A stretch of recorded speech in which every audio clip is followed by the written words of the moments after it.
Are you insane? An SSS level talent, and you chose no profession. In the Awakening Plaza, everyone was in shock, more so than when Wang Lingfeng had just awakened his SSS level talent moments ago. Just a moment earlier, Wang Lingfeng had placed both hands on the Awakening Monument. In an instant, a golden light burst forth, and a dazzling golden pillar shot straight into the sky. The heavens seemed to open a portal to another dimension, and countless shadows of professions descended one after another. The crowd erupted, especially the school leadership of Linhai High School and Wang Lingfeng's homeroom teacher. Our school is going to produce another A grade no, an S grade talent after Lu Ruyan. Each and every one of those profession shadows represented top-tier powerhouses. Whenever these visions appeared, it signified a compatibility rate above 90%, ensuring an extraordinarily smooth career path for the individual. Not to mention how overwhelmingly powerful these professions were. Lightforged Paladin, Dragonslayer Mage Knight, Doomsday Arbiter, Nightblood Overlord, all of them were pinnacle 5th-tier professions. This meant Wang Lingfeng had a 90% probability of reaching the 5th tier. Currently, there were fewer than 10 5th-tier professionals in the entire world. Finally, golden letters appeared on the Awakening Monument. SSS level talent, Supreme Comprehension, able to learn SSS level and below skills. Skill proficiency increases by 10,000%, with a certain probability of creating new skills. Everyone gasped audibly. This wasn't just an SSS level talent, it was one of the top 10 on the skill talent leaderboard, a dream for everyone. Available professions: warrior, mage, archer, monk, assassin, mechanist, beast tamer. Envy, jealousy, and bitterness filled the air. Ordinary people could only select 1 or 2 professions at most, yet he could choose almost any first-tier profession. Whichever path he chose, greatness awaited him. Yet, just as the crowd cheered and the school leadership was overwhelmed with excitement, he chose no profession. Why? Everyone was in utter disbelief, wanting to grab Wang Lingfeng by the arm and shake him vigorously. Lu Ruyan was the first to explode. Wang Lingfeng, are you out of your mind? Why would you choose no profession? At this moment, her usual elegance and gentleness had vanished, replaced by sheer fury, as if Wang Lingfeng had ruined everything for her. When Wang Lingfeng had awakened his SSS level talent, she had been ecstatic, thinking she had backed the right horse and that her 2.5 years of youth had not been in vain. After all, she was Wang Lingfeng's fiancée, the strongest alliance between the Wang and Lu families. Originally, both families and the two of them were poised to soar to unimaginable heights. But now, Wang Lingfeng had destroyed that opportunity. In her eyes, he had obliterated her future. The Wang and Lu families were equally furious. Moments ago, they had been full of joy. Now, they were consumed by rage and resentment. The Wang family patriarch, Wang Rulong, was especially enraged. That wretched woman's son is indeed useless. I should have driven them out of the Wang family long ago. Cut off her medical expenses immediately and throw that waste out. We don't raise deadweight in the Wang family. But, sir, young Master Feng possesses an SSS level talent. Are you sure you want to drive him out? So what if he has an SSS level talent? Without a profession, he can't advance, nor can he learn professional skills. He can only learn basic skills. Even if his skill proficiency increases 10,000-fold, maxing out basic skills is still meaningless. But what about the chance to create new skills? Do you know how low that probability is? Less than 0.001%. He's already finished. Their unfiltered conversation made it clear to everyone that Wang Lingfeng was destined to be cast out of the Wang family. After all, no one believed that someone like him, without a profession, could remain there. Meanwhile, the presidents of the 7 major martial academies in China had received news of Wang Lingfeng awakening the SSS level talent of Supreme Comprehension and were preparing to personally visit Linhai City to recruit him. If Wang Lingfeng casually picked a profession, he could easily enter any of the 7 martial academies and enjoy top-tier resources. They were already prepared to compete fiercely to win him over. But his choice of no profession left them furious, cursing him outright and mentally blacklisting him. Even if he later took the college entrance exams, they wouldn't admit him. At the same time, certain hostile nations and factions who had intended to harm Wang Lingfeng to weaken China couldn't help but laugh and promptly canceled their assassination plans. Do you realize how precious your talent was and how much you've wasted it? China is currently facing immense crises. Not only are countless exotic beasts wreaking havoc, but also traitorous collaborators aiding those beasts. Countless Chinese children have fallen on the battlefield, yet you've abandoned such an incredible talent. Even if you were selfish and afraid of death, unwilling to fight, you should at least have joined a martial academy to improve yourself. As a professionless person, how will you pass the upcoming college entrance trials? At this moment, Lu Ruyan, having calmed slightly, began to invoke national pride, elevating personal grievances to the level of national and even human survival. She painted Wang Lingfeng as a selfish coward. What other reason could there be for him choosing no profession? Everyone was criticizing and scorning him. I've never seen anyone as stupid as you, digging your own grave. It's over for you now, you're just trash. Wang Lingfeng stood there in a daze, seemingly realizing he had made a grave mistake. But that was only how it appeared to the crowd. In truth, Wang Lingfeng was merely pondering one thing. I've been transmigrated for 5 years, and my cheat has finally activated. Heaven SI. The Taoist Heaven SI. It could see the sun, moon, mountains, rivers, and even the future. Why did it activate now? Could it be triggered by last night's meditation, achieving harmony between man and heaven? At first, he couldn't believe it. But when he saw visions of his classmates' talents being triggered, he also saw glimpses of their futures. The results were exactly as he had seen. This made him trust his cheat ability. When he had been choosing a profession earlier, visions of the future kept flashing before him. No matter which profession he chose, the outcome was always death. Either he would be killed by his own people or devoured by exotic beasts. He also saw that, in the future, China would be destroyed by an apocalyptic-level exotic beast. That beast was like a calamity unstoppable by anyone. Only by choosing no profession, creating an entirely new path of professions and skills, could he resist this doomsday-level beast.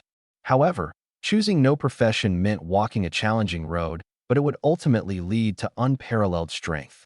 Moreover, he had a hidden talent. Child of Fortune, luck significantly enhanced. Lu Ruyan, are you still planning to team up with him for the college entrance trial? Homeroom teacher Chun Ru looked at the dazed Wang Lingfeng, feeling conflicted, but her concern shifted to Lu Ruyan, who possessed an A-level talent. They couldn't let Wang Lingfeng drag her down. It would hurt the school's success rate. Who would want to team up with an idiot? Aren't you afraid of being dragged down by his stupidity? At this moment, Lu Ruyan stayed silent, but Wang Tong, standing beside her, was quick to speak up. He was Wang Lingfeng's classmate and, more significantly, the youngest son of the family heir, Wang Lingfeng's cousin, only 2 months younger than him. Wang Lingfeng and his mother were previously driven out of the Wang family, partly due to schemes orchestrated by Wang Tong's mother. However, the biggest reason was the family's cold indifference and abandonment. After Wang Lingfeng's father fell in battle, the Wang family not only withheld their support, but also deducted their share of resources. Initially, they still had the support of Xie Bingbing's family, the Xie family, but 7 years ago, the Xie family fell from power, leaving Wang Lingfeng and his mother entirely expelled from the Wang family. 3 years ago, Wang Lingfeng rose to prominence, entering Linhai High School with the city's top score. Not only that, but his physical abilities, mental aptitude, and combat testing all broke records in Linhai City, earning him widespread fame. As a result, the Wang family re-accepted them, and Lu Ruyan became his fiancée. Over the past 3 years, Wang Tong had lived under Wang Lingfeng's shadow. He had thought that with Wang Lingfeng awakening an SSS-level talent, he would forever be overshadowed, and the family would unquestionably favor Wang Lingfeng. Unexpectedly, Wang Lingfeng brought ruin upon himself by choosing the path of no profession. The heavens are set against you. Who else is to blame? You brought this upon yourself. You deserve it. Wang Tong sneered and said, Wang Lingfeng, your engagement with Ruyan should be annulled. Otherwise, I fear your impulsiveness might give her away to someone else. Taking the opportunity, Wang Tong directly broke off the engagement between Lu Ruyan and Wang Lingfeng, effectively claiming Lu Ruyan for himself. At this moment, all eyes were on Wang Lingfeng, waiting to see his reaction. Would Wang Lingfeng let go of Lu Ruyan? No, everyone thought so. In this era of apocalypse, with alien beasts invading, humans were forced to seek refuge in bases protected by high walls. After awakening their talents, whether they participated in the trial exams or not, they would be sent to survive in the wilderness. This rule was ruthless. Out in the wild, finding a strong partner in the early stages was essential for survival, otherwise, one could easily perish. Wang Lingfeng, already expelled from the Wang family, would not want to lose Lu Ruyan, such a capable partner. He would surely cling to her. Though it was out of his control, he would undoubtedly be unwilling. Much like those who know the outcome want to be good, but still hold on to their hopes. Everyone awaited the pitifully desperate scene of Wang Lingfeng begging. Whether it was watching a former prodigy fall or seeing someone cowardly abandon an SSS-level talent, such a spectacle would be thoroughly satisfying. But the result was beyond everyone's expectations. Lu Ruyan, I agree to the annulment. Whether you agree or not is your own matter. Wang Lingfeng's response was swift, as though he was shaking off a sticky piece of chewing gum, leaving everyone deeply unsatisfied, especially Lu Ruyan. What? How could this be? How could he agree? True to form, you've chosen yet another wrong answer. Haha, just as I wanted. Wang Ting's laughter made everyone realize that Wang Lingfeng had not only chosen no profession earlier, but now had made yet another baffling decision. What did this mean? It was easy to deduce. Precisely because of this, everyone laughed. At this moment, Wang Lingfeng had become the greatest joke in the entire city. And at this moment, Wang Lingfeng also laughed. His laughter stunned everyone, and what he said next left them first in shock, then bursting into laughter. Wang Tong, you had the potential to become an emperor, but unfortunately, you've lost your virginity. Your talent is already useless. What are you talking about? Wang Tong hasn't even gone up to awaken his talent, yet how could he be useless? Can you predict the future? Oh, I see. You are just projecting your own failure and cursing others. So sinister, yet so laughable. This statement caused everyone to look down on Wang Lingfeng even more. His image, already crumbling since choosing no profession, had now fallen from envy to ridicule. Nobody believed that Wang Lingfeng's words held any truth. Haha, useless talent? Even if I awaken with an F-level talent and choose the weakest profession, I'll still be stronger than you. Wang Tong sneered as he took a few steps forward, pausing to turn back and say, besides, no matter how bad it gets, I want to fall below a B level. My physical test results are a level, mental aptitude B level, and combat testing also a level. Wang Tong's confidence was palpable. He even hoped to achieve an S-level talent. After stepping forward, Wang Tong placed his hand on the awakening stone tablet. A powerful golden light erupted from the tablet, shooting 100 meters into the sky before stopping. Although this golden light didn't pierce through the clouds like Wang Lingfeng's earlier awakening, it outshone everyone else's, even surpassing Lu Ruyan's A-level awakening. Wang Tong smiled, and so did the Wang family. The Lu family looked at Lu Ruyan, seemingly realizing something. S-level talent, pure Yang sacred body. All monk skills are enhanced by 20%. Available professions, monk, warrior, assassin, mage. S-level talent. S-level talent. The crowd erupted in astonishment once again. Did Wang Ting truly have the potential to become an emperor? Wang Rulong was overjoyed, but his excitement quickly turned to tension because choose the monk profession, the Wang family members shouted. This talent was closely tied to the monk profession. Not choosing the monk path would be a waste. With Wang Lingfeng's failure as a precedent, they couldn't help but feel anxious. Not just the Wang family, even the school officials and others were concerned. Everyone, rest assured, I'm not like Wang Lingfeng, someone who fears for his life. I will definitely choose monk. I want to protect everyone. With great power comes great responsibility, Wang Tong declared as he selected the monk profession, taking the opportunity to curry favor and say righteous-sounding words.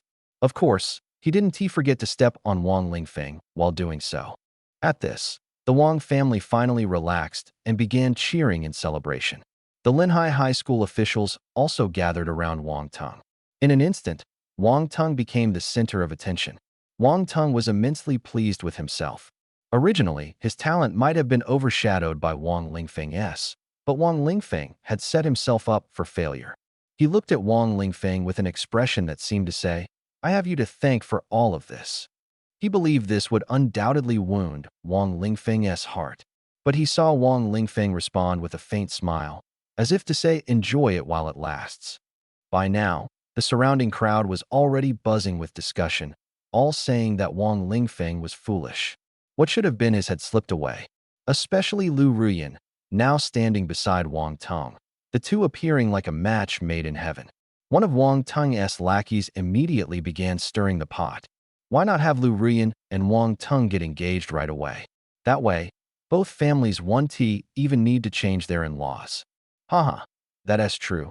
Though wouldn't that be too cruel to Wang Lingfeng? Horrible? What is so horrible? We're all still family. It's just that your fiancée has become your sister-in-law. Ha ha. Amidst the teasing laughter, everyone was eagerly anticipating the drama that was about to unfold. It was exhilarating. Wang Ting thought the same. He wanted to humiliate Wang Lingfeng on the spot, stomping him underfoot. "Ruyan, I've always liked you. Let us team up for the college entrance exams and get into one of the 7 great martial arts schools of Huaxia." Although these words didn't directly propose an engagement, if Lu Ruyan agreed, it would be taken as tacit approval. The Lu family was hinting at her as well. "Agree to it. You two are a perfect match." "All right, let us do it together," Lu Ruyan said, nodding without hesitation, without even looking at Wang Lingfeng. This made Wang Lingfeng a complete laughingstock. One wrong decision had cost him his future, his fiancée. Everything was handed over to his half-brother, Wang Tung. Not just tomorrow already. The internet was filled with news mocking Wang Lingfeng for bringing this upon himself. Society had utterly abandoned him. Wang Lingfeng. "Oh, Wang Lingfeng, I'll steal your woman right in front of everyone. What do you have to compete with me?" Wang Tung brazenly stared at Wang Lingfeng with a smug expression, failing to notice the cold yet enraged smile playing on Wang Lingfeng's lips. Uffed. This time, Wang Lingfeng couldn't help but laugh aloud. His laughter was directed at the absurdity of Lu Ruyan being with Wang Tung. It was anything but feigned. Wang Ting's expression darkened immediately. "Wang Lingfeng, what are you laughing at? You can't stand to see Ruyan happy, can you? You were the one who canceled the engagement. At least have the decency to be gracious and offer your blessings." "I didn't realize before, but you're truly petty," Wang Tung sneered, looking down on Wang Lingfeng. "Bless you too? Don't be ridiculous. You'll break up sooner or later. You're just jealous." Wang Lingfeng's words made everyone present think he wasn't just petty but also unintelligent, spewing nothing but bitter, envious remarks. "Right? Someone mentioned earlier that my talent was wasted as class, and still considered wasted? Well, I don't mind being wasted once," Wang Tung retorted. Haha.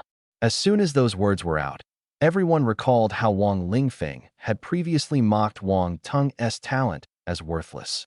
All eyes turned to Wang Lingfeng, waiting for his rebuttal, hoping to see him flustered. At moments like this, everyone wanted to stomp on him to feel satisfied. But Wang Lingfeng wasn't flustered as they anticipated. Instead, he wore a faint smile. "Do you know what the Pure Yang Sacred Body is?" Pure Yang Sacred Body? No one had ever seen this talent before. Everyone quickly searched the talent database in the profession system. They found it. It appeared to be a recently updated entry. Was Wang Tung the first person to possess it? They hurriedly read through the talent description. This talent. The looks directed at Wang Tung transformed. No, they changed drastically. Pure Yang Sacred Body. While maintaining virginity, the effects of monk skills are increased by 100% after losing virginity. The effects are reduced by 50%. Each subsequent loss significantly lowers the purity of the Pure Yang Sacred Body. The purity can only be restored to 50% through ascetic practice and abstinence. During the restoration period, any further loss will nullify all progress. Explanation: 100% effect equates to SS class, 40% 50% is S class, 25% 39% is A class, and 10% 24% is B class. So Wang Tung's current Pure Yang Sacred Body only had the effectiveness of B class? No wonder the S-class bonus is so low. Turns out this talent changes over time. It's already down to B-class. Wang Tung is insane so young, and his purity has already dropped from 50% to 20%. Is he partying every night, or what? Too bad. He has to remain abstinent. Only 1% recovery per year at LL take 30 years to get back to 50%. Damn, Lu Ruyan will have to live as a widow for 30 years. No wonder Wang Lingfeng looked so smug. Not just 30 years, don't forget that ascetic practice is a skill of second-tier monks. Over 30 years to return to S-class? Is that even still S-class? 10 years is hard enough, let alone 30. Forget that S-class talents gain an extra 40% energy when slaying beasts. B-class only gets 20%. The crowd erupted into heated discussions. The anticipation they felt for Wang Tung moments ago evaporated instantly. The atmosphere among the Wang and Lu families, as well as the school officials, grew increasingly awkward. Wang Tung felt like a bucket of cold water had been dumped over him. Dropping from S-class to B-class felt like falling from the summit of a mountain into the valley below. Slap. Wang Rulong struck Wang Tung across the face. Come home with me. You've disgraced us enough. Wang Rulong's face was stormy, and the other members of the Wang family were equally disheartened. What should have been a triumphant rise of two geniuses in the Wang family had turned into one with no profession and another with ruined talent. Today, the Wang family became the laughingstock of everyone. Staying here would only invite further humiliation, so the crowd began dispersing. The Lu family and Lu Ruyan were even more embarrassed. What was this? They had just climbed out of one pit, only to fall into another. Marrying Wang Tung meant Lu Ruyan would have to live as a widow for over 30 years. But that wasn't the hardest part. The hardest part was that she wouldn't see Wang Tung return to S-class in 30 years. At this moment, looking at Wang Lingfeng's smug smile, she felt an overwhelming urge to punch him. How did he know all of this in advance? Could he predict the future? This filled everyone's hearts with suspicion. The still fuming Wang Tung shouted at Wang Lingfeng, "What are you so smug about, Wang Lingfeng? You just happened to guess right. Even if my talent is B-class now, it's still better than yours. I still have a chance to return to S-class. You'll always be trash." Wang Tung's outburst snapped everyone back to reality. Wang Lingfeng had merely guessed correctly. There was no way he could predict the future. Besides, even at B-class, Wang Tung's talent was better than most people's, especially Wang Lingfeng's. Moreover, Wang Tung still had a chance to recover. You can't even find a partner. Mark my words. Wang Tung spat out one last sentence, clearly directed at everyone else. Teaming up with Wang Lingfeng was a death sentence. Don't worry.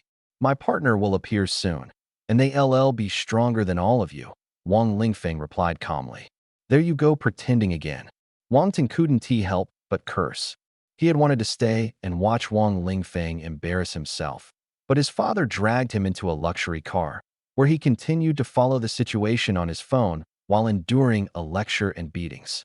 At this moment, their homeroom teacher, Chen Ru, approached Wang Lingfeng. Wang Lingfeng, are you really planning to take the college entrance exams? In your current state, it's meaningless. No martial arts school will accept someone without a profession. Even if you score high in the wilderness survival test 3 months from now, that's only half of the college entrance exam. There's still the final assessment afterward. However, if you insist on participating, you could still have a teammate, and by the time you transition to the next phase, you might reach the equivalent of a B-grade talent. Although Wang Lingfeng didn't have a profession yet, with his SSS grade early talent, he could still carve out his own path. Normally, in C or D grade teams, he would be highly sought after since he didn't drag others down. But now, not only had he offended Wang Tung, but he was also despised by everyone. No one wanted to team up with him. In fact, many teams had already been finalized long ago. No one wanted Wang Lingfeng in their group simply because he had encountered setbacks on his path to awakening and had been kicked out of his previous team, just like how Lu Ruyan had kicked him out. Could someone like that still be strong? Obviously not. As the homeroom teacher, Chen Ru still felt responsible and went around asking students if anyone was willing to give Wang Lingfeng a hand. He an SSS grade talent. Our little circle can't handle someone so significant. He said he's looking for someone stronger than Lu Ruyan and Wang Tung. We're not good enough for him. Teacher, The college entrance exam is the only chance we ordinary people have to change our fate. We can't take risks. No way. If I team up with him, my dad will kill me. My dad's in the military.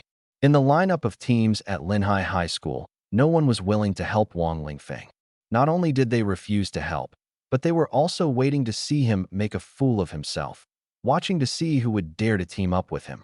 Among them were even some of Wang Lingfeng's former friends and those who used to flatter him.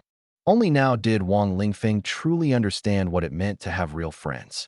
He had thought he had good brothers by his side, but in the end, not one of them stood by him. Some people, while not kicking him when he was down, were still afraid of Wang Tang's retaliation.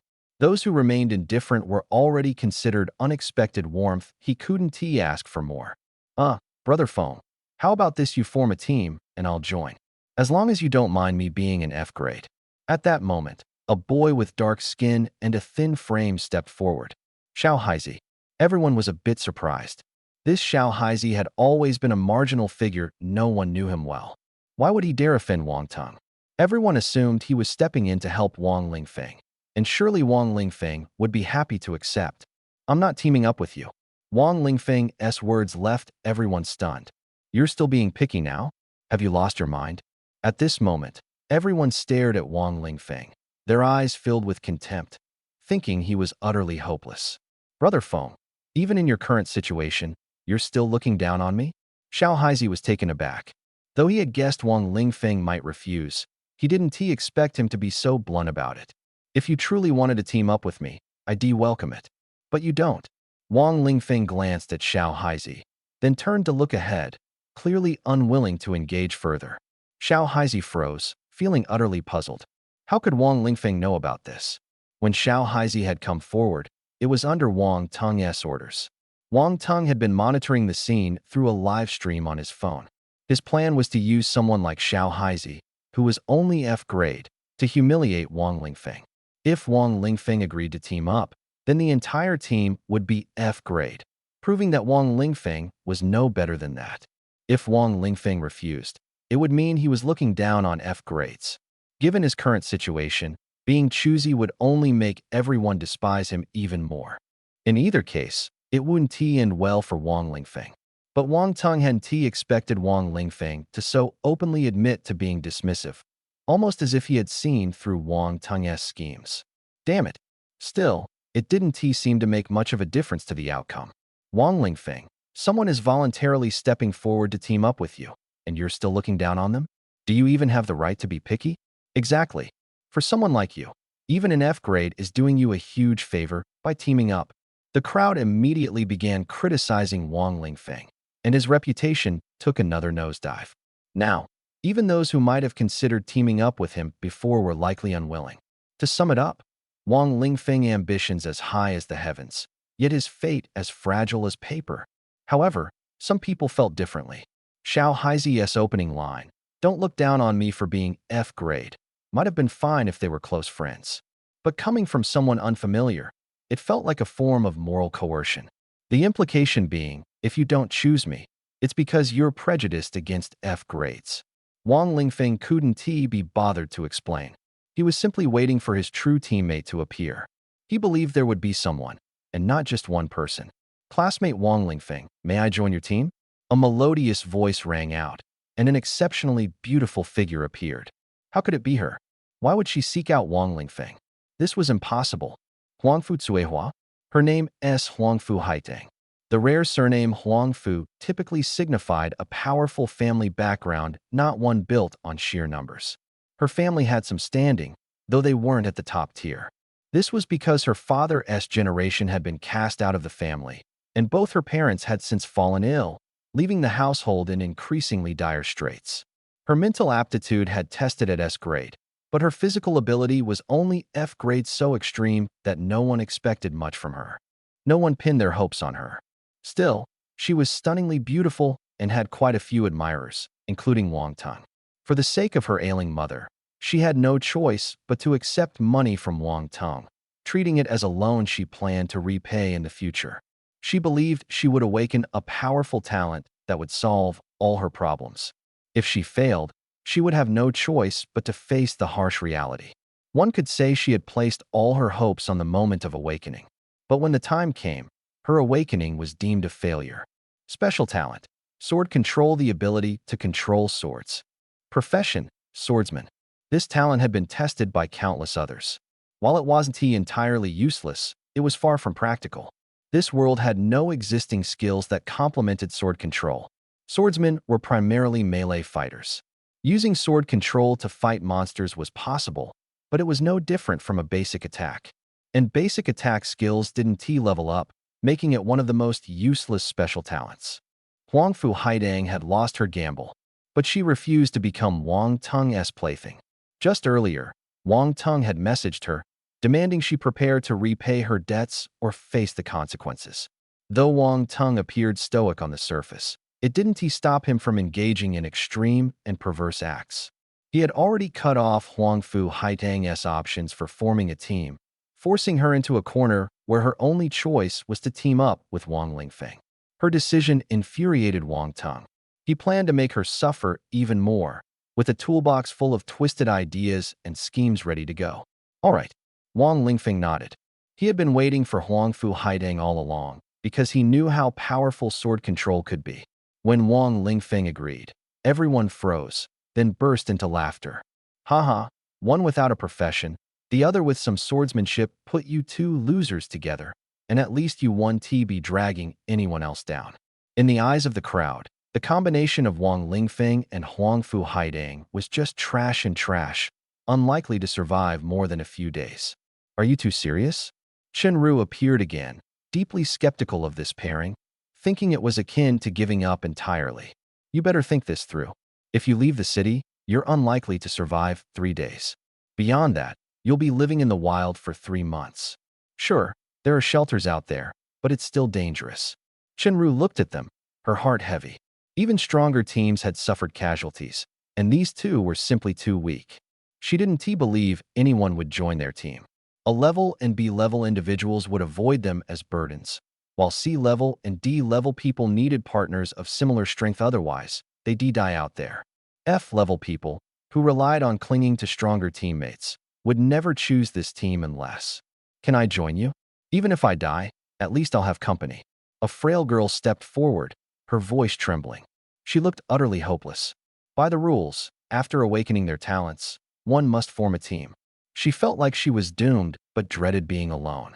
She didn't want to burden others, so she sought out a team destined to fail. Sure, Wang Lingfeng agreed without hesitation, not even asking about her talent.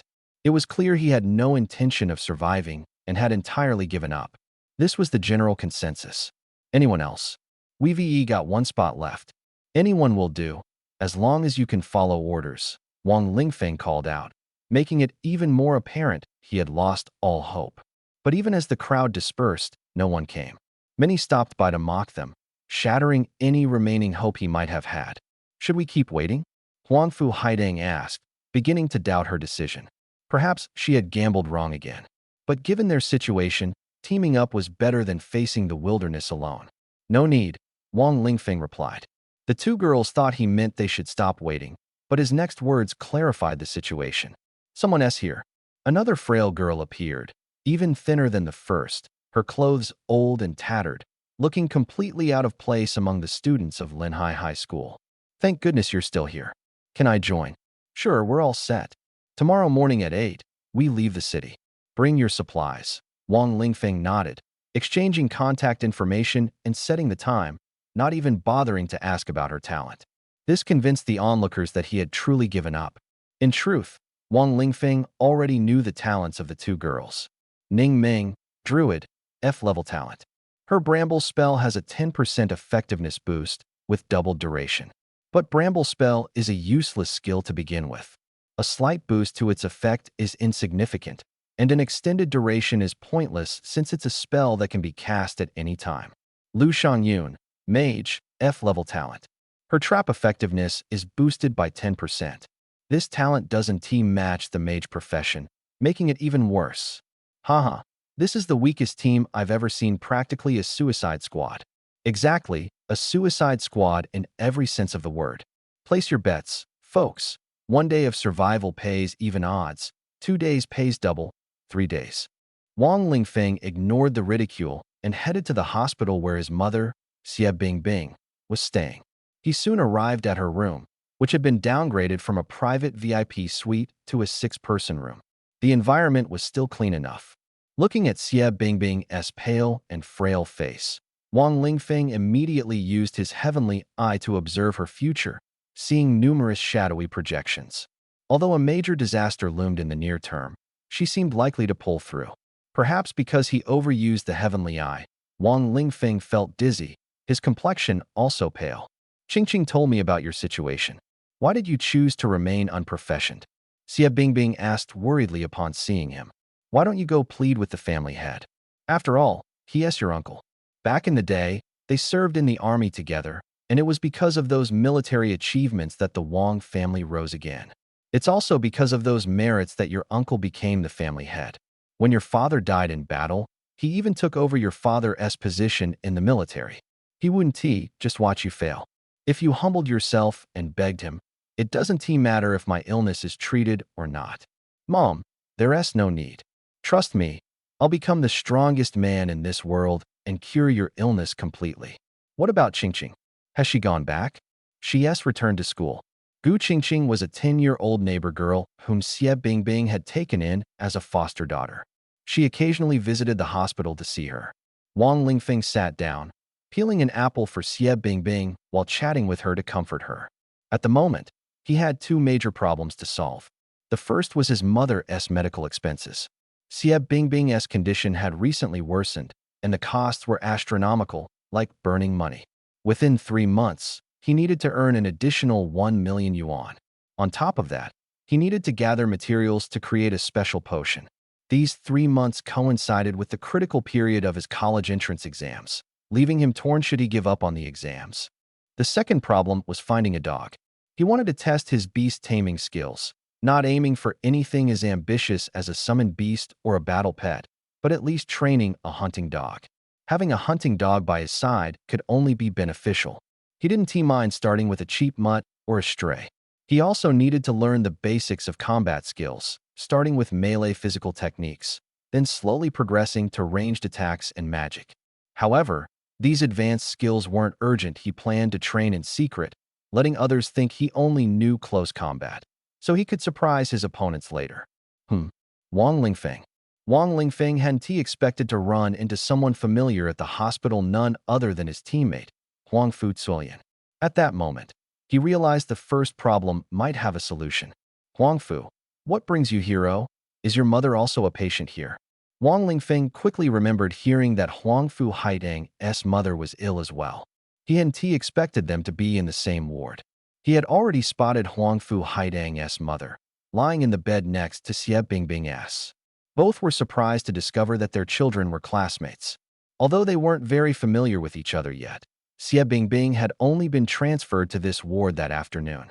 Now, it felt like an unplanned meet-the-parents situation. The two mothers quickly struck up a conversation, reminiscing about their children's past, leaving Wang Lingfeng and Huang Fu Haidang awkwardly sidelined. Your mother's illness, it's better not to treat it, Wang Lingfeng suddenly said to Huang Fu Haidang, his voice loud enough to be overheard. At the same time, he glanced at the group of people who had just entered the room. Leading them was an elderly doctor exuding an air of authority, followed by a team of doctors and nurses. Hearing Wang Lingfeng's words, they were all a bit puzzled. Huang Fu Haitang's face changed, and she coldly stared at Wang Lingfeng. Clearly, she thought Wang Lingfeng was persuading her to give up on her mother. She almost retorted, "Why don't you give up on your own mother? My matters are none of your concern." Her words carried anger, and Wang Lingfeng realized she had misunderstood. I didn't make myself clear. What I meant was that your mother should stop receiving treatment. How should I put it? Your mother wasn't sick originally. The hospital caused her illness. The longer you keep treating her here, the worse her condition will get. Wang Lingfeng deliberately glanced at the group of senior doctors. What? Huang Fu Haidang was stunned. She seriously pondered Wang Lingfeng's words and found them quite reasonable. Are you saying our hospital is recklessly treating patients and causing harm?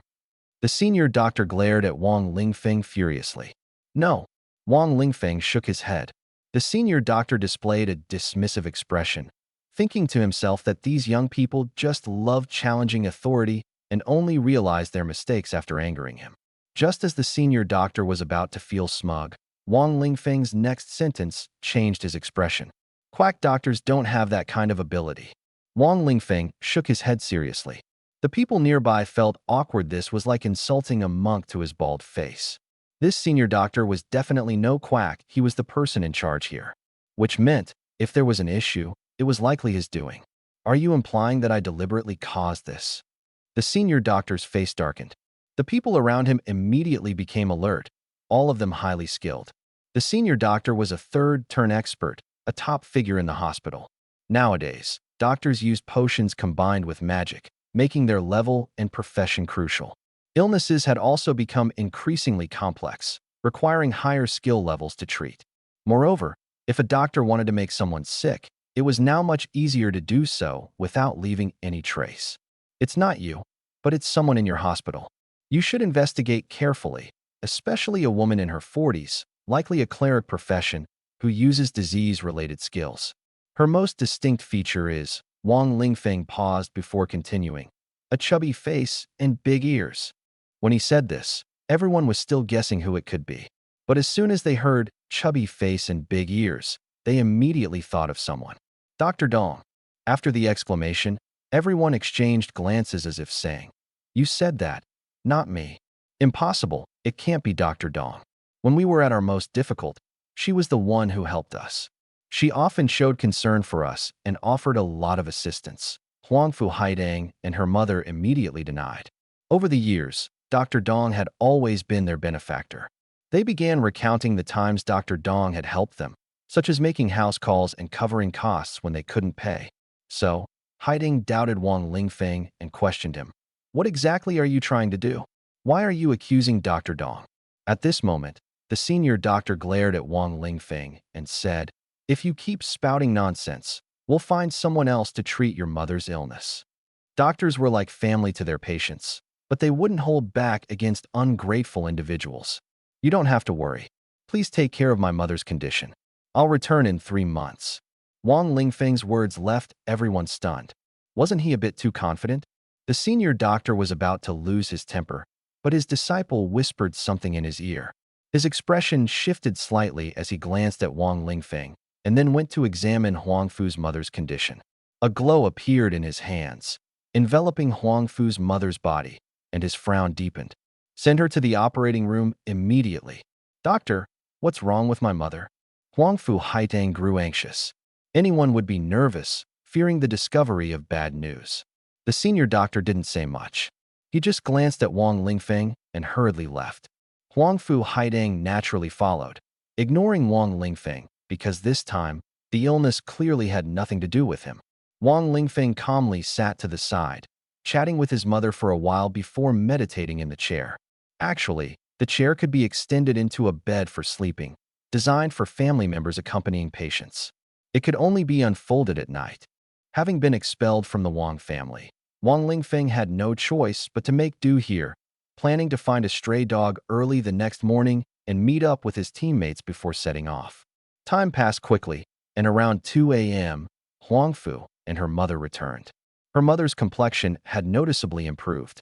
After settling her mother, Huangfu Haitang glanced at Wang Lingfeng. Wang Lingfeng was meditating, resting in his own way. She also began to meditate. Meditation was a way to train the mind, something everyone practiced as children. However, her meditation differed from Wang Lingfeng's, though this difference wasn't apparent. Many people in Huaxiao were accustomed to using meditation to rest, so no one found it strange. Meditation could restore mental energy and was considered a special form of rest. Many people went their entire lives without sleep, relying on meditation to recover, and it posed no side effects. At 5 a.m., Wang Lingfeng exhaled deeply. Though still in the hospital room, he felt particularly refreshed. His meditation technique was far superior to the meditation methods others practiced. Perhaps due to his awakened talent, today's meditation was smoother than ever. To put it simply, he used to take 2 hours to complete a small energy cycle. Today, he easily finished it in half an hour. His mental energy had improved once again. In short, one word summed it up: refreshing. Because of this, Even though his meditative cultivation was unlikely to grant him immortality, he continued to persevere. Wang Lingfeng prepared to get up and head to the streets to find a stray dog. Just then, Haitong's voice came from the side, shy yet pleasant. Wang Lingfeng, where are you going so early? Her tone didn't sound accusatory, it felt more like she wanted to get closer to him. Was she no longer angry about Wang Lingfeng's earlier accusations against Dr. Dong, her benefactor? I'm going to catch a dog to use as a hunting companion. With a few more dogs, our strength will increase. Don't thank me, it's no big deal. Wang Lingfeng waved his hand and turned to leave, leaving Haidang somewhat dazed. A dog? How did he know what she wanted to say? She quickly followed after him. Though Wang Lingfeng didn't need her gratitude, she couldn't leave such a great favor unpaid. He had saved her mother. Where is he? How did he disappear so quickly? Huangfu Haidang chased after him, but couldn't find Wang Lingfeng. She had no idea which exit he had taken. Forget it. I'll thank him later when we meet again. Haidang understood that what Wang Lingfeng said was true. Someone had secretly harmed her mother, turning her into a patient. Back then, she had been waiting outside the operating room with the other doctors. The old doctor personally performed the treatment, assisted by several other doctors, and it took hours to complete. She was extremely nervous at the time, watching people come and go, with the operating room pulsing with intense energy, terrified of seeing a bad outcome. Finally, the old doctor came out, his face pale, the divine glow from earlier completely gone. He looked weak and needed assistance to leave. As he departed, he said to Haitang, I'm sorry. Mom. Haitang burst into tears on the spot, thinking her mother had died in the operating room. Huh. The doctors nearby were stunned. You misunderstood. Your mother is fine. They finally realized and quickly helped Haidang up. A deputy chief doctor explained to her. It turned out that after hearing Haitang's words, the doctors sensed something was wrong. From their understanding of Dr. Dong, he would never be so kind, especially not to someone like Haitang without any background. Moreover, Haitang mentioned that when they first came, Dr. Dong shouldn't have been the one in charge. How could they have encountered him? Something was definitely fishy. So the old doctor immediately conducted a thorough examination of Haitang's mother and discovered a deeply hidden condition. Sure enough, someone had tampered with things. The illness was already severe, and the treatment would be very complex. But this old doctor was no ordinary person. He was the hospital's deputy director. Generally speaking, a deputy director is one of the most skilled doctors. He was well known throughout Huaxia, often called Lord Changshan or Divine Dr. Chang. He wasn't supposed to be in an ordinary ward. He only encountered this situation while mentoring students. Fortunately, he had the skill to cure Haitang's mother and immediately began treatment. For the reputation of the hospital, he was willing to do whatever it took. This was the most exhausting case he'd handled in years, leaving him too drained to say much to Haitang afterward. In truth, he was also very curious about who Wang Lingfeng was, how he discovered the issue, and whether it was just a coincidence or if there was more to it. Regardless, he was grateful to Wang Lingfeng for pointing out the problem and resolving it before things escalated. He wasn't in a rush. Wang Lingfeng had asked him to look after his mother for 3 months, which was no problem at all. After learning the truth, Haidang naturally wanted to thank Wang Lingfeng. But when she returned, it was already late, and Wang Lingfeng was meditating. She didn't dare disturb him. It was like wanting to thank someone while they were sleeping. Waking them up would be more of a disturbance than gratitude. So, she waited quietly nearby, and when Wang Lingfeng finally moved, the rest was history. Now, where was the missing Wang Lingfeng at this moment? Truly everything you could ask for there, even a litter of newly weaned black puppies here. But in front of Wang Lingfeng was a litter of entirely black puppies, just recently weaned. He had wandered from the hospital to this underpass purely by instinct and discovered the puppies hidden in a patch of grass. However, their mother had met some misfortune and wouldn't be returning. You guys are destined to meet me. Stick with me, and I promise you'll eat and drink well. Since raising dogs was for practicing his skills, their number didn't matter, nor did their combat ability. The more, the better. Wouldn't that make his skills improve faster? He decided to adopt the 8 puppies. After all, they were strays, so even losing a few wouldn't matter. It was a good chance to practice. Wang Lingfeng began training the puppies, planning to spend some time mastering his dog training skill. He even prepared snacks like sausages to assist in the training.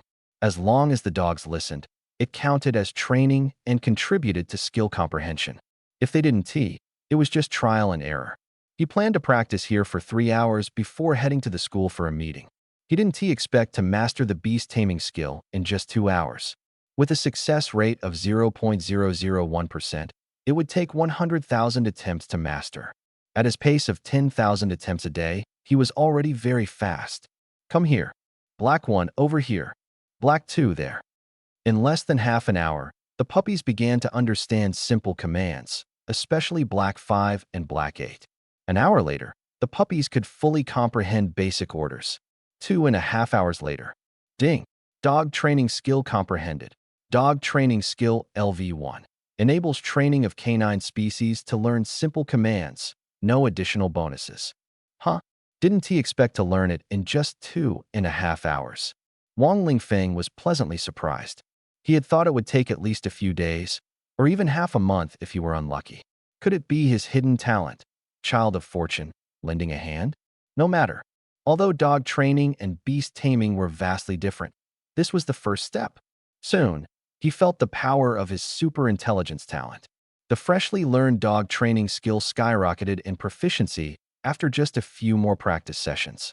In just half an hour on the road, the skill advanced from LV1 to LV8. Though the skill description didn't change, giving commands became simpler and the dog's coordination improved significantly. If he raised these dogs and used them to hunt low-tier beasts, it should be a breeze. At Linhai High School, today was the first day for senior students after their awakening, and many were returning to collect their wristbands. These wristbands were recording devices that logged the beasts you defeated. Different beasts earned different points, which not only contributed to college entrance exam scores, but also reflected contributions to the city. Points could also be exchanged for various items. Exceptional performers, such as those ranking in the top 10 monthly, would receive additional rewards. The yearly top 10 would even be awarded by the city lord, with their names engraved on the honor stone. The wristbands had another important function, monitoring life status. In emergencies, they could be used to call for help. If the worst happened, the wristbands could help retrieve the body. Back on topic, most seniors would come to collect their wristbands and register on the first day. Thus, Linhai High School's entrance was packed today. Yesterday, students who had awakened B-level talents or higher appeared at the gates, causing a wave of cheers. At this moment, Wang Tung and Lu Rian arrived, instantly becoming the center of attention. Although Wang Tung had lost his pure body and seemed to be a waste, he still had immense potential, remaining one of the top seniors in his year. Especially now, appearing alongside Lu Rian and stepping out of the same car, it was essentially an announcement they were officially partners, at least for forming a team for the college entrance exams. This naturally made everyone envious. Wang Ting enjoyed the moment. This was supposed to be his spotlight. Wang Lingfeng wasn't he worthy at all. But in the next moment, Wang Lingfeng appeared, instantly stealing everyone's attention. It wasn't for any other reason, but Wang Lingfeng walked at the front, followed by 8 little dogs behind him, forming a neat line. Their steps were synchronized, and the distance between them was precise. This perfectly aligned scene was simply too amusing. Haha, isn't that Wang Lingfeng? Why is he followed by a pack of little dogs? Couldn't he find anyone to help, so he replaced them with these? This formation is quite interesting. A few little dogs actually lined up in such an orderly manner. There's nothing impossible, only brave dogs. Wang Lingfeng appeared with his 8 little dogs, walking ahead while the dogs followed neatly behind. The scene immediately drew the attention of the students, who temporarily forgot about focusing on Wang Tung. Young people are always more interested in novel sights like this. Although Wang Lingfeng himself didn't care much, Wang Tang's face instantly turned dark. His eyes burned with anger as he stared intently at Wang Lingfeng. A useless piece of trash dares to steal my spotlight? Just you wait. But Wang Lingfeng paid no attention to him and walked straight toward the sports ground, where the staff were registering wristbands. Name, age, profession. Did you take the college entrance exam? Wang Lingfeng tapped the wristband with his phone, and the data automatically synced to his device. He began filling it out, and once the staff verified the information, they activated the wristband. After putting it on, a tiny needle pricked his skin, drawing a sample of blood, while the wristband connected to his nervous system. The wristband felt as if it had fused with his body, adhering to his skin without causing any discomfort. No one worried about it malfunctioning. As almost everyone in the world wore such wristbands, it was practically a lifelong standard. These wristbands could monitor physical conditions and even act as assistants, offering functionalities far superior to the phones Wang Lingfeng used before. With this, carrying a phone became almost unnecessary. After all, in the wilderness, phones were more of a burden. In fact, the wristband served as a plug-in for the career system. With it, users could engage in team text chats, identify exotic beasts, record beast data, and more. Wang Lingfeng transferred his phone data to the wristband, and a virtual dialog box immediately appeared before his eyes, like a projection in the air. Xiao Taizhu, did you guys see Wang Lingfeng? So funny, he even signed up for the college entrance exam. Clearly, he hasn't given up. Shengguan Huniu, he really signed up? What about the 3 losers following him? Nangong Fugui, they all signed up. Honestly, if death is a possibility anyway, they might as well aim high. They even applied to the 7 great martial academies. Morong Laifu, I'd probably do the same. Their team clearly doesn't plan on coming back. Poor guys. Ouyang Gooden, in today's world, survival depends on adaptability. If they find a benefactor or just get lucky, they might make it through. This was the school group chat. The class group chat was also mocking Wang Lingfeng and his team. Wang Teng's lackeys, in particular, didn't stop throwing jabs. Meanwhile, his teammates were urging Wang Lingfeng to form up their team and leave as soon as possible. The school had arranged buses to take everyone out of the city to a safe shelter. Wang Lingfeng, over here. Thanks for your help yesterday. Huangfu Haidang, wearing a dark gray, tight-fitting combat suit, called out to him. The suit perfectly highlighted her figure, living up to her status as an A grade, perhaps even higher, talent. Her 2 teammates wore the same combat suits. These were standard gear for every senior high school student heading out for training. It was said to have been issued by the city lord's office. The combat suit resembled leather but was made of particularly durable fibers, capable of withstanding certain attacks while not hindering movement. Aside from the combat suits, the city lord's office also provided weapons. Wang Lingfeng chose a shield and a sword, and he casually grabbed a handgun as well. Each person could also take 3 high-explosive grenades for free, though they could carry as many as they wanted. Though the training was meant to hone skills, safety was the top priority. Everyone surely carried additional items like magical scrolls. However, these tools were mostly for early-stage use. Against exotic beasts above level 10, bullets and grenades were insufficient. Only the power of career changers could be truly effective. Wang Lingfeng glanced at his teammates and put on the tight-fitting combat suit as well, which perfectly showcased his tall, well-proportioned physique with clearly defined muscle lines. No need to thank me. Out in the wild, we need to look after each other. Just help me out more when the time comes, Wang Lingfeng said to Huangfu Haitang as he prepared to board the bus. But his path was blocked. The one standing in his way was one of Wang Teng's lackeys, nicknamed Wang Ergu. His background was unclear. Wang Lingfeng, do you think this is some kind of joke? We let you on our bus as a favor, and you bring that pack of dogs with you. Wang Ergu had been itching for trouble. Seeing Wang Lingfeng bring his dogs, he immediately seized the chance to cause a scene. They're my battle pets, Wang Lingfeng replied, knowing full well about the global agreement battle pets were allowed to accompany their owners at all times. Through the bus window, he even spotted a white snake coiled on a table, clearly another battle pet. Haha, a jobless nobody like you owning battle pets? Do you even have the skills? Can those little dogs even fight exotic beasts? Even the weakest level 1 beast could easily take them out. Stop lying. They're just emergency rations, aren't they? Wang Ergu laughed provocatively.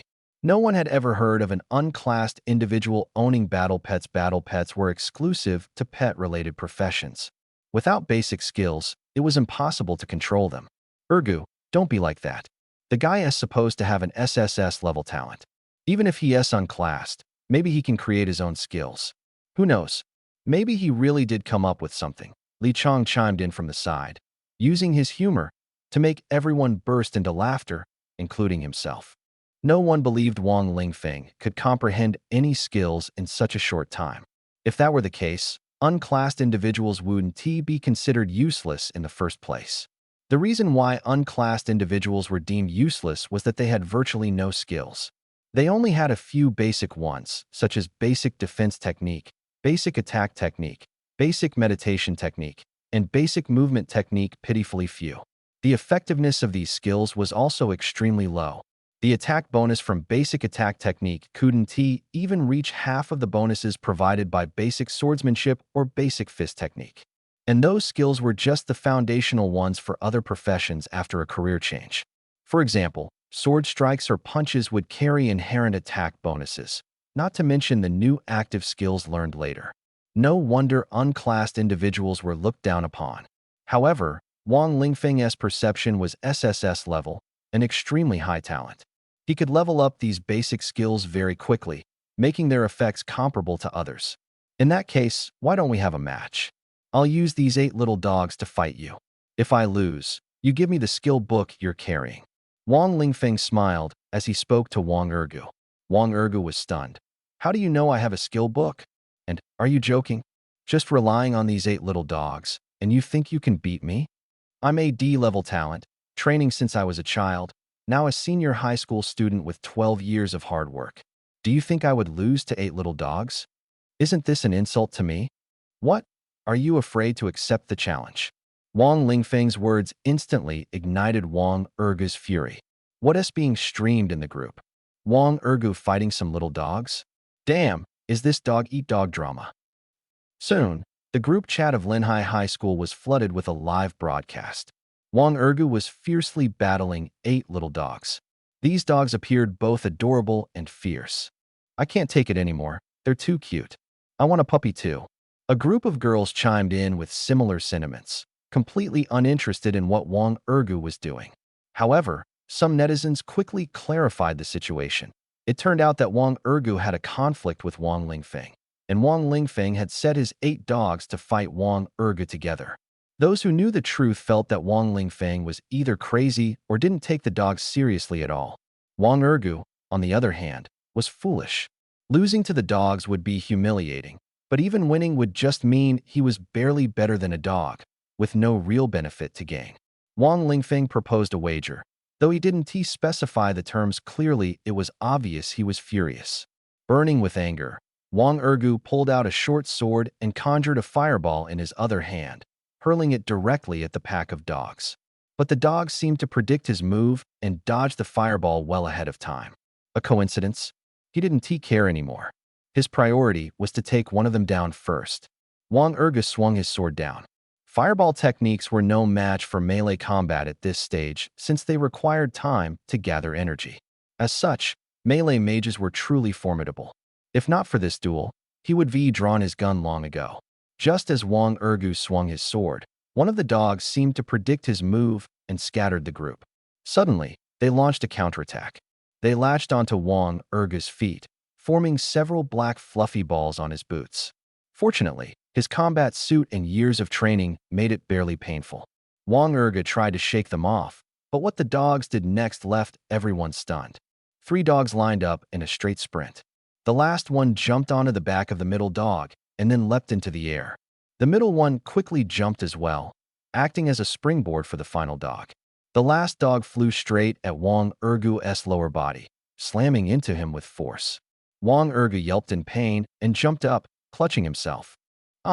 Tears streamed down his face as he held his lower body, his expression of agony eliciting both sympathy and laughter from the crowd. I'm going to slaughter you all, Wang Ergu roared, swinging his sword in retaliation. But just as he raised his blade, a few more black dogs rammed into him. This wave of attacks was a perfectly coordinated assault. The timing was precise, and they struck from angles Wang Ergu couldn't see. This time, Wang Ergu was hurt even worse. He collapsed to the ground, writhing in pain and clutching himself, rolling around in agony. The audience was dumbfounded by the sight. Did this mean the little black dogs had won? Damn, Wang Ergu was worse than a dog. Now everyone had a question in their minds. Was Wang Lingfeng's mastery of beast-taming abilities really just a coincidence? The synchronization and coordination of the 8 dogs were impossible without the aid of beast-taming techniques. at least a basic level of training skill. Moreover, the explosive strength these small black dogs displayed was clearly beyond their physical size, likely enhanced by Wang Lingfeng's abilities. You've mastered beast taming skills? Li Chang pointed at Wang Lingfeng, his voice trembling with shock. If it was beast taming, then Wang Lingfeng was truly on the rise. Beast tamers needed only that one skill, other talents were secondary. Given Wang Lingfeng's extraordinary comprehension, his level of beast taming skill must be quite high. Even if he couldn't switch to a stronger class later, he could still wield significant power. With this beast taming technique, Wang Lingfeng could absolutely be a dominant force in the early stages. Even without a second-class transformation, as long as he leveled up quickly, he could compete with second-class B tier or even A tier players before reaching level 60. Of course, this scenario presumed that Wang Lingfeng would be at level 60 while most others wouldn't even reach level 50. His level advantage would make up for the gap, and he hadn't even undergone a third-class transformation yet. It's not a beast taming skill, just a dog training technique. It only works on dogs. Wang Lingfeng shook his head and denied outright. TCH, what garbage. Li Chang immediately sneered.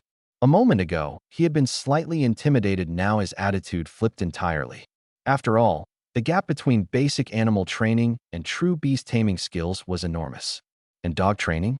That was downright pathetic. The others quickly lost interest as well, feeling let down by Wang Lingfeng. Dog training? A skill so useless no one had even heard of it before. What a disappointment. The people around Wang Lingfeng began to boo him, feeling as though they'd been deceived. Wang Lingfeng didn't care. He snatched the skill book from Wang Ergu's arms, unwilling to give him the chance to back out. Sure enough, when Wang Ergu came to, he tried to go back on the bet. But the skill book was already in Wang Lingfeng's possession, and public opinion was on his side. Wang Ergu had no choice. He glared at Wang Lingfeng with a murderous look, his eyes screaming, "I'll get my revenge on you later. Lingfeng, you've provoked him this much, he won't let you off easily. Why don't you just return the book? You can't use it anyway," Ning Meng said timidly. She had exchanged glances with Wang Ergu a few times and was frightened by his ruthless demeanor. "I just can't use it yet. Don't worry, you're already preparing to risk your life alongside us, so what is there to fear from him?" Wang Lingfeng dismissed her concerns. By this time, the bus had already ascended the overpass, and the towering wall in the distance came into view. It was the wall built to fend off the invasion of alien beasts, a symbol of heroism, guarded by the lives and blood of countless warriors for centuries. Every time Wang Lingfeng saw this wall, his blood boiled with passion. Though life was tough now, compared to the past, this place was practically paradise. The atmosphere aboard the bus grew tense. This was everyone's first time venturing into the wilderness.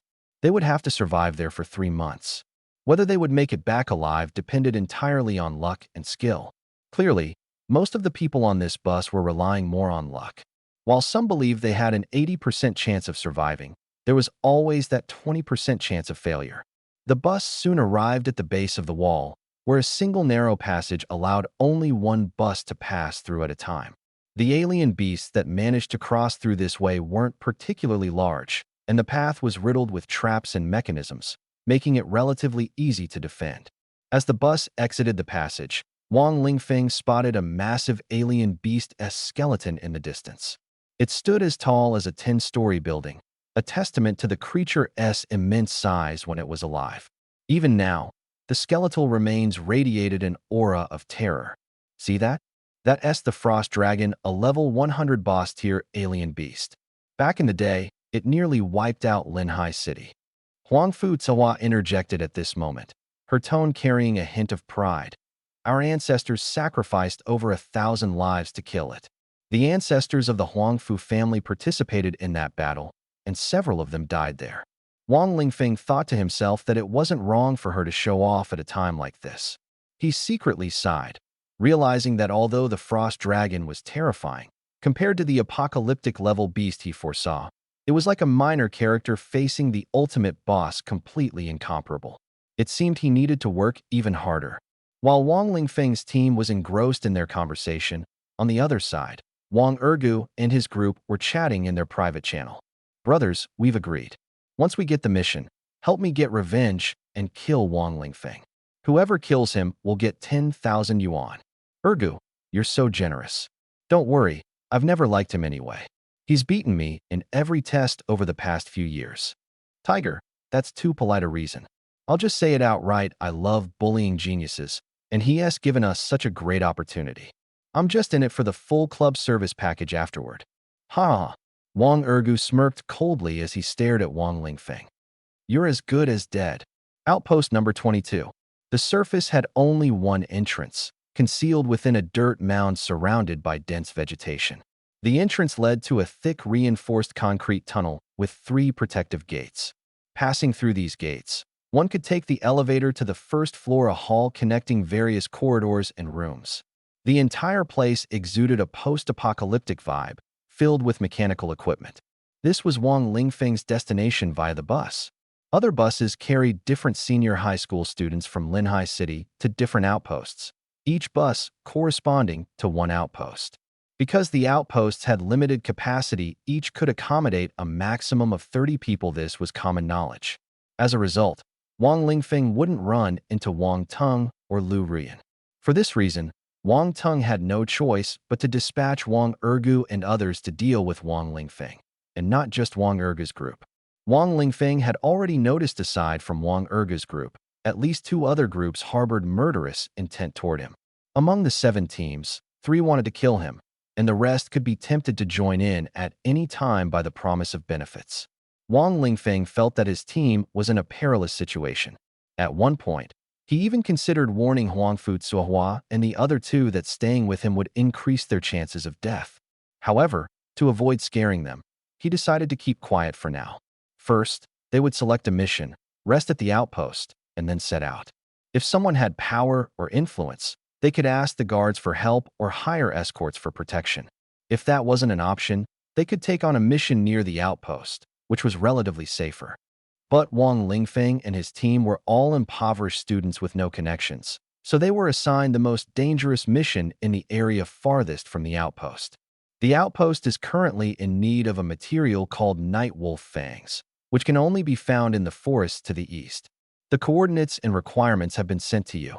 Retrieve them, and you may rest at the outpost for a day upon completion. This was the mission handed to Wang Lingfeng's 4-person team by the sentry captain, marking the true beginning of their trial. Wang Lingfeng's team opened their systems, and the details of the mission appeared on their wristbands.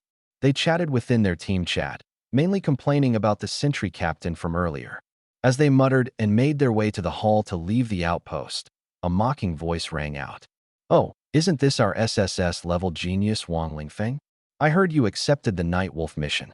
Those monsters are all level 8 and above. We can't handle them, but surely you can. Li Chong, don't underestimate yourself. If you reach level 10, it won't be an issue. Level 10? I'm only level D, and my energy gain from killing beasts is just 10%. Reaching level 10 would take 20 days. Surviving 20 days in the wild without supplies? That's tough. Tough. It's impossible. Fortunately, we're only hunting nearby beasts. Yeah, thank goodness I'm not level F. Those guys don't even get any bonus gains." Wang Ergu's group appeared, along with another similarly unruly group. These 8 hooligan-like individuals mocked Wang Lingfeng and his team, even following them while live streaming in their group chat. "Wanna bet? Wang Lingfeng's team won't make it a kilometer. No way they'll make it. The beasts outside aren't low level. Level 1 creatures are rare, most are levels 3 to 5. Even a level 3 encounter would spell disaster for them." Disaster? More like total annihilation. Under the watchful eyes of the crowd, Wang Lingfeng's 4-person team stepped out of the outpost. Many onlookers were waiting for them to fail, convinced that they wouldn't survive their first major battle. In their eyes, Wang Lingfeng's team had no practical skills and were no different from ordinary people with weak combat abilities. Unless they encountered a level 1 beast, something as rare as winning the lottery, they stood no chance. "Wang Lingfeng, what do we do?" Haiding asked in their team voice chat. This type of communication didn't require her to speak aloud. Her thoughts were transmitted and converted into text. "Follow me closely," Wang Lingfeng replied. "When we encounter beasts, Haitang, use your sword remotely and don't get close. Ningmeng, assist me with your thorn spell. Lu Shangyun, stay behind and set traps. He had already assigned roles to everyone. He would lead the charge against the beasts, while the other three provided support. Wang Lingfeng instructed Haitang to keep her distance and attack from afar with her sword. Ning Ming, with her talent for the thorn spell, was to assist him. If only she could learn the rejuvenation spell, but as an F level, she might only have a chance to learn it at level 5. Lu Shangyun was told to abandon her spells and focus solely on setting traps, like beast traps and mines. The three agreed without question, faithfully executing his plan. None of them had the ability to devise their own strategies. Ning Ming muttered, "So this is just a struggle before death? If we can't fight back, should we just die quietly?" Wang Lingfeng replied, "Of course not. Life is full of surprises. If you don't push yourself, you'll never know how strong you can be." Back to the matter at hand. Wang Lingfeng began walking in a specific direction. It was a route no one else had taken, not even for missions. This area was extremely dangerous. Typically, the outpost assigned tasks with a high likelihood of success. They wouldn't send people to their deaths for no reason. Even Wang Lingfeng's current mission had about a 30% completion rate, which wasn't too bad. He had a clear advantage. But if Wang Lingfeng insisted on walking this particular path, it would almost certainly lead to his demise. Have they given up? Should we follow them? Follow them for what? If they want to die, we're not going to bury ourselves with them. How about I send a drone to follow them? We don't need to go ourselves. Fine, but if they go out of range, just leave them be. Wang Ergu and his group didn't follow Wang Lingfeng any further. They thought those four were marching straight to their deaths, and they weren't foolish enough to join them. Sending a drone after them was mainly to see the fate of Wang Lingfeng and his team. Everyone was curious to know how such an SSS-level genius would meet his end and how this so-called suicide squad would be wiped out. It was, after all, a perfect cautionary tale. To put it bluntly, they just wanted to witness Wang Lingfeng's miserable last moments before death. It gave them a strange sense of satisfaction. However, what they didn't expect was that when Wang Lingfeng entered the danger zone, the first beast he encountered wasn't some formidable monster, but a level 1 beast.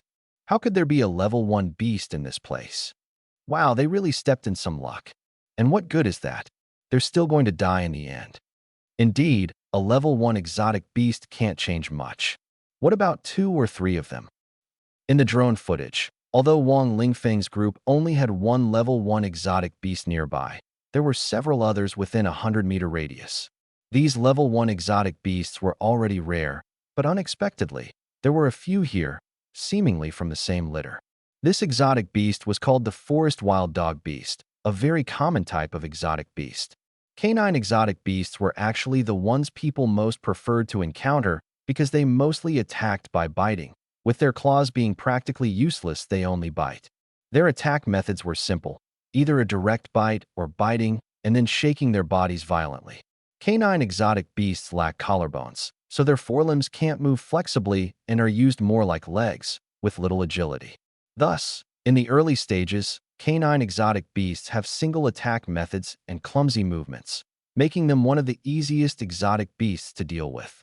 Of course, this is assuming they appear alone. Generally, canines appear in packs, likely because they are aware of their weaknesses and rely on teamwork. Now, the lone canine exotic beast in front of them, still at level 1, was practically free energy value. Damn it, how is Wang Lingfeng so lucky? Wang Tong, Wang Ergu, and the others all thought this to themselves. As long as Wang Lingfeng killed these exotic beasts, he should be able to level up smoothly. After all, he was SSS grade, with over 80% additional energy value bonuses. At this point, Wang Ergu's group didn't have time to rush over and steal the beasts. Even if Wang Lingfeng's team was slow and inefficient, they could easily harvest these creatures. However, there was still a glimmer of hope because Wang Lingfeng's team hadn't brought reconnaissance equipment like drones, so they didn't know there were several level 1 exotic beasts nearby. Wang Ergu's team began moving toward Wang Lingfeng's direction. As they moved, the battle footage from Wang Lingfeng's team appeared before everyone, and their fighting style left everyone dumbfounded. It wasn't that people were amazed by Wang Lingfeng's team's coordination or their speed in killing beasts, rather, they were shocked at how slow their killing speed was and how absurd their coordination seemed. Everyone saw Wang Lingfeng charging ahead alone, using a shield to block the wild dog's attacks wave after wave while attacking it with a short sword. However, the damage seemed minimal. Moreover, Wang Lingfeng was often pushed back because his defensive skills were still weak. Wang Lingfeng's actions were somewhat understandable after all. For someone without a profession to withstand exotic beast attacks at the start was already commendable. But the three girls behind him were a different story. They were all staying in the rear, using ranged attacks or support skills, with one even just setting traps from afar. What are these three doing? Why aren't they rushing forward to slash with their swords? If they just did some basic attacks, they could finish it in under 2 minutes. Exactly. One is using sword control techniques, another is casting bramble spells, and the last one is only setting traps. The monsters aren't even approaching, wasting time and effort for nothing. Dragging the fight like this will take 10 minutes, and Wang Lingfeng is taking hits for no reason. Seeing this scene, the teachers and students of Linhai High School all started complaining. Shenru even specifically went to ask Ning Meng and Lu Shangyun's teachers, "Haven't your students taken practical combat classes?" The two teachers replied that they should have. While the students' talents were average, their minds were still supposed to be functional. In the end, both teachers wanted to distance themselves from the two students, as Wang Lingfeng's group of 4 had taken a full 15 minutes to deal with the exotic beast. Yay! The three girls hugged each other in celebration. This was the first exotic beast they had ever killed, and they were overjoyed, their confidence soaring. This exotic beast wasn't that hard to kill. Maybe our team can still turn things around. If all the exotic beasts are like this, we can level up after killing a few. Leveling up in the early stages brings a huge boost in strength. Although for experts, it might only mean a 0.1% increase in power. For them at level 1, it was a doubling of their strength. However, they were unaware that their performance was being ridiculed by the entire school. For people, taking 15 minutes, are you kidding me? Even someone without any skills wouldn't be this bad. And this was just a level 1 canine exotic beast. This is hilarious. This trash team is truly the trashiest of the trash. Such a great opportunity was wasted on them, and they dragged it out like this. They're so weak, it's unbearable to watch. Wang Lingfeng started with such a great talent, and this is the result? If it were me, I'd be unstoppable. Everyone was both furious and envious, wishing they could trade places with Wang Lingfeng. But what they didn't know was that Wang Lingfeng had deliberately dragged out the fight because he was training his defense skills. Only by mastering his defense to a godlike level would he have a chance to kill the apocalyptic level exotic beasts that would appear in the future. Moreover, his teammates couldn't engage in close combat. If they did, they'd be useless. Their talents were specifically for long-range attacks and support, especially Huangfu Haitang. She had to use her swordsmanship to attack in order to strengthen her swordsmanship skill, aiming to surpass even S-level talents. During this 15-minute battle, although Wang Lingfeng had sustained some injuries, his basic defense technique had already leveled up from LV1 to LV5. His superhuman comprehension was truly remarkable. The basic defense technique didn't necessarily require him to take hits directly, with his body blocking with a shield also counted. The shield itself provided defense, and when it absorbed an attack, the force would transfer to his hand, causing minor injuries, which naturally helped improve his defense skill. His basic attack technique had also leveled up to LV7 because he had thrust his sword more times than he had defended. Although the damage wasn't high, the skill level still increased. Even his dog training technique was improving. Although the 8 little black dogs had only been circling nearby without attacking, it still counted as using the dog training technique. Skills improved quickly in the early stages, especially with the boost from Super Comprehension. "Let us keep going," Wang Lingfeng said to his 3 energized teammates, preparing for the next target. At this point, almost everyone thought Wang Lingfeng's next target would be a different exotic beast, not another level 1 exotic beast. Even though the distance wasn't far, finding monsters in the wild forest was still challenging. Because of this, Wang Ergu and his group were still chasing after them, hoping to steal their prey. They wouldn't miss any opportunity to prioritize their own interests. If they ran for another 10 minutes, they'd catch up and be able to kill those level 1 exotic beasts. But unexpectedly, Wang Lingfeng's luck struck again, and he found the very target they had been eyeing, a level 1 exotic beast. Wang Lingfeng, there's another one. Quick, kill it. Haidang drew her sword, the steel blade slicing through the air with a flash of cold light. Ning Ming cast a thorn spell on Wang Lingfeng, while Lu Xiangyun started setting up traps that everyone thought were useless. Wang Lingfeng continued his charge attack. A new round of skill growth had arrived. He felt his combat power was much stronger than before. For now, he was only pulling one beast at a time, but once he became stronger, he planned to pull a whole group of beasts to attack him, crazily boosting his defense skills. However, he had a question. If his defense skills became so strong that they completely blocked attacks, would the skills still continue to improve? This was worth studying. 15 minutes, still 15 minutes, it took Wang Lingfeng's team of 4 to kill this one monster. This was mainly because Wang Lingfeng was focused on improving his defense with almost no growth in attack power. So, while the damage he took was reduced, the speed of killing monsters didn't improve much. Moreover, Wang Lingfeng deliberately slowed down his attack speed, allowing the other 3 girls to strike more often and accumulate more energy for themselves. What's the point of watching a few useless losers fight monsters? The livestream viewers had already lost interest. Although Wang Lingfeng's team was weak, the fact that they were still alive was already something, but there wasn't much to see. Teams like theirs only became exciting at the moment of near death. Otherwise, watching their slow progress was pure torture. That Wang Ergu, too, he tried to steal a monster, but ran into 3 level 5 beasts on the way and almost got killed. Compared to Wang Lingfeng's team's luck, they're downright unlucky. Even though they're unlucky, they VE leveled up. Their levels are much higher than Wang Lingfeng's. Enough about that. Do you think Wang Lingfeng can find another level 1 beast? This was the only thing left that interested the remaining viewers. The result? Holy crap, Wang Lingfeng is seriously lucky he found another level 1 beast. In the drone footage, Wang Lingfeng was about to encounter another level 1 beast. His luck was enviable. Then, they killed the 4th and 5th beasts, successfully leveling up. The start was going too smoothly. At this rate, while they might not complete the mission, surviving wouldn't be a problem. As long as they lasted 3 months, they'd have a chance to return. After that, they'd either continue fighting monsters in the wild or compete for other positions. The latter was unlikely for all 4 of them. But as long as they endured the hardest beginning, things would get easier later. For those with F-grade talents, the hardest part was the start. Perhaps as a test, anyone below level 10 had to kill monsters on their own. The most help they could get was life-saving assistance, not help in fighting. If someone above level 10 touched the monster, the lower-level person wouldn't gain any energy. After reaching level 10, if someone more than 10 levels higher participated in the fight, they also wouldn't gain energy. The difference was that one rule applied to those more than 10 levels higher, while the other applied to anyone above level 10. Awakening times were fixed, and leveling up was possible every year.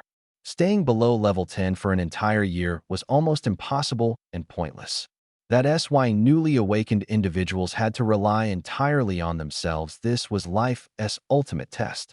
It also assessed a person's survival ability. Failing this stage would only drag down the team in the future. Because leveling up from level 1 was so difficult, the 3 girls in Wang Lingfeng's team hugged each other in excitement. I leveled up. I actually reached level 2. I didn't think I'd survive this. Too bad I didn't learn a new skill. Don't overthink it. Skills are hard to grasp, and before level 5, all you can learn are level talents. You're just F level, don't think too much. True, let's continue then. Hopefully, we can keep being lucky. Wang Lingfeng, should we stick to the old way and just slash a few times? Ning Ming and Lu Xiangyun looked at Wang Lingfeng. After leveling up, their strength had doubled. No need. Even if you slash, it won't help. Just leave it as is. Wang Lingfeng refused. He wanted to focus on training defense. Their attack power was low, so it wasn't necessary. Ning Ming, you're making us look useless like this. You can still use Thorn technique. I'm truly useless, and even have to share everyone's energy. Lu Xiangyun also spoke, feeling quite upset. But she was more afraid that Wang Lingfeng might abandon her because of this, so her sadness was slightly less than Ning Ming's. It's fine. Now we have Tsuehua. She's leveled up, and her attack power has increased. Wang Lingfeng said casually. Now all three of them called Huang Fu Haitang Zuhua. She was very open-minded and didn't mind at all. Precisely because she didn't mind, Wang Lingfeng dared to call her that, otherwise it would feel too distant. In the future, they'd still need help from the expert who could wield sword techniques. Let's rest for a bit, and then go hunt level 2 beasts. Wang Lingfeng sat cross-legged and began meditating to recover his stamina and vitality. Recovery wasn't fast, but it was happening. He felt that as long as he persisted, he could grasp skills, quickly restore his state, and even further his cultivation. At this moment, someone suddenly appeared. You think you can just go for level 2 beasts? Who do you think you are? Finding level 1 beasts last time was pure luck. Wang Erge had arrived. He had leveled up to level 4 by killing monsters along the way. On the same path, Wang Lingfeng had smooth sailing, while Wang Erge's group faced constant danger, killing dozens of level 5 and above beasts without encountering a single one below level 5. They were injured in multiple places. Many times, they thought that if they ran into Wang Lingfeng, they'd surely die. But strangely, why hadn't they encountered him? Wang Lingfeng didn't respond and continued meditating to recover. This was far more important than dealing with their nonsense. For the next few minutes, only Wang Ergu and Li Chong kept provoking him. Seeing Wang Lingfeng remain indifferent, they felt an urge to rush over and hit him. If it weren't for the live streaming drone, they would have acted already. Without the live stream, they might even have killed Wang Lingfeng. Now it felt like they'd shot themselves in the foot. However, they weren't in a hurry to kill Wang Lingfeng yet. They wanted to toy with him first. After all, Wang Lingfeng was too weak, only level 2 now. SSS level talent? So what? This was what everyone thought, and it made them feel great. Wang Lingfeng currently posed no threat and could be killed at any moment. Since that was the case, why not play around a bit longer? This wasn't just Wang Erge's idea. Wang Tung also wanted Wang Ergu to suffer slowly. Wang Ergu, how about this? There are 2 paths ahead. Let's each take one. You pick first. After a while, Wang Lingfeng stood up and pointed at the 2 paths ahead, one leading upward, the other downward. His actions surprised everyone, but they quickly understood his intention. This was a test, relying on luck or something else. The outcome would be clear in an instant.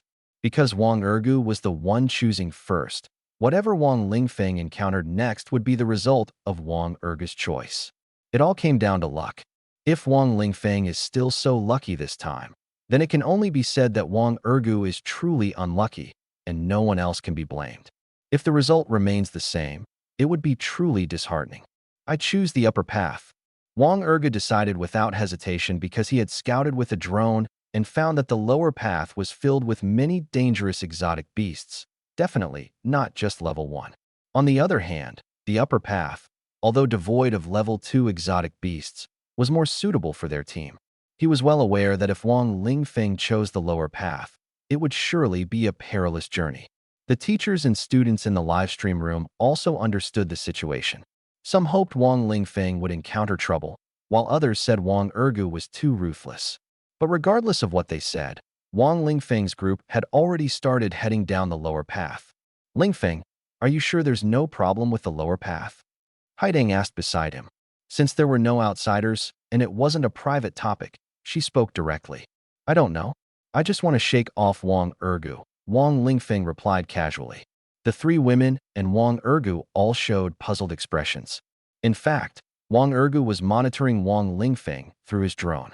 The drone's audio reception was strong enough to pick up distant sounds, so everyone heard this conversation. What does that mean? Ning Ming tilted her head, looking a bit confused. Just what it sounds like. I'm afraid he'll follow us.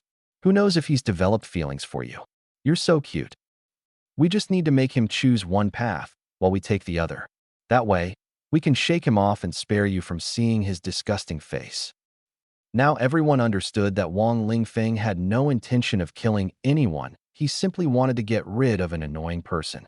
Upon hearing this, Wang Ergu was furious and wanted to rush over to take down Wang Lingfeng, regardless of whether the drone captured it or not. Calm down, calm down. Li Chong and his teammates quickly restrained him. He's already on the lower path, which is a dead end. Let's focus on leveling up. Although today's progress is fast, we've consumed a lot of resources and need to plan for returning. Exactly. That kid thinks he's smart, but either path is a dead end for them. Both paths are fatal for their team. That's right. If they were here, could they handle the 5 level 6 exotic beasts ahead? Damn it.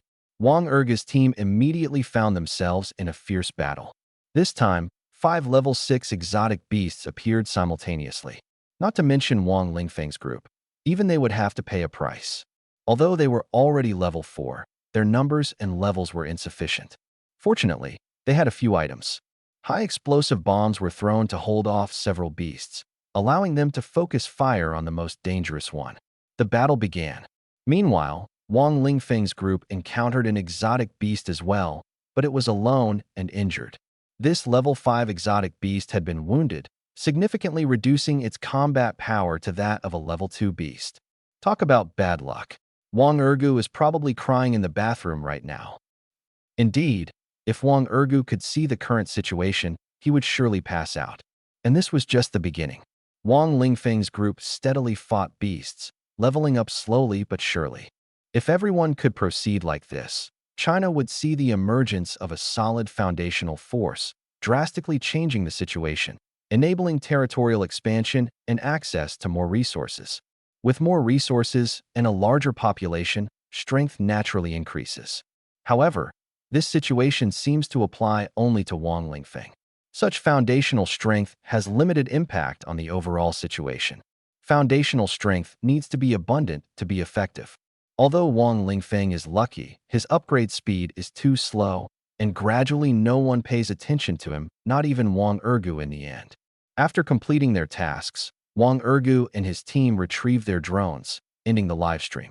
Everyone thought Wang Lingfeng's team had decent luck but lacked highlights.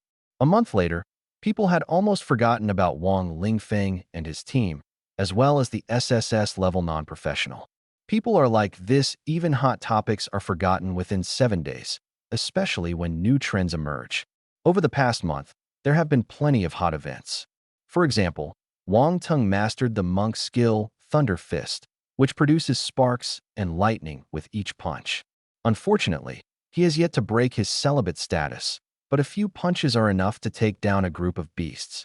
His upgrade speed is fast, and he is likely the first senior high school student in Linhai City this year to reach level 10. However, the honor was snatched by someone else, as he reached level 10 2 days later than others. By then, many people had already reached level 10, and he couldn't even make it into the top 10. Meanwhile, Lu Rian ranked relatively high within the top 10. Most people hadn't even reached level 10 yet. A month is neither too long nor too short.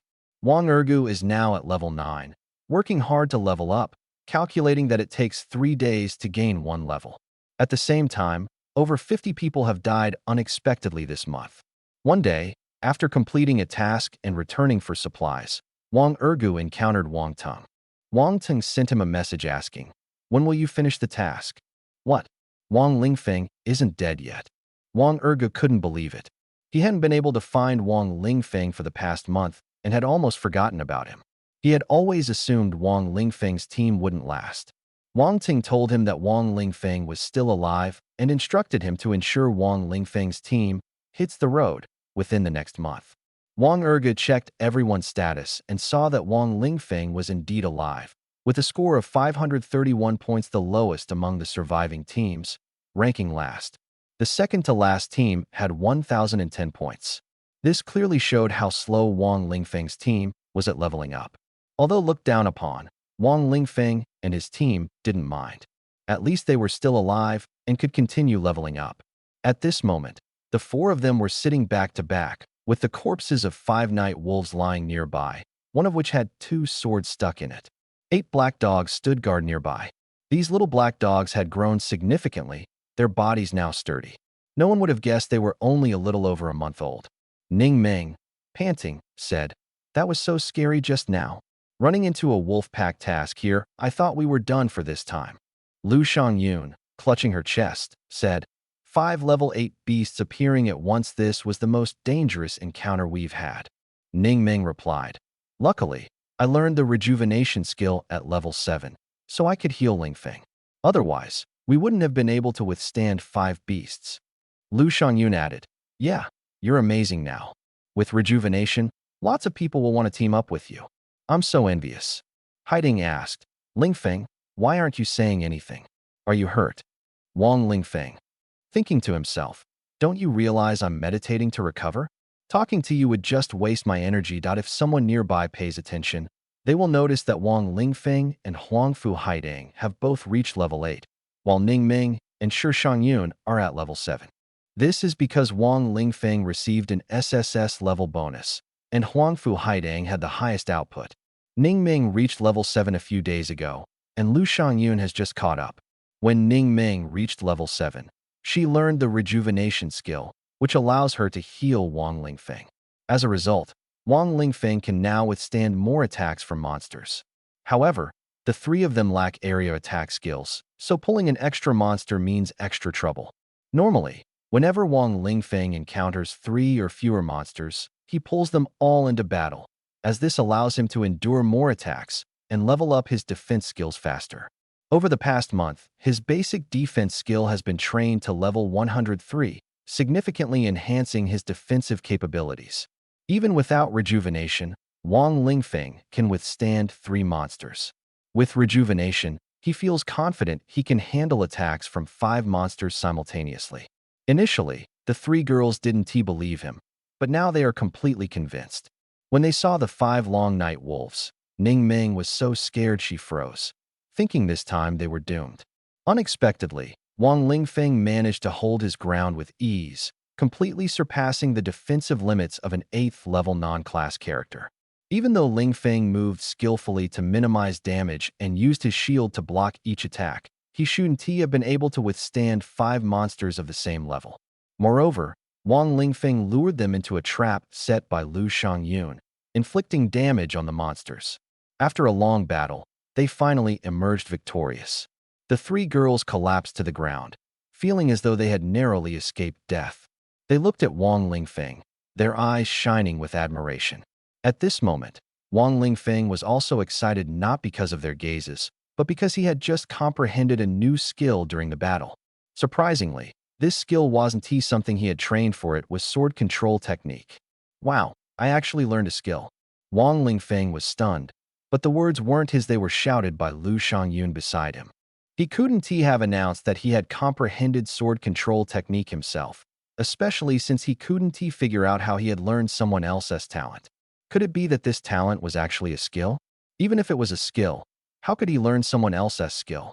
Could it be that his super comprehension talent doesn't require him to practice and allows him to learn just by observing others? If that is true, it's incredible.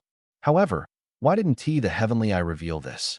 Wang Lingfeng quickly understood that the heavenly eye can only see certain predetermined events. Many variables are invisible, or if there are too many variables, the consumption of spiritual energy becomes too great, so it defaults to hiding variable displays. He understood this because when he looked into the future before, after choosing a profession, he could only see a few general directions without any details. Viewing details consumes too much spiritual energy and isn't necessary. Plus, details are always subject to change. In reality, the heavenly eye can only see general directions, becoming more accurate as the time approaches, but details still depend on oneself. Of course, this might be due to insufficient skill level. Perhaps he'll be able to see more when he becomes stronger in the future. Now he is certain of one thing. Super comprehension allows him to learn skills just by observing others, not limited to events happening around him. Images and books work too. And one more thing, let us go. Let us keep hunting monsters and test the new skill. Wang Lingfeng stood up and continued searching for exotic beasts to kill. Did Shangyun just master a skill? Why is he so excited? Could it be that he likes Shangyun? Haiding looked at the thrilled Wang Lingfeng and couldn't help but speak. She felt a strange discomfort in her heart. Haiding, don't talk nonsense. How could Wang Lingfeng like me? Lu Shangyun's face turned slightly red. Stop joking around and hurry up. What if Lingfeng pulls a few more monsters? Ning Ming thought the two were just teasing and, worried about Wang Lingfeng's safety, quickly followed, ready to cast a rejuvenation spell on him at any moment. Soon, Wang Lingfeng found a level 7 beast, and his combat style became apparent. Aside from targeting weak points, he took the monster's attacks head-on, not even bothering to use a shield. He claimed this was a way to crush opponents with sheer strength, level up his defensive skills faster, and also help Ning Ming improve her rejuvenation spell. Healing skills needed effective recovery to increase proficiency. Wang Lingfeng didn't hide his intention to level up his defensive skills. After all, others didn't know his true purpose, and he needed a direction to train. Becoming a frontline shield wall was a good option. Magic Trap. At this moment, Lu Xiangyun set up a magic trap on the ground. Once a monster stepped in, it would explode. This was her newly mastered skill. From now on, she could contribute damage and act as a backliner. Wang Lingfeng could lure monsters onto the trap. Wang Lingfeng wasn't surprised at all because his heavenly eye had already told him that for Lu Xiangyun to improve her strength, she needed to rely on magic traps. These traps could be purely magical or combined with physical objects. Lu Xiangyun still needed to study trap knowledge further and integrate it into her magic traps. Now she understood why Wang Lingfeng had always made her read books about traps, learn various trap skills, and spend an entire month practicing traps. She felt quite grateful to Wang Lingfeng, even harboring a slight special feeling, though not much yet. When Wang Lingfeng saw the trap was ready, he immediately lured the monster over. Boom! Explosion. The damage was impressive, instantly reducing the monster's health bar by 10% and stunning it. Xiangyun, you're amazing. Ning Ming praised from the side, making Lu Xiangyun feel a bit elated. Wang Lingfeng thought to himself, wondering if he could learn this magic trap skill. Imagine pulling a group of monsters and stepping on one magic trap after another. With explosions everywhere, how satisfying would that be? But for now, he was more focused on Sword Mastery Proficiency plus 100, Sword Mastery Level Up. Sword Mastery Proficiency plus 100, Sword Mastery Level Up. It turned out that just watching others use skills could really increase his own skill proficiency. In future team-ups, he could learn others' skills while having them help him train his own proficiency. While others might gain plus 1 proficiency, he would gain plus 100. If others found out, would they be angry? For this reason alone, he absolutely couldn't reveal his ability to learn others' skills. Unless absolutely necessary, he wouldn't use these skills in front of others. To them, he was just a tank taking hits. After the monster was defeated, they lit a fire to roast meat. Paw Patrol, come eat. Wang Lingfeng tossed over 100 pounds of beast meat to 8 black dogs. Under the influence of his dog training skill, these dogs would only eat on his command. Even if SD Wang Lingfeng's dog training skill had already reached level 300, making it his fastest leveled skill, far ahead of the others. The reasons were, first, that he owned many dogs, and second, that this skill leveled up particularly quickly. The proficiency required to level up dog training in the later stages was less than 1/10 of that needed for basic defense. For example, a level 50 basic defense skill required 10,000 instances of proficiency to level up, while dog training only needed 1,000. However, the main reason Wang Lingfeng could level up so quickly was the 10,000% proficiency boost brought by Super Comprehension. While others needed to endure 10,000 attacks to level up basic defense to level 50, he only needed 100. At level 300, his dog training skill allowed his dogs to grow exceptionally fast, with extraordinary combat power and outstanding tracking and hunting abilities. During the previous battle with 5 mission wolves, his dogs played a crucial role, holding off 2 of the wolves.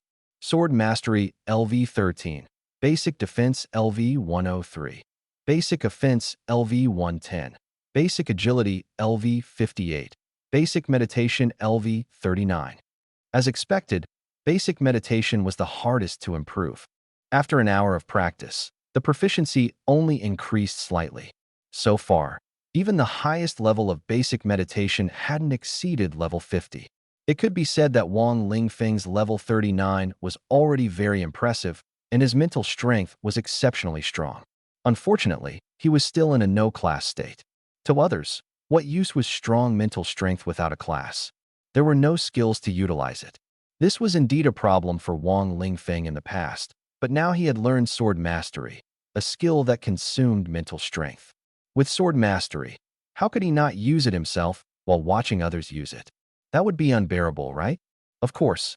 So, at 2 in the morning, Wang Lingfeng sneaked out, intending to find a beast to practice sword mastery on. He was now fully capable of taking on beasts of the same level one-on-one, no doubt about it. He deliberately made the three women think he was heavily reliant on them and couldn't kill those beasts without their help.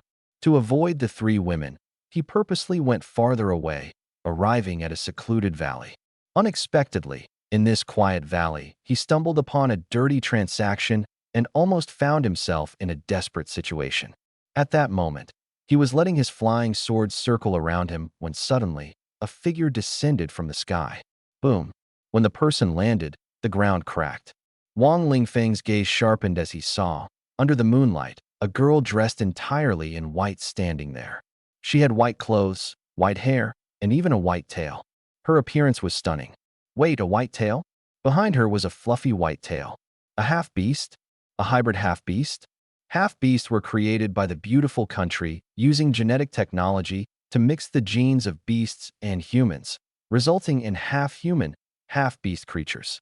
The beasts here weren't ordinary wild animals, but monsters that had invaded from another world, not local mutations. However, these half-beasts sometimes completely lost control and turned into wild beasts, which drew a lot of criticism. As a result, the beautiful country didn't continue to promote this technology. On the other hand, the two countries of Hua and Bang took this technology to the extreme. Not only did they turn themselves into half-beasts, but they also worshipped those monsters from another world fanatically. They became accomplices to the monsters, aiding the beasts in their invasion and becoming the enemies of all humanity. Even worse, many people secretly colluded with them and defected to their side. The half-orc girl in front of him was definitely here to meet with these collaborators. This piqued Wang Lingfeng's interest, and he quietly hid himself. Fortunately, he had secretly practiced sword control techniques before and knew how to conceal himself, even leaving his dog outside to patrol. The spot he chose to hide was completely out of sight from the outside. Unfortunately, he hadn't learned stealth skills otherwise. The risk of being discovered would be even lower. Wang Lingfeng put away his sword, slowed his breathing, and tried to blend into the surrounding environment. Although he didn't have stealth skills, he knew a bit of Taoist techniques and understood how to merge with nature. While not perfect, it was good enough for now. Before long, a figure appeared. "You're here." "Yes, I'm here. You shouldn't have come. But I'm already here." "Is this a code?" Wang Lingfeng wondered to himself. What surprised him even more was that the person in front of the level is only between 10 and 20, so going in 1 be of much use. Consider it a gift for you. After saying this, the half-orc girl quickly left, her movements resembling a wolf under the moonlit night, her tail wagging like a dog-ass. Could she be a canine-type half-orc? Not long after, Wang Teng's mother also left. Wang Lingfeng stayed behind because he knew someone was still watching nearby. He simply sat down to meditate, continuing to blend into the environment.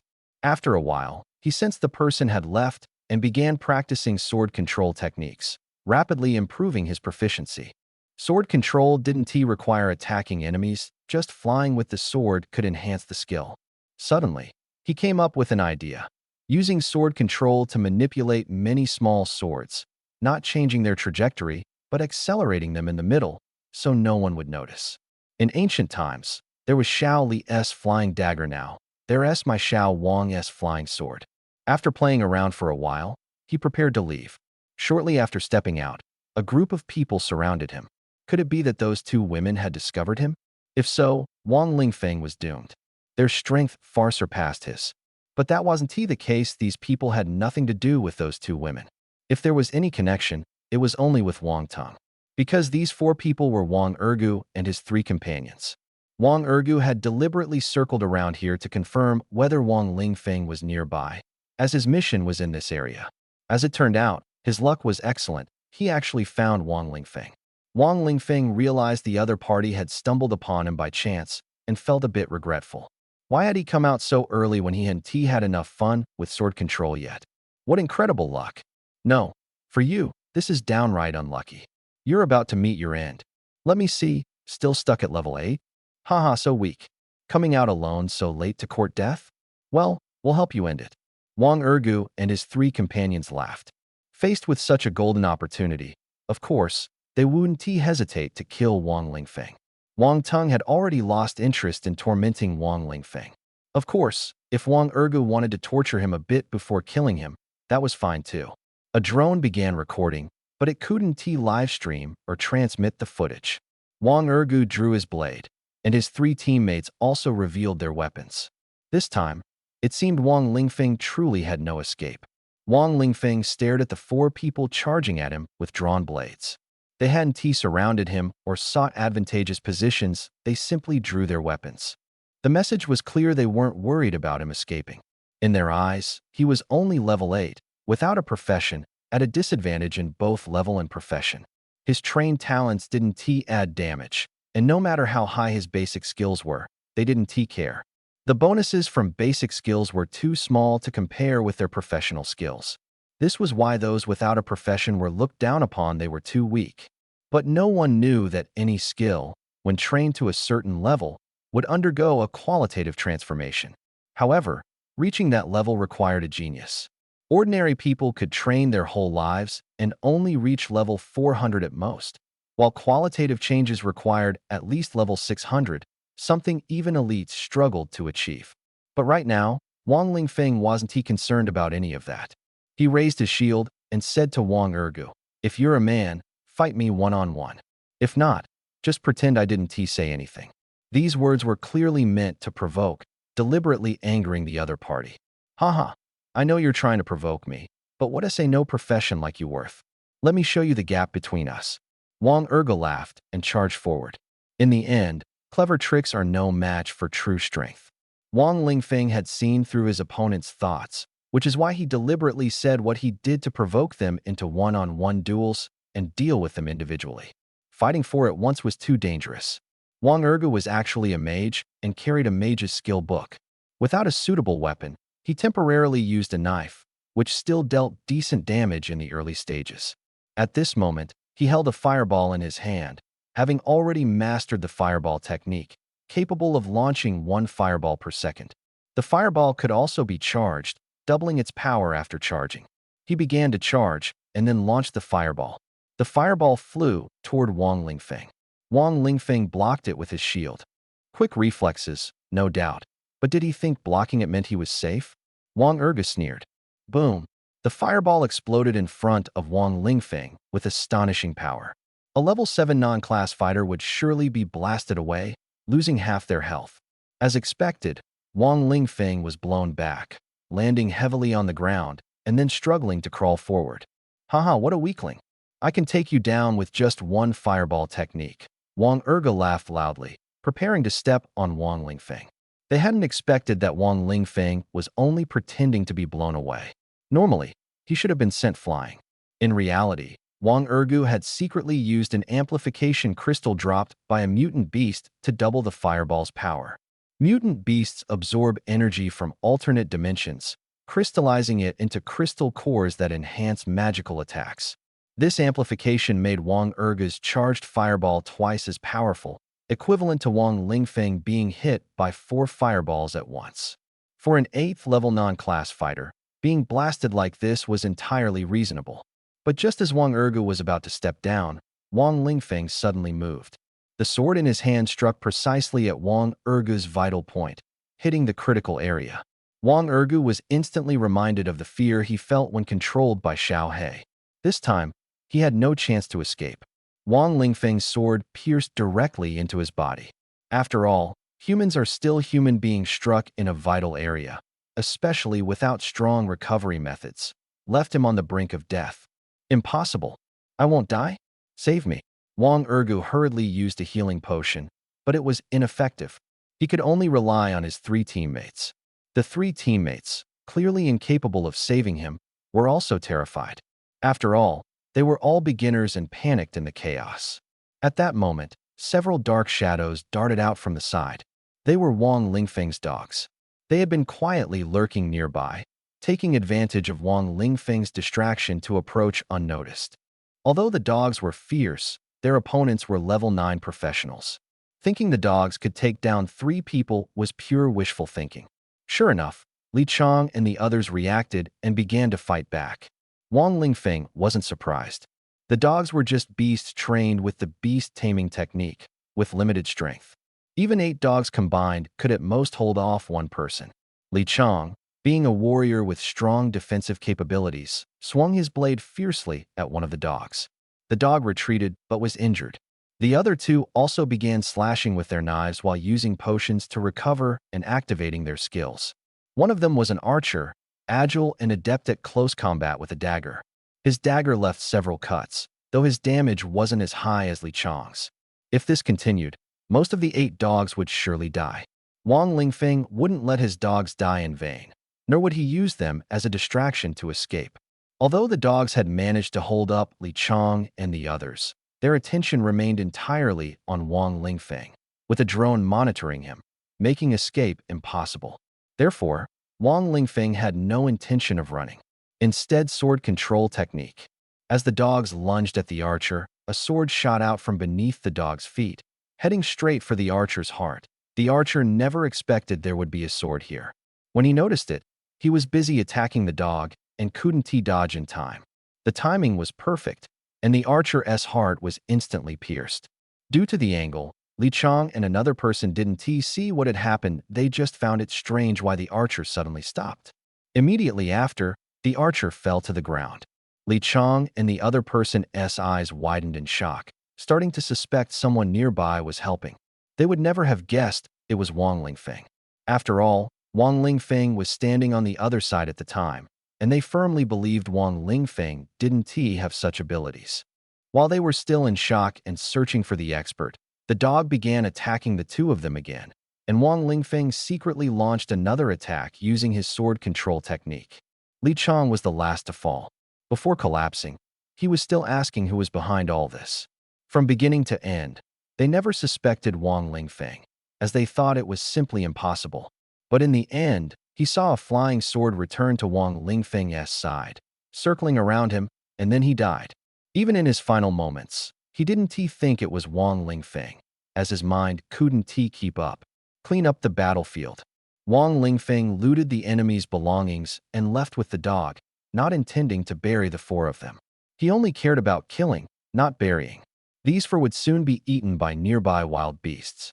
Lingfeng, where did you just go? Went to the bathroom. Why do you men take so long in the bathroom? Squatting there forever and not coming out. But you're impressive, squatting for so long even in the wild. At outpost number 22, in the operations command room, the sentry captain had just finished breakfast, brewed a pot of tea, and was preparing to start his morning shift when he suddenly noticed that another team had gone offline on the screen showing the 8 teams. These rookies are so terrible, another team has died. Out of the 8 teams, 3 are already dead. But interestingly, the weakest team has managed to survive all this time, and they're even carrying out the hardest mission. What's even more surprising is that not only have they survived, but they're continuously killing monsters and leveling up, albeit at a slower pace. The captain was, of course, keeping an eye on Wang Lingfeng's team. After all, only 5 of the 8 teams were still holding on, making it hard not to pay attention. Previously, he thought Wang Lingfeng's team would either die out in the wild or hide and stay silent to survive. But even if they managed to survive by hiding, they'd only be able to take on dangerous outdoor tasks, with little future ahead. Unexpectedly, they had persisted for an entire month, continuously killing alien beasts and earning points. Captain, Team 8 has returned. The mission is complete. What? The captain, still thinking about Wang Lingfeng's team, was interrupted by his subordinate's report. Team 8 was their code name. This means they're at least level 8 now. Not bad. The beginning is always the hardest. Later, assign them some simpler tasks to ensure they can stay alive. The captain understood the significance of completing this mission. At the very least, Wang Lingfeng's team had reached level 8, with the ideal scenario being around level 10. They have 2 level 8s and 2 level 7s, in good condition. It's surprising they managed to maintain such a state without any supplies. Where are they now? Are they planning to rest at the outpost for a few days? The captain asked. After completing tasks, everyone needs to rest at the outpost. Surviving in the wild without potions is too difficult unless you can avoid all accidents. But who can guarantee no accidents? Even minor issues usually require returning to the outpost. not allowed to return without completing the task. If an accident occurs, you still have to go back, and everyone will turn a blind eye and help out. However, failing the task will result in point deductions or even punishment. They left, saying they don't have time to rest, want to keep leveling up and taking tasks, aiming for a good score. The captain was stunned upon hearing this. With their team, surviving is already a blessing, and they still want a good score? Wishful thinking. Forget it. It's their business how they want to act, not his concern. Just as the captain was dismissing the matter, someone below added that Wang Lingfeng only brought some red and blue potions this time. No other emergency supplies, not even a reconnaissance drone. This kid, is he relying entirely on luck to take risks? The captain suddenly recalled that someone online had said Wang Lingfeng was relying solely on luck to roam around. If his luck runs out, he's done for. Right now, he's just lucky, but trouble is bound to come sooner or later. This was also the general opinion online, believing his good fortune wouldn't last forever. Additionally, Wang Lingfeng had specially ordered 8 dog backpacks this time, which could be directly strapped onto the dogs. It must be said, besides combat, the backpack function was quite practical. While fighting monsters outside, many resources had to be wasted because they couldn't be carried back, with exotic beast meat being the most regrettable. However, Wang Lingfeng's dogs were happily eating the meat freely, with almost no increase in cost. As a result, they grew exceptionally fast, reaching the size of other dogs in just a month, even larger than adult huskies. At the 48th outpost, Wang Teng and Lu Rian were also paying attention to Wang Lingfeng's situation, though only casually, as they were resting and had heard about it from others. That useless guy is still alive and even completed his first task, while Wang Ergu ended up dead. Wang Ting felt a bit frustrated upon hearing this news. However, he quickly noticed that Wang Lingfeng's level had been updated, and he was still only level 8. Rian, good thing you left that useless guy early. He's only level 8, while we're already level 13. Don't mention him to me. He and I are already from 2 different worlds. Don't let him drag down your standards, Lu Ruyan said coldly. She now looked down on Wang Teng beside her as well. He was just an ordinary player. Although he was level 13, she had reached level 13 several days ago, while Wang Teng had just caught up. At this rate, the gap between her and Wang Teng would only widen, eventually making it impossible to team up. This wasn't just a psychological issue, but a real level restriction. Players over level 10 couldn't team up. Wang Teng was well aware of this and grew increasingly worried, until his mother brought good news, saying she had obtained a key to a secret realm.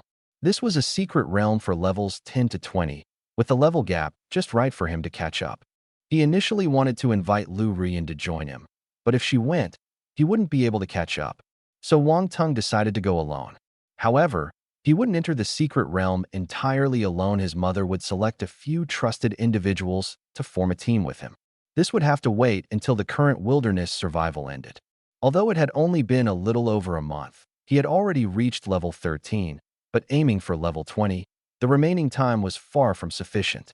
Now, leveling up required 7 to 8 days per level, and the time would only increase further. It is estimated that by the end of the 3-month wilderness training, he will be at most level 18, just enough to enter that level 10-20 secret realm. After the training, there will be a 1-month rest period for the injured to recover. He plans to use this month to improve his strength in the secret realm, and by then, he will surely shock everyone who looks down on him and mocks him. As for Lu Rian, he plans to make her kneel and look up to him. Thinking about this, he feels particularly pleased. Wang Teng, what are you thinking about? You're drooling. Ah, nothing. I was just thinking about Wang Lingfeng. The people nearby immediately gasped, and the men started to distance themselves from Wang Teng. Don't misunderstand. I was just thinking about how slow that loser is at leveling up. How much can he level up in the remaining time? Do we even need to say? At most level 15. No. At this rate, at most level 13. What do you think, just hypothetically, if Wang Lingfeng survives until the end? Will he really continue to participate in the high school trial? No way. The upcoming high school trial is a real test of strength, and without enough power, he won't be able to hold up. He wouldn't go just to embarrass himself. Do you think there's any chance of a miracle happening? Another month has passed, leaving only half a month. Everyone is now tallying points and casualty statistics. This time, there were 8,000 senior high school students from Linhai City participating in the wilderness training, including students from Linhai High School and several other high schools. In fact, the number of senior high school students now is almost the same as the population of newborns back then, with hardly any reduction. After all, before awakening, everyone was almost at SSS level talent and considered treasures. Back to the main topic. Among the 8,000 participants, over 2,000 have already encountered accidents, making the elimination process extremely brutal. However, generally speaking, as long as one has studied diligently for the past 12 years and doesn't act foolishly, they won't be eliminated. Some people have lived too comfortably, thriving in peaceful times, but in this environment, they not only waste resources but also drag others down, even causing harm to others. Several cities in Huaxiao were destroyed because of this, now turned into paradises for exotic beasts. For example, the semi-beastman strongholds in the Wabang country are prime examples. The rules of chaotic times are harsh. The weak are eliminated first. These rules were established through lessons paid for in blood. Look at Wang Lingfeng's team. Their levels were just updated, and the lowest is only level 11. Saying level 13 before was an exaggeration. They're a whole month behind the median line, while the lowest level among other F-rank teams is at least level 13. Everyone saw Wang Lingfeng's team's results. Their points and levels were the lowest. However, people found it strange that their leveling speed was incredibly slow, almost unbelievable. Look at Lu Ruyan. She's already level 17 after just 2 months. She's 6 levels higher than Wang Lingfeng, and the gap will only widen. Don't overhype Lu Ruyan. She hasn't even made it into the top 10. The strongest is Donghai High School's Dugu Feng, an assassin with S-level talent, already at level 18 and likely to reach level 19 in half a month. What a pity. If only she could break through to level 20. The highest record is reaching level 20 in 3 months. Don't underestimate this one-level gap. It takes 3 months for F rank to level up, over a month for S rank, and only SSS rank has a chance to achieve it. She simply can't. The crowd started discussing, and Wang Lingfeng was quickly forgotten. After all, no one pays attention to a loser. When you watch a competition, who cares about the last place? Unless they're particularly controversial, but Wang Lingfeng's controversies have already been exhausted, and people have had enough of him. 7 more days passed, leaving just over 7 days remaining. Have you noticed? Wang Lingfeng's team S Points Haven T moved much these past few days. Have they completely given up and are just waiting for the trial to end? Indeed, I took a screenshot 7 days ago. Their points were 1661, and now it's only 1685. They've only killed a few beasts in these 7 days. This they must have given up. If I were them, I'd give up too. After completing a few tasks, they've already met the minimum requirements. They can just stay nearby, slowly killing monsters to level up and live their humble lives. As expected, they're cowardly and afraid of death. No wonder someone with an SSS-level talent chose to go without a profession. Once again, everyone criticized Wang Lingfeng. The netizens' comments were sharp and insightful. Another 3 days passed, leaving less than 5 days remaining. By this time, the overall situation was mostly settled, and many people had already returned to the outpost to rest. Especially those who had no hope of leveling up further and were ranked lower. They had already given up. After all, they could still train after returning, so there was no rush. Everyone assumed Wang Lingfeng's team had already returned, given that they had given up. But unexpectedly, Wang Lingfeng and his 3 teammates had not returned. At Outpost 22, Captain, the 7th team has returned. Take good care of them. These kids have had it tough. Yes. After speaking, the captain buried himself back in his work. Among the 8 teams here, 3 had perished earlier, and there hadn't been any major incidents since. The toughest times were in the early stages. Later on, there were still accidents, but not full team annihilations, just a few injuries that required members to be brought back. Fortunately, the injuries weren't severe and could be healed. That day, 4 teams returned to Outpost 22, and the remaining 2 returned the next day. Now, only the 8th team was left. Strange, why hasn't the 8th team returned yet? The captain was puzzled. Newcomers who completed their tasks could rest at the outpost for 3 days. With only 1 day left until the trial ended, according to the rules, they wouldn't need to go out again starting from the 6th to last day. I thought the 8th team would be the first to return, but they're the last. Is there any point in them staying out there? Their points haven't increased at all. They must be struggling to survive out there. The captain muttered to himself, shook his head, and continued working, not bothering with such matters. Many others shared the captain's doubts.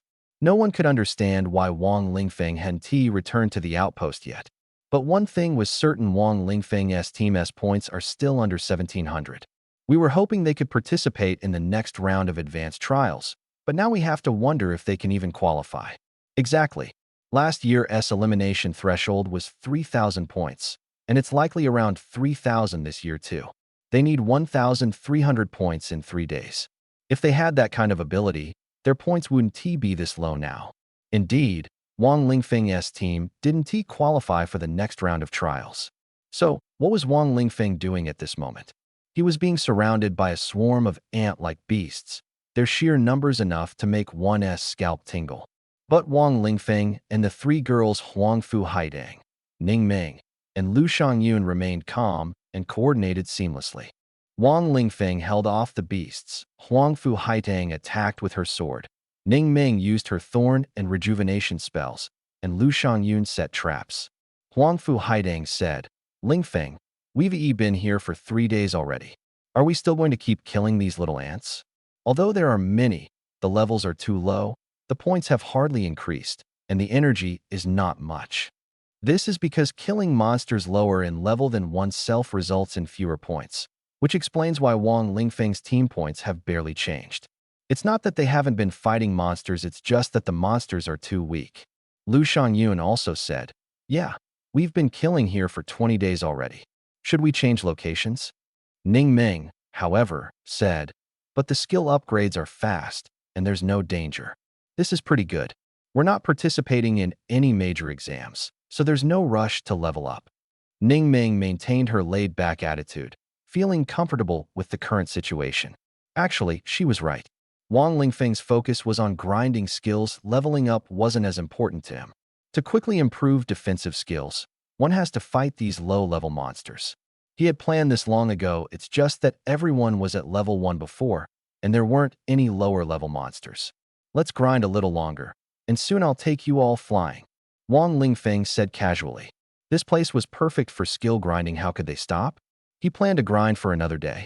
There was no need to move later. When the area floods and the ant nests are destroyed, the high-level soldier ants, male ants, and even the queen ant would appear. Coupled with the preparations he had made earlier, the points would soon skyrocket. For now, he ignored all that and focused on checking the skill upgrade progress.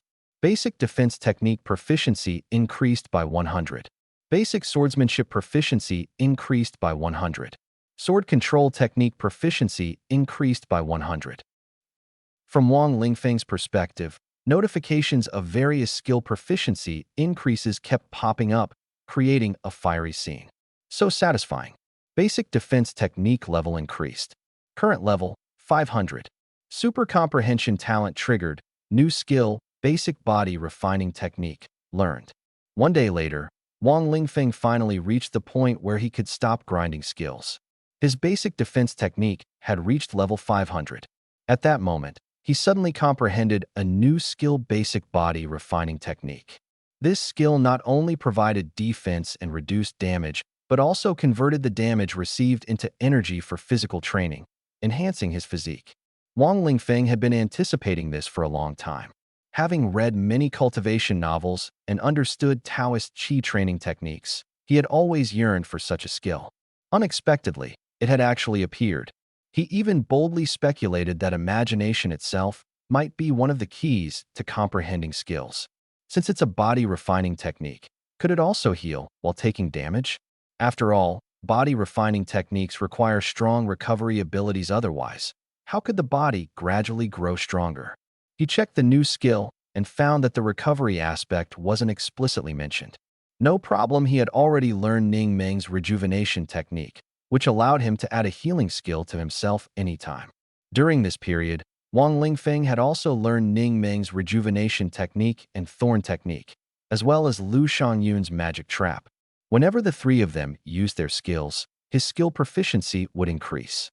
So satisfying. Another noteworthy point is that there are two ways to comprehend skills.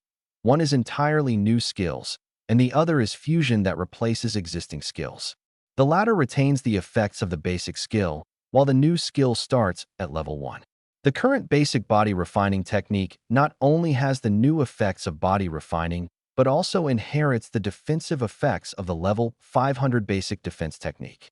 Similarly, the previously comprehended basic swordsmanship replaced the basic attack technique, but retained the attack bonuses of the basic attack technique. Speaking of basic swordsmanship, it's not something learned from others, but honed through personal practice, one strike at a time. After all, he has always used a sword.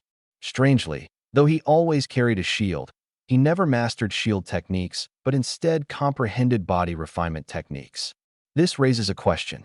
If he has body refinement techniques, does he still need a shield? Logically, body refinement techniques allow him to endure more damage, but he still feels the need for a shield because there's a limit to injuries he has to stay alive.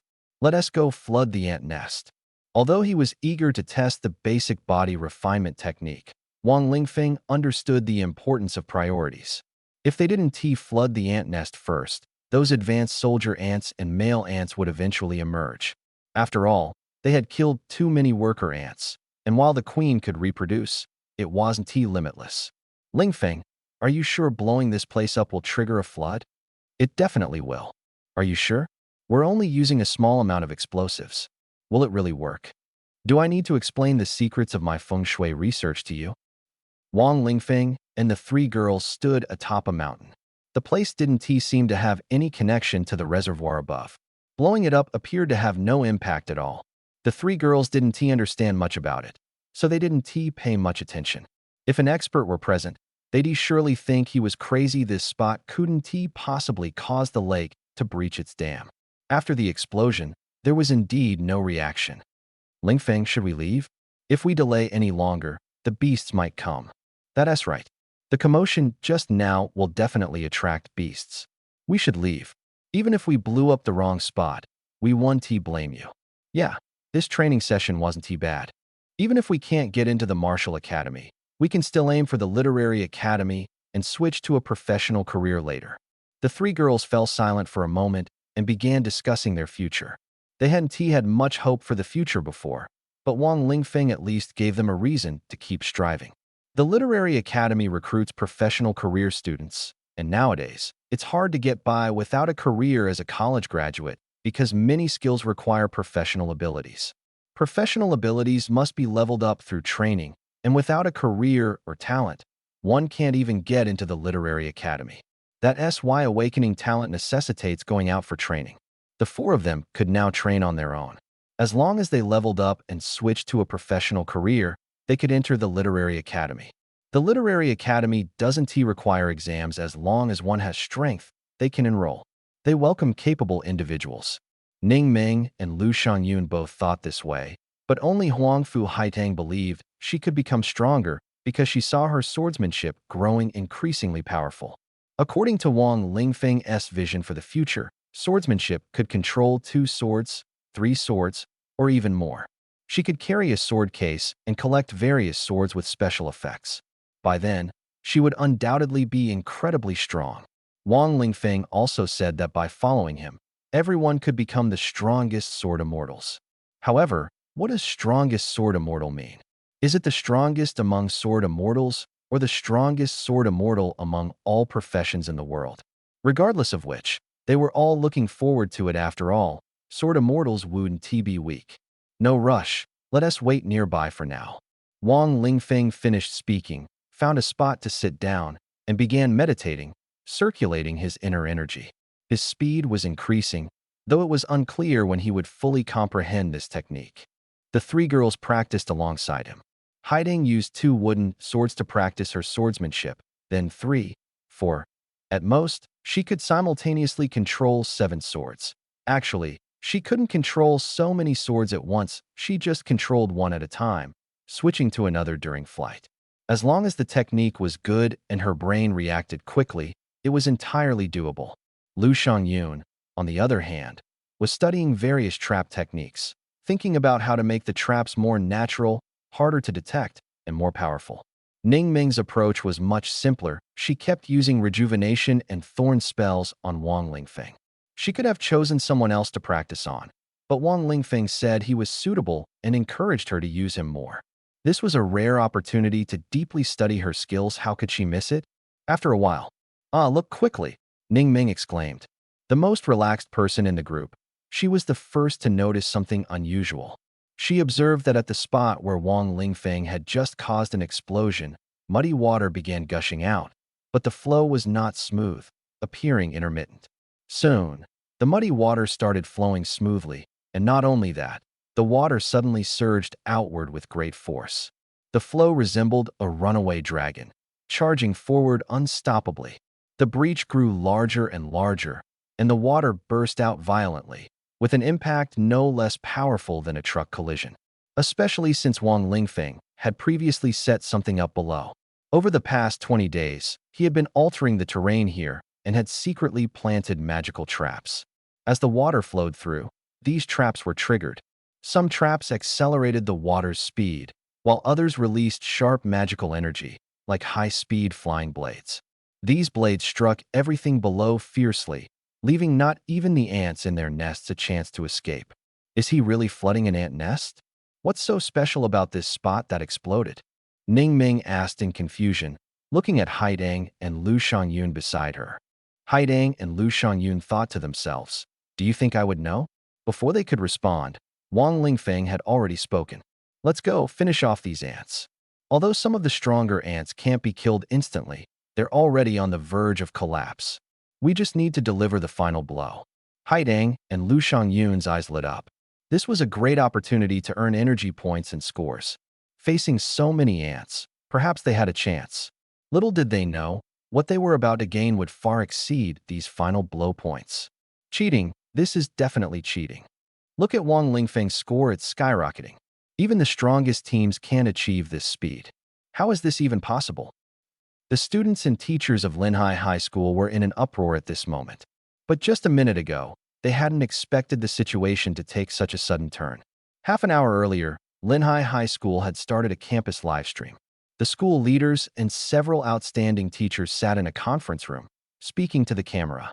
At the same time, they announced the rankings for this competition, displaying the teams with the best performance and highest task completion rates on the screen. At that moment, aside from Wang Lingfeng's team, the rankings of all the other teams were relatively stable. With less than a day left in the competition, everyone thought the results were already set. The school leaders were thrilled because many teams had performed exceptionally well this time, especially the teams led by Wang Teng and Lu Ruyan. Not only did they rank the highest, but they also completed the most tasks. This livestream was practically a prelude to their commendation ceremony, even though it was just the opening act. In fact, the livestream was meant to warm up for the awards ceremony 2 days later and to inform everyone of some details. The teachers are still discussing the schedule for the day after tomorrow, such as whether to wear school uniforms and whether parents are allowed to attend. Just a few minutes ago, Wang Teng deliberately called out Wang Lingfeng, seemingly to help him, but in reality, it was to make everyone laugh at him. A student named Lan Weiyin questioned the teachers. "Dear teachers, dear leaders, my friend Wang Lingfeng hasn't returned yet. How can you be so sure about the rankings? Maybe he'll create a miracle at the last moment." Upon hearing this, the room fell silent, and everyone felt it was an intentional provocation. "Your friend only has a little over 1,700 points right now. He's the worst in Linhai High School, and the gap is enormous, more than 2,000 points behind the second to last team. Do you think he can catch up on the last day? Maybe there will be a miracle." Haha, a miracle? If there's really a miracle, I'll streak across the playground. I'm Du Zeding from Class 3, Grade 11. That's hilarious. Wang Lingfeng won't even catch up by 2,000 points. If he gains 200 points on the last day, I'll admit defeat and perform a handstand while eating noodles. Exactly. He only gained 1,700 points in 3 months, averaging 18 points a day. Gaining 200 points in 1 day would indeed be a miracle. It's embarrassing to even talk about it. Wang Lingfeng broke a record this time, but it's the record for the lowest score. The previous lowest score was over 2,000, and he directly refreshed it by more than 300 points. Impossible. Isn't there anyone with an even lower score? If someone avoids hunting beasts, shouldn't their score be even lower? No, rankings for points are cancelled for deceased individuals, and not hunting beasts for a day also results in cancellation. No one would deliberately aim for the lowest score. That would be self-humiliating. At this moment, no one believed Wang Lingfeng could catch up in points, not even by 100 points. But in the next minute, they were shocked and began shouting accusations of Wang Lingfeng cheating. It did seem like cheating because his points were skyrocketing, increasing by over 600 points in just 1 minute, and they continued to rise. Over the next 10 minutes, his points increased by dozens every minute, totaling over 600 points in 10 minutes. Within an hour, his points were still rising, though the intervals between increases grew longer, likely due to killing elite-level beasts one by one. The most incredible moment was when his points jumped by 100 all at once, as if he had killed a boss-level beast. Finally, Wang Lingfeng's team's points settled at 3,690. If anyone paid attention, they would notice that the points had increased by exactly 2,000, not a single point more or less. Impossible, absolutely impossible. An instant increase of 2,000 points? Even 4 top-tier experts working together might not achieve that. How did they manage it? Exactly, there must be something wrong. Could the wristbands have malfunctioned? This definitely needs to be thoroughly investigated. It's unfair to everyone else. Wang Lingfeng is not only cowardly, but also cunning, treating everyone like fools. Disgusting, truly disgusting. People like this should be expelled from school. Not only did the people at Linhai High School notice this, but the residents of Linhai City and even netizens across China saw it. Furious netizens criticized Wang Lingfeng, refusing to believe he achieved this through skill. If he had gained a few hundred points at the end, they might have believed it, thinking he got lucky with a special event. Based on his previous performance, it wouldn't have been impossible. But gaining over 2,000 points in an hour? Anyone would be suspicious. Ruyan, that Wang Lingfeng really can't handle losing. Fortunately, you broke off the engagement, and our Wang family kicked him out, Wang Tung said to Lu Ruyan, hitting the nail on the head. Lu Ruyan felt relieved that the ties were severed otherwise. Her reputation would have been dragged down with him. The teachers and students of Linhai High School were both annoyed and disgusted. Wang Lingfeng's actions had tarnished everyone's reputation, and to make matters worse, he had been stupid enough to cheat. Even the city lord of Linhai and high-ranking officials of Huaxiao were paying attention, preparing for a thorough investigation into the matter. Everyone was convinced it was a case of cheating. This was a serious act of fraud, affecting the very foundation of integrity. Meanwhile, at the center of the storm, the Wang Lingfeng squad, 4 people sat on the ground, back to back. 8 ferocious dogs lay beside them, guarding the perimeter. Around them were the corpses of mutated ant beasts, their severed limbs scattered all over. All 4 of them looked pale and exhausted. Wang Lingfeng's battle suit was in tatters, so ragged that anyone seeing it would feel an urge to rip the rest of it off. The 3 women were in slightly better shape, though their faces were ghostly pale, completely devoid of color, clearly the result of overexertion leading to exhaustion. They stayed safely in the rear, completely out of harm's way. With Wang Lingfeng's heavenly eye ability securing them, nothing unexpected could happen. No monster could escape or slip through their defenses. Haha, we've got enough points. And I just leveled up. How strange, didn't they say using this method wouldn't grant energy points or score? Lu Shangyun exclaimed excitedly, voicing a question that was on everyone's mind. Using such a non-professional skill as flooding an ant nest to kill enemies shouldn't have given them energy points or scores. When they received those points and energy values earlier, they were stunned, even questioning if they were seeing things. Now they were convinced there had to be a reason, and all eyes fell on Wang Lingfeng. At that moment, Wang Lingfeng said nothing. He had just noticed that a new skill had appeared in his arsenal. Chimin Killing Array LV1. A complex chain of traps that combines the advantages of timing, terrain, and human elements, with effects and power that adapt to different situations. What was this skill? Wang Lingfeng wasn't sure. All he knew was that after flooding the ant nest, He had suddenly comprehended this new ability. Was it because it was his first time using such a large-scale chain of traps? And just like that, he unlocked a new skill? His luck was ridiculously good. He should try buying a lottery ticket. Lingfeng, Lingfeng, what are you spacing out for? Ning Ming waved her small hand in front of Wang Lingfeng's face, as if checking whether something was wrong with him. Huh? What? Wang Lingfeng finally snapped out of it, but it was clear he hadn't heard the earlier question. So Ning Ming repeated what Lu Xiangyun had just said. Oh, that? I have no idea either, he replied. The three women were left speechless by Wang Lingfeng's answer. Ning Ming immediately retorted, I don't believe you at all. You definitely know something. How would I know? What do you think I know? I've been with you the whole time. I'm just as puzzled as you are. Why did we get points? And why did we level up? Wow, this is amazing. I actually leveled up twice. I'm level 14 now, Wang Lingfeng exclaimed with delight. Then he asked, what about you all? Ning Ming quickly answered, I also leveled up twice. My energy level was at 11 with 70%, and now it's at 13 with 6%. Haidang and Lu Xiangyun felt like Wang Lingfeng was trying to change the subject, but they went along with the conversation anyway.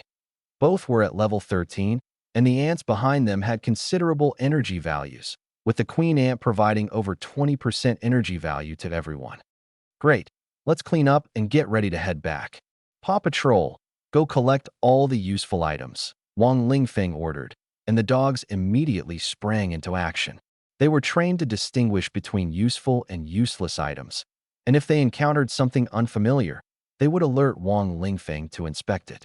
With the dog's assistance, cleaning up the battlefield became much faster, and the materials were packed into the dogs' backpacks, greatly enhancing their carrying capacity. Once the backpacks were full, Wang Lingfeng instructed the dogs to deliver the materials to a designated location. Thanks to his heavenly eye, he knew where to hide things safely and which routes were safest for the dogs to take. This made the three women, Haidang and her companions, envious. The dogs were incredibly useful. They also wanted to train dogs, but unfortunately, they lacked the ability. Now, if anyone claimed training dogs was useless, they would be ready to argue. A piece of energy crystal dropped again, and it's a D grade 1. We've been pretty lucky on this trip, often finding good stuff, Haitang said as she discovered a D-grade energy crystal near the Queen Ant's corpse. Finding a D-grade crystal from a boss-level exotic beast of this caliber was considered lucky. Typically, beasts of this level would only drop E-grade crystals at best, and elite-level beasts rarely dropped F-grade ones. However, on this journey, they had already collected over 20 F-grade crystals, 7 E-grade ones, and now even a D-grade crystal. The starting price for the lowest F-grade energy crystal was 30,000, E-grade started at 80,000, and D-grade at 200,000. Energy crystals had two main uses. One was for crafting and upgrading various weapons, armor, and tools. The other was for absorption to increase energy values. An F-grade crystal was equivalent to the energy value of a level 5-10 exotic beast, E-grade to level 15-20, and D-grade to level 25-30, and so on. However, the minimum level required to upgrade using crystals was level 5. In other words, to upgrade using energy crystals, one had to first reach level 5 and then use 30 F-grade crystals, costing at least 900,000. For wealthy individuals, upgrading with crystals was cost-effective, but for those without money, it was unaffordable. Moreover, directly upgrading with crystals could lead to skill neglect, making it less effective.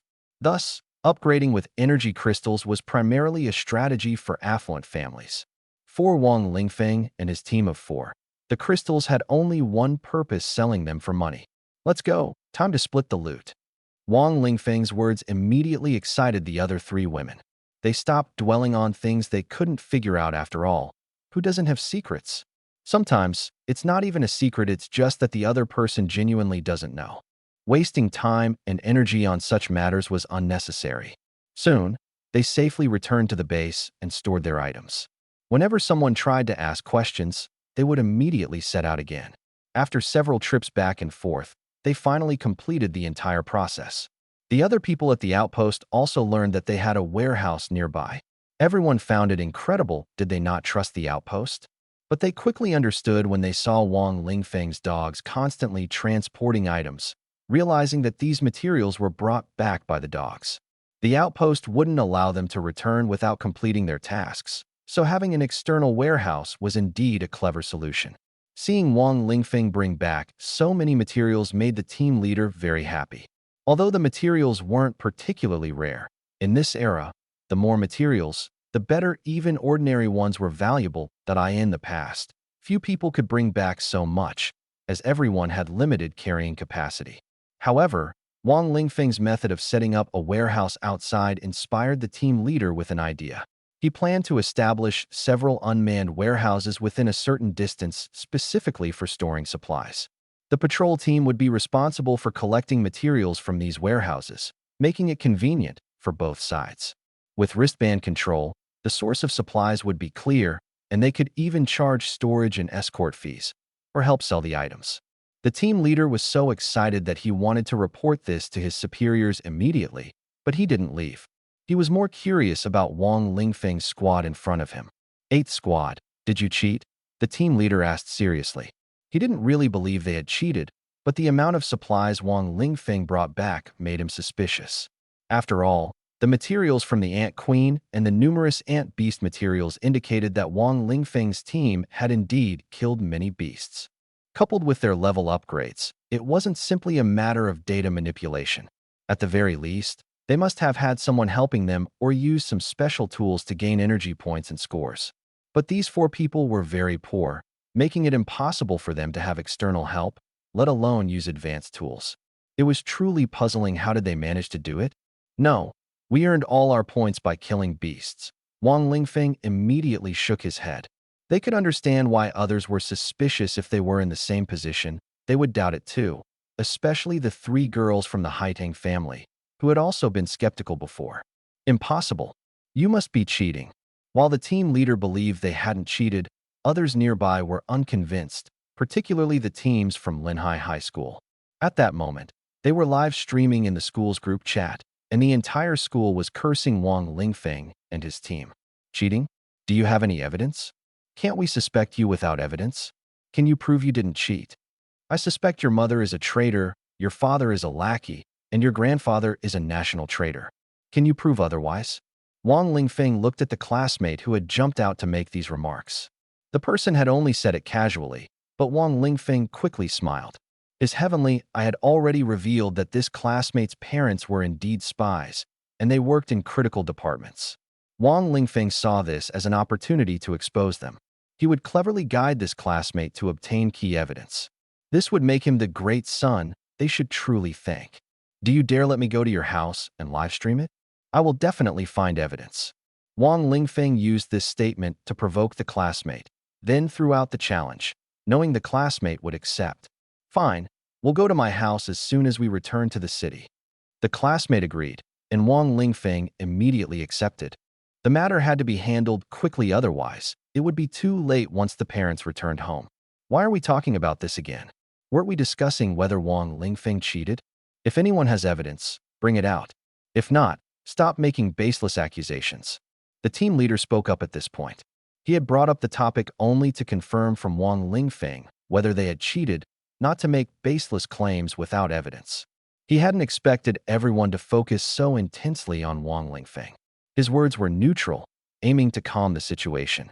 After all, to him, whether they cheated or not was irrelevant. He just needed to do his own job well. Thus, the matter was temporarily set aside, awaiting tomorrow's visit to the wealthy family's home. Although some people still came to bother them, Wang Lingfeng couldn't be bothered to pay attention. After completing the task, his points increased by dozens, now reaching 3,738 points. After the 4 of them returned to their rooms to shower, they gathered in the hall to eat and hold a meeting to divide the loot. The distribution was simple. Ordinary materials were sold directly, and the money was split evenly. Useful items were purchased at market price, and this money was also divided. Since all 4 of them were poor, they only took items they could use in the near future. Items that might be useful in the future were sold first, with plans to buy them back later. The most obvious characteristic of the 4 was their poverty, especially Wang Lingfeng, who still needed to raise $1 million for his mother's medical expenses. As a result, they even sold off important future resources, such as energy crystals. Every profession relies on weapons and equipment, and energy crystals not only enable upgrades, but can also be used to forge weapons. Wang Lingfeng, why do you want these strange materials? Haitang and the other two were puzzled. Wang Lingfeng ignored the energy crystals and instead chose a pile of odd items. They're cheap. These materials aren't worth much when sold, but once made into something, they become valuable, Wang Lingfeng explained casually. His words weren't entirely perfunctory. Those materials indeed had little selling value. Regardless of whether they were useful, he took them back to store. If they could be sold for money and were items he could use soon, he would take them as well. He planned to try learning alchemy. When he returned, dreams are worth having. After all, what if he succeeded? If that didn't work out, he could study alchemy or potion synthesis, which were also good options. I feel like you're just brushing us off. Haidang and Lu Shangyun suspected this was just an excuse, but Ning Ming asked if she could join him, saying they could make money together and she could help. Think whatever you want. Wang Lingfeng replied indifferently. The items had already been divided, and they were his now. The three women didn't ask further questions, and the four quickly dealt with the items. Energy crystals were rare, so they sought help from the captain. The captain was strong and could ensure confidentiality. When the captain saw these items, he was surprised. He hadn't expected the team with the lowest points and weakest strength, Wang Lingfeng's team, to have acquired so many valuable items. What kind of luck was this? The captain readily helped them handle the items and even gave Wang Lingfeng his contact information, telling him to continue coming to the outpost in the future. He appreciated Wang Lingfeng's luck. The outpost needed development, which required all kinds of talents as well as ordinary workers. So, no matter what, the captain felt this deal was worthwhile. Once the outpost developed, he could also rise in rank and make a fortune. Regarding the outpost's development, there were many matters to address later. Wang Lingfeng finally learned the captain's name. Previously, everyone had only called him Captain, without even knowing his surname. His name surprised Wang Lingfeng Niefeng. At midnight, the trial ended, and the organizers began calculating points and determining the elimination threshold. Results were usually announced the next morning. Each city set its own elimination threshold based on its environment, which varied in strength. This time, the elimination threshold for Linhai City was 3,738 points. Lingfeng, we made it through, just barely, not a point more or less. That was so thrilling. Wang Lingfeng's team unexpectedly advanced, with their score just enough to enter the next round of trials. The news quickly spread through Linhai High School and Outpost Number 22. While people weren't surprised that Wang Lingfeng's team advanced, they were shocked by how their score was exactly on the elimination threshold. Everyone wondered, was this a coincidence? It had to be a coincidence. How else could it be explained? Even the city lord couldn't be sure, as the elimination threshold was calculated based on total scores and participant data. Any changes in data will affect the cutoff score. Who can control it? Especially since this year's senior students performed beyond expectations. The cutoff score rose from over 3,000 to 3,738. Who could have predicted that? So, this must just be a coincidence. What are you happy about? Your scores were obtained through cheating. Go back and prepare for an immediate investigation. At this moment, the influential figure spoke up. His words reminded everyone of the matter. No matter how accurate Wang Lingfeng's score was, it was fake. Sure enough, the notification arrived quickly. Wang Lingfeng, Huangfu Haitang, Ning Ming, and Lu Shangyun report to the City Lord's mansion at 2 p.m. The City Lord will personally lead the investigation into your scores. Captain Niefeng appeared and informed the four of them. This news alarmed the City Lord. Although unexpected, it was reasonable. After all, this involved cheating in the college entrance exam, and it was certified through wristband authentication. If such a cheating method truly existed, the examination system would definitely need to be reformed. On the bus back to school, it was the same vehicle, but this time the dogs had to run back on their own. The bus could no longer carry them, but it was a good opportunity for exercise. Haiding sat next to Wang Lingfeng and suddenly asked, "Lingfeng, we're going to meet the City Lord. Aren't you nervous?" Wang Lingfeng closed his eyes briefly and casually replied, "Why would I be nervous about meeting the City Lord? By the way, I heard that the city lord of our Linhai city is a great beauty and has a beautiful daughter who is also a senior student. Lu Xiangyun turned around from the front seat, leaned over, and smiled. What? Are you interested in the city lord's daughter? Of course, Wang Lingfeng admitted without hesitation. Everyone was stunned, not expecting him to be so straightforward. However, if this statement reached the city lord's ears, their scores might no longer matter. Her skills are quite impressive, Wang Lingfeng added, making everyone even more confused. Are you saying her techniques are excellent? Someone muttered internally, thinking this was asking for trouble. In fact, Wang Lingfeng genuinely admired her skills and wanted to learn them.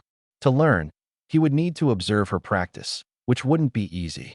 Forget it, he decided to use his heavenly eye to see if there was an opportunity. For now, he focused on meditation and cultivation, aiming to master his inner strength techniques. Body refinement is external, while inner strength techniques are internal. Both must be practiced. In a research lab at a military research institute in Linhai City, a couple was busy working. They were responsible for different parts of the same project. Since they were married, assigning them to work together made sense, as they accessed the same materials without any complementary roles. However, this couple was actually spies. They secretly recorded all the project data they worked on and stored it on an offline USB drive. The USB drive also contained information about other researchers at the institute, which they had secretly collected over the years. Although this information wasn't classified, if many spies like them existed, the cumulative damage to Huaxia would be significant. This kind of silent warfare had been ongoing in the shadows. They hid the USB drive in an extremely secret location at home, confident that no one could find it. Their methods of hiding things were even more advanced than their work capabilities in the lab. The couple felt it was about time to hand over the data. This achievement was significant enough to secure promotions, and they could even help their son gain some resources. Speaking of their son, the college entrance exam should have ended today, and he should be home by now. Earlier, they saw that their son had returned to the outpost, so his safety wasn't an issue. Tonight, they planned to celebrate their son's success in the college entrance examination. The couple chatted and laughed, in high spirits, unaware that their happiness would soon come to an end. At that moment, a colleague walked in. Gao Xiaosong, Li Xianglan, the higher-ups want to talk to you about something. Got it. It seemed like an ordinary matter, so the two left the research lab. But as soon as they stepped out, they were seized by ambushing soldiers. What is going on? What do you want? The couple remained calm as they were captured, confident that they had hidden their tracks well and that nothing could go wrong. They assumed this was some kind of loyalty test and resolved to feign innocence to the end. After all, this was a basic skill for spies. You can stop pretending. Your son has already exposed you. Haha. Even if this is a test, don't use such a ridiculous excuse. It's too absurd. The couple laughed, thinking it was a joke. Those around them understood anyone in their position would suspect it was a prank. In reality, just moments earlier, their son had live-streamed the process of uncovering evidence.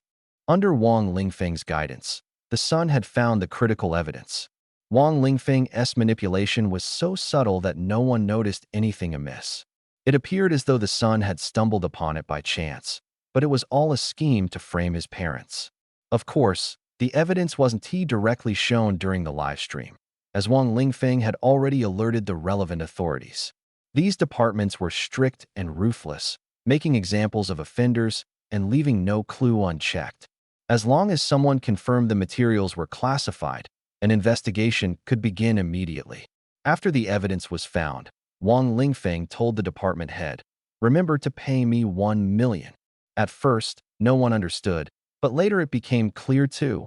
Walking 500,000s added up to 1 million. At this moment, the couple sat in the interrogation room of the research institute, utterly despondent. They had watched the live stream recording and saw their son uncover the extremely well-hidden USB drive. They had hidden it so securely, how could it have been found? Could there have been a mistake? The USB drive was disguised as a circuit board and hidden inside a radio. Accessing it required specialized tools to connect each interface one by one. A single mistake would destroy the data. Even so, how had it been discovered? They couldn't figure it out, no matter how hard they tried. How exactly did you find it? My son doesn't have that kind of ability.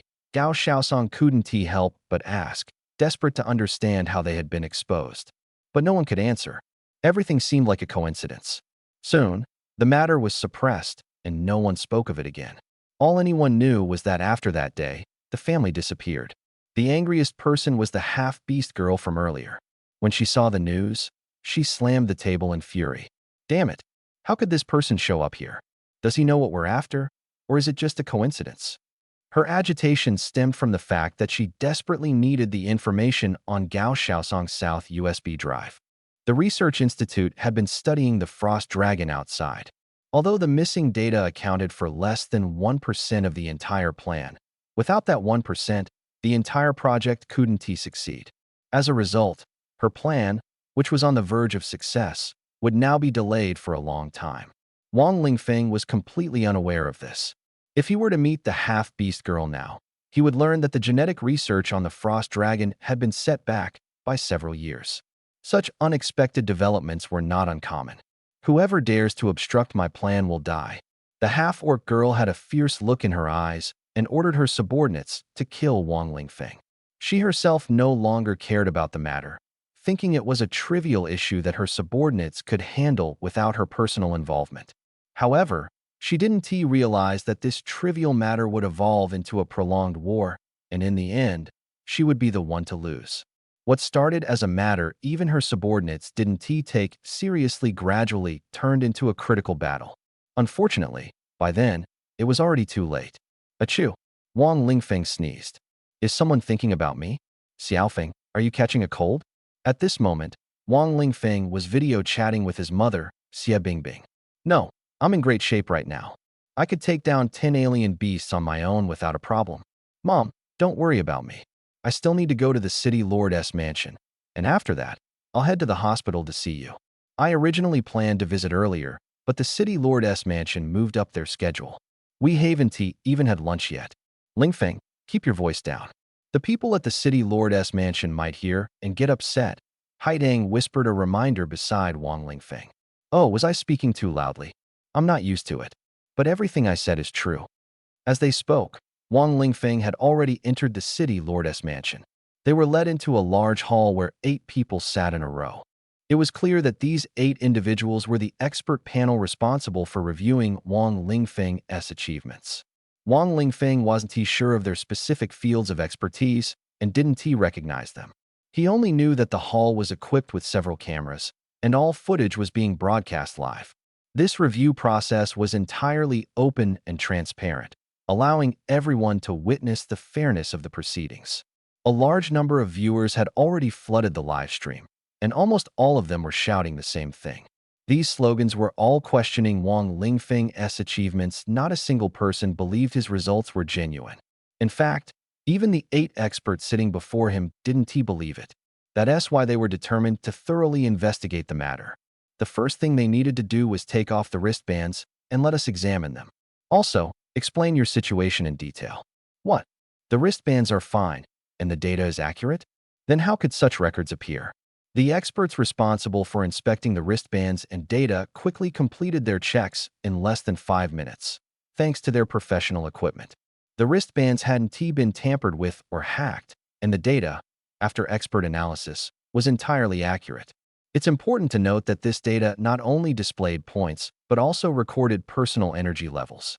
Points could be faked, but how could energy levels be falsified? Energy levels are directly linked to one's rank, and the ranks of Wang Lingfeng and his 3 companions were completely normal. This indicated that they had indeed accumulated such a significant amount of energy. The question was, how had they managed to gain so much energy in such a short time? This implied that they had used some special method to rapidly increase their energy levels. This wasn't considered cheating, as they had genuinely leveled up by defeating monsters and improving themselves. The data is correct. The rank increases and energy gains are synchronized. Within that 1 hour, they continuously acquired a large amount of energy, and their ranks increased by 2 levels. They must have mastered some special technique, but this cannot be classified as cheating, the data expert announced. His responsibility was solely to confirm the accuracy of the data, and accurate data was indisputable. The wristband expert agreed as well, stating that the wristbands hadn't been hacked, and the data couldn't be wrong. Other experts also reviewed the situation of Wang Lingfeng and the other three, and everything was normal. The only question now was how Wang Lingfeng and his team managed to earn so many points in such a short time. Everyone turned to Wang Lingfeng, waiting for his explanation, even the live stream audience staring intently at their screens. At this moment, Wang Lingfeng looked into the camera and asked, "Are you sure you really want me to say it?" He looked at the camera because the city lord was also watching. Although the city lord was overseeing the situation, she had not appeared in person. It was impossible for her to show up directly as long as her subordinates were properly arranged and she could monitor in real time. That was enough. Sure enough, the city lord's voice came through the loudspeaker. "You can speak now. The live stream has been cut off, and you don't need to worry about information leaking from the people here." Thus, Wang Lingfeng began to briefly explain the events, concealing the secret of his use of magical traps, but mentioning that Lu Xiangyun had been practicing magical traps for over 20 days, setting traps all around the area. The key was to make everyone suspect that the results were caused by Lu Xiangyun's magical traps. By analyzing the situation and the characteristics of the traps, they would conclude that the effects were due to magical traps, with Lu Xiangyun as the creator, not Wang Lingfeng.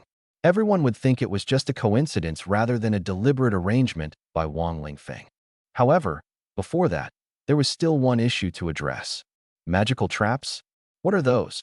They hadn't yet mastered this skill, but that was normal. New professional skills emerged every year. The development of professions was still far from complete and could hardly be considered mature. So, Lu Xiangyun gave a live demonstration and shared some techniques. She felt there was no need to hide it, as she was only an F-level talent and didn't have anything particularly impressive. Moreover, this skill would be discovered after a few battles with others. Most importantly, she was honest about it, hoping to leave a good impression on these influential figures and perhaps even gain the favor of the city lord. Not bad, not bad. You've developed a new professional skill. If used well, it can significantly enhance leveling efficiency. It's an excellent auxiliary combat skill, perfectly complementing your talent.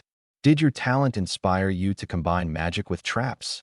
The city lord's voice continued through the loudspeaker, and finally, it seemed to come from right behind Wang Lingfeng. When the four of them turned around, they saw a woman in battle armor, exuding a heroic aura. Her long hair flowed over her shoulders, radiating an air of nobility. Wang Lingfeng felt as if one of those female war gods from games had stepped into reality. Western fantasy style, fully armed, yet stunningly beautiful. The rumors were true. This city lord was a great beauty, and many still pursued her to this day. Her strength was formidable as well. It was said she had reached the peak of the fourth transformation at level 90. Her appearance signified how much importance the city lord placed on magical traps, as she could see their immense value. It was just a coincidence. "I set traps every day and accidentally figured it out," Lu Xiangyun quickly said. Her words sounded humble and genuine, yet they cleverly excluded Wang Lingfeng's role. This led people to believe it was her own accidental discovery, entirely self-realized. Haiding frowned slightly, but said nothing. After all, Wang Lingfeng asking Lu Xiangyun to use traps didn't mean he had personally guided her. So, Lu Xiangyun's statement wasn't wrong. It could simply be taken as her not overthinking it, and there was no need to be overly critical. She glanced at Wang Lingfeng and noticed he didn't care at all. He just wanted to leave quickly to see his mother. Begonia thought of Wang Lingfeng's mother and felt she should accompany him. She had mentioned this before, but Wang Lingfeng suggested she go back first and visit her own mother, which seemed more appropriate. After thinking it over, she agreed it made sense. After all, she had been in the city these past few days and didn't need to worry. Soon, Wang Lingfeng and the other two were granted permission to leave, while Lu Xiangyun stayed behind to continue demonstrating her magical traps. The final result was that the points earned by Wang Lingfeng's team were valid, allowing them to participate in the next round of the advanced trial. Lu Xiangyun's newly invented professional skill was also reported, and the city lord's mansion rewarded her with some items and granted her the deserved city contribution points. Anyone who created new professional skills or invented new formulas would receive city contribution points. As for national contribution points, that would depend on specific circumstances. City contribution points brought many benefits, such as improving treatment levels and being able to exchange points for various items. A simple example would be that if ordinary poor kids like Wang Lingfeng and his team had parents with enough contribution points, they could easily secure positions as logistics staff. Lingfeng, do you think Shan Yun will still team up with us for training?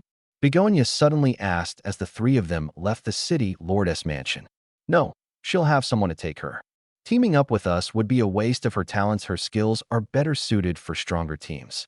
Don't worry about her. You and Ning Ming will also be sought after, especially Ning Ming. Now that she can use the rejuvenation technique, many teams will definitely compete to have her. Begonia said, No, I want to stay with you. You said that as long as I follow you, I can become the strongest sword immortal. Ning Ming echoed, Me too. Wang Lingfeng smiled helplessly. At the hospital, as soon as Wang Lingfeng entered his mother's ward, several nurses surrounded him. What are you doing? Why are you crowding around my brother?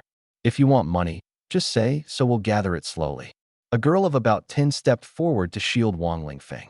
Though small, her attitude was resolute. She was Gu Qingqing, Xie Bingbing's adopted daughter and Wang Lingfeng's adopted sister. Since childhood, Wang Lingfeng had been cared for by her parents. Although their family was ordinary, they were exceptionally kind. Back then, when Wang Lingfeng was still young, Xie Bingbing had to go out to fight monsters and earn money, so he was left in their care. Although Wang Lingfeng was independent and didn't cause trouble, their care warmed his heart. Their family didn't have anything valuable, but they were always willing to share their good food with him.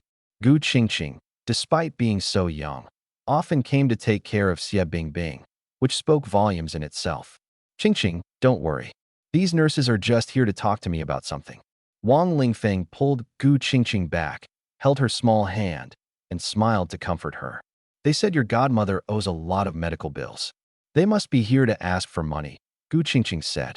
She had overheard the nurses discussing how Xie Bingbing had delayed paying her medical bills for 2 months and owed the hospital hundreds of thousands. However, the deputy director had continued her treatment, performing several major surgeries without stopping, and hadn't added the surgery fees to the bill. Otherwise, the debt would have been even higher. Interrupted while talking, the nurses hadn't finished their discussion, but Gu Qingqing overheard part of it and naturally assumed the hospital was here to collect payment. Debts must be repaid, that's only right. We were lucky this time and earned over 300,000, so we can pay off part of it first. I'm capable now, and I can also get a fair amount through online loans. Wang Lingfeng comforted. Don't misunderstand. They are here for an inspection. I'm the only one here to see your brother, sent by the deputy dean. The nurses looked a bit embarrassed. It was actually just a coincidence that they came together. Gu Qingqing still had a wary expression on her face, but she finally relaxed after Wang Lingfeng's explanation and did not go with him to see the deputy dean. She was very smart and could figure out that since Xie Bingbing hadn't been driven away for so long, the hospital must not be a bad place. However, the nurses might not be very friendly and could cause trouble. In Deputy Dean Chang Shanggong's office, he had already brewed tea and was waiting for Wang Lingfeng. Young man, you're finally back. I've been keeping an eye on your situation. This time, you were lucky, but I think it's not just luck. Do you have some special ability, like predicting things? The deputy dean was a firm believer in metaphysics. While he was very professional in his medical practice, he privately believed in some mysterious things. He knew quite a bit about Wang Lingfeng, aware that he was an abandoned child of the Wang family, had an SSS-level talent, yet chose no profession. Over the past 3 months, he had also been keeping an eye on his points. Yes, I can indeed calculate.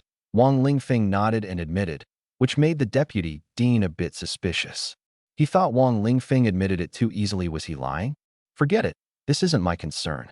Let's talk about your mother's condition first, and thank you for your earlier reminder. After talking for a while, your mother's condition over the past few months is like this.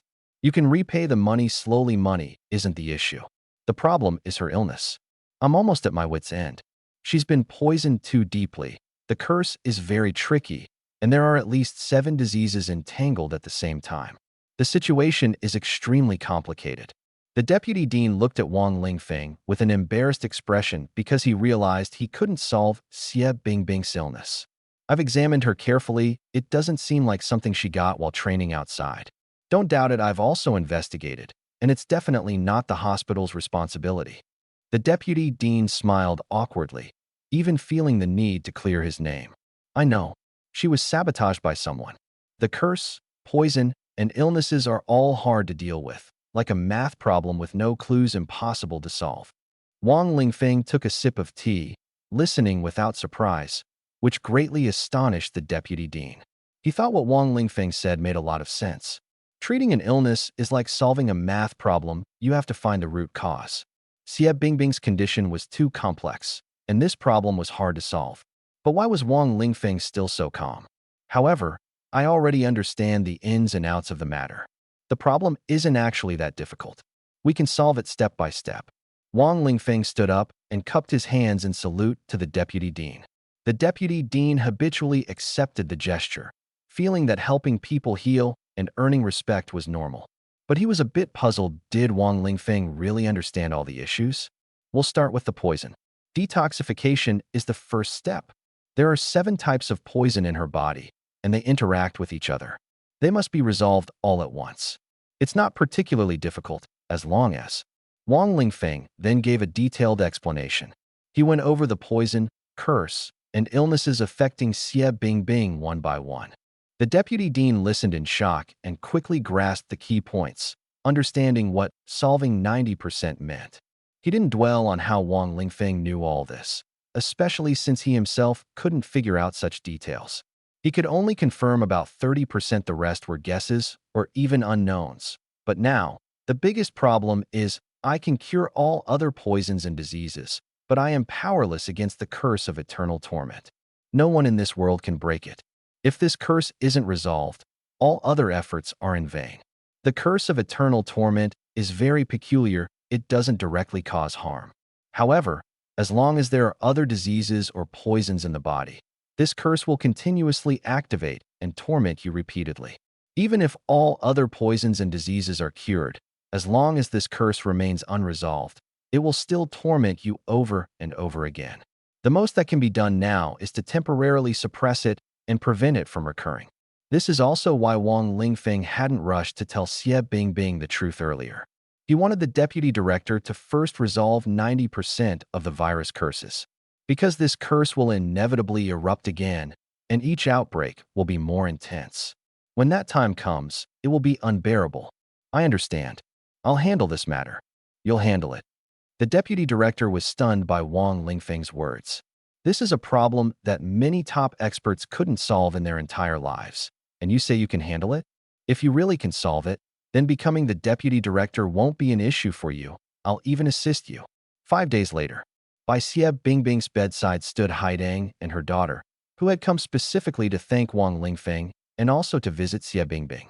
Accompanying them was Ning Meng, who happened to have something to discuss with Haidang and decided to come along.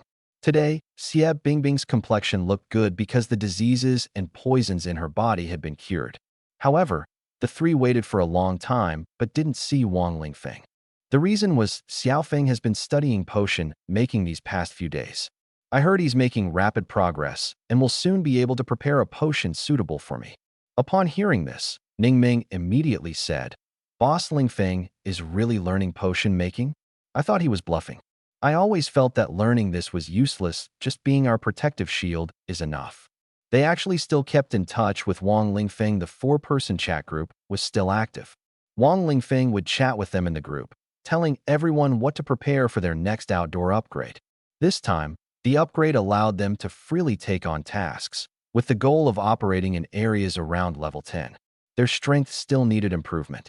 Not just their team, other teams had also been training during this period, usually returning only in the last few days. However, recently, Lu Shangyun had been speaking less and seemed uninterested in teaming up for upgrades, responding perfunctorily when the topic was brought up. Wang Lingfeng and the other 2 understood this and didn't say much about it.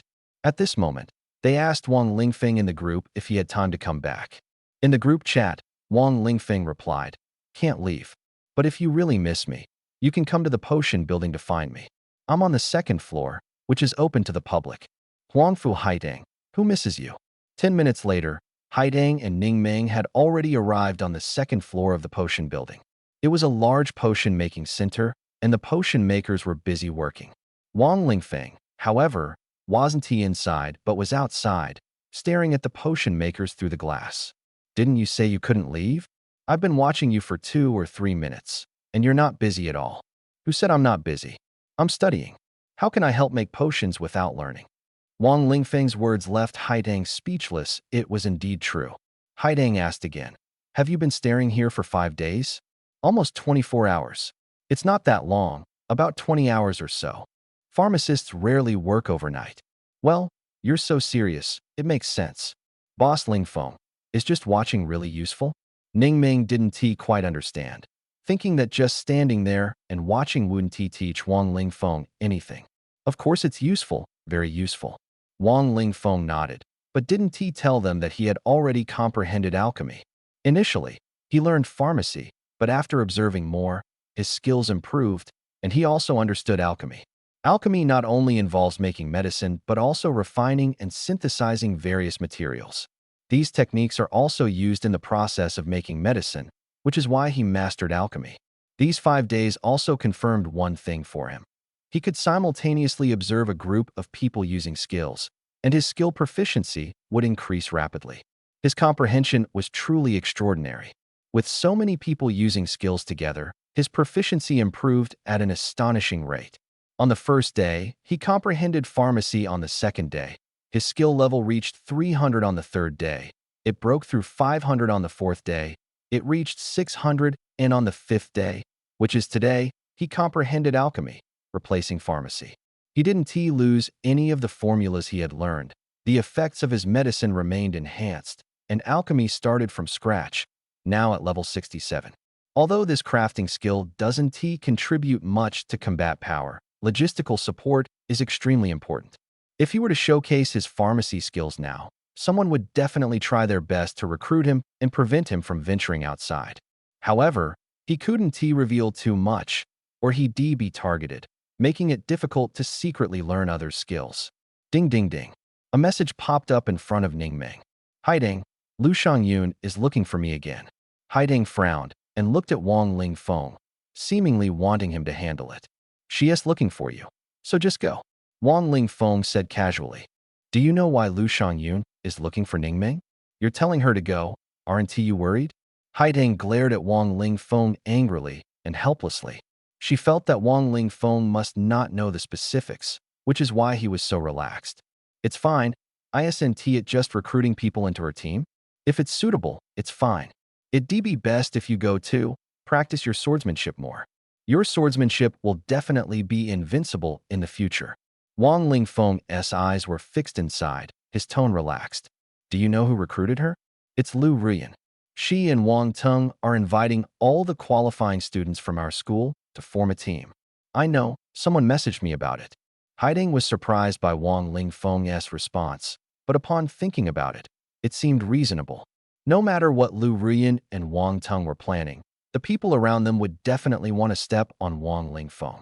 If Wang Lingfeng knew that his teammates were being recruited by Lu Ruyan, there would definitely be news about it. If they couldn't find him, they'd surely say it directly. Since you know, why are you still letting us go? Because I was invited too, and I have to go. Haidang and Ningming were stunned. They hadn't expected this outcome. They actually invited Wang Lingfeng, and Wang Lingfeng even agreed. Boss Lingfeng, they're humiliating you, and you agreed? Are you out of your mind? Ningming touched Wang Lingfeng's head. Even someone as slow to react as her knew that Wang Lingfeng absolutely shouldn't join that team otherwise. He'd be waiting to be humiliated. But Wang Lingfeng said he agreed. Isn't it better to have someone take us along? Teaming up to grind monsters is safer. Anyway, we're dragging them down. Joining a team lets us slack off. What is there to be afraid of? Wang Lingfeng spoke confidently, implying that being looked down upon and tagging along with a team to muddle through was actually reasonable. His words seemed to open up a new line of thought for the two women. Although Wang Lingfeng was despised by others, he could still have someone to lead him in leveling up. For their small group, there was no chance of forming a team. They could only rely on small squads. If there was a safer way, why not take it? However, what they didn't know was that Wang Lingfeng's real intention for joining a team was to secretly learn skills. He could steal others' techniques and observe how they improved their skill proficiency. That's why he had to infiltrate a team. The more people leading him, the better. Ideally, he could even go to the battlefield in the future. If defensive skills required taking hits on the front lines, he'd rather slack off in the rear, casually casting some healing spells. Making excuses was easy, just claimed that using healing spells frequently led to sudden enlightenment. Well, this was already pretty good. 3 more days passed. Today, Linhai High School held a return-to-school event, inviting soon-to-graduate seniors to come back and encourage their juniors. In the past, such events didn't attract many participants because most students were busy preparing for the next stage of the college entrance exams, trying to make the most of their time leveling up outside. The school couldn't summon everyone, so they just counted on whoever showed up. But this time was different. 90% of the senior students came. The reason was that Wang Teng and Lu Ruyan had formed a team to help everyone level up together. There were even rumors that Wang Teng had discovered a great spot for leveling up and was planning to share it with everyone, which attracted even more people. It was rare for him to bring everyone along, which moved many people. The school also gave them high praise. In reality, this was a great opportunity for the Wang and Lu families to win people over and boost their reputation. Although it didn't seem to have any direct impact, like helping with the college entrance exams, it subtly drew more attention from the martial academies, naturally increasing their opportunities. As a result, Wang Teng and Lu Ruyan became the center of attention, and Wang Teng's previous embarrassing incidents were completely forgotten. After all, Wang Teng still had potential. He might even return to the top tier in the future. They had also hired some protectors, all second-tier professionals under level 10, since Wang Teng and Lu Ruyan were already at levels 17 and 18. Anyone under level 26 could join their team. Wang Teng, are you doing this on purpose? You know Wang Lingfeng is only level 14, yet there isn't a single helper in your team below level 25. Isn't this just bullying? Blame me? How could I have guessed he'd actually show up? He.s. just shameless. Wang Teng and his friends began mocking Wang Lingfeng without holding back. In fact, Wang Lingfeng had arrived long ago and was standing quietly on the side, accompanied by Ning Meng and Huang Fuzuo. Although the two women were also considered useless, they had proven their worth during this ordeal, and their value was beginning to be recognized. Huang Fuzuo was beautiful, and Ning Meng was cute with a great figure. Now, people were both envious and jealous of Wang Lingfeng, constantly ridiculing him. Wang Lingfeng's appearance surprised many. No one had expected him to actually come. In truth, this event was meant to invite all students from the same school, but some tricks were deliberately used to exclude certain people. For instance, those with low-level F or E grade talents, or those whose talents didn't match their professions. Their approach is simple. Make these people realize they are useless, feel like they are holding others back, and naturally, they won't come anymore. These people could have slowly improved, and Linhai City really needs them. Their lives are fairly comfortable, but to achieve something better, they must put in more effort. However, there are a few exceptions among them, so Wang Lingfeng won't be alone. It's just that his goals are too ambitious, and everyone focuses their attention on him. For this reason, a few people are very grateful to Wang Lingfeng and hope he can persevere and not give up. Currently, most people are using contempt and humiliation to drive Wang Lingfeng away, aiming to get rid of this burden. But no matter how much they insult him, Wang Lingfeng stands calmly as if he hasn't heard a thing. At first, everyone thought he was pretending not to hear, but later they realized he truly hadn't heard. That's because Wang Lingfeng was wearing headphones. Someone walked over to remind him, but he didn't react at all, not even making eye contact, clearly watching a movie. With the wristband, they often do this, pulling up a movie directly in front of others, visible only to themselves. The experience feels incredibly realistic, as if they are immersed in the scene. This made the people who had just mocked him feel awkward. They had been talking for so long, but Wang Lingfeng hadn't heard a word or reacted at all. Insulting someone without them knowing, how could that be satisfying? In fact, hitting someone requires them to feel pain, and insulting someone requires them to hear it for it to count. Even Wang Teng himself now felt embarrassed. He had just been the leader of the group, but now it seemed like he had been slapped in the face. Haideng nudged Wang Lingfeng, not to save face for Wang Teng, but because she felt it was about time. What are you doing? I'm still studying. I haven't finished reading a pile of materials. Wang Lingfeng looked a bit confused, his expression serious. After saying this, the people nearby felt even more uncomfortable. You're studying?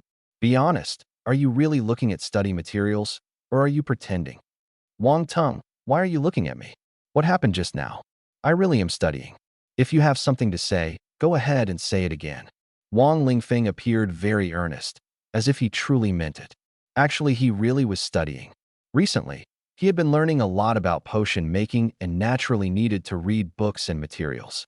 Moreover, he discovered that not only did he have an extraordinary memory, but he could also instantly understand knowledge he had never learned before. How could he grasp it so quickly without prior study? This was even more impressive than the average top student. He was practically a genius. Soon, he understood. The talent of super comprehension not only enhanced his skills, but also allowed him to quickly grasp any knowledge. In short, it was powerful. Wang Teng fell silent. Could he repeat what he had just said? The first time was mocking. Saying it again would mean being mocked himself. I'm here to encourage you study hard and aim to get into a good literary academy. You probably don't stand a chance with the Martial Academy. Wang Teng said with a dark expression. Since you claim to be studying, I'll just assume you really are. That way, I can still humiliate you. Yes, you're absolutely right. Wang Lingfeng nodded. As soon as he said this, Wang Teng's face turned visibly sour. The meaning of the words had changed. It was clearly expressing an attitude of not wasting time arguing with a fool. If Wang Teng continued to dwell on this matter now, it would only make him look foolish. Although he didn't believe Wang Lingfeng was genuinely studying hard, he didn't plan to nitpick on this point. He had a more ruthless plan. He intended to send Wang Lingfeng to the front lines as a meat shield, deliberately assigning enemies 10 levels higher than Wang Lingfeng to attack him, making him suffer in vain. Heh, although you're enduring grievances and trying to grow here, how could I not guard against you? That's right. Those guys 10 levels higher than you are specifically targeting you. I'm here to bully the honest ones. Wang Teng was eagerly anticipating the moment. He had long prepared this line, waiting to use it later to provoke Wang Lingfeng and see how he would react. Xiaohou Taizhu, Ouyang Gooden, your team, 28. Alright, we now have 28 teams. Everyone should look out for each other and follow orders. On the playground of Linhai High School, teams were being assigned one by one, forming neat small formations. Wang Lingfeng stood out awkwardly. There was no one around him, while the other teams were already full. Wang Teng, you're too much, deliberately leaving Wang Lingfeng out. Someone spoke up for Wang Lingfeng, but it wasn't his old teammates. It was another classmate, a familiar face who had previously acted with Wang Ergu. However, the purpose of speaking up wasn't to genuinely help Wang Lingfeng, but to embarrass him. Everyone understood that this was intentional on Wang Teng's part, and it wasn't surprising, as the root cause was Wang Lingfeng's incompetence. There's nothing I can do. The numbers are limited, and he's the extra one. Besides, I did try to find teammates for him, but no one was willing. He doesn't have a profession, and no one wants to bother with him. Haha, exactly. The crowd burst into laughter, pointing and jeering. At this moment, Haidang and Ning Ming remained silent, not to mention the ever-quiet Lu Shangyun. It wasn't that they were embarrassed to help Wang Lingfeng or trying to protect him. Rather, Wang Lingfeng had told them not to bother with such pointless matters. They decided to stay calm, accept reality, and focus on getting stronger. The problems would naturally resolve themselves. Wang Lingfeng, don't worry. Even if you're alone, it's fine. Everyone will help you. I'll keep an eye on you, Wang Teng said, feigning concern, clearly mocking him. The more obvious the fake concern, the more amusing it seemed. It's fine, I'm good on my own. Besides, I don't think you're suitable to team up with me, Wang Lingfeng replied with a nod. His words left everyone momentarily stunned, feeling a bit awkward, but soon they adjusted their gear and said no more. The convoy set off. This time, 3 armored vehicles were used to transport people, aiming to pass through the first outpost zone and enter the second outpost zone. Wang Lingfeng's previous outpost was in the first outpost zone, which, as the name suggests, was the defensive line closest to the city outside the urban area. As the city developed and expanded, the wilderness required stronger exotic beasts, and the outposts naturally extended outward. The second outpost zone was an area with exotic beasts ranging from levels 15 to 25, with the primary task being to clear high-level exotic beasts in this region. Exotic beasts above level 25 needed to be eliminated early, leaving lower-level ones for newcomers to train against. These exotic beasts above level 25 weren't necessarily dealt with directly by outpost soldiers, they would also issue tasks for others to complete.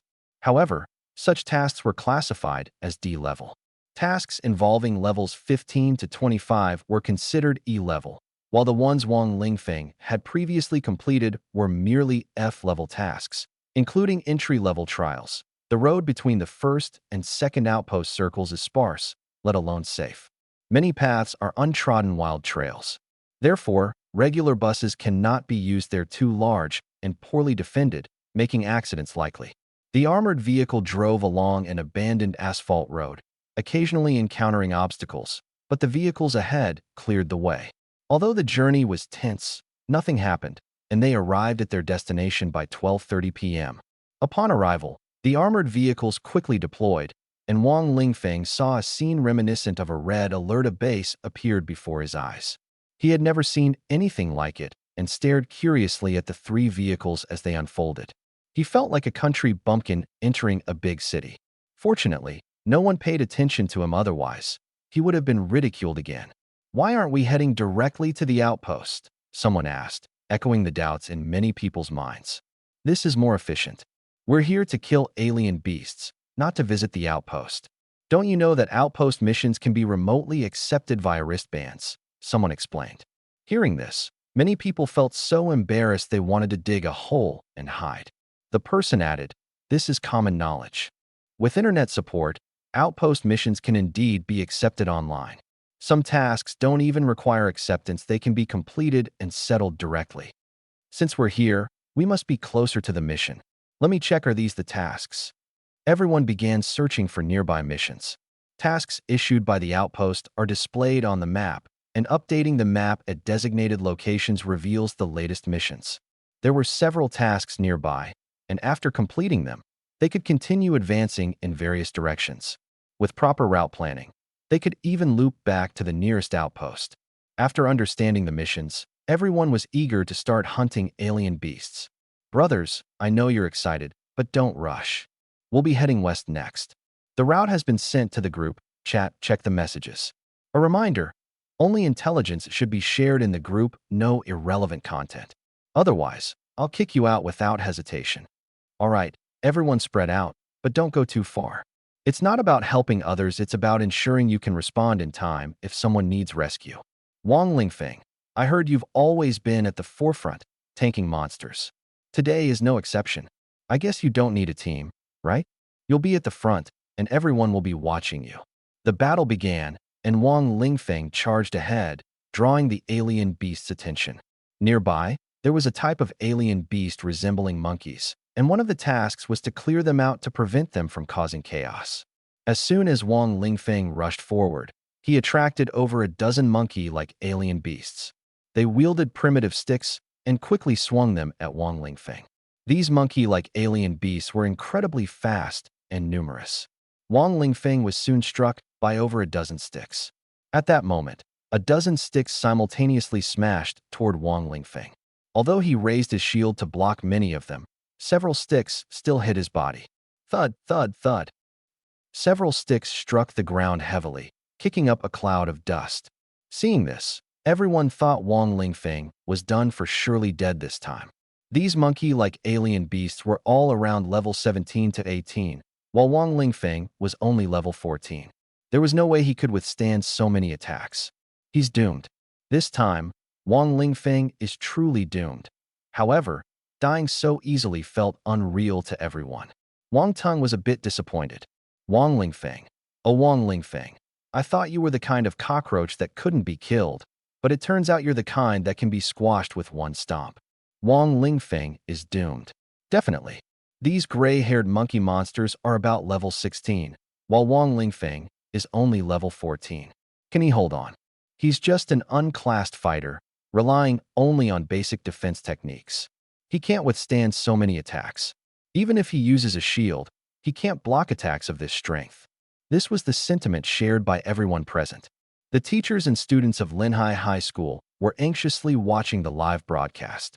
The school had specifically arranged this broadcast as both a teaching demonstration and a way for first and second-year students to learn survival methods in the wild.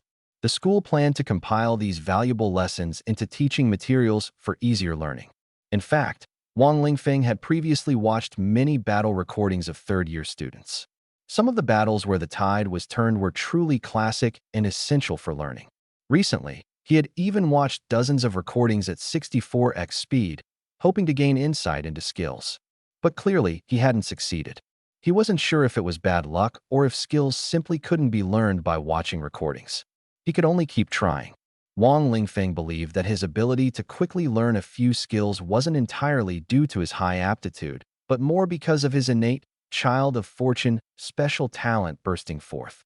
Back on the battlefield, Wang Lingfeng had already been struck dozens of times by the chaotic blows, yet the monkeys continued their relentless attacks. Everyone thought he couldn't hold on any longer. Why are you all still standing there? Go save him. The surrounding people still didn't move. Were they really planning to watch Wang Lingfeng get killed? The person shouting couldn't bear it anymore. Most of these people had little connection to Wang Lingfeng. Wang Teng and Lu Ruyan glanced at Haiteng nearby and noticed her calm demeanor. Their relationship wasn't deep, they'd only teamed up once. Haiteng, like Lu Shangyun, was clearly focused on her own interests. After all, people are inherently selfish. Take Wang Lingfeng's corpse away.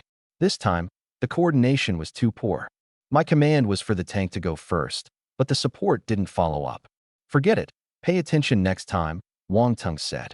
He ordered everyone to move forward to block the monkeys, with the rear team responsible for attacking and the support team taking care of the front line. Everyone could tell Wang Teng wasn't truly blaming anyone.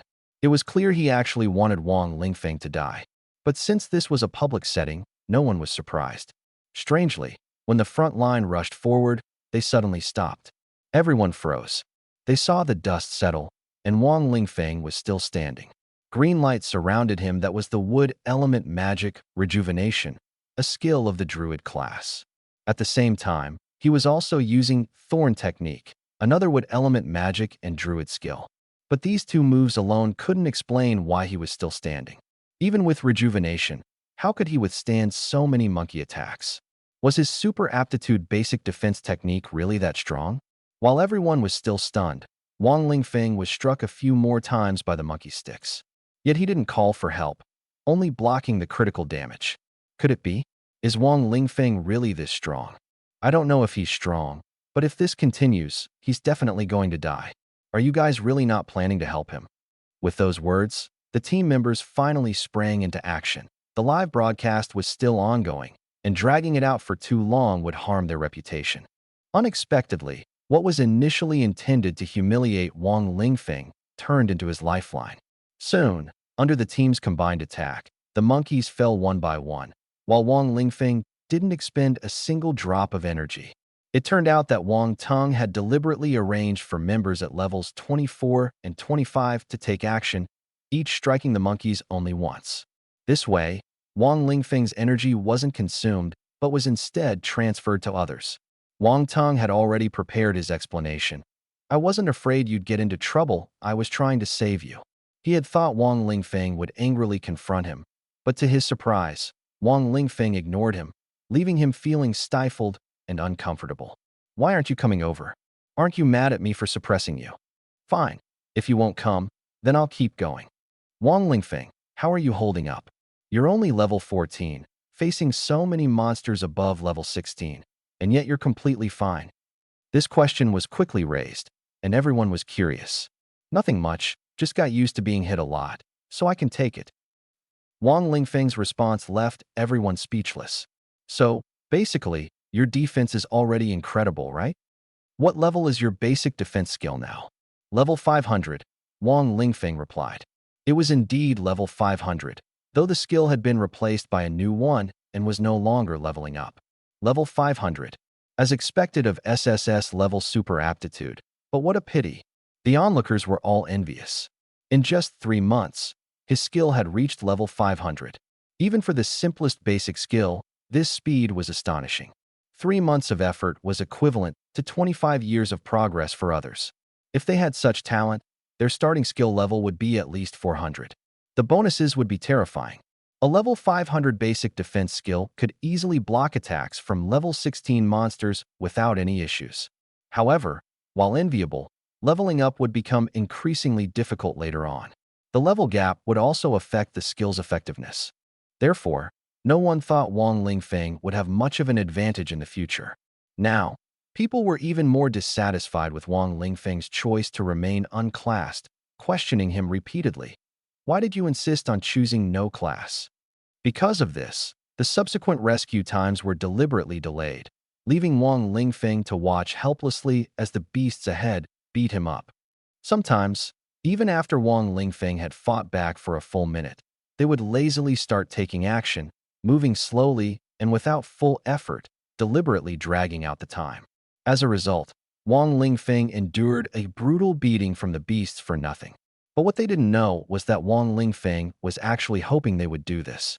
His basic body refinement skill was leveling up like crazy. Initially, he didn't dare let so many beasts attack him, as it would be troublesome if he couldn't defeat them, potentially endangering both himself and his teammates. But now it was different. He had so many teammates who could easily take down the beasts surrounding him. Thus, both sides tacitly cooperated in this way. 10 days flew by. Tonight, Wang Lingfeng was once again on night duty alone, with no teammates accompanying him, as he hadn't joined any team. But he was used to it. It had been like this for the past few days. The shift was only an hour long, mainly involving patrolling the area. In fact, there were drones monitoring overhead, and those on duty were just there to handle emergencies. Wang Lingfeng sat meditating and practicing qi. Although he hadn't yet mastered any skills, he felt his breath flowing smoothly, and his cultivation of the minor circulation was progressing well. He was preparing to break through to the major circulation. This might be due to the energy infusion during his level up, which strengthened his body and naturally enhanced his internal energy. Even better, he could now channel qi in various postures and might even be able to do so while walking in the future. For now, he focused on guarding the night shift and practicing slowly. In truth, his night watch wasn't entirely necessary, as his paw patrol was nearby, keeping guard. Lingfeng, boss, want some meat? Ningming walked over and handed him a large piece of roasted meat. Wang Lingfeng eyed her warily. Who gave you this roasted meat? If I eat it, will I be hunted down? Last time he ate something Ningming gave him, he ended up being stared at by Xiahou Taizhu all day because the food had come from him. Wang Lingfeng wasn't afraid of trouble, but too much of it was a hassle. Relax, this was given to me by Sister Haitang, Ningming said. Wang Lingfeng took the meat, tasted a bite, found it delicious, and took another bite. Suddenly, he heard a sentence that almost made him choke. The meat was given to me by Ningming, but Xiahou Taizhu gave it to me, Huangfu Haitang said as she walked by, unable to suppress her laughter at Wang Lingfeng's choking reaction. Wang Lingfeng felt helpless. Did she really need to use her clairvoyance for something like this? Wasn't that a waste of divine sense? Money should be spent wisely. Why are you still eating? Haiding asked, seeing him hesitate briefly before continuing to devour the meat ravenously. Since I've already started eating, what's the difference between eating more or less? Why are you here? Aren't you going to rest? Wang Lingfeng asked casually. We came to persuade you not to participate. That Wang Tung is too much. He deliberately lets high-level people harm your exotic beasts, preventing you from gaining energy points, Haitang said. Over the past 10 days, she had leveled up twice, and her special talent upgrade allowed her to gain more energy points.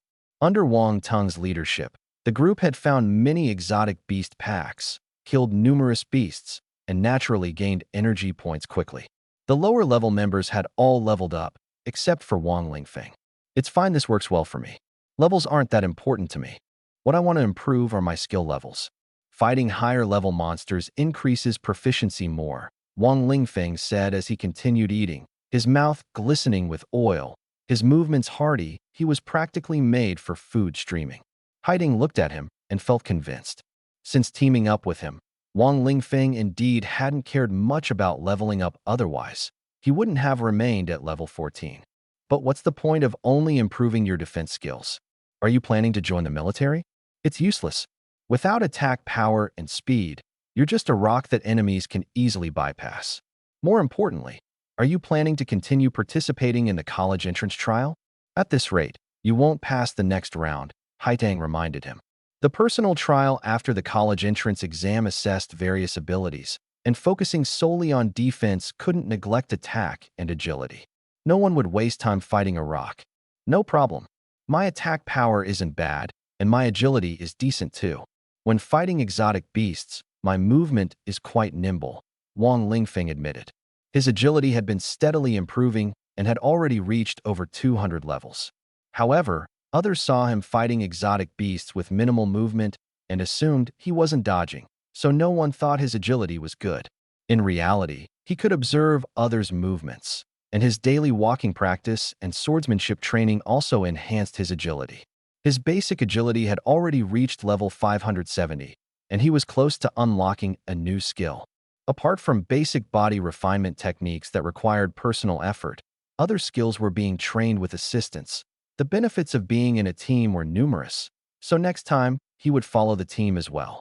Meanwhile, he had mastered several skills: fireball, basic archery, chanting, and the chaotic woodchopping blade technique. These skills weren't particularly useful at the moment. Who would use fireballs and bows when they had sword mastery? He didn't practice blade techniques either, as mastering the sword was more important. Chanting was a bard-esque skill, and he had no intention of training in it. But since these skills were acquired for free, who would refuse free abilities? Moreover, they provided him with a significant power boost, making it easier to handle the high-level trial exams. Tell me, Ling Feng, where does your confidence come from? Are you daydreaming? Ning Meng asked with a smile. It's not a daydream, it's from Wang Tong, Wang Lingfeng replied. Wang Tong. Haidang and Ning Meng were momentarily stunned. Could it be that Wang Tong, who appeared to suppress him on the surface, actually had other intentions? Impossible, he wasn't that kind of person. At that moment, Lu Xiangyun appeared, accompanied by a young man, Sun Jichao, one of Wang Tong's subordinates. Lu Xiangyun was now one of the darlings of the team. Her magical traps could eliminate groups of beasts, greatly enhancing the team's efficiency. Her role in the team was becoming increasingly important, and she was growing more arrogant. Over the past 10 days, her attitude toward Wang Lingfeng had gradually changed. She now looked down on him. She would glance at him briefly and then ignore him entirely. It was the same now. She had come here to persuade Haidang and Ning Meng to stay away from Wang Lingfeng, while also introducing them to other boys. Haidang and Ning Meng had many admirers in the team, not just Xiahou Taizhu. Stop bothering Wang Lingfeng with his work. Let us go? No way. I want to stay with Ling Feng. He has been bullied so much it's pitiful. Let me comfort him. Ning Meng reached out to touch Wang Lingfeng, but he dodged her. A man's neck was not a place for a woman to touch. Ning Meng pretended to play dumb and refused to leave. Haidang used this as an excuse to decline as well, and the two of them lingered for quite a while. At this point, Sun Jichao spoke up, glaring fiercely at Wang Lingfeng. Stop arguing over a useless guy. He is not worth it. This time, he might die out there. He spoke as if he already knew something bad would happen to Wang Lingfeng. He must have heard about some plan concerning Wang Lingfeng from Wang Tong. Humph, don't expect to make it back alive. Sun Jichao spat out a harsh remark and walked away without looking back, as Wang Lingfeng completely ignored him. Once he left, Lu Xiangyun followed suit. When Xiahou Taizhu appeared, Ning Meng immediately turned and ran off.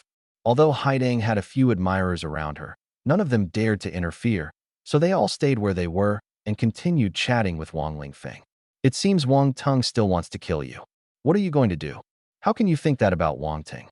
He is a good person. Not only will he not kill me, but he'll also help me. Are you joking? Secrets can't be revealed so easily.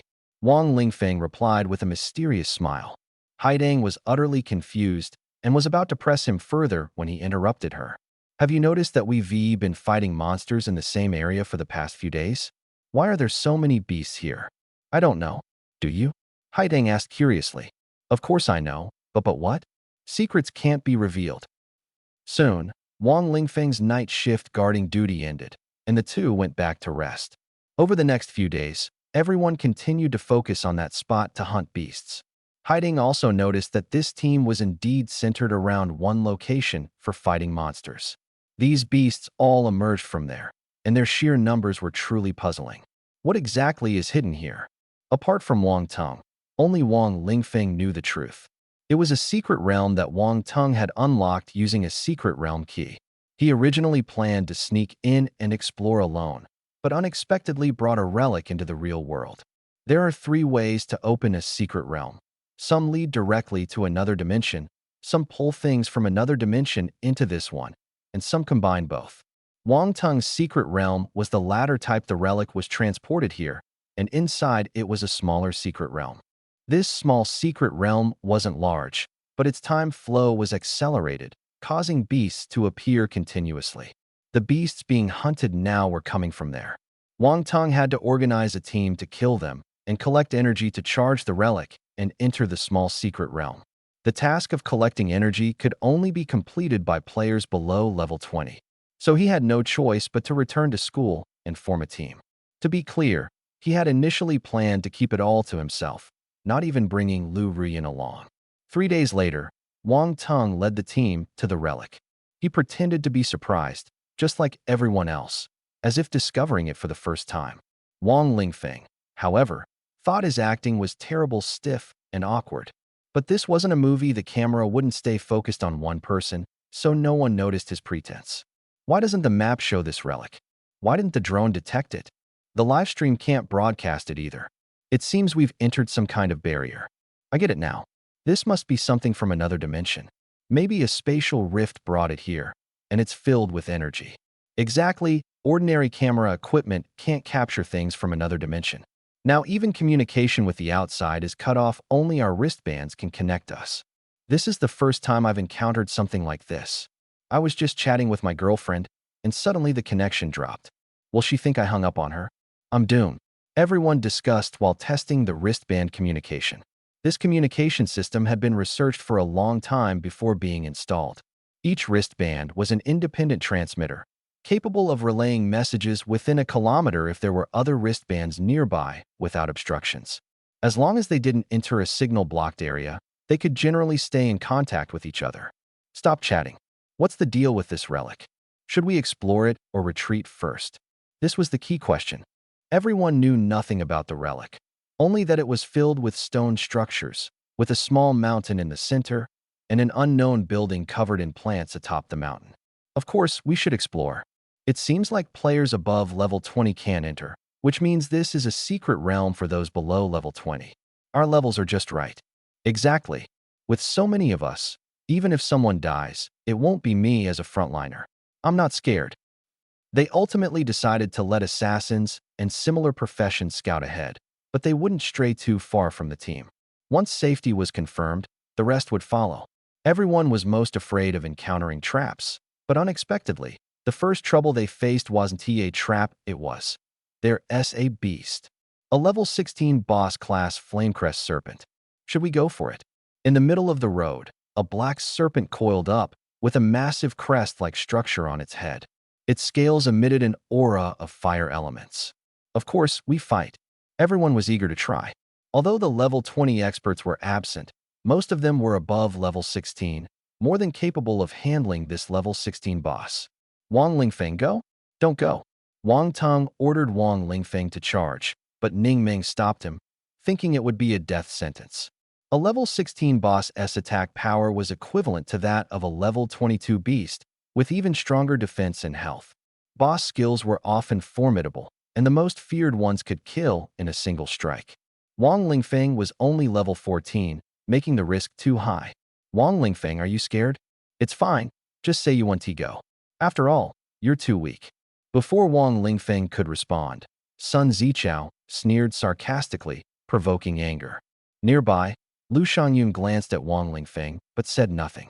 Following Sun Zichao's lead, several others joined in the mockery. Who said I'm afraid? I'll go right now. Wang Lingfeng, provoked, stood up with a determined look and walked straight toward the Flamecrest serpent. Wang Teng and the others couldn't help but laugh. They planned to wait a bit before stepping in to save Wang Lingfeng, letting him get injured or come close to losing his life. In their eyes, Wang Lingfeng was charging in out of anger. But in truth, no matter how they provoked him, Wang Lingfeng would have gone forward anyway. Because his heavenly eye had told him that this flame-crest serpent could help him break through his basic body refinement technique and learn a new special skill, referred to as mastery. Every skill had multiple development paths, allowing one to acquire different types of mastery. Take the simplest fireball technique, for example. Though it's the same skill, mastery could enable rapid consecutive casting, multi-ball shots, or increased power. It's even possible to possess all three. These masteries are often suddenly comprehended when a skill is well practiced, but no one knows exactly how to trigger them. It's pure mysticism. This time, under the flame aura of the Flamecrest Serpent, Wang Lingfeng had a high chance of comprehending a fire resistance mastery. At this moment, Wang Lingfeng raised his shield, threw a short sword at the serpent, and used sword control to accelerate the impact. Clang! The short sword struck the serpent's scales but was easily deflected, falling to the ground. The Flamecrest Serpent lowered its head to glare at Wang Lingfeng, its eyes flashing with ferocity as dark flames erupted from its body. Come on, let the flames burn even fiercer. Boom! The serpent suddenly opened its massive jaws and lunged at Wang Lingfeng at lightning speed. In an instant, dust flew everywhere, obscuring everyone's view. Although they couldn't see what was happening inside, everyone assumed Wang Lingfeng had been swallowed. After all, the speed was too fast for him to dodge. Is he dead? Wang Tung frowned. He had noticed some movement, but couldn't see clearly. It seemed Wang Lingfeng had started moving before the attack began. Whether he was dead or not, the battle had already started. Everyone charge. Follow my commands. Don't get greedy for credit. After learning from Wang Lingfeng's previous mistake, the front row tanks kept a certain distance, patiently waiting for opportunities. The rear row ranged attackers continued their output, while the melee fighters flanked to launch fierce attacks. The snake's front and rear defenses were agile, but its flanks were less flexible, giving the melee fighters a chance to strike. Clang! Clang! Clang! The attacks landed on the hard scales of the crest snake, barely injuring it, but some scales began to show cracks. If they kept attacking, they would definitely break through. A smart commander would remind everyone to focus their fire on the weak spots. However, at this moment, Wang Tung said nothing, Lu Rian said nothing, and no one else said anything either. Everyone was just focused on their own battles. The coordination was a complete mess. Everyone, mark those weak scales and concentrate your attacks. At this moment, a voice rang out, and everyone immediately understood what to do. They quickly marked their targets and prepared for the next round of attacks. After doing so, they realized that the voice belonged to none other than Wang Lingfeng. Not dead. Sure enough, Wang Lingfeng appeared on the left side of the snake's head, using taunts to draw the crest snake's attention. This taunt wasn't a skill, but rather him shouting loudly, "You bastard!" Then, he threw a short sword, directly piercing the red fleshy crest on the snake's head. The crest snake's body lit up with a red glow from head to tail, resembling the moment in monster movies when a creature is about to unleash a powerful attack. Roar! The crest snake opened its mouth and spewed a red energy wave straight at Wang Lingfeng. What the heck? It has this move too. Wang Lingfeng dodged in advance, raised his shield, and managed to deflect part of the energy, narrowly avoiding the attack. What a pity. For many people, this was a regretful moment, especially for Sun Jichao. He had been in the rear row, watching Wang Lingfeng's maneuver and feeling disappointed, when he suddenly realized something was wrong. The energy deflected by the shield was heading straight for him. Oh no! Sun Jichao screamed as he was sent flying, crashing heavily into a dilapidated building behind him. The building collapsed with a loud rumble, burying him underneath. Haidang! Wang Lingfeng, you did that on purpose, didn't you? Wang Lingfeng, don't talk nonsense, it was purely accidental. I was trying to redirect the damage to a less crowded area, but I didn't expect the shield to deflect it. Ningmeng, a dead ally is better than a dead self-weight. Lingfeng, did you intentionally post that in the team chat? Haitang's earlier comment was posted in their private group of 3, from which Lu Shangyun had already left. Ningmeng's comment was also in the private group. However, Wang Lingfeng's response was posted in the team chat because someone had asked about it. They were wearing wristbands that allowed them to input text quickly via their brains, so chatting didn't interfere with the battle. Wang Teng, stop chatting and keep fighting. Xiahou Taizhu and Ning Ming, go rescue him. Xiahou Taizhu, got it. Ming Ming, come help quickly. Although Ning Ming didn't particularly like Xiahou Taizhu's way of speaking or Sun Jichao, she still went over to help. When Xiahou Taizhu dug out Sun Jichao, he was barely alive. Using the rejuvenation spell for treatment, his wounds began to heal slowly. The rejuvenation spell provided continuous healing rather than immediate effects, so Sun Jichao needed time to recover. All other healers were busy treating the front-row fighters and had no time to care for him. Fortunately, Sun Jichao was far from the battlefield, and his condition was relatively stable. Xiahou Taizhu quickly returned to the front lines, while Ning Ming cast another rejuvenation spell on Sun Jichao before rushing off to assist others.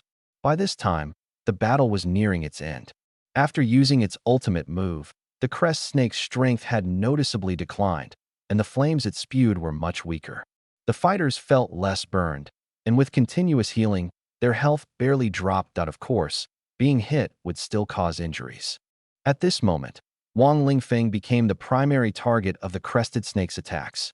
The flames continued to burn him, steadily increasing his body refinement skill proficiency. However, his mastery of the skill had yet to break through. At the critical moment, the crested snake unleashed a desperate final strike, and Wang Lingfeng finally comprehended fire resistance mastery, enabling him to withstand fire-based damage in the future. Even more impressive, extreme fire resistance mastery allowed him to absorb fire energy and convert it into stamina recovery. This was akin to reaching the advanced stage of body refinement, where fire could be used to enhance oneself. However, this required time, and the immediate priority was to deal with the crested snake's frenzied attacks. The crested snake's entire body ignited, concentrating all its power on its crest, which instantly grew larger and turned bright red. Its level also surged to 19. Run! The boss has gone berserk. Wang Lingfeng, you cover the rear. Wang Teng immediately shouted. Cover the rear? You want me to hold off the boss so you can escape? If that's the case, all right, I'll cover the rear. Wang Lingfeng taunted the crested snake again, just as he had earlier. The crested snake, enraged, charged at him. Naturally, Wang Lingfeng chose to flee. He couldn't hold out any longer. But as he ran, everyone realized how agile he was. He moved effortlessly across rooftops and through buildings, his movements fluid and graceful like flowing water.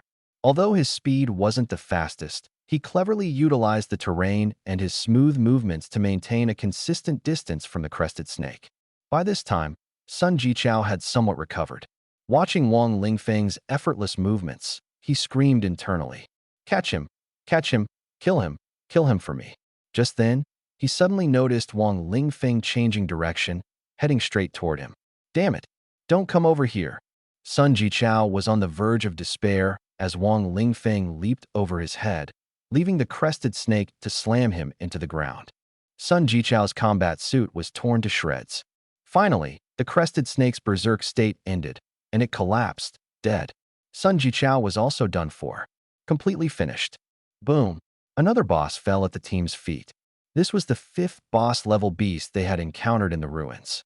Although the ruins weren't large, there were 5 bosses, with the strongest even reaching level 20.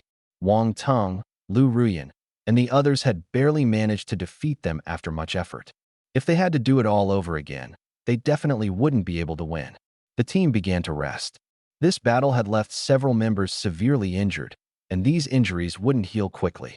From the initial injury of Sun Jichao to the current casualties, along with the 3 who had died in battle, only 20 members of the team were still capable of fighting. If it weren't for Wang Teng's insistence on continuing and everyone's curiosity about the rewards hidden in the ruins, the team would have disbanded long ago. Huff, huff, I hope this is the last one. If there's another, we're in trouble. Shut your crow's mouth. At this moment, the team was like a flock of frightened birds. No one wanted to fight another battle. The usual rule, let the injured watch over the loot, and we'll divide it later. Everyone, rest for now. I'll send someone to scout. Wang Teng gave orders and organized everything methodically. Everything proceeded smoothly. Before long, everyone stood at the highest point of the ruins, the top-level platform of the mountain summit building. From here, They could see the entire ruins and confirm that there were no more beasts inside. Everyone breathed a sigh of relief, thinking they could divide the spoils and head home. I have a feeling this isn't so simple. Although we defeated the beasts, it seems we haven't gained anything substantial. Don't you think there's still something hidden in these ruins? Wang Tung certainly wouldn't give up. He still wanted to enter that small secret realm. However, he couldn't say it outright and could only guide everyone to discover it themselves. He also found it strange there were so many beasts before, but now they had all disappeared. I also feel there's something here we haven't uncovered. If we leave now, we might miss an important opportunity. Lu Rian agreed, and the others began searching around. After everyone left, Lu Rian noticed Wang Lingfeng still sitting there, surrounded by green rejuvenation energy. Was he healing? Forget it. He wasn't worth her attention anyway. Lu Rian descended and walked toward the area where she sensed movement. Every person who awakened their talent had a special intuition. The stronger the talent, the more accurate the feeling. However, this intuition could sometimes be wrong. On the platform, only Wang Lingfeng, Haidang, and Ning Meng remained. Wang Lingfeng, everyone else got injured earlier. Why are you fine? Ning Meng asked. Although Wang Lingfeng had rejuvenation energy around him, she knew it was just a cover. He hadn't been seriously hurt. As someone who had been paying attention to Wang Lingfeng and treating him, she could naturally tell. Who said I wasn't hurt? My hands are frozen stiff. Wang Lingfeng raised his hand. Look. Actually, I couldn't help it. The beasts wouldn't let me get close, so I could only hang around on the side, Wang Lingfeng said with a smile. In everyone's eyes, he was just a useless front-row tank. At critical moments, no one would let him take on the boss. Running to the front was entirely his own doing. Since he wasn't a main force, it was normal for him not to be seriously injured. That's not right. That boss had an area of effect frost aura. Anyone standing nearby would get hurt, but you seem fine. I'm young and full of fire inside. Let's not talk about that. Do you think it was a coincidence that we discovered this place? Wang Lingfeng quickly changed the subject. There was no way he would tell them he had just mastered frost resistance, making the damage unable to outpace his recovery. What are you implying? Haidang recalled what Wang Lingfeng had said earlier. It's a secret. I can't say. Wang Lingfeng smiled. What's his purpose in doing this? Haidang understood that the earlier conversation had ended abruptly, but now he brought it up again, so there must be a connection. Thinking carefully, Wang Tung suddenly turning into a good person, leading everyone to train, and circling around these ruins, it was definitely related to him, even if it was a bit hard to understand. Of course, it's to claim the secret realm's rewards, Haidang said. He definitely doesn't want us to know and plans to take it all for himself. We need to be cautious. Of course. What are you talking about? I don't understand, Ning Meng said, completely confused. Wang Lingfeng and Haidang ignored Ning Meng and walked to the edge of the platform.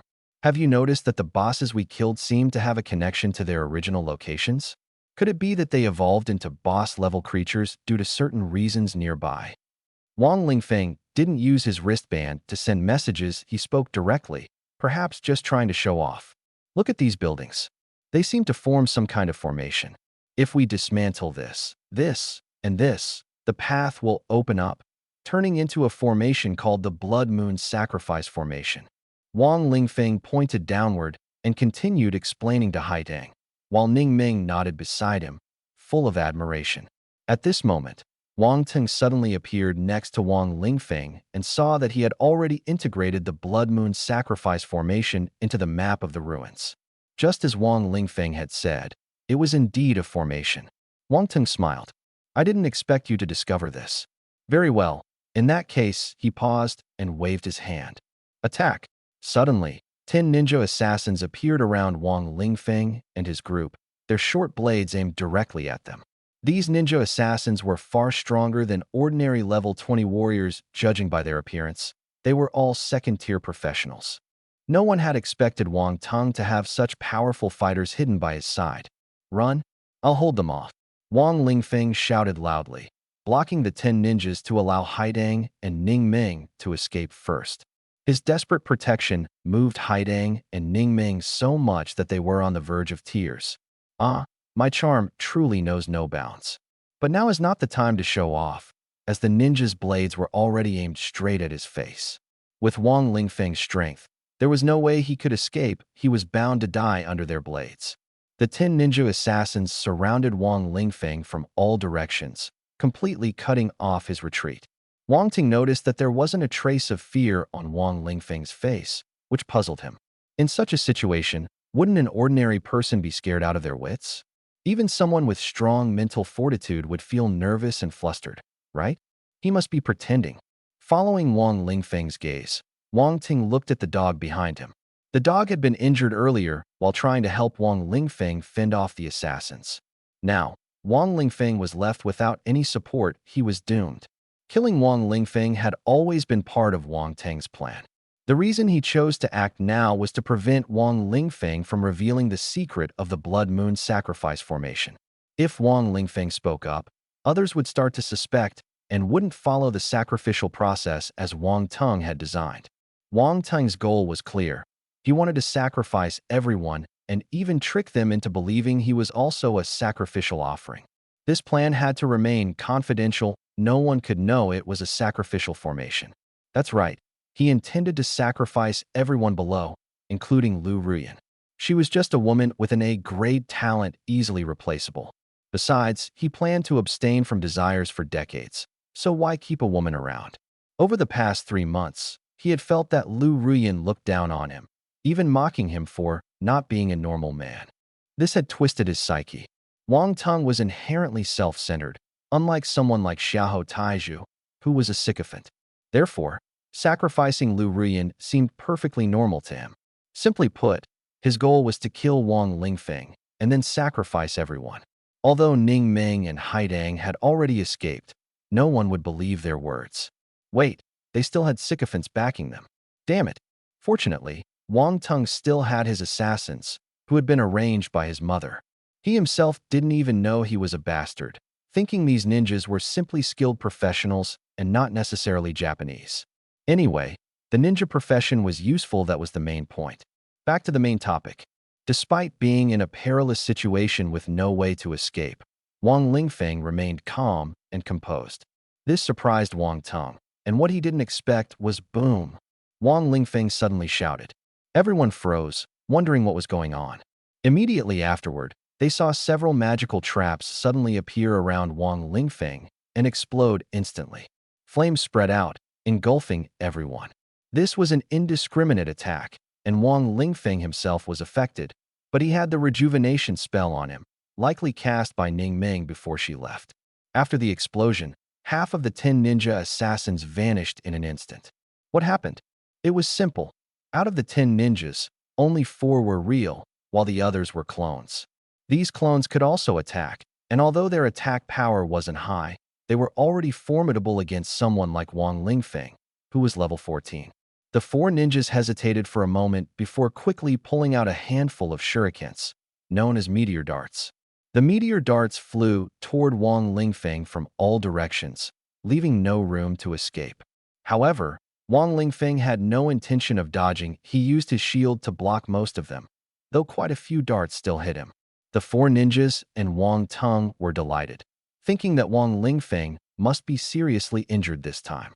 Their joy didn't last long, as they soon realized that some of the meteor darts deflected by Wang Lingfeng had flown toward one of the ninjas. That ninja reacted quickly, dodging most of the darts, but failed to avoid the last one. The most fatal part was that the dart struck his neck, severing his throat. Despair filled the ninja's eyes. He gasped for air, but neither air nor blood could flow, and he eventually collapsed.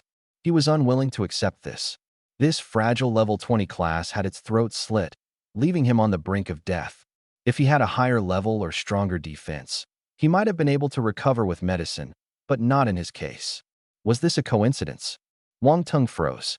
It seemed entirely accidental, as Wang Lingfeng had merely blocked the darts casually without actively attacking. However, he didn't mind the ninja being injured after all. These assassins were hired, and losing one meant paying less. But the remaining 3 ninjas felt differently. This was their comrade. Damn it, I want you dead. The 3 were furious and used their clone technique again to launch an even fiercer attack on Wang Lingfeng. They believed that this time Wang Lingfeng was doomed. After all, he had so many meteor darts stuck in him, and was already seriously injured. One comrade had died, but it wasn't in vain they had achieved results. This time, Wang Lingfeng was injured again, and without the magical traps, he surely had no life-saving tricks left. Swish, swish, swish. 7 ninja clones, both real and fake, charged at Wang Lingfeng. Wang Lingfeng used his shield and sword to block most of the attacks, but was still stabbed several times. These wounds were enough to be fatal. However, something unexpected happened. Wang Lingfeng not only didn't die, but counterattacked instead. Enraged, he thrust his sword into one of the ninjas' bodies. In Wang Tung's eyes, this seemed like a desperate counterattack. He laughed, thinking that even if Wang Lingfeng killed one ninja, it didn't matter, he would die eventually. Moreover, he didn't believe Wang Lingfeng could randomly pinpoint the real body by luck. He assumed the ninja who was stabbed was a clone. Unexpectedly, it turned out to be real. You, how did you know I was real? If I had known, I wouldn't have used clones. The stabbed ninja looked at Wang Lingfeng in shock, full of unwillingness, and then collapsed and disappeared, along with one of the clones. Now he deeply regretted it. If he hadn't used clones at the time, he wouldn't have been fatally struck by Wang Lingfeng. The reason the clone technique allows the clones to have attack power is that the original body transfers a portion of its strength, which also weakens the original body. So, if he hadn't used the clone, Wang Lingfeng's strike would at most have injured him. However, he thought about it and figured that at least Wang Lingfeng would die with him, which gave him some peace of mind. Fall down, let's go to hell together. You've fallen, haven't you? Why haven't I seen you fall? You've clearly been hit with so many blades logically. You should be dead like me. Stop messing around. Lie down. Lie down already. With a heart full of resentment and confusion, the ninja died unwillingly. Yet Wang Lingfeng remained standing, injured but still alive. The reason was simple. The basic body refinement technique I've been practicing wasn't for nothing. These injuries can't kill me. There are still 2 damn ninjas waiting for me to deal with. Why is your defense so strong?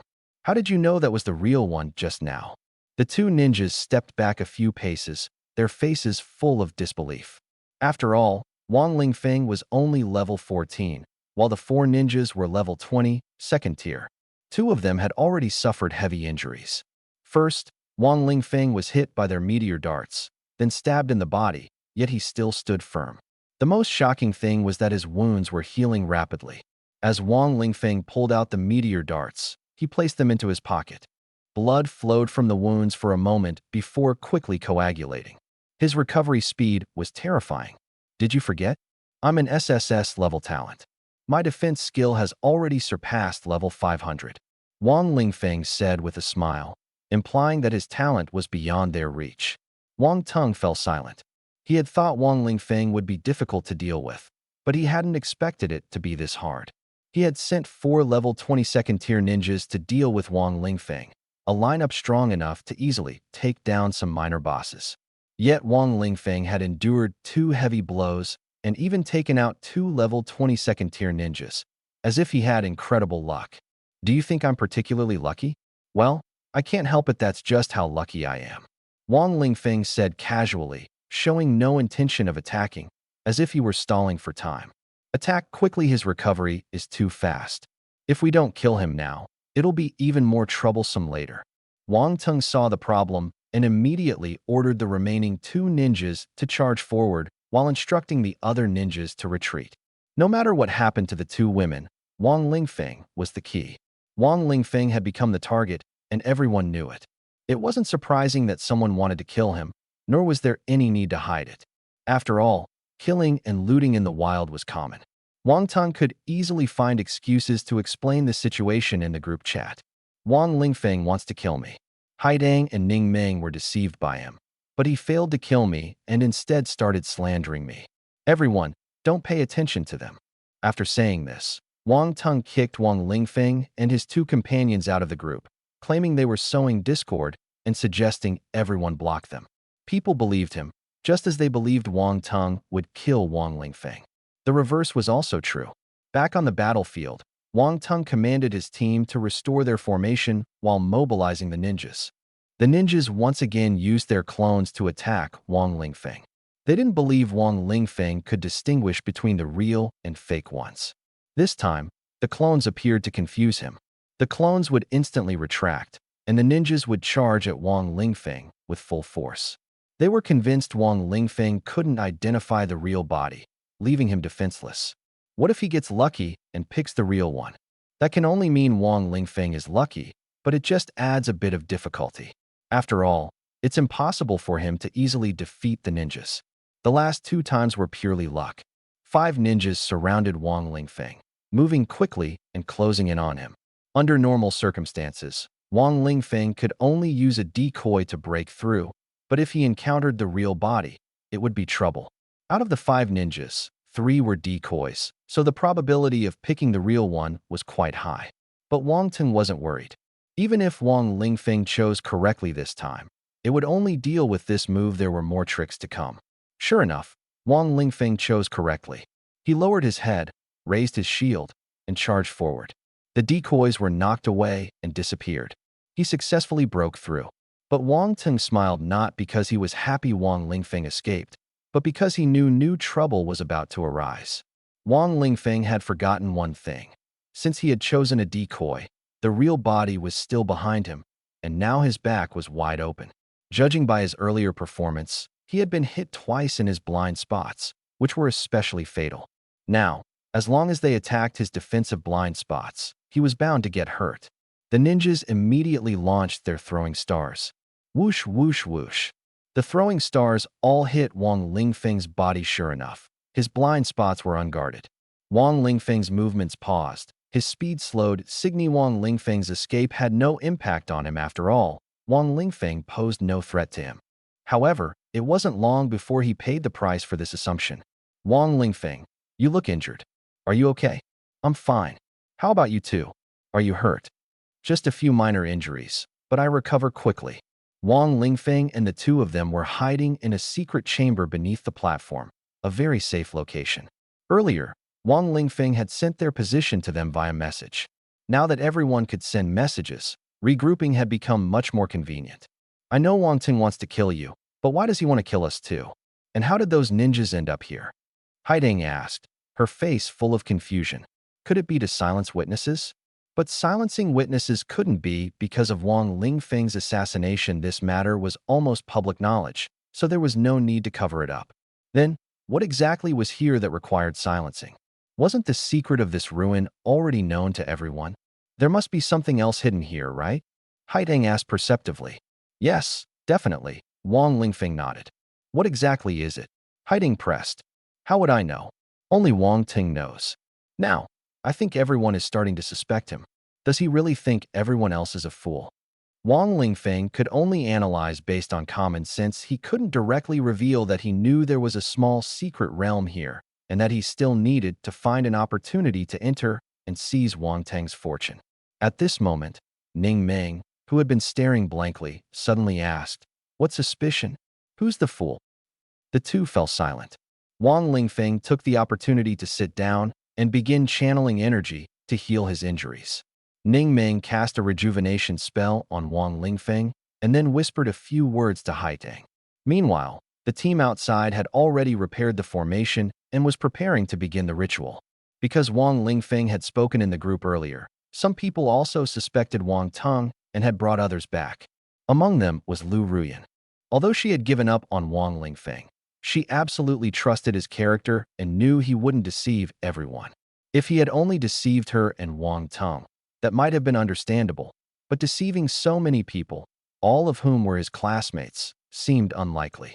Therefore, she trusted Wang Lingfeng more than Wang Teng. Because of this, there were quite a few people standing on the platform. As long as there were people present, Wang Ting definitely couldn't carry out his sinister plan to sacrifice his classmates. Damn Wang Lingfeng. Wang Ting cursed in his heart. He had already cleaned up the battlefield to prevent others from discovering that someone had broken in. Who understands formations? Take a look at how to activate this formation and what it requires, Wang Teng asked the group. He wasn't very familiar with formations. He only knew how to repair them, but wasn't sure how to activate them. The group exchanged glances, but no one spoke up. Doesn't anyone know? Wang Teng was surprised. He remembered that there were a few formation experts here, people he had arranged for, precisely because he was worried no one would understand formations. I know someone who's really skilled, but never mind, forget it. Xiaohou Taiju started to speak, but then stopped. If you know, just say it. Don't beat around the bush. He Hongjiu knows. Where is he? He died the day before yesterday. There's another one who knows, but I still won't say. Say it. Yao Qianshu also knows. Where is he? He died yesterday. Is there anyone still alive? Yes, there's one more. Who? Hurry up and tell me. Wang Lingfeng. The three people mentioned by Xiahudi Zhu were either already dead or Wang Lingfeng, which made Wang Tung so angry, he almost exploded. He really wanted to punch him. Are you deliberately making things difficult for me? Although I don't know much about it, I've heard of the blood moon sacrifice formation. First, you need a blood moon, and you must fill the crescent-shaped pool in the center with blood. At this moment, Lu Rian spoke up. She had only heard about it from Wang Lingfeng, hadn't studied it specifically, and hadn't had time to research it. This formation was called the blood moon sacrifice formation because there was a crescent-shaped pool in the center that needed to be filled with blood. The blood would flow outward, forming the entire formation. At this point, everyone noticed that in the center of the ruins plaza, there was indeed a pool shaped like a crescent moon. Where are we supposed to get so much blood? Wang Tung and the others immediately asked. The blood of sacrificial people wouldn't be enough to fill the pool. Did you forget about the previous bosses? Just draining their blood would be enough? Lu Rian reminded them. Only then did everyone realize that the 5 boss-level beasts were meant to be bled. So, the group went down and poured the beast's blood into the pool. What else is there? Wang Tung asked Lu Rian, appearing calm on the surface but feeling very annoyed inside. Sooner or later, I'll make sure all of you die, including you. Just as Li was secretly celebrating, a figure suddenly appeared behind him, disrupting all his plans. That person was Wang Lingfeng. How dare you show your face here? Why shouldn't I? Wang Lingfeng smiled and walked straight over. You three wanted to kill Boss Wang Tung, and yet you still have the audacity to show up? Aren't you afraid we'll catch you and kill you? Sun Jihao stepped forward this time, breaking his silence after several episodes and finally speaking up. Whether you believe me or not, I didn't want to kill him, and I even want to kill you too. So what? Wang Lingfeng stared at Sun Jihao, his gaze icy, which startled Sun Jihao. However, Sun Jihao quickly recovered and jumped up, shouting, You want to kill me? You piece of trash. You're only at level 14, while I'm at level 17, and I have a profession. I'm about to undergo my second-class advancement. In 3 months, I could crush you with just one hand. He wasn't wrong. Wang Lingfeng didn't have a profession yet. After the second advancement and a few months of leveling, Sun Jihao would indeed leave him far behind. Whether or not you can crush me with one hand, I don't know. But I can guarantee you won't live past 3 months. From the looks of you, you'll face a disaster within 3 days. If you really beg me, I might even tell you how to avoid it, Wang Lingfeng said as he stared at Sun Jihao, his words leaving everyone dumbfounded. Was he pretending to be some kind of mystic? Or was he threatening Sun Jihao? You're threatening me? I'd rather die than beg you. A disaster in 3 days? You dare use such petty tricks to deceive me? Do you think I'm an idiot? Sun Jihao flatly refused. He would never bow to Wang Lingfeng.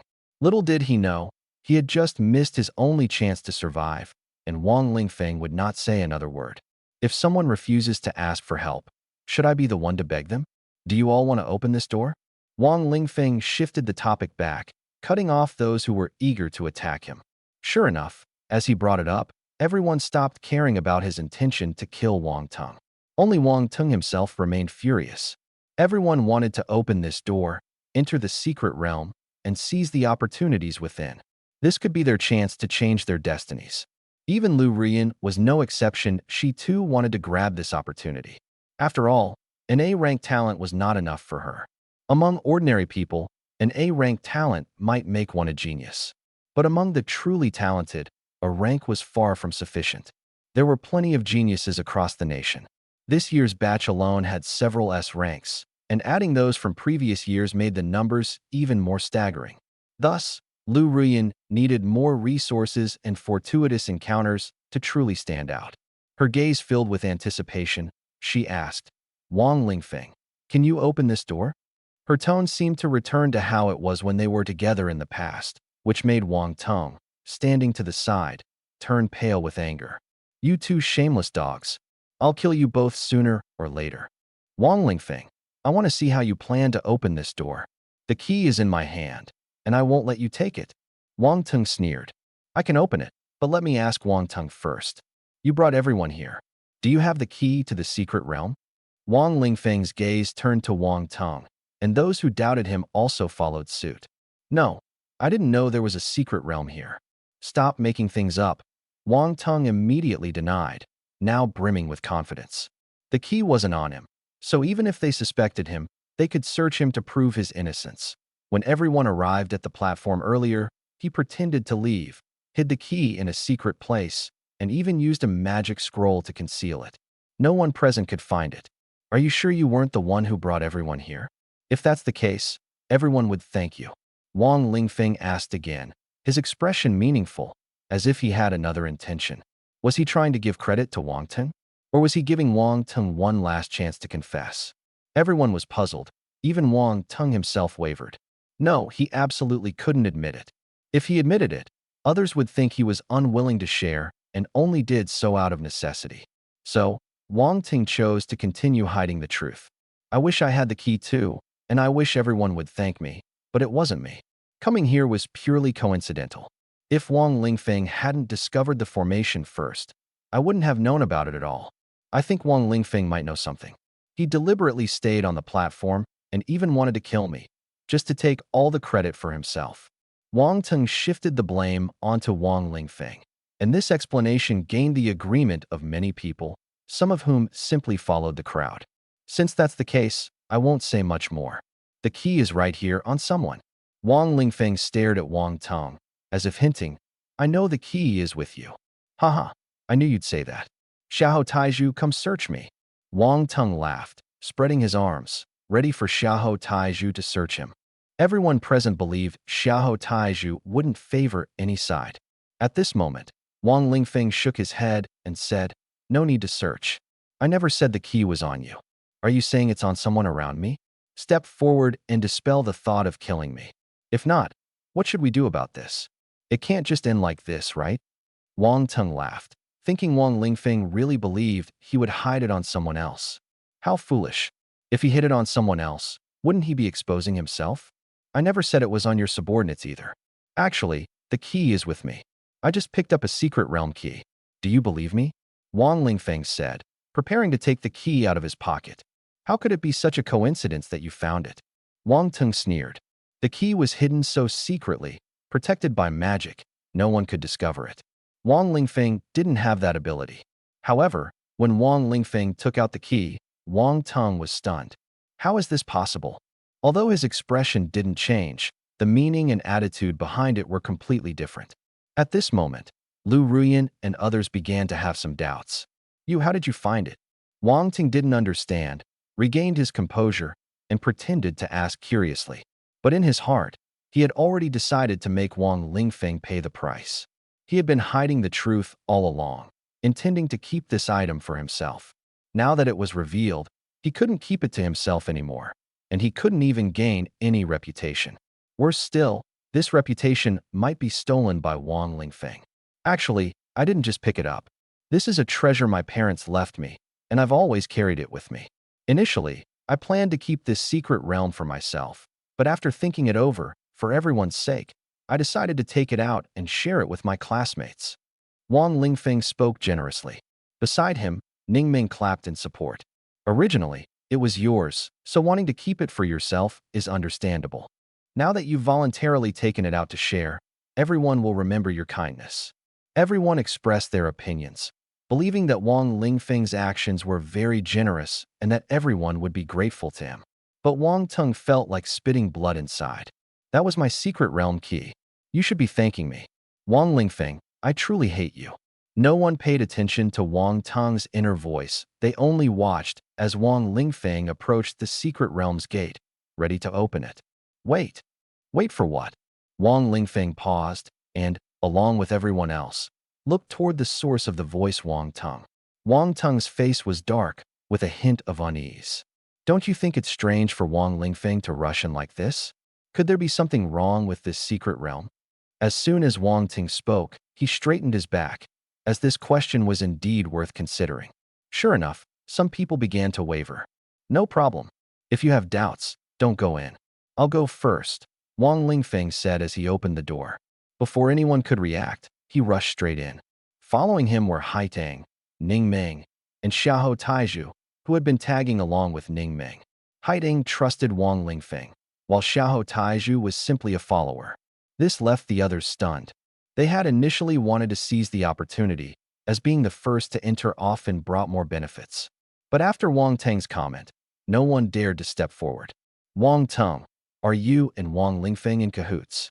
Sun Jichao asked suspiciously, feeling that Wang Tang always seemed to back Wang Lingfeng up. Shut up, Wang Tang roared. Sun Jichao immediately fell silent and squeezed into the small secret realm.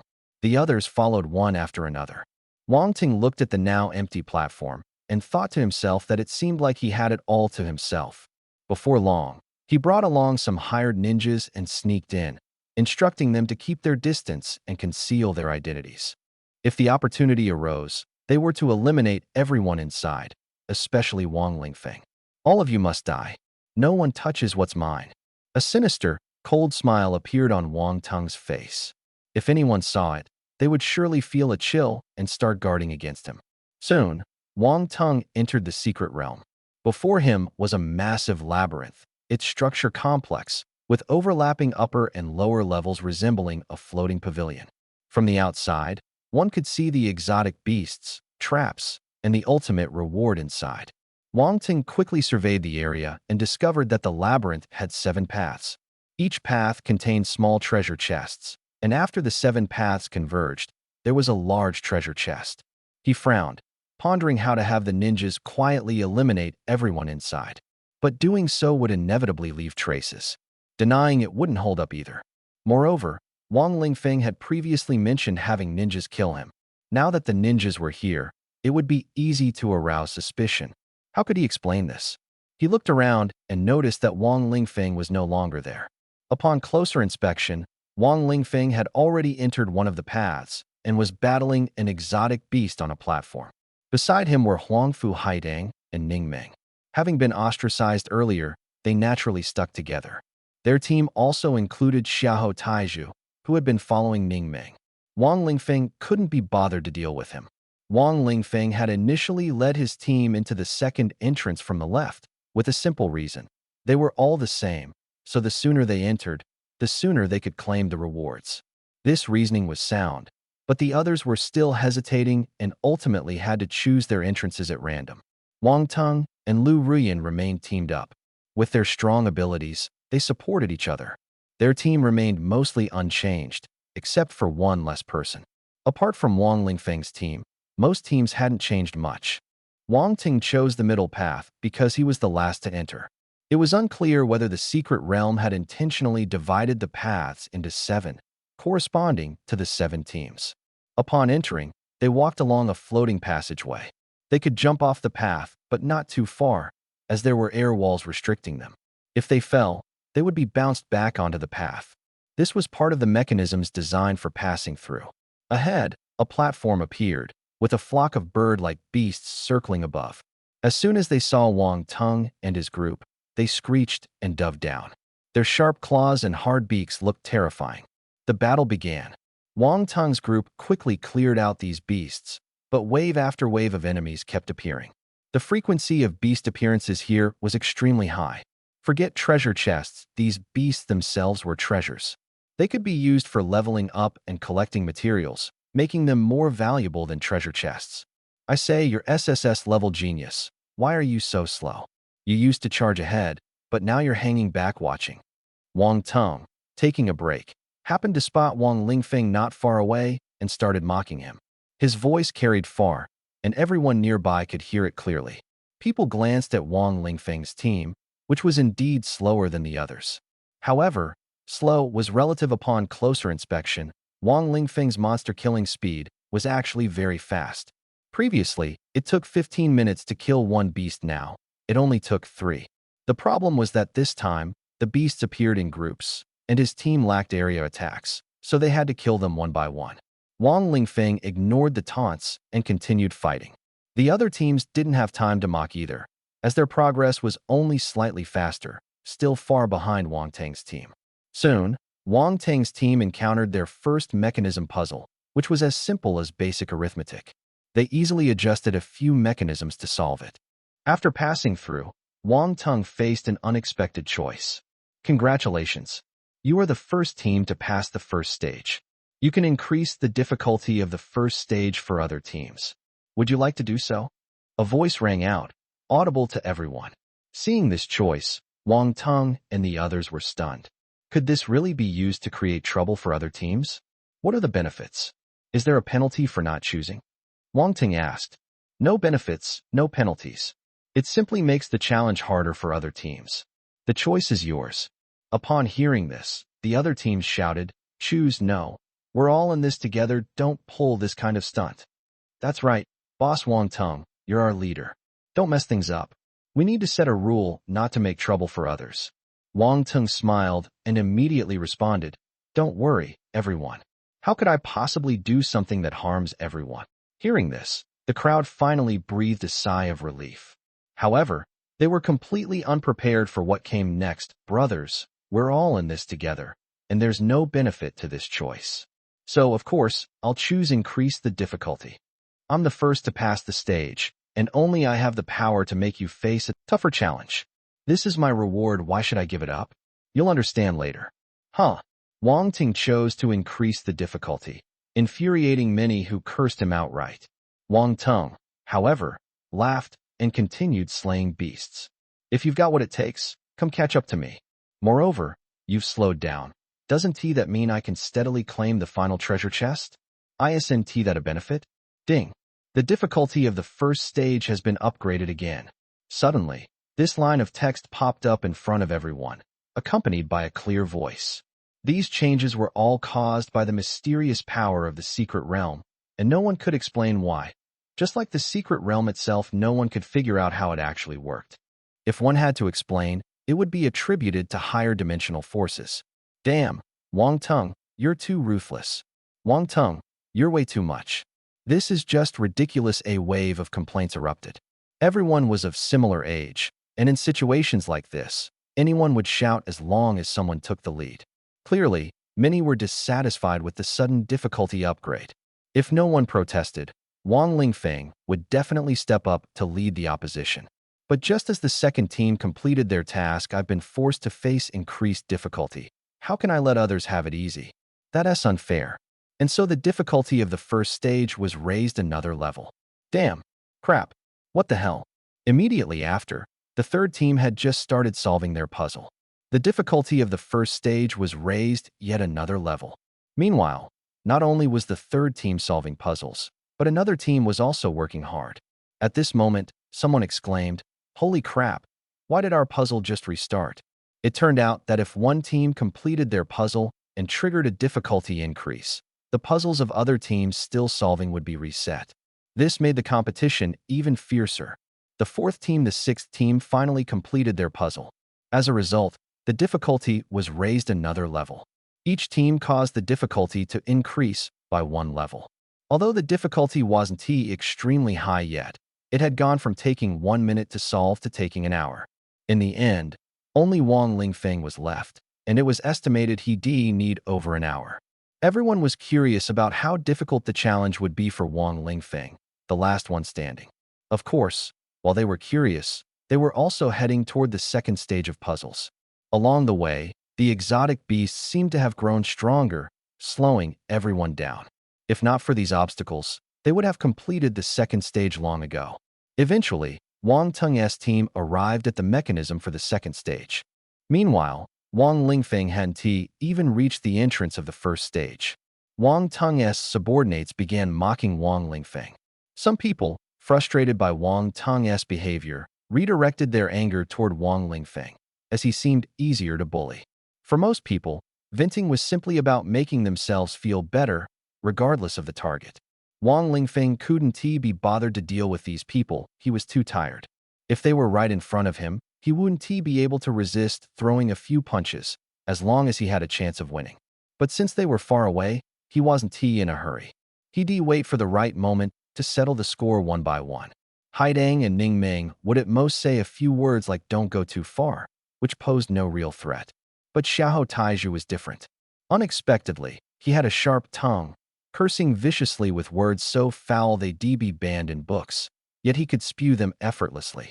Moreover, he wasn't swayed by others, he didn't care what they said, and just kept cursing on his own. You're amazing, you're amazing. The wind blows over the hills, the moon shines on the rivers, and I'm going to curse you to death. Everyone's attention shifted back to Wang Tung. This time, the puzzle was noticeably more difficult and required some serious thinking. The second level starts off challenging, and if the difficulty is increased, wouldn't it become even harder? Wang Tung, I tolerated you increasing the difficulty in the first level, but don't mess with us this time. Yeah, because of you last time, I wasted over an hour for nothing. Can't we all just pass together? You're already way ahead. Please, go easy on us. Everyone chimed in, trying to persuade him kindly. But Wang Tung remained indifferent and chose to increase the difficulty again after clearing the level. Wang Tung, what's your deal? This wasn't just a question from the group. Even Lu Ruyan, beside him, couldn't help but ask. How do you expect to win people's hearts like this? Isn't the purpose of organizing this team activity to foster unity? Even if I wanted to win people's hearts, it depends on whether it's worth it. With this bunch, they're not worth my effort. Aren't the strongest ones just the four of us? Wang Tung said disdainfully. He seemed to have no intention of pretending to be a good person anymore. Having been provoked by Wang Lingfeng, he was already mentally unbalanced. If he could eliminate everyone, he wouldn't hesitate, nor would he bother to hide it. What's wrong with you? I never thought you'd turn out like this. I really misjudged you. Lu Ruyan pointed at him, her tone full of reproach. Don't talk about misjudging us. We've always been the same kind of people, willing to do whatever it takes to achieve our goals. Otherwise, why would you break off your engagement with Wang Lingfeng? Wang Tung retorted mercilessly. He had lost interest in Lu Ruyan decades later. She would inevitably grow old, and by then, he would choose someone young and beautiful. You enough. We're only together for mutual benefit, there's nothing more to discuss. Do you want me to decide, or should I leave the choice to you? Wang Tung interrupted her directly, giving her a meaningful look. Then next time, I'll decide. I'll choose not to increase the difficulty, Lu Ruyan immediately replied. Don't be happy, this is only because she knows the gap has already widened. If she had been given the choice the first time, she would definitely have chosen to increase the difficulty to hinder others and expand her own advantage. After all, the first person to pass gets the grand treasure chest, and the greatest benefit of this secret realm lies in the treasure chest, which might contain items capable of changing one's fate. This isn't just talk, similar situations have indeed occurred before. In fact, Wang Tung had helped her out, but she would never admit it. Wang Tung merely sneered. He understood her thoughts, but didn't bother to respond. Since he couldn't have her, he would destroy her sooner or later. He had already made up his mind to stop pretending. Sure enough, after 30+ years of repression, he had almost become unrecognizable as a normal person, his psyche long since twisted. Coupled with Wang Lingfeng's provocation, he finally snapped. At this moment, he glanced at Wang Lingfeng, his eyes suddenly widening as if he had seen something unbelievable. What's wrong? Lu Ruyan and the others followed Wang Tung's gaze and immediately spotted the target, their faces showing expressions of shock. This kind of expression spread like a virus, quickly infecting everyone. What the hell? What is going on here? Wang Lingfeng, how did you solve the mechanism puzzle? At this moment, Wang Lingfeng's team had already broken through the first level and was battling exotic beasts. Just moments ago, while they were still talking, Wang Lingfeng hadn't even reached the first level, yet now he had already passed it. How did he manage that? Could his puzzle be as simple as basic addition, like 1 + 1 = 2? Everyone's heads were filled with questions, their faces written with confusion and surprise. Take a guess. Wang Lingfeng threw out these two words, instantly making the others almost laugh in exasperation. If it weren't for the fact that everyone was still in a tense battle, and if Wang Lingfeng wasn't so hard to catch, they probably would have rushed up to give him a beating. I say, Xiahou Taiju, how exactly did you guys solve the mechanism puzzle? This wasn't asked directly, but through the group chat. Wang Lingfeng and his team hadn't joined yet, so naturally, they didn't see it. But Xiahou Tieju's answer left everyone dumbfounded. What mechanism puzzle? We didn't encounter any at all. No mechanism puzzle? Impossible. Every team had encountered one, and without solving it, there was no way to proceed. Moreover, they had clearly seen a door in front of Wang Lingfeng's team earlier, closed, requiring a puzzle to be solved to pass through. Mechanism puzzles came in various forms. Some were long corridors, others were doors. To open the door, you had to solve the mechanism on it. Wait a minute, could it be Ouyang Gooden? Didn't you just pass through that big door? Who opened it? Xiahou Taiju. Yeah, there was a door. Wang Lingfeng pressed it with his hand, and it opened. What's the matter? Everyone froze upon hearing this, sensing that things weren't as simple as they seemed. They quickly pressed for details, and Xiahou Taiju shared everything he knew, including the details he hadn't paid much attention to. There seemed to be a lot of patterns on the door, and the mechanism looked pretty complex. I saw Wang Lingfeng press a few numbers, and then the door opened. He didn't hesitate at all, just opened the door directly. After hearing this, everyone understood the mechanism puzzle for this level was actually cracking a numerical code. If you entered the wrong code, the mechanism would attack you. Logically, this puzzle was very difficult and would take at least an hour to solve. Yet Wang Lingfeng had solved it instantly. What was going on? I guess Wang Lingfeng must have done similar puzzles before and just got lucky solving it so quickly. That's the only explanation. This guy's luck is just too good. From wilderness training until now, he's always been this lucky. Forget it, let's keep moving. I don't believe he can keep relying on dumb luck. Everyone used this reasoning to comfort themselves. Otherwise, it was hard to accept how easily this supposedly hardest puzzle had been cleared. It was supposed to be the most challenging, yet it was passed in an instant, no different from the first level. How could the teams in the middle hold their heads high? But there was no choice now. They could only continue fighting the exotic beasts and solving mechanisms. By the third level, Wang Ting still set the difficulty very high, and the teams behind him, unwilling to be outdone, also raised the difficulty. This led to levels that became impassable, with the last two teams completely stuck, unable to move forward. This meant they couldn't continue killing exotic beasts, losing out on a large amount of energy points. These exotic beasts had energy values far higher than usual, and no one wanted to give them up. The teams were filled with resentment toward Wang Tung and those ahead of them, especially Wang Tung, who was already being cursed out. It was clear that after this, everyone would undoubtedly hold a grudge against Wang Tung. But Wang Tung didn't care at all. He believed these people wouldn't survive much longer. More importantly, once the time for clearing the level ended and they were teleported out, the passage would disappear. The energy points from the exotic beasts they killed would be added to Wang Tung's team. This made everyone realize that the fewer exotic beasts left in the maze, the more energy points they would gain, without the difficulty increasing. Wang Tung grew increasingly annoyed. If he had come alone, all the energy would have been his, and the energy value gained from killing the beasts would have been multiplied by 7. 7 small treasure chests would have turned into 5, fewer in number, but with greater rewards. The rewards were shared, so the fewer people there were, the more each person would get. This put Lu Ruyan in a difficult position. If Wang Ting asked her to choose in the future, what should she do? Should she follow her heart or share with others? The 4th level. Lu Ruyan, it's your turn to choose now. Wang Tung grinned mischievously, deliberately passing the opportunity to Lu Ruyan. He didn't want to take the blame for this decision. Everyone stared at Lu Ruyan. Boss Ling Feng, I think this is something you should handle. I'd love to see how you embarrass Lu Ruyan. If they end up falling out, it'll be quite the show. Ning Ming held a melon, eating while enjoying the drama. Ling Feng's team was resting, watching the scene with amusement, almost ready to applaud. This is really entertaining. Why should I embarrass her? Isn't it better to let them fight it out themselves? Ling Feng said indifferently, showing no feelings for Lu Ruyan.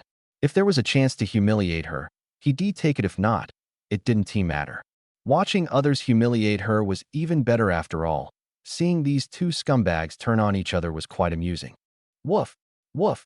The nearby dog team suddenly barked, as if saying, "Don't insult us dogs. Here, have some meat and stop barking." Ling Feng tossed some roasted meat to them. These dogs could eat several beasts' worth of meat at once, but it had to be cooked and delicious. Wasn't it said that dogs shouldn't eat too much salt or spice? Actually, They loved cumin-flavored roasted meat the most. Speaking of these dogs, Ling Feng had a lot to say. They were growing stronger, and his dog training skills were nearing a breakthrough. He felt he needed to capture and train other animals, otherwise he wouldn't be able to progress. But for now, the most important thing was watching Lu Rian's choice. She was still hesitating, her face looking grim. In truth, she had already lost because she started hesitating. If she didn't overthink it, what was there to hesitate about? Lu Rian, what are you hesitating for? Quickly choose a plan without added difficulty. Do you really want to see his classmates lose this hard-earned opportunity? Haiding suddenly shouted at her, clearly trying to provoke her.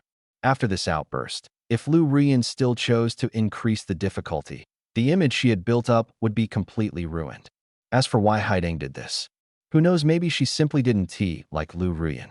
At this moment, Lu Rian's face looked even worse. Was she really prepared to fall out with everyone?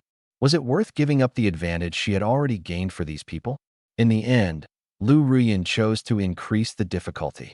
Wang Teng sneered, while the other classmates felt surprised, disappointed, and even angry.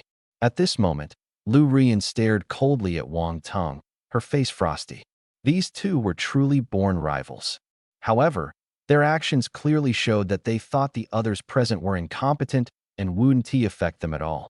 Lu Rian, oh Lu Rian, I always knew you were selfish, but I didn't expect your bottom line to be this low. For a bit of petty gain, you've completely dropped the act, Ling Feng remarked, continuing, but it's understandable. You're only an A grade, not an S grade. These things are very important to you. The people here aren't even worth you pretending anymore. Wang Lingfeng's words made everyone understand Lu Rian's thoughts. She looked down on the others present. This made people uncomfortable. Yet, they had to admit that it was true. They were indeed looked down upon by others. Just like how they had looked down on Wang Lingfeng before, at this moment, they seemed to understand his feelings. Some even began to apologize. All of this was unexpected for Wang Lingfeng. But he didn't respond much and continued focusing on the battle. Their team hadn't reached the second stage yet, and their progress was a bit slow. The reason was simple. Among the four of them, only Haidang had offensive power, while Xiahou Taizhu wasn't a warrior but a priest. His only skill was a damage reduction ability, Petrified Skin. He often applied Petrified Skin to his teammates and then charged into battle himself, adopting this unconventional combat priest style. His talent was rated as C level, enhancing the damage reduction effect by 10%. However, his combat contribution was almost negligible. 10 of his attacks couldn't compare to one of Haidang's sword strikes. Haidang could attack 3 times while he managed only once. After all, he wasn't a melee class, so there wasn't much to expect. His support skills were useful to others, but didn't help Wang Lingfeng much. Wang Lingfeng already had sufficient damage reduction, and throughout the battles, he had barely lost any health. Applying Petrified Skin to him was a waste, though it might come in handy later. Despite this, Wang Lingfeng didn't resent him, as he was still a teammate, and continued fighting steadily. Being attacked by these monsters all the way, Wang Lingfeng really wanted to shout, "Stop just eating. Hurry up and hit harder. Xiahou Taizhu, keep applying Petrified Skin to me. Don't worry about skill cooldowns. This is your chance to practice your skills." What? You're unwilling? Look at Ning Meng, she keeps casting Thorn Spell and Rejuvenation Spell on me, practicing her skills and improving herself. If you don't improve, how will you keep up with her later? Wang Lingfeng said this to Xiahou Taizhu, so Xiahou Taizhu began frequently applying Petrified Skin to him. The battle continued. Soon, Wang Lingfeng's team arrived at the front of the second stage. Everyone was watching Wang Lingfeng, including Lu Shangyun and Sun Zichao. The two of them stood outside because they had just been teleported out with the other eliminated teams. At this moment, Lu Shangyun was wondering if she had teamed up with Wang Lingfeng. Would she still be inside? Sun Zichao seemed to understand her thoughts and said, "Shangyun, don't overthink it. They haven't even reached the second stage, yet whether they can pass it is still unknown, let alone the third stage. They definitely won't make it. They're too slow and nowhere near as strong as us." Hearing Sun Zichao's words, Lu Shangyun felt more at ease. She thought to herself that Wang Lingfeng's team would stop at the second stage. The difficulty of the second stage was too high, they wouldn't be able to handle it. The two silently prayed, hoping Wang Lingfeng wouldn't break through. Soon, they saw the mechanism puzzle. Isn't this the puzzle that stumped us? Using a Rubik's cube to arrange the runes, not only does every side have to align perfectly, but every single point must be identical before the door can be activated. We couldn't even do it with a 6-layer Rubik's cube, and this one is 9-layered. It's absolutely impossible to complete. But what is strange is that this difficulty is even higher than ours. Could it be that their first stage was just as hard? Sun Zichao was both excited and puzzled. Boss Ling Feng, just give up on this one. Even a regular Rubik's cube is hard, and this one requires every point to be the same. It's simply impossible. Ning Ming felt a headache coming on as she looked at the puzzle. Restoring it to the key state seemed nearly impossible. Without remembering the steps, it was almost impossible to restore. Everyone thought Wang Lingfeng couldn't do it and advised him to give up. But Wang Lingfeng's hands started moving. His movements were incredibly fast, his 10 fingers spinning like they were powered by motors. Although I don't know if it's correct, let me show you fast or not. Fast, really fast. Haha.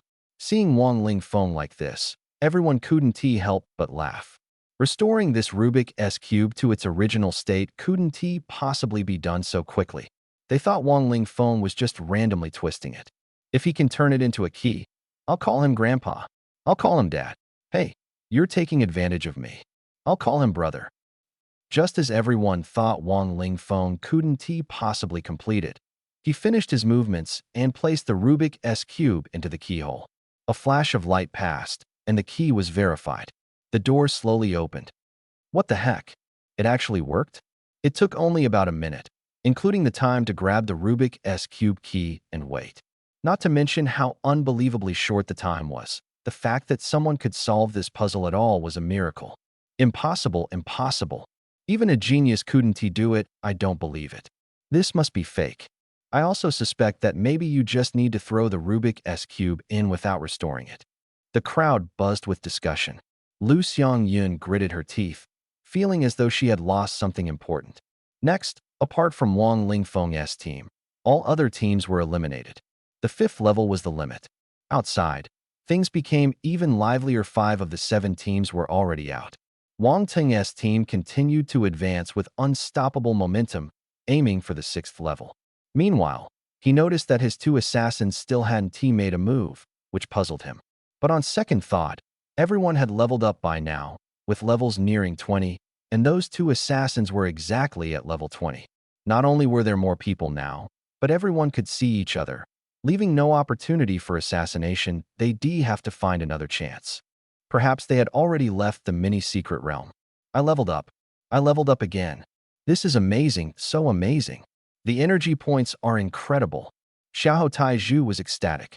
He discovered that killing one exotic beast now yielded 5 times the energy points of a regular beast, and there were plenty of them. So he shared his joy in the group chat, only to be met with silence. At this moment, Lu Xiangyun's face darkened. She felt as though something was slowly being stripped away from her. She wasn't sure what it was, but she knew it was important to her, yet she had no choice but to let it go. She looked at Wang Lingfeng and said firmly, "This is just a temporary gain. Life is long. I believe my choice is the right one." The 6th level. Wang Teng's team had already been stuck here for 5 hours, with their puzzle-solving progress stalled at 70%. In fact, they had been stuck at this point for 2 hours already. They managed to pass the previous level after spending 2 to 3 hours, but now the situation was completely different. This kind of mechanism puzzle only had 2 possibilities: either you understood it, or you didn't. Serves you right. Do you think standing at the front guarantees victory? At most, you can only make it to the 6th level. Some people only think about dragging others down, but in the end, they ruin themselves too. Maybe he already knew he couldn't hold on, so he decided to harm everyone else. With how ruthless he is now, who knows if he'll even bring down Lu Ruyan. Haha, Lu Ruyan, you'd better be careful.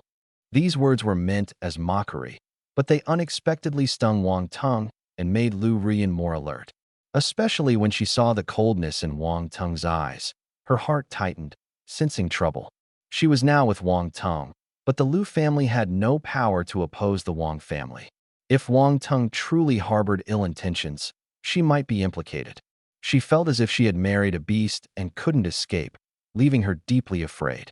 She began to regret breaking off her engagement with Wang Lingfeng. Although Wang Lingfeng had grown weaker, at least he didn't harm others, she just needed to ignore him. Forget it, there's no point in regretting. Look at Wang Lingfeng, he's only at level 16. His attack power isn't strong, but his defense is decent. If he acted as a tank while she attacked from behind, it might work. No, impossible. He's just a useless waste. I didn't make the wrong choice, it's his fault. Regret? Never in a lifetime. The 6-hour time limit was almost up. The 6th level only allowed 6 hours. Hurry up. There's no time left. You useless bunch are even worse than Wang Lingfeng. That trash. Wang Teng exploded, but the progress remained stuck at 70%, not moving at all. Despite their efforts, the 4 of them couldn't solve the puzzle. It wasn't that they were incompetent, they were top students at school. A puzzle that could stump them would be impossible for ordinary people. This was only the 6th level, the later ones would undoubtedly be even harder. Clearly, this secret realm wasn't designed for people to clear in one go. The puzzles were all quite challenging. Because of this, the treasure chest rewards in the later levels were even more enticing. Unfortunately, Wang Teng and his group had no chance. They were directly teleported out. Wang Teng, oh Wang Teng, feeling good now? Serves you right. The crowd began mocking him, with some people even cursing his family. Shut up. I discovered this secret realm. Letting you play was already charity. You useless trash would only waste it even if you got anything. Wang Teng roared, his face full of helplessness and anger. Everyone had long suspected he was useless, and now they finally saw his true colors. However, the crowd only mocked him verbally. No one intended to escalate things further. Stop arguing. The more you fight, the happier Wang Lingfeng is, watching you make fools of yourselves. Sun Jihao suddenly interjected. This time, he played it smart, successfully redirecting the conflict toward Wang Lingfeng. Although people were angry at Wang Teng, they were also jealous of Wang Lingfeng. Why should Wang Lingfeng still be allowed to stay in the secret realm? Many felt this way. They knew that without Wang Lingfeng, they wouldn't have even entered the secret realm. But some were ungrateful, hoping Wang Lingfeng would be teleported out soon. What do you think Wang Lingfeng has to show off? They're still stuck before the 3rd level, behind us. And there's no way they'll pass the 3rd level. Who says? He breezed through before. He'll definitely pass the 3rd level. I say, that was just luck. I'm jealous and can't stand him being better than me. There's no denying it. Too many people dislike Wang Lingfeng, but few dare to speak so bluntly. Among those who hate him the most are 3 individuals: Wang Teng, Liu Rian, and Liu Shangyun. The first 2 are understandable, but Liu Shangyun had just split up from teaming with Wang Lingfeng. She could have continued moving forward. Don't let him pass the 3rd level. Don't. Liu Shangyun prayed desperately in her heart. If Wang Lingfeng managed to pass the 3rd level, she would become a laughingstock. The result: before the 3rd level stood 7 doors, each leading to 7 rooms. Inside each room were another 7 doors, leading to 7 more rooms, repeating in 7 layers. This puzzle required you to choose the correct door 7 times in a row to pass. If you chose wrong even once, you'd enter the wrong room. While there were correct doors, some would only lead you back to previous rooms, and one misstep would send you further astray. The hardest part was that, although there was a pattern, you had to discover it yourself. Exploration time would take at least an hour. I've played this level before and got stuck here. I think you need to combine clues from previous rooms with the current room to choose the right door. You can't rely solely on clues from one room. I see. Wang Lingfeng definitely 1T pass quickly this time. Forget quickly, he'd be lucky to even figure out the pattern. No matter how good his luck is, can he really choose 7 correct doors in a row? That's possible. Like winning the lottery, choosing correctly 7 times is like hitting the jackpot. It did seem slightly possible, but almost impossible. Wang Lingfeng, why don't we roll dice? If we don't roll a 7, we'll just count it as a miss. Xiahou Taizhu pulled out dice, ready to show off his gambling skills. He carried dice with him, often using them to help make choices or decisions. No need for that trouble. Follow me. Wang Lingfeng walked straight to a door and pushed it open. Then, without hesitation, he opened the second door. The third door, The fourth door. Haha, this guy is crazy. Choosing so quickly and randomly, he is bound to make mistakes sooner or later. Exactly. If he succeeds, I'll take his surname. Aren't you already surnamed Wang? Then I'll write my surname backward. Everyone around thought Wang Lingfeng was messing around, guessing he'd spend hours opening doors only to be teleported out in the end. But what they never expected was this. When the seventh door opened, what lay before Wang Lingfeng wasn't an ordinary room, but a floating path in the air. He succeeded? How is that possible? Did he really hit the jackpot? His luck was unbelievably extraordinary. So what if he passed the third level? At their pace, they'll stumble sooner or later. No, they won T. They definitely won T past the fourth level. The fourth level isn't something you can pass with luck. This level requires adjusting the water levels of 108 troughs to open the main door. Plus, the water added to each trough gets distributed across 10 troughs and keeps changing. How could anyone calculate these changes so quickly? How is he even doing this? Lu Xiangyun's emotions were a roller coaster. When Wang Lingfeng broke through the third level, she had been praying for his team to encounter mishaps, otherwise she couldn't bear it. But then, she watched helplessly as Wang Lingfeng's team slowly advanced to the fourth level and passed it smoothly. This completely shattered her, leaving her in despair. Forget it, let it all be ruined. At this moment, besides discussing how far Wang Lingfeng's team can go, everyone is also speculating. How much energy do you think they get for killing a single beast? Just now, one team was eliminated, and all the energy concentrated on Wang Lingfeng's team. It should be 7 times, right? That calculation isn't accurate. The beasts that one team can't defeat will be left for other teams to handle. We've only cleared 4 levels, and the remaining levels will be shared by other teams. Wang Tong cleared 6 levels, and the energy from the last level hasn't been calculated yet. So, if Wang Lingfeng can clear 7 levels, the energy he gets will be several levels worth more than others. Stop calculating, it's too complicated. The beasts in the later levels have higher energy. You can tell just by looking at their upgrade speed. They used to take a month to level up, but now they've already leveled up twice. What's strange is that Wang Lingfeng, with his SSS level rank, isn't leveling up as fast as Huangfu Haidang. They were both at level 14 before, but now Huangfu Haidang is at level 17, while Wang Lingfeng is only at level 16. That's normal, isn't it? Huangfu Haidang is the one dealing most of the damage. No, that's not right. Wang Lingfeng has taken so much damage, and SSS level has bonuses. Theoretically, his energy gain should be higher. The more they discussed, the more confused they became.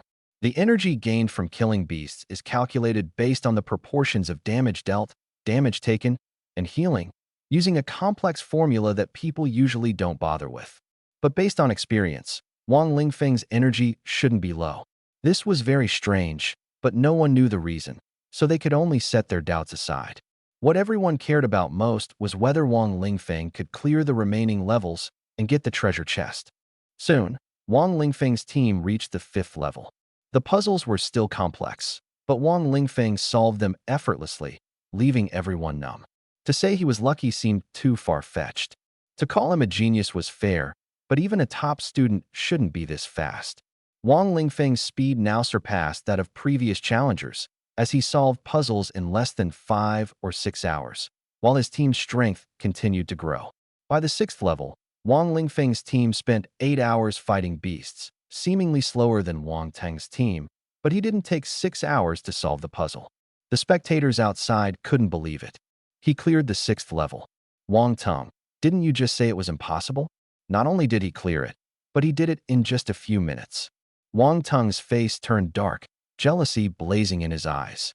If the entrance to the secret realm weren't locked, preventing anyone from leaving, he would have stormed off in anger. Everyone here was in the same situation. They had to wait for Wang Lingfeng to finish. However, most people were curious and wanted to keep waiting. After all, they were tired earlier, and taking a day to rest and meditate wasn't bad. More importantly, the time flow inside the secret realm seemed much faster. Watching Wang Lingfeng was like watching a sped-up video, at least 3 times faster. 8 hours inside the secret realm translated to only 2.5 hours outside, so no one was in a hurry. After clearing the 6th level, the team's pace slowed, but their upgrade speed accelerated. After killing the beasts in this level, everyone leveled up 3 times. As expected, energy upgrades were the biggest benefit. The beasts in the 7th level had even higher energy, 7 times the original value plus the base energy. This situation wasn't unusual. The secret realm often presented such opportunities. To level up quickly, one had to rely on luck. Everyone outside was insanely jealous. Sometimes, talent doesn't matter as much. The key is how many opportunities you get. Of course, talent can't be too poor, and your profession has to be decent. They didn't necessarily think Wang Lingfeng's team would be strong in the future, but they believed this opportunity should have been theirs. If it had fallen into their hands, they were sure they would have done much better than Wang Lingfeng. To them, Wang Lingfeng and his team were simply wasting their talent. Heavens, why are you so biased? Wang Teng stared at Wang Lingfeng, his eyes filled with fury. At that moment, someone added fuel to the fire. That person was Shangguan Huniyu, who had always been somewhat inconspicuous. Wang Teng, don't rush. He hasn't even passed the 7th level yet.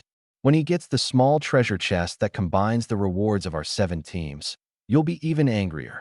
And that's not all. There's still a big treasure chest ahead, which might contain items that can change one's fate, like the legendary job transfer book. By then, won't you be absolutely livid? Ugh. Wang Teng was so enraged by Shangguan Huniyu's words that he spat blood, actual blood.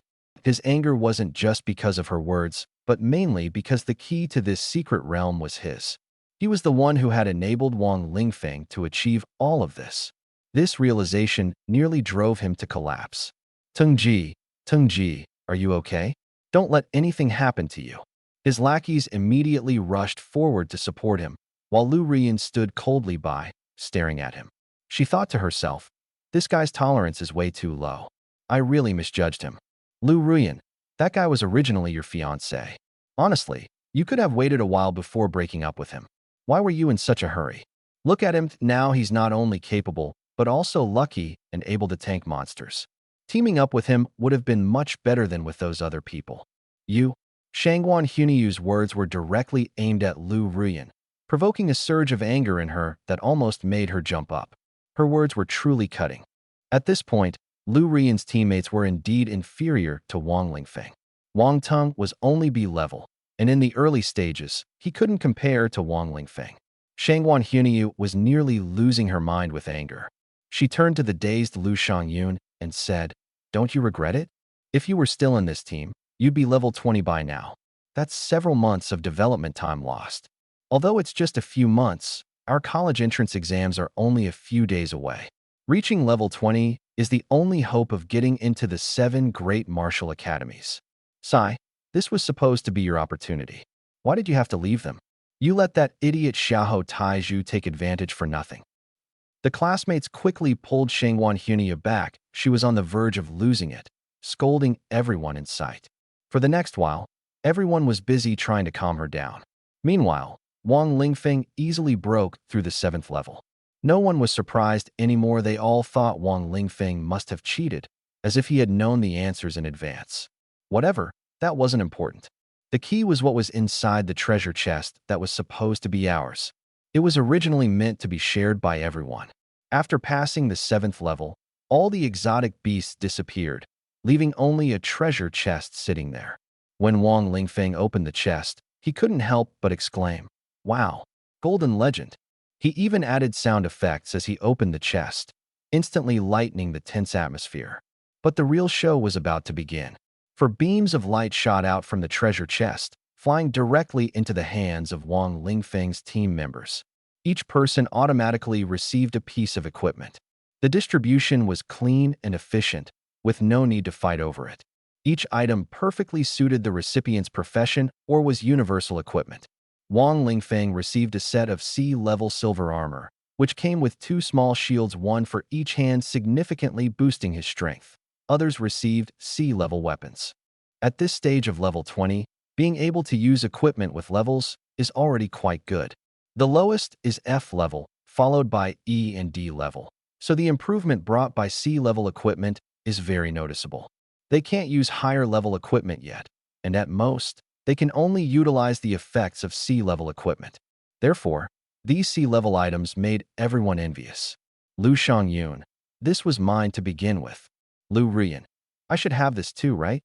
Wang Tong, this was mine to begin with. Others, if only I had one too. Shangguan Huniu laughed and said, you're envious now? There are even more powerful ones later. Everyone was speechless. After taking this small treasure chest, Wang Lingfeng's team continued forward. Before the final stage, they encountered a mechanism puzzle. This puzzle was extremely difficult, so much so that even a once-in-a-millennium genius might not be able to solve it. If Wang Lingfeng solves it easily, I'll kneel and call him Dad whenever I see him in the future. I'll bet too. If he solves it, I'll kneel and call him Big Brother. Everyone started betting. Under everyone's watchful eyes, Wang Lingfeng began to operate. He pulled out a long crystal stone with symbols from the door and placed it back correctly. At the same time, he removed the crystal stones from the door and set them aside, then searched through the pile of crystal stones on the ground to find the correct ones to place back. The key to unlocking the door was putting the correct crystal stones back, which was impossible to achieve by guessing, as there were many fake crystal stones on the ground. Sometimes, after completing the first step, further adjustments to the crystal stones were needed to maintain balance. Can he really solve it? Has his understanding of formations become this advanced? A top student is a top student. I can't even understand the puzzle, yet he can solve it effortlessly. Boom! The heavy stone door slowly opened, and the massive sound made everyone feel the weight of the door. Behind the door was a giant stone coffin. Wow! A golden legend. Music played again, and this time it was truly a golden legend. When the stone coffin was opened, dazzling golden light burst forth, making the four of them extremely excited, while those outside looked on with envy. Seeing others obtain good items while having nothing themselves was an indescribable feeling of discomfort. It's really a golden legend. What exactly is inside? Ning Meng stared at the stone coffin, unable to see anything inside except the golden light. I don't know. It seems like we need to draw a prize. Wang Lingfeng reached into the stone coffin to feel around and pulled out a bronze pot. What is this? Everyone was stunned. This treasure chest looked so impressive, yet it turned out to be a bronze pot? Although the pot was ancient and had carvings of birds and beasts, giving it a certain charm, what use could it possibly have? This is a fake demon refining pot. What is a demon refining pot? What does fake mean? Everyone was even more confused, and people outside began to mock. There are fake items inside. Trash paired with fake items, truly a match made in heaven. The ridicule was clearly aimed at Wang Lingfeng, but he ignored it and simply said to Ning Meng, fake is fake, don't mind it. Maybe my luck has run out. You go draw a prize. If there's a skill book, choose the skill book. All right, I'll go. Ning Meng immediately stepped forward to draw a prize. She picked out a few items and ultimately chose a book. She directly learned a new skill and said while reading, summon vines. Can summon various types of vines. This skill is great. Among the vines, there are poisonous vines and blood-sucking vines. They can attack and also heal. In the future, you can use poisonous vines to help fight enemies. Begonia was very excited after hearing this, hoping to draw a skill book herself. After all, at this stage, skill books were the most practical, as divine weapons and sharp tools couldn't be used yet. Thanks to Boss Ling Feng, everyone, go quickly and get your stuff. Ning Ming happily summoned vines, playing with them joyfully. Begonia, however, didn't rush to grab anything and wanted to ask Wang Lingfeng if there were any hints. Me. Xiahou Taiju didn't hold back, rushing forward to grab something. I only touched one, and this is a beast crystal core? It's actually B grade, I'm rich. Xiahou Taiju was so excited that he kissed the crystal core several times. This B grade crystal core would greatly enhance equipment, whether for crafting or upgrading. Even if sold, it would fetch an astronomical price. The people outside, listening, were filled with envy, jealousy, and hatred. Lu Xiangyun stared at the crystal core in a daze. If she had it, she could make a staff to enhance her magic traps. This should have been mine. Many people showed greed in their eyes, especially Wang Tong. These are all mine, I'm just taking back what belongs to me. What's this, a broken sword? At this moment, Begonia also took out her equipment, a bronze sword covered in green rust, with the patterns on the blade obscured by the corrosion. F grade? Tetanus sword. Wang Lingfeng, you made me take this sword? Give me an explanation. Begonia glared at Wang Lingfeng. She had just followed his advice and picked this sword, leaving everything else behind. There was clearly a skill book, but she gave it up and instead took an F-grade weapon she couldn't even use. Haven't you heard the saying, one strike causes tetanus, two strikes send you to your ancestors? Isn't this sword powerful? Begonia fell silent, thinking, did you really just say that? It doesn't sound reliable at all. At this moment, the people outside started laughing. Ha ha ha, tetanus sword? A fake alchemy pot? You two are really something. With such a great opportunity, you ended up with junk. Their luck has finally run out. Even the heavens couldn't stand it. Any more luck can't always be this bad. Seeing that Wang Lingfeng and Huangfu Begonia had only gotten scrap metal, everyone's mood visibly improved. But what they didn't know was that in the future, that tetanus sword would pierce the heavens and become Sword Immortal Begonia's strongest weapon. By then, the tetanus sword would have another name, Xianyuan sword. Wang Lingfeng, Huangfu Begonia, Ning Meng, Xiaohou Taiju. Leave the stuff you just got, or don't even think about leaving this secret realm. When Wang Lingfeng and his group were teleported to the entrance of the secret realm, Sun Jichao came out to cause trouble again. He and a few others surrounded Wang Lingfeng's group, jealous of the good things they had just obtained. While skills and energy values couldn't be taken, equipment and crystal cores could be robbed. At the very least, they could get some benefits, like a red envelope or something. In teams, when someone profited, the unspoken rule was to share a bit with those who didn't, so everyone would be happy.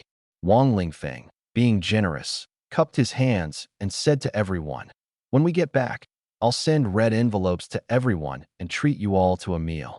In the future, when we make it big, we'll definitely eat and drink well together. As soon as he said this, the dissatisfied people calmed down. Young people, after all, could solve many problems with a treat. If one treat didn't work, then two would.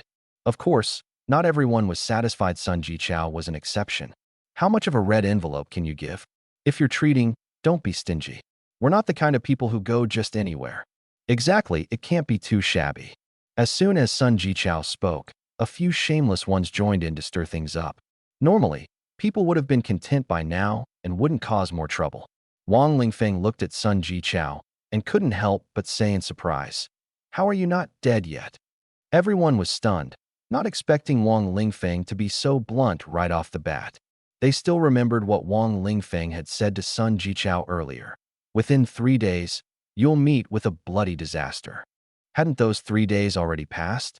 Sun Jichao seemed perfectly fine now. Wang Lingfeng closed his eyes, pinched his fingers as if calculating, and pretended to be mysterious. The timing is different. The time here and outside isn't the same. No wonder, no wonder. He quickly found a reason and said to Sun Jichao, you'd better be careful. Within the next hour, your bloody disaster will strike. Ha! Do you think such tricks can fool us? Sun Jichao and the others thought Wang Lingfeng was trying to change the subject. I'm telling the truth. Believe it or not. Also, are you really planning to make things difficult for us? Wang Lingfeng asked with a smile, looking at them. What? Sun Jichao was taken aback, not understanding what he meant. Was he trying to scare them? Are you trying to scare us? Don't. Before he could finish, Wang Lingfeng charged forward with a shield, hitting Sun Jichao square in the face. He had no time to react and was sent flying. Although Wang Lingfeng's attack wasn't strong enough to kill or seriously injure, it left Sun Jichao's face swollen. Spot on. The bloody disaster has arrived, Ning Meng exclaimed from behind. Wang Lingfeng, you're asking for it. Sun Jichao jumped up in anger and charged at Wang Lingfeng, confident he could take him down. Unless someone helped Wang Lingfeng, but Sun Jichao believed no one would intervene since they were all classmates. Sure enough, no one stepped in, but to his surprise, Wang Lingfeng sent him flying again with another shield strike. You?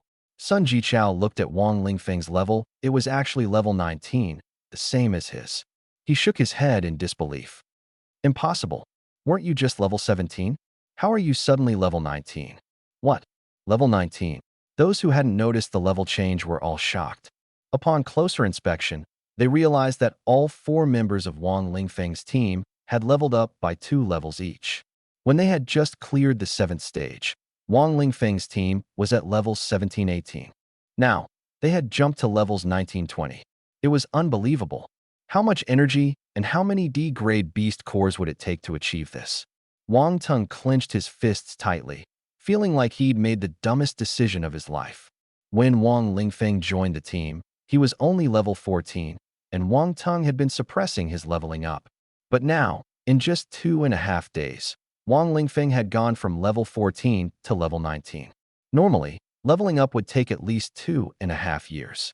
This opportunity was something Wang Teng had handed to him. It should have been his in the first place. Wang Lingfeng, how did you all suddenly level up by 2 levels? Were there any rewards? Everyone started asking questions, having heard that clearing a secret realm for the first time came with benefits. This was Wang Lingfeng's team's first time clearing the realm. The golden light in that stone coffin was actually energy. When we took the items, the energy was transferred to us. Maybe because it was the first time, the energy inside the stone coffin was particularly abundant, saving us 2.5 years of training, Wang Lingfeng admitted. This kind of thing couldn't be hidden, and no one could take away the energy they had already absorbed. Now, what people were eyeing was their equipment and Xiahou Tieju's B-grade exotic beast crystal core. As for Wang Lingfeng's fake demon refining pot and Haitong's tetanus sword, no one was interested. At this point, Wang Lingfeng and his 3 companions had formed a formidable combat force.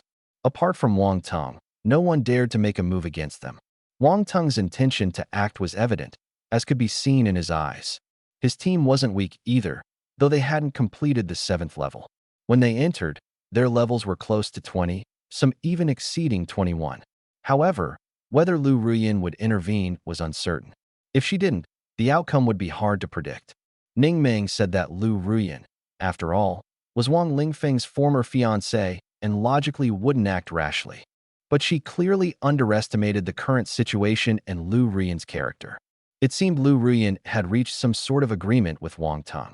Not only did she take action herself, but she also brought along a group of Wang Teng's people. Their goal was clear: to capture Wang Lingfeng and his companions and seize the valuable equipment in their possession. The items Wang Lingfeng's group held indeed made many envious, but no one expected the other side to act so directly. In an instant, Wang Lingfeng and his 3 companions were surrounded. If things went according to plan, once Wang Lingfeng was captured, he would likely be executed by Wang Teng. Lu Ruyan was fully aware of this, but she didn't care. Even if others were worried, it wouldn't matter. After all, the equipment in their hands was something everyone desired. Wang Lingfeng's group was in danger, yet they remained calm, as if they had anticipated this outcome. This puzzled Wang Teng and his people. Where does your confidence come from? Did we miscalculate something? Goodbye. Wang Lingfeng waved his hand and instantly disappeared from everyone's sight. He truly vanished. Not just him, but the others as well. Everyone was stunned but quickly realized what had happened. Damn it, they're exiting the secret realm. We need to exit too. Everyone had forgotten that the secret realm had already been completed. As long as they were near the entrance, they could exit directly without needing to go through the door. But when they tried to leave, they found they couldn't. What's going on? Could it be? Everyone suddenly remembered that Wang Lingfeng had the secret realm key, which allowed him to lock the door. As long as the key was inserted into the door and not removed, no one could leave. Now, there were only 2 ways to get out. Either someone removed the key, or they waited for the time limit. Generally, in a completed secret realm, people would be automatically ejected after a day or 2. They could only lie down and rest, absorbing the secret realm's energy. This energy could also help them level up, though it was slower than killing monsters. This is so damn infuriating. Wang Lingfeng, we will definitely kill you. Wang Teng roared, while Lu Ruyan's face darkened. She had already lost her dignity and gained nothing, only to have Wang Lingfeng escape in the end. Forget it. She resigned herself to the fact that Wang Teng, this madman, had forced her into all this. Yes, Wang Teng was truly mad now. The key they were targeting should have been his in the first place. Just as everyone was preparing for a long wait, the door suddenly opened. Question mark? Everyone was stunned, but no one dared to go out. Who knew if Wang Lingfeng was waiting outside to collect heads or had set a trap? It was impossible for him to be so kind as to let the enemy chase him out. You go out first. Wang Tung instructed a few neutral classmates to leave first, those who had previously spoken on Wang Lingfeng's behalf. Then he had Sun Jichao, the lackey, follow them out, followed by Lu Ruyan, and finally himself. This sequence of actions seemed time-consuming, but it actually took only a dozen seconds. They walked out one by one, giving the other side time to react and allowing for individual takedowns. When everyone cautiously stepped outside, they found there was no ambush, not even a single person. What is going on here? No one understood why the door had been opened. Could it be that they opened it and ran away? Wang Lingfeng and his group had no reason to do this. If they were guarding against Wang Tung and his group, why open the door? Wang Lingfeng and his group wouldn't be so kind, and those classmates didn't have enough reason to take such a risk. Knowing that everyone would be teleported out in a day, the person who opened the door must have been someone else. But who? Only Wang Ting knew it must have been those ninja assassins who hadn't left yet. He wanted to find them and ask where Wang Lingfeng's group had gone. How could he find an excuse to shake off the people here and go ask the ninjas alone? I am going to the bathroom. A classic excuse, tried and true. Wang Tung immediately went to find the ninjas, completely ignoring the people calling out to him. He didn't know they wanted to tell him something. Sun Jichao. Xiahou Taiju. Where are you? Xiahou Taiju. Hey, why are you guys out so quickly? Wang Lingfeng said you try to trick me into talking, but I want to tell you where I am. Actually, Wang Tung didn't need to go looking for anyone. He could have just asked Xiahou Taiju in the group chat. Xiaohu's personality made him easy to fool. This was something Wang Tung hadn't anticipated otherwise. He wouldn't have gone to find the ninjas, inadvertently exposing himself. Xiahou Taiju didn't disappoint. He revealed that he was still within a kilometer inside the ruins. He didn't even realize he had already exposed his location. Sun Jichao. So where are you planning to go? Xiahou Taiju. Do you think I'm stupid enough to tell you? Sun Jichao. Even if you don't say, I know you're heading to the outpost. Xiahou Taiju. Do you think we're dumb? We know you'd guess that, so we chose the opposite direction. Everyone was speechless. Xiahou Taiju. Damn, you tricked me. But I also lied to you earlier. Actually, I'm heading toward the outpost. If you've got the guts, come chase me. Everyone was speechless. Now they were debating where to go. Forget it. It's not up to us to decide. Let us go find Wang Tung. At this moment, Wang Tung suddenly stopped talking. Sun Jichao went to look for Wang Tung. But when he went, he never came back. Because when he found Wang Tung, boss, look at the group chat. I didn't see anything. I didn't see anything at all. Sun Jichao was halfway through speaking when the ninja had already made his move. Wang Lingfeng was right. You won't survive 3 days. Wang Tung shook his head as the ninja swung his blade, severing Sun Jichao's head, leaving him unable to send any more messages. Sun Jichao had suspected Wang Lingfeng's words might come true, and he had been extra cautious. Wang Tung spoke to the ninja while sending messages in the group chat, then chased in the direction of the outpost. He felt that Xiahou Tieju's last words were truthful. The ninja also confirmed that Wang Lingfeng and the other 3 had indeed gone in that direction. By the way, it was these 2 ninjas who opened the secret realm. Actually, even without them, Wang Tung would have had to choose between the outpost and another direction, as the other 2 sides were guarded. The helpers were much stronger than those ninjas. Although they couldn't enter the ruins, they hadn't left yet. Wang Tung pursued in the direction of the outpost. After half an hour of tracking, they spotted Xiahou Taiju resting in the distance. Sure enough, he was there, but strangely, there was no one else around him. This made Wang Tung feel uneasy. Xiahou Taiju, where's Wang Lingfeng?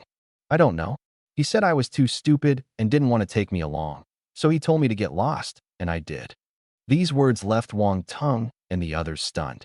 After chasing for half an hour, they hadn't expected Xiahou Taiju not to be with Wang Lingfeng. You're doing this on purpose, aren't you? Deliberately leading us away. That's right. You've gotten smarter, about 30% as smart as me now, Xiahou Taiju said smugly. Have you thought about this? You're the only one here. If I wanted to kill you, it would be too easy.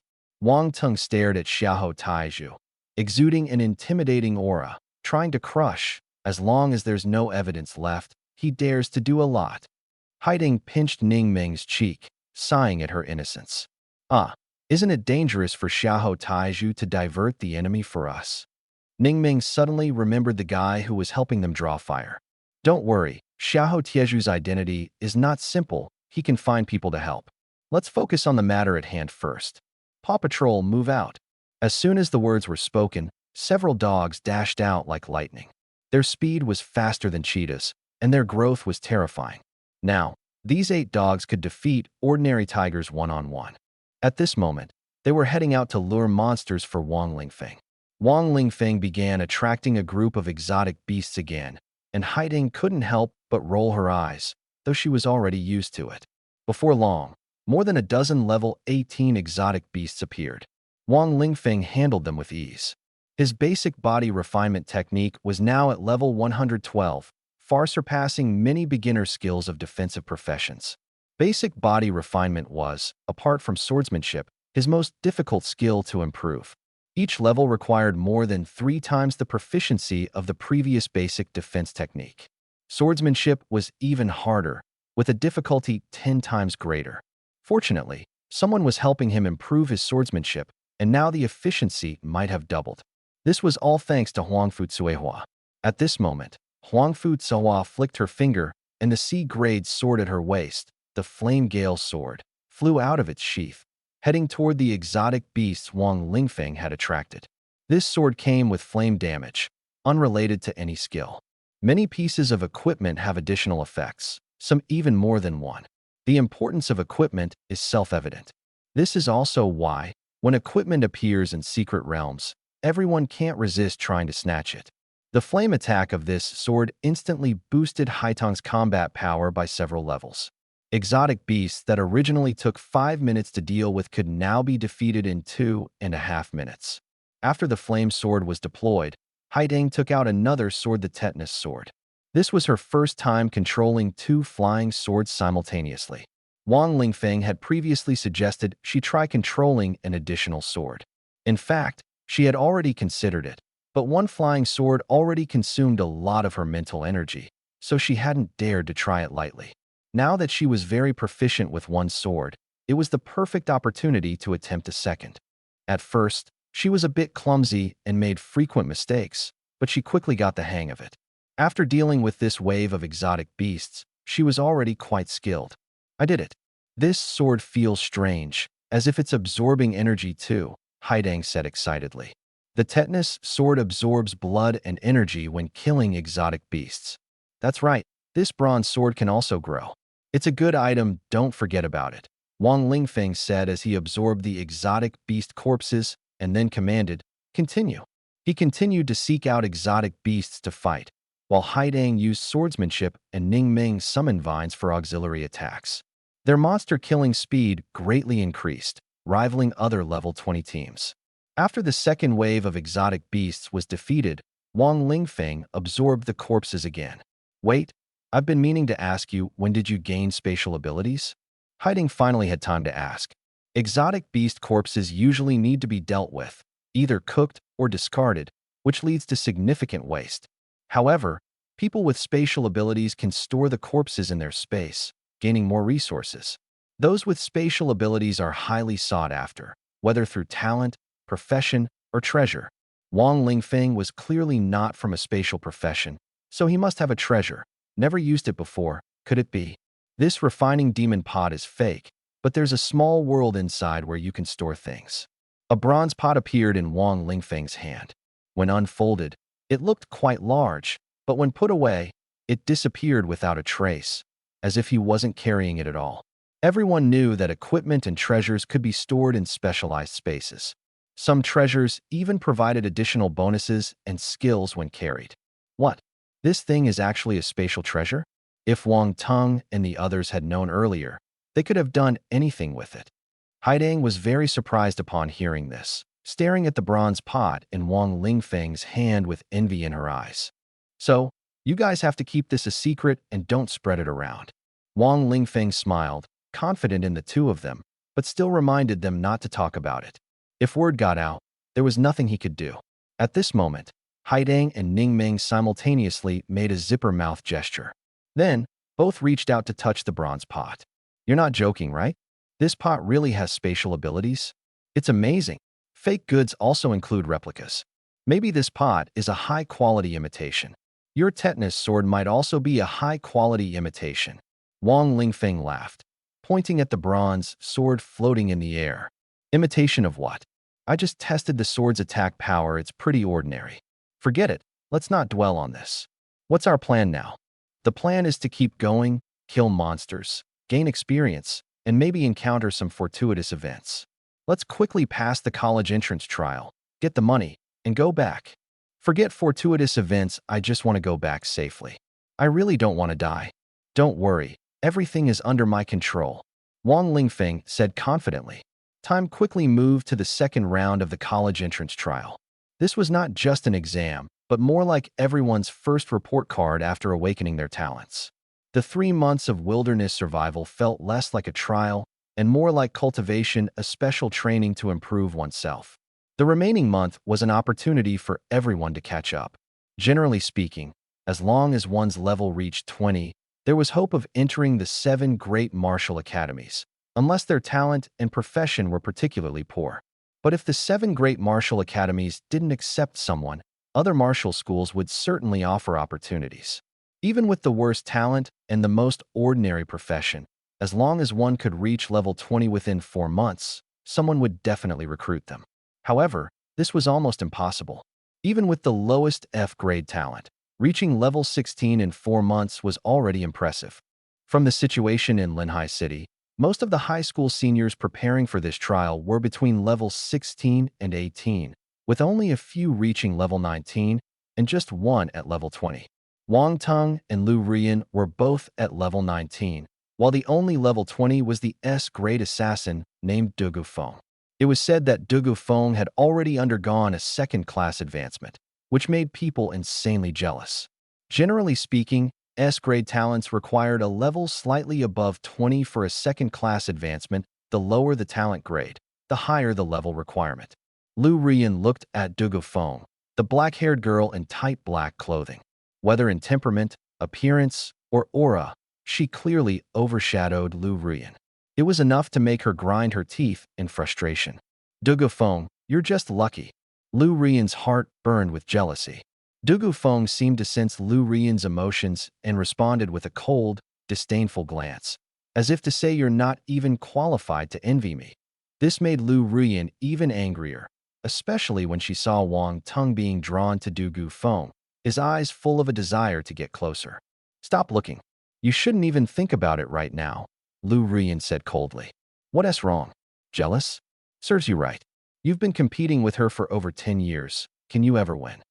Wang Teng said with a hint of disdain. In this small coastal city, who among peers didn't know each other? Everyone was a competitor. Lu Rian, in particular, often attended various gatherings and had seen Dugu Feng more than once at family gatherings, at school events. Not only Lu Rian, but Wang Lingfeng as well. Especially Wang Lingfeng, who was once the genius that overshadowed Dugu Feng, unmatched in the coastal city. Just mind your own business, Lu Rian responded coldly. Not long after, the senior students began discussing Wang Lingfeng. Where was this great genius? Why hadn't he shown up yet? Everyone actually wanted to see if Wang Lingfeng would really come. Rumor had it he would, but people were curious if he had the nerve to show his face. Don't you know? Wang Lingfeng is already at level 19 now. Impossible. He was only level 14 before. Who helped him level up? Of course, his brother Wang Teng. Are you kidding? Wang Teng would rather see him dead. How could he possibly help? You don't know, do you? This all started on an ordinary morning. That day, I ate 30 meat buns. Soon, the gossip spread, and many people learned about the matter. The team from Linhai High School hadn't returned yet, but the school's online groups were already buzzing. When people heard Wang Lingfeng was at level 19, they didn't believe it. Later, after hearing the story, they realized how much Wang Teng had helped. Haha, really? Wang Teng discovered the secret realm. Even the key was his. And in the end, he gave it all to Wang Lingfeng. Exactly. It's like he handed everything to Wang Lingfeng on a silver platter. True brotherly love. Could it be that the Wang family is putting on a show, secretly supporting Wang Lingfeng? Haha, that's hilarious. Everyone speculated, with various versions of the story circulating, but the conclusions were mostly the same. Even if Wang Lingfeng is level 19, no one will take him seriously. Being jobless is too hard to manage. Exactly. Meanwhile, in the hospital room, Xie Bingbing and Gu Qingqing were trying to find Wang Lingfeng through a live stream, but couldn't locate him. Your brother said he'd be here soon, but why hasn't he shown up yet? He wouldn't lie to me, would he? Maybe he hasn't returned yet. Godmother, that's not important. Even if he comes, it's useless. He is jobless, who would want him? He can only try his luck at various martial academies. Martial academies might accept him as a disciple, but it would cost a lot of money, and he doesn't have that kind of money. Gu Qingqing's blunt words made Xie Bingbing want to hit her. How could she be so straightforward? Of course, I know he is capable, I don't need you to say it. Godmother, how is your health now? Are you really better? Gu Qingqing's words brought Xie Bingbing back to reality. I'm already 70–80% recovered. Changshan Gong said it's all thanks to Lingfeng's medicine, otherwise he wouldn't have been able to help. To use the prescription, he even waived the medical fees. Xie Bingbing's condition had improved significantly compared to before, and she hadn't had to pay hospital fees in recent days. It seemed the deputy director highly valued her son's prescription and had already requested it more than once. After dealing with her godmother, Gu Qingqing turned her attention back to the live stream, saying that whether Wang Lingfeng came or not, she was looking forward to it. Now everyone was waiting to see if Wang Lingfeng would show up when the time came. Some even started placing bets. Of course, both possibilities, him showing up or not, were equally likely, entirely dependent on luck. To prevent cheating, they retained the final decision-making authority. Soon, the atmosphere surrounding the betting on Wang Lingfeng's appearance grew increasingly intense. Time ticked away, and there were only 5 minutes left until the trial began. If he didn't show up, it would mean forfeiting this trial. Wang Teng and Lu Ruyan glanced to the side, feeling conflicted. On one hand, they hoped Wang Lingfeng wouldn't show up, so he'd lose face. On the other hand, they feared he wouldn't come. What if something unexpected happened? The countdown began. For minutes. 3 minutes. 30 seconds. 10 seconds. 3, 2, 1. Haha. He doesn't dare to come, does he? Better if he doesn't come, he doesn't belong here anyway. You should be like those ordinary people, doing menial work. Just as Wang Teng was about to let out a triumphant laugh, Wang Lingfeng burst in at the last second, accompanied by 2 others. Still on time, right? I told you, we'd definitely make it at the last second, just barely, but not late. Everyone stared at Wang Lingfeng, astonished that he had actually arrived, and with such precise timing. Many present felt like fools for waiting several hours in vain. Time is up. Let us begin. Wang Lingfeng saw a large square ahead, with a massive screen in the center displaying the speaker on a high platform. It was the city lord of Linhai City, an extraordinarily beautiful woman. Everyone focused on the screen, quietly listening to her speech. The city lord's address was brief. She first thanked everyone for their support, then encouraged the students to give their best effort, and finally introduced the content of the test. In fact, everyone was already familiar with the test items, which were the facilities set up in the square. The first item was the attack power test. The second item was the defense capability test. The third item was the virtual combat test. In the test, as long as the average score exceeded grade D, one would qualify to enter the 7 martial academies. Those scoring below grade D could still be admitted to ordinary martial academies based on the teacher's judgment. This test was applicable to everyone, from level 1 to level 99 and beyond. For high school seniors, surpassing grade D was already quite challenging. Some cities would lower the difficulty of the test, treating grade D as grade A, but Linhai City never made such adjustments. Everyone understood this rule. This time, the top 10 will receive a special opportunity. Please give it your all. The city lord's tone was calm, as if casually mentioning it, but everyone knew this opportunity was anything but simple. Otherwise, the city lord wouldn't have brought it up. Moreover, the city lord's precious daughter was participating this time, and she had prepared valuable rewards for everyone, partly to recruit allies for her daughter. This was essentially helping her daughter form a faction and perhaps even turning these people into her own loyal followers. The test began. Wang Lingfeng, being the last to arrive, was at the end of the line, with Haitang ahead of him. The first two tests were completed quickly, so there was no need to divide into 3 groups for simultaneous testing. The timing worked out, and there was no confusion. Soon, the screen began displaying the results. Ouyang Gooden, damage 598, grade E. Fong Huihong, damage 499, grade F. Zhang Wei, damage 199, unranked. Names and data kept refreshing. Ouyang Gooden's score was updated after the second defense test. Wang Lingfeng observed the situation ahead, learning the testing methods, and indeed, it was no different from before. The group chat also started to liven up, especially Ouyang Gooden, who would always comment after each test. I didn't perform well in the first round. My blade technique should have been faster and more aggressive. Pay attention in the second round. The fourth turn is a continuous left turn. Try to be as fast as possible in other areas and max out your dodge points. I got hit over 10 times just now, which isn't too bad. Ouyang Gooden was in the agility profession with flexible movements. The first 2 rounds ended within minutes, and everyone was chatting and joking since it was all quite normal. However, Ouyang Gooden was right. The second round's movement test facility would change randomly. It was a high-tech large room, about the size of a basketball court, where mechanisms constantly shifted after entering and paths appeared randomly. Small balls would be launched along the way, and getting hit by them would deduct points. Here, one could either dodge or use defense to block the balls. Interestingly, the paths in the room would change randomly, with some areas possibly appearing multiple times, but with different mechanism layouts. It simulated a long mechanism route, exiting through the entrance at the end. Time wasn't counted here, only the number of hits mattered. The third round was even more intriguing, only revealed upon entering. Looks like it's almost Wang Tang's turn. Wonder how he'll score this time. His underlings ahead have already reached grade D. He has to at least hit grade C, right? Otherwise, how can he suppress them? Exactly. Our Tengji is definitely strong. He could smash the test stone with 1 punch.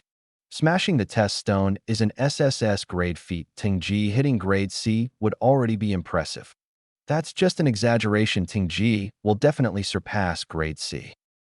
Everyone was discussing Wang Tang's strength, and Wang Lingfeng had an idea, so he sent a message in the group chat. Let's make a bet. I'll be the banker, betting Wang Tang's final score will be grade D, damage 1299, and won't exceed this number. Anyone who wants to bet, I'll take any amount. Damage 1299 was the dividing line between grade C and grade D. 1300 and above was grade C, while below was grade D. The rules were strict. Wang Tang saw the message and was furious, angrily replying, I bet 1 million. Do you dare to take it? He felt Wang Lingfeng was provoking him, and Wang Lingfeng surely wouldn't dare accept the bet. After Wang Tang spoke, his underlings also started placing bets, ranging from 10,000 to 90,000. Some people didn't have that much money at home and were just talking, not really planning to lose. Wang Lingfeng saw this and was delighted inside, but outwardly pretended to be angry, boldly accepting the bet. Bring it on. What's there to be afraid of? I'll open the bank right now. He immediately applied for a betting game, allowing everyone to place bets. The two-choice gameplay was very popular. This betting system was supported by wristbands as an entertainment feature, allowing money to be wagered.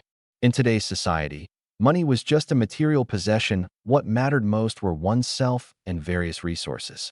The government no longer cared about these matters, even silently supporting them, as they could collect taxes from it. Gambling was no longer considered a major issue in society today. Few people truly make money from gambling, most just play occasionally, like Wang Lingfeng, trying their luck. Why is this the case? The reason is simple. Life nowadays is too stimulating, and people have lost interest in gambling. Even so, Wang Lingfeng won quite a few bets. If he lost, he wouldn't even acknowledge himself. Made a fortune. Thanks for everyone's support. Wang Lingfeng suddenly bowed to the crowd, leaving those who didn't understand the situation dumbfounded, while the students from the school burst into laughter. But the laughter didn't last long, because next up was Wang Tang, and his performance turned out to be Wang Tang closed his eyes and took a deep breath. Suddenly, he opened his eyes wide and shouted loudly, "Thunder Fist!" Lightning and thunder flashed around his fist as he struck the black stone at the center of the equipment with a heavy punch, leaving a deep imprint on the stone. At this moment, Wang Teng's performance was so impressive that even Wang Lingfeng couldn't help but want to give him 94 points, reserving the remaining 6 points just to shout 666. The others were even more excited. Someone had already advised Wang Lingfeng in the group to quickly withdraw his bet, or else he'd lose everything. But a group of people shouted Wang Lingfeng, "Toughen up. If you lose, you lose. Just tell people you bet wrong, pay back the money, and don't mention the bet again. Or go all out, swallow the money, and deny it was you." Haha, do you think others are fools? Everyone believed Wang Teng had this round in the bag. No more talking, let us keep watching. The fist imprint quickly emitted runes, which were transmitted through the black stone to other parts of the equipment, absorbed and analyzed. The results were out. Damage value, 1299. Attack rating, D level. 1299? Just a little short? Damn, Wang Lingfeng really is a jinx. He actually called it. Just a tiny bit short. Wang Teng, if you spent less effort chasing girls, you'd already be above 1300 and at sea level. Ugh, what a waste.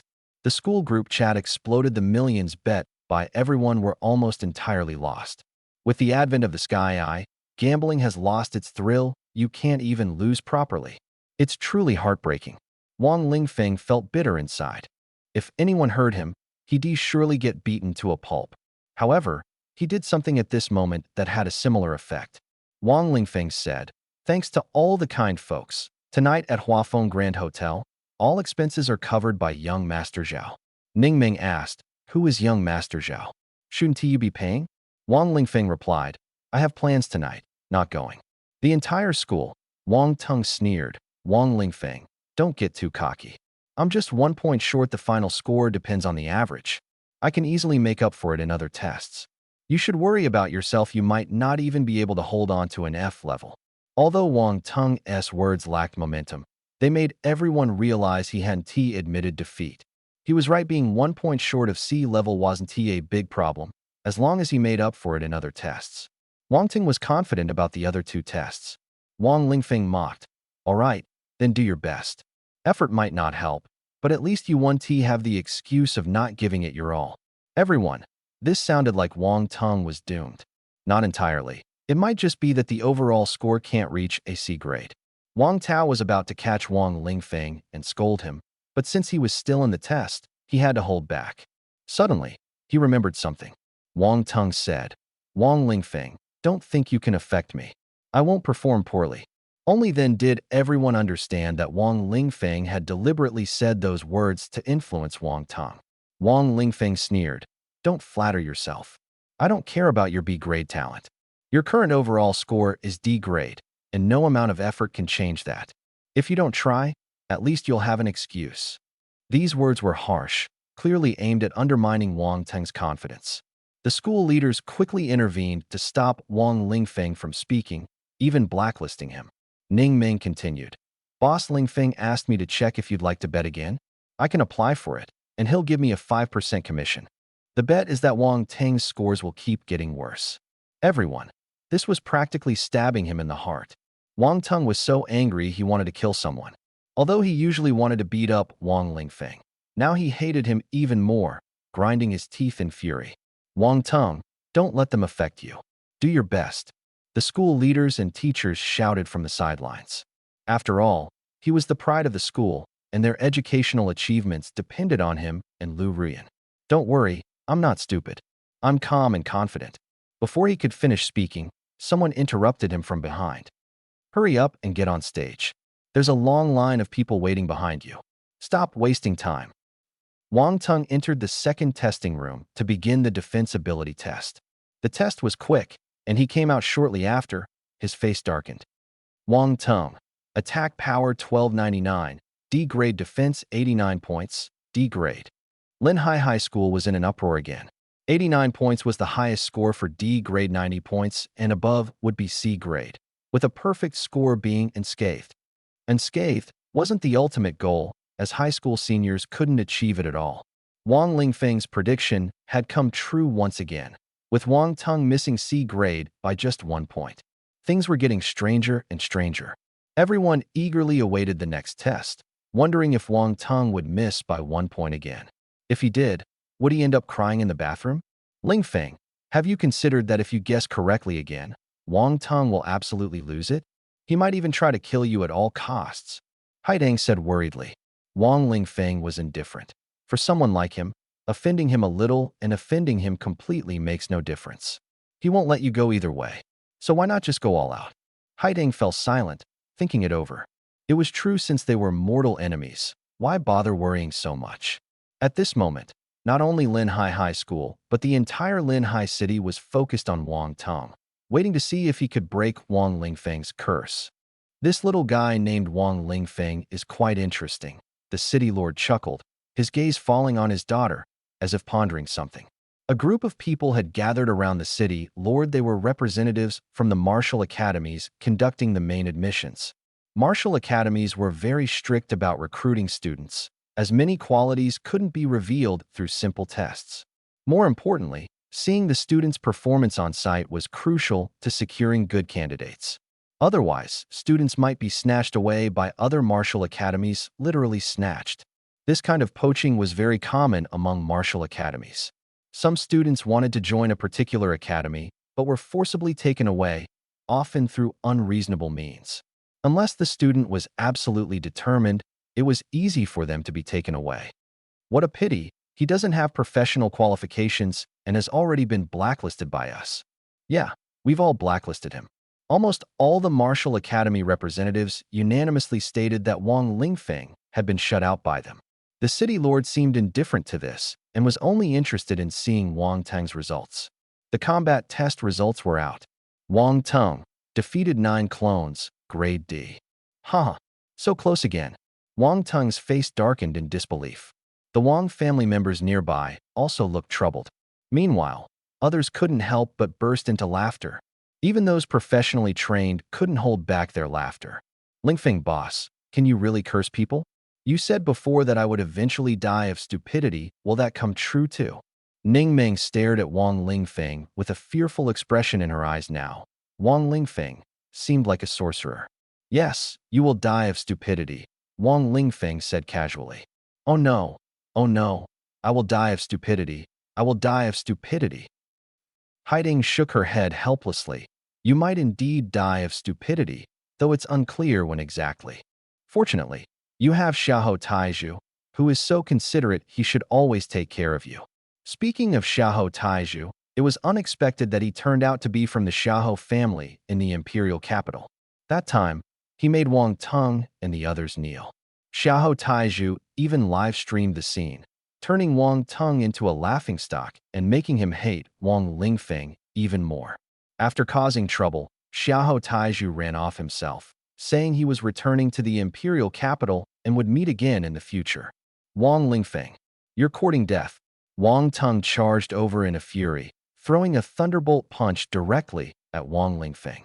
The punch carried the momentum of a thunderstorm, unbearable even for a level 20 expert. The onlookers all thought Wang Lingfeng was doomed. Most people believed Wang Lingfeng was already useless after choosing the no profession path. The SSS grade, no profession, was only strong before level 10, becoming weaker and weaker afterward. Now at level 20, he would surely be killed by a single punch.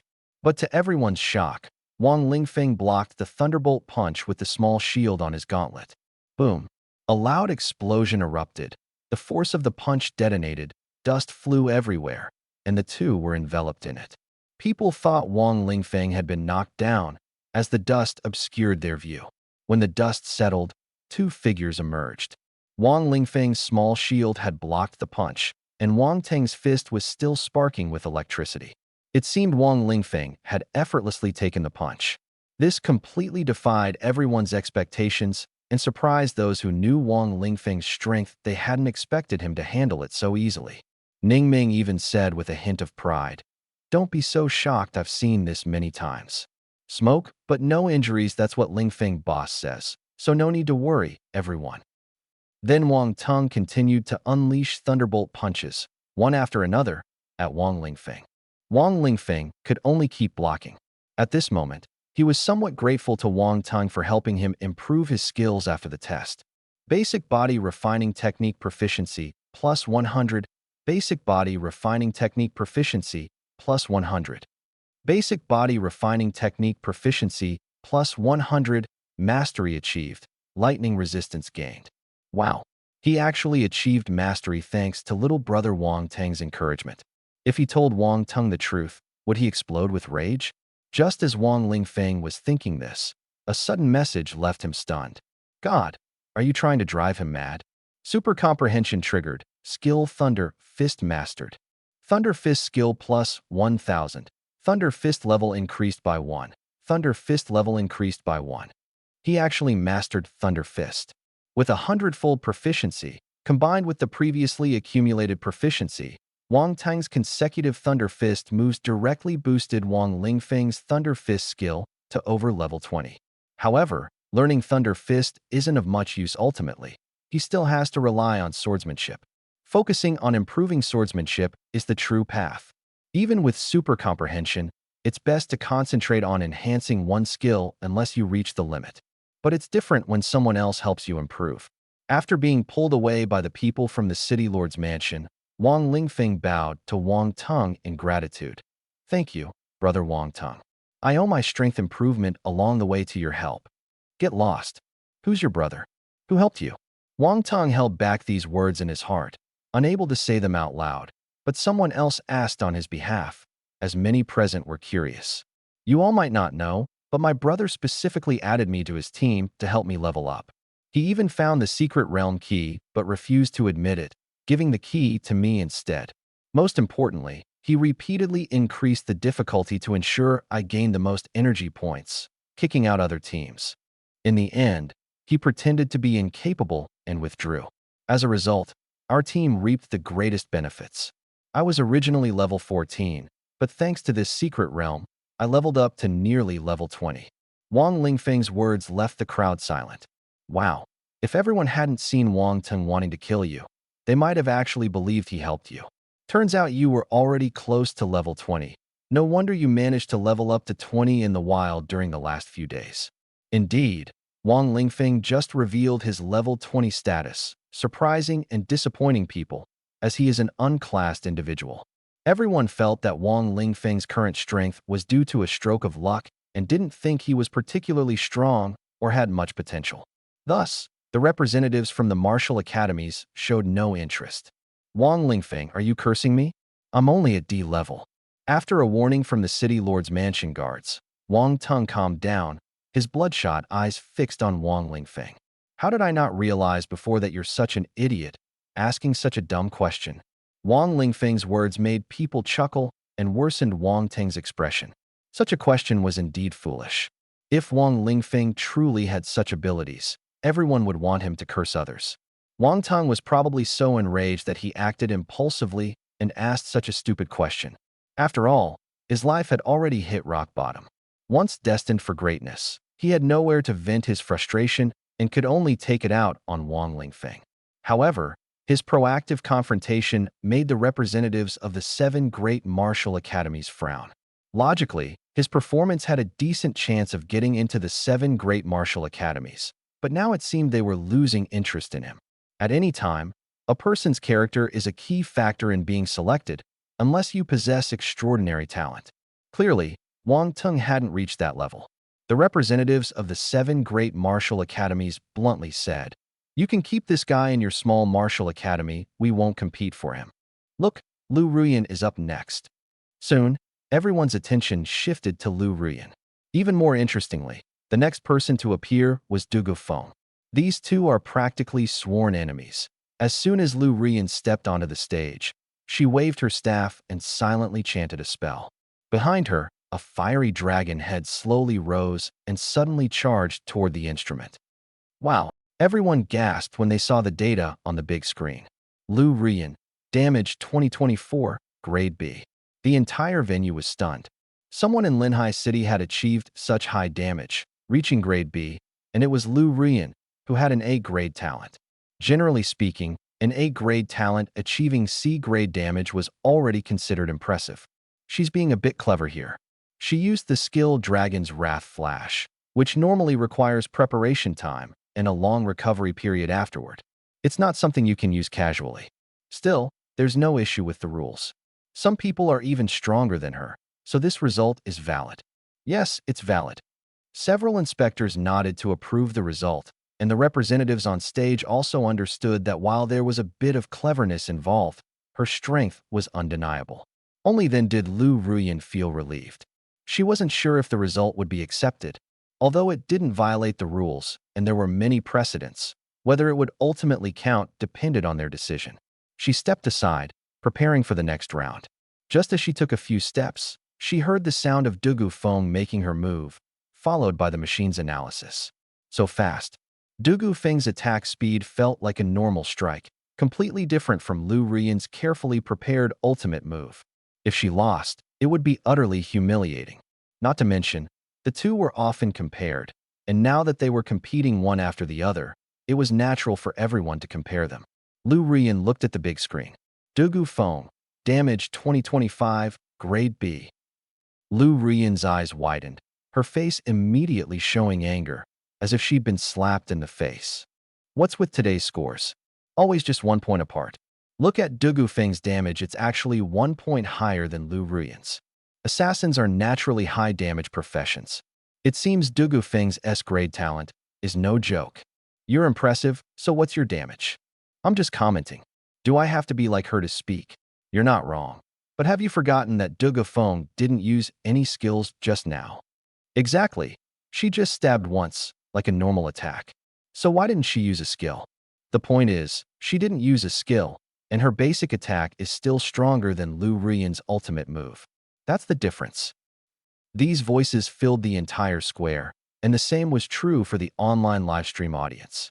The outcome of the competition between Dugu Feng and Lu Ruyan was already clear. Lu Ruyan had undoubtedly lost. Lu Ruyan's face turned grim. She clearly understood the result, but was unwilling to admit it. She gritted her teeth and walked toward the second testing point. Dugu Feng smiled and glanced at Wang Lingfeng from afar, though everyone thought it was just a casual look. Now, people were more concerned about Lu Ruyan's score in the next round, especially those from Linhai High School, who felt their hopes were fading fast. Students began tagging Wang Lingfeng for predictions, but Wang Lingfeng had been muted and couldn't respond. So, Wang Lingfeng asked Ning Ming to speak on his behalf. Ning Ming said, "Stop tagging Boss Lingfeng. He's only muted, not kicked out. Thanks to the teachers and leaders for their leniency." Ning Ming added, "He said that if Lu Ruyan stays calm, she can still get a C. Otherwise, it'll be a D." Ouyang Gooden said, "Impossible. Her damage is B level. If she pushes a bit further, how could it drop to D?" Many people agreed with Ouyang Gooden, thinking that Lu Ruyan couldn't possibly be just D level. Shangwan Hunyu interrupted, "Stop talking nonsense. Everyone knows Lu Ruyan's past combat abilities. She hardly moves. Getting D level for defense is already good, it might even be E level." These words left everyone silent. Indeed, Lu Ruyan rarely moved. She was always in the rear of the team and hardly needed to take action. Ouyang Gooden said, "Maybe she's been secretly working hard, preparing to surprise everyone." Soon, the results came out. Lu Ruyan, damage 2024, B level. Defense 61 points, E level. What? Only 61 points? That's even worse than Ouyang Gooden. No, wait, Ouyang Gooden is naturally skilled, so being better than Lu Ruyan is normal. It seems Lu Ruyan's defense is quite average. She might have been affected, and she just used the Fire Dragon's Wrath Flash, which impacted her performance this round. But this was part of her plan, sacrificing one aspect to achieve a higher overall score. Haidang analyzed from the side, and Wang Lingfeng agreed. In the 3 tests, as long as the total score is high, sacrificing one for another is a strategy. Now, everyone was more focused on Dugu Feng. Dugu Feng should still be B level. She's an assassin, naturally quick, Haidang speculated, and everyone agreed. Dugu Feng, damage 2025, B level. Defense 120 points, B level. As soon as the results were announced, everyone exclaimed in surprise. An S-level assassin is truly impressive with such high defense. This defense mainly relies on dodging and blocking, which is understandable. But achieving such a high score with just dodging and blocking is quite incredible, especially since she's only around level 20 and hasn't even undergone her second class change. There's no denying that Dugu Feng's S-level talent is not exaggerated. She's undoubtedly one of the top-tier S-level talents, and this time, the 7 great martial academies will surely compete to recruit her. Boss Lingfeng, what do you think Lu Rian's next score will be?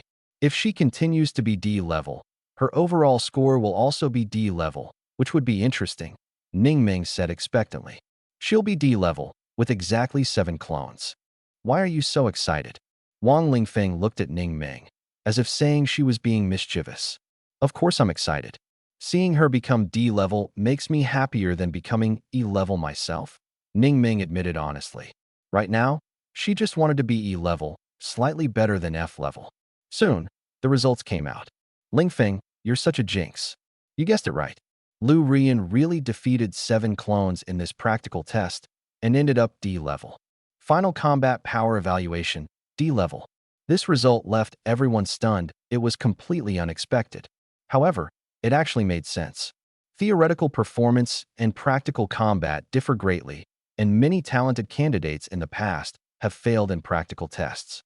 At this moment, Lu Rian's face was gloomy. Her poor performance left her feeling very uncomfortable.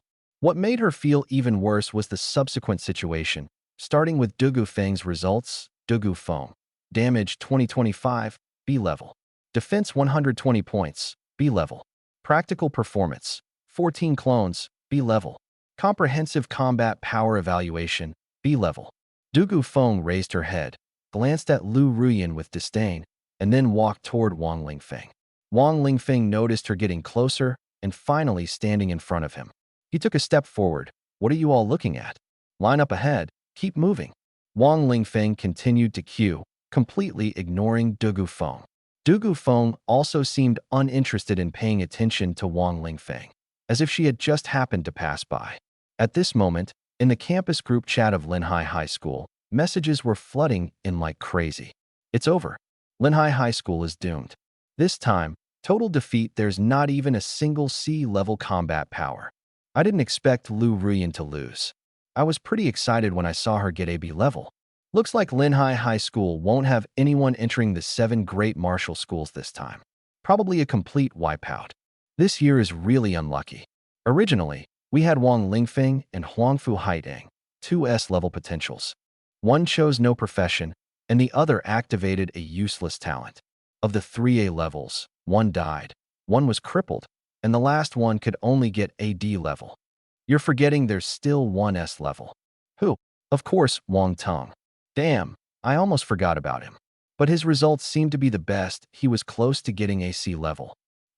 No matter what, this time Linhai High School can't compare to other schools. We're definitely going to be ridiculed, and next year's education funding will probably be cut. Teachers and students were discussing fervently, and everyone felt there was no hope left. They didn't believe anyone else could achieve a C level. At this moment, someone suddenly spoke up. Ningming said, Boss Lingfeng wants to ask everyone, should we bet again? Guess if anyone can achieve a C level next. The crowd fell silent. To be honest, no one believed it. But Wang Lingfeng's words made people nervous.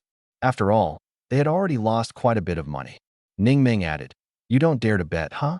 Then forget it. Actually, I don't think it's reliable either. Especially since Boss Lingfeng said he and Sister Haidang would become C levels. The group chat instantly exploded, filled with laughing and mocking emojis, with hundreds of messages pouring in. Fortunately, everyone used wristbands to receive information, otherwise just reading these messages would take half a day. Haha, Wang Lingfeng, are you trying to kill us with laughter? You actually said you could become a C level. If you really do, I'll take your surname. Wang Tong directly came out to mock him, with security guards nearby to prevent him from hitting anyone again. To be precise, I won't be a C level, I'll be a B level, Wang Lingfeng said with a smile. As soon as these words came out, the entire crowd was stunned. Your combat power can reach B level? What kind of joke is this? The combat power grading system in this world is very clear, starting from F level all the way up to SSS level. This test was essentially a combat power evaluation, and the grade would be recorded for future reference, such as when forming teams. Everyone thought Wang Lingfeng would be lucky to get an F level. B level was simply impossible. Haha, if you become a B level, I'll be your little brother. You sure are confident. Fine, I'll set up a prize pool for betting. You guys can guess. Wang Lingfeng skillfully applied for a betting pool, posted it in the group chat, and invited nearby people to participate, including Wang Teng and Lu Ruyan. What surprised everyone was that Wang Lingfeng didn't just set up one bet. Wang Lingfeng, you're really bold, opening a bet on whether you can become AB level. Isn't this just giving money away to everyone? Why wouldn't I bet? Exactly, of course I'll bet against it. This time there's no way I'll lose. If I lose, I'll chop off my hand. A group of enthusiastic classmates flooded into the betting pool, with some even hoping to turn their luck around and doubling their stakes. This time, the bet skyrocketed to tens of millions. If Wang Lingfeng lost, he would not only have to pay back the previous money, but also owe several million more. If he won, it would mean striking it rich. Lingfeng, are you really confident? Haiding couldn't help but grab Wang Lingfeng's arm. If he wasn't sure, he should quickly close the betting, otherwise, the losses would only grow. In comparison, the bet on whether anyone from Linhai High School could reach C level was far less popular. Most people thought it was impossible, especially since Wang Lingfeng claimed he would be B level. How could someone without a profession possibly be B level? Wang Lingfeng, I advise you to cancel the bet immediately. Losing some deposit is fine, but don't lose everything, Lu Ruyan said, pretending to be concerned, as if she couldn't bear to see Wang Lingfeng go bankrupt. Over the next hour, everyone was discussing and anticipating. Wang Lingfeng's bet remained open, but the funds had already reached the limit. Because the payout amount exceeded his capacity, the system automatically capped it. After another few dozen minutes, it was finally Wang Lingfeng and his group's turn. First up was Ning Meng. Her results were average, only E level, which was expected. She was in the healing profession, and no one paid much attention. This type of profession was highly sought after by martial academies due to its rarity and the need for extensive training. So she was just going through the motions and would soon be admitted to a martial academy. Second to last was Haiding. Standing before the testing equipment, she focused her mind, and the C-level flame sword hovered in mid-air, motionless. The sword trembled slightly because she was using two forces to control it, one to make the sword fly forward and the other to hold it still. This was Wang Lingfeng's idea since she could control two flying swords. Why not use this method to control one? During the test, only one sword could be released, so two swords were of no use to her. Using two forces to control one sword, first pulling and then suddenly letting go, followed by accelerating with full force, was actually an advanced sword-controlling technique. Even without Wang Lingfeng's suggestion, Haiding would have figured it out eventually, just a bit later.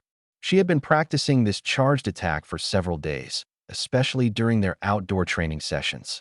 Wang Lingfeng and the others had arrived late, mainly to witness the results of her practice.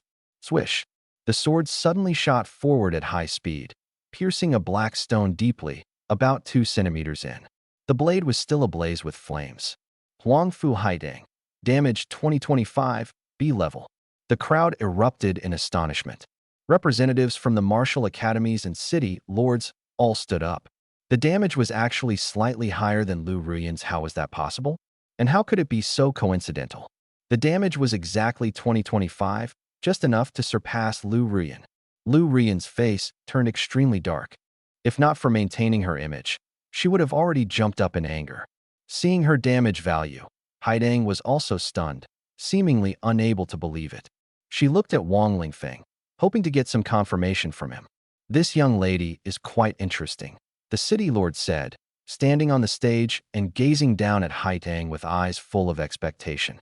Being able to hone a seemingly useless talent to this level was no small feat. Not bad. With this move alone, our Imperial Capital Martial Academy will definitely take her.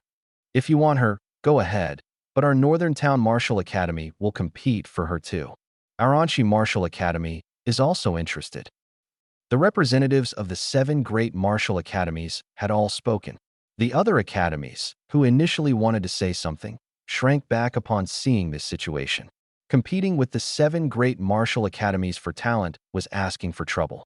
However, they could understand. This was equivalent to someone opening a new path, developing a new tactic. Everyone wanted to study this thoroughly, document it in history, and perhaps even leave their name in the annals of time. Which martial academy would T want to be part of such a good thing? This was different from Lu Ruyan. Lu Ruyan relied on clever tricks, using old skills that everyone already knew. Even if Haidang's subsequent test results weren't great, or even turned out to be poor, the martial academies would still fight over her. Especially since Haidang had a special talent, not one of those low-level abilities.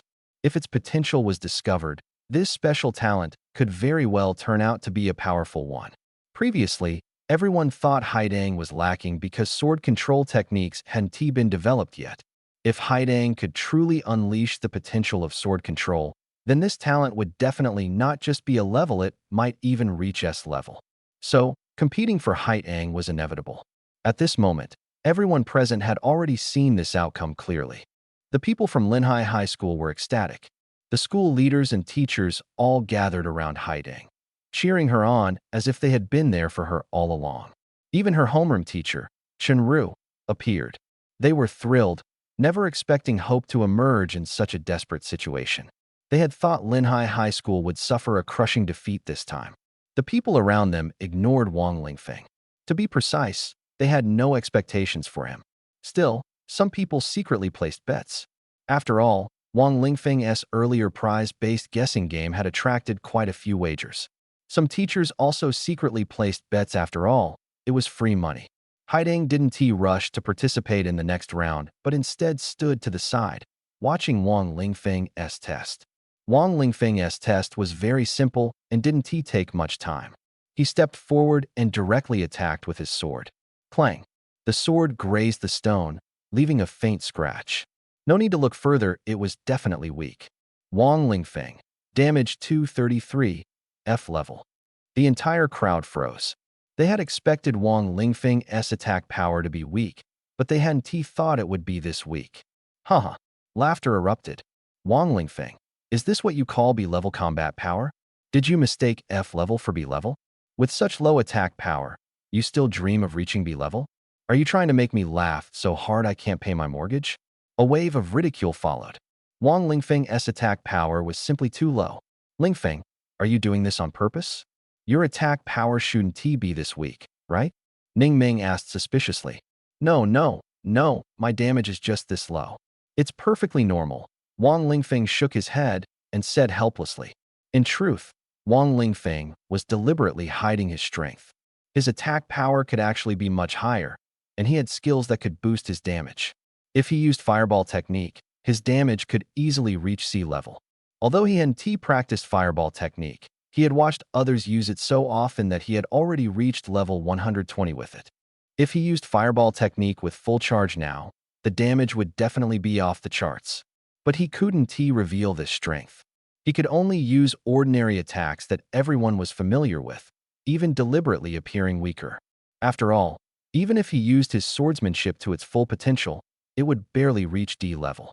Since he couldn't stand out, he might as well appear weaker. As long as his final score reached B level, that would be enough.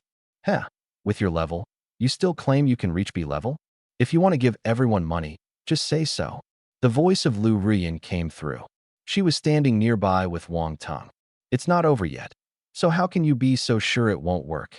These words weren't spoken by Wang Lingfeng, nor by Haidang or Ning Ming, but by someone unexpected. Dugu Feng. You think he can do it? Lu Ruyan retorted.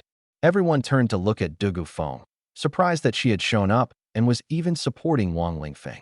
Could it be that Dugu Feng and Wang Lingfeng had an unusual relationship? Impossible. Although they had met a few times, it was always in competition-setting school contests, the Linhai City Middle School combat trials, and the like.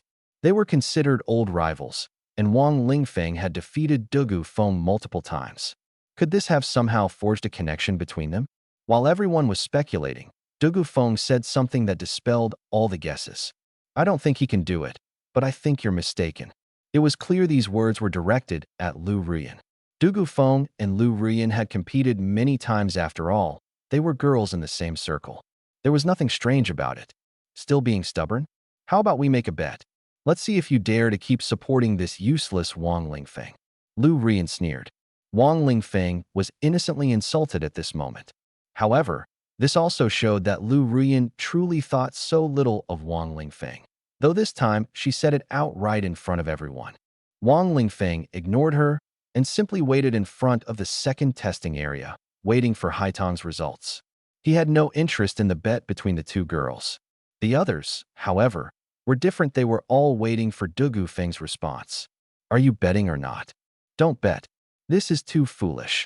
Wang Lingfeng can't get a B grade. With such weak attack power, it was clear his combat test would also be poor. He wouldn't be able to kill many clones. If he relied solely on the defense test, he'd need at least an A grade. No, an S grade to make up for it. Is that even possible? Absolutely not. This time, the bet had an absolutely impossible condition compared to the previous wagers. But just then, Dugu Feng smiled and said, "All right, let's bet. What are the stakes?" "What?" Lu Rian couldn't hold back. "How could you dare to bet on something you're certain to lose? Are you crazy? This is completely unlike the Dugu Feng of the past. Could it be that you really have feelings for that useless Wang Lingfeng? Absolutely impossible. With your qualifications, knowing full well that he has nothing to offer, how could you possibly like him? Don't tell me this is all because of so-called love." "Huh? She actually agreed? Then what should the stakes be?" Lu Ruyan was now hesitant. She didn't actually want to offend Dugu Feng. Not to mention Dugu Feng's extraordinary talent and limitless future. Offending her would mean offending a future master. And let's not even talk about her family's background. Binding the Lu family and the Wang family together still wouldn't make it easy to provoke her. At this moment, Dugu Feng also didn't know what the stakes should be. She simply couldn't think of a suitable wager. If you're going to bet, why not make it big? Whoever loses has to give up this year's college entrance exam. Who would dare to play at such high stakes? Giving up the college entrance exam outright? That would be cutting off their future entirely. As soon as these words were spoken, the city lord's expression immediately changed, and the representatives from the other martial academies also looked serious. After all, if this bet became real, the country would lose a valuable talent. Lu Rian was also an A-grade expert, a rare talent that all 7 major martial academies were vying for. Everyone turned to look at the person who had just spoken, Wang Teng. But Wang Teng was completely baffled. He hadn't said anything. "It wasn't me. Someone else impersonating me." He hurriedly defended himself. "Not you?" The crowd was skeptical, as Wang Teng was the only one present who had the qualifications to say such a thing. Having just been rejected by the 7 martial academies and dismissed by other institutions for his lack of strength, he naturally didn't want to see others surpass him, especially Dugu Feng. If he had the chance to drag Dugu Feng down, he certainly wouldn't let it slip by. Wang Teng himself was confused.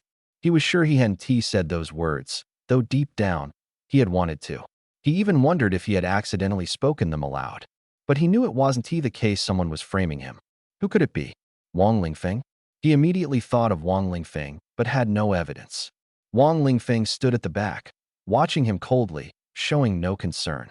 Amid the crowd's doubts, the matter eventually fizzled out.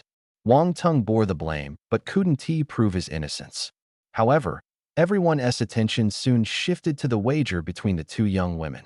Dugu Feng suddenly looked at Wang Lingfeng, as if she had thought of something amusing, and smiled. Then, she announced the wager. "Betting money is boring. I'm not interested in your stuff. Let us do this instead. Whoever loses has to kneel and call Wang Lingfeng daddy, and from then on, every time they see him, they must call him daddy. Finally, they'll have to kneel, bow, and call the other person auntie." Dugu Feng's words left everyone stunned. No one had expected her to say something like that. Even Wang Lingfeng was dumbfounded, as if asking, "What are you trying to do? Why drag me into this? And no matter who loses, I end up being someone's nephew and gaining an aunt. I didn't expect you to be so interested. If you want to call Wang Lingfeng daddy, don't use me as an excuse. But since you've said it, of course I agree," Lu Rian sneered. The bet was clearly in her favor, so why wouldn't she accept? "I don't agree. Don't drag me into this. I don't have daughters like you two," Wang Lingfeng coldly refused. Clearly, Wang Lingfeng's objection was futile. This was how they were going to bet. and whoever had to call would call. Although the wager attracted attention, it was soon overshadowed by Haitang's test results. Huang Fu Haitang, damage 2025, grade B, defense 68 points, grade F. When Haitang's results were announced, the atmosphere turned silent, tinged with disappointment. The scores were a bit low. Despite the disappointment, Haitang was still the founder of a new school of thought, and people still wanted her, though the initial enthusiasm had waned. Lu Ruyan sneered, "You're not much better." Ning Ming silently cheered on from the side, sneaking glances at Lu Shangyun, feeling slightly comforted. Earlier, she had seen Wang Lingfeng and the others reap so many benefits and surpass her in rank. Now, seeing Haitang's decent start, she felt both envious and regretful about her own choices. Though still somewhat regretful, she felt a bit more balanced emotionally.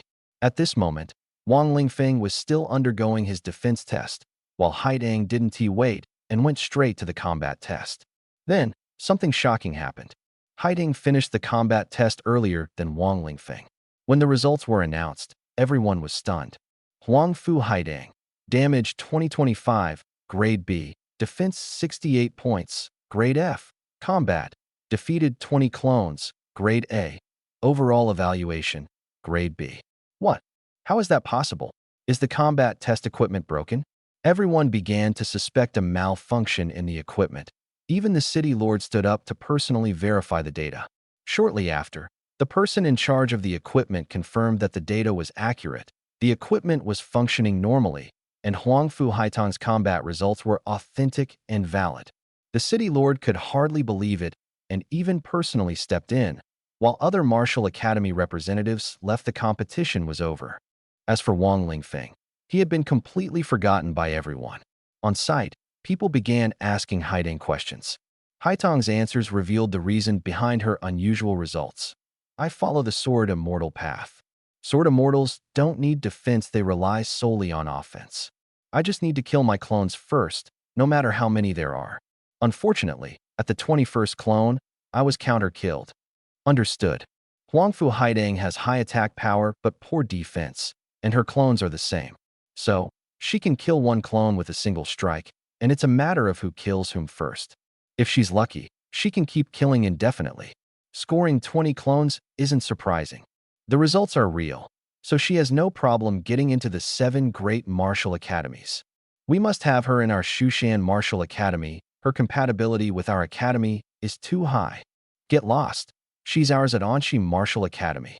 Sure enough, the 7 great martial academies began competing for talent, even resorting to mutual slander, completely disregarding their dignity. At this moment, some were happy, while others were frustrated. Most teachers and students from Linhai High School were delighted, as Huang Fu Haitang had brought honor to the school. Initially, everyone thought she wouldn't even get a C, but she unexpectedly achieved a B. More importantly, Huang Fu Haitang's story resembled a tale of reversal, which was highly inspiring. Huang Fu, which academy do you plan to choose? The 7 great martial academies, realizing none could outcompete the others, simply handed the choice over to Haitang. Haitang did not answer immediately. She merely looked at the equipment still testing defense, remained silent for a moment, and then said, "I'll wait for Lingfeng to help me decide." Was she genuinely seeking Wang Lingfeng's opinion, or was she planning to see which academy he could enter and then follow suit? Regardless of the reason, everyone's attention shifted back to Wang Lingfeng. His performance in the attack test was too weak, leaving him with almost no hope. However, people were still curious about what kind of defense score he could achieve. If he could get a B grade, it would truly be a miracle. But why had he been inside for so long without coming out? 1 minute passed. 5 minutes passed. 10 minutes passed. 30 minutes passed. Everyone was waiting for Wang Lingfeng to emerge. A test that should have taken at most 10 minutes had seen Wang Lingfeng inside for over 40 minutes, and no one knew how much longer he would stay. Could the testing equipment be broken? Did something happen to Wang Lingfeng? You've asked that question 10 times already. The experts have checked 10 times. The equipment is fine, the data is normal, and Wang Lingfeng is still active inside. Then why is this happening? Isn't the test supposed to eject participants or end quickly? How can it last this long? The experts just explained that this defense test has been upgraded to the latest system, making it more complex. In addition to relying on dodging and blocking, participants can also recover stamina. For example, that druid girl Ning Ming earlier, she used her rejuvenation spell, which allowed her to last longer. The longer you persist, the higher your score. It's not just about passing unscathed to achieve a high score. Got it. As long as you pass within a certain time frame, the score is calculated based on the damage taken. A perfect score of 100 points is achieved by passing without taking damage. After exceeding the time limit, the score is calculated based on the duration, with longer times earning higher scores. That's roughly the idea. Defense encompasses many aspects.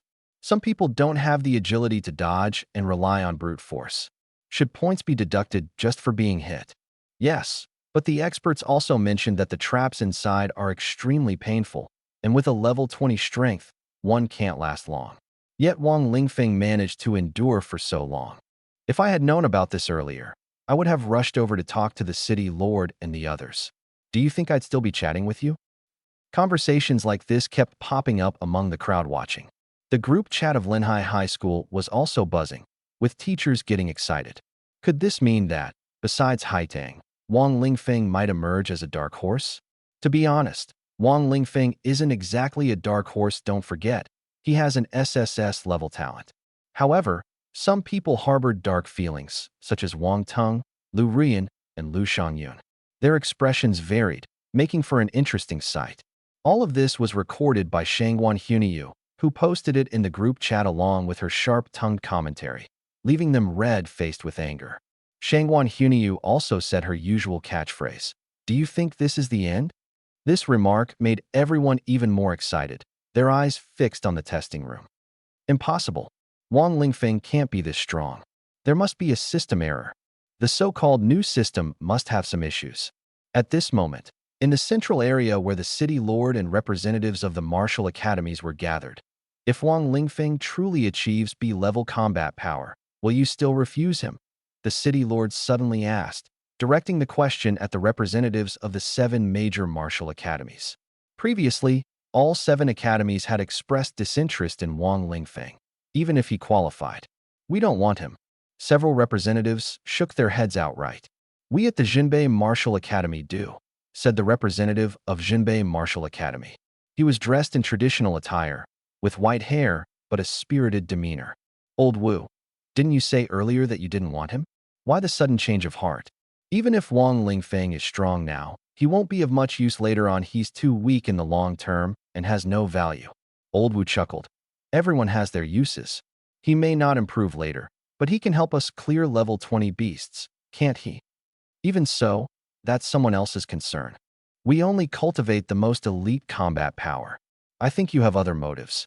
The crowd suspected Old Wu had ulterior motives, and their attention quickly shifted to Haitang, immediately understanding his intentions.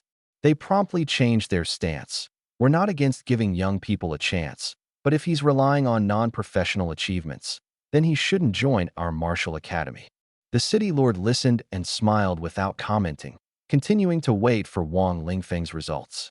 After another 10 minutes, exactly 1 hour had passed, and the test ended. Wang Lingfeng walked out, seemingly still unsatisfied. Why did it suddenly stop? Not continuing? I can still hold on. This sounded like he was unwilling to accept defeat, as many people say they can still endure. But the experts were secretly astonished. They wanted to say that this wasn't about him refusing to give up. The test had been prematurely terminated. This was the limit they had set, a maximum of 1 hour. Extending the time would cause issues. Moreover, this feature was part of a new system still in the debugging phase. Most importantly, the test required energy and couldn't run indefinitely. In fact, as soon as Wang Lingfeng entered the testing equipment, he realized that this device was perfect for improving basic body refinement techniques. The small balls inside attacked his body from all directions with just the right amount of force, causing him to slowly lose health. It wasn't that the attacks were weak, but rather that Wang Lingfeng's body refinement technique could heal injuries and restore health. He stood still, operated the body refinement technique, and his proficiency rapidly increased, leveling up in just a few minutes, which felt incredibly satisfying. There was no need for him to move at all. He refined his body like this for an hour until the time was up and he was forced out. That's why he felt unsatisfied. However, neither his regret nor everyone's confusion mattered. The key was his results. Defense, 500 points, S level. Did I see that right? An S level score actually appeared? Everyone was stunned and turned to look at the experts. The experts seemed to be searching for an explanation, muttering to themselves, impossible. Although this test provides additional bonuses for low-level characters, achieving S-level defense would require a defense profession of at least third tier and an S-level defense talent. Wang Lingfeng is clearly an unclassed individual, with no talent or connection to defense. How could he possibly have such strong defense? Unless at this point, everyone urged, hurry up and say it. Don't keep us in suspense. Unless what? The expert looked at Wang Lingfeng and asked, Wang Lingfeng, did you perhaps comprehend some kind of defense skill? What level is it? Everyone immediately understood it might be that Wang Lingfeng's talent suddenly erupted, allowing him to comprehend a skill. If that were the case, it would explain his results. After all, with the support of a powerful skill, even Wang Lingfeng's current level could achieve such performance.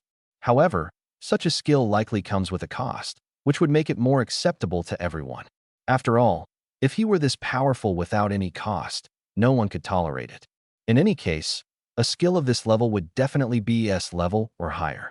Wang Lingfeng actually comprehended an S level skill. What kind of incredible luck is this? It's simply unbelievable. I can't accept it. Ah, Boss Lingfeng, did you really comprehend an S level skill? Ning Ming looked at Wang Lingfeng with eyes full of admiration. Her own rejuvenation skill was at most D level, and her thorn skill was even F level. This also showed that her innate aptitude could only reach F level, as skill levels are tied to talent. With F level talent, it's naturally difficult for skills to surpass that tier. In fact, even though skill levels are divided finely, low-level skills are still useful. After all, a person can only learn a limited number of skills in their lifetime, and every skill is precious. Only A-level skills are worth showing off, while true S-level skills are practically legendary. Having an S-level skill is sometimes even more practical than having S-level talent. However, without S-level or special talent, no one can comprehend an S-level skill. For someone like Ning Ming, whose F-level talent allows her to comprehend D-level skills, it's still considered normal. Only S-level skills require S-level talent. Other levels aren't as strict. No matter what, if Wang Lingfeng truly comprehended an S-level skill, he would undoubtedly become highly sought after. Previously, no one thought highly of him because the probability of such an occurrence was so low that no one was willing to bet on it. The odds of Wang Lingfeng comprehending a skill were already slim, and comprehending an S-level skill was even more improbable. I did indeed master a defensive skill, but it's not S-level, Wang Lingfeng responded directly. He had to admit he possessed a defensive skill otherwise. How could he explain his extraordinary defensive capabilities? He also wanted to use this opportunity to have the team appoint him as the main tank, allowing him to practice his skills and proficiency for free. Therefore, he needed to demonstrate his value as a tank to everyone. Not S-level. Is it a level then? No, it's not a level either. Could it be SS level? Hearing this, everyone's eyes lit up with anticipation. Could it be SS level or even SSS level? If that were the case, wouldn't Wang Lingfeng be soaring to the skies? At this moment, those who feared Wang Lingfeng's rise were already preparing to deal with him, especially the forces behind Wang Teng's mother and the half-orc girl who had been eyeing him. However, Wang Lingfeng's next words dispelled their concerns. My skill is a special skill. It doesn't have a level classification. Oh, some people were disappointed, while others breathed a sigh of relief. My skill is called Basic Body Refinement Technique. It enhances the physique, defense, and recovery abilities through continuous attacks, Wang Lingfeng explained. Oh, can we test your defensive skill? An expert asked, wanting to collect data and verify Wang Lingfeng's strength. Wang Lingfeng naturally had no objections. Taking hits wasn't a loss for him, it even helped improve his skill. The test results showed that Wang Lingfeng's defense and recovery abilities had already surpassed those of second-tier level 30 players, convincing everyone of his strength. Initially, Some people wanted to find reasons to question him and invalidate his results. But now, it seemed that was entirely impossible. Your defensive skill doesn't seem particularly special. It relies solely on physical endurance. Compared to warriors and knights using shields, you're not suitable to be the main tank. The expert quickly pointed out the skill as shortcomings. This immediately dampened the hopes that had just been ignited. It also made everyone realize that Wang Lingfeng's high performance might be due to an incomplete system algorithm that needed adjustment. After this remark, Wang Lingfeng's image in everyone's eyes instantly dropped several levels. Next is the combat test. Go in and give it a try, the expert said calmly, eager to wrap things up and update the system data. Everything had been going smoothly, but who could have expected to encounter such an odd character? Wang Lingfeng entered the testing equipment, which was a virtual simulation. The system first scanned his abilities and then generated a duplicate identical to him. These duplicates had similar strength but randomly varied attributes such as magic, physical, melee, ranged, defense, and power types. The combat test involved fighting others, not oneself. Of course, there was an option to fight one's own duplicate, but Wang Lingfeng wouldn't choose that. A battle with himself could last 3 days and nights without a clear winner. He casually defeated 10 duplicates and then exited. He only wanted to achieve a B-level combat rating. Aiming for a level would be too conspicuous and exhausting. Defeated 10 duplicates. C level. Comprehensive combat rating, B level. When the results were announced, everyone was astonished. The school leaders of Linhai High School were so delighted they nearly burst out laughing. And Shunru was so excited that she grabbed Wang Lingfeng and Haidang's hands, standing proudly in the center. This was her moment of glory, one she believed she wouldn't experience many times in her life. Although she gave up on Wang Lingfeng and Haidang, she never spoke ill of them, and neither of them rejected her. After all, they were her students, and she still had to save face. The school leaders also stood awkwardly to the side, facing the live broadcast and on-site interviews. At this moment, the question everyone was most concerned about arose. What was it? Was it about where the 7 martial academies should go? No. It was about Lu Ruyan. She had already been dragged in front of Wang Lingfeng by Dugu Feng. Kneel down and call him daddy. And you have to call me great aunt. Exactly. How could anyone miss this drama? Everything else could wait. At least, everyone in Linhai City was watching to see how Lu Ruyan would handle this. Kneel down. Hurry up and kneel. Call him daddy, call him daddy. Shangguan Hunyu jumped out, instantly igniting the atmosphere. Everyone was waiting to watch the spectacle. Lu Ruyan's face turned ashen. This was something she absolutely couldn't do. But a bet was a bet, and if you lost, you had to accept it. Everyone else who lost had to do the same, and she would definitely make others do it if the roles were reversed. There was no reason for her not to comply. Dugu Feng, change the condition. I can give you money or agree to be your enforcer for the next 3 years, working for you. Lu Ruyan still wanted to try another way, hoping to negotiate terms. What she proposed was practically selling herself for 3 years, and making such a promise at this moment was no small feat, but Dugu Feng sneered and said, no need. I'm not interested in your money or your service, and besides, that would be too boring. Hurry up and call him. If you can't bring yourself to say daddy, then kneel down first and call me great aunt, then call Wang Lingfeng. Wang Lingfeng watched this bet unfold, feeling like he was at a loss. However, he was also quite curious to see Lu Ruyan kneel and call him daddy. When the time came, everyone could say their own thing. She calls you great aunt. I call you sister. Either way, he could take advantage of the situation. Lu Ruyan, hurry up, don't waste everyone's time. If you can't afford to lose, don't play. Shangguan Hunyu shouted again, and the crowd chimed in. Lu Ruyan stood in front of Wang Lingfeng, looking at him with a pleading and pitiful expression. She hoped Wang Lingfeng would speak up to help her. As long as he said no, she would have an excuse to get out of this. Right now, she could only rely on Wang Lingfeng. She believed he would still remember her kindness and wouldn't want to see her humiliated like this. If all else failed, she could just stall. The city lord and the martial academy representatives wouldn't wait forever. At this moment, Wang Lingfeng spoke, and her eyes immediately lit up. Classmate Dugu, she keeps stalling, which isn't right. How about you kick her a couple of times to make her kneel? then slap her a few times to make her call him daddy.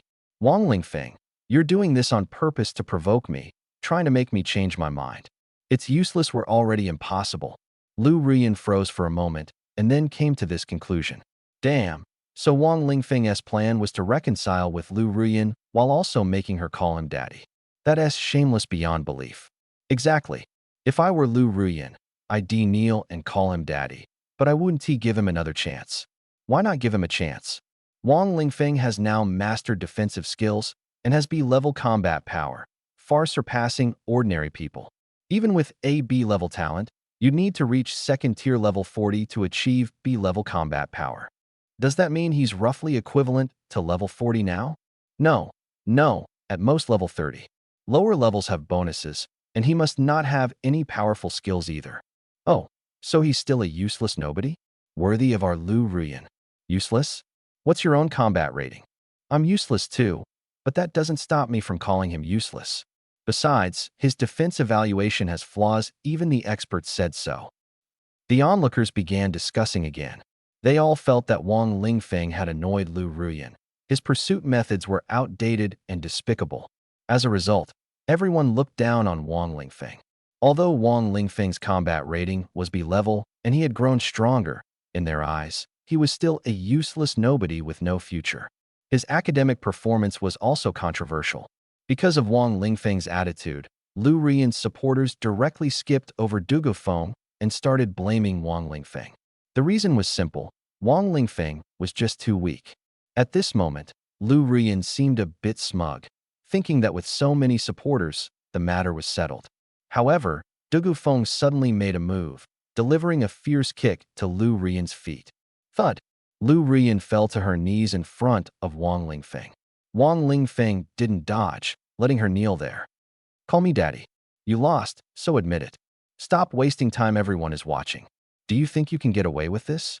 Dugu Feng was a bit impatient. She knew exactly what Lu Ruyan was thinking. Strangely, no one around stopped Dugu Feng. The city lord and the representatives merely watched coldly, and even the Lu family remained silent. This was because Dugu Feng was an S-level powerhouse, and more importantly, she was the city lord's daughter. With this identity alone, no one in Linhai City dared to provoke her. Lu Ruyan had originally competed with Dugu Feng as an individual, but now that she had lost, no one dared to intervene. Daddy! Lu Ruyan gritted her teeth, clenched her fists tightly, and glared at Wang Lingfeng with eyes full of fury. Don't get cocky. I'll take everything back. Behave yourself from now on. Don't do anything to embarrass me again. Wang Lingfeng kept a stern face, like a strict father. This left people speechless and made many glare at him angrily, especially Lu Ruyan, who felt humiliated. Then, Lu Ruyan called Dugu Feng Annie. The entire scene was recorded by Shangwan Hunyu, who turned it into a meme and spread it wildly in the group chat. For Lu Ruyan, this was a symbol of utter humiliation. She was seething with anger. It was all Wang Lingfeng's fault, this useless nobody who dared to fantasize about her. She could only hate Wang Lingfeng. She didn't dare to offend anyone else. All right, let's get down to business. The city lord glanced at Dugu Feng with affection. Everyone knew not to mess with her. Dugu Feng had always been outstanding in both character and academics, rarely causing trouble, so this incident was surprising. No matter how big the issue, the city lord would always back her up, especially since this was a fair wager. Let's start by asking Wang Lingfeng. The 7 martial academies all want to recruit Huangfu Haitang. What are your thoughts? Ask her. Wang Lingfeng was momentarily stunned, thinking the question was directed at him, but it turned out he was supposed to ask someone else. Well, the martial academy representative awkwardly looked at Haitang. Haitang said, I just want to know where you're going. I'll follow you there. The meaning was clear. Whichever martial academy recruited Wang Lingfeng, she would go to that one. The representatives of the 7 martial academies frowned. Was it worth taking Wang Lingfeng along just for Huangfu Haitang? They quickly assessed and reached a conclusion. Jinbei Martial Academy will recruit both of you. Anshi Martial Academy will also recruit. Me too. Soon, all 7 major martial academies expressed their stance, agreeing that recruiting Wang Lingfeng was worthwhile. After all, he had S-level defense. Even if it might be exaggerated, it was sufficient for the front lines. Of course, if it weren't for Huangfu Haitang, no one would have recruited Wang Lingfeng. This result made all the examinees envious, especially Wang Tung and Lu Ruyan, who didn't receive invitations from the 7 major martial academies. As soon as the results were announced, some were recruited immediately without waiting for everyone to finish.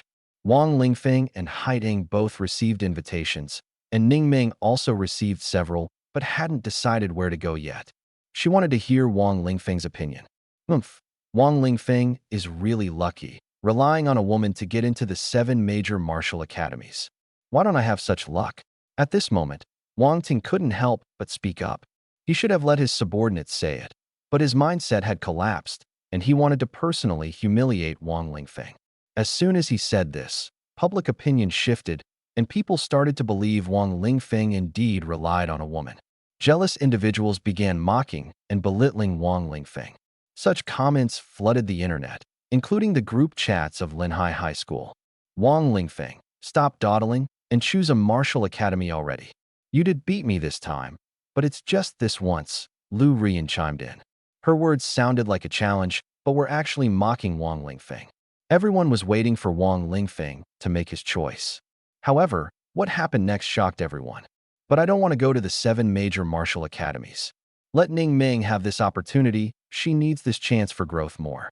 She won't disappoint you in the future. What? Wang Lingfeng didn't want to go to the 7 major martial academies? Was he crazy?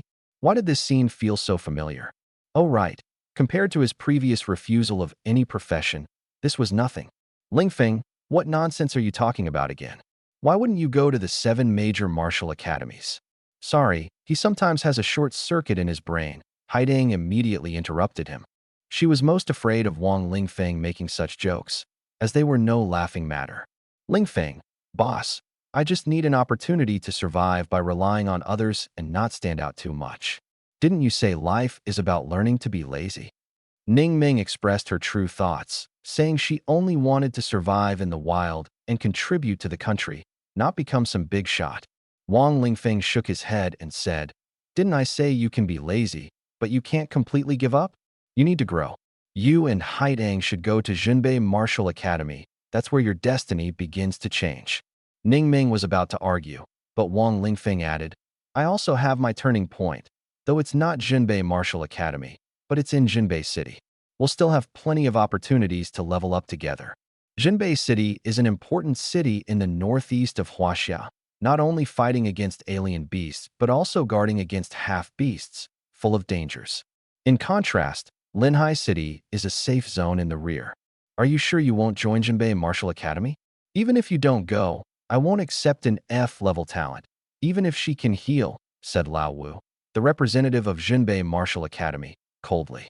I'm telling you, she won't disgrace your Junbei Martial Academy, and I'm not giving her to you for free. Do you want your academy's peerless genius to awaken? Wang Lingfeng's words made old Wu's eyes light up, and the others from the Martial Academy also looked at him in surprise.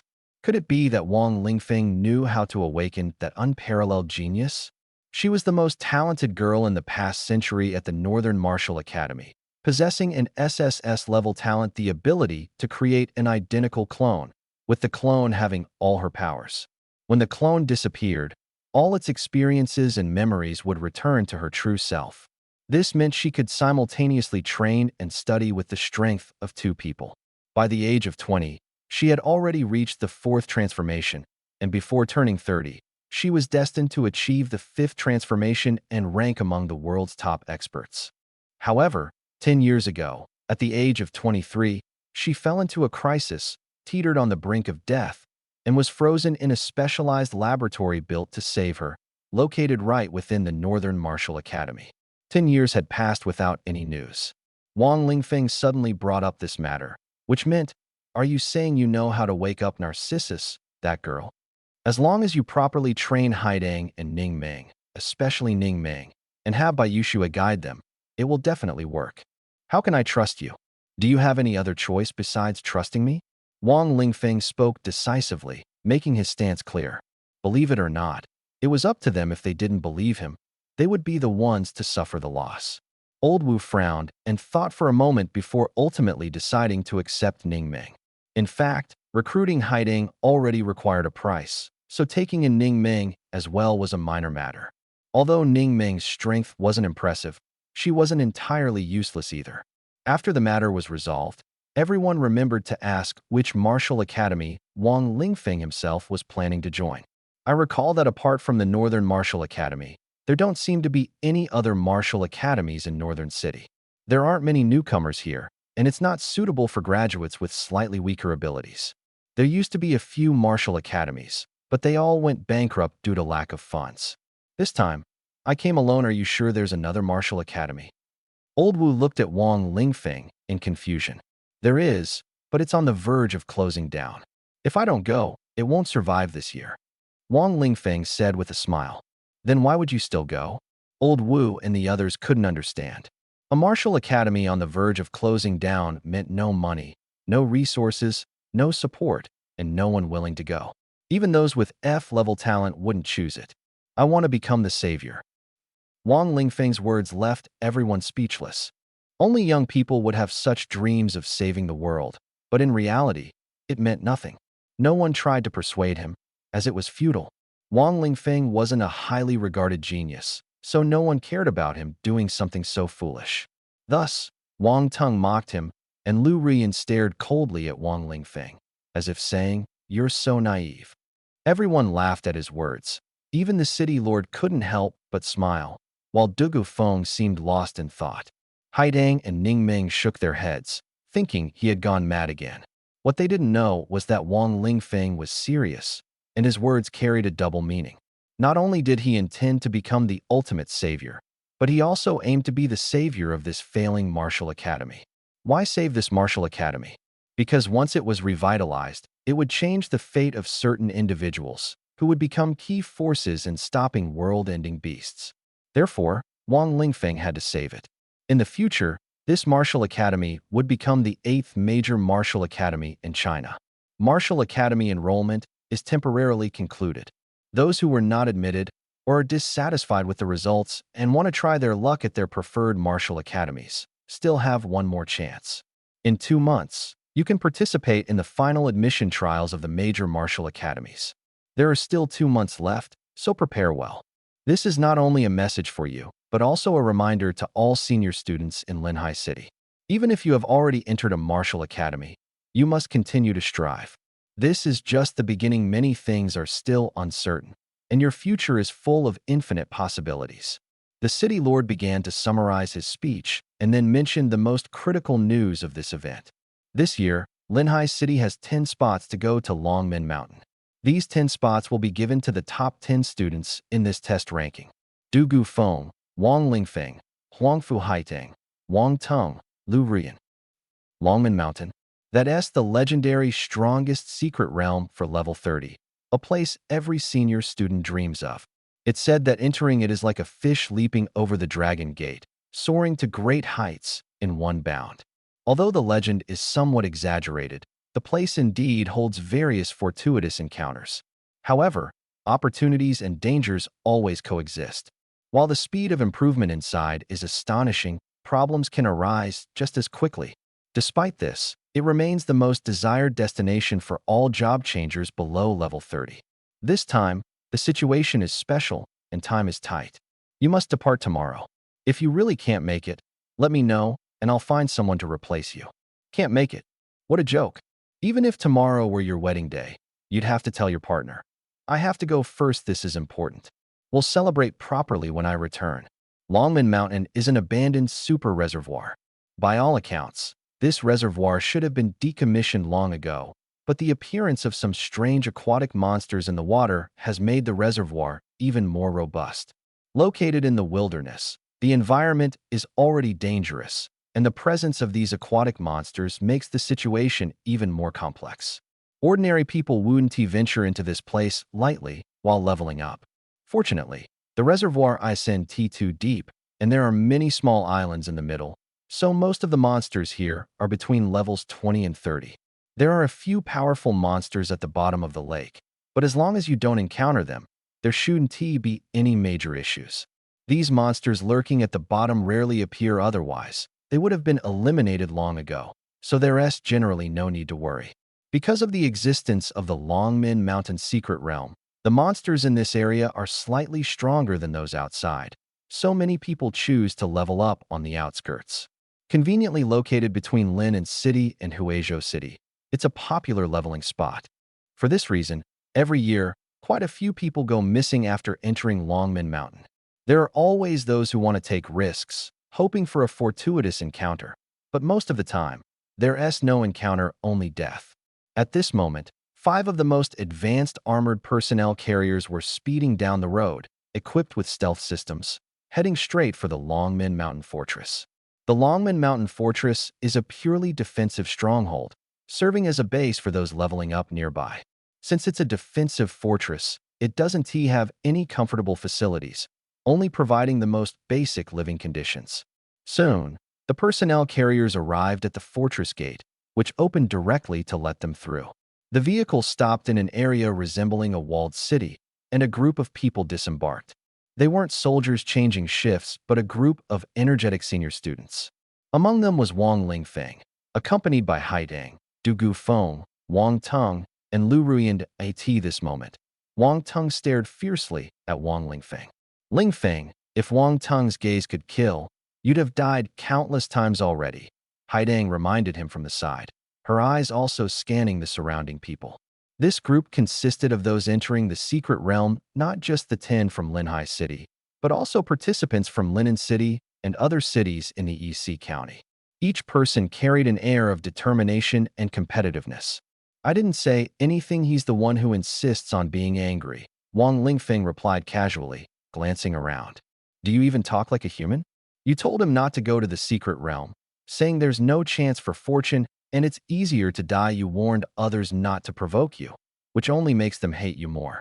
Who could tolerate that? Du Gufeng couldn't help but interject. I'm just stating the truth.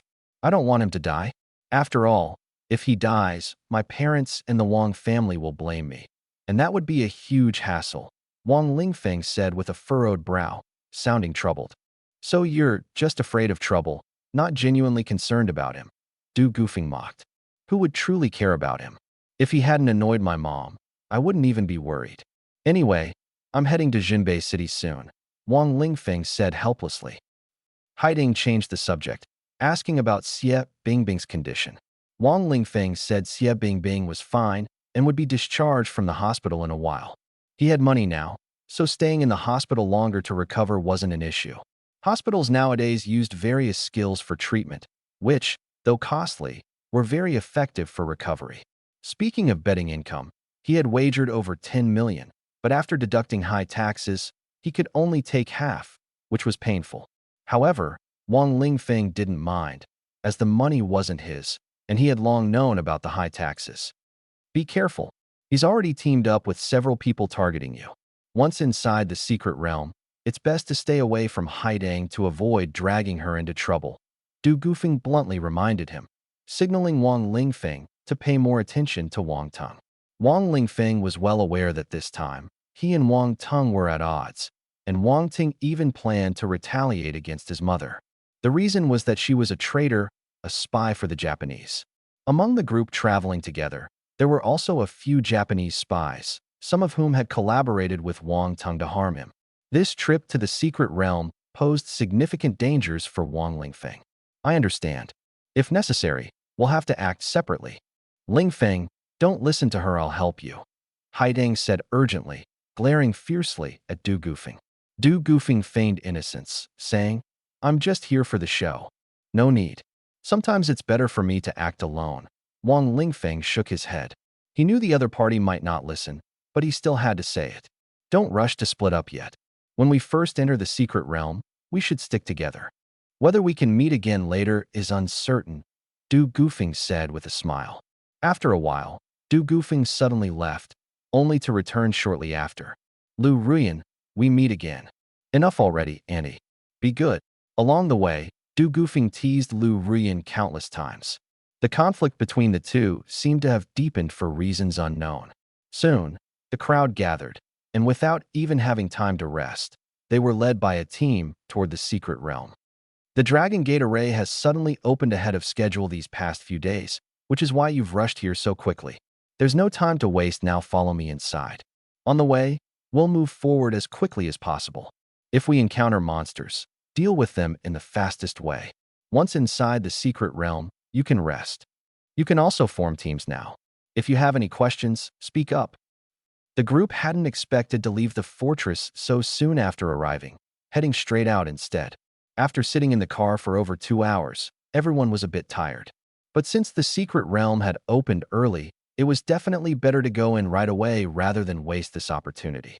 The next opening wouldn't be until next year, and even if they could come again, they'd miss the best development period.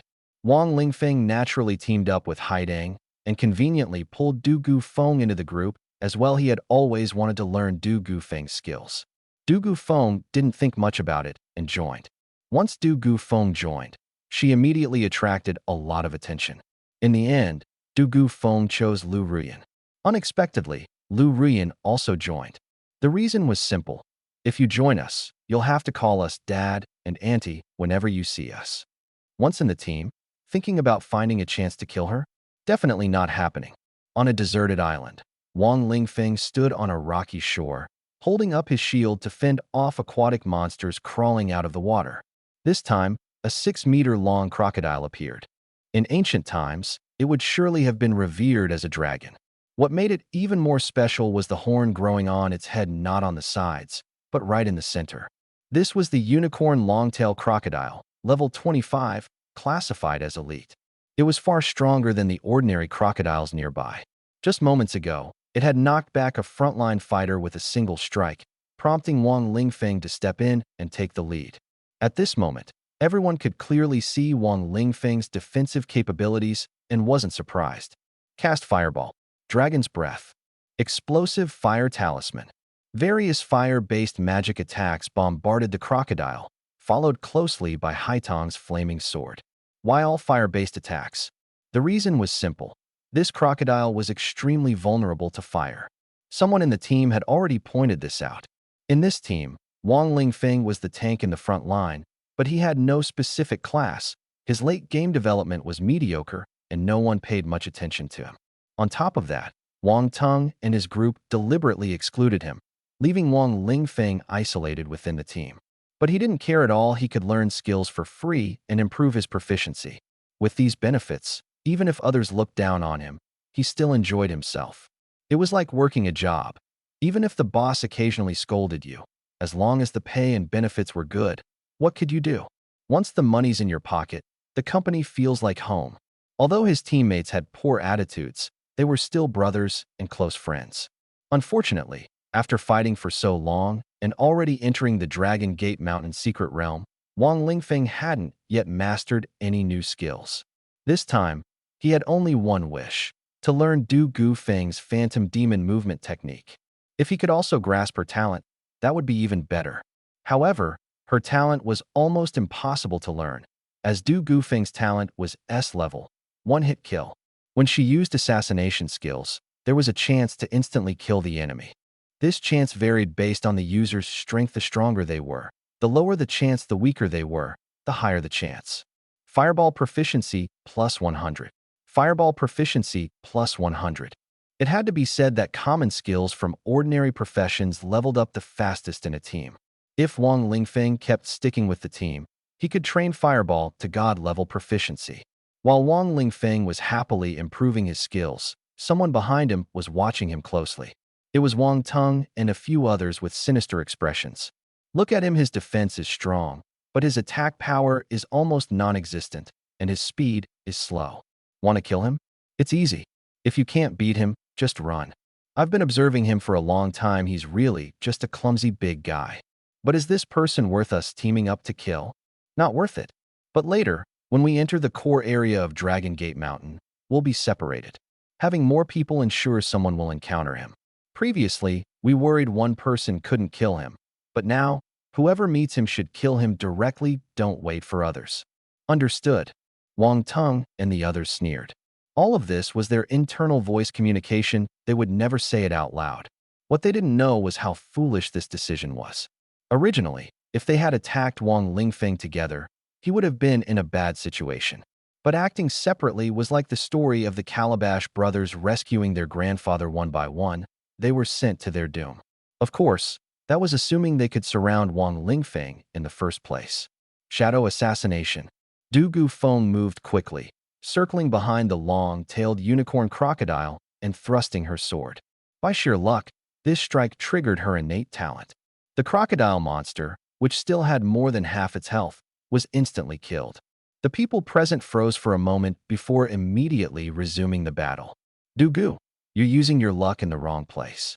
Right now, you should focus more on movement techniques and basic swordsmanship. Practicing those is the proper way to go, Wang Lingfeng said in the team voice chat. He wanted Du Gufeng to use movement techniques more and not chase high damage. In team battles, normal attacks were sufficient. Physical professions had bonuses for normal attacks, which also dealt high damage. Most monster kills relied on normal attacks. So asking Du Gufeng to use normal attacks wasn't laziness. That's right, you should listen to Wang Lingfeng. When he taught me before, my sword control technique improved under his guidance. Haidang immediately expressed her support upon hearing Wang Lingfeng's words, even urging Du Gufeng to follow his advice. In her eyes, Wang Lingfeng not only saved her mother, but was also her mentor. Without him, her sword control technique wouldn't have reached its current level. She also noticed the progress of Ning Meng and Lu Xiangyun, which was inseparable from Wang Lingfeng's guidance. That's why she respected him greatly. Previously, when she went to the martial academy to follow Wang Lingfeng's advice, it wasn't because she was infatuated and insisted on following him. Otherwise, she would have long insisted on going to another martial academy. Yes, this way you'll become stronger. Wang Lingfeng immediately responded, of course in the team voice chat, while still taking hits. Really, Du Gufeng also understood the situation of Wang Lingfeng's team. This team used to be full of useless members, but now they had all become highly sought after except for Wang Lingfeng. To say this was purely coincidental was hard to believe. She'd rather think it had something to do with Wang Lingfeng, which was precisely why she was willing to join the team. Yes, if you use basic swordsmanship more, you'll improve it. Once your basic swordsmanship improves, the damage of other sword techniques will also increase, at least ensuring you won't lose out. If you can comprehend sword intent during practice, you'll soar to new heights, Wang Lingfeng said earnestly. Sword intent? What's that? Since we're talking about sword intent, it's a kind of feeling that only you can experience. Explaining it won't help much. It's similar to basic swordsmanship, both are passive fundamental skills. Once you have it, your damage will naturally increase, Wang Lingfeng said with a hint of longing, as if he too was striving to sense sword intent and yearned to possess it. Du Gufeng looked at Wang Lingfeng and asked with certainty, can I, as an assassin, comprehend sword intent? Wang Lingfeng nodded. You can. Anyone who uses a sword can. Haiding also asked, can I? Wang Lingfeng answered without hesitation. Of course, as long as it involves using a sword, I can do it too. Sword intent. Do you think this is a martial arts novel? Actually, I was just tricking you into using basic sword techniques and footwork.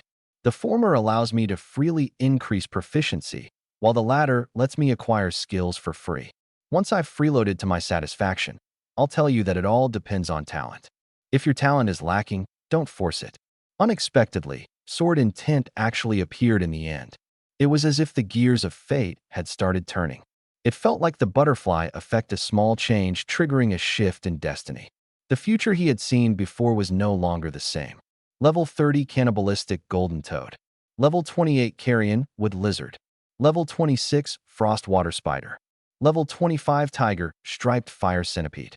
Level 25 Venomous Earth Rock Snake. One exotic beast after another fell before Wang Lingfeng, his energy levels and skill proficiency steadily increasing. However, he still hadn't mastered Du Gufeng's footwork.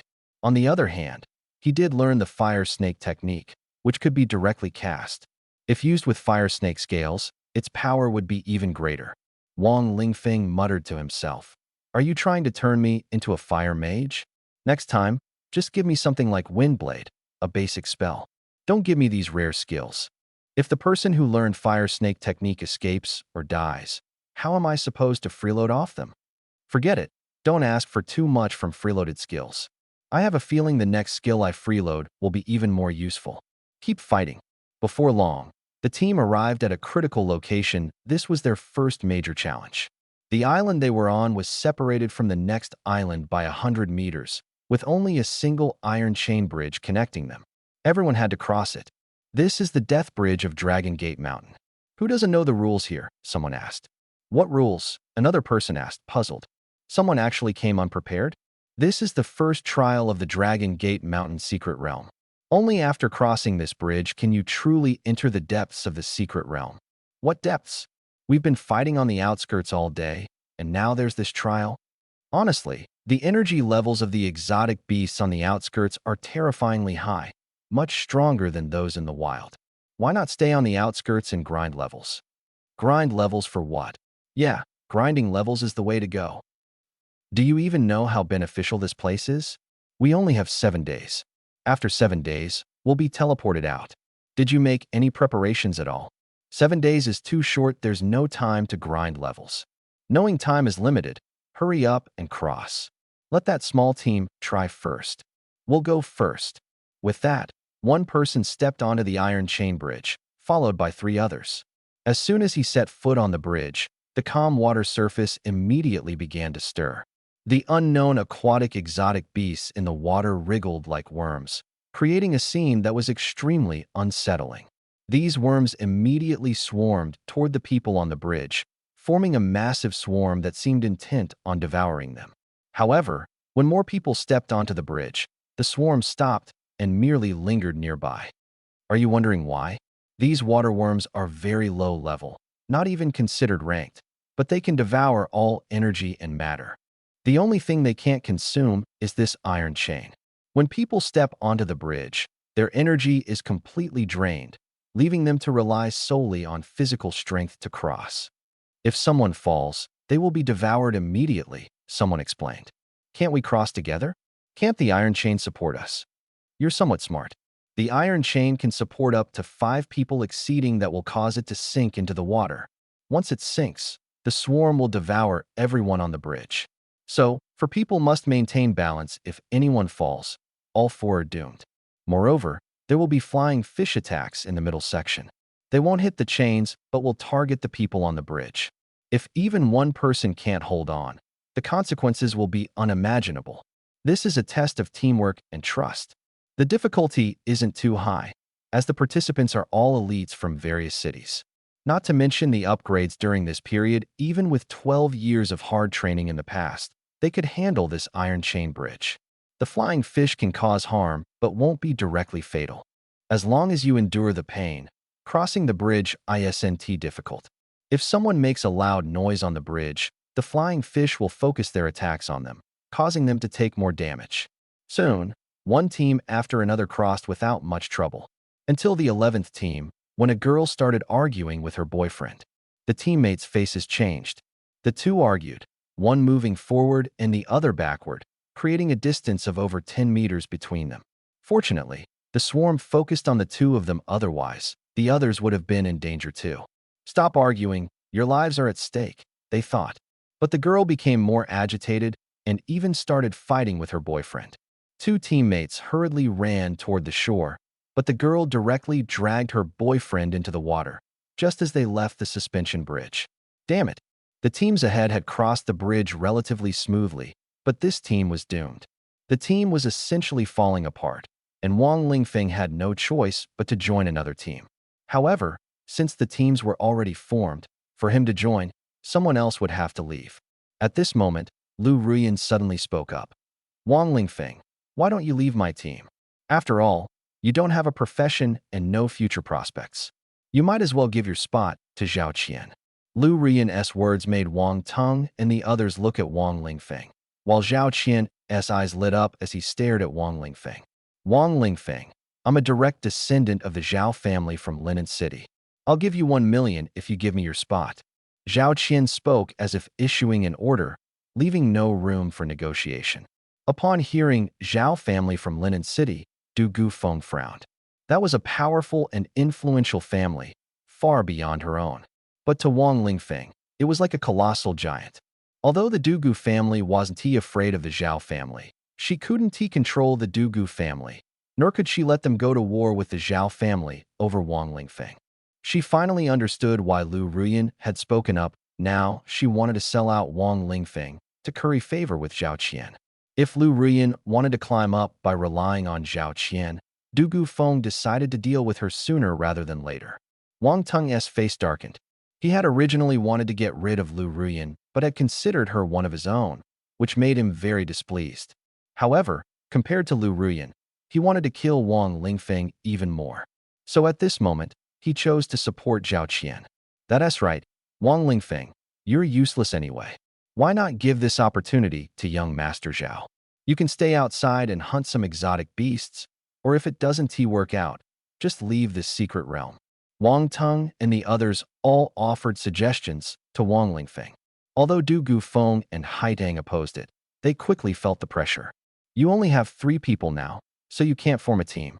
If none of you go, at worst, we'll leave 2 people behind to help you hunt exotic beasts. Without Lu Ruyan, Wang Lingfeng's side couldn't form a team, giving others an opportunity to exploit. Although the 3 of them had the advantage in numbers, they were still 1 person short, and sometimes things worked out the opposite way. When you're short 1 person, that person becomes especially critical. Meanwhile, if others lose 1 person, the impact on them is much smaller. What should they do? Lingfeng, I'll stay with you. No, I'll switch places with you. Haidang initially planned to stay with Wang Lingfeng, but quickly reconsidered. With 1 more person, the other could still go. Why not leave the opportunity for Wang Lingfeng? Her words moved Wang Lingfeng deeply, and to his surprise, Du Gufeng also joined in the commotion. Don't separate. Let me stay. Don't break you apart. Wang Teng and Lu Ruyan stared at Wang Lingfeng and the 2 women beside him, full of confusion.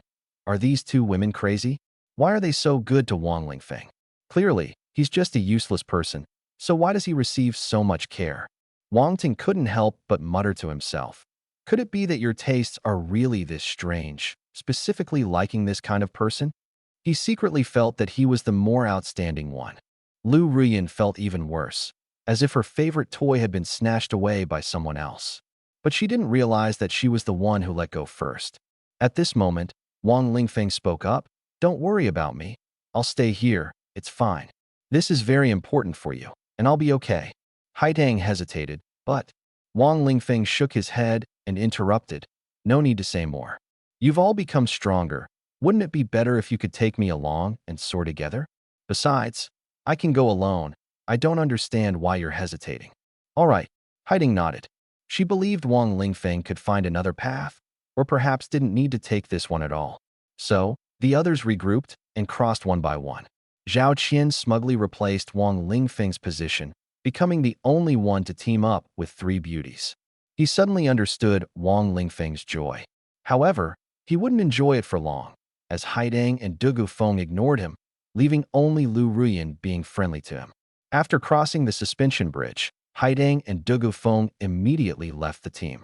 Oh well, at least there was still Lu Ruyan. Although she was far inferior to Du Gufeng in terms of talent, appearance, or family background, she was still a standout among the beauties.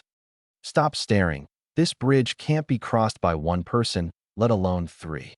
Wang Teng sneered from the side, his voice full of smugness. That's right. Time is tight. Hurry up and go. Others urged as well. There are still 2 islands ahead before reaching the Dragon Gate. After entering the Dragon Gate, time will be even more precious. Climbing the Dragon Tower will take more than 7 days. No one paid attention to Wang Lingfeng's presence on the other side. Everyone began to move, and some had already gone ahead. Those who stayed behind were already considered quite loyal. You go ahead, don't worry about me, Haidang said, clearly not including Du Gufeng, indicating she didn't trust her at all. Haidang, don't be silly. Wang Lingfeng can't make it across. If he can, I'll kneel down and call him dad. And I'll even eat all those bug-like fish. Wang Teng sneered sarcastically. I won't fall for your nonsense. A voice came from afar. It was Wang Lingfeng. Watch me swim across. With that, he actually jumped into the water. No, Haidang screamed. The water was full of those bug-like fish, extremely dangerous and life-threatening. Haha, Wang Lingfeng is really crazy, jumping into the water. He might as well have run a few steps faster on the suspension bridge. Maybe he could have dodged them. Why not just wait there? Why do something so foolish? Could it be that he's trying to test some guess, find a new path, and make a name for himself? The result will probably be a waste of effort. I think so too. The crowd muttered, thinking Wang Lingfeng was just a self-righteous guy. There had been people like this before, and there would be more in the future. Nothing surprising. They continued walking forward, leaving Haidang and Dugu Feng behind. Haidang, let's go. This water is uninhabitable. How could Wang Lingfeng be so foolish? He really shouldn't have done that. Dugu Feng sighed, a hint of complex emotion flashing in her eyes. I don't believe he'd be that stupid. Let's wait a minute, Haitang said calmly.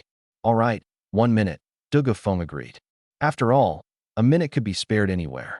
Wang Tung and the others also stopped, deciding to wait a minute.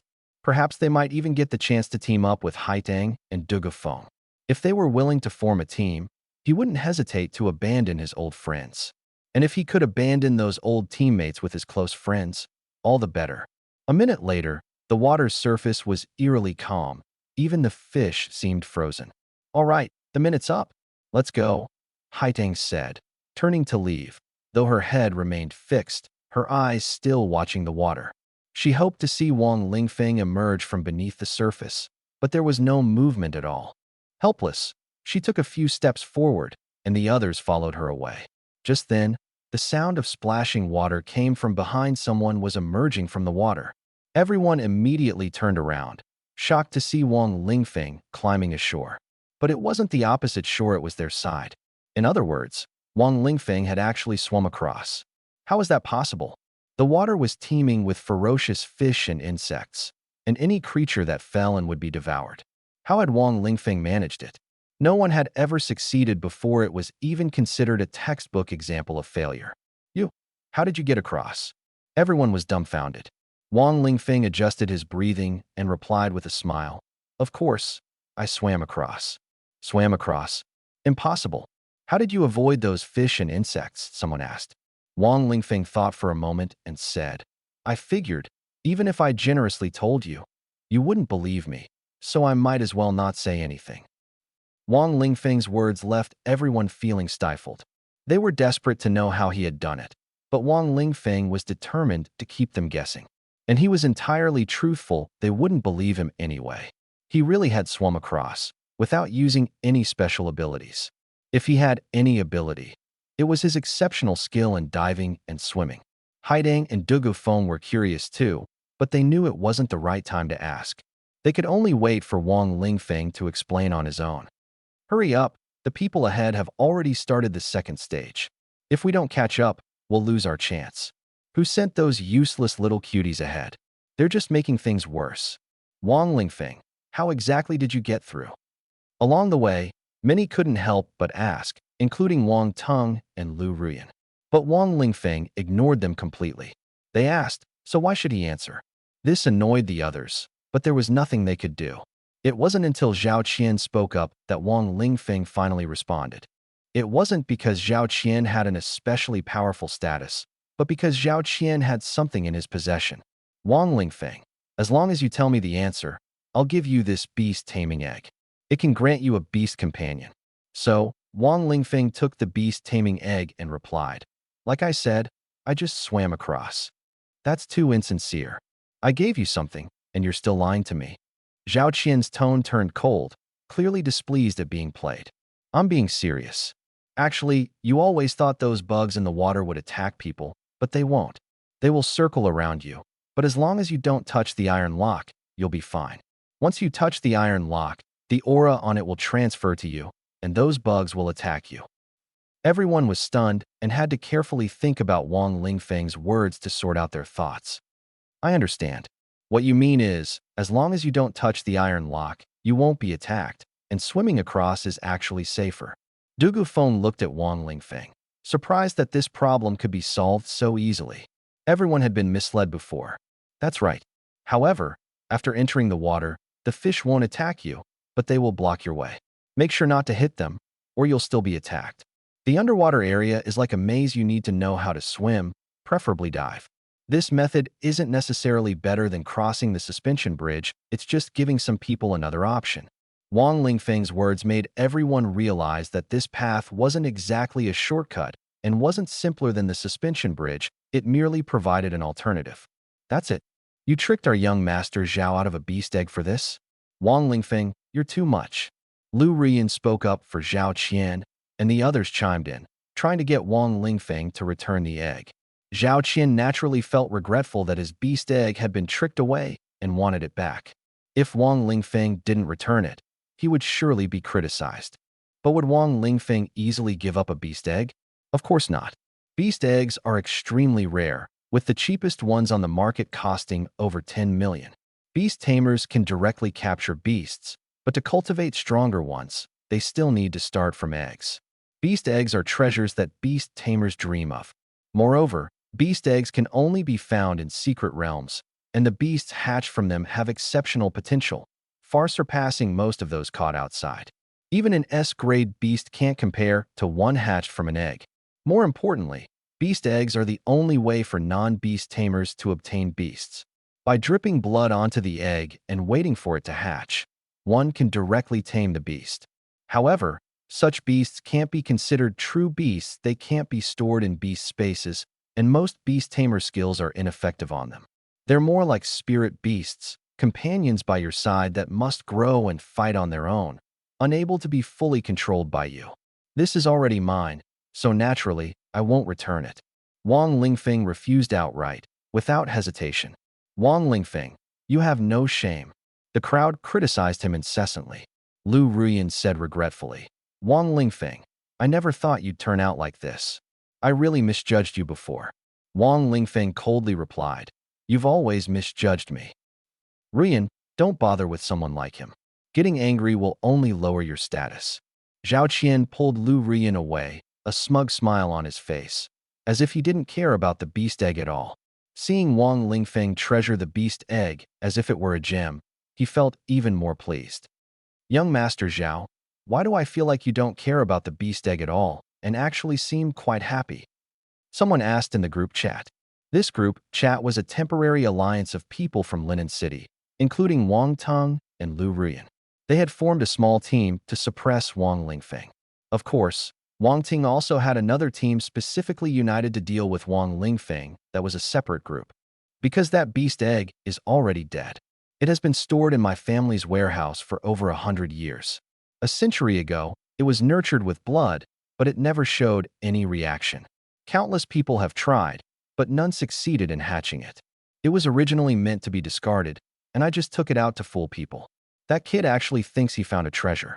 If he really tries to hatch it with blood, that would be amusing. Young Master Zhao, how could you do that? You should have let us join in the act and trick that kid into hatching the egg. Exactly, we need to hurry and tease him. Not long after, Wang Teng quietly approached Wang Lingfeng. Instinctively, Wang Lingfeng moved far away to the side. Wang Lingfeng, since you've got the beast egg, hurry up and drip your blood on it, or you'll miss the chance. Wang Ting spoke with a seemingly kind demeanor, but everyone knew he had ulterior motives. Everyone stared at Wang Lingfeng, wondering if he was foolish enough to believe this and actually try it. After all, if the beast egg were truly valuable, why hadn't Zhao Qian used it earlier? Oh, I see now. Thank you, Wang Teng. I understand that the grudge between us has always been fake. You'll always be my younger brother, Wang Lingfeng said with a smile. Wang Ting felt like he was being insulted, but he couldn't find the words to refute it. Forget it, let him think whatever he wants. The key question was whether Wang Lingfeng would actually drip his blood on the beast egg. In the end, Wang Lingfeng really did it. He immediately took out the beast egg, gently sliced his finger with a sword, and let his blood drip onto the eggshell. Sizzle. The sound was like something burning, and the blood and eggshell seemed to react. Wang Lingfeng was full of anticipation, but after a minute, the beast egg still showed no response. Ha ha ha, you're such a fool. Zhao Qian and the others laughed uncontrollably, some even rolling on the ground, slapping the floor in hysterics. Ha ha, Wang Lingfeng, that's just a dead egg, completely worthless. You actually treated it like a treasure, what a joke. Look at how serious he was, it's hilarious. We originally thought we'd have to persuade him together and prepared a lot to say, but it was all wasted. He didn't even give us a chance to step in. Kid, if this egg could really hatch a beast, I would have used it long ago. Just wait and see, huh? Zhao Qian let out a mocking laugh, and the people around him all ridiculed Wang Lingfeng, treating him as a joke. But who would have guessed that Wang Lingfeng could clearly see whether the egg was dead or alive? He was deliberately letting them laugh so smugly. The more they mocked him now, the more embarrassed they would be in the future, especially Zhao Qian when that day comes. His face will surely look terrible. At this moment, Wang Lingfeng decided to stir things up even more. He stared at the beast egg in his hand, furrowing his brows in disbelief. Gritting his teeth, he said, "This egg absolutely cannot be useless. In my hands, perhaps it can create a miracle. Someday, you'll all regret looking down on me today." The people around him froze for a moment, then burst into laughter. "Huh? Keep lying to yourself. We couldn't care less, huh? Such a fool who loves to show off." "Exactly. Otherwise, why would Lu Ruyan have dumped him, huh?" They mercilessly mocked Wang Lingfeng, their words filled with disdain. Wang Lingfeng forced a smile, but his eyes carried a hint of regret as he stared intently at the beast egg. Those people couldn't help but laugh even louder. "No matter what happens to this egg in the end, it's mine. When I hatch it, you'll definitely regret it." Wang Lingfeng began to stubbornly defend himself. "Haha, you're still thinking about hatching it? That's hilarious. Such wishful thinking." Zhao Qian laughed while holding onto Lu Ruyan's shoulder, laughing so hard he bent forward and backward. The others chimed in as well, though Lu Ruyan remained silent. "This is none of your business. I just want to confirm one thing. If I really hatch it, don't claim the egg is yours and try to fight me for it. No way. We need to sign a contract to prevent you from going back on your word." Wang Lingfeng said seriously, then used his wristband to pull up a contract interface. Both parties signed and authenticated the contract via their wristbands. This type of contract was highly effective because the data on their wristbands couldn't be tampered with and could be witnessed and copied by others. If connected to the network, the contract would automatically upload to the server, leaving indelible evidence. This contract essentially made everyone a witness, making it nearly impossible to breach. "Is he so confident because he's playing tricks?" someone doubted, sensing it might be a trap. "He's just stupid, nothing more." "No, he's not stupid, he's just pretending to hold on. For him, this way he won't lose face. Look, he's already scared you all. That's right. If we take him seriously, we lose." "Haha, you really want to sign? Fine, I'll sign too. Everyone can be a witness." Zhao Qian and the others were convinced that Wang Lingfeng was bluffing, trying to make them doubt and regret, tormenting their minds. In short, this kid dared to challenge their bottom line. Without hesitation, Zhao Qian signed the contract. Wang Lingfeng smiled meaningfully, staring at Zhao Qian, anticipating the moment when the other would see him hatch a beast and possibly go mad with anger. Forget it, no need to overthink. Now he had to face the next challenge, crossing to another island. The island ahead was about 300 meters from the shore, filled with various interesting facilities, resembling a water obstacle course. It seemed like there were many paths to take, all leading to the other side, but they had to cross in the shortest time possible. Once time was up, the facilities around them would disappear. If they moved too slowly, the facilities would gradually vanish, leaving those behind with empty ground they couldn't cross. Thinking of using professional skills? Sorry, just like the previous challenge, professional skills were unusable here. With the strength of these high school examinees, they should normally be able to pass without causing too many facilities to disappear. After all, this was an outer checkpoint. The later ones would be harder, and eliminating people at the outer stage was more entertaining. By the way, falling into the water this time wasn't allowed. Falling wouldn't result in death, but would teleport you back to the starting point. Damn, the people ahead are all useless. Look at how many facilities they've destroyed. What are you waiting for? Hurry up, or the facilities will disappear, and we won't be able to cross. Could they be doing it on purpose, making the facilities ahead vanish? Queuing? What's going on? When everyone reached the checkpoint, they found people starting to queue, and upon entering, they were automatically placed in line. Fortunately, Wang Lingfeng was near the front.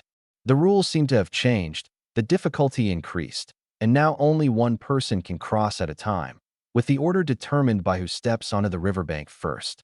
Someone explained, noting that rule updates weren't unusual, it was all a matter of luck. However, the team can voluntarily switch positions, and those who performed well last time can even move up early. This rule is quite interesting. Wang Lingfeng didn't think much about it and directly requested a position change. He was originally at the very end, so switching positions was definitely worth it. Plus, he performed well last time, so he might be able to move up a few ranks. As a result, he jumped up more than 10 places in one go, surpassing those who were just ahead of him. Wang Teng and the others were instantly displeased. They had originally planned to sabotage the facilities to leave Wang Lingfeng with no way forward. Now that he had moved to the front, what were they supposed to do? So, they turned their attention to the last two people, Huangfu Haidang and Du Gufeng. Should they use them to threaten Wang Lingfeng? Would Wang Lingfeng compromise because of this? Just as they were hesitating, Huangfu Haidang and Du Gufeng had already switched positions and moved up. Their performance last time was better than theirs, especially Du Gufeng, who directly moved to the front. As a result, Lu Rian ended up at the very back. Her performance last time wasn't good. She had been injured several times by the birds. Wang Lingfeng, switch positions with me, Lu Rian said, looking at Wang Lingfeng. She knew her charm was still somewhat effective. Even though she felt a bit hesitant, she decided to give it a try. Pride was no longer important. The key was to improve her position. Being in the last spot made her feel uneasy, and switching with someone else didn't seem appropriate. So she could only ask Wang Lingfeng for help. Wang Lingfeng ignored her and instead said to Haitang, "Haitang, I want to switch positions with you." Haitang looked a bit puzzled, while Lu Rian's expression turned sour. "I'm worried that my speed is too slow and might hold back the people behind me, so you need to stand in front of me." As soon as he said this, the people behind him started to get nervous. Only then did everyone remember that Wang Lingfeng didn't have a profession, so his speed might indeed be slow, and he might even damage the facilities. Worse still, even if he was doing it on purpose, his reasoning was sound. As long as his acting was convincing enough, no one could refute him. This was bad this time. They were really going to be stuck because of this useless guy. Wang Lingfeng, what exactly are you trying to do? I warn you, don't go too far. You're just asking for trouble. Wang Lingfeng, you need to think about the consequences. Don't forget, you've already been kicked out of the Wang family. Even if you were still considered part of the Wang family, would you dare to provoke so many families? The people behind him began shouting angrily at Wang Lingfeng. Although they felt suffocated by the pressure, their thoughts weren't about reconciliation or begging for mercy, they were about threats. Many people make this mistake. They assume the other person is a pushover, only to find out that everyone has their limits and will eventually retaliate. Especially since Wang Lingfeng wasn't someone who could be easily bullied. If he had the chance to take revenge, he would never let it slip away. How could he miss such an opportunity? Unless, what can I do? I'm slow, and I might delay things, causing trouble for the people behind me. I feel bad about it. How about this? You switch positions with me, but I can't give it to you for free. I'll sell you this spot for 1 million. Wang Lingfeng looked at the person behind him, one of Wang Teng's helpers, who came from a wealthy family. 1 million wasn't much to him. Why don't you just go rob someone? Robbing is illegal. I'm selling a position, which isn't against the law. In the end, that person still paid to buy Wang Lingfeng's position, but this was only the beginning. Do you want to spend 1 million to buy mine?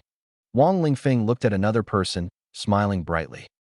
What should they do? You can only buy it first, then, like the person before, start cursing him after securing a spot to vent your dissatisfaction. Soon, fewer and fewer people were lining up behind Wang Lingfeng, but the number of people cursing him kept increasing. By the end of this round, Wang Lingfeng had earned at least over 10 million.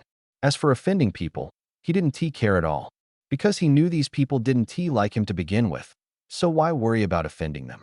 Wang Lingfeng, you think you'll live to spend this money? Wang Teng glared at Wang Lingfeng, his murderous intent almost palpable. Of course I will, but you probably won't live to see me spend it, Wang Lingfeng replied calmly, continuing his actions. The last person in line was Lu Rian. Wang Lingfeng, do you think it's appropriate to take money from me? It's not appropriate. Let us just switch places directly. To everyone's surprise, Wang Lingfeng didn't take Lu Rian's money and simply swapped places with her. This made Lu Rian lift her head involuntarily. See, men are like this, they eventually bow at my feet. What do you think Wang Lingfeng is up to? Does he really like Lu Rian that much? Du Gufeng asked Haidang beside her, feeling a bit surprised. She had thought Wang Lingfeng wasn't he the type to grovel, but now she was starting to doubt it. Could it be that Wang Lingfeng really liked Lu Rian? If so, that would be truly pathetic. Is it possible that Wang Lingfeng has already taken the money? Haiding said calmly. She understood Wang Lingfeng well enough to know he wouldn't go out of his way to be so attentive to Lu Rian for no reason. But now that he wasn't taking Lu Rian's money, the only explanation was Rian. I already gave him your money, Zhao Qian said from the front. This made Lu Rian lower her head again, but she quickly lifted it back up. You're not even a man, asking me for money. Luckily, I found someone better. Compared to Zhao Qian, you're simply... No, you're not even worthy of comparison. That would be an insult to him. Lu Rian looked at Wang Lingfeng with disdain, then cast a gentle gaze toward Zhao Qian. Zhao Qian smiled smugly and said to Wang Lingfeng, "Oh, Wang Lingfeng, you're still too naive. You sold your spot to us, so don't even think about getting through. But hey, over 10 million just casually switching places with someone could have gotten you that, and you wouldn't have ended up at the back of the line. Also, when we get back, I'll make sure you see what I'm capable of." After Zhao Qian finished speaking, others chimed in as well. It wasn't just mockery, most of them had one thing to say. Kid, don't leave after school. Wang Lingfeng, I don't know what you're planning, but have you considered that you're now at the very back of the line? You want to make it through this round. Is it because you know you want to gain anything, so you're just trying to make some compensation from others first? This wasn't just a question from Wang Teng, and his group, Du Gufeng, who was also in the line, asked the same thing. The answer they got was unanimous. How do you know I want to make it through this round? Wang Lingfeng asked confidently. His tone made people wonder if he had some kind of assurance. Wang Teng and the others sneered. You're so confident? Then we'll just remove all the facilities and see how you get through. With that, they began dismantling a large section of the facilities, leaving only a single path for Lu Rian to pass through. As long as Lu Rian made it, Wang Lingfeng definitely wouldn't because the middle section was already empty. Would Lu Rian mess up? Would there be some dramatic twist? Obviously not. Lu Rian was not the kind of person with a conscience, and Wang Lingfeng didn't offer her any benefits to see. As expected, Lu Rian mercilessly blocked Wang Lingfeng's path, and she did so completely. Now, Wang Lingfeng wanted to move forward, but there was a 100-meter gap ahead. To jump across it, not to mention 100 meters, even 20 meters would be difficult. These facilities were originally arranged every 15 meters, each one standardly set on the water's surface. Some facilities could help extend the jump, while others were traps. If someone managed to step on all the jump-assisting ones, it would mean their luck was extraordinary. But even if they did, jumping 30 meters would already be impressive, let alone crossing a 100-meter gap. So, no matter how he calculated it, Wang Lingfeng couldn't pass this level. Haha, Wang Lingfeng, this time you'll have to swim across. Yeah, swim across. If that doesn't work, fly over. Let us go, everyone. This guy definitely won't make it. Up ahead is the third level. The more people, the better. Everyone is waiting for us. After this level, we'll be able to enter the depths of the secret realm. When we meet each other there, we must help one another and avoid disputes over temporary benefits that could cause trouble, Zhao Qian said as he walked toward the third level. After walking for a few minutes, someone turned back to check on Wang Lingfeng's situation. What they saw made them exclaim in shock. Holy crap, this guy is really going to fly over. What? Is that even possible? Zhao Qian, Wang Teng, and Lu Rian heard the astonished voices around them and turned to look at the water surface of the second level. They saw Wang Lingfeng soaring into the sky, as if wings had grown from his back.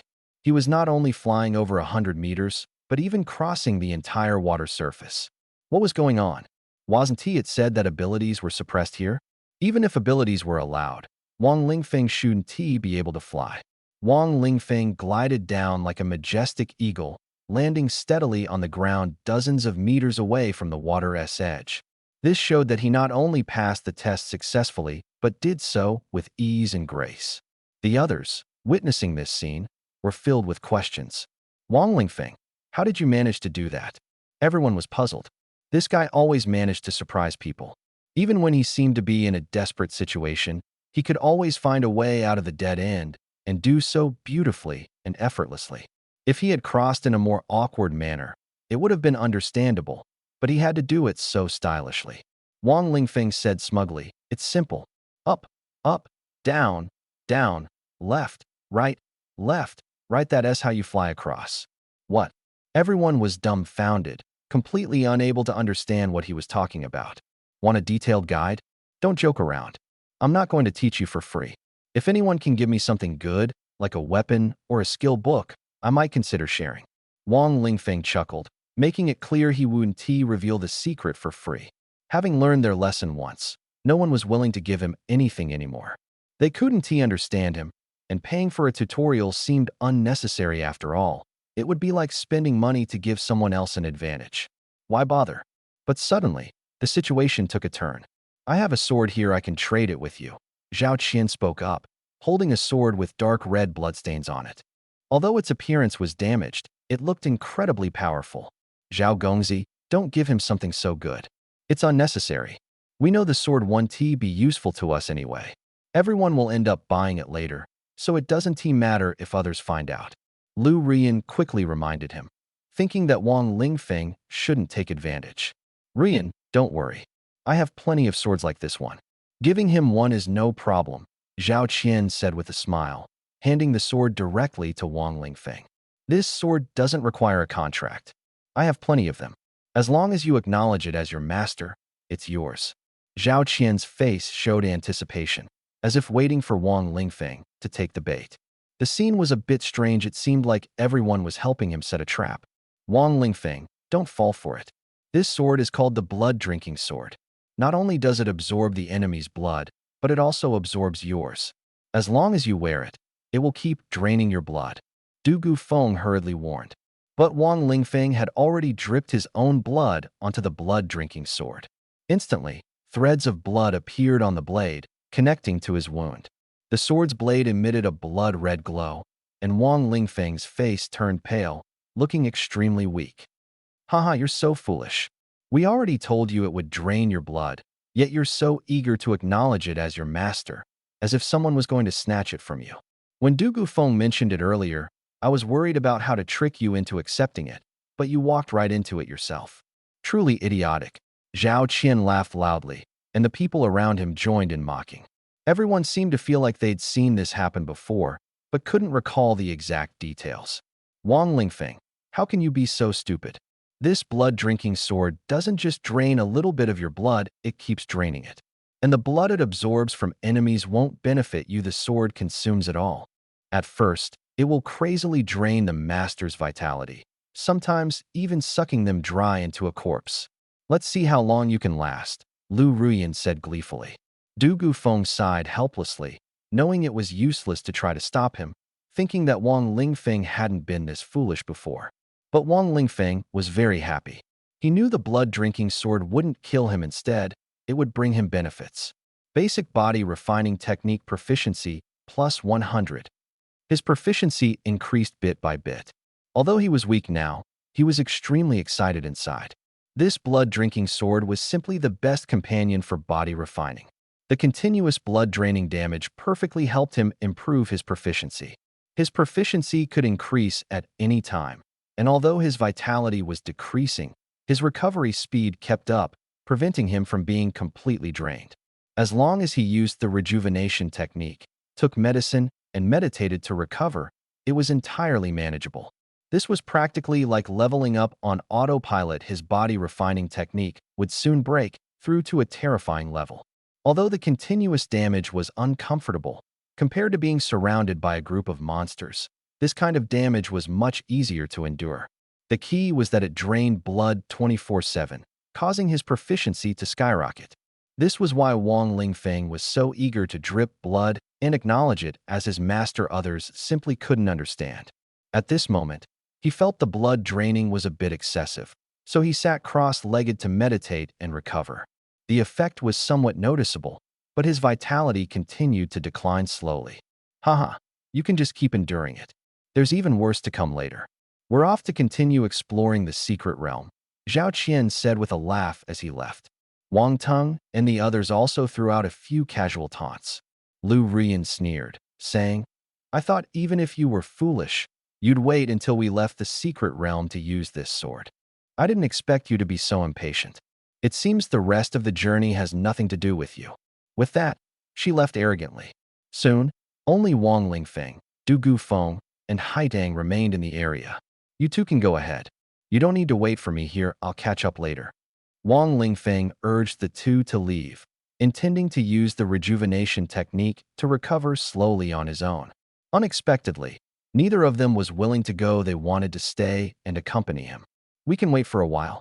Maybe we can help you. The process of bonding with the sword might take a long time and drain your blood. Don't worry, I'm fine. You should leave quickly. The next challenge requires more people, and if you're delayed, the opportunity will be snatched away. Just go. Staying here will only hinder me. I've already calculated that this sword's bonding process will take a long time and require me to complete several tasks. It's a test. I don't want to reveal my true abilities in front of you, otherwise you'll discover my secrets. Although it wouldn't matter if you knew, I'm afraid you might accidentally tell others. Besides, you need to hurry, otherwise you'll miss a good opportunity. What about you? Someone asked. My opportunity won't be taken by others. In fact, it will only appear after you leave. Trust me, it's fine if I don't go. Don't wait for me. After thinking it over, the two women left. At that moment, Wang Lingfeng immediately cast the rejuvenation technique on himself to restore his strength, followed by a petrified skin spell to prevent sneak attacks. Wang Teng and the others, seeing Haidang and Du Gufeng following him, would surely find an excuse to leave and then return later to deal with Wang Lingfeng. No, they definitely would. Wang Lingfeng was sitting cross-legged, circulating his energy, his body glowing with green and blood-red light. At that moment, someone quietly approached from behind, preparing to end him with a single strike. Kill the chicken to scare the monkeys. The person behind suddenly activated a skill, rushing to Wang Lingfeng's back and stabbing with a sword. The cold light pierced straight into Wang Lingfeng's back. Watching the sword sink into Wang Lingfeng's back, the person behind sneered. So weak. Wang Teng insisted on paying a price to kill you and even said he needed to send two people. I told him one person was enough. He withdrew the sword, but suddenly found it stuck, unable to pull it out no matter how hard he tried. What was going on? Could it be that a powerful force was holding it in place? He immediately sensed something was wrong and tried to retreat, but it seemed too late. Actually, he had a chance to retreat if he had decisively abandoned the sword, but he hesitated and continued to grip it tightly. At that moment, he felt a sharp pain in his abdomen. Looking down, he saw the blood-drinking sword had pierced into his stomach. The sword began to frantically absorb blood, far faster than when it had absorbed Wang Lingfeng's earlier. How was this possible? Wang Lingfeng had been facing away from him the whole time, his hands unmoving. How could he have stabbed the sword into his abdomen? Was it sword control technique? Was Huangfu Haidang nearby? Damn, this must be a trap.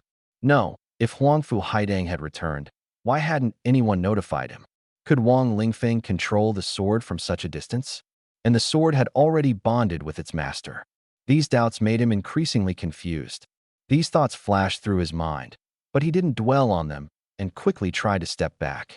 At the same time, he gripped the sword tightly, trying to pull it out, otherwise his blood would be completely drained. The speed at which the blood-drinking sword absorbed blood was related to the contact area. Earlier, Wang Lingfeng had only cut his finger, and the sword could still absorb blood from a distance. This time, the sword was directly embedded in his body, and the absorption speed was much faster. Now, the blood-drinking sword was in its newly sharpened, extremely hungry state, absorbing blood far faster than usual. In an instant, half of his vitality was drained, leaving him weak and feeble. But unless someone stopped him, he could still pull the sword out. Unfortunately, someone was indeed stopping him. Who was it? He didn't know clearly. There was no one around. Yet he felt a force controlling the sword, preventing him from drawing it. This must be sword manipulation, the handiwork of Huangfu Haidang. With no advantage in timing, location, or allies, he was doomed. Sure enough, the blood-drinking sword drained him into a dried corpse, sucking away all his vitality and leaving his body shriveled. This outcome terrified the person lying in ambush in the distance. He hesitated whether to take action or seek help. Just as he was wavering, Wang Lingfeng spoke. Luckily, there's only one person. This blood-drinking sword has just been sharpened and is extremely thirsty. Once this period passes and the sword is satiated, even I won't be able to kill him. It turned out that the sword's insane blood-draining ability was due to its newly sharpened state.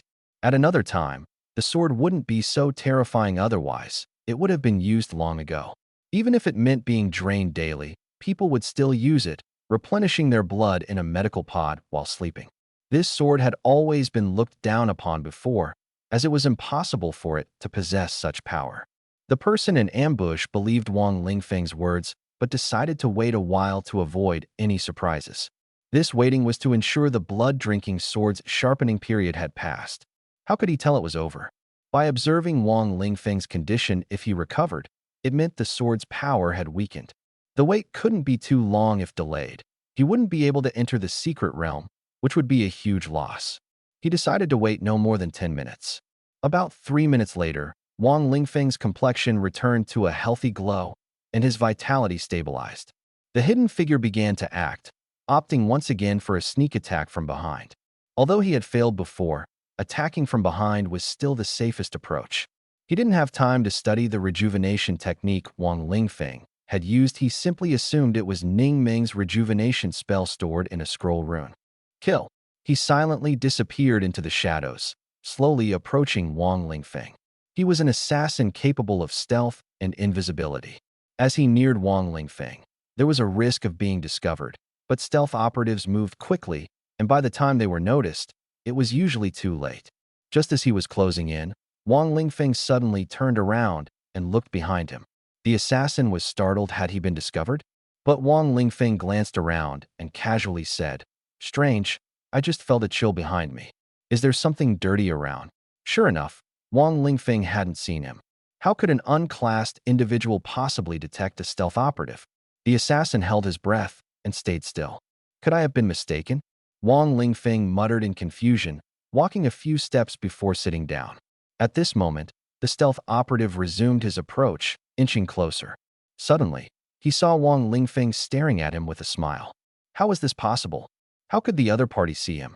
His stealth skill was over level 30, and someone of Wang Lingfeng's level shouldn't be able to see him unless he had a detection skill, which was impossible for an unclassed individual. It had to be a coincidence. The stealth operative thought so and prepared to move closer. But suddenly, he felt his steps grow heavy, as if sinking into a swamp. No, he was actually trapped in the mud. He realized his feet were encased in soil, and the ground was glowing with magical light. This was a magic trap? How could Wang Lingfeng have set up a magic trap? He still refused to believe Wang Lingfeng had detected him, but now that he was caught in the trap, he had to escape quickly. Otherwise, he would inevitably be discovered. Trying to escape? Too late. Wang Lingfeng's words sent a chill down his spine, making him feel as though he had been exposed. But that wasn't the most terrifying part. The most terrifying part was that Wang Lingfeng's sword was already stabbing toward him. This seemingly casual sword strike happened to block his retreat, as if he had willingly delivered himself to the blade. What was even more despairing was that the position he charged into was precisely his weak spot. In the next moment, Wang Lingfeng's sword pierced through the body of the stealthy attacker, exposing him from his invisible state. The onlookers only saw Wang Lingfeng thrusting his sword into the air, and suddenly, it struck someone. That person's face was filled with terror and disbelief. "How did you discover me?" The stealthy attacker stared at Wang Lingfeng, asking indignantly. Although he wasn't killed outright by that sword, he was trapped in a magical trap, unable to move, and severely injured. Then, Wang Lingfeng's second sword, third sword, followed one after another. Before long, he was killed by Wang Lingfeng, bit by bit. This way of dying was excruciating, like being trapped in a cage and stabbed to death little by little. He had many questions in his mind, such as how Wang Lingfeng managed to set up a magical trap and how he dodged every attack. But the question he most wanted to know was still the same. He was a master of stealth, relying on this skill to accomplish many things and earning recognition from others. He was very confident in his stealth abilities. Yet, He was easily discovered by the opponent, as if he hadn't been stealthy at all. With my eyes. Wang Lingfeng's answer directly infuriated the attacker. Who could tolerate this? I'm about to die, and you're joking with me. Little did he know, Wang Lingfeng was telling the truth. He really just used his eyes. But his eyes were extraordinary. They were celestial eyes. He could see through all illusions, including invisibility and clones. He had almost become the nemesis of illusion-based professions, something he hadn't realized before, but now felt was incredibly powerful. All right, time to continue meditating and recovering. The blood-drinking sword, after absorbing the blood of 2 people, began to upgrade. Actually, the sword hadn't reacted for so long because it hadn't met the conditions for upgrading. Now it finally had. If Zhao Qian knew, he would surely be furious. It felt like someone had been mining gold for over a decade, just about to strike gold, but then gave up and sold the mine cheaply to someone else. That person then struck gold with just one swing of the pickaxe. The frustration of such a situation was imaginable. At this moment, thin threads of blood appeared on the surface of the blood-drinking sword, forming a blood cocoon that enveloped the blade. The blood cocoon was still connected to Wang Lingfeng, requiring him to provide vital energy to continue the upgrade. This upgrading process would take some time. Meanwhile, on the other side, Wang Tung frowned and kept looking back. Why hadn't they returned yet? Had something happened? Why haven't the brothers Li Shun and Li Su arrived yet? Are they having stomach issues, or were they killed by exotic beasts? Wang Tung, should we keep waiting? Let's wait a bit longer. You can wait, but we're not waiting anymore. Time is precious. We've already waited 10 minutes and done our best. All right, let's move forward first. In the end, Wang Tung couldn't keep Zhao Qian and the others waiting any longer. They had reached their limit. So, the group began to move forward. This time, the connection between the 2 islands was a large bridge.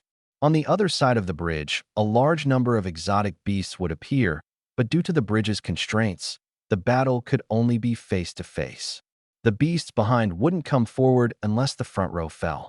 The bridge had spatial restrictions. One couldn't fly off the bridge or jump across. Moreover, the bridge wouldn't be destroyed.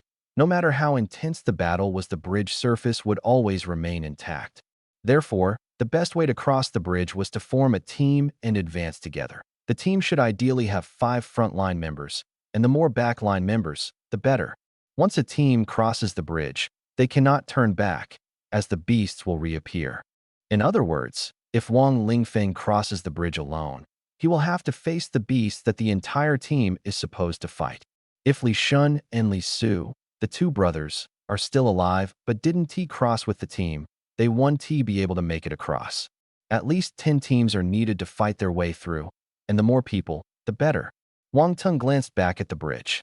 The beasts had already appeared, but Li Shun and Li Su were still nowhere to be seen. They haven't arrived yet, which means they've either already left or something has happened to them. Wang Tung thought grimly. Forget it. They're not my close allies anyway. They came here to kill Wang Lingfeng because they didn't like him. The people who came with Wang Tung to kill Wang Lingfeng didn't actually listen to him. They were merely cooperating temporarily. Wang Tung couldn't command them. He only knew that these people were the children of his mother's old friends, whom he had met during gatherings with his mother. Stop looking back. Since we're here, let us focus. Even if Wang Lingfeng comes, there won't be any miracles. Advancing into the secret realm to improve our strength is the right path. I hope everyone finds something good, Zhao Qian said as he reminded the group, leading Lu Ruyan up the mountain. This island was the largest in the lake, with a towering mountain that pierced the clouds. There were no paths around it, so climbing was the only way to reach the summit.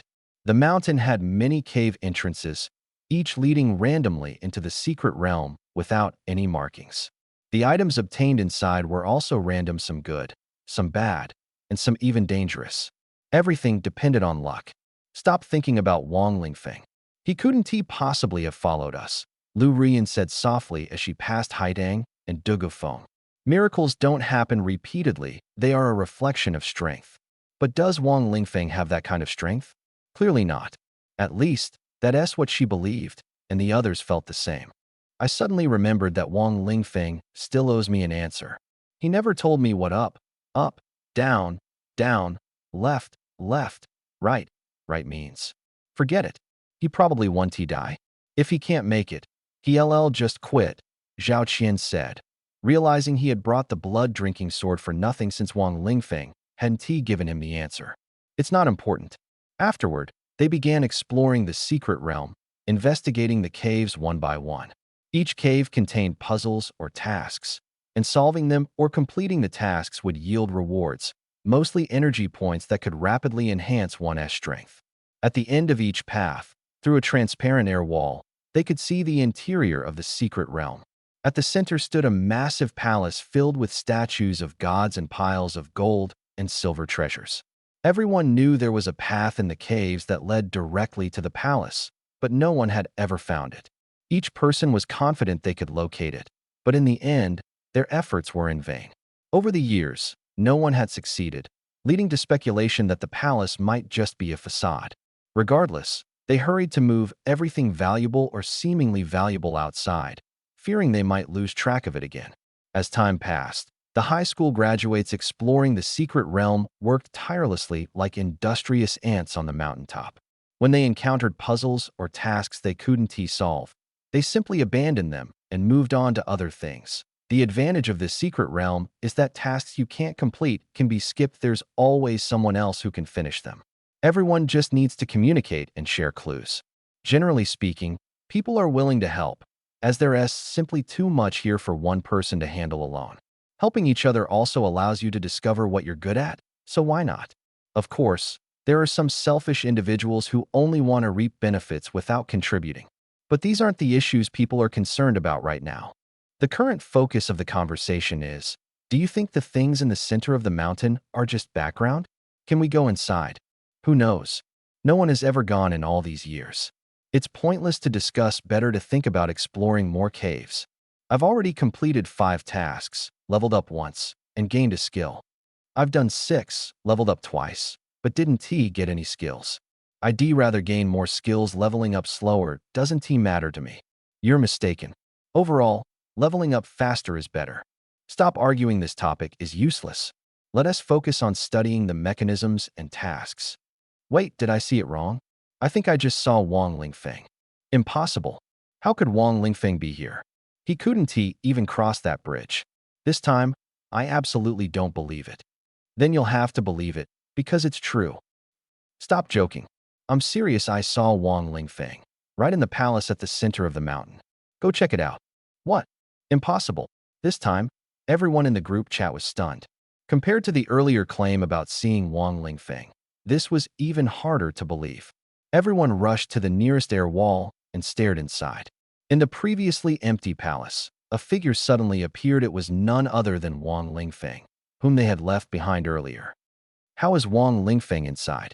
How did he cross that bridge? Everyone stared at Wang Lingfeng through the air wall, and Wang Lingfeng seemed to notice them too, waving in their direction. Wang Lingfeng, how did you get in? They realized Wang Lingfeng was still in the group chat and hadn't been kicked out. He could still receive messages, otherwise his avatar would have turned gray. I walked in. Wang Lingfeng's response left everyone speechless and infuriated. Lu Ruyan, who had asked the question. Who didn't know he walked in? I'm asking how you got in, and from where? There's a passage over there. I just walked in. Where is this passage? Don't play dumb, I know you know. What do you want? I can give it to you. Zhao Qian, Wang Tong, and others eagerly expressed their willingness to buy the information, offering generous terms. They were used to this. Buying answers always came at a price. In that case, I just want a small goal. How about 1 billion? Why don't you just rob us? Everyone exploded. Asking for 1 billion? You don't want 1 billion? Fine, you people really lack vision.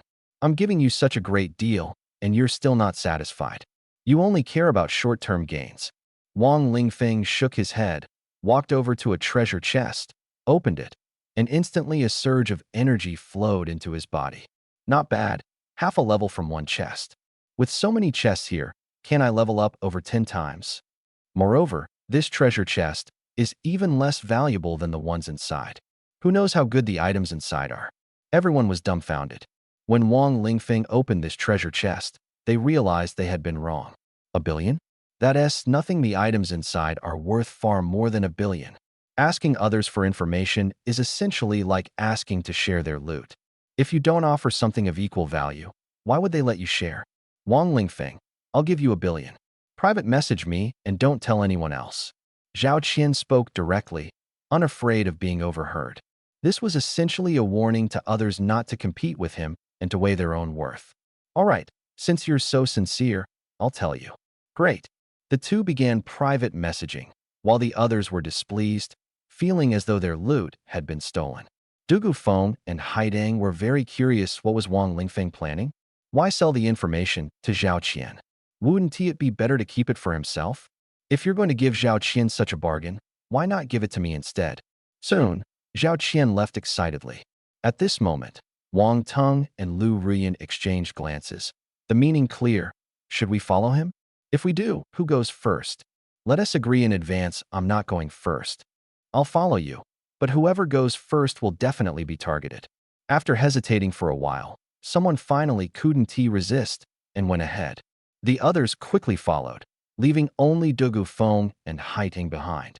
They were talking to Wang Lingfeng. Haitang, Dugu, don't waste your time following them. They'll be back soon. You should hurry and continue exploring the caves. The rest isn't as important. Haitang, go to these caves. Wang Lingfeng marked locations on the map and sent them to Haitang, also explaining how to quickly obtain the items. Dugu Feng received a map as well, both of them virtual maps provided for free. Despite giving so much guidance, he didn't ask for anything in return. After all, it wasn't his own stuff, and it was just sitting there anyway. Besides, he wanted to team up with Dugu Feng. If she profited, he could benefit too. After finishing, Wang Lingfeng continued opening treasure chests. Wow. Golden Legend. A skill book. Wow. Some materials. Wow. Wow. Wow. Damn it. Wang Lingfeng, you owe me 1 billion. You lied to me. There's an invisible wall here. I can't get in at all. Zhao Qian stood furiously outside the air wall of a cave, cursing Wang Lingfeng. This place was no different from the previous caves, and he felt completely played by Wang Lingfeng. Today, he had been tricked multiple times. He already didn't want to let Wang Lingfeng off the hook, and now, after being cheated out of 1 billion, he not only wanted to kill Wang Lingfeng, but also tear him to pieces. I warn you not to talk nonsense. I'll sue you for slander, you hear me? I'll sue you. Wang Lingfeng immediately retorted, He slandering me. Explain this to me. How is this supposed to be the way through? Why is there an invisible wall here? That's your problem, not mine. You only asked me how to get in, not about the conditions. This time it's cheap, 10 million. Wang Lingfeng held up one finger, which nearly made Zhao Qian explode with rage. Another payment? Damn it, after already giving 1 billion, this 10 million will just have to be a lesson learned. Fine, I'll deal with this brat later. Here, you better explain the conditions clearly and stop hiding things. I keep my word. Now I'll tell you. The condition is that you must pass the first 3 levels alone, just like I did, to enter this palace, Wang Lingfeng said, then turned to open the treasure chests. Zhao Qian was stunned and only reacted after a long while. He had been tricked again. From the beginning, Wang Lingfeng never intended to let him in because it was simply impossible. At this moment, Zhao Qian's anger completely erupted. Wang Lingfeng, I'll make sure not even your corpse can be found. Wang Lingfeng, damn it, you're driving me crazy. Zhao Qian was so furious that he stomped his feet, while Wang Lingfeng casually enjoyed the treasures as he opened the chests.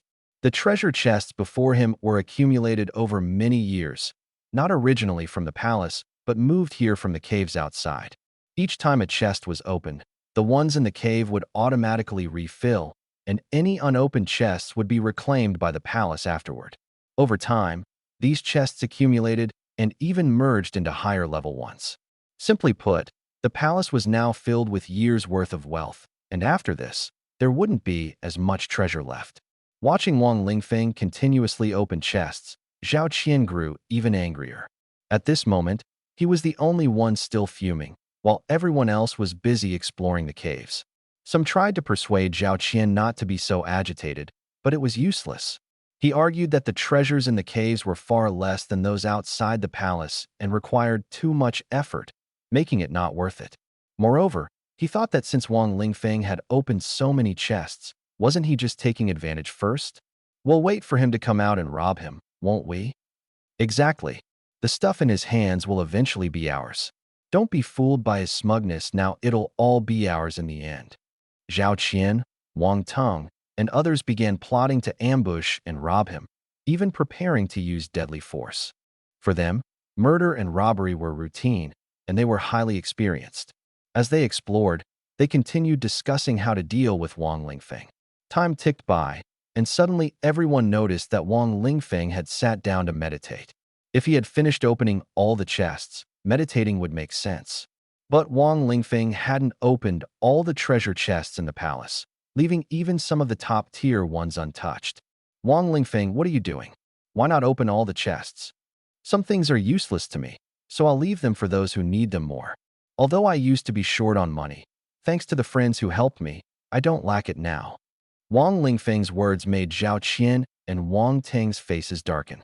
Zhao Qian had been tricked miserably several times, and Wang Teng had suffered similarly, with losses totaling nearly 1 million.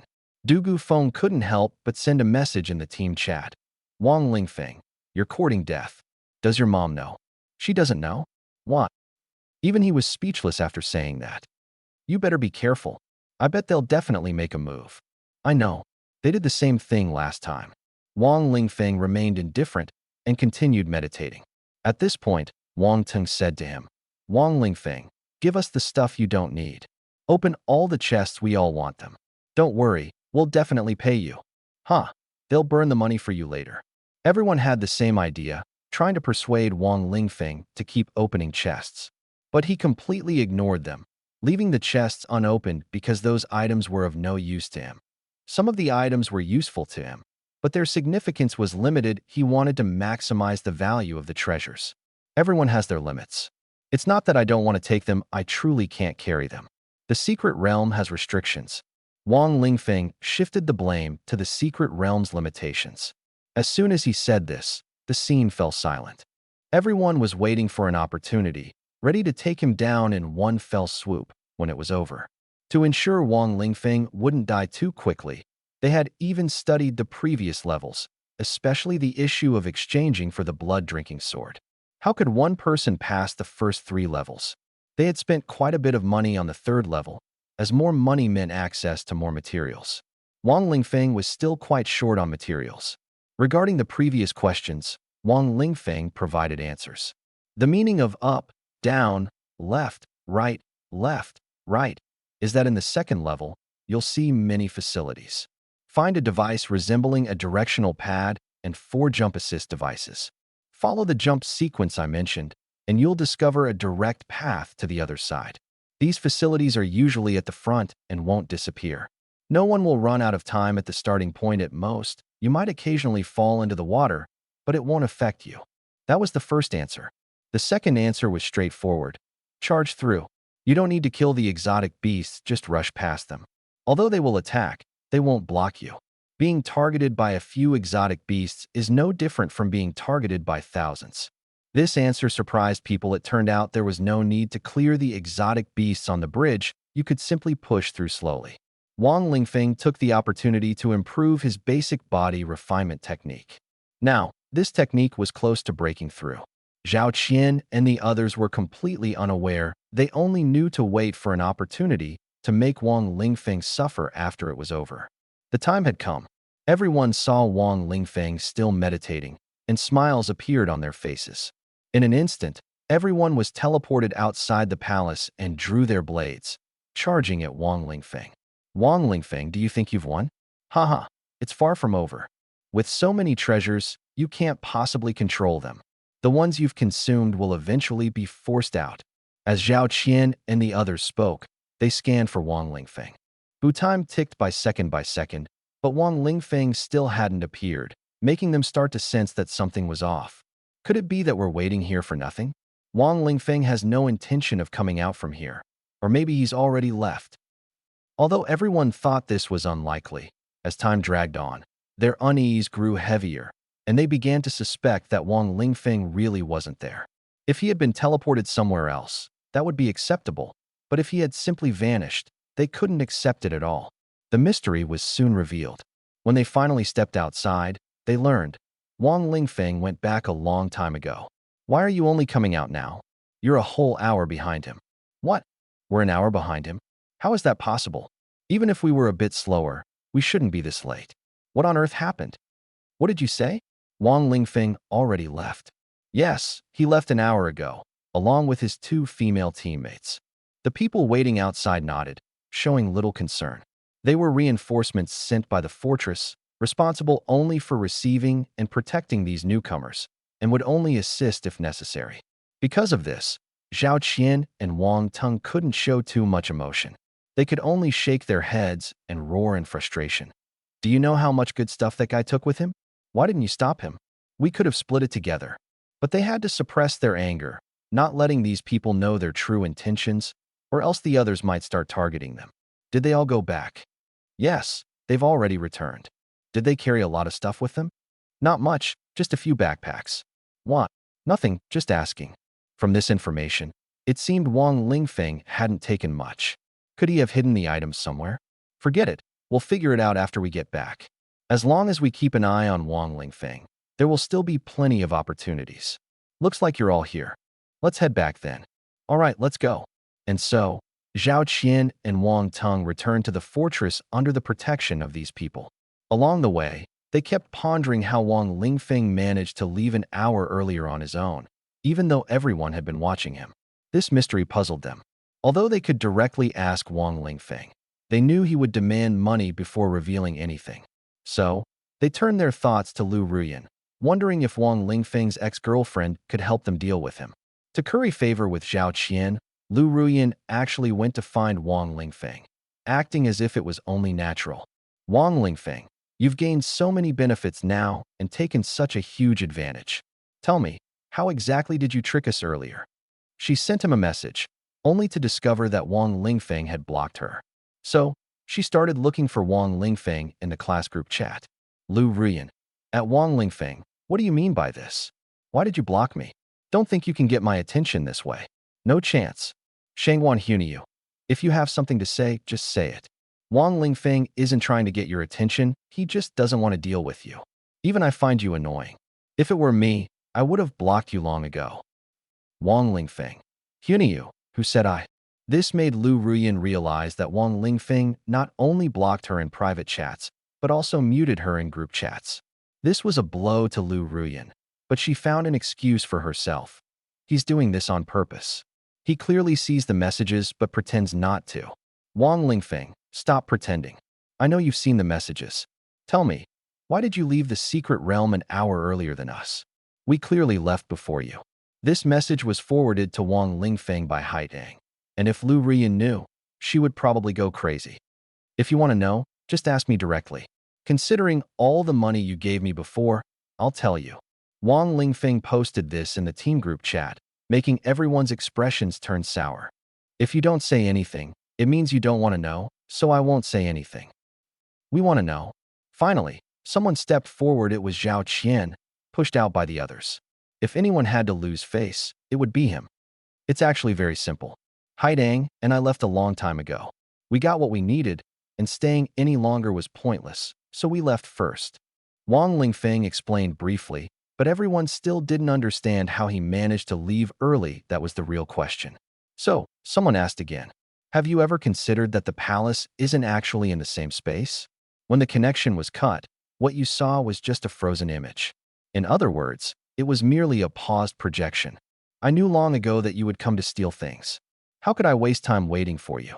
Of course, I had to leave early. All right, stop thinking about stealing my stuff. I've been in seclusion at the fortress for the past 2 months, not giving you any chance. Wang Lingfeng's words explained why he was still there. At the end, it turned out to be just a frozen image. As for Haidang and Dugu Feng leaving early, Wang Tung and the others didn't notice at all because everyone was busy exploring their own caves, not seeing each other for hours. And so, the matter came to an end. Wang Lingfeng wasn't killed by Wang Tung and his group. Instead, he counterattacked and killed a few of them. Lu Ruyan and Wang Tung were still alive and hadn't been killed. This was frustrating for Dugu Feng, who felt that missing this opportunity meant it was uncertain when another would arise. If possible, it would be best to deal with Zhao Qian as well. Wang Lingfeng didn't care about this at all. He wasn't afraid of these petty people. The reason petty people are so annoying is that they love scheming and plotting, making it hard to guard against. But he had the heavenly eye, capable of seeing through any trick. Moreover, it would actually be easy for these petty people to kill him if he became useless. They would act first. Back to the fortress. Wang Lingfeng prepared to go into seclusion for cultivation, while the others stayed behind for a few days, essentially looking for opportunities to deal with Wang Lingfeng. However, during these few days, they ended up fighting among themselves frequently. The reason was simple. Why did Ah Zhen choose Ah Chong back then? Because Ah Chong told Ah Zhen that you were messing around, kicking you out of the picture. If it were me, I would have gotten him drunk and then castrated him. That night, Ah Chong was indeed castrated. After learning the truth, Ah Chong began chasing Ah Bing. Do you know? The reason the Li family ended up so miserable was entirely because the Yang family bribed people in your family, deliberately causing that accident. Later, the Yang family stepped in, and you even had to thank them, saying they saved your family. It's utterly ridiculous. That night, the Li brothers dealt a ruthless blow to the fierce man from the Yang family. First, they humiliated him, then tortured him with all kinds of twisted methods, and finally crippled him completely. Wang Tong, Lu Ruyan, and Zhao Qian both say you're nothing but a broken man now, not even resembling what a man should be. Zhao Qian, Wang Tong says you're nothing more than an old shoe someone else has used, and yet you're still so smug about it. Incidents like these continued to occur, and every piece of news released by Wang Lingfeng was like a dagger stabbing into the hearts of others, stirring up boundless resentment. Before long, the forces of these spoiled heirs collapsed in an instant. Now, not only could they not deal with Wang Lingfeng, but they were also on the verge of crumbling themselves. The conflict between them had already escalated to the point where lives were being lost. Wang Lingfeng only needed to fan the flames a little more to completely burn them to ashes. And he showed no mercy. The fire grew more intense with every passing moment. In the end, when they left the fortress, they had completely forgotten about Wang Lingfeng's existence. Their minds were filled only with thoughts of each other, and they had already become mortal enemies. They didn't leave in groups, but scattered in twos and threes, their gazes toward each other filled with hostility. If something were to happen to them on the road, it would undoubtedly be due to their internal strife. Yes, that was precisely the reason. A city of towering skyscrapers stood surrounded by chaotic greenery, resembling an apocalyptic ruin. It was precisely because of these plants that the buildings hadn't completely collapsed. This city had originally been a small mountain county, but even back then, small counties in Huaxiao were filled with towering buildings. Ultimately, however, the fate of these high-rises in small counties was abandonment and collapse. At this moment, Zhao Qian was hiding in one of the buildings, looking unusually disheveled. If someone who knew him were to see him now, they would be utterly shocked. Was this still the Zhao Gongzi they knew? Was this still the arrogant, overbearing, and invincible Zhao Gongzi? And why was there no one else by his side? Zhao Qian leaned against a tree vine, enduring the sharp pain as he breathed heavily. Reflecting on the events of the past few days, he was filled with regret. He had been too careless and underestimated his opponent. Initially planning to assassinate his target halfway, he ended up being hunted himself. Even Lu Ruyan, that woman, had betrayed him. Damn it, Wang Tong. If I make it out of this alive, I'll make sure you pay for it. Yes, it was Wang Tong, not Wang Lingfeng. How could Wang Ting possibly have so many people under his command, to the point of forcing my side to retreat and even pursue me? Zhao Qian's mind was fixated on this question. Back then, he had ambushed Wang Tong in a signal dead zone, only to be counterattacked. He had believed that the Zhao family's forces were more than sufficient to easily deal with Wang Tong. But unexpectedly, they were caught off guard by a mysterious squad, leaving Zhao Qian scrambling for his life instead. The reason he had wanted to kill Wang Tong was due to their increasingly deep-seated feud. During their days living in the fortress, conflicts had erupted frequently, and his emotions had spiraled out of control.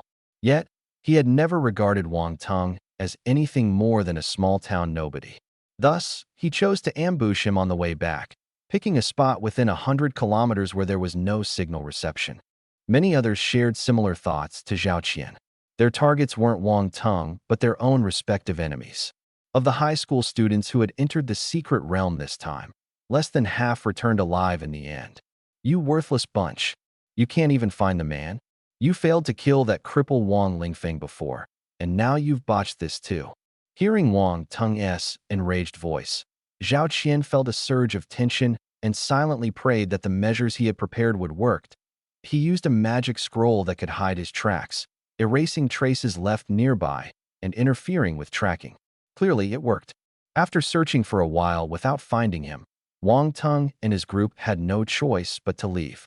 However, Zhao Qian remained cautious, staying hidden and pretending the enemy was still nearby.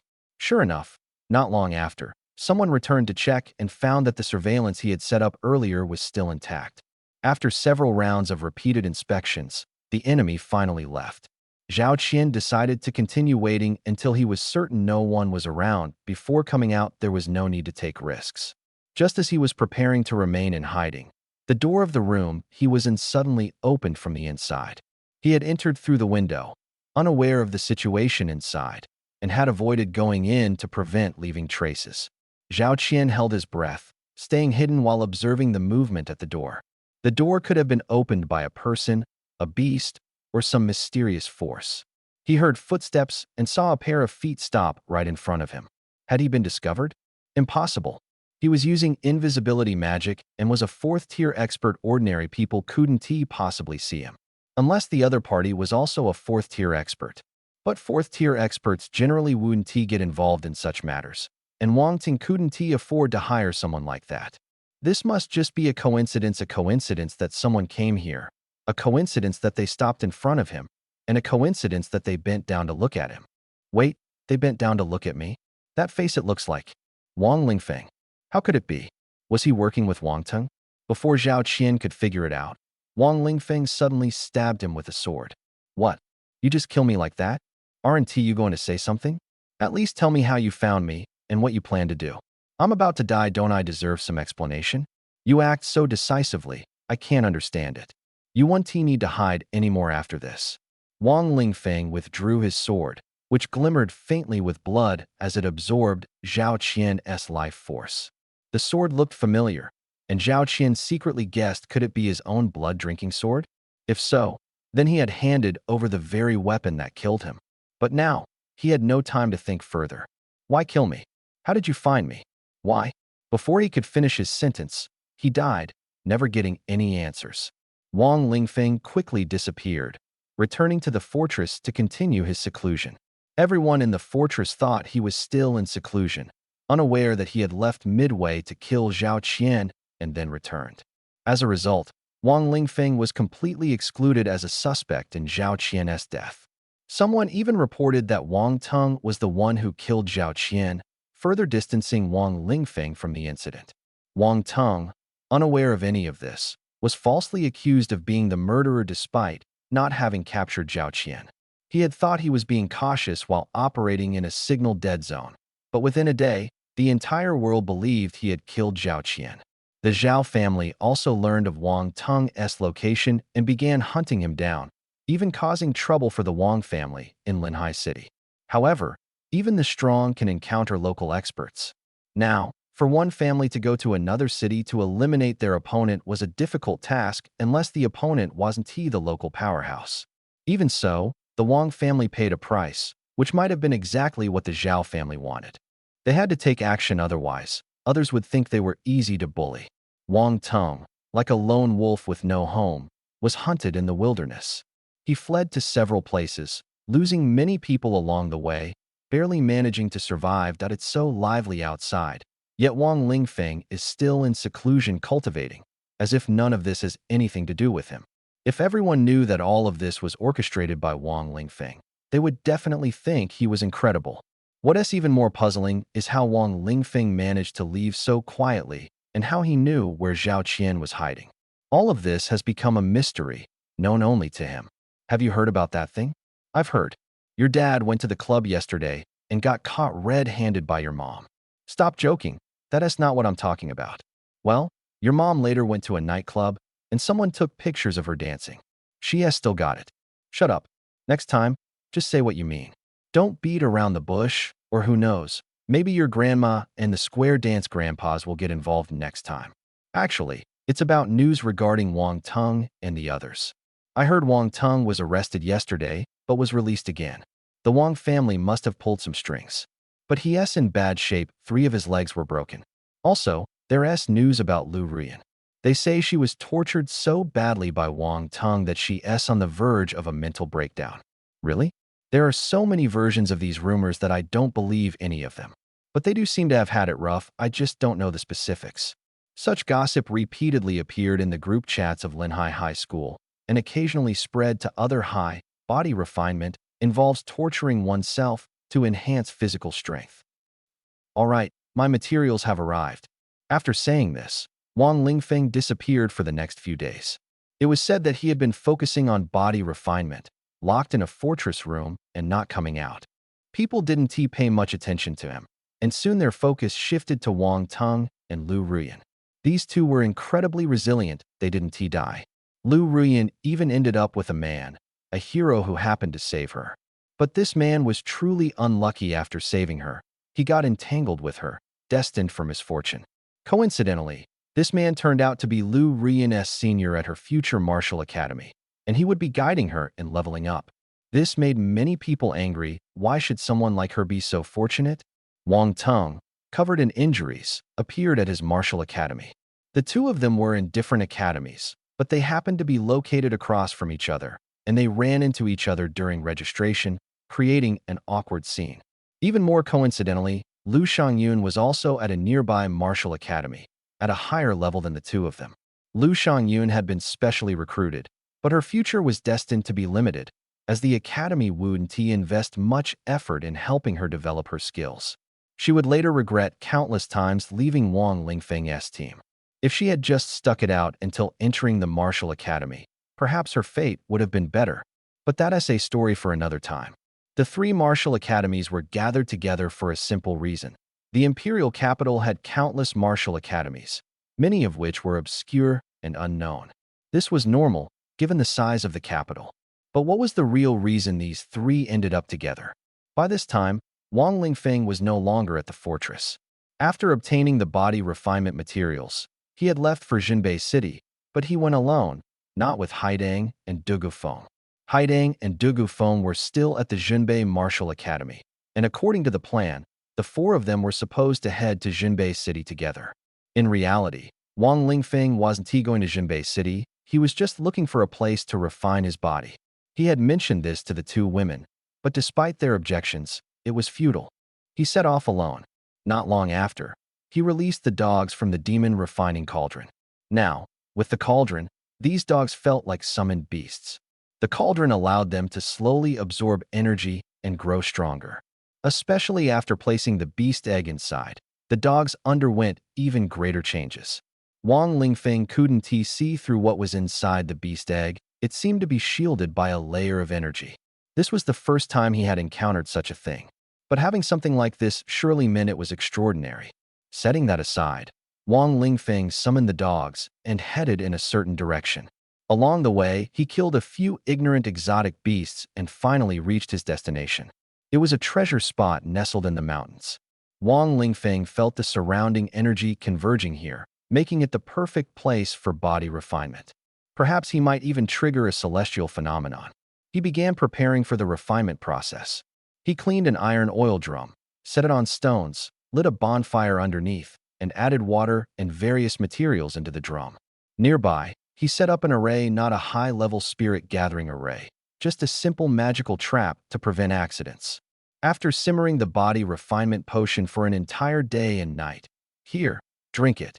Wang Lingfeng looked at the boiling oil drum in front of him. Whether he drank it or jumped in for a medicinal bath, it would be an exhilarating experience. Now, he was going to increase the heat and jump in, stewing himself in the iron pot. Thrilling, the boiling medicinal soup exceeded 200 degrees. Wang Lingfeng jumped in, feeling a burning pain as if he were being scorched by fire. An ordinary person would have been cooked alive, but Wang Lingfeng used this to temper his body.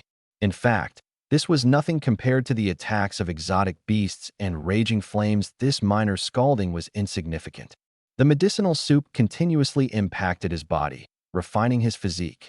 At this moment, his basic body refinement technique proficiency was rapidly increasing.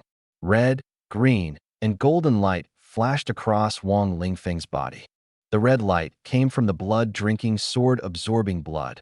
The green light was from the rejuvenation technique, and the golden light represented his basic body refinement technique. Although the golden light was faint, it grew increasingly brighter. Break through my basic body refinement technique. In the wilderness, Chen Taijun led his adventure team in hunting exotic beasts. Chen Taijun hailed from Linen City, was 25 years old, and also level 25, but he had never managed to undergo a second job change. To be honest, this was likely the extent of his potential in this lifetime.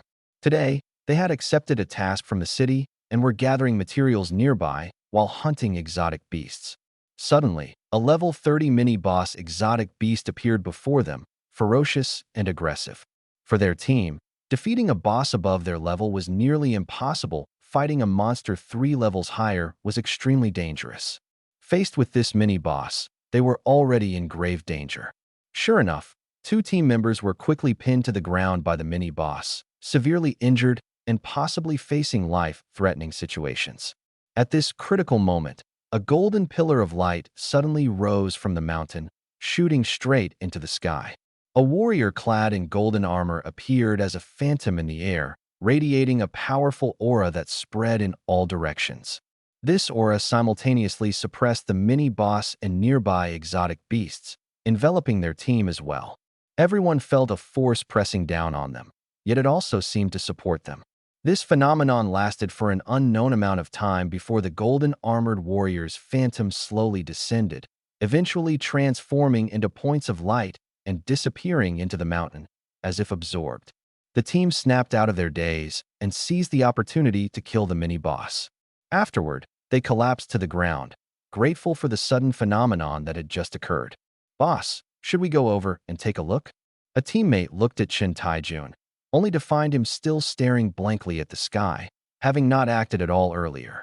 Just as the teammate was about to ask further, a dazzling golden light suddenly erupted from Chen Taijun's body. Is he about to undergo a job change? The teammates exclaimed in shock. They had thought Chen Taijun had no hope of a job change, but unexpectedly, he succeeded at this very moment. If he could undergo a second job change, the entire team would have a chance to turn their fortunes around. Everyone was thrilled. Chen Taijun quickly completed his second job change and eagerly checked his new profession and attributes, instantly stunned. What kind of profession was this? The attribute boost was ridiculously high. "Boss, what profession did you change to?" someone asked. "Golden Armored Warrior." What? A new profession appeared in the job column. Although it was a second job change, it caused quite a stir. Moreover, this profession had immense potential and was rated as Grade A. Chen Taijun never expected to have such incredible luck in his lifetime, marking a turning point for him and his teammates. In the future, he would become the nightmare of the half-beast nation, and he himself would go down in Huaxia's history as a legendary warrior. But for now, he simply gazed toward the mountain, pondering his teammates' earlier question. "Let's go. Although it's dangerous, there might be treasures hidden as well," said Chen Taijun. Everyone knew such places were fraught with danger, but they also held opportunities to change one's fate. Faced with such a situation, no one would let it slip by. They could only proceed cautiously. So, they headed toward the mountain. Upon reaching the foot of the mountain, they quickly found their target location, where the aura was particularly strong. This aura, though hard to describe specifically, was beneficial to them and could be absorbed. Apart from Chen Taijun, the other 3 members of the team had not undergone a second class change. Their talents were at F level or E level, making them the lowest tier adventurers. They had been unable to change classes for years and had almost no hope left. However, this aura gave them a chance to break through. It was as if they suddenly had an epiphany, and they all completed their second class change. However, not all of them became golden armor warriors. One became a yellow turban swordsman, another a yellow turban archer, and the last a yellow turban sorcerer. Among the 4, there was no healing class, and no one could tend to their injuries. For a long time, they had no idea who was behind this class change. In fact, it was unintentionally triggered by Wang Lingfeng. At the time, he was merely breaking through his body refinement technique, not expecting it to produce the phantom of a yellow-turbaned strongman. The realm left behind by this phantom helped Chun Taijun and his team complete their class changes. If Wang Lingfeng had known about this, he would have left immediately to avoid trouble. If the outside world learned of his situation, it would undoubtedly attract hostile forces and endless problems. A few days later, Wang Lingfeng arrived outside Gusa's city, but the location of Hanshan Temple was unclear. He entered the city and reunited with the three girls, Haitang and the others. "Boss Lingfeng, where did you go alone? We were so worried about you," Ning Ming asked with genuine concern as soon as she saw Wang Lingfeng, with no ulterior motives. "I know you're worried about me, but those two don't seem the least bit anxious," Wang Lingfeng said, looking at Dugu Feng and Haidang, feeling that Ning Ming's "we" actually referred only to herself. "Who says they weren't worried?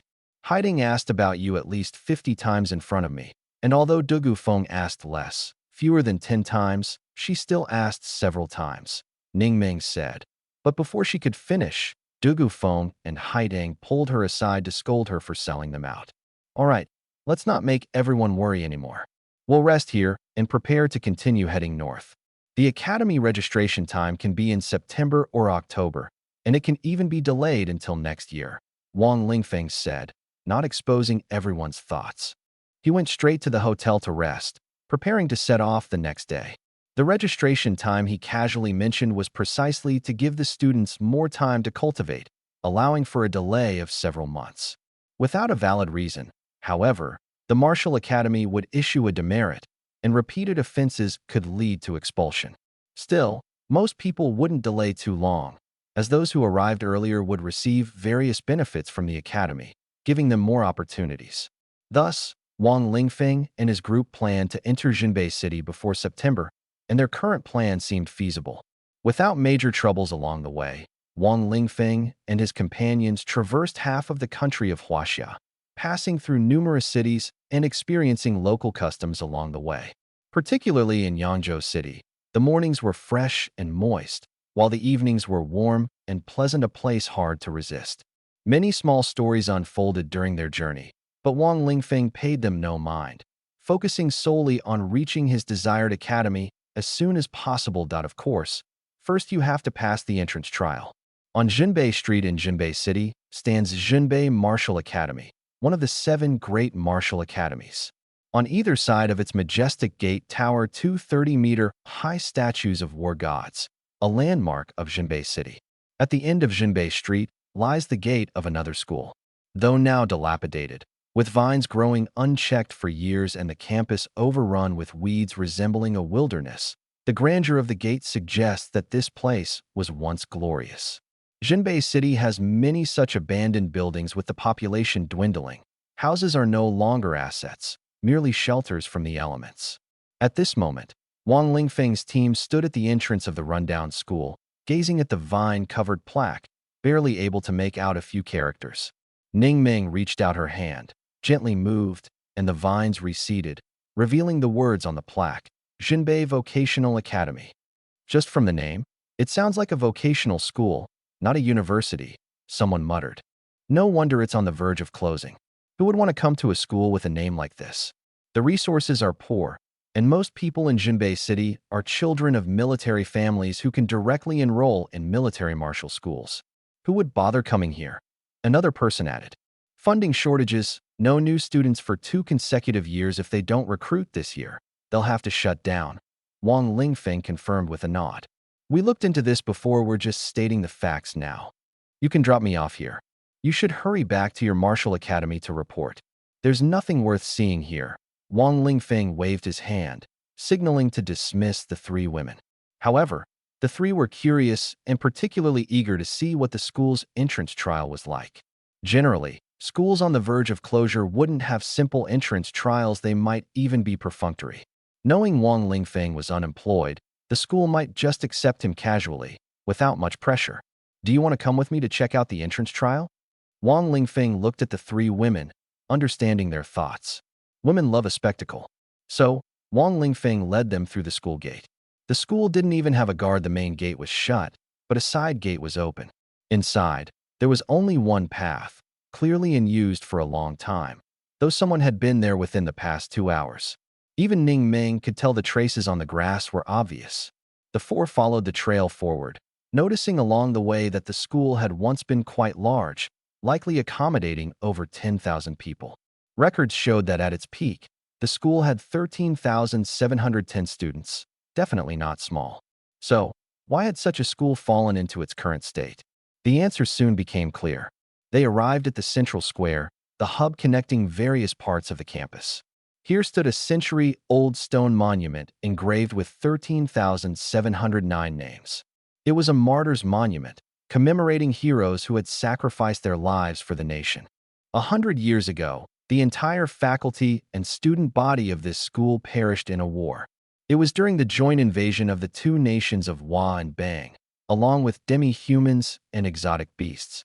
As a border stronghold, Jinbei City bore the brunt of the attack. In Jinbei City, one must always be prepared to go to war. At this moment, an elderly man with a head full of white hair stood before the stone monument. The area around it had been cleaned, and the front of the monument was covered with various snacks: chocolate, potato chips, spicy strips, dried tofu, chicken feet, sausages, instant noodles. Wang Lingfeng felt a pang in his heart, and the old man's next words made him even more sorrowful. When they died, they were still just children. Ningming couldn't hold back her tears. She had read about this part of history, and every time she recalled it, she would cry. 100 years ago, a group of freshmen who had just enrolled were sent to war and never returned. They are heroes, forever living in the hearts of the people. Wang Lingfeng stepped forward, placed a bottle of soda and milk tea down, and paid his respects to the spirits of the fallen. The five of them stood silently before the monument as time ticked by 10 minutes, 20 minutes, 30 minutes. Finally, the old man broke the silence. Are you here to pay your respects to them? Are you their relatives? Beijing town was filled with monuments to martyrs, engraved with the names of countless individuals who sacrificed their lives to defend their homeland. Here, there were half-beasts, exotic creatures, and enemy attacks. Those who came to pay their respects were usually descendants or relatives. Not yet, but I soon will be, Wang Lingfeng replied. The old man froze, his eyes full of confusion, wanting to ask why. Because I will become their junior. Wang Lingfeng spoke as he took a sip of milk tea, paying tribute to the spirits on the monument. Become their junior? You want to join our school? The old man looked at him in surprise. Yes, I'm here to participate in the entrance trial. Principal, are you ready? Wang Lingfeng asked, his tone firm. Principal? He asked the principal here, someone whispered in astonishment. Doesn't he look like it at all? Ningming couldn't help but blurt out. The elderly man appeared so ordinary, completely lacking the aura of a master. As the principal of a martial arts academy, he should at least be a fourth-tier expert, otherwise how could he command respect? Even though the school had fallen into decline, it shouldn't be led by an ordinary person. You need to think carefully. There's no future here. To be honest with you, the entire school now only has 3 people, me and 2 students. An old man on the verge of death and 2 hopeless students. The principal looked at Wang Lingfeng, revealing a bitter smile filled with helplessness and disappointment. It seemed that, in his eyes, the school was beyond saving, and he had given up all hope. I won't deny that what you said is true, but now that I'm here, I am your savior. All problems can be solved. Wang Lingfeng's words left the principal momentarily stunned, and then he burst into laughter. Kid, you're quite amusing. Did you come here knowing I'm old and frail just to make me laugh? Or do you think I'm a joke? The principal stared at Wang Lingfeng, his expression complex, unsure of his true intentions. Neither. I'm serious. Old principal, you have lingering injuries that haven't healed, and you were poisoned a few years ago. For the sake of your students, you pushed yourself to improve your strength, but now your body is suffering from both blood and energy deficiencies, and the toxins remain. At this rate, you might not last a few more months. Wang Lingfeng pretended to be a divine doctor, but in reality, he had used his heavenly eye to observe the principal's physical condition. The heavenly eye, combined with medical expertise, was practically a divine tool, capable of seeing inside and out, predicting the future, and determining the most effective treatments. How do you know this? Who are you? What do you want? The principal immediately became alert, sensing that Wang Lingfeng must have an ulterior motive. However, he wasn't sure if he still had any value to be exploited, especially since those two countries were so mysterious that it was impossible to guess what they wanted. I just want you to live well and continue working at the school for decades. There will be batches of outstanding students waiting for you to nurture them. They will become the pillars of the nation, even heroes who save the world. You are the heroic old principal, Wang Lingfeng said passionately, almost making it sound believable. The savior you're talking about, are you referring to yourself? Now that you mention it, you're not wrong. After all, I really do intend to save the world. The principal was speechless but found Wang Lingfeng rather interesting. Although he didn't believe his words, he wasn't angry. Instead, he felt like chatting more. All right, show me the materials. If I'm satisfied, I'll accept you. I've already sent them over. Wang Lingfeng quickly transmitted the materials and submitted his enrollment application. So, you're that SSS level jobless individual, huh? Since it's you, if you want to join the Martial Academy, go ahead.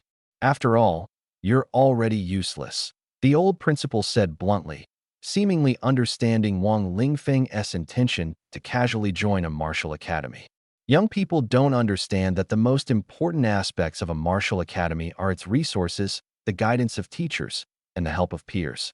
Without these, the qualification to join a martial academy is meaningless. No exams. That's against the rules.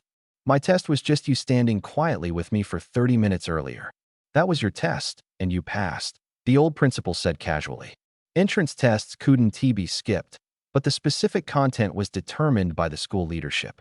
Here, the school leadership was just him. That's it. So boring. I was looking forward to some drama, Ning Ming said disappointedly. A melon grew on the vine beside her, and she picked it to eat. Her summoning vine skill had already reached the point where it could produce edible melons, though it consumed a lot of energy and depleted the soil's fertility.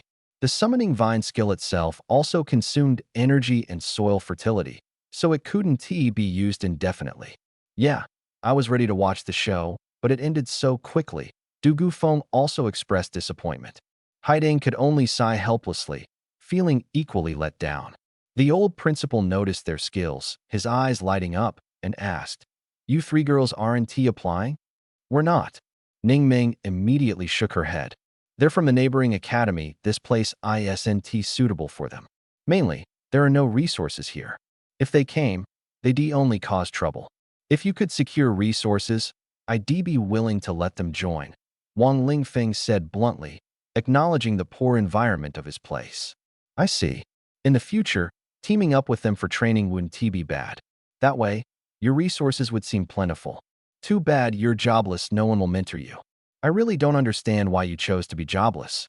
Did you lose your mind? Or is it still not recovered?" The old principal was curious about Wang Lingfeng's choice, guessing that everyone else was too. Because being jobless can also be very powerful. My talent works best with being jobless, but there's no need to explain that to you.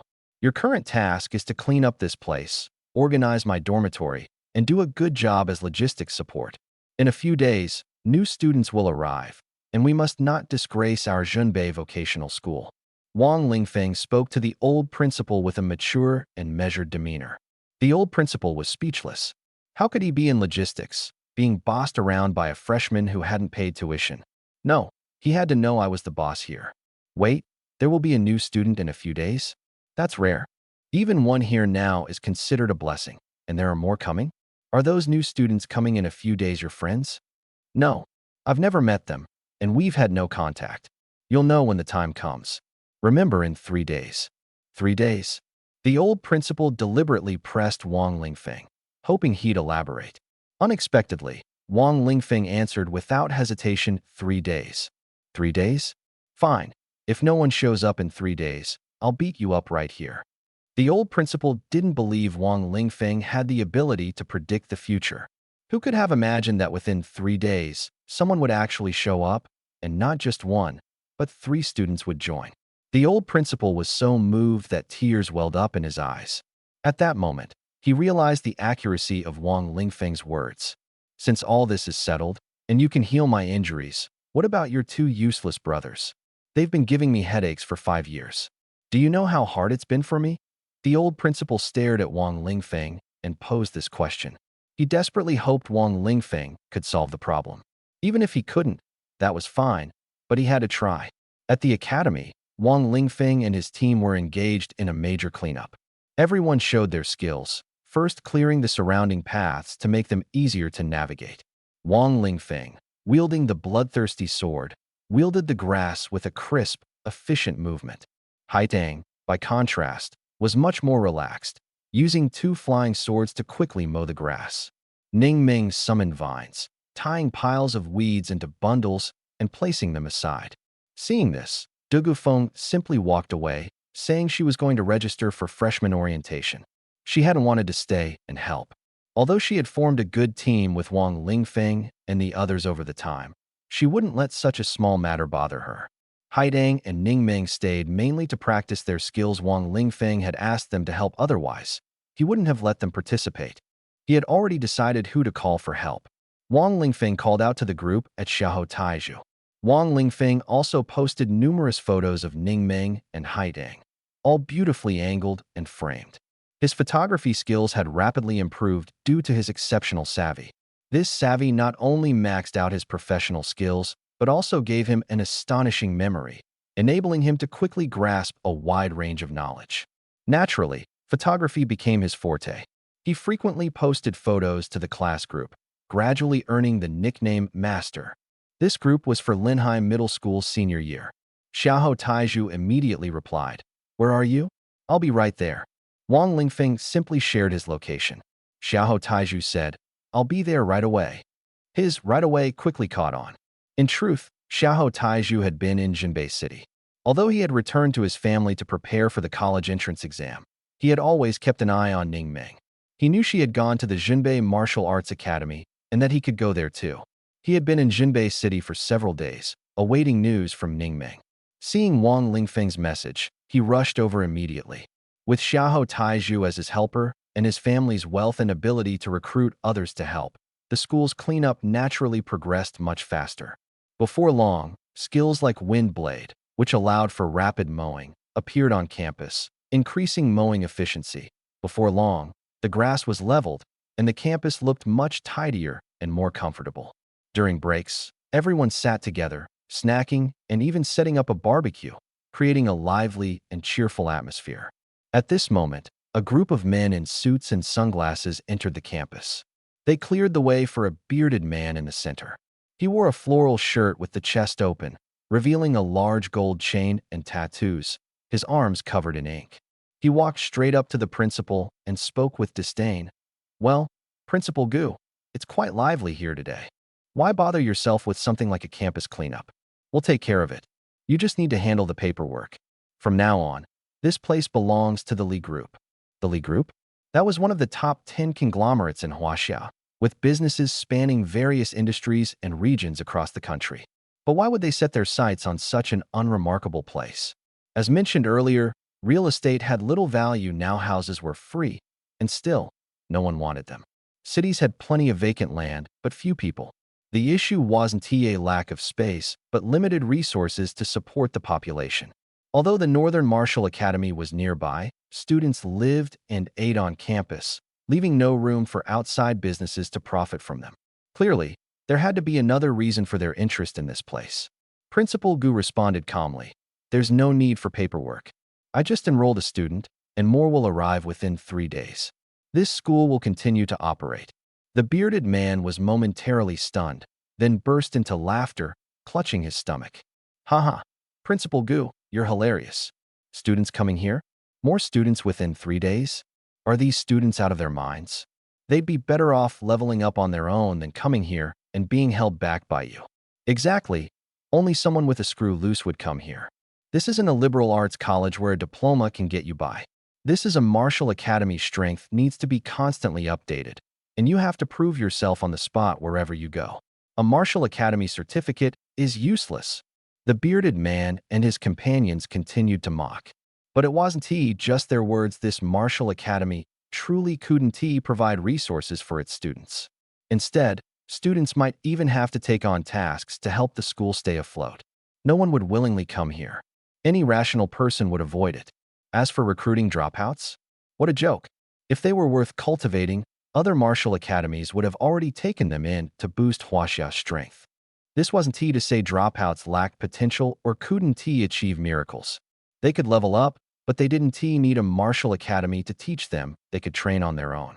The odds of a miracle were just too slim. Martial academies wouldn't gamble on that 1% chance and give up the guaranteed 100%. Don't complain about a lack of opportunities. The opportunities were given, and reality proved that relying on luck wasn't practical. It's better to take the steady path. Who do you think you are, daring to cause trouble at our vocational academy? Before Wang Lingfeng could speak, Xiahou Taizhu charged forward and threw a punch. Wang Lingfeng quickly stepped in, trying to hold back the bearded man and his followers. Stop fighting, stop fighting. Let go of me. You brat, you're holding me back so I can get hit. The suited thug restrained by Wang Lingfeng roared in anger as Xiahou Taizhu continued his assault. Sorry, I'll let go right away.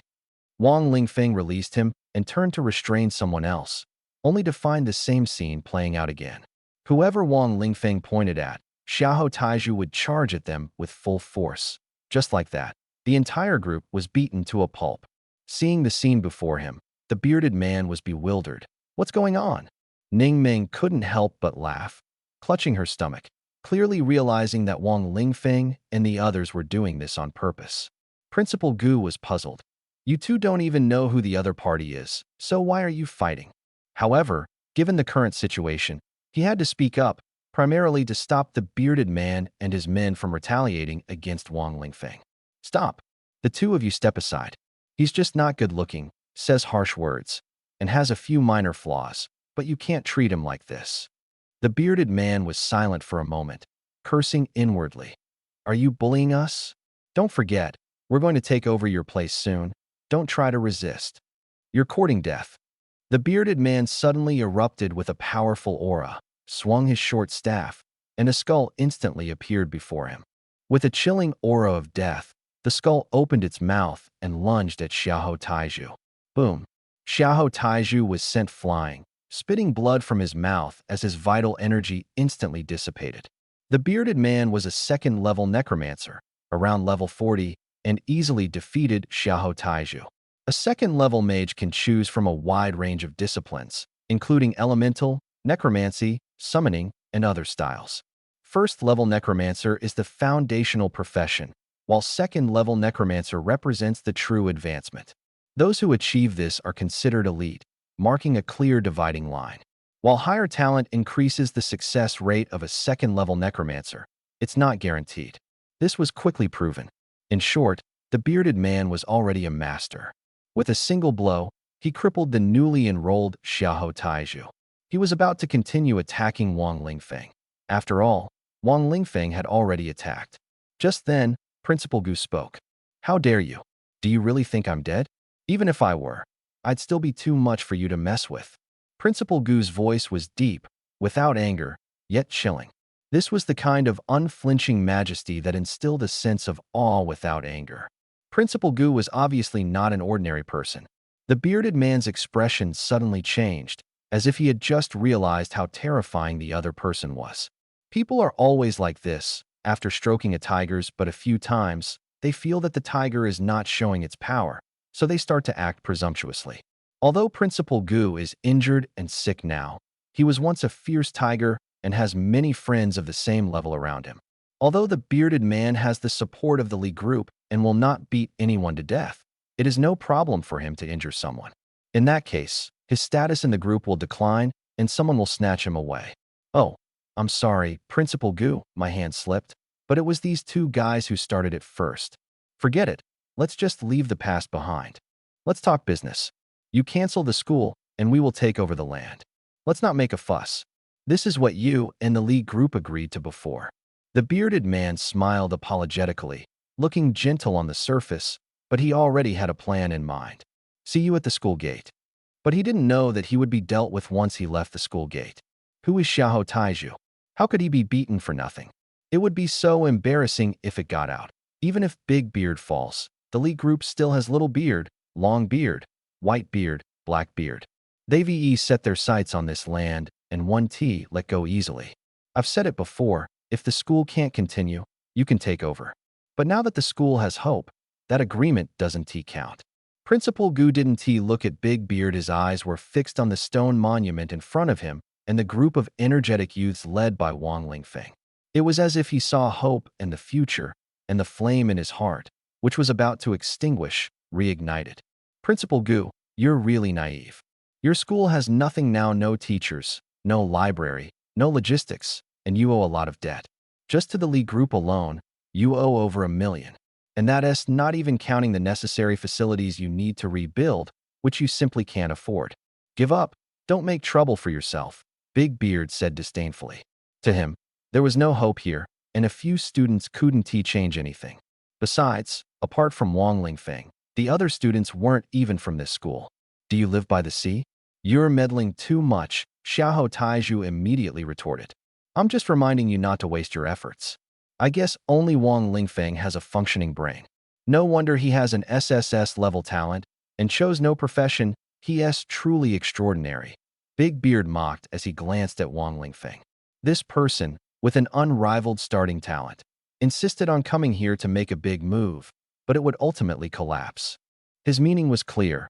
One person wasn't enough, and this school was doomed to fail. Not just one. In a few days, more people will come, Principal Gu said firmly, placing his trust in Wang Lingfeng. Impossible. If anyone comes, I'll kick them away on the spot. Big Beard shook his head in rebuttal, then added, but no one is allowed to recruit by offering benefits or changing the admission standards. This was to prevent people from being lured in through connections or incentives, as those people would be useless. Don't worry, we'll just wait here. People will come naturally. Your people shouldn't interfere, let it happen naturally. Wang Lingfeng responded immediately. His words made everyone present think he was overly confident. Given the current situation, no one would willingly come here. Haha, fine. Very well, I agree. Big Beard laughed. He didn't believe anyone would be foolish enough to come. With the current standards, why would anyone choose this school over others? Since he was so confident of victory, a wager seemed appropriate. Before he could finish speaking, Wang Lingfeng spoke first. Since it's a bet, there should be stakes. If you lose, you'll work as our janitor for 4 years. A janitor, meaning even cleaning toilets was part of the job. Fine, I agree. What if you lose? Although I want to lose, since you're asking, I'll agree to one condition of yours. Take your time to think about it, Wang Lingfeng said nonchalantly, as if he was certain of victory. This infuriated Big Beard, who began plotting a condition that would humiliate the other party. 3 days from now, we'll meet again. Big Beard waved his hand, signaling his departure. Since he couldn't use force now, he decided to wait 3 days. As he left, he threw out a harsh remark to make his stance clear. After they left, Principal Gu, Haitang, and the others quickly approached Wang Lingfeng to ask why he was so confident. Wang Lingfeng didn't say much. He simply handed Xiahou Taizhu a potion to restore his energy and told everyone to continue cleaning. Then, he went to buy materials to prepare more potions. The school's laboratory was still intact. Although the equipment was a bit outdated, it was still functional. It is precisely because the equipment is old, has little value, and no one wants it. Naturally, no one dares to steal it either. The school's fixed assets are all registered, and stealing them would be a crime. The potion being refined this time is for Principal Gu. Although it cannot cure him completely, it can at least alleviate his pain. Principal Gu is somewhat skeptical. He thinks Wang Lingfeng is merely trying to comfort him. For decades, his illness has never improved, despite seeking countless renowned doctors, all of whom could only treat the symptoms but not the root cause. How could someone as young as Wang Lingfeng possibly have a solution? However, he doesn't care about that now. What he is most concerned about is whether anyone will come to register within 3 days. This is what everyone is paying attention to. 3 days have passed. Hurry up and acquire that piece of land. Why has that old man suddenly decided to open a school again? In the bright office of the Li Group's Jinbei City branch, a cold and elegant woman in professional attire stood by the floor-to-ceiling window, gazing in the direction of Jinbei Street. She was on a call with a bearded man, giving him brief instructions before hanging up. Returning to her desk, she glanced at the nameplate on it, which read Li Jixian. Soon, she logged into a virtual community that resembled an online game, where one could stroll around, shop, chat, and make friends. She appeared in her personally designed private tea room. Suddenly, a small black figure with no avatar or physical features appeared before her, resembling the shadowy figure from Detective Conan, a form anyone could take. Our plan on this side has already started. How is the progress on your end? The small black figure leisurely sipped tea, but its tone carried seriousness and urgency. The plan is fine. If the school is going to close, let it close. Even if it doesn't, there aren't many people in it, so taking it down will be easy, Li Zhixian replied. She wasn't worried about being monitored because this virtual community belonged to the Li group, and the servers were controlled by the group, ensuring her actions wouldn't be recorded. No, this time the plan cannot afford any mistakes. If something goes wrong, we'll all have to fight for our lives, the small black figure said sternly. Relax, I understand. Even if I can't take it down, I'll find a way to control the place. Li Zhixian responded confidently. Good, get to it quickly. By tea, the bearded man had the same idea. He had already instructed people to prepare, planning to clean up the place and redevelop it according to the group's plan once everyone left. He couldn't understand why the group wanted to rebuild here. It seemed pointless. Was it really to serve Jinbei Martial Academy? Impossible. The group wasn't that kind-hearted. Although Jinbei Martial Academy had a large number of students, apart from the freshmen, the senior students were all out hunting beasts and half-orcs. Upgrades came from combat, not from studying at the academy. Very few people actually stayed behind. With the current foot traffic, it couldn't support a commercial complex, so there was no need to go through all this trouble. The bearded man and Li Zhixian's plan was already set. They were just waiting to win the bet to take action. As the 3-day deadline approached, the bearded man couldn't help but start celebrating, only to be doused with cold water by Xiahou Taizhu, whose words hit the sore spot. Details omitted here. Just keep holding on. No one's coming here. There's only 5 minutes left. I don't believe anyone will show up in the next 5 minutes, the bearded man said, pointing at the countdown on the virtual projection. You have no chance of turning this around. When the countdown reached 3 minutes, the bearded man laughed even more smugly. Wang Lingfeng, are you sure someone will come? Even Principal Gu started to doubt it. Was it really possible for someone to show up at such a critical moment with the countdown so tight? Exactly, Lingfeng. If no one comes, I'll help you find a few people, Xiahou Taizhu said anxiously. Besides Xiahou Taizhu, Haitang, Ning Ming, and Dugu Feng were also present. Although none of them were from this academy, they were all concerned about the situation here. Some newly acquainted classmates and other students from Jinbei Martial Academy had also come to watch the commotion. A group of people sat on the academy wall, close enough to see everything clearly without binoculars. Don't worry, they'll come. Wang Lingfeng remained calm. Countdown, 0:59. Wow, it's the final minute. So exciting. Will someone really come? Do they know so many people are waiting here? 10:09. The countdown began. Everyone present, whether directly involved or just spectators, displayed various expressions on their faces, making the scene incredibly entertaining. The most thrilling moment arrived. Wait, stop the countdown. Sorry, I'm late. At that moment, a boy sprinted down Jinbei Street, followed by a girl, looking like a perfect couple, a golden boy and jade girl combination. Quick, sign here and leave your fingerprint. Wang Lingfeng immediately pulled out the enrollment application form, handed it to the boy to sign, then grabbed the girl's hand to press her fingerprint. At that moment, Wang Lingfeng promptly announced that these two students were officially enrolled and couldn't back out. His decisiveness clearly came from extensive practice. Did someone really dare to come? Are the 3 dumbest people in the world all gathered here? The bearded man looked at the 2 new students beside Wang Lingfeng, feeling completely uneasy. This was infuriating. How could someone actually dare to come? However, he still had a backup plan. Over the past few days, he had specifically studied the academy's regulations and found one rule that could be used to deal with the current situation. The latest regulations of the academy state that if a school fails to enroll students for 3 consecutive years, it must recruit at least 30 students. Now, I'd like to see where you'll find 30 people. 30 people? Not to mention 30 people. It's hard to even find 10. What exactly does your Li group mean? Why insist on this piece of land? What benefit does it bring to you? Principal Gu felt something was off. Initially, He thought the other party would have given up on the land since it held no value.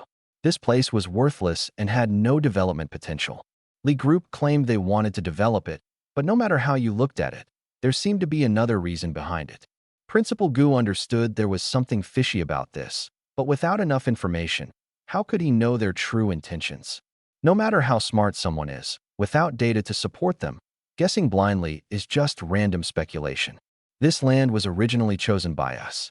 Our Li Group values keeping our word. If we can't resolve this matter, how can our group negotiate with others in the future? The bearded man spoke seriously. He wasn't making excuses, he was genuinely instructed to say this. He was just a grassroots employee and had no idea about the secrets behind the scenes. The two sides argued for a while, and the issue boiled down to one point. According to the new regulations, the school must enroll 30 students, but currently, there are only 3 new students. Adding the previous 2, they are still short of 25. This is an almost impossible task for the school. Lin Feng, what should we do? We've checked, and the new regulation states that if a school fails to enroll 30 students for 3 consecutive years, it must merge. Normally, no one cares, but now it's different. Haiteng sent a message in the group. In this newly created group, besides the 4 of them, there was also Xiaohou Taizhu.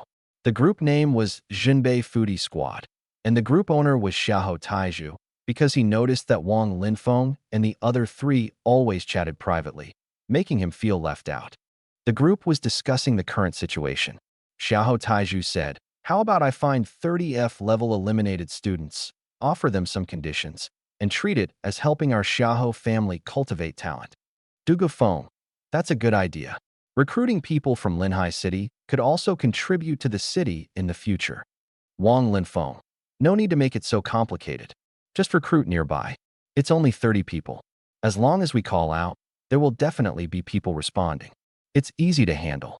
Everyone fell silent, not understanding where Wang Linfeng's confidence came from. While they were silent, Wang Linfeng had already spoken to the bearded man. The issue of 30 people, we can definitely solve it. Even without your interference, we would handle it. You don't need to worry. I do want to remind you of one thing. What thing? You should get to work.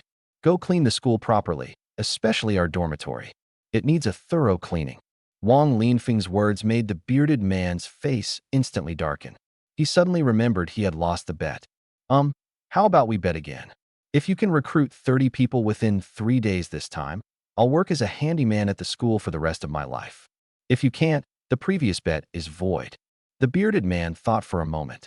Backing out would be too embarrassing, so he could only bet again. He believed the other party absolutely couldn't do it, but he was also afraid they wouldn't agree. Wang Linfeng, don't agree to him. Let him work as a cleaner for 3 years first. Exactly. I'll keep an eye on him and assign him the dirtiest and most tiring tasks. Speaking of which, Linfeng, did you leave those unclean tasks for him on purpose? Neither Du Yifeng nor the others wanted to agree to the bet.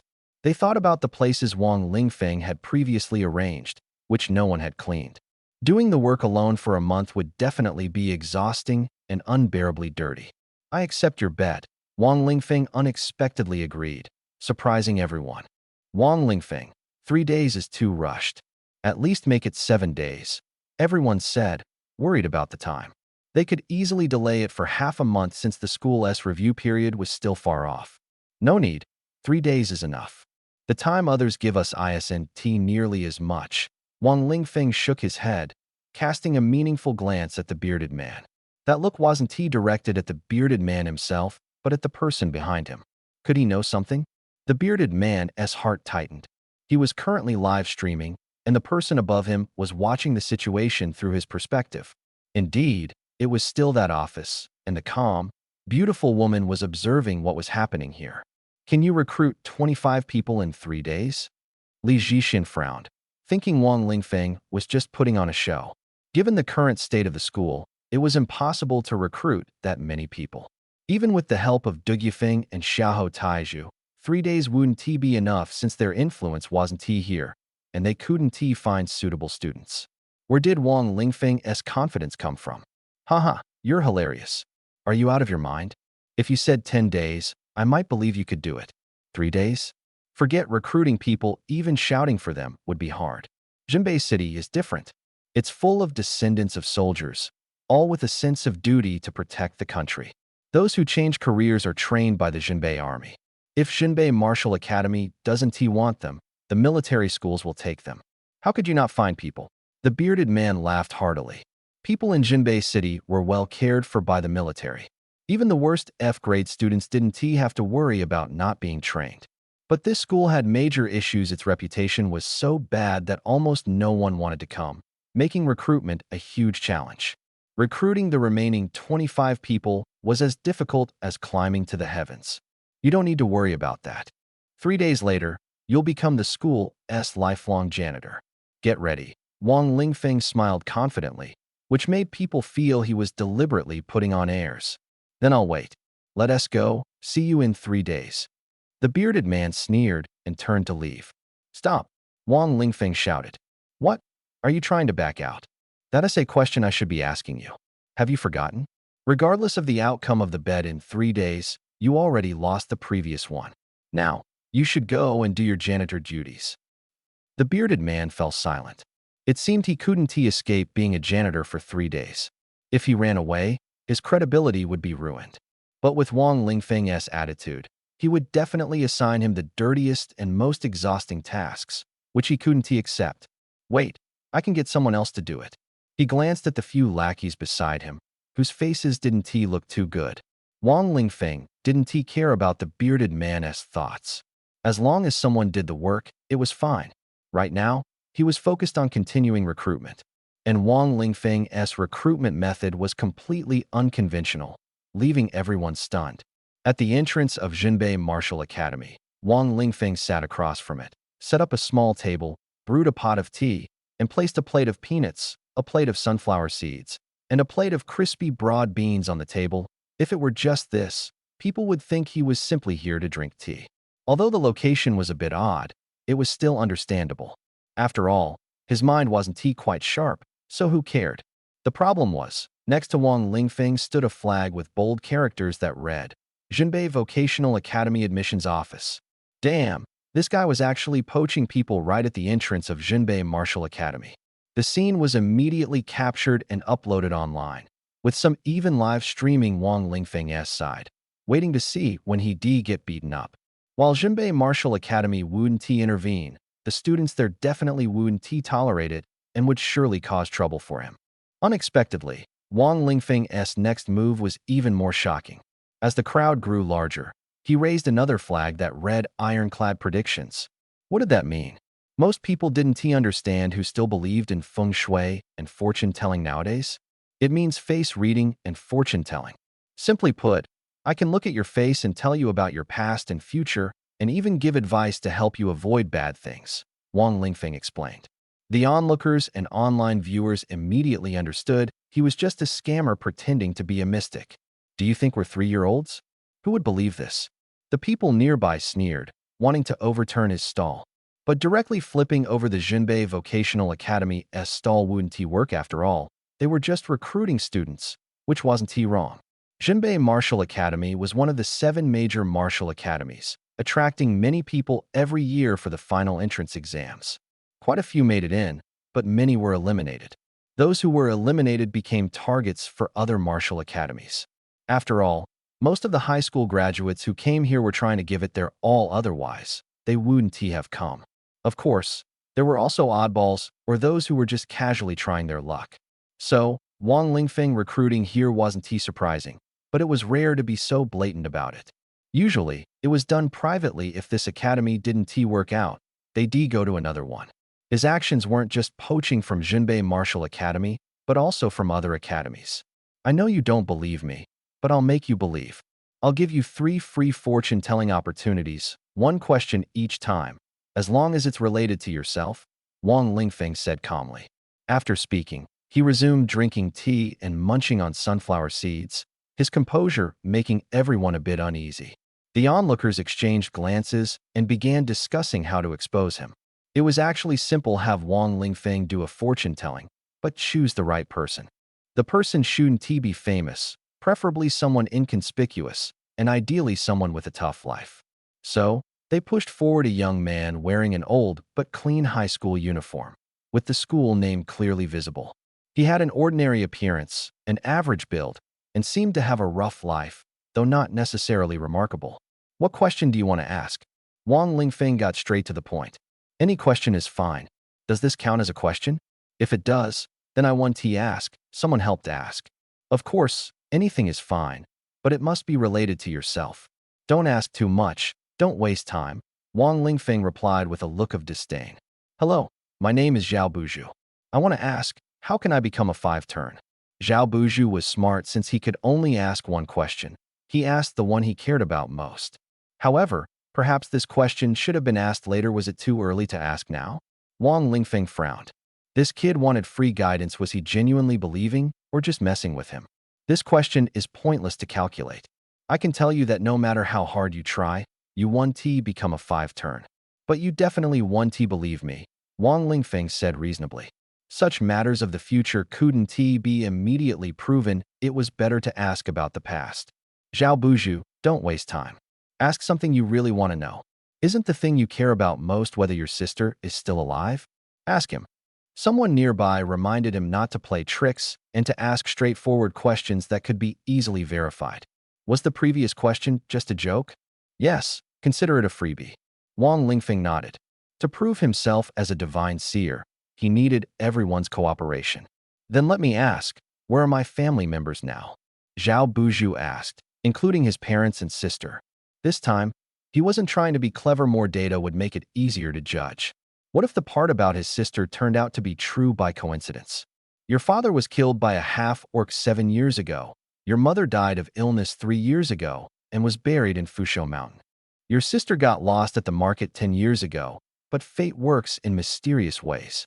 After going full circle, she's already been by your side for a long time, Wang Lingfeng said bluntly, without using any fortune-telling jargon. He had directly seen it with his heavenly eye, no calculations needed. What? My sister is by my side. Zhao Buju immediately stood up, shaking his head. Impossible, you're lying to me. If my sister were by my side, how could I not know? Have you ever heard of the curse of the forever alone dog? It's when lovers end up as siblings. Impossible, impossible, absolutely impossible. Zhao Buju's face turned pale in an instant. At this moment, the crowd watching began to stir. Wow, I didn't expect this gossip to turn into such a big scoop. Originally, the love story of Zhao Buju and Chun Buliao was something everyone envied, a classic tale of a poor boy falling in love with a rich girl. Zhao Buju worked hard for Chun Buliao, eventually getting into the Northern Martial Academy. Everyone thought the Chin family would have nothing to say after that. But who could have imagined something like this would happen? Hey, don't jump to conclusions. We don't even know if what Wang Lingfeng said is true or not. Yeah, maybe Wang Lingfeng is just making stuff up. This whole thing sounds way too far-fetched. For the moment, everyone thought Wang Lingfeng was just spouting nonsense, which aligned with their expectations since he was known for bragging and lying. But no one expected the situation to take a sudden turn, with twists and turns far more complex than they could have imagined. Breaking news. Breaking news. It turns out Chun Buliao was adopted. Based on photos from back then, she is actually Zhao Buju's biological sister, Zhao Kaimao. What the heck? Is this for real? Are they really siblings? The gossip-loving crowd was truly impressive. It didn't take long for them to dig up the whole story. At this point, one of the main characters, Chun Buliao, also arrived and saw Zhao Buju holding old photos. No, Zhao Buju fell to his knees. At this moment, Wang Lingfeng suddenly thought of a song and couldn't help but want to sing A Spray of Plum Blossoms. All right, stop crying. This is actually a good thing you found your sister and even gained a girlfriend, Wang Lingfeng consoled. A good thing? Gained a girlfriend? Who would believe that? Your girlfriend turns out to be your long-lost biological sister. How could anyone accept that? If you trust me and agree to one condition, I can help you find a way out, Wang Lingfeng continued. This statement was baffling. Help them find a way out? What kind of way? Hide in a place where no one knows them? That wouldn't solve the problem at all. All right, I agree. Zhao Buju immediately looked at Wang Lingfeng. Nodding desperately, he couldn't care less about so many things right now. As long as someone could help find a solution, that would be enough. There's good news and bad news. The good news is, You're not the biological child of your current parents. They swapped their child with the child of the main family. Wang Lingfeng revealed a shocking secret.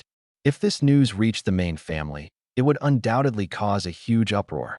Although they didn't fully believe such an unsubstantiated rumor, they would definitely investigate. And the bad news? Zhao Buzhu naturally wanted to believe the good news, but bad news always made people worry.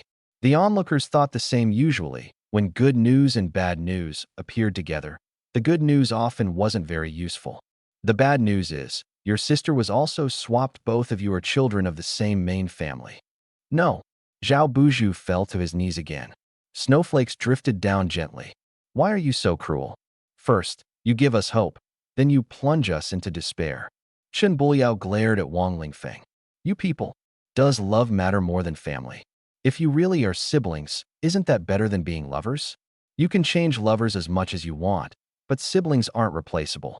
This comment came from an onlooker who had seen the story online and was now repeating it. And this onlooker was named Shangwan Huniu.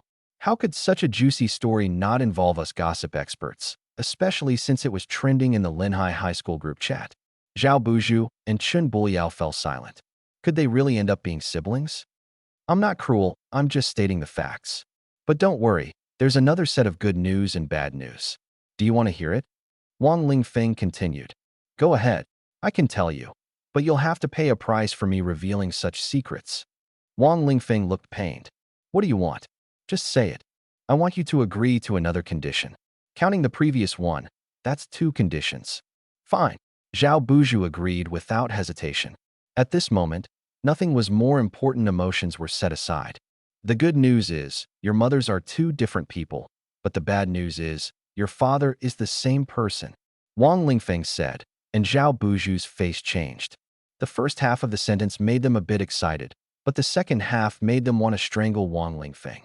Don't rush, there's still another set of good news and bad news. The good news is, your sister's mother betrayed your father and had an affair with someone else, so you're not actually biological siblings. Whoa, this gossip is too juicy. Whose family drama is this? Can someone reveal who the protagonists are? Shangwan Huniu and others in the group chat frantically urged Wang Lingfeng, asking who the main family was. Tell us. We won't say. The bad news is, if this matter gets exposed, the girl's mother's family and your father's family will become mortal enemies. Your relationship will definitely face strong opposition from both families, and the pressure will be immense. The 2, who had been happy just moments ago, now felt cold again upon hearing this. Actually, you don't need to care too much. They have nothing to do with you, they didn't raise you. You can completely ignore them, Wang Lingfeng added, which made the 2's eyes light up again. That's right. We'll decide our own matters, it has nothing to do with them. Zhao Buzhu firmly held Chen Buliao's hand and said resolutely, do you really believe him? He might be making up stories, none of this might be true. Someone nearby spoke up, immediately sparking a heated discussion in the group. Everyone thought the story was too far-fetched to be believable. Zhao Buzhu and Chen Buliao felt a bit awkward and decided to verify the facts. If I find out you're lying to me, I'll kill you. I won't leave for lunch at noon, you can come find me. Wang Lingfeng put on his sunglasses and started showing off. What he meant was that by noon, they would have figured out the truth and could come back to him. So, Zhao Buzhu and Chen Buliao left. As for Wang Lingfeng's true abilities as a fortune teller, no one had seen through them yet. After all, they hadn't even figured out whether Chen Buliao was really Zhao Buzhu's biological sister. However, this matter had already attracted the attention of countless onlookers, and the results would soon be revealed, possibly even before noon. Surely, Zhao Buzhu and the others would have an answer before they returned. Next, the second person stepped up to ask a question. After some discussion, everyone agreed that this question needed an immediate answer, and no one currently knew the answer. The second person came forward and asked Wang Lingfeng, I'm about to participate in the entrance trial for the Zhunbei Martial Academy. How many points do you think I'll score? This was a student about to take the entrance trial, and using this question to test Wang Lingfeng's abilities seemed quite fitting. You won't have a score, but you'll still get into the Zhunbei Martial Academy. Wang Lingfeng's answer left everyone stunned. This statement sounded even more absurd than randomly guessing a score. Who takes an entrance trial and ends up with no score? Even the worst performance should yield some kind of number. And if there is no score, how could they possibly get into the Jinbei Martial Academy? Yeah, thanks for the compliment. The person smiled, turned around, and walked into the courtyard. Next came the third person's question, which was a bit baffling. Everyone brainstormed and decided to send someone directly to ask Wang Lingfeng. My dad's name is Li Gang. Recently, a young woman claimed he was her husband in a past life. She even mentioned some things my dad clearly never did, but they sounded oddly familiar. Also, she said my dad was a master at playing the eru in his past life, capable of playing heart-wrenching melodies like "Where Can One Find a Kindred Spirit?" My dad said it was impossible, he's never touched an eru in his life.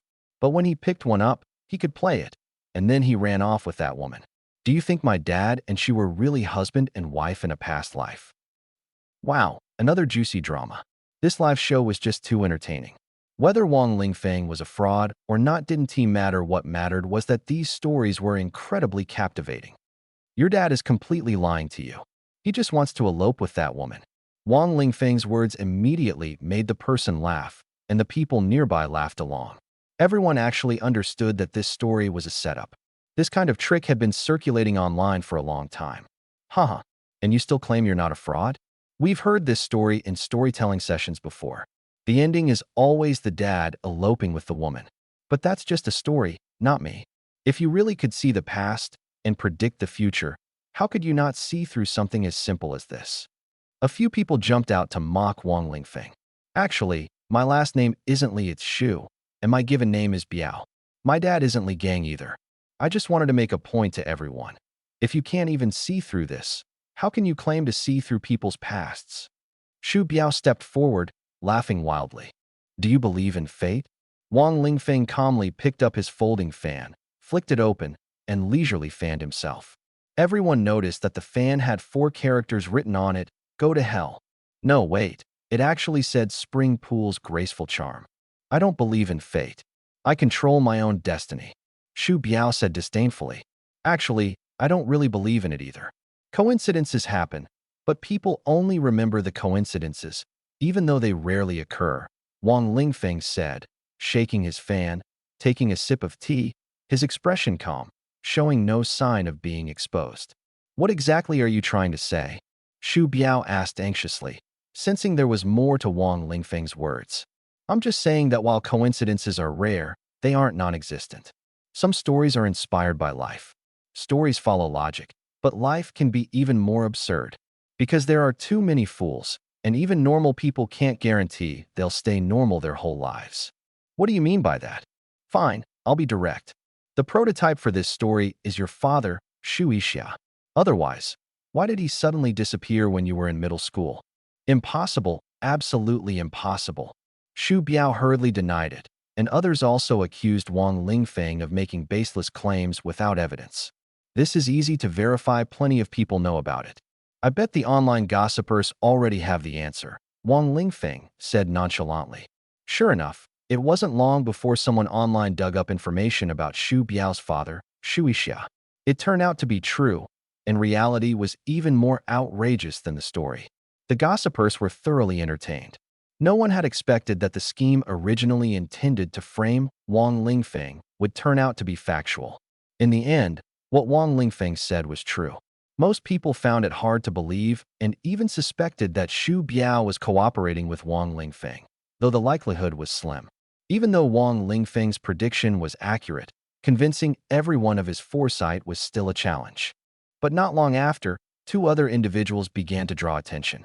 One of them, a newly enrolled student, appeared an hour later, sitting dumbfounded in front of Wang Lingfeng and asking, "Can you really predict the future?" This reaction made everyone realize that Wang Lingfeng had been right again. News quickly spread. This student had encountered danger during a trial, and someone had been gravely injured, nearly dying. There should have been rescue personnel, but at the time, all the medical staff were unavailable. The student stepped in to save the person, exhausting his energy and affecting his own health. He had to apply for rest and planned to continue the trial the next day. However, he was informed that he didn't need to return because his performance had been recognized. He was directly admitted to the Northern Martial Academy, with a top-tier healer personally guiding him. Yes, Wang Lingfeng nodded. It was the truth, but no one present believed him. After a moment of silence, someone said, I choose to believe you. And so, Wang Lingfeng accurately predicted 2 individuals. Although there were still doubts, people were willing to consult him for predictions as a reference.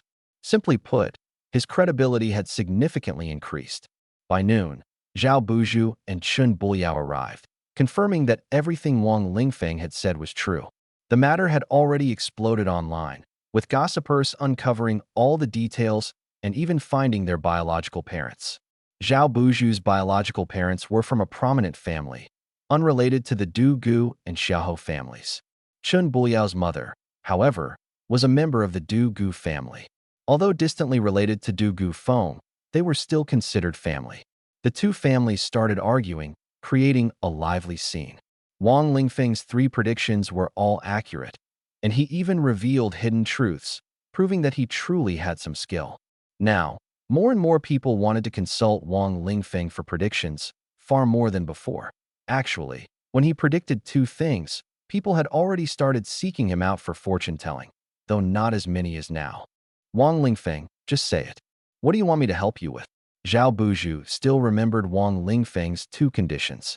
The conditions are simple, Wang Lingfeng said, putting away his folding fan and conjuring a flower in his hand. The fan spun and pointed toward the flag, not a prophecy, but the school's enrollment banner. Only then did everyone realize that Wang Lingfeng was recruiting for the school. You need to join our Jinbei Vocational Academy. This? Impossible. He would never go to a lousy school like yours that would ruin his future. Chen Buliao, standing nearby, immediately rejected the idea with a resolute tone, while Zhao Buju hesitated. Although Zhao Buju had just been eliminated and failed to enter Jinbei Martial Academy, he would certainly try other martial academies and would never choose Jinbei Vocational Academy. Everyone understood this and felt that Wang Lingfeng's words were hard to accept, almost forcing the issue. But Wang Lingfeng's next words made everyone start to reconsider. If I told you that elsewhere, your career could only reach a maximum of level 70 at the 3rd transition. But if you come to Jinbei Vocational Academy, you could directly achieve the 4th transition and even advance to a rare A-grade profession. He paused here, turned to stare at Zhao Buju, and continued, Could you still refuse? 4th transition? A grade rare profession? Impossible. That's top-tier S-grade combat power in Huaxia. Not just in Huaxia globally, the 4th transition is already considered S-grade, and an A-grade rare profession is nearly half a step into SS grade. Anywhere, S-grade combat power is equivalent to an ancient general, while SS grade represents a marshal, and SSS grade signifies a ruler with military authority and territory. In comparison, level 70 at the 3rd transition is merely at the rank of a captain. Though strong and an important force in Huaxia, it pales in comparison to the 4th transition.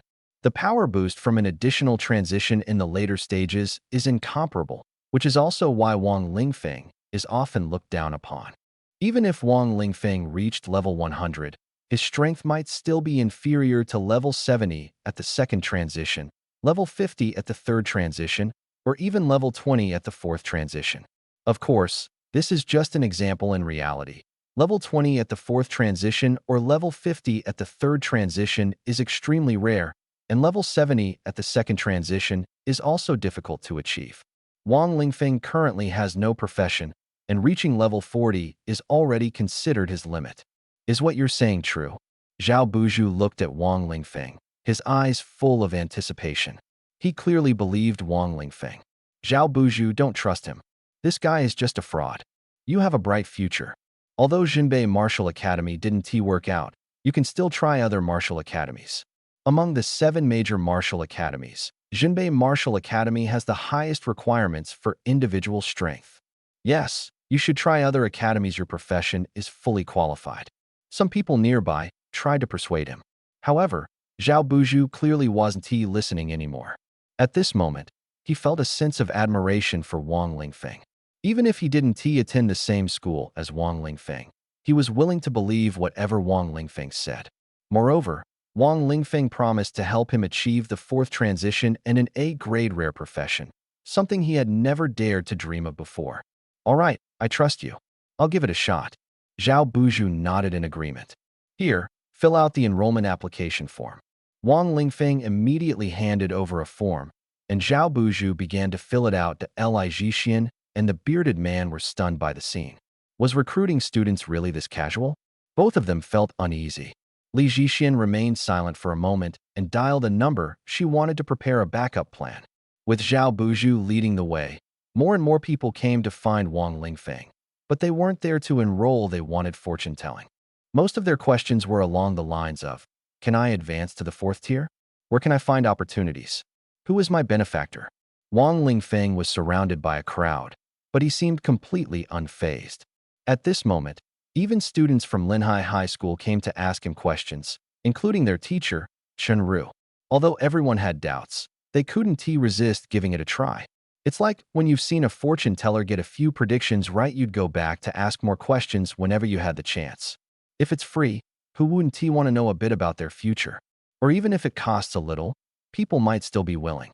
But if Wang Lingfeng started asking for money, especially at high prices, most people would likely back off. So now, Wang Lingfeng did just one thing. The free session is over. From now on, each question costs 1 million. Not only did he say this out loud, but he also posted it in the group chat, leaving everyone speechless. 1 million, it was simply too expensive. Wang Lingfeng, we're all students. Don't be so unreasonable. Drag him away. Free is impossible. It'll never be free in this lifetime. But if you join our school, I'll help you customize an upgrade plan, tell you where leveling up is most effective, and even help you plan your life, Wang Lingfeng said, looking at the crowd. After reviewing Zhao Buju's life trajectory, he realized that recruiting students and helping them plan their paths wouldn't just make Huaxia stronger, it could also provide more allies when apocalyptic level beasts appeared. This was something he hadn't considered before. It seems that some things only change when you reach a certain point. He had originally come to this school for 2 people and another person who would enroll in the next few years. Without this school, these 3 individuals might remain forever unnoticed. Due to various reasons, they couldn't leave Jinbei City, couldn't enter Jinbei Martial Academy, and couldn't attend military school, leaving them without the environment to grow. Now, Wang Lingfeng realized there were even more talents he hadn't noticed before. Perhaps this school could become a tremendous force. However, there was still a small issue at hand. So you're just trying to recruit people, tricking us into joining your scheme. You're all accomplices. I thought it was real, but it's all a scam. Let us go. Don't get fooled by the con artist. Many people started shouting, stay alert, and those who were hesitant immediately left. But quite a few still stayed. Some believed in Wang Lingfeng. Some felt they had nothing to lose and might as well give it a shot, and others, who were wealthy, simply wanted to show off. I'll give you 1 million. I've got money anyway. Tell me about my future, said a boy who looked like a rich second-generation heir. He wore a white shirt, his hair slightly curled, and was followed by 2 lackeys. You're not destined for great achievements. My advice won't help you. You don't work hard, nor do you endure hardship. It's best to just be a rich second-generation heir and avoid doing anything foolish. If you truly want opportunities, invest in our school now. I guarantee wealth for your entire family and our support, Wang Lingfeng said. His words were actually the best advice. If this rich heir invested in Jinbei Vocational School now, he would gain the backing of a group of influential figures in the future. In this way, this overwhelmed rich second generation could easily acquire a large amount of resources, and the family's business empire would become even stronger. But unfortunately, when others heard these words, they only thought Wang Lingfeng was trying to scam money. You're daydreaming. We've heard enough of this already. Do you think I would believe you? I'm not that stupid. The rich second generation sneered. Investing in a school like yours that could shut down at any moment? I must have been hit on the head by a door. Just give me my money back. He wanted to retrieve his money, otherwise he'd feel like a fool. Losing face was even worse than losing money. If Wang Lingfeng had said something that sounded credible, even if people didn't believe him, they might still feel the money was well spent. But instead, he directly asked for investment in their school, which seemed like a joke. Refund? I've already told you how promising the future is and pointed out the best path for you. Whether you take it or not is your choice. How about we sign a contract? If the school rises again, the money will be mine. If it fails, I'll compensate you double." Seeing Wang Lingfeng's confidence, the rich second generation began to hesitate, and so did the others. Could what he said be true? No, absolutely not. Consider this 1 million as a gift from me, but don't think it's easy to get. We'll see how it goes. The rich second generation glared fiercely at Wang Lingfeng, left this remark, and walked away without looking back. In the end, he still chose not to believe. Because of this, he missed the biggest investment opportunity of his life. Later, he deeply regretted it.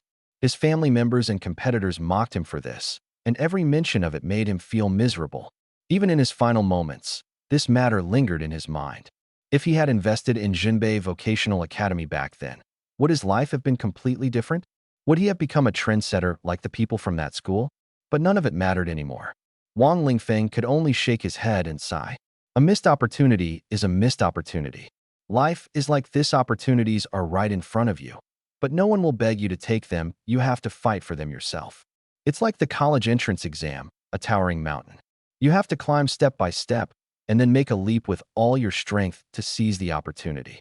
If you don't even take the path up the mountain, where would the chance to leap come from? Shangwan Huniu at Wang Lingfeng. Since we're classmates, give me this investment. Also, if I go to your school, can I achieve a fourth transition? A bunch of classmates jokingly asked below, though few were genuinely interested. Lu Shangyun saw these messages and felt a bit tempted, wondering if she should give it a try. But in the end, she thought her current situation was stable and didn't need to take risks. No one could guarantee that Wang Lingfeng's words were true. Wang Tung, don't listen to him. If he really had that ability, why would he choose no profession and such a school? As soon as this was said, the atmosphere changed. Some began mocking Wang Lingfeng. Those who had been jeering earlier became even more enthusiastic. Lu Shangyun looked at the situation and decided to let it go. She felt her current state was fine. She didn't know that because of this decision, she missed her last chance to get on board. Afterward, she could only watch others board the express train, speeding away and leaving everyone far behind. Especially those students who had been eliminated, seeing a glimmer of hope, began packing their luggage, using all their savings to buy tickets to head to Jinbei City. Currently, ticket prices between cities are very high due to the need for extensive safety measures, and if something goes wrong, one has to accept the consequences. Therefore, tickets are expensive, and insurance must be properly purchased. Linhai City is in the south of Huaxia, while Jinbei City is in the far north, making the journey long and naturally expensive. They could travel in groups, but these eliminated students would need a lot of time. Wang Lingfeng urged them to arrive early so he could arrange unified training and upgrades sooner. More importantly, he wanted to ensure that everyone took the same bus, minimizing risks. This way, he could advise them on which bus to take to guarantee safe arrival. For this reason, Wang Lingfeng insisted that they must register and travel together. Anyone who came alone would not be accepted. Some people thought Wang Lingfeng was being pretentious and angrily decided not to come. But for Wang Lingfeng, it was just 4 words, "Come if you want." It was already generous of him to accept these low-talent students, as he would still have to take responsibility for their training and upgrades, which was quite exhausting. Although their improvement would contribute somewhat to Jinbei City and the northern battlefront of Huaxia, the impact was limited. More importantly, he could always find better candidates to replace them. They were not indispensable. If they continued to throw tantrums, he certainly wouldn't go out of his way to accommodate them. Although these students had started taking action, it would take at least 3 days for them to arrive, and distant water cannot quench immediate thirst. Therefore, Wang Lingfeng continued his recruitment efforts, though he didn't appear particularly anxious, adopting a casual approach. Only when someone came to inquire did he explain what heights they could reach after enrolling. Many were drawn in by his grand promises, and by noon the next day, more than a dozen people had joined. Most of these were low-talent students with little hope, and online, some mocked Wang Lingfeng for recruiting a group of useless people. "Wow, incredible! My friend, I see a radiant glow on your head and unique bone structure. You are a rare martial arts prodigy, destined to contribute to world peace." At this moment, Wang Lingfeng approached a high school graduate and actively tried to recruit them. Everyone was curious about who this genius might be, but what they saw was a chubby, round high school graduate eating a hamburger and drinking cola. Unique bone structure? Radiant glow? How did he come to that conclusion? Who's my friend? I'm a girl. Wang Lingfeng was stunned. He had been so excited earlier that he hadn't noticed the person was female. He realized how important this chubby girl was to the school because her talent was, I'm not a martial arts prodigy. My talent is culinary enhancement, and my profession is chef. I'm just here accompanying a friend today, the chubby girl said to Wang Lingfeng. In this world, aside from combat professions, there were also life professions, though they were extremely rare and almost no one chose them. Development in life professions was nearly non-existent, and no one took life professions into the wild for training and upgrades. Those who chose life professions either had poor talent and resigned themselves to fate, or simply had no other choice. The latter was even rarer, akin to winning the lottery. Choosing a life profession meant no need for outdoor training, at least ensuring survival. Because they were rare research subjects, they might grow and prove useful to society in no matter the country. Such rare talent would never be allowed to disappear. I know, so you must join our school. Wang Lingfeng continued. What I want is your kind of talent and profession. Our school needs someone like you. You're not just looking for a free chef, are you? Then you might be mistaken. My appetite is huge. The money you'd spend on a chef wouldn't even cover my meals, the chubby girl said, her expression clearly indicating. You want me to be a chef? Don't joke around. No, that's just incidental. The most important thing is that I want to take you outdoors to train and level up. Don't underestimate your profession. You'll understand in the future that you're stronger than anyone else. Wang Lingfeng spoke earnestly, his gaze as if he were looking at a peerless beauty, making the chubby girl blush a little. Could she really be stronger than anyone else? She ate less, but she hoped he wasn't lying to her. 3 days hadn't even passed, and Wang Lingfeng had already recruited over 50 people, far exceeding expectations. Although most had talents below D level, there were a few with A, B, or C level talents. Of course, the higher the level, the fewer there were. There was only one A level talent.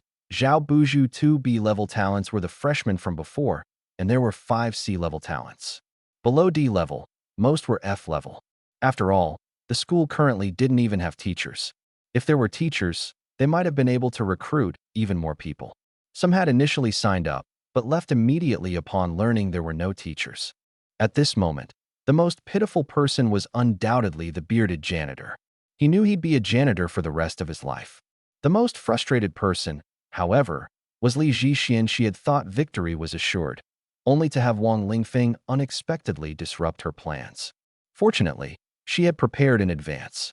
Even if Wang Lingfeng recruited 30 people, it wouldn't matter.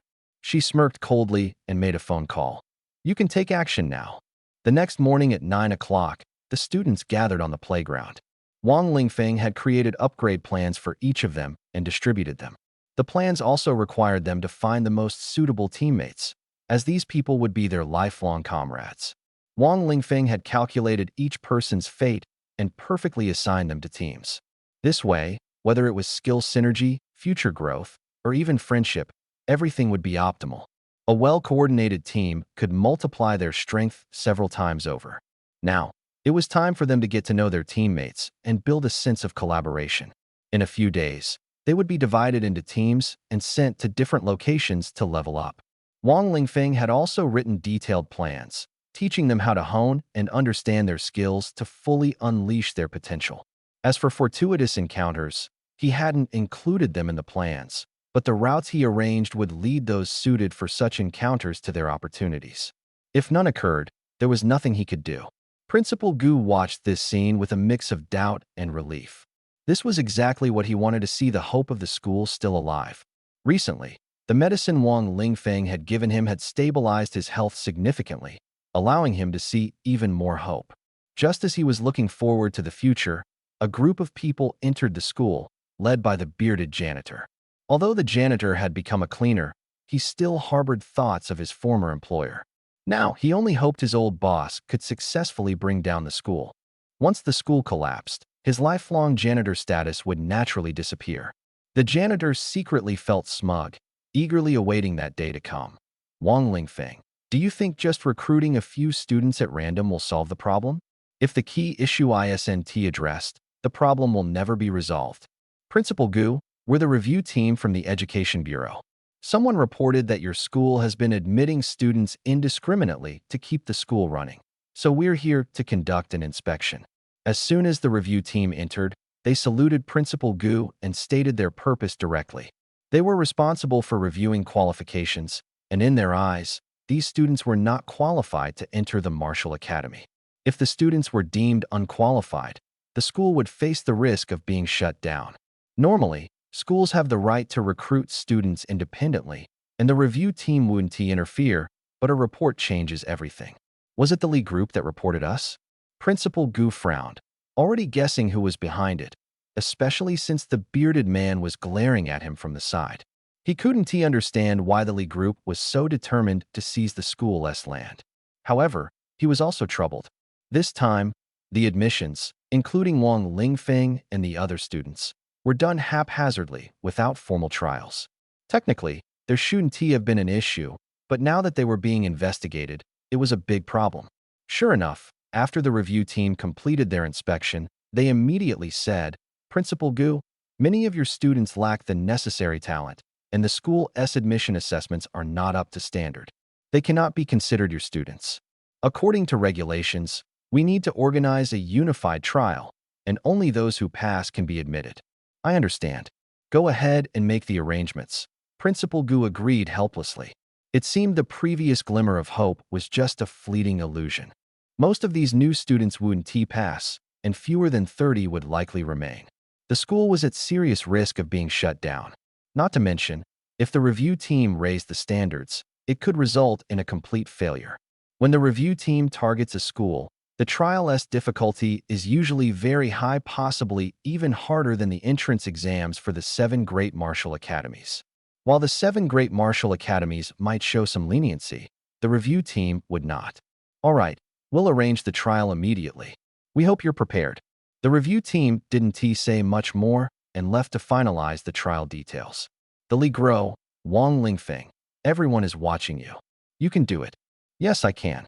Everyone, believe in yourselves. We'll follow the plan. First work on our coordination, then set out for training this afternoon and level up. Wang Lingfeng's composure left everyone both surprised and impressed. Fine, let's go for some training. Treat it as the final sprint. As for the review team's test, let's not think about it for now. Have you heard? Wang Lingfeng's school seems to be under investigation. Recruiting people so casually isn't right. It's taking advantage of the people of Huaxia, isn't it?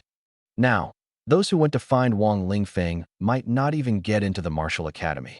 Their travel expenses were wasted. How pitiful. Such topics have been discussed countless times online. In the Linhai High School group chat, Wang Teng and Lu Rian were leading the mockery, and everyone joined in the jeering. People are like this: once they see you fall, they can't resist stepping on you. Mockery is already the lightest form of punishment. This made the classmates who originally planned to go to Jinbei City start hesitating. This time, Wang Lingfeng didn't disappoint everyone. He knew he needed to give people some confidence. He personally guaranteed everyone's future, even saying that if things really didn't work out, he'd cover the return bus fare and offer compensation. Everyone knew he'd made millions in previous ventures, which gave them some reassurance. At worst, they could treat it as a trip. But what they didn't know was that Wang Lingfeng had spent all his money on materials. The auction house was booming, and he was spending money like water. Especially in recent days, he'd been soaking in the alchemy room every night, and the electricity bills were astronomical. The power company even came to collect debts. You owe us so much in electricity fees, and you're still using power like this. We're going to cut off your electricity. Fortunately, Principal Gu, with his thick skin, helped suppress the matter. It's said that Principal Gu even paid the electricity bill out of his own pocket. But this was understandable. Among the medicines Wang Lingfeng was refining, there were items that extended Principal Gu's life. Back to the main topic. The whole world was discussing the review trial of Jinbei Vocational Academy, and Wang Lingfeng had once again become the center of attention. Everyone thought Wang Lingfeng must be anxious, but he himself wasn't worried at all. People assumed he'd wait at school, but instead, he took his team out for training. In his words, it was about leveling up first. Getting stronger would make the trial easier. Moreover, the team needed practical experience to improve their coordination. These issues had to be addressed sooner or later. Wang Lingfeng's team mobilized everyone, including the cook responsible for preparing meals. Yes, the round, chubby girl. She was holding a knife, skillfully dissecting a beast with techniques so sharp they were practically professional.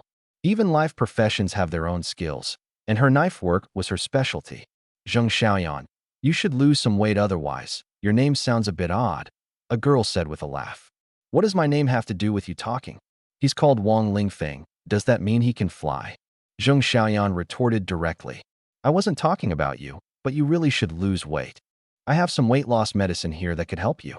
Wang Lingfeng was helping out nearby, along with others who were busy as well. After all, eating was important. Especially eating the dishes Zheng Xiaoyan prepared, which not only tasted great, but also seemed to enhance strength, mental energy, and even agility. Though no one could explain it, they all felt her cooking had a magical effect. Now, everyone was very satisfied with Zheng Xiaoyan's culinary skills and no longer saw her as a burden. Initially, when Wang Lingfeng said he wanted to bring her along, no one objected. Later, seeing her slashing at the exotic beasts, he began to feel a bit puzzled. Bringing a life profession to level up? Is that necessary? Life professions only need to practice skills leveling up isn't required. Actually, that's still how they thought, but the benefits Zheng Xiaoyan brought made everyone change their minds. After all, their entire team was a bunch of useless people, so having a life profession wasn't a big deal. What they didn't know was that Zheng Xiaoyan would later change professions and become the first chef capable of fighting on the battlefield. For now, everyone was focused on learning combat from Wang Lingfeng, practicing his methods, and striving to comprehend skills suited to themselves. Although no one had grasped anything yet, Wang Lingfeng used 3 examples to encourage them, making them believe they could succeed. These 3 examples were Haiteng, Ning Ming, and Lu Shangyun. While there was still some doubt, Wang Lingfeng gave them hope and kept them going. With more people, someone was bound to comprehend something first, giving everyone hope. At that moment, a sharp screech pierced the air. A flying exotic beast soared overhead. Rapid fire. Zhao Buju drew his bow and shot arrows, showcasing his new skill. After diligently practicing under Wang Lingfeng's guidance, he had finally mastered the strongest archery technique, Phoenix Dance, in the 9 heavens. 3 arrows fired in succession, accurately striking down the flying exotic beast. Excitedly, he handed it to Zheng Xiaoyan. Zheng Xiaoyan, this is the flying dragon beast you wanted. You said its soup is especially delicious. Just leave it there, I'll handle it later. Zheng Xiaoyan nodded, continuing to process other exotic beasts. Her dual blades danced in her hands, slicing meat that flew into the air. Though it looked chaotic, the pieces ultimately landed neatly in their respective basins. At this moment, Wang Lingfeng stared intently at Zheng Xiaoyan, his gaze unwavering even as Ning Ming waved her hand in front of him or Haiding kicked him. Boss Lingfeng, I didn't expect your interests to be so peculiar. Ignoring us pretty, adorable young girls, and instead fancying someone so plump, are you trying to do a good deed? Ning Ming spoke with a mix of dissatisfaction and grievance. What do you take me for? Do you think I'd lose my composure just because I see a woman? I'm studying her knife techniques, learning some culinary skills so I can eat well even in the wild, Wang Lingfeng retorted irritably. Just moments ago, he had been thinking about comprehending Zheng Xiaoyan's knife skills, only to be interrupted by these 2 women. As expected, women only distract me and hinder my learning. Really? Of course it's true. Even if I liked women, no, I do like women. Wait, that's not right anyway. The kind of women I like are beautiful beauties. Someone with a figure as overly plump as Zheng Xiaoyan's is absolutely not my type. I'm a very realistic and shallow person. Wang Lingfeng quickly explained, though his eyes never left Zheng Xiaoyan, as he genuinely wanted to focus on learning. Perhaps his earnestness moved the heavens, as he unexpectedly mastered a skill, butcher's dissection. This skill allows you to dismantle opponents structurally, enabling you to pinpoint their weakest spots every time. This skill is truly impressive. Now all that's left is to freeload skill proficiency. Meanwhile, he continued learning other skills, freeloading proficiency as he went. 3 days passed in the blink of an eye, yet the review team's plans still hadn't been finalized. The debate centered around difficulty settings. Some wanted to raise the standards, while others opposed it. After all, This Northern Town Vocational Academy is not a key martial arts institution. If the requirements are set too high, others might think the review team is being unfair. However, most people lean toward raising the difficulty, even suggesting shutting down the school entirely. The reason is simple. The students lack talent and have limited potential. Moreover, the school itself has a shady history, and everyone hopes to close it down sooner rather than later. The plan is taking shape. The review team decided to test them with standards that Wang Lingfeng and his peers could never meet, but they couldn't make it too obvious. So, they set a task. 100 miles east of Northern Town, there's an abandoned small city with a strategic fortress. The fortress was destroyed by orcs and has since become a haven for beasts. The current trial is to reclaim and rebuild this fortress. What do you mean? You want us to reclaim and rebuild ruins? That's impossible. Even with an army of 10,000, it couldn't be done, and now you want us students to do it? Are you insane? When the review team informed Principal Gu of their decision, he immediately jumped up. Others were equally agitated. Of course, the school only had Principal Gu and a janitor, not Wang Lingfeng and his peers. The review team even started a live broadcast to ensure the process was public, though fairness and impartiality were out of the question. After watching the broadcast, netizens began to complain. These requirements are ridiculous. Even if Northern Town Martial Academy students were sent, they'd have to go all out and still suffer losses. Asking this school to do it is outright unfair. Is the review team out of their minds? How can they even propose such conditions? Even those who previously didn't support Wang Lingfeng now felt the review team was being excessive. Principal Gu, don't rush. Hear us out first. Speak. We're just setting this as a goal. You can try your best, it's okay if you can't achieve it. As long as you can retrieve some of the equipment we need and locate important documents, this review will be considered passed. The review team's explanation eased everyone's tension. In fact, the truly important equipment had already been retrieved, while the remaining equipment still held value. China wouldn't send people to retrieve it due to the high costs. Simply put, the equipment was worth billions, but the retrieval costs would exceed that amount. Only some unemployed individuals were willing to risk their lives to earn wages this way. Since there were adventuring teams, the cost-effective equipment had long been taken. The remaining equipment, though valuable, required enormous excavation and transportation costs, making it unfeasible. All right, when they return, I'll inform them of the specifics. You should give us enough time, right? Of course, a month should be plenty. Not enough. 3 months. Principal Gu couldn't help but curse. It's 100 miles away in the wilderness, and we have to transport large equipment. Just the travel time alone will take over 20 days, and you're only giving us a month? That's way too harsh. Principal Gu's attitude left the review team embarrassed. In terms of status, they were inferior to Principal Gu and couldn't argue much. Moreover, they were already in the wrong this time, so they could only silently agree. Ultimately, the review team agreed to extend the time to 2 months, no less. Principal Gu reluctantly accepted, preparing to negotiate for more time. Soon, netizens had already seen through the essence of this game. The review team is playing tricks. First, they give an impossible task, then one that seems achievable but is actually not. The professional teams before took over a month, even 2, to retrieve the equipment. This time, the equipment is hidden even deeper and the excavation will take longer. The students gathered at the school now, whether in terms of level or equipment, are not professional, and the disparity in strength is too great. The review team is clearly setting up the school, and Principal Gu has noticed it too. He thinks there's no hope, so he's given up struggling. In that case, it's better to end it early to save the country from wasting funds. The internet was abuzz with heated discussions. After handing over the task, the review team began to withdraw. By the way, are you counting the time from now or from the day of departure? Principal Gu suddenly asked. Of course, from the day of departure. The other party replied casually. Just as he finished speaking, he added, don't think about stalling for time.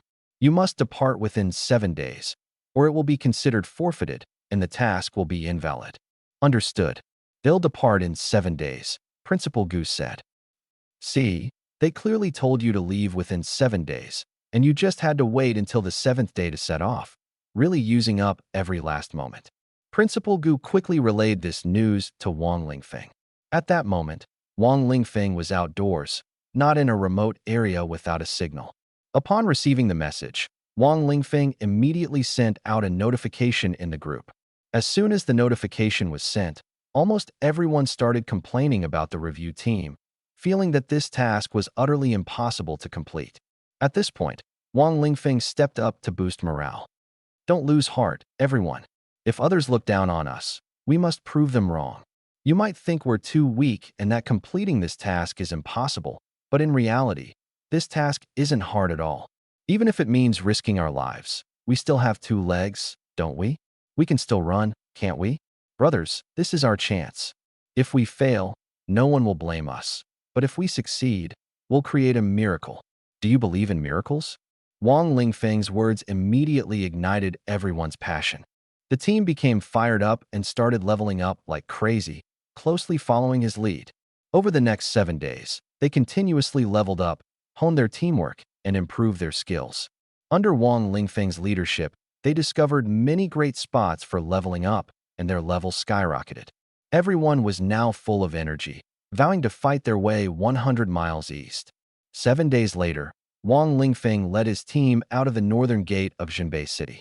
Although the goal was to head 100 miles east, starting from the northern gate wasn't really out of the way, as the destination was slightly to the north. Moreover, many teams preferred to leave through this northern gate, believing it would bring good luck. At this point, everyone noticed that Wang Lingfeng's team had grown to over 100 people. Over the past 7 days, he had recruited dozens of new members, including old classmates from Linhai City. The team adjusted its lineup, with only minor changes, and quickly adapted. Everyone felt that this time the team was more coordinated and stronger.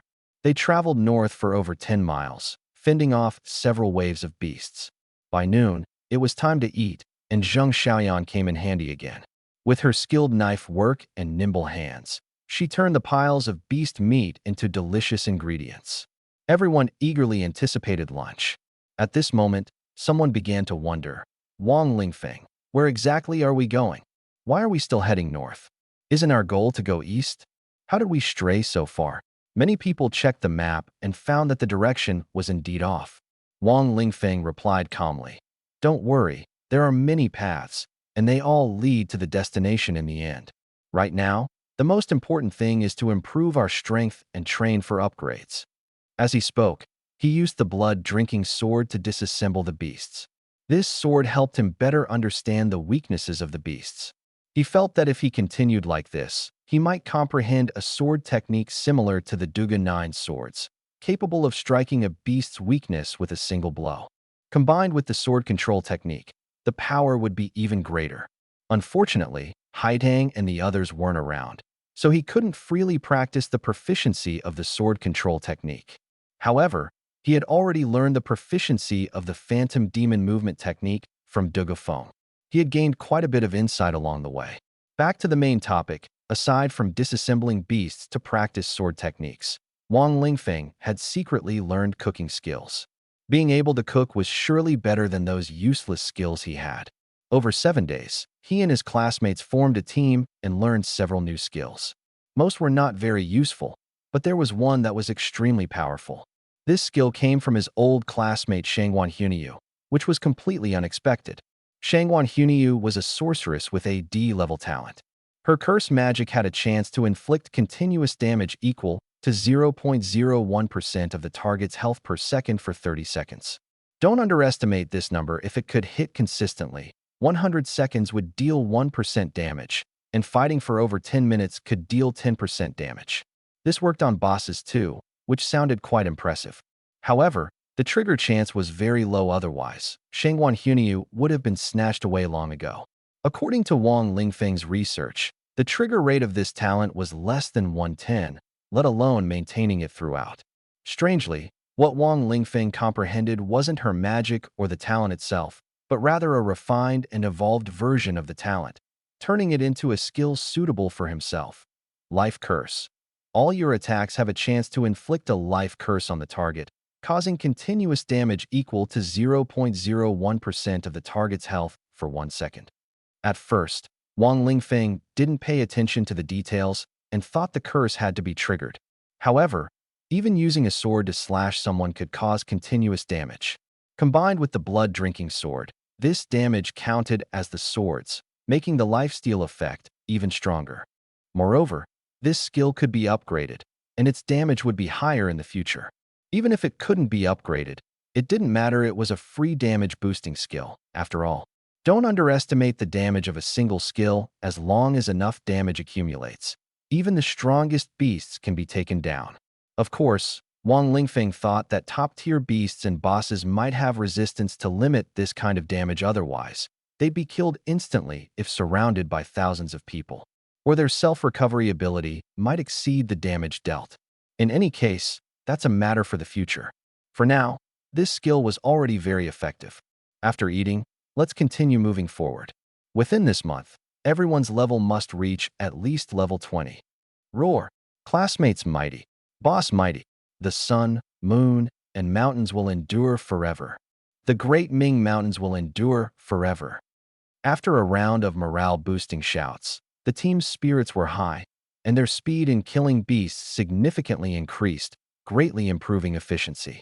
In just 20 days, the lowest level in the team had surpassed level 20. Don't be fooled by how simple this seems. Wang Lingfeng's level is nearing 30 due to a fortuitous encounter, while most of the newly joined classmates are below level 18, with the lowest even at level 15. Leveling up to 20 in just 20 days in the wild has left the audience watching the livestream astonished. Yes, this trial is being monitored and live-streamed throughout to prevent cheating, which is standard procedure for the review team. Wang Lingfeng is really lucky. I wonder if he can truly foresee the future. The routes he chooses always have plenty of exotic beasts, and the difficulty perfectly matches their levels. Indeed, his command is impressive, ensuring everyone plays a role. Even with a level gap of over 10, there hasn't been any chaotic fighting. Did you notice? Wang Lingfeng seems to be able to identify the weaknesses of exotic beasts. He always arranges counter-attribute attacks: water against fire, fire against wood. That is actually not hard. As long as you read enough and apply the methods correctly, this ability is considered a basic skill in the military. True, but at his age, reaching this level is still rare. This is just the beginning of his lucky streak. He might make mistakes later. Let us wait and see. What is the point of saying all this? Look at where they are now. Are they really planning to complete the trial? Well, while Wang Lingfeng has received plenty of praise, there are also many opposing voices, especially those who have pinpointed a critical issue. Wang Lingfeng's team has already gotten lost and veered off course. 20 days have passed, and they've been heading north, moving farther away from their destination. Now, is there enough time to reach the destination and activate the equipment? He should give up. He probably doesn't intend to reach that city and is planning to lead everyone to level up outside instead. That must be it. Is he trying to use these achievements to prove their potential and fight to keep the academy? I have to admit, you're probably right. I think so too.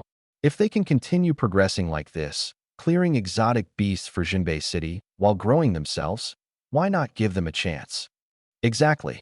They've already proven they have room for growth, far better than the average martial arts academy. Why not give them a chance?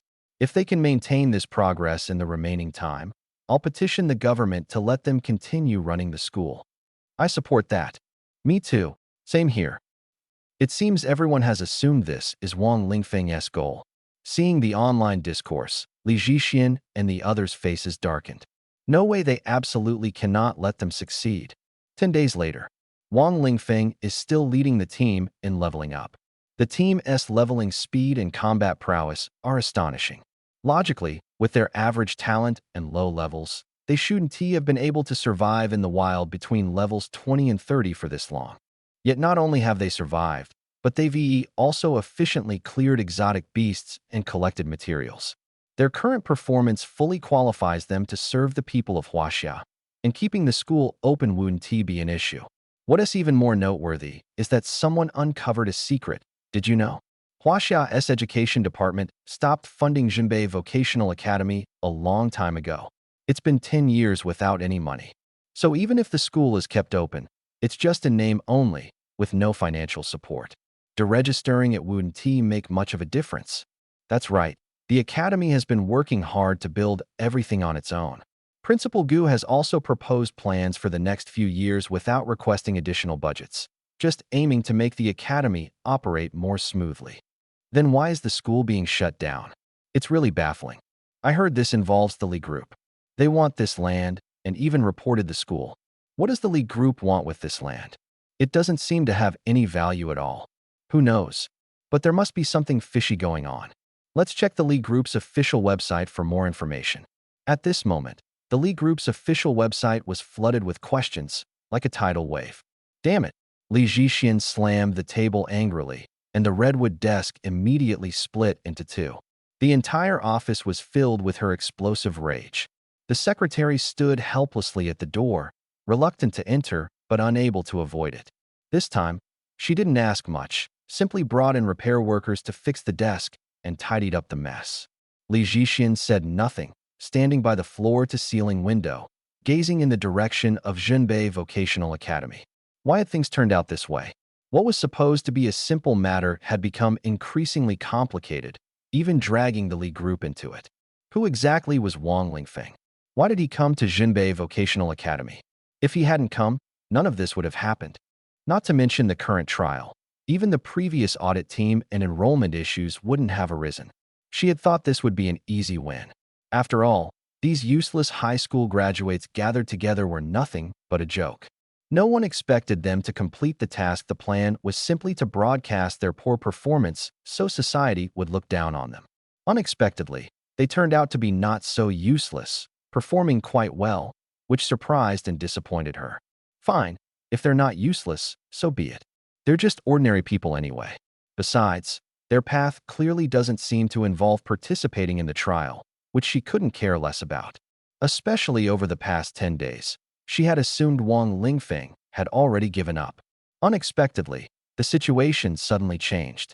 This group of useless individuals was performing better and better, even earning recognition, with some people starting to speak up for them. This was understandable. The live broadcast allowed everyone to witness their efforts and accompany them as they grew stronger, naturally leading to emotional investment. Isn't it strange? A group of useless individuals actually has such strong abilities, with an extremely high level of team coordination. The average team coordination level is around D grade, but they've reached a grade. A voice sounded in Li Zhixian's ear. In her virtual view, a small black figure was speaking to her. The small black figure continued. Wang Lingfeng is no ordinary person. He can identify each individual's strengths, guide them to maximize their abilities, and even form an A-grade coordinated team. I already know that. Stop bothering me, I'm busy dealing with this mess. Li Zhixian frowned. Talking about this now was pointless. Actually, the problem isn't hard to solve. You could acknowledge their abilities and let them become students of the Martial Academy. What do you mean? Abandon the plan? The plan continues, of course. Then why let them become Martial Academy students? Becoming Martial Academy students doesn't necessarily mean they have to belong to Zhenbei Vocational Academy. Li Zhixian understood. In other words, directly revoking their status as Martial Academy students would be difficult, but if someone recommended them to other martial academies, it would be much easier. They had already proven their abilities, and others would have no trouble accepting them. The Li Group could even recommend them, boosting their reputation. This plan is perfect and ready to be implemented. So, Li Zhixian instructed the secretary to issue an announcement stating that the Li Group plans to develop a commercial complex, and this location is ideal, so they intend to reclaim it. They originally didn't want to hinder the education of college entrance exam students and had long planned to withdraw this proposal. Seeing these children's efforts moved them, and they were willing to recommend better academies for them, there was no need for them to stay in a resource-poor school. They believed this was the best choice. Once the announcement was made, the vast majority supported it, and no one questioned the Li Group anymore. Instead, they praised the Li Group as the conscience of China. Li Zhixian smiled, and the secretary smiled too, relieved to no longer deal with the boss's inexplicable outbursts. However, the secretary's happiness lasted only a few days before they wanted to resign. Li Zhixian was angry again, and the desk was smashed into pieces. Didn't you agree to level up? Didn't you say that after these 2 months of leveling up, we'd recommend you to other martial academies, and this task wouldn't need to be done? Why are you now heading to Fortress number 8? Are you really planning to complete that task? Stop messing around. You don't have time to complete the trial now, just focus on leveling up. In recent days, Wang Lingfeng's team had been gradually approaching their destination, and they were expected to arrive in a few days. Li Zhixian was particularly anxious because if the task wasn't completed, it would remain unfinished. At that point, canceling the school would be easy, and recommending these college entrance exam students would resolve the issue. But if Wang Lingfeng and his team actually completed the trial task, the school might be preserved and even gain attention and support from the Chinese government. Then, reclaiming this location would be nearly impossible. Damn Wang Lingfeng, what exactly are you trying to do? A few more days passed, leaving only 20 days until the 2-month deadline. Wang Lingfeng and his team arrived at their destination, a small post-apocalyptic city. The city wasn't severely damaged, it had simply deteriorated over time after people left. At the moment, Wang Lingfeng and his team were in a shopping mall. Apart from the cooking group, everyone else had gone out exploring. They were all young and curious about places once inhabited by humans, eagerly searching for various items to see what they could discover. The chat group was lively, with photos and videos of their findings constantly being shared. Wow, what is this? Looks like a rare collectible figure. I found a bottle of 1999 Maudai. Should we try it? Holy crap, look what I found, a hamburger that hasn't gone bad. The most amazing part is, it doesn't even have packaging. Damn, Ouyang found something good and is hiding it from us. He refuses to show it no matter what. Catch him. He's holding a hard drive with information from Japan. He must be a Japanese spy. Everyone charge. Watching the lively chat group, Wang Lingfeng couldn't help but laugh at these kids. How could they possibly know where the treasures are hidden? Paw Patrol, keep searching, Wang Lingfeng instructed his dogs. He had purchased a set of remote equipment, and after equipping the dogs, he could control them remotely. The devices also transmitted footage back, making the combination of dog training and remote technology incredibly effective. Next, he planned to train eagles. Once the eagle-dog combo was ready, the team would be complete at this moment. Wang Lingfeng was studying a recipe with Zheng Xiaoyan, an exotic beast version of Buddha jumps over the wall. This is a stew that combines rare delicacies, but the pairing is very particular. Wang Lingfeng had a hunch that once this Buddha jumps over the wall succeeded, something big would happen. It's done, it's done. It smells amazing. Wang Lingfeng and Zheng Xiaoyan successfully made a pot of Buddha jumps over the wall using exotic beast ingredients, combined with new technology and magic. In just an hour, they had cooked up a large pot, enough to fill 100 bowls. Just as everyone was about to dig in, a sudden glow appeared on Zheng Xiaoyan's body. Look quickly, Zheng Xiaoyan seems to be changing professions. Really? Can chefs change professions too? Who knows? Did you notice? Zheng Xiaoyan is already over level 20. Only then did someone realize that Zheng Xiaoyan, the chef, had already leveled up to level 20. She had been quietly accumulating experience all along. This raised a question. Zheng Xiaoyan started at level 1. So how did she gain energy points? Now she's over level 10. Previously, someone explained that auxiliary professions and life professions have larger level spans. Auxiliary professions max out at level 15, while life professions have no upper limit. However, when the level gap is too large, the group damage aura emitted by exotic beasts can instantly kill low-level individuals. This group damage has minimal impact on those of the same level. Most can withstand it, and those with high resistance are unaffected. But for low-level individuals, it's game over. For example, the world-ending exotic beast emits group damage that can instantly kill anyone below the 5th tier, and even those above the 5th tier can't last long. At that time, humanity was utterly desperate. But hopefully, this time will be different. Back to the main topic. The whole world was now shocked by Zheng Xiaoyan's profession change. What would her new profession be? Would she continue as a chef or become a combat chef? The profession change was completed quickly. Zheng Xiaoyan, what did you change into? Everyone gathered around, asking eagerly. Gourmet magic chef. I can use magic to cook ingredients and create delicious food. Some dishes can even enhance people's attributes. And there are additional effects for the gourmet magic chef herself. When Zheng Xiaoyan announced her new profession, everyone found it on the profession database online. After reading the description, everyone was stunned. This profession was incredibly powerful.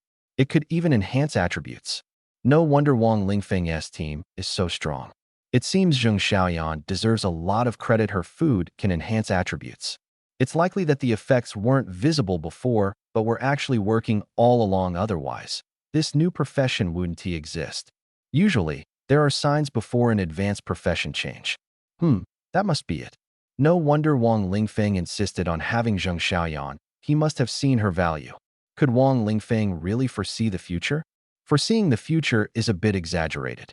He probably sees some clues and then deduces them. Maybe his super intuition talent allows him to develop insight, discovering potential through calculation.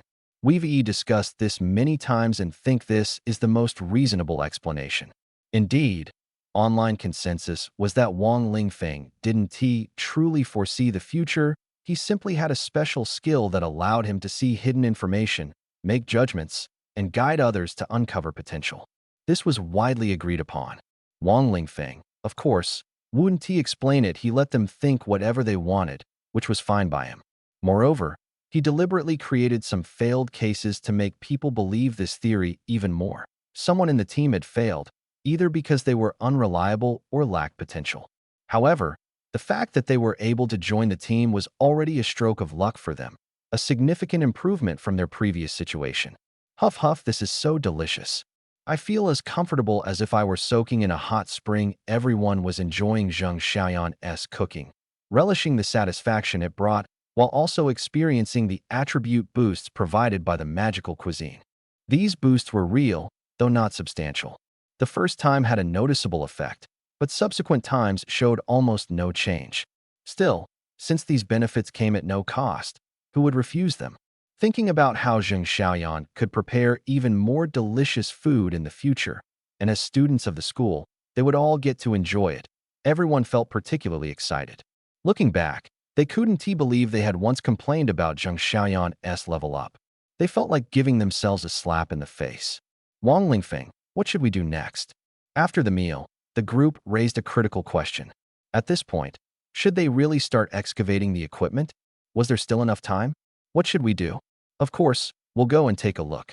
Who knows, we might get lucky and find a piece of equipment to bring back. If we're even luckier, we might find some data to shut those people up. That's right. There's hardly enough time left anyway.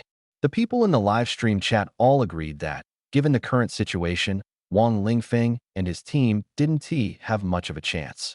They could only rely on luck. Is it okay for you to live stream like this? It attract those half-orcs from the Wabang to attack? Suddenly, someone raised this question, and the live stream chat fell silent. It did seem like an important concern. Don't worry. Wang Lingfeng and his team aren't strong enough to make the Wabang take the risk of coming over. Besides, this place is far from their controlled area. But what if? That's why Wang Lingfeng needs to hurry up, find the equipment, and bring it back. Anyway, there are only 20 days left, and they can only spend a few days excavating. Actually, there's no need to worry. Our Jinbei army has been keeping an eye on those Wabang half-orcs. It's very difficult for them to get close unless they have some other purpose. The spectators continued their heated discussion, while Wang Lingfeng's team provided their response. We'll head to the fortress first and see what we can find. If we find something, great. If not, we'll retreat.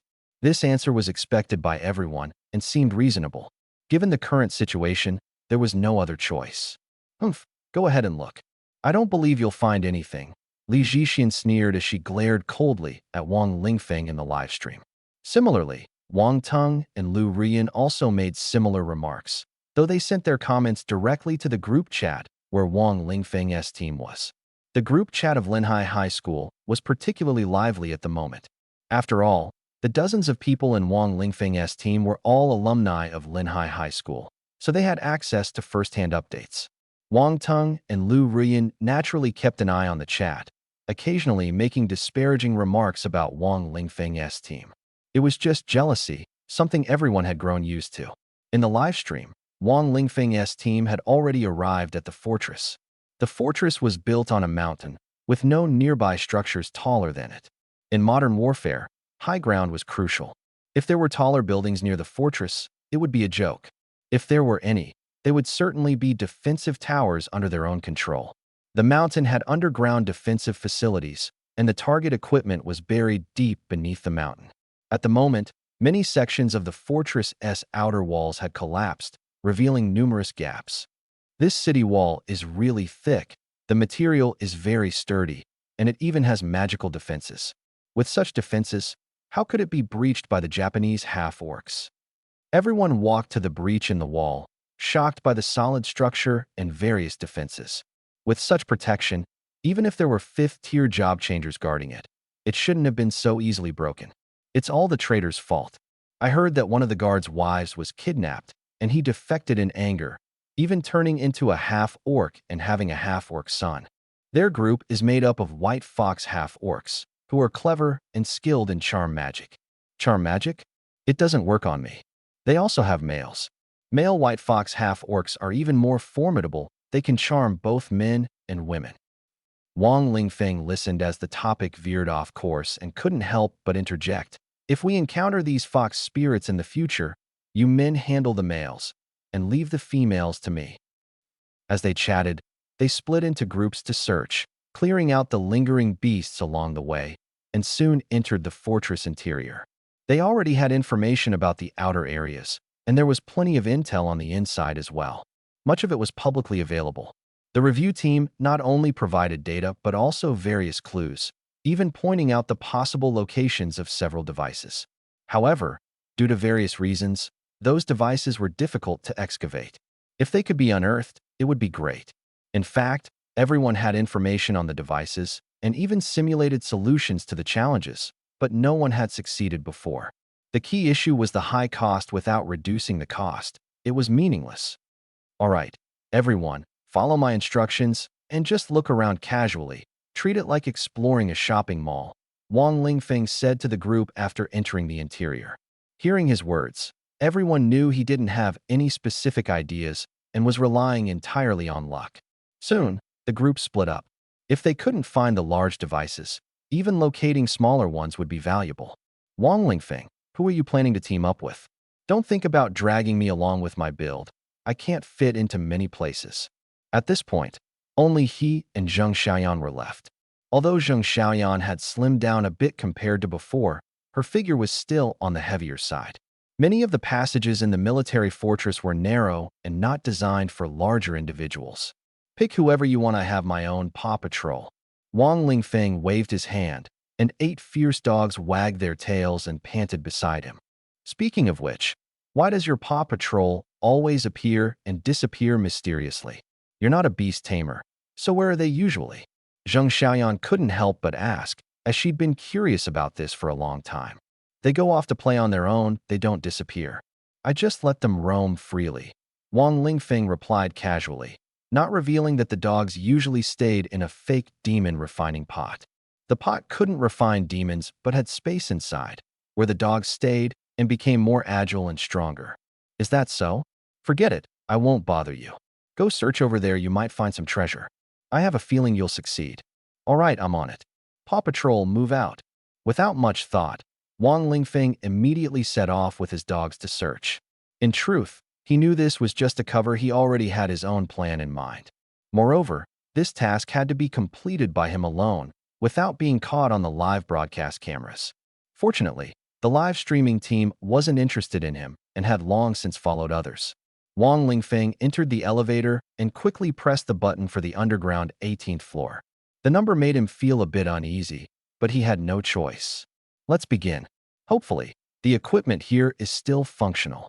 He walked into a room where a piece of equipment was placed before him, a machine designed to create micro-robots. If he could use it to produce micro-robots, this place could gradually repair itself. Unfortunately, the machine was broken. Now, Wang Lingfeng had to fix it. Could he do it? After all, he wasn't a professional technician. Fixing a machine was actually quite simple. As long as you could find the problem, knew how to fix it, and had the tools, even a dog could do it. Wang Lingfeng was now essentially letting a few dogs handle the repairs. If someone saw this scene, They would surely be astonished though they were dogs. It was as if they were doing human work. Could someone really make dogs repair machines? But to be honest, these dogs were quite competent, and the machine was indeed fixed. Wang Lingfeng's dog training skills were extraordinary. If he trained monkeys, he probably wouldn't even need to lift a finger. Having dogs repair machines sounded impressive, but in reality, he was just assigning them tasks they could handle, not making them take on the entire job. If it were entirely up to them, the equipment would never be fixed. If someone were present, the most surprising thing wouldn't be the dogs fixing things, but the fact that Wang Lingfeng himself was a master more skilled than professional repair technicians. The moment he entered, he began fixing the machine directly, without even inspecting it, immediately identifying the faulty part. He was more accurate than diagnostic equipment. Some issues that machines couldn't detect, he could spot at a glance. It was as if he had a cheat code. And indeed, he did have a cheat code. The Heaven SI plugin is incredible for fixing machines.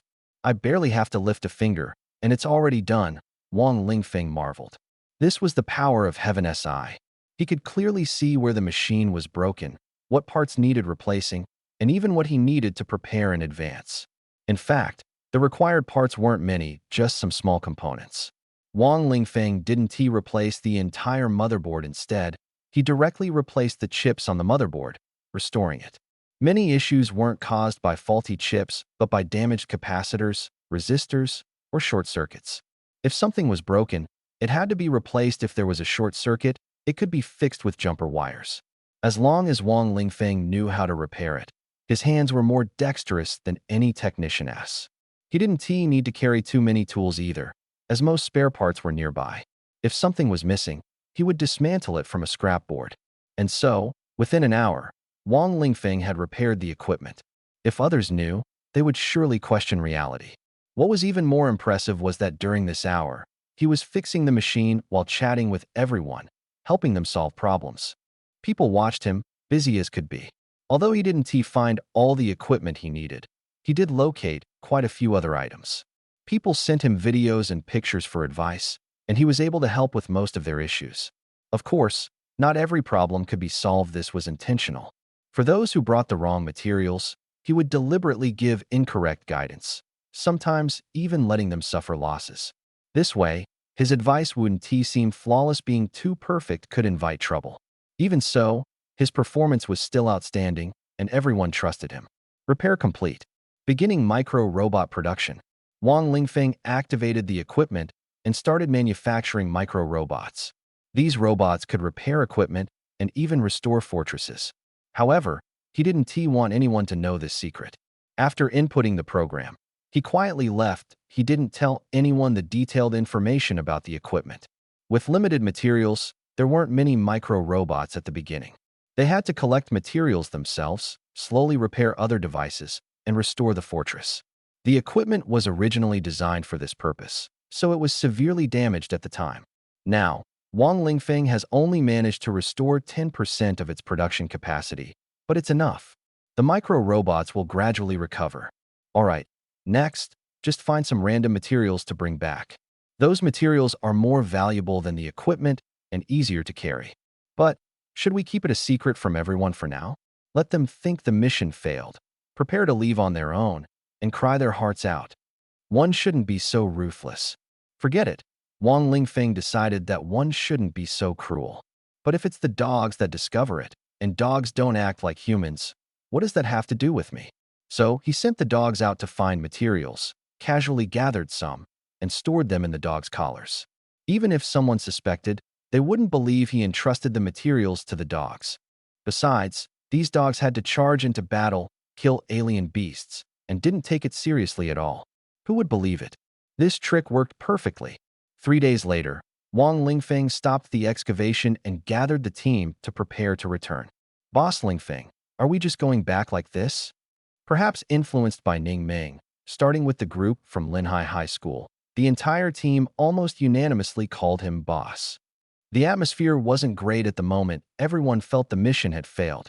Ouyang, we have no other choice. If we don't return now, we won't make it in time. Besides, this time wasn't exactly a failure, right? We've already proven our strength and value. After we return, who would dare call us useless? And if the school gets canceled, we'll start our own school and become founders. Isn't that even better? Wang Lingfeng encouraged everyone. Actually, whether they could become martial arts academy students was no longer important. They were already a force to be reckoned with. Even if they couldn't start a school, forming a mercenary group would work. With Wang Lingfeng leading them, they were bound to grow stronger. Now, everyone believed Wang Lingfeng could lead them to a better future. Over the past month, Wang Lingfeng had already proven this through his actions. To enter a martial arts academy, the most important thing was having someone to guide you and help you plan a clear path for growth. This was precisely Wang Lingfeng's expertise. Although there were no resources to support them for now, resources could be accumulated gradually. Anyway, for talented individuals like them, going to other martial arts academies wouldn't yield much in terms of resources. Swear to follow the boss to the death. Swear to follow the boss to the death. The team members shouted in unison, the atmosphere resembling a pledge ceremony. At this moment, Li Zhixian's face was grim as she dialed the phone again. On the other end, the person spoke first. I already know your plan. I've sent out a team, ready to ambush them on the way. Since Wang Lingfeng has stepped into my territory, he shouldn't think about leaving easily. Li Zhixian hung up the phone, sensing that the other party had some personal grudge against Wang Lingfeng, seemingly more serious than she had anticipated. What exactly was going on? Forget she is level 52, a third-tier Koga ninja with an A-grade talent Stealthy Slaughter. Stealthy Slaughter doubles her attack power while in stealth mode. This skill, combined with the Assassin class's Deadly Strike, is truly terrifying. Beasts of the same level can be instantly killed with a single assassination in her hands. With her around, whether it's the under-level 30 non-class Wang Lingfeng or a third-tier ninja of the same level, she can kill them in one strike. Of course, this excludes defensive classes and enemies capable of detecting stealth. Besides Yamamoto AI, there are 9 other third-tier Koga ninjas by her side, collectively known as the Koga 10. Each of them possesses outstanding talents and skills, making them highly threatening in both assassination and direct combat. Countless people have died at their hands, the most famous being a 4th-tier prodigy from Huaxia with an SS grade talent. This was a humiliation for Huaxia, and it wasn't the first time. These Japanese devils have assassinated far too many Huaxia people, always aiming to devour Huaxia and turn its people into half-beasts like themselves. Logically speaking, the appearance of the Koga 10 should make killing Wang Lingfeng's group a piece of cake, like using a sledgehammer to crack a nut. But now Yamamoto AI is extremely frustrated because this is her 7th attempt to ambush Wang Lingfeng's team. The previous 6 attempts all failed.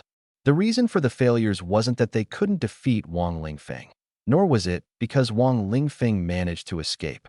They hadn't even caught sight of him in all 6 attempts. This infuriated them to no end. Captain, are you sure this time? Will they pass through here? They should.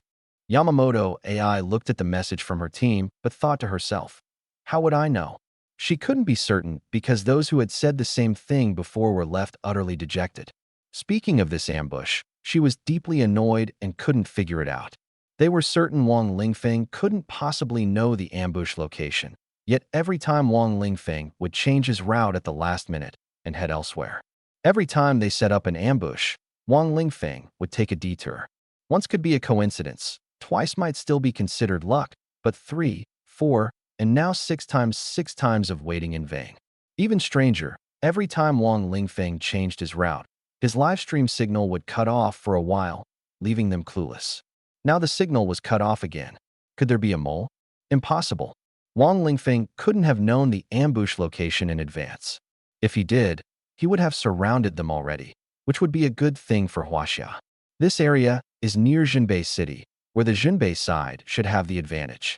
Another point is that every time Wang Lingfeng suddenly changes direction, a group of beasts always appears nearby, and they go to kill the beasts to level up. Or they find materials nearby, and the team goes to collect them. Along the way, Yamamoto AI led the Japanese devils in a mad chase after Wang Lingfeng's team, gaining nothing in return and instead being bitten by mosquitoes for several nights. They could only watch as Wang Lingfeng's team leveled up, collected materials, and even began their second-tier transitions one by one. Starting with Zheng Xiaoyan, the team members transitioned one after another, and now 80% of them had already completed their second-tier transitions. Although second-tier classes aren't top-tier, their teamwork is seamless, their power considerable, and the overall strength of the team has greatly improved. This infuriated the Japanese devils to no end. Watching Wang Lingfeng's team enjoying rich meals and leveling up rapidly in the live stream, they couldn't help but think, being alive is truly a blessing. Time passed bit by bit, and the Kogatin waited here for an entire day, only to see not a single shadow. They were already used to it. It must be the other party changing their route again. Let's take a break first, and later start a live stream to see where they're heading. Sigh, habits are truly terrifying. Sure enough, when they watched the live stream again, they found that Wang Lingfeng's team had taken a different route. The atmosphere in the live stream room was lively. Yesterday, they had hunted a group of wild buffalo beasts. The beef tasted excellent, and the buffalo hides had become treasures. Now, everyone was drinking beef soup and eating beef noodles, which were genuinely made with real beef. Watching them feast so lavishly, the dry rations in the hands of the 10-person group suddenly lost their appeal. How infuriating. Captain, I think we're being played. Let's just give up on the ambush. With our strength, we don't need assassination. We can just confront them head-on. Don't forget, I, Tumun, and Shiro are all warriors turned ninjas, specializing in physical combat. A female half-beast couldn't help but say. She had an outstanding figure and wielded a broad-backed long blade, clearly the type for charging into battle. The ninja profession could be transitioned from assassin, warrior, or mage, with 3 completely different paths. Although the profession name was the same, the differences were significant. It's like druids, who have branches such as claws, fangs, swarms, flames, and more. Some are melee physical fighters, some are ranged spellcasters, some are tanks, and others are damage dealers or healers. It's quite complex, but a person can only choose one path, with no overlap. I know, but I still feel Wang Lingfeng is not simple. We must be cautious. Let's give him one more chance. If it happens again next time, we'll attack directly. Yamamoto AI frowned, preparing for one last ambush. If it didn't work, they'd go to war. In fact, after this attempt, if they still didn't act, they'd be too close to Jinbei City, where the danger would be even greater. So next time, regardless of the reason, they would definitely make a move to kill. Meanwhile, Wang Lingfeng was happily eating with his classmates, discussing recipes with Zheng Xiaoyan, and chatting enthusiastically with other classmates. He seemed very relaxed, which made Yamamoto AI and those plotting to eliminate Wang Lingfeng grind their teeth in frustration. They had no idea that everything was under Wang Lingfeng's watchful eye. His 7 changes of direction were all intentional. In just one more day, you'll understand. The 8th ambush failed. Yamamoto AI couldn't hold back anymore and prepared to take action herself, especially when someone asked her what was going on and why the attack hadn't started yet. Could she admit that every assassination attempt had been evaded? It had already been 8 times. 8 days, 1 attempt per day, and time had slipped away like this. Including the time they spent traveling here, there wasn't much time left. Just as the 10-person group was preparing for a direct assault, an unexpected event occurred. Wang Lingfeng suddenly left the team. The story began that afternoon. Wang Lingfeng, as usual, spent half the day tanking damage in the front lines before going to cook with Zheng Xiaoyan. After eating, he said he was going to walk the dog, and then he disappeared. The last time they contacted him, he only said to follow the plan and return, as he had something to handle, and told them not to worry. Now the team was operating smoothly, even without Wang Lingfeng, because he hadn't been actively directing or correcting them for a long time. Everyone was fulfilling their roles, and some had even started to forget that it was Wang Lingfeng who had once led them. Instead, they felt as if they were the ones leading Wang Lingfeng, that it's like playing a game. At the beginning, high-level players lead low-level players through quests. Later, the low-level players become skilled, surpassing the ones who initially guided them, and end up leading the team themselves. Over time, some people forget who helped them get started and only think they're better than others. Some learn quickly and forget within days, while others take years. This is human nature. Wang Lingfeng can't control it or stop it. He can only let things take their course. Actually, if Wang Lingfeng could continuously lead them to level up and consistently demonstrate his strength, no one would forget him. But he can't do that. If he shows too much strength now, it would be suicidal. He deliberately makes mistakes to keep himself at a level where others underestimate him. Moreover, he can't always lead them to level up or constantly teach them what to do. After pointing out the direction, the rest of the journey is up to them. This is the meaning of a master leads you to the door, the rest is up to you. In other words, now that they have a clear path and are advancing quickly, they won't think of their master until they hit a bottleneck. So, for the next few years, they won't need Wang Lingfeng. And if they don't need him, will they forget his past contributions? Just like now, Wang Lingfeng disappeared for an afternoon, and no one felt the need to look for him. Some even thought it was better without him, as they had returned to the low-level beast area and no longer needed a frontliner like Wang Lingfeng, who had strong defense but no attack power. Everyone knows that dealing with low-level beasts only requires a melee fighter to hold the line, or even summon creatures as shields. Of course, some people still worry about Wang Lingfeng and care about him, even if they've grown stronger and aren't ungrateful. It's already dark. Where did Wang Lingfeng go? Should we go look for him? Shangwan Hunyu asked, a bit concerned. Don't worry. Wang Lingfeng may have low attack power, but his defense is incredibly strong. Along the way, his defense could withstand attacks from level 30 elite beasts. Exactly. Here, Wang Lingfeng can't kill beasts, but beasts can't kill him either. He's quite safe on his own. Maybe he went off on his own, discovered something, and didn't want to bring us along. Right. He probably calculated where some treasure is and went to find it. That's not the right way to think. Even if Wang Lingfeng went off on his own, it's because of his own abilities. After some discussion, most people concluded that Wang Lingfeng had likely gone treasure hunting alone. They thought this was normal because if the treasure were divided among everyone, no one would get much, and it would waste time and energy. It was better for one person to take it. Yamamoto AI thought the same, so she led her group of 10 to find the lone Wang Lingfeng. To them, Wang Lingfeng was far more important than the team.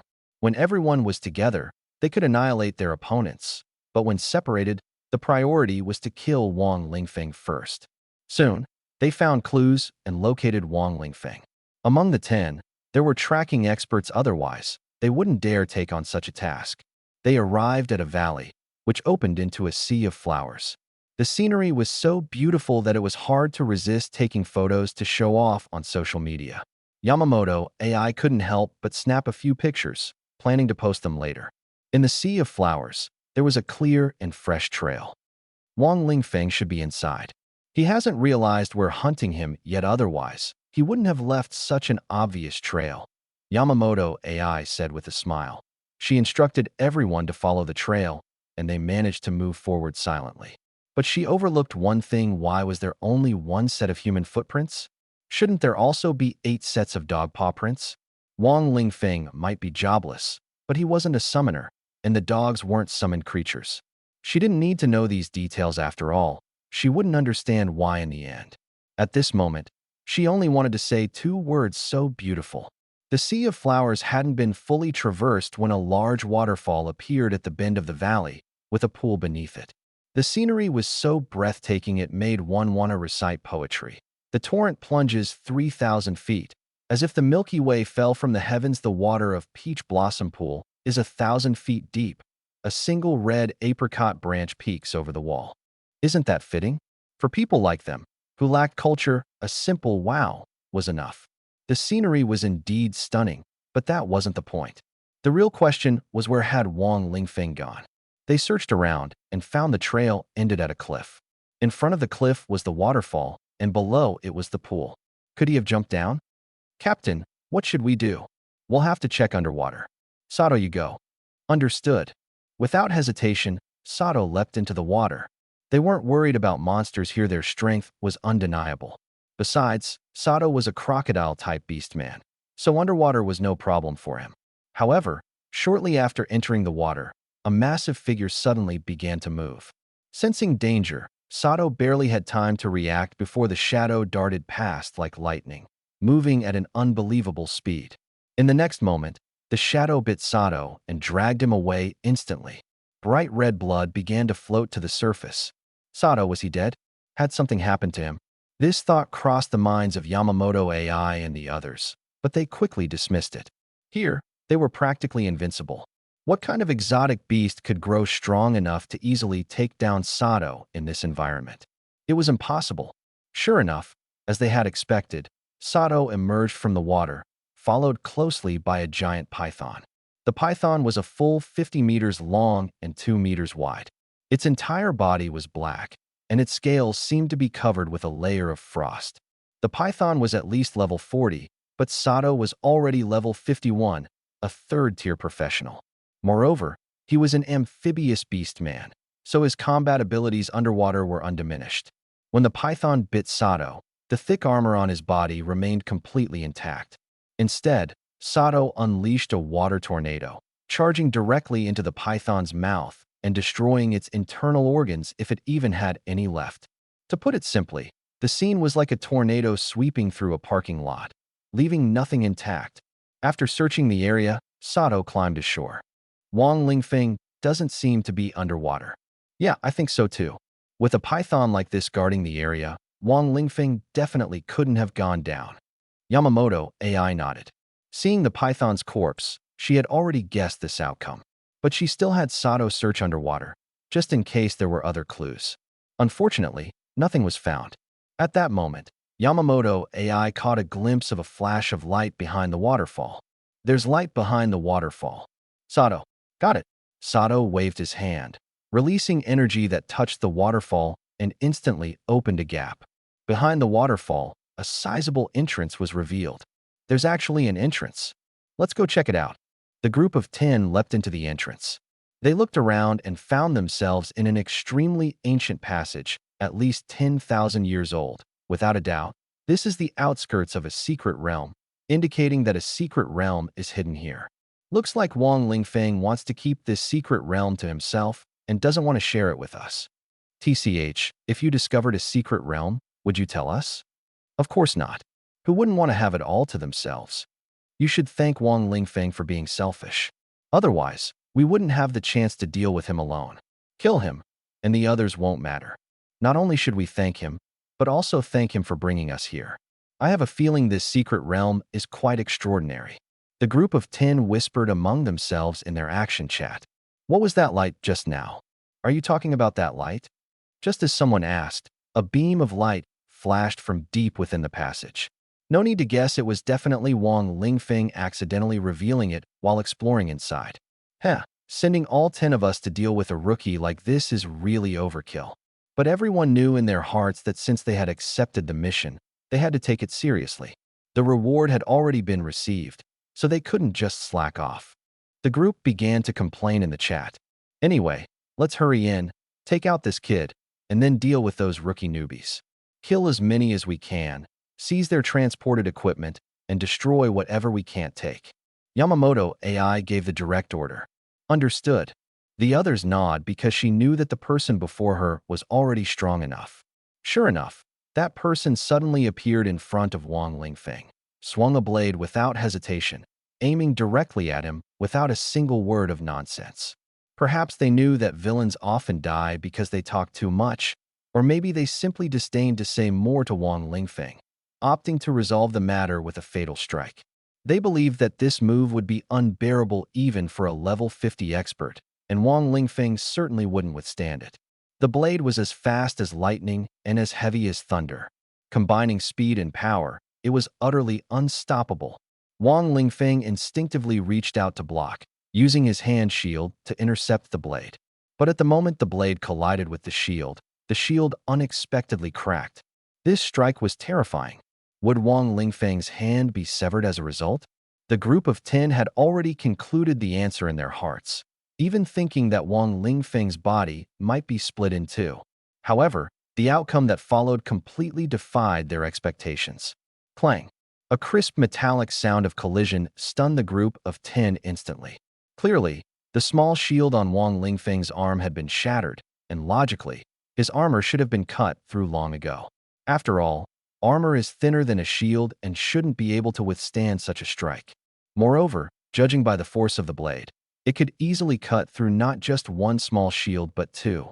Everyone assumed Wang Lingfeng's body would be left in pieces. Yet, when the blade struck, it didn't sever his arm, it was as if it had hit a piece of solid rock. and that rock was extraordinarily hard. What was going on? The person who wielded the blade was trembling, their hands seemingly injured from the shock, struggling to even hold the weapon. This scene left all 10 members utterly dumbfounded. Although they knew Wang Lingfeng had strong defenses, they hadn't expected them to be this formidable. A level 53rd tier assassin, wielding a B-grade weapon, couldn't even cut through his hand. It was simply unbelievable. No matter how they thought about it, they couldn't make sense of it. While the group was still in shock, Wang Lingfeng said nothing extra, directly pushing aside the stunned person in front of him and walking straight into the secret realm. Before entering, he coldly said, "Don't come in, or you'll regret it." These words sounded like a warning, yet also carried a hint of helpless fear. What should we do? Should we go in? Didn't you always want to go in? Now you have enough reason, just go in. Right, we're chasing the target, of course we have to go in. What about what he said? Do you believe him? He's killed so many people. Haven't those people said even harsher words before they died? Good point, let's go. The group of 10 finished speaking in one breath and immediately followed him inside. They had thought it would take some time to find Wang Lingfeng after entering the secret realm, but unexpectedly, he was standing right in front of them. The ninja who had wielded the blade earlier charged forward again, slashing at Wang Lingfeng. At this moment, Wang Lingfeng remained motionless, with a faint smile on his face. This made the group of 10 even more puzzled. What did this smile mean? Was he confident in his strong defense, believing the blade wouldn't harm him? After all, the previous strike on his hand had felt as hard as stone. That must be why Wang Lingfeng was so calm. But this time, he didn't even need to defend. As soon as the blade fell, a shield immediately emerged from Wang Lingfeng's body. The power of this shield wasn't emitted by him, but came from the secret realm itself. The secret realm's force rebounded the strike, sending the attacker flying and causing him to spit out a mouthful of blood. What was going on? This is the rule of the secret realm: no mutual attacks. Yamamoto AI had already understood. There are many such secret realms, each with different rules. I told you not to come in, didn't I? The moment you entered, it became troublesome. Wang Lingfeng shook his head and sighed helplessly. Yeah, you think we won't enter just because you said so? Even if we weren't here to kill you, we wouldn't pass up the chance to explore a secret realm, Sato said from the side. At this moment, he had transformed into a half-beast form, with a crocodile head and crocodile skin, looking extremely terrifying. Sato's words echoed the sentiments of the group. They were here to kill Wang Lingfeng and wouldn't give up. Do you know the rules of this secret realm? Take a look first. Wang Lingfeng pointed to the stone tablet in the center, which read, Rule 1. Choose an opponent. The opponent selects the competition project. The winner lives, the loser dies. Rule 2. You must participate in a competition within 30 minutes of entering the secret realm. Failure to do so will result in elimination. If there is no opponent, the secret realm will generate a virtual one. Rule 3. After completing a competition, you may exit. The last person to exit will receive the ultimate reward of the secret realm. Upon seeing the first rule, the faces of the 10 people darkened. They hadn't expected to encounter such a secret realm. Some secret realms force people into mutual slaughter but offer extremely high rewards. The secret realm converts the strength of the deceased into rewards. The higher the level of the deceased, the richer the rewards. It can even inherit the energy of the dead, meaning all the hard-earned gains of others ultimately fall into the hands of the survivors. In the end, this isn't about fairness but the arrangement of fate. Based on these 3 rules, at least 5 of the 10 people must die before they can exit. Moreover, they must abide by mutual agreements. Whoever dies first is unlucky. After all, the survivors can monopolize the strength and equipment of the others. Who could resist such temptation? Now, they were arguing endlessly over this, each wanting to claim everyone's strength and equipment for themselves. Although complete realization was impossible, the potential gains were highly enticing. Ultimately, they couldn't reach an agreement, but they all understood. Whoever dies is unlucky, and the survivors will undoubtedly absorb all the strength of the others. However, there was one thing they unanimously agreed on: dealing with Wang Lingfeng. Who will go after Wang Lingfeng? That way, it feels better morally, and we don't have to kill our own people. Besides, he's relatively weak. Obviously, I should go. I can't beat you guys, so staying here means certain death. Nonsense, I'll go. This kind of thing is whoever grabs the chance first. And so, they scrambled to challenge Wang Lingfeng to a duel. Eventually, the one wielding a blade took the first step, and Wang Lingfeng finally learned that his name was Song Yu. Why are you in such a hurry? Wait until the 30 minutes are almost up before choosing. If you choose now and I win, I'll be at a disadvantage because the chosen person gets to select the competition project, and they'll always pick something favorable to themselves, Wang Lingfeng said, shaking his head. His words left everyone puzzled. What did he mean? But they quickly understood the side choosing the opponent is at a disadvantage because the chosen person has the right to decide the competition project and will undoubtedly pick something advantageous to themselves. If you start too early, your 30 minutes will be used up faster than others, forcing you to choose an opponent first. You don't need to worry about that. You won't even have a chance, Song Yu sneered. You don't even know what to compete in. Where does your confidence come from? Do you think you're better than me at everything? If we compete in abacus calculations, are you faster than me? Wang Lingfeng retorted. Song Yu was stunned. Could it really come down to abacus calculations? If that were the case, he might actually lose. At this moment, everyone finally understood why the choice of competition was so important. The right to select the event was crucial. Moreover, no one expected Wang Lingfeng to choose such a bizarre event in the end. Excavators. Who's the best at excavator skills? That would definitely be me, the excavator king. Rumble. Two excavators suddenly dropped in front of Wang Lingfeng and Song Yu. The task for this competition was to build a dam, and it had to be aesthetically pleasing. Seeing the excavators, Song Yu was completely dumbfounded. He began to regret his decision. Why did he come here? And why did he insist on choosing Wang Lingfeng first? Now, he could only hope that Wang Lingfeng wasn't skilled at operating excavators. Excavator king? If you're going to brag, at least have some basis for it. My surname is Wang, and I operate excavators. Isn't excavator king naturally me? Enough talk. Let me show you real skills. As soon as he finished speaking, Wang Lingfeng flipped onto the excavator, entered the cockpit, and began operating it skillfully. His movements were so adept that it was clear he wasn't a novice. In truth, Wang Lingfeng had never operated an excavator before, but he had watched instructional videos. With the assistance of his heavenly eye, he accurately mastered the correct posture and operating methods, even performing extreme maneuvers to perfectly complete the task.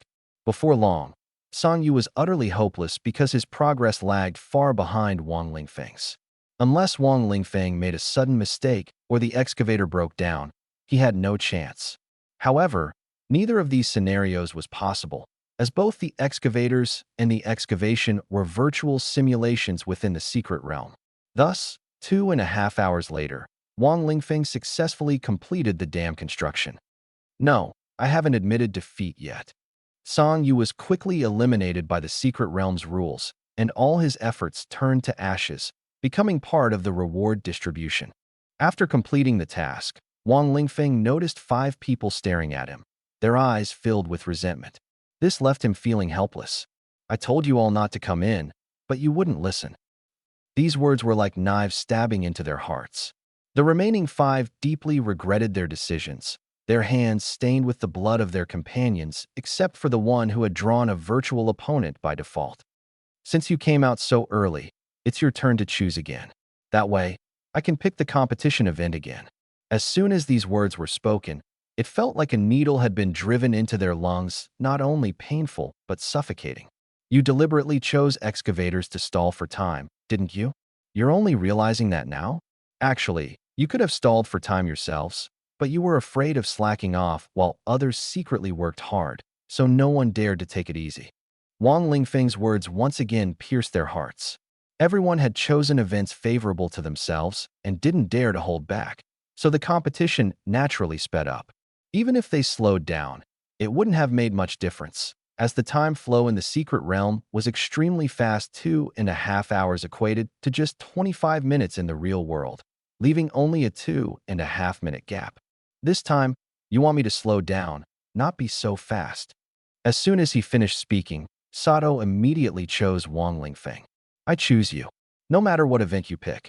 If I lose, at least I can buy everyone some time. Sato's move was not just to buy time. More importantly, everyone thought Wang Lingfeng was the weakest, and competing against him offered the highest chance of winning. After the previous round of exchanges, they knew the final project would be random, but there were only a few options. In other words, it was all about luck. Choosing 3 projects favorable to oneself would make no difference who picked them, but otherwise, it would be meaningless. Surely, it wouldn't be excavators again this time. Abacus wouldn't work either. As for the arts, music, chess, calligraphy, and painting, forget it. Although Wang Lingfeng didn't know them, most people from Huaxia had some familiarity. He was probably misled by TV dramas, thinking all Huaxia people were skilled in the arts. When the results came out, Wang Lingfeng frowned, looking conflicted. This made Sato very happy, as it indicated Wang Lingfeng was unfamiliar with these projects. He sneaked a glance and found the options were 1. Culinary competition, making egg fried rice, with the best dish winning. 2.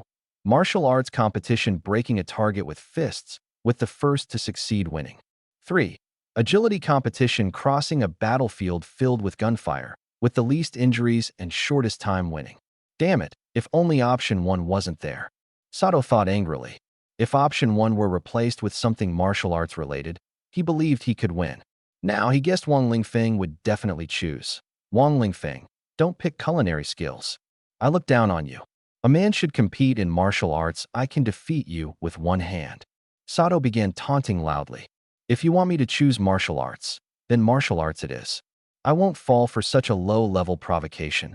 Wang Lingfeng replied disdainfully. Of course, I'll choose egg fried rice. Hey, egg fried rice, it sounds simple, but it's actually the hardest.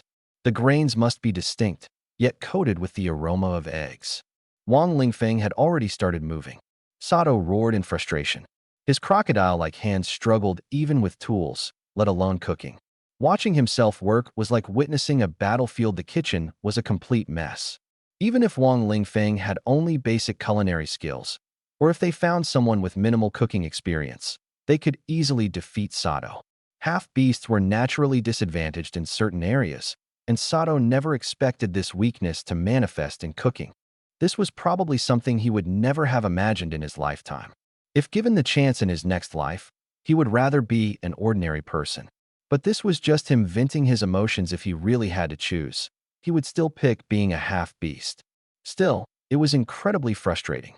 Wang Lingfeng, even if I become a ghost, I won't let you off. Not long after, Wang Lingfeng came out, once again slower than the others. His opponent's culinary skills were poor, and combined with his own modest skills, he only needed to follow his own rhythm. When Wang Lingfeng emerged, the remaining 2 frowned, surprised that he was still lagging behind. Captain No, AI, let me handle this round. I don't believe he can keep picking projects he's good at. Among the remaining 2, besides Yamamoto AI, there was another named Tsukumen. He was muscular, with strong defense and powerful attacks. He had always liked Yamamoto AI and was naturally willing to make sacrifices for her. He first let Wang Lingfeng pave the way for Yamamoto AI. Even if Wang Lingfeng won this round by luck, the next choice would still be in Yamamoto AI's hands. In the end, our team of 10 succeeded. Although some sacrificed themselves, all our achievements were inherited by Yamamoto AI. That made it worthwhile. As Tsukumen thought about this, the projects in front of Wang Lingfeng began refreshing again. What would it be this time? Option 1. Compete in archery, where different strength bows can be chosen, and the farther the shot, the higher the score. Option 2. Compete in arithmetic, solving various problems. Option 3. Compete in defense, enduring various attacks for as long as possible. Wang Lingfeng, you're choosing option 3?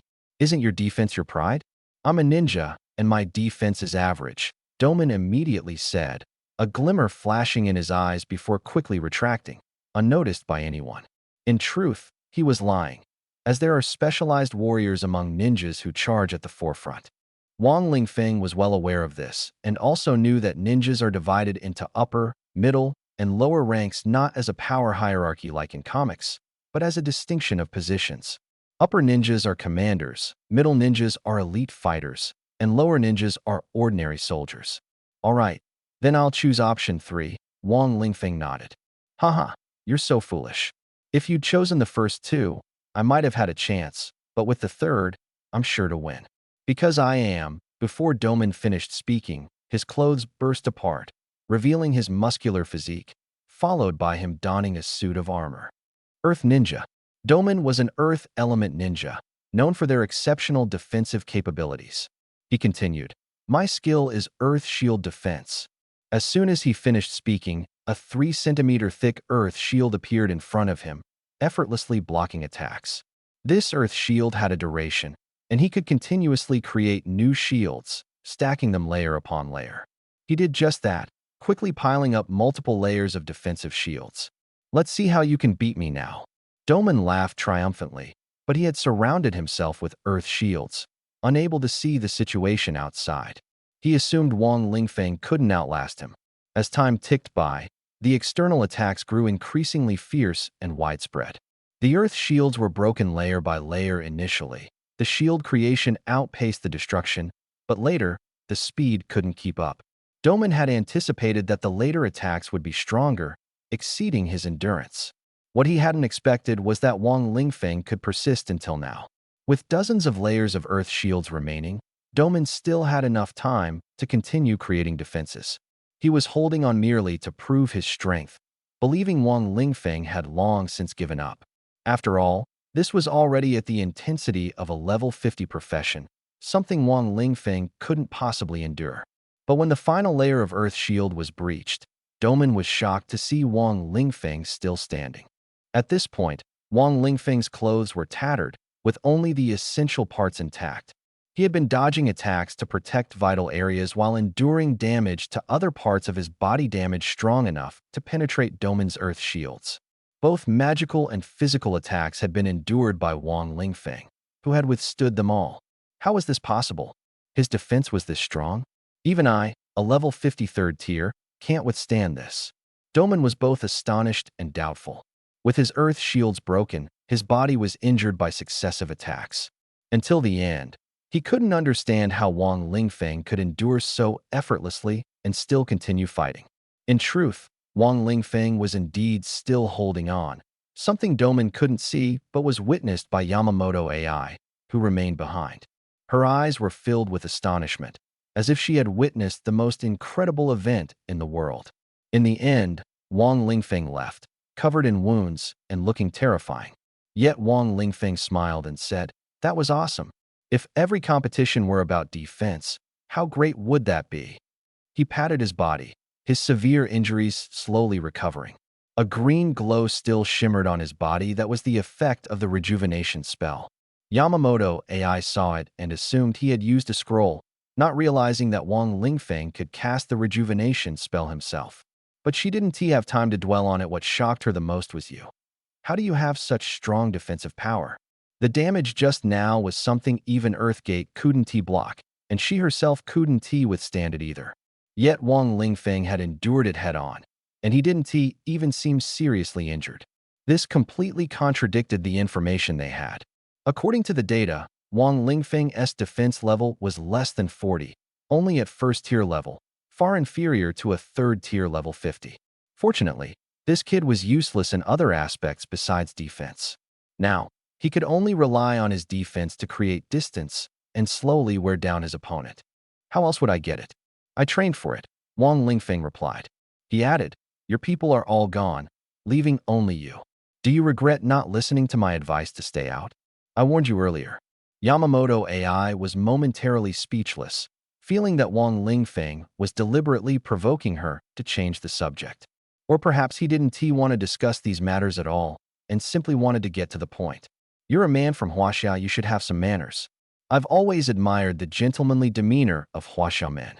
So, shouldn't you challenge me and let me choose the event?" Yamamoto AI looked at Wang Lingfeng, her gaze carrying a hint of allure. Her appearance was hard to ignore. Yamamoto AI excelled at using her charm to captivate people, not just her physical beauty, but also her subtle tricks. At this moment, Wang Lingfeng stared at her, his eyes vacant, as if he were truly mesmerized. "Humph, men, they're all the same." Yamamoto AI sneered inwardly with disdain. She was certain Wang Lingfeng had taken the bait, so she struck an even more seductive pose, revealing more skin. At this rate, it was becoming unsuitable for minors to watch. However, strangely enough, Wang Lingfeng just kept staring, his face showing no reaction. So, she decided to intensify her offensive no, her efforts. 10 minutes passed. Wang Lingfeng remained motionless, as if his soul had been drained, yet he said nothing. Yamamoto AI's clothing grew increasingly sparse. Though it still adhered to standards suitable for television broadcast, she had her limits. She continued to use enticing language to try to lure, "I can block it." Yamamoto AI fell silent, wondering if this guy was playing with her. Suddenly, she thought, could it be that from the very beginning, Wang Lingfeng had been toying with them? Unbelievable. If that were the case, Wang Lingfeng was terrifying. Did you plan everything in advance? Did you already know about this secret realm? Yes, and there's one more thing I haven't mentioned. I was the one who activated this death mode. Otherwise, this would just be an ordinary trial secret realm lose and leave, no one dies. Wang Lingfeng nodded, feeling there was no need to hide it anymore. Now there were only 2 people left, and there was nothing else to do. Secret realms like this usually have different modes. Entering doesn't necessarily mean a life and death duel. Only when the death mode is activated does it become like this. And the death mode depends on the first person who enters. No wonder Wang Lingfeng could enter directly. How did you know there was a secret realm here? And how were you sure we would fall into the trap? Yamamoto AI asked. She didn't want to ask why Wang Lingfeng was certain they would take the bait. She could guess that herself. Wang Lingfeng must have known he was the target. After leaving the team, they would definitely follow him. Damn it. What if I told you I can foresee the future? Would you believe me? Wang Lingfeng asked with a smile. He was telling the truth, but who would believe him? Yamamoto AI didn't believe him, her face showing an expression of, "Who are you trying to fool?" She thought Wang Lingfeng must have obtained some kind of information even the Northern Frontier Army didn't know, perhaps discovered and kept secret by someone. It must have been a coincidence.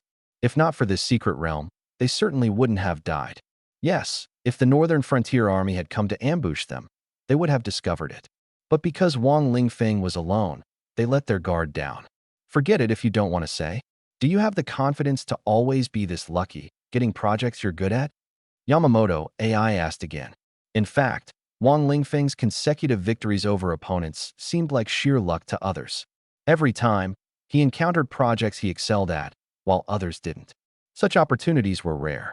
Since the refreshed projects were random, Yamamoto AI often encountered ones she was completely unfamiliar with, as did others, barely managing to win by a small margin. This secret realm was fair competition. Everyone had a chance to win. Was Wang Lingfeng not afraid of dying when he activated the death mode? I know what you're thinking. First, even if I die, you all will accompany me 9 people buried together. That's already a win. Second, I won't lose. The ultimate victor will be me, and I will take all your energy and skills. Wang Lingfeng remained calm and confident, his face full of self-assurance. Yamamoto AI sneered inwardly. Go ahead and be smug. Let's see what project you get. She now understood that Wang Lingfeng would never challenge her. Her charm technique had already failed. Since that was the case, she wouldn't waste any more effort and directly initiated the final challenge. Unexpectedly, the final rules changed, favoring her even more this time. Randomly refresh 100 projects. You select 30 to place in the choice pool, and then 3 will be randomly chosen for the opponent to pick from. This was the special rule for the final showdown, designed to balance the advantages of both sides. Yamamoto AI smiled as soon as she saw it. Out of the 100 projects, she was proficient in at least 50, with 20 being her specialties. Randomly selecting 3 out of 30 might result in all of them being her strong suits. Sure enough, the 3 that were refreshed were all her strengths. Option 1. Use hidden weapons to attack and break a large number of targets within a short time. Option 2. Crossing the river with a single reed, using a bamboo pole to traverse the turbulent waters. The first to reach the other side wins. Option 3. A pure blade duel, prohibiting the use of other skills. Victory is achieved by killing the opponent. Haha, go ahead and choose. Pick your strongest option, and don't blame me for bullying you. Yamamoto AI sneered. She had an advantage in the first 2 options. Ninjas naturally excel at using hidden weapons, and she had some knowledge of crossing the river with a single reed. As for blade techniques, Her family's blade skills were authentic and refined. Even if Wang Lingfeng knew blade techniques, she wasn't afraid. I'll give you a chance. Just tell me your account password, and I'll let you choose this time. Wang Lingfeng suddenly said this, leaving Yamamoto AI stunned. What did he mean by that? If you let me choose, you'll definitely die miserably. But regardless of the outcome, it seemed to make no difference to her. Either she would die, or her opponent would. If she died, what use would her wealth be? If her opponent died, what was the point of telling him? In this situation, why did Wang Lingfeng suddenly make this request? Could it be that he was absolutely confident and wanted to take her account's money for free? Or was he simply trying to eliminate a wrong possibility and narrow down the answer through her response? It must be the latter. If that's the case, then I choose blade techniques. Although blade techniques were her family's inherited skill and she'd trained for decades, they were the weakest among the three options. At this moment, she noticed a faint smile at the corner of Wang Lingfeng's mouth. Sure enough, he was trying to use her choice to eliminate a wrong answer. All right, I understand. Now tell me your account password first. Wang Lingfeng still insisted on this. Without the account password, he wouldn't agree. Yamamoto AI had no choice but to give him a fake account password. She would never reveal the real one. First, if Wang Lingfeng truly won this time, she wouldn't hand over her wealth to him, not even in death.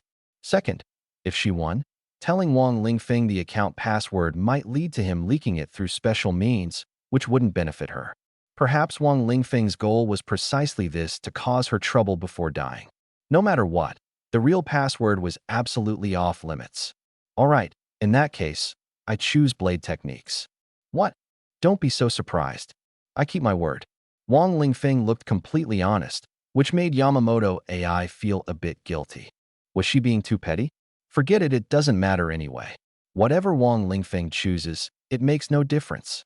Although blade techniques weren't her strongest skill, Wang Lingfeng didn't know them at all.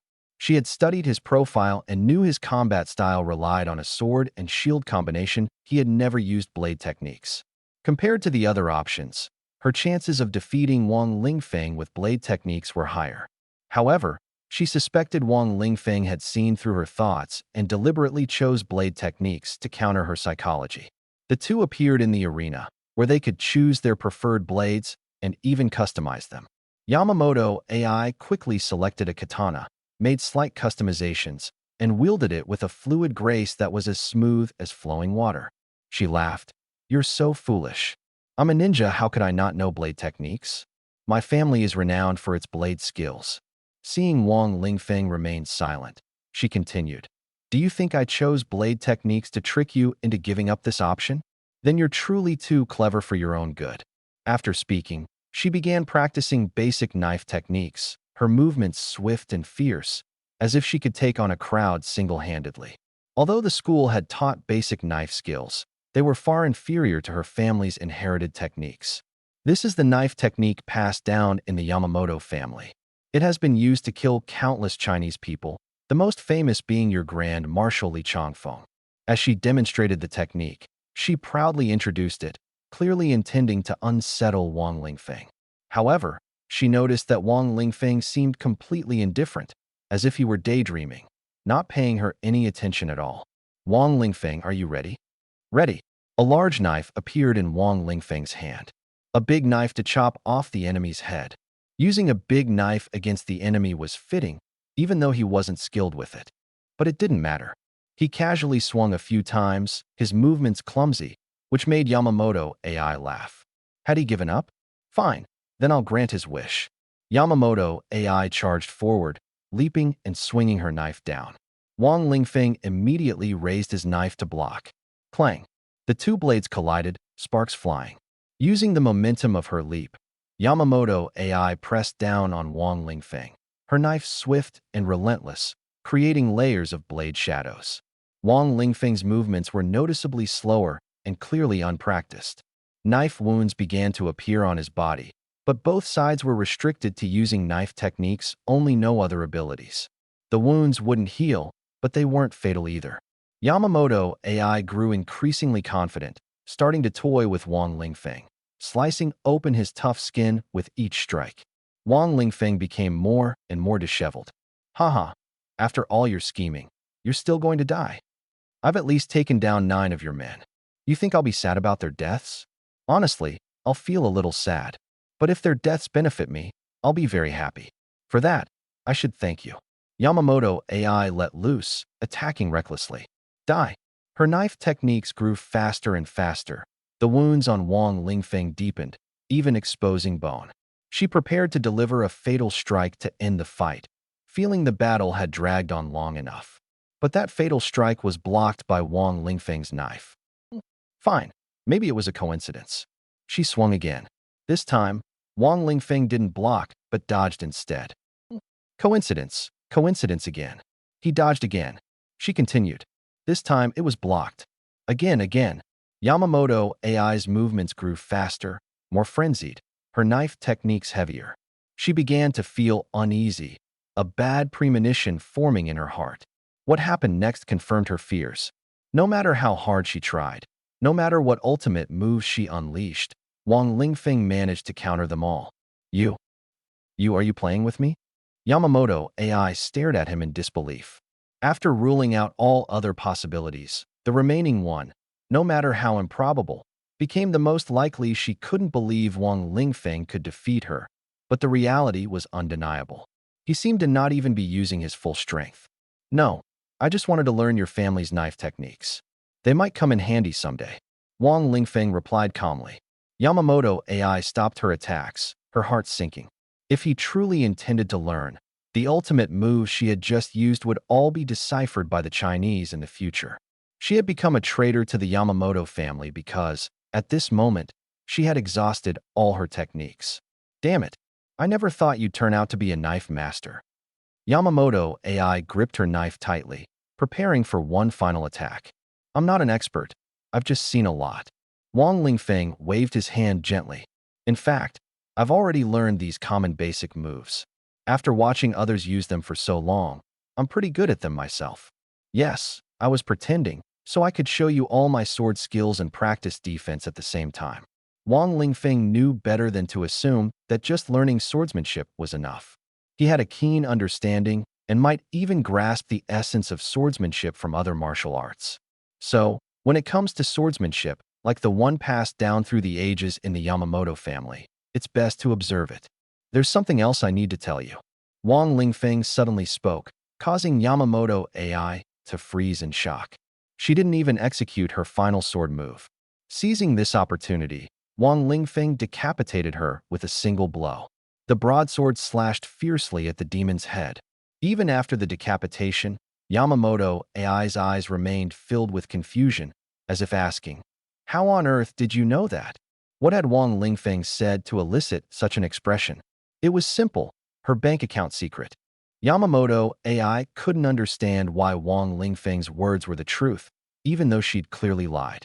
She knew this only herself and had never told anyone else. So how could Wang Lingfeng know? If that were the case, then Wang Lingfeng didn't need to ask her at all. So why did he? She would never get the answers to these questions. Wang Lingfeng was actually trying to make Yamamoto AI relax her guard, inflate her confidence, and make it easier to deal with her. It was a psychological tactic. He was playing a psychological game with Yamamoto AI. Although he was confident of victory, he still had to be cautious, ensuring minimal damage and maximum gains. Now, everything was going according to plan. Next, it was time to enjoy the benefits of death mode. If the rewards were all energy, Wang Lingfeng would have leveled up 10 levels directly. Why not 50 levels multiplied by 10 energy? Because the secret realm would deduct a significant portion of the energy. And more importantly, a class changer couldn't absorb 100% of the energy. It depended on talent. The better the talent, the more energy they absorbed. And even though Wang Lingfeng was considered top tier, he still couldn't reach 100%. Therefore, he could only level up to 10. However, not all the dead turned into energy, some turned into skills or skill proficiency. This skill proficiency could be used freely and applied to any skill. What Wang Lingfeng most desired was skill proficiency, as his talent enhanced it, allowing him to multiply his proficiency by 100-fold. Unfortunately, of the 10 people who died, only 3 turned into free proficiency. The others were energy and skills. All the proficiency he gained went into his bodybuilding skills, making him feel like he needed to retreat and cultivate for a while. The energy gained allowed him to level up for a significant improvement. Beyond these, the secret realm also offered its own rewards, and this one was particularly useful to Wang Lingfeng, arguably the most worthwhile of this trip. It was a defensive skill called Tranquility. Simply put, it reduced pain, strengthened willpower, and allowed him to withstand stronger mental attacks. When Wang Lingfeng acquired this skill, the changes he had anticipated materialized, and his basic bodybuilding skills began to transform. So, he immediately left the secret realm, sat on a rock beneath the waterfall, and used the impact of the waterfall to temper his body. Now his body could fully withstand this impact, and even enhance his body refining technique. This was exactly what his intuition had told him, that the effects under the waterfall would be better. Wang Lingfeng suddenly recalled the settings from his previous life about body refining and martial arts training under waterfalls. Did this concept start with Bu Jingyan? Maybe not. Similar ideas appeared in Gulong's novels too. Whatever, it didn't matter. Training under a waterfall not only looked cool, but was also genuinely effective. Basic body refining technique, meditation, hard training, rejuvenation technique, petrified skin. Skills are fusing. Skills are evolving. These words and progress bars appeared before Wang Lingfeng's eyes. The first part was fusion, and the latter part was evolution. 1 hour passed, then 2 hours. He meditated and refined his body under the waterfall for an entire day, his body naturally resisting and tempering itself. The progress bar moved slowly but had already reached 99%, and success was imminent. Once successful, Wang Lingfeng felt he would experience a qualitative leap. He knew that a non-class character couldn't change classes, but improving skills as a non-class character was no less effective than a class change. It was just that this path was harder to walk, something he had long been mentally prepared for. Now was the critical moment for skill enhancement. Once the body refining technique leveled up, it would bring improvements to vitality, defense, and strength. In short, this skill upgrade was like a mini class change, and Wang Lingfeng was very much looking forward to it. Just then, a few figures appeared ahead, looking hostile. They were half-beasts. In the middle was a male rabbit spirit with 2 long ears on his head, a 3-lobed mouth, and agile legs. Beside him were a man and a woman, seemingly a pair of dog lovers. This wasn't an insult, it was simply because they resembled canine species. The man had black curly hair, resembling a Japanese Akita. The woman was white, looking like a Samoyed or perhaps a Pomeranian. It was hard to tell. The scent ends here, they should be down below. The female half-beast sniffed and looked toward the pool below. Everyone who came here wanted to find the pool, and the corpse of a giant python floating on the water's surface made it even more likely that the target was nearby. Was Wang Lingfeng training under the waterfall unnoticed? Of course not. Under the waterfall, he was like a splash of water, motionless, indistinguishable to outsiders, like a rock. However, his body emitted energy, and if a skilled tracker were pursuing him, they might sense it. Clearly, these 3 were here specifically to track someone. Whether they were experts was uncertain, but they certainly had their methods. Sure enough, the white dog woman looked toward the area near Wang Lingfeng, a protruding platform not far behind the waterfall. There's an energy fluctuation there, the white dog woman said, puzzled. She didn't expect it to be a person, assuming instead that it was some kind of energy object, perhaps an energy gem. But that didn't stop her from sending someone to investigate. Little Tengu, go check it out. Got it. Little Tengu obediently flew over immediately. Whoa, there's an entrance here. I can smell their scent. There's someone here. Little Tengu jumped over and shouted at once. The white dog woman and the rabbit spirit quickly rushed over, locking onto Wang Lingfeng's position. Seeing him training under the waterfall, they were all stunned. What puzzled them even more was how Wang Lingfeng was still alive. They had already recognized him. What's even stranger is that Wang Lingfeng remained completely still, as if he hadn't noticed them. That's impossible. Given Wang Lingfeng's current state, he could easily escape. So why is he still sitting here? Indeed, after seeing these 3 people, Wang Lingfeng didn't move at all and waited for them to approach. What is he planning? Could he possibly take on 3 people by himself? All 3 of them are above level 50, and in their eyes, Wang Lingfeng is practically throwing himself against a wall. There's someone else's presence here. It seems they've already gone inside. Xiaotengu, go in and take a look. Got it. The three of them didn't care about Wang Lingfeng at all, especially after realizing that the 10 had already entered the secret realm. They guessed Wang Lingfeng might not qualify to enter and was left behind. Strangely, they didn't see any restrictions on Wang Lingfeng. Does anyone among the 10 use this kind of restriction? It doesn't seem like it. But now isn't the time to study this. They decided to keep an eye on Wang Lingfeng and deal with the 10 later. What is going on with the 10? Why did they suddenly lose contact? No idea. Should we just keep watching him? Not make a move? Killing him would be easy, like killing a chicken.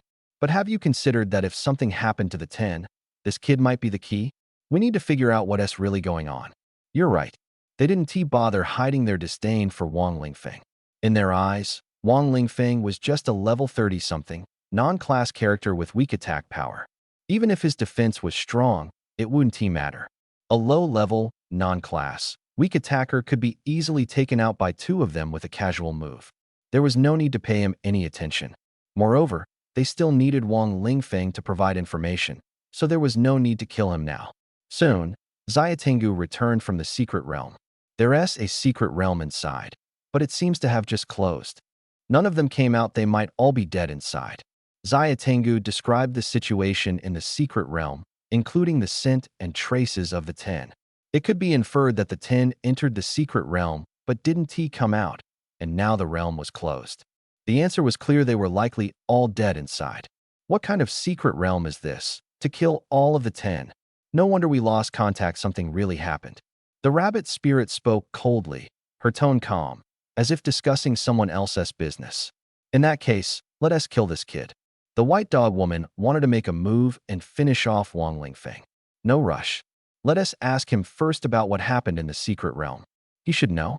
The rabbit spirit waved her hand to stop her, then turned to look at Wang Lingfeng, who was still meditating with his eyes closed. Wang Lingfeng, if you want to die comfortably, tell us what happened in the secret realm and why the 10 died. He didn't expect Wang Lingfeng to answer, but he still wanted to test him. Unexpectedly, Wang Lingfeng directly revealed everything, telling them all the details. Of course, they didn't believe him. Their faces were full of doubt, even showing expressions of disbelief. Wang Lingfeng said, "The 10 died because they fell into my trap and entered the secret realm. I activated death mode and took care of them all." Impossible. Absolutely impossible. I believe you could activate death mode, but there's no way you could win. Any one of them could easily control you. How could they be defeated by you? They didn't believe Wang Lingfeng at all. I was just lucky. I always ended up choosing challenges I was good at, Wang Lingfeng replied, still meditating without moving. In his perspective, the progress bar was still stuck at 99.9% and hadn't completed yet. So, there was no need to move unless absolutely necessary. He chose to tell the truth, letting them listen. It didn't matter if they didn't believe him. Lucky? Tell us how you were lucky. Explain the process clearly. The rabbit spirit continued to press, not only suspicious, but also wanting to know the details of the secret realm for future use. The process went like this.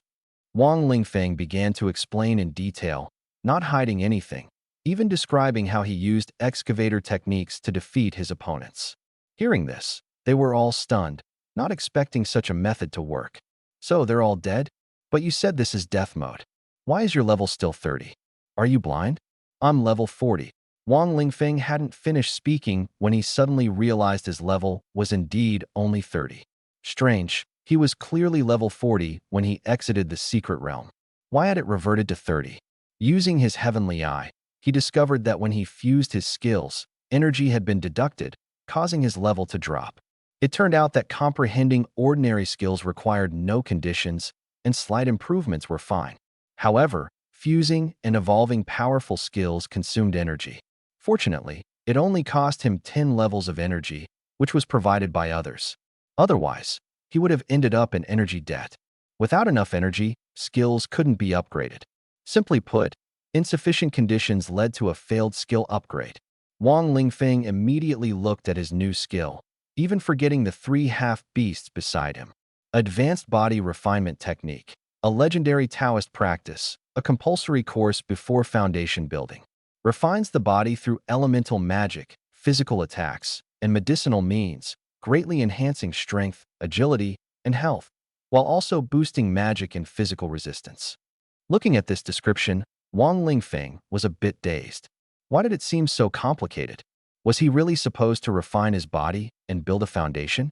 However, skill descriptions were often like this, starting with a name and origin, but the key lay in its power and effects. He checked his stats and found that his strength, vitality, and various resistances were all significantly higher than when he was level 40. In other words, although his level had dropped by 10, his strength hadn't decreased at all, it had actually improved. It was like switching to a new class. After the second transition, his level 30 strength was stronger than his level 40 strength in the first transition. The difference was that Wang Lingfeng could continue to enhance his skills, and each evolution would bring another small boost. His level might remain low, but this allowed him to hide his strength and strike when the time was right. Not bad, quite interesting. Just as Wang Lingfeng was looking forward to the future, a sudden sense of danger struck him. A flash of cold light appeared, and a katana instantly stopped less than 30 centimeters from his face. He didn't even have time to react. This strike could have easily killed him. Wang Lingfeng saw that the strike came from the little Tengu.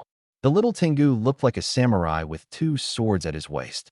This katana was one of them, with a chrysanthemum engraved on the hilt and Kiku Ikamanji inscribed on the blade. It was clearly a knockoff, not to mention the other sword, which had Muramasa engraved on it.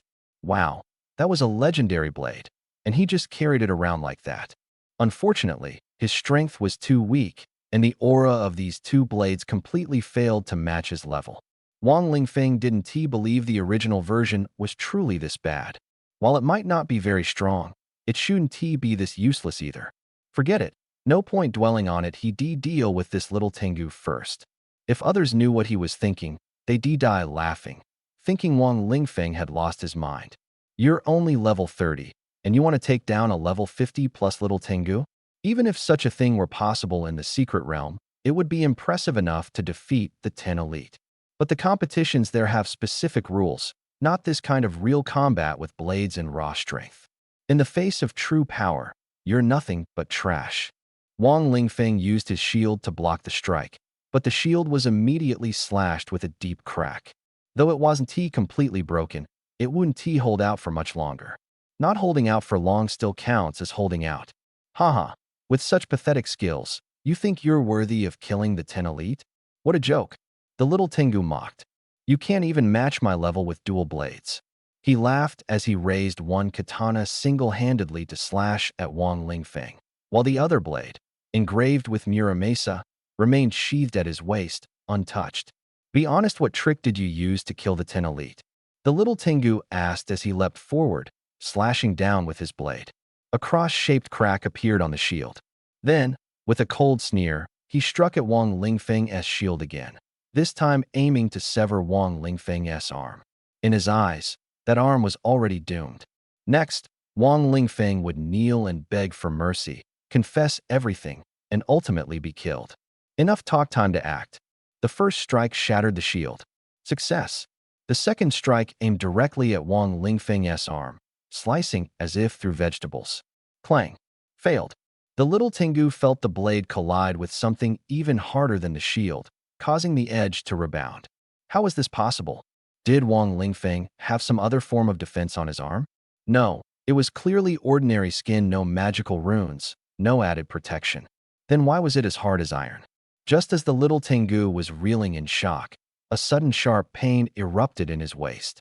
Wang Lingfeng's bloodthirst sword had already pierced his body, the blade greedily absorbing blood and leaving him severely weakened.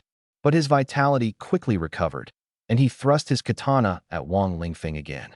Clang. Another metallic collision rang out. Although this time Wang Lingfeng was slightly injured, the wound wasn't serious.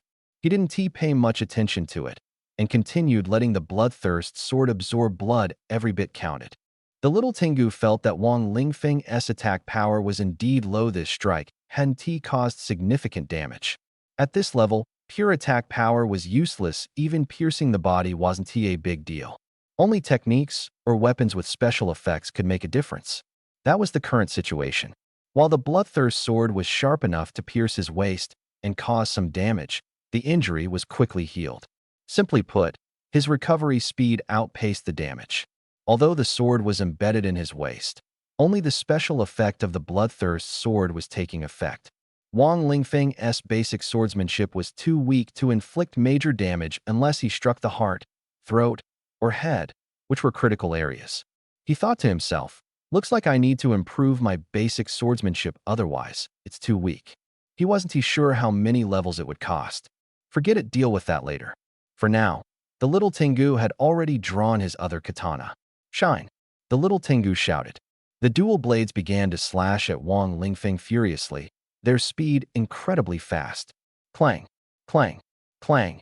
In the blink of an eye, Wang Lingfeng was slashed dozens of times. His armor couldn't withstand the onslaught and was completely destroyed. His clothes were almost entirely shredded, leaving only the essential areas covered. At this moment, his strong and slender physique was revealed.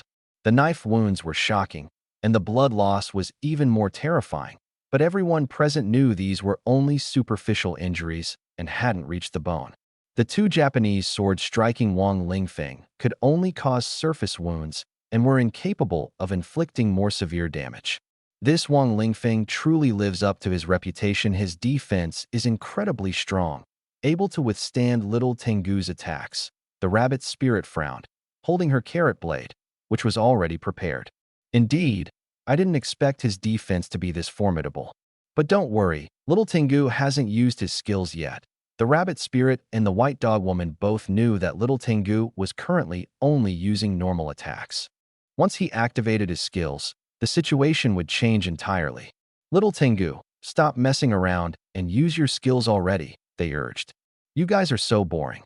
I wanted to toy with him a bit, make him think he has the strength to fight me, little Tengu said helplessly.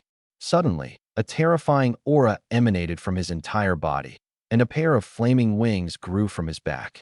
Calling him little Tengu wasn't without reason. He could actually transform into a winged dog. What kind of breed was this?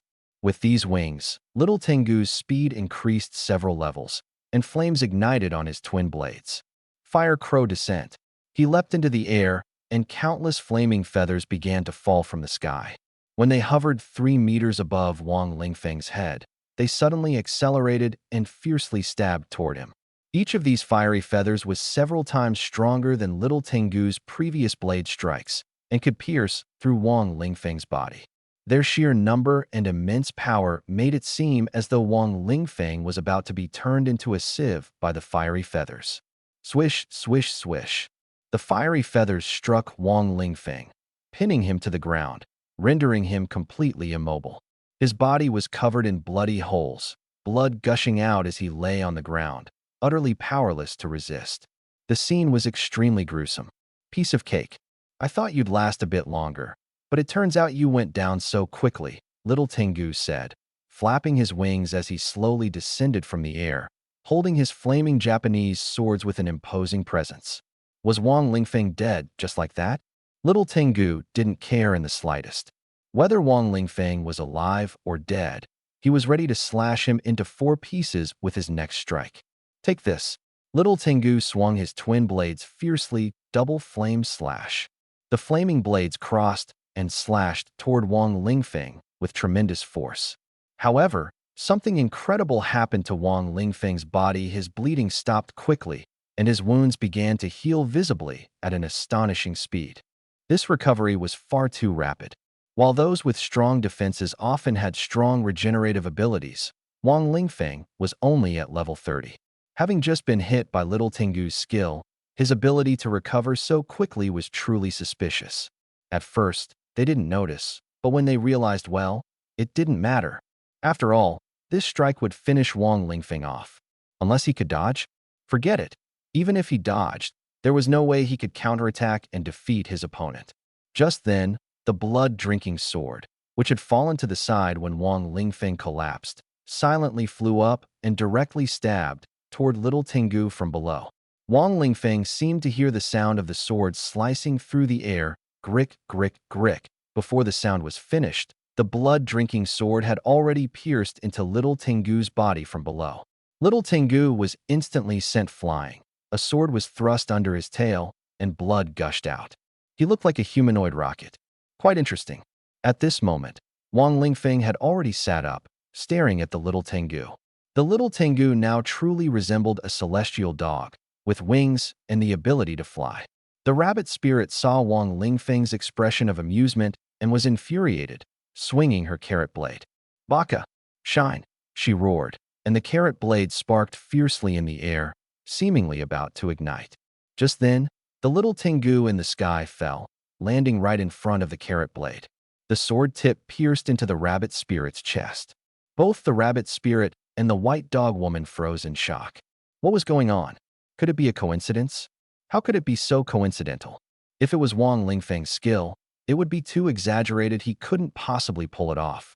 In reality, this was undoubtedly Wang Lingfeng's manipulation, using sword control techniques to make the blood-drinking sword push the little Tengu forward. If an expert were watching, they would surely notice the flaw. But the two of them couldn't see it, and Wang Lingfeng didn't care. After all, these two were bound to die, and no one would take the secret with them. The blood-drinking sword and the carrot blade's attack struck the little Tengu's vital points, leaving him barely alive. All three were stunned at this moment. Taking advantage of their daze, Wang Lingfeng showed no mercy, snatching the little Tengu's katana and slicing off his head in one swift motion. No matter how strong the recovery ability, decapitation meant certain death. This was a fatal blow. "Baka!" The rabbit spirit roared furiously, leaping with astonishing agility. In midair, she waved her hand to retrieve the carrot blade, then launched another devastating strike from above. Besides the rabbit spirit's fierce attack, the white dog woman emitted a chilling aura. Frost formed on the ground around her, and ice spikes suddenly emerged from below, tightly trapping Wang Lingfeng. The rabbit spirit's strike was incredibly powerful, capable of instantly killing even a level 50 boss-level beast. Wang Lingfeng surely couldn't escape this move provided it hit. The attack's damage was concentrated. As long as he dodged, he'd be fine. But they assumed Wang Lingfeng's level wasn't high enough, and once trapped by the ice spikes, he wouldn't have a chance to evade. The rabbit spirit's attack was fast and precise, impossible for an ordinary person to dodge. Her move was all about speed, leaving no room for escape. Even if Wang Lingfeng moved slightly at the last moment, the rabbit spirit could adjust her direction, making escape nearly impossible. However, reality shocked them. Wang Lingfeng moved slightly and narrowly dodged the strike. The attack missed him by only 0.01 centimeters, an incredibly close call, but it didn't hit. Due to the angle, others didn't see this moment and assumed Wang Lingfeng had been struck. Given the scene and Wang Lingfeng's bleeding, the two believed he was done for. What a bunch of useless fools, getting taken down by this kid. I'm embarrassed for you. Never mind. Since we're colleagues, I'll cover this up for you. The rabbit spirit sneered, looking at the now headless little Tengu. To them, a dead teammate was nothing but useless trash. It's better that this little Tengu is dead. Always thinking about that thing of mine, so disgusting. The white dog woman said disdainfully. Haha, true, he really? Watch out. The rabbit spirit was about to speak when her expression suddenly changed drastically, urgently shouting a warning. The white dog woman was confused, but suddenly a sword flew toward her, piercing straight into her temple. Her eyes widened in shock as she fell to the ground. Before dying, she couldn't comprehend how she had suddenly been killed. It's you. That sword is yours. How can you remotely control the sword to pierce? I see, you also know sword manipulation technique. Impossible. How is that possible? Isn't sword manipulation technique a talent? The rabbit spirit stared at Wang Lingfeng in shock and disbelief. Wang Lingfeng was not dead. Instead, he smiled at him. Everything became clear. It turned out Wang Lingfeng had used sword manipulation technique to kill the white dog woman.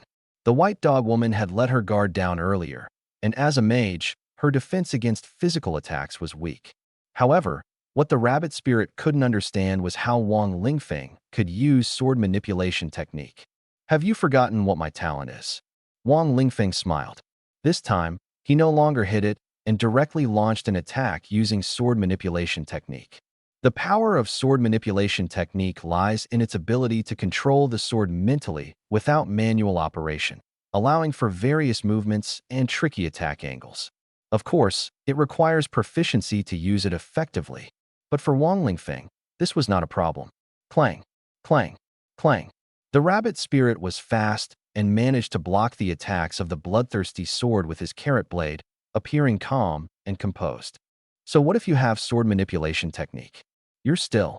Just as the rabbit spirit was feeling smug, suddenly a katana flew up from the ground and directly stabbed toward his lower body. Bakayero, the sword is coming. The bloodthirsty sword landed in Wang Lingfeng's hand. Flash. The rabbit spirit's head flew off. It never expected to be killed so easily. The opponent was only level 30 and a non-class character, yet it was dead. The bloodthirsty sword emitted numerous blood threads again, which connected to the corpse and gradually drained all the blood and energy from it. Now, the bloodthirsty sword had evolved. It could drain everything from its enemies upon killing them, including blood, flesh, and even bone marrow. If the bloodthirsty sword continued to level up, its blood-draining effect would become even stronger. Wang Lingfeng wouldn't even need to spend energy to enhance his attack skills. Relying on the bloodthirsty sword's inherent damage increase was enough. This prompted Wang Lingfeng to adjust his strategy. For now, he prioritized using energy to enhance his body refining technique, as that was key.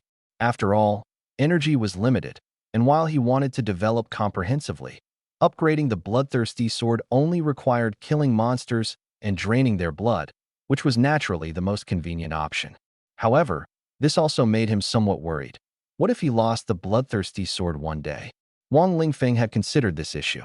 First, his connection with the bloodthirsty sword was extremely close, making it almost impossible to lose it. Second, the bloodthirsty sword had already recognized him as its master and was deeply bound to him. The sword constantly absorbed his blood, not only charging and upgrading itself, but also deepening the bond of ownership. Simply put, the stronger the sword became, the more injuries Wang Lingfeng suffered. If it were someone else, they probably wouldn't have been able to endure it. These people are all useless now. The good thing is I don't have to deal with their corpses. I can just throw them into the demon refining pot space as fertilizer. Wang Lingfeng thought for a moment and threw the remaining scum into the demon refining pot space. The dogs inside quickly helped dig pits and bury them. They had no interest in eating this kind of scum. Speaking of the demon refining pot space, anyone who saw it would be surprised. It could actually grow plants. Now, the space was filled with medicinal herbs, which not only could cure diseases, but also serve as food, vegetables, and fruits. These were all things Wang Lingfeng had prepared in advance, using his ability to foresee the future to plant what would be needed later. The dogs rarely appeared, mainly focusing on taking care of these medicinal herbs. The dogs felt bitter inside. You're really a dog, treating us like this. It seems I'll have to catch some monkeys in the future after all. Some things still need to be done by hand. Wang Lingfeng thought as he began heading toward Jinbei City. He had been delayed for a few days, and the others had probably already returned and were surely getting impatient. This time, he had an important task upon his return, handling the issue of the school's survival. This matter required his personal attention, as he was carrying something crucial. Initially, he had planned to entrust it to someone else to take back, but he realized that no matter who he gave it to, it would end up lost. This item was highly valuable to Huaxia and could be used against the two beastly nations of the Wabang Kingdom. While not decisive, its use could increase Huaxia's chances of victory by at least 1%. Don't underestimate that 1% on the battlefield. Improving the odds by 1% requires tremendous effort. Moreover, this was 1% for the entire war, not just a small battlefield. This 1% would push both sides to their limits. Therefore, Wang Lingfeng had no choice but to personally deliver it back and secretly hand it over to the state. As for the school's survival, the final decision would ultimately rest with the state. Achieving merit was enough. It didn't matter whether others knew about it or not. With that, Wang Lingfeng left the area and headed toward Jinbei City. Along the way, he encountered some exotic beasts and took the opportunity to level up. With no one watching, he freely displayed his swordsmanship. If Huangfu Haidang were here, she would surely be shocked. Wang Lingfeng, Your swordsmanship is even better than mine, and you make it look so flashy? By the way, on his way back, some people tried to assassinate him, but he dealt with them silently. Those people were all small fry, either spies from the Wabang kingdom or traitors. Even in peacetime, killing them wouldn't be excessive, let alone in this post-apocalyptic era. He also caught a glimpse of Wang Tung's shadow. This guy hadn't given up and was trying hard. Unfortunately, despite spending a lot of money, he failed to complete his mission and wasted resources. 7 days later would be the critical day to decide the fate of Junbei Vocational Academy.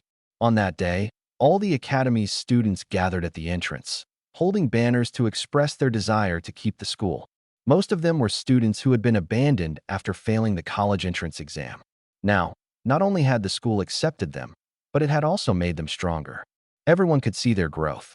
Therefore, they were very eager for the school to continue existing and for the team to keep growing. Especially since they knew that if the school were disbanded, the team would dissolve, and their growth rate would slow significantly. Even if they managed to keep a small team, they wouldn't have the strong support of someone like Zheng Xiaoyan. With Zheng Xiaoyan's talent, without the school's protection, she would likely be taken away. Of course, with the school's protection, the chances of that happening were much smaller. If Wang Lingfeng were around, she definitely wouldn't be taken, as the two shared common interests and could study recipes together. In short, whether for themselves or the school, they had to stand up. Students, I know you want to keep the school, but you didn't pass the assessment. What you found is already impressive and even beyond your capabilities. But the assessment standards are what they are, and you didn't meet them. A hapless individual next to the review team's leader was announcing the results. As soon as he finished speaking, the leader stepped forward to address the students. Dear students, we are only responsible for the review. Based on the standards, you didn't pass, but the matter can still be discussed. You've performed well, and I believe arrangements will be made.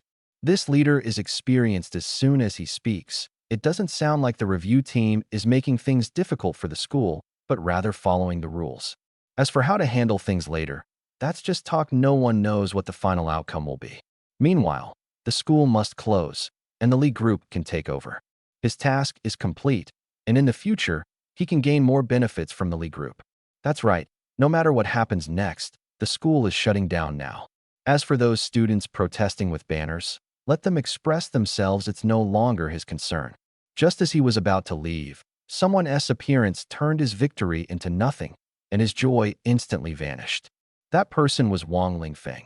Wang Lingfeng is finally back. He is actually still alive. Puffed, puffed, puffed. He was fine all along. Who said he was dead? The scene immediately erupted. People watching the live stream of Wang Lingfeng's appearance slammed tables and threw things, cursing, useless, absolutely useless. They couldn't even get rid of him. Li Zhixian was now in a terrible mood. When the secretary entered the office this time, she saw not only the desk destroyed, but also the sofa covered in claw marks from a big cat. Similar scratches were on the walls and floor, and freshly opened wine was spilled on the ground. It was clear someone had been preparing to celebrate. What a headache. Why is Wang Lingfeng still alive? Li Zhixian had had enough. His boss was becoming increasingly unhinged. Who knows if next time he might tear him apart too. The secretary sighed quietly as she cleaned up. Just moments ago, the boss had been in a good mood, not only opening wine to drink, but also booking a banquet to treat everyone to a meal. Yet within minutes, things had turned out like this. The secretary knew what had happened because she had also been watching the live stream. When she saw Wang Lingfeng appear, she sensed trouble and quickly turned it off, afraid the boss would catch her slacking off. Sure enough, the boss was furious again. It seemed Wang Lingfeng had once again thwarted the boss's plans. The secretary was still curious about how Wang Lingfeng had managed to stop him. She resolved to look into it after work. While things were like this on Li Zhixian's side, it wasn't much different for Wang Tung. The only exception was the white fox woman, who merely scolded her subordinates for being useless, but grew increasingly intrigued by Wang Lingfeng. She was wondering if it was time to upgrade her plans and completely eliminate Wang Lingfeng. Next time, she must kill him. Now, everyone's biggest question was, how did Wang Lingfeng manage to save the school? And how did he get the review team to pass their assessment? Those watching the live stream couldn't figure it out either. What call did the review team receive at the end that made them suddenly change their attitude? Let us rewind to the moment Wang Lingfeng appeared. Boss Lingfeng, you're really alive. Haidang and I were so worried about you. The first to rush forward was Ningming.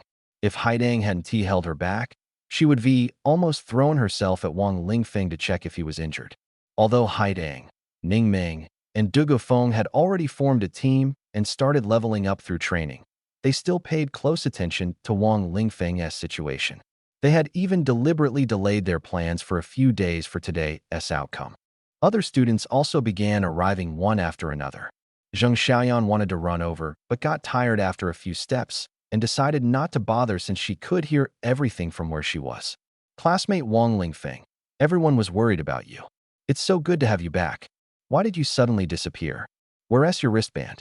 The old principal stepped forward and everyone made way for him. The question everyone was most eager to know the answer to was, what happened to the wristband? It was broken by someone. Wang Lingfeng helplessly raised his empty wrist. The previous attack from that little troublemaker had left his body covered in wounds, and the wristband was destroyed. For job changers, wristbands are consumables that often need replacing. If messages aren't received frequently, it can lead to misunderstandings of being missing and, over time, even presumed dead. Boss Lingfeng, bad news. Our school might be deregistered, Ningming said anxiously, which was exactly what the old principal was about to announce. Ningming, you're from Junbei Martial Academy, so you should be talking about your side, Haidang corrected her. It's all the same. I'm also considered an honorary student of this school. Ningming's statement left everyone speechless, though no one paid much attention. Everyone was more concerned about the results of this assessment. The old principal informed Wang Lingfeng of the latest situation. The trial had failed, and whether the school could remain was still undecided. The leader of the review group also spoke up. Your students are all excellent, and there will definitely be arrangements for them. However, the school cannot be preserved for now. I suggest you go out into the wild to level up, improve your strength, and weight. Everyone actually accepted this suggestion. Even without a school, being able to continue leveling up together wasn't bad. For both sides, this was a reasonable solution. Everyone thought Wang Lingfeng would agree, but unexpectedly, he refused and he had solid reasoning. No need. We've already passed the review. Wang Lingfeng shook his head. What did you say? The review group leader was stunned. He hadn't heard anything about this. The unlucky guy next to him also shook his head, indicating he didn't know. I said, we've already passed this trial. Just wait, you'll get a call in 2.5 minutes. Wang Lingfeng's words made everyone feel like he was in control of everything. What call? I'm the review group leader. If you found something, it should be given to me, not someone else. Doing it this way makes it seem like you're cheating. The leader appeared very alert, his words implying a warning, blocking Wang Lingfeng from seeking help elsewhere.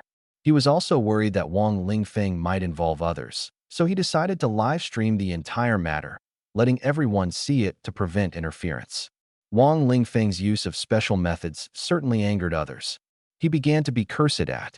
Many who initially supported Wang Lingfeng now not only withdrew their support, but also attacked him. Some deliberately fanned the flames, and the situation quickly escalated. At this point, those who wanted Wang Lingfeng dead and the school closed were overjoyed. Wang Lingfeng was seen as bringing trouble upon himself, especially with his next statement. This is something you don't need to know, you just need to follow orders.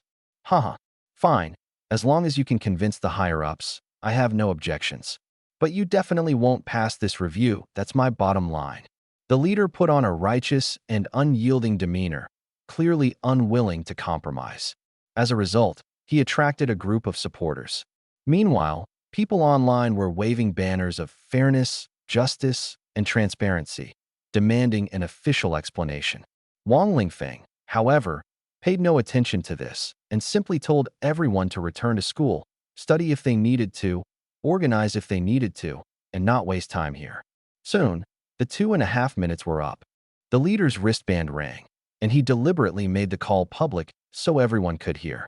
Team Leader Li, let Wang Lingfeng get full marks. He deserves it. Don't meddle in other matters, it's not your place. As soon as these words were spoken, everyone froze. This was blatant favoritism and corruption. Weren't they afraid of public outrage? Did they think everyone was a fool? No one could ask, nor should they. The weight of this statement was heavy, and as an experienced leader of the review team, he understood the implications. Even if it was favoritism, this was not something he could question.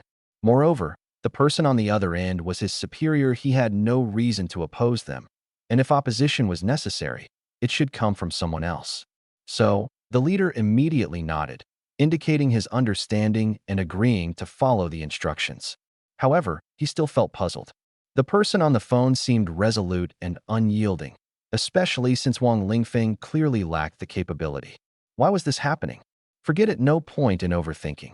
His job was done, and whether the matter could be resolved was up to fate. The money, however, would still be collected. Leader, what does this mean? Are we really going to change the results just like that? This is too hasty. A hapless subordinate stepped forward to question the decision. Such people were indispensable around leaders. Comfort them afterward, promise them something big, and they'd help get the work done. This is the directive from above. Don't ask questions, it might involve classified information. We can only follow orders. The leader immediately shifted the responsibility. I didn't participate, you all heard it. This has nothing to do with me. At this point, some people began filing complaints online, demanding an official explanation. Meanwhile, Wang Lingfeng and others had already entered the school, and the protesters had changed, no longer students, but other groups. They raised banners, strongly demanding a thorough investigation into the corruption, vowing to uncover the truth. Soon, the authorities released a statement, claiming that the materials Wang Lingfeng had brought were crucial to the nation. They even invited several prominent figures to validate the matter. The situation quickly calmed down, but people still couldn't figure out what had happened or what Wang Lingfeng had contributed. Principal Gu was also puzzled. After arranging for everyone to attend class, he found an opportunity to question Wang Lingfeng. Wang Lingfeng, what method did you use to establish connections with the higher-ups? This approach isn't good, it could leave you vulnerable, and in the end, we might still have to disband. At this moment, only Wang Lingfeng's old teammates Haitang, Ning Ming, and Du Gufeng, core member Zhao Buzhu, and the idol Zheng Xiaoyan were around him. In the distance, a bearded janitor pretended to sweep the floor but was actually eavesdropping. Everyone felt that if Wang Lingfeng had truly resorted to such methods, it would be incredibly foolish. However, a few people believed Wang Lingfeng wouldn't be that stupid. Not many, just 3.5. Don't worry, Principal Gu. The materials I brought fully meet the review criteria. I found them in the fortress purely by luck. They just happened to be classified information urgently needed by the nation. Wang Lingfeng explained briefly, and surprisingly, everyone believed him. First, Wang Lingfeng had no reason to deceive them, and even if he did, there must be a reason, so they chose to trust him. Second, this situation made sense for him. He could predict fortunes, so finding treasures in the fortress wasn't surprising. Thinking this way, everyone felt it was reasonable. Why hadn't they thought of it before? I see. The materials shouldn't be handed over to others. Handling it this way is most appropriate. Principal Gu nodded in understanding, and the others also came to terms with it. Everything made sense. They still didn't know that Wang Lingfeng not only brought back the information, but also planted a seed in the fortress. When others aren't paying attention, the fortress will automatically repair itself. What's next? Continue training and leveling up? These students, under your guidance, are almost at the required level. Principal Gu shifted the topic to training. Yes, for the next year, we'll train and level up nearby. The locations and scope I mentioned earlier are all within expectations. No need for adjustments. Wang Lingfeng nodded.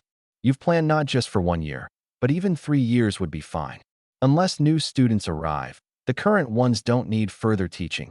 Du Gufeng spoke up. Coming from a prestigious family, she was sensitive to such matters and felt that Wang Lingfeng's approach was convenient for him, but not beneficial for herself. Benefits should be given gradually so people remember you. If you give everything at once, people might think you're no longer useful and stop valuing you.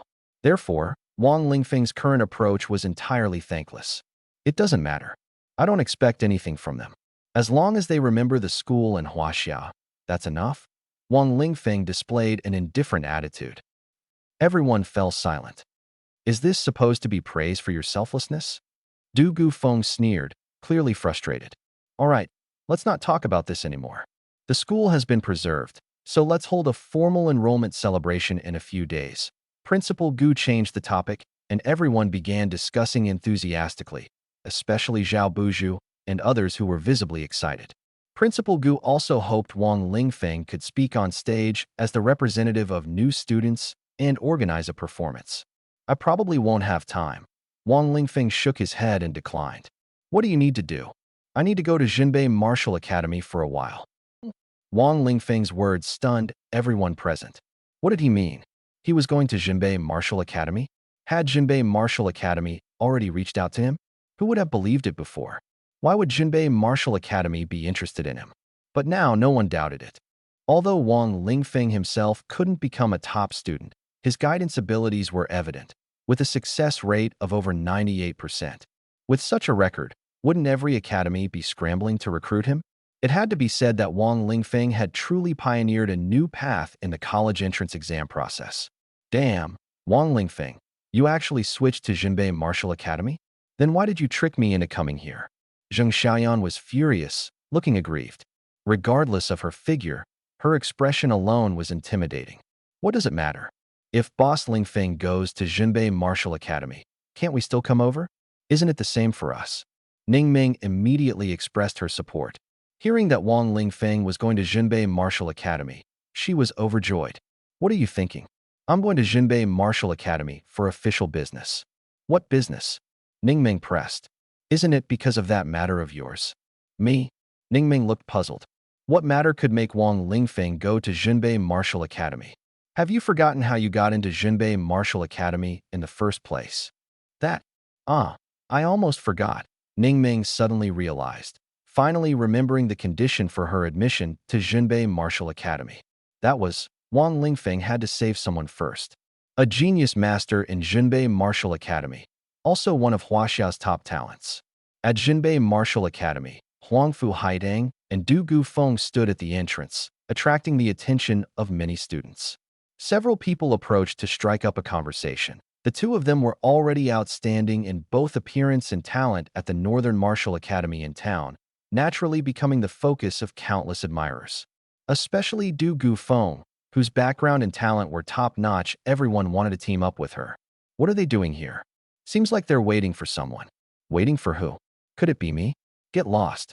Everyone knew they were waiting for someone and were envious, speculating about who it could be. Could it be their teammate? It was said that among their teammates, one was named Ning Ming, a druid, and the other was a female paladin. However, the female paladin had already teamed up with someone else and left. Due to timing issues, the three of them decided to wait here for a few days. So, the one left should be Ning Ming. Sure enough, Ning Ming appeared. Everyone thought they had guessed most of it correctly, but in reality, it wasn't just Ning Ming. There was also a young man. This young man was already handsome, but now he exuded an aura of closeness to nature, as if he had merged with heaven and earth. He was visible, yet it felt as though he didn't exist, a strange sensation. Yes, this was Wang Lingfeng. Everyone knew him from when he set up a stall at the school gate. But this time, he looked completely different from before. Yesterday's live stream didn't reveal this, but seeing him in person, he seemed entirely transformed. Why was this?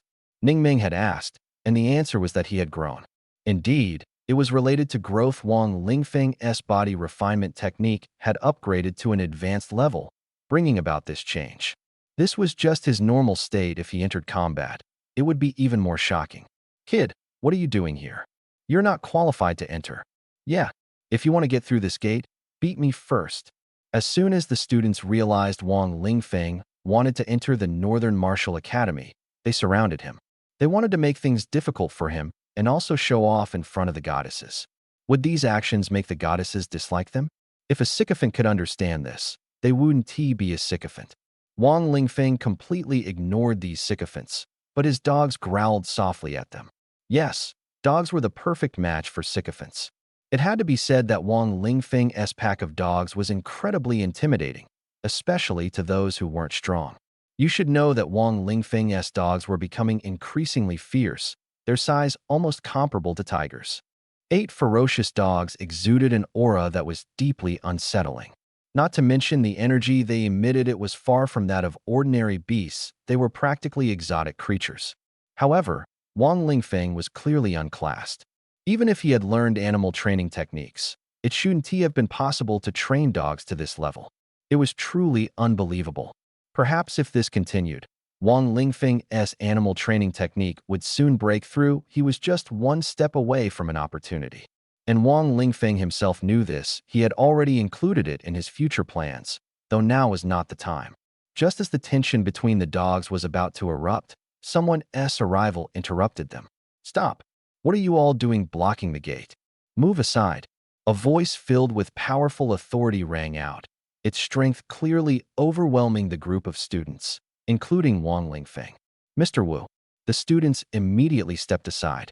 The newcomer was none other than Old Wu, who had negotiated terms with Wang Lingfeng. His ability to travel and decide to recruit Ning Ming indicated his high status within the school. At the academy, even ordinary teachers weren't easily offended by students, let alone someone as distinguished as Old Wu. Old Wu was visibly excited now, as he had finally waited for Wang Lingfeng to arrive. Previously, he had approached Wang Lingfeng, asking him to resolve the issue with Narcissus as soon as possible, but Wang Lingfeng kept delaying, claiming the timing wasn't right. When Old Wu asked when the timing would be right, the answer he got was when the timing is right. Because of this, Old Wu had long been cursing Wang Lingfeng's ancestors in his heart. It's no wonder after he brought up the matter, the school leadership kept pressuring him. Those leaders didn't believe Wang Lingfeng could handle it and were merely adopting a let-us-see attitude. All the pressure fell on Old Wu, while they remained indifferent. "Wang Lingfeng, you finally arrived. I understand you've been busy recently, but now you must prioritize this matter. Narcissus is not only the genius of our Jinbei Martial Academy, but also the pride of China.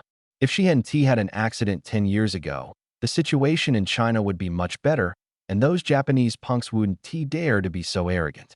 Old Wu grabbed Wang Lingfeng and hurriedly led him inside, his steps swift, practically dragging Wang Lingfeng as they sprinted into the campus. He didn't give Wang Lingfeng any chance to resist. "Begonia, Boss Lingfeng has been taken away by Old Wu. What should we do?" "Of course, we follow." "Dugu, where is she?" Ning Ming realized she wanted to chase after them, but found that Dugu Feng had already disappeared. Looking behind Wang Lingfeng, Dugu Feng had already caught up, her face carrying a mocking smile. Wang Lingfeng being dragged along by Old Wu did indeed look quite amusing. Wang Lingfeng was helpless. Could he break free? Obviously not. The other party's strength was overwhelming. Wang Lingfeng had ways to escape, but it wasn't worth it. It wasn't worth it in terms of time. The opportunity was about to arrive. It wasn't worth it in terms of effort at most. He was just being dragged along, and he'd end up at the destination anyway. To him, this little embarrassment was nothing. Before long, Wang Lingfeng was brought to a location. It was a standalone building with extremely tight security. Wang Lingfeng used a special access card to enter, but the 3 girls following him were stopped outside. "You don't need to wait for me here. Go study hard," Wang Lingfeng said to Begonia and the other 2 girls. Begonia and Du Gufeng felt like they had come all this way for nothing. Without even saying a word, Old Wu had already taken them away. However, the scene they had just witnessed was quite amusing, and they had even recorded it. They were sure it would bring them some laughs later. The 3 girls said a simple goodbye and left. Wang Lingfeng and Old Wu continued walking into the building, where the security grew increasingly stringent. The building housed various laboratories, each floor with a different level of security, and the place Wang Lingfeng was heading to was clearly the highest level. Both entering and exiting the elevator required full body scans. If equipment was brought in, it had to be reported in advance. After passing through layer upon layer of security checks, Wang Lingfeng finally saw the frozen genius. Upon seeing her, Wang Lingfeng's first reaction was that she looked familiar, as if he had seen her somewhere before. Soon, a face surfaced in his mind. It was his god-sister, Gu Qingqing. Was this really just a coincidence? In a laboratory combining technology and magic, a frozen girl lay quietly in the center of a healing chamber. The device was connected to numerous tubes, continuously injecting medicinal fluids while simultaneously removing toxins. Moreover, the surface of the device was covered with glowing magical arrays and runes, all functioning in unison. This is the most advanced treatment pod in our Huaxiao model Baosheng 722. It can preserve the life of those who are not yet dead and usually even cure them. But in Narcissus's case, it can only keep her alive and cannot stop the progression of her condition. For now, all we can do is slow down the rate of deterioration. At most, she can hold on for 10 years after that. There will be no saving her. Old Wu looked at the frozen Narcissus, whose figure was so blurred it was almost indistinguishable. Wang Lingfeng could see her clearly, but that was because he had the celestial eye. Your estimate is far too optimistic. In her condition, things will take a sharp turn for the worse within 6 months, and by then, there will be no saving her, Wang Lingfeng said, shaking his head. Haha, where did this little brat come from? Daring to question our diagnosis. I wasn't aware our medical field had produced such a young expert. A mocking voice rang out. Wang Lingfeng looked over and saw a young man in a white coat, accompanied by several middle-aged and elderly experts also dressed in white coats. They were indeed the authorities here, responsible for researching how to save this genius girl. This was just a small portion of the many experts different teams rotated daily, with at least 30 teams working on treatment plans for Narcissus. The annual cost ran into tens of millions, funded not only by the state and the school, but also by Narcissus's family. These experts were familiar with each other and mutually respectful, as they were all top figures in their field. But Wang Lingfeng's words had clearly angered them. After all, he was an outsider daring to publicly claim their judgment was wrong. Everyone had agreed Narcissus could hold on for about 10 years, with only slight variations in the timeline. Wang Lingfeng, however, said 6 months, which was practically a slap in their faces. If he had said 5 or 6 years, it might have been acceptable, but 6 months was simply outrageous. I'm not part of the medical field, I'm just a fortune teller, Wang Lingfeng said, waving his hand to indicate he didn't want to confront them directly and instead drew a clear line. So you're just a charlatan. What's wrong with your Jinbei Martial Academy? Inviting a fortune teller. Do you no longer trust medicine? Well, Old Wu frowned. He didn't want to offend these medical bigwigs either. These 30 teams practically represented the pinnacle of Huaxia's medical field. He just wanted to say that this matter had been reported and discussed beforehand, and they had agreed to try alternative methods. Not trusting medicine was perfectly normal in this era of coexistence between technology and magic, with the presence of supernatural abilities. Perhaps Wang Lingfeng happened to have some special abilities? Among these experts, many were also magical or supernatural practitioners, not solely reliant on traditional medicine. Now they were saying this to him, as if they thought he was easy to bully. Well, he was indeed somewhat easy to bully.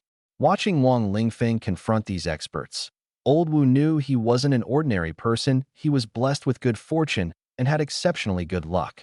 You trust medicine? Are you out of your mind? How do you break curses? How do you resolve talismanic poison? Has medicine kept her alive until now? Wang Lingfeng retorted bluntly. When I say medicine, I naturally include these aspects. Medicine is advancing, and the integration of magic and medicine naturally falls under medical magic studies. The young man immediately responded. Oh, so you admit the existence of magic. Then why do you say fortune tellers are unreliable? Well, the young man was left speechless. Clearly, Wang Lingfeng was forcing them to first acknowledge the existence of magic, making his presence as a fortune teller reasonable. Everyone understood this point, but they were still dissatisfied with Wang Lingfeng's claim that Narcissus would be beyond saving in 6 months. Sure enough, the experts continued to challenge him. We're not saying we don't trust you, just that she only has 6 months, and we don't agree. That's not important. With me here, she'll stabilize within half a month, and nothing major will happen. Wang Lingfeng responded calmly, as if he hadn't heard the other's doubts. Then what do you plan to do? Can you share the treatment plan with us? Maybe we can help. I don't need your help. I'll make the medicine myself, and I won't rely on your materials. Wang Lingfeng flatly refused. Old Wu felt that Wang Lingfeng might have offended people this time. Usually, when watching his live streams, he seemed to behave well. Could it be that this group of people annoyed him? Old Wu was a bit puzzled, he didn't know the truth either. In Wang Lingfeng's eyes, this team wasn't worthy of respect. Their behavior was disgusting, and they had lost their medical ethics, focusing only on profit. They would even exaggerate illnesses or deliberately create diseases, just like they did to Haitong's mother back then. However, this group was skilled in medicine and could indeed solve many problems. The most detestable one was the young man, who used his status and medical expertise to do unspeakable things with patients' families. So Wang Lingfeng had no intention of being polite to them. He planned to find an opportunity to expose their scandals, though he wouldn't do it himself. He would let others who wanted to deal with them take action. This group had plenty of enemies despite their medical prowess. They had blocked the paths of many newcomers. Kid, hand over your medicine formula for us to review. We need to ensure it's safe before using it. If you inject it recklessly and cause irreversible harm to the patient, wouldn't that ruin all our efforts? The young man glared at Wang Lingfeng, his eyes burning with anger. This was the first time in years that someone had treated him with such disdain. Everyone else had always begged him on their knees. Wang Lingfeng suddenly smiled and asked, "Do you know Pan Yuha?" "What did you say?" The young man widened his eyes and stared at Wang Lingfeng, as if the name terrified him. "Do you know a man named Wang Jie who returned? And Hu Lijin, Lan Tongji, Hu Jiaobing?" With each name Wang Lingfeng mentioned, the faces of the people in the opposing team changed, until the entire group looked panicked and pale. What? What do you mean by these names?" The young man was visibly shaken. Wang Lingfeng revealed a sinister smile and said, "You should know that I'm a fortune teller with eyes that can see ghosts. The people you just mentioned, their spirits are right here beside you." "What?" The young man stumbled backward in fear. "Careful, you just stepped on Pan Yua's foot." "Ah." The young man jumped up, his face turning ghostly pale. Just like that, Wang Lingfeng scared the opposing team one by one, leaving them terrified. When they returned, they would likely be haunted by shadows, thinking ghosts were following them everywhere. Old Wu watched the scene unfold and secretly felt relieved that he had never offended Wang Lingfeng. He decided to be more attentive to Haidang and Ning Meng in the future, teaching them sincerely and providing them with the best resources and support. Bah, a bunch of cowards, truly disgusting. I'm going to make the medicine now, using your lab and materials. After those people left, Wang Lingfeng cast them a disdainful glance and immediately immersed himself in the work of creating the medicine. Of course, all of this had been arranged by Old Wu. "All right, if you need anything, just let me know." Old Wu agreed without hesitation. "Whatever you want, I'll get it for you. Even if it weren't for Shuixian, I would still do it." A few days later, the Jinbei Vocational Academy held a grand freshman evening party. The live broadcast of the event attracted countless viewers. Although there were no celebrity guests and all the performances were by the students themselves, it still became the focus of the day. Most people tuned in for Wang Lingfeng, but he didn't show up, which led to a lot of complaints. This evening party also served as a farewell event, as everyone was set to depart for their training the next day.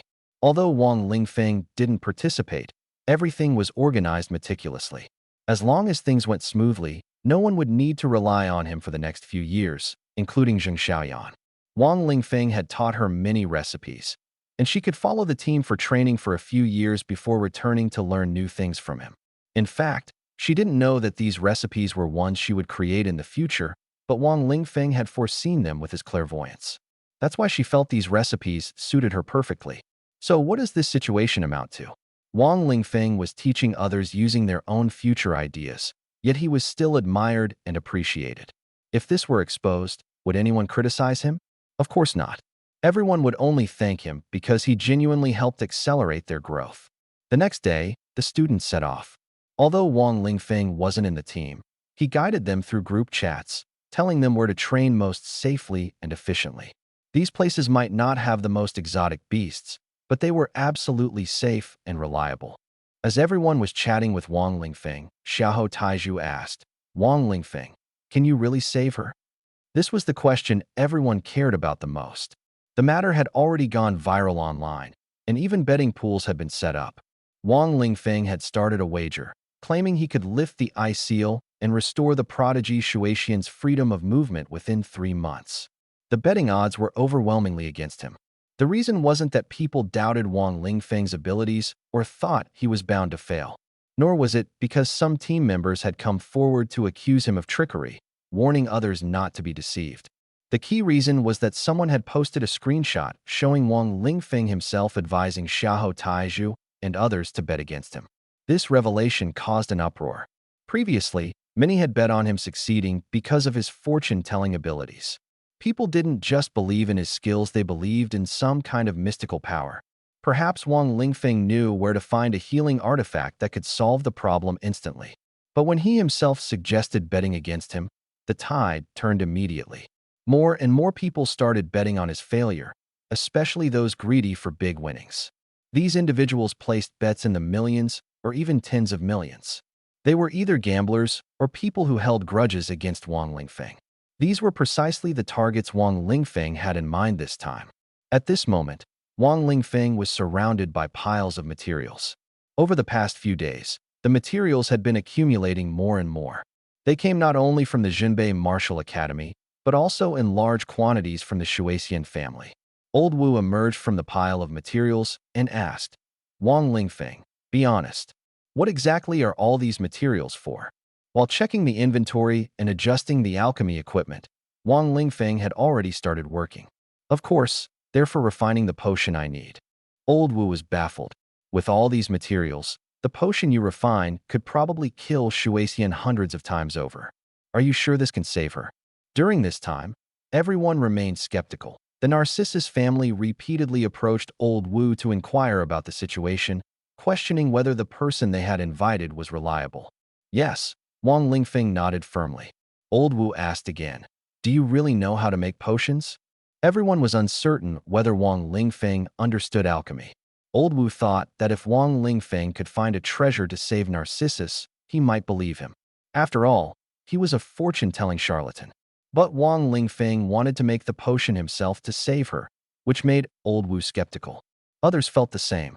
You could rely on luck, but not on skill. You simply didn't have the ability. Old Wu advised him, I suggest you stick to metaphysics and stop messing around with alchemy. It's not for you. Wang Lingfeng ignored him, and Old Wu's attempts to persuade him were futile. I can make potions, don't worry. How can I not worry? What exactly are you making, using so many materials? I think you're making a high-level strength potion. That's right, you're not mistaken. It's a high-level strength potion. Consuming it permanently enhances strength, but it can only be used once. Afterward, it provides temporary boosts, and repeated use can still slightly improve strength. As Wang Lingfeng spoke, he skillfully worked on the potion. Old Wu began to believe that he might actually know something. But the problem was, Wang Lingfeng's records never mentioned that he could make potions. That wasn't important. The key was, why are you making a high-level strength potion? If you need it yourself, you could just use it directly. I don't need it. Does Narcissus need it? She doesn't need it either. Then why are you making it? To improve my alchemy level. Old Wu fell silent. So Wang Lingfeng wanted to improve his alchemy skills by crafting high-level potions. This finally made sense. But can't you just tell us what you're making? We could hire someone to make it instead. You can take your time leveling up as long as you want to make potions. We'll provide the materials. You don't need to level up yourself. Old Wu felt that Wang Lingfeng didn't want others to know his secret formula, but at this point, it didn't matter. He directly asked for the formula, hoping Wang Lingfeng would agree. We want to let you give away the formula for free. We'll compensate you for whatever you need, and the credit will still be yours. No. This task must be done by me personally. No one else can do it. Wang Lingfeng shook his head. He truly had to do it himself because the final stage of potion making required something special, especially the fake demon refining cauldron. The potion needed its assistance to be completed. Could he share these details with others? Obviously not. These were his secrets and his means of protection. Right now, everyone was on the same level in potion making, but things would change later. It would evolve into not just potion making, but pill refining. This was one of the functions of the fake demon refining cauldron, which Wang Lingfeng had only discovered thanks to his heavenly eye. So, this matter couldn't be handled by simply giving the formula to others. All right, then I won't disturb you. Carry on. Old Wu shook his head, full of disappointment. He felt that Wang Lingfeng just wanted to keep the formula to himself and didn't want others to take it. This was understandable, and he couldn't blame him. Sigh. Another 10 days passed, and Wang Lingfeng was still busy crafting potions. His alchemy level had already risen to 299. The pile of materials in front of him hadn't decreased. Instead, It seemed to grow larger and larger as new materials kept arriving. The potions he crafted, including advanced strength potions, were either used as raw materials to refine even higher grade potions or directly given to Old Wu and Principal Gu. As for Old Wu, there was no need to elaborate, those materials originally belonged to them. Principal Gu, on the other hand, received them for the benefit of the students at the Northern Town Vocational Academy. Wang Lingfeng turned materials into potions, and of course, he was compensated for it. The higher the grade of the potion, the higher the reward, especially since the potions crafted by Wang Lingfeng were exceptionally effective and highly sought after. This was the main reason Old Wu and the others changed their opinion of him. Initially, they thought Wang Lingfeng was just messing around, but it turned out he truly had a knack for it, and Old Wu retracted his previous doubts. Wang Lingfeng didn't rely on luck, his skills were evident. At this moment, Old Wu was busy transporting materials when his phone rang. "Old Wu, why did you return those materials?" On the other end of the line was a liaison from the Narcissus family, questioning Old Wu about why he had returned all their materials. Not only that, but Old Wu had also returned the materials Wang Lingfeng had already used, with a straightforward reason: Old Wu wanted exclusive access to the finished potions crafted by Wang Lingfeng. Knowing that Wang Lingfeng could produce such excellent potions, those materials were insignificant in comparison. Since the Narcissus family didn't want to continue supplying materials, Old Wu simply sent them back. From now on, the Northern Town Martial Academy would exclusively enjoy Wang Lingfeng's potions. Wang Lingfeng didn't disappoint them either, as batch after batch of high-quality potions rolled out. It's not that you didn't want to provide the materials, it's because you thought Wang Lingfeng was a fraud, incapable of alchemy, lacking skill, and relying entirely on luck, Old Wu said to the person on the other end of the line. After saying this, he himself felt it made sense. After all, he used to think the same way. He had even told them before, Wang Lingfeng has no skill, he's just lucky. You're absolutely right. This way, we can save some expenses. Any news from the Narcissus side? The other party didn't seem too concerned and readily agreed. Old Wu also knew that this was likely their attitude, as they had always been reluctant about the material expenses. Within the Narcissus family, opinions about Narcissus were quite divided. Some wanted to save her, believing it would lead to the family's rise. Others didn't want to save her, fearing that her strength would threaten their positions.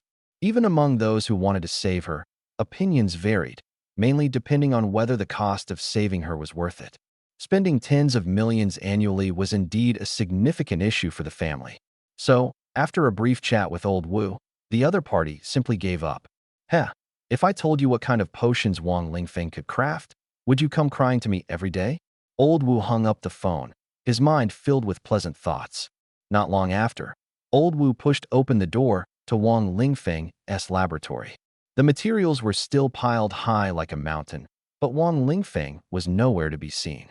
Every time he entered, he found Wang Lingfeng in a different spot, and he had no idea what he was doing. If it weren't for the potions being produced daily, he would have suspected Wang Lingfeng was just wandering around aimlessly. The laboratory didn't have surveillance cameras installed. This was the rule. Only specific areas had monitoring, and the monitoring was used to record experimental procedures and could be turned off at any time. So, no one knew exactly what Wang Lingfeng was doing inside. This was the privacy every laboratory user was entitled to. Student Wang Lingfeng, is today's Windwalker potion ready? Yesterday, Wang Lingfeng crafted the Windrunner potion. This potion is no ordinary one. Drinking it enhances agility and increases critical hit rate. The first dose has a permanent effect, while subsequent doses last for 20 minutes. This potion is more advanced than the high-strength potion and has greater demand. It's done. I haven't stopped since yesterday. You all need to handle this quickly. Once this batch is almost sold out, I can start crafting even more advanced potions. By then, I can take it easy and won't be so exhausted. Wang Lingfeng glanced at the mountain of boxes, half of which were made from materials Old Wu had delivered, while the other half contained potions he had crafted. Seeing these potions, Old Wu was overjoyed.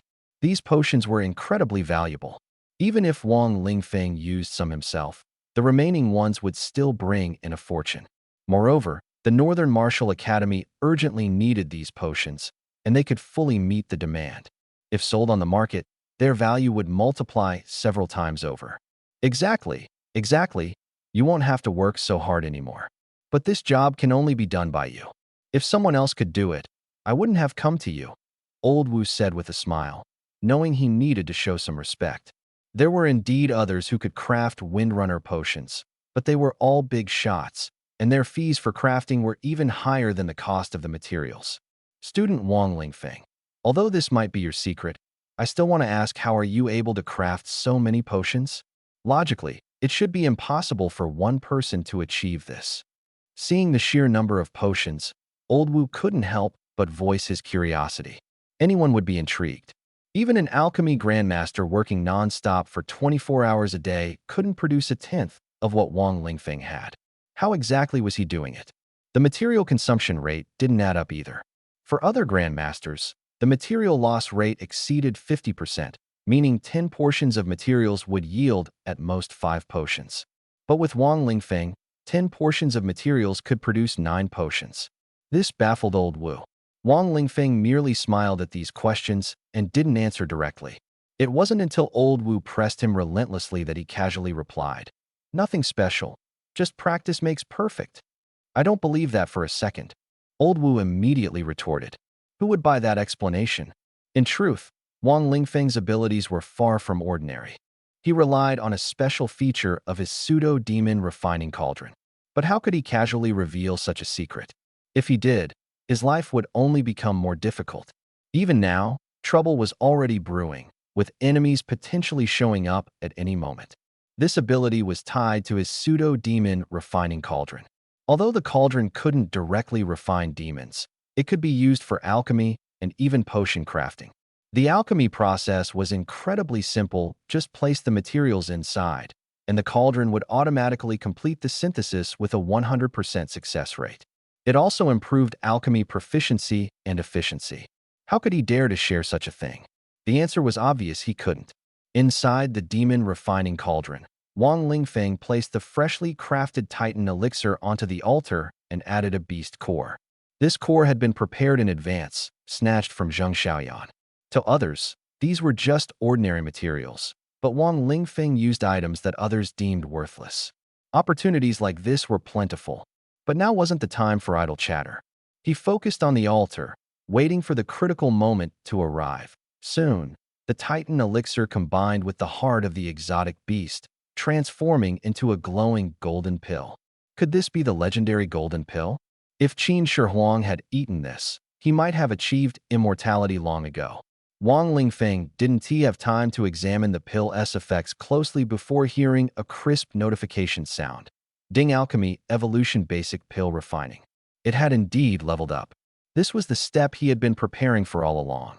After mastering pill refining, the effects of alchemy would become even stronger. However, he hadn't expected this upgrade to succeed on the first try. He thought it would take several attempts. This is even better. Quickly level up pill refining and aim to create the rejuvenation pill, Wang Lingfeng thought to himself. After that, he consumed the newly refined golden pill, the True Qi pill. It was the most basic energy replenishment pill, capable of not only restoring mana but also boosting overall energy levels. Simply put, it helped him level up, with effects similar to the exotic beast crystal core. Its production cost was lower than the crystal core, but it required manual refining. Based on the price set by alchemy masters, this work was actually more expensive. However, for Wang Lingfeng, it wasn't an issue since he could obtain the materials for free. Moreover, he needed these pills to improve his pill refining skill level in order to create the rejuvenation pill.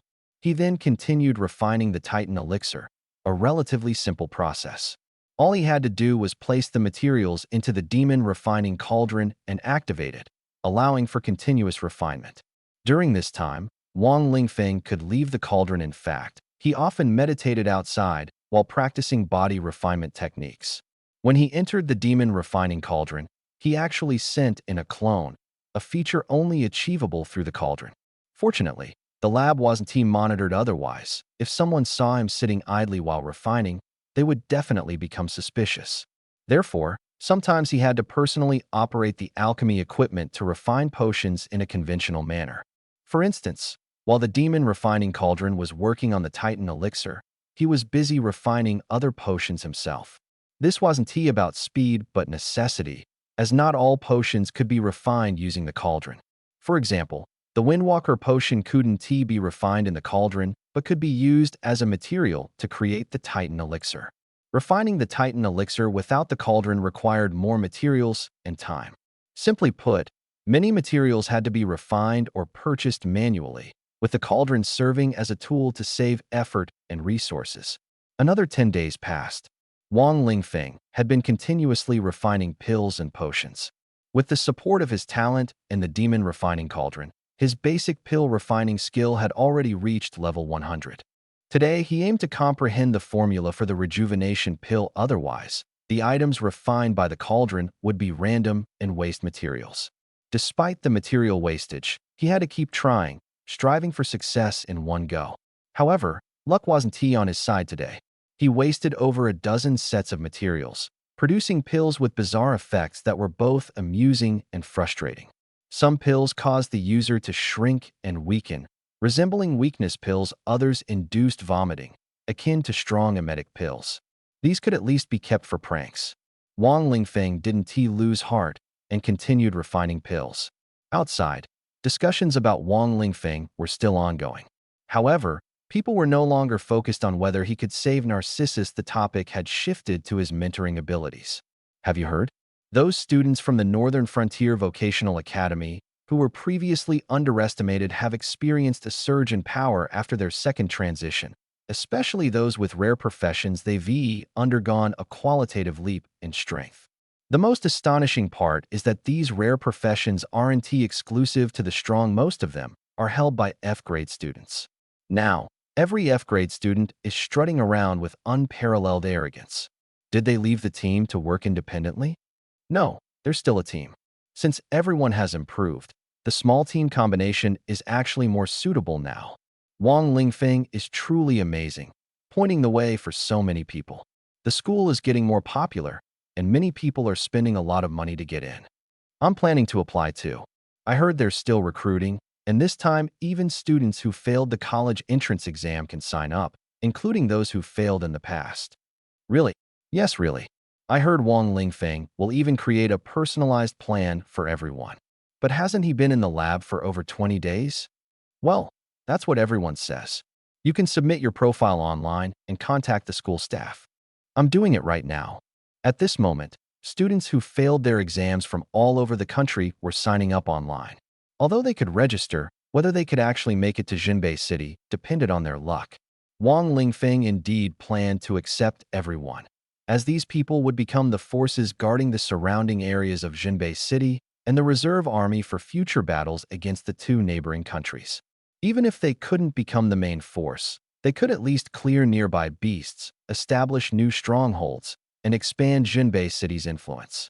Before this, no one had imagined that Wang Lingfeng could turn these people, who were almost considered useless, into a powerful force. It was practically turning mud into pillars. If even these looked down upon individuals could be trained into talents, imagine what would happen if a batch of true geniuses came along. It would undoubtedly be terrifying. Wang Lingfeng would surely become a target for elimination in the future. But those are concerns for later. Right now, everyone is focused on whether he can truly create miracles. At the same time, people are watching to see if he can save Narcissus.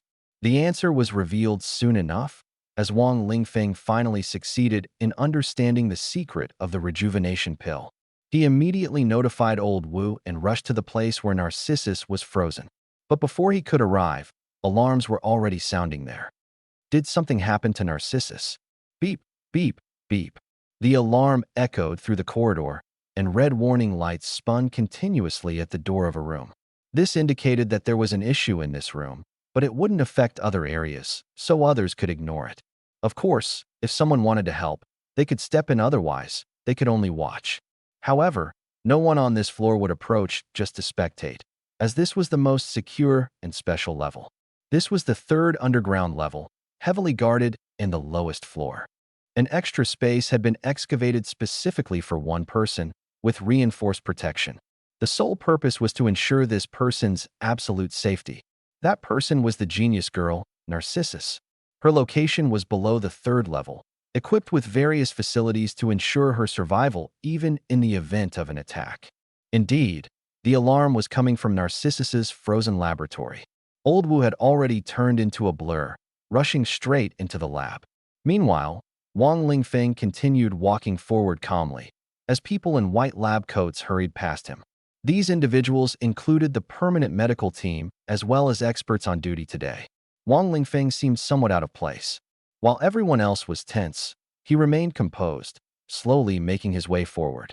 At the entrance, the guard stopped him, refusing to let him in. Through the crack in the door, he saw the Narcissus encased in ice. Her body was covered by a layer of frost, making it impossible to discern her condition. Ordinary people couldn't see through it at all. However, the instruments were sounding alarms, indicating that the Narcissus's blood pressure and heartbeat were abnormal, and her condition was critical. Wang Lingfeng knew the reason. Using his celestial vision, he saw that someone had administered medication to the Narcissus earlier, but the dosage was excessive. They had also activated the so-called safety switch, which led to the current situation. What is the safety switch? Someone would explain soon enough. Why is this happening? Who adjusted the treatment area to 5%? Quickly activate the recovery switch and bring her back. The recovery switch 1T activate. The equipment seems to be malfunctioning. What? Malfunctioning at this critical moment? How on earth are you maintaining this equipment?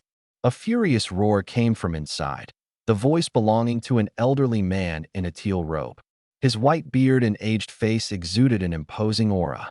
Wang Lingfeng recognized him as Zhu Jianlong, the deputy head of the Northern Martial Academy. Every disciple he trained was a top expert in the military. He himself had once been a general in the Northern Army. It was rumored that the Narcissus had originally been his disciple, and their relationship was very close. Zhu Jianlong had poured his heart and soul into nurturing her, hoping she could become his successor, perhaps even surpass him.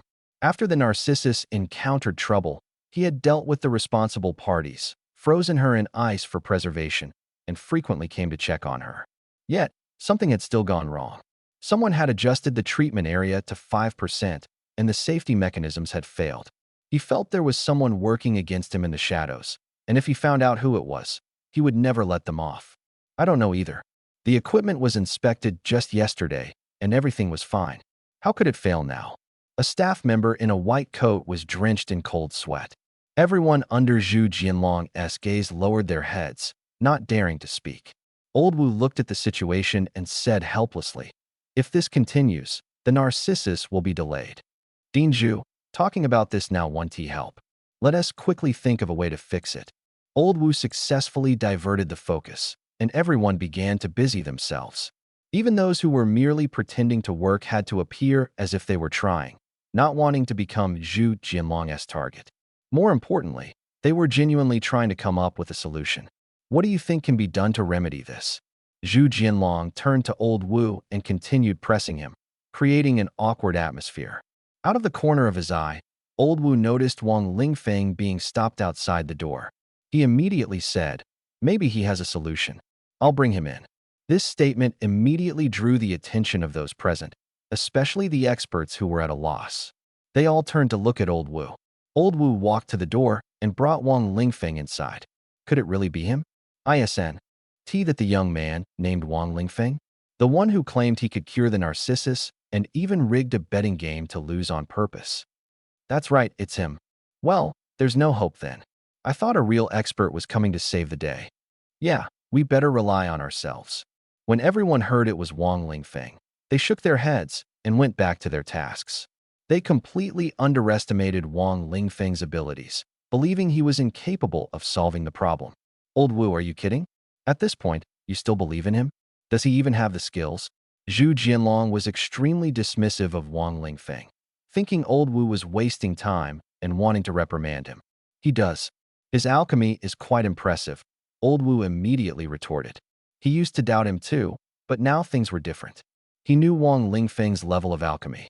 While it wasn't the highest, his alchemy had unique qualities that made it superior to others. Given that, it was natural to believe Wang Lingfeng could handle it. Besides, there were no other options left. Impressive alchemy? How impressive? Zhu Jinlong didn't believe Wang Lingfeng's alchemy could be that great. He was so young, how skilled could he be? Besides, he hadn't practiced alchemy much before, and it had only been a few months. How much could he have achieved? Dean Zhu, what proof do you need to believe I can save her? Wang Lingfeng stopped wasting words and directly pointed at the frozen Narcissus.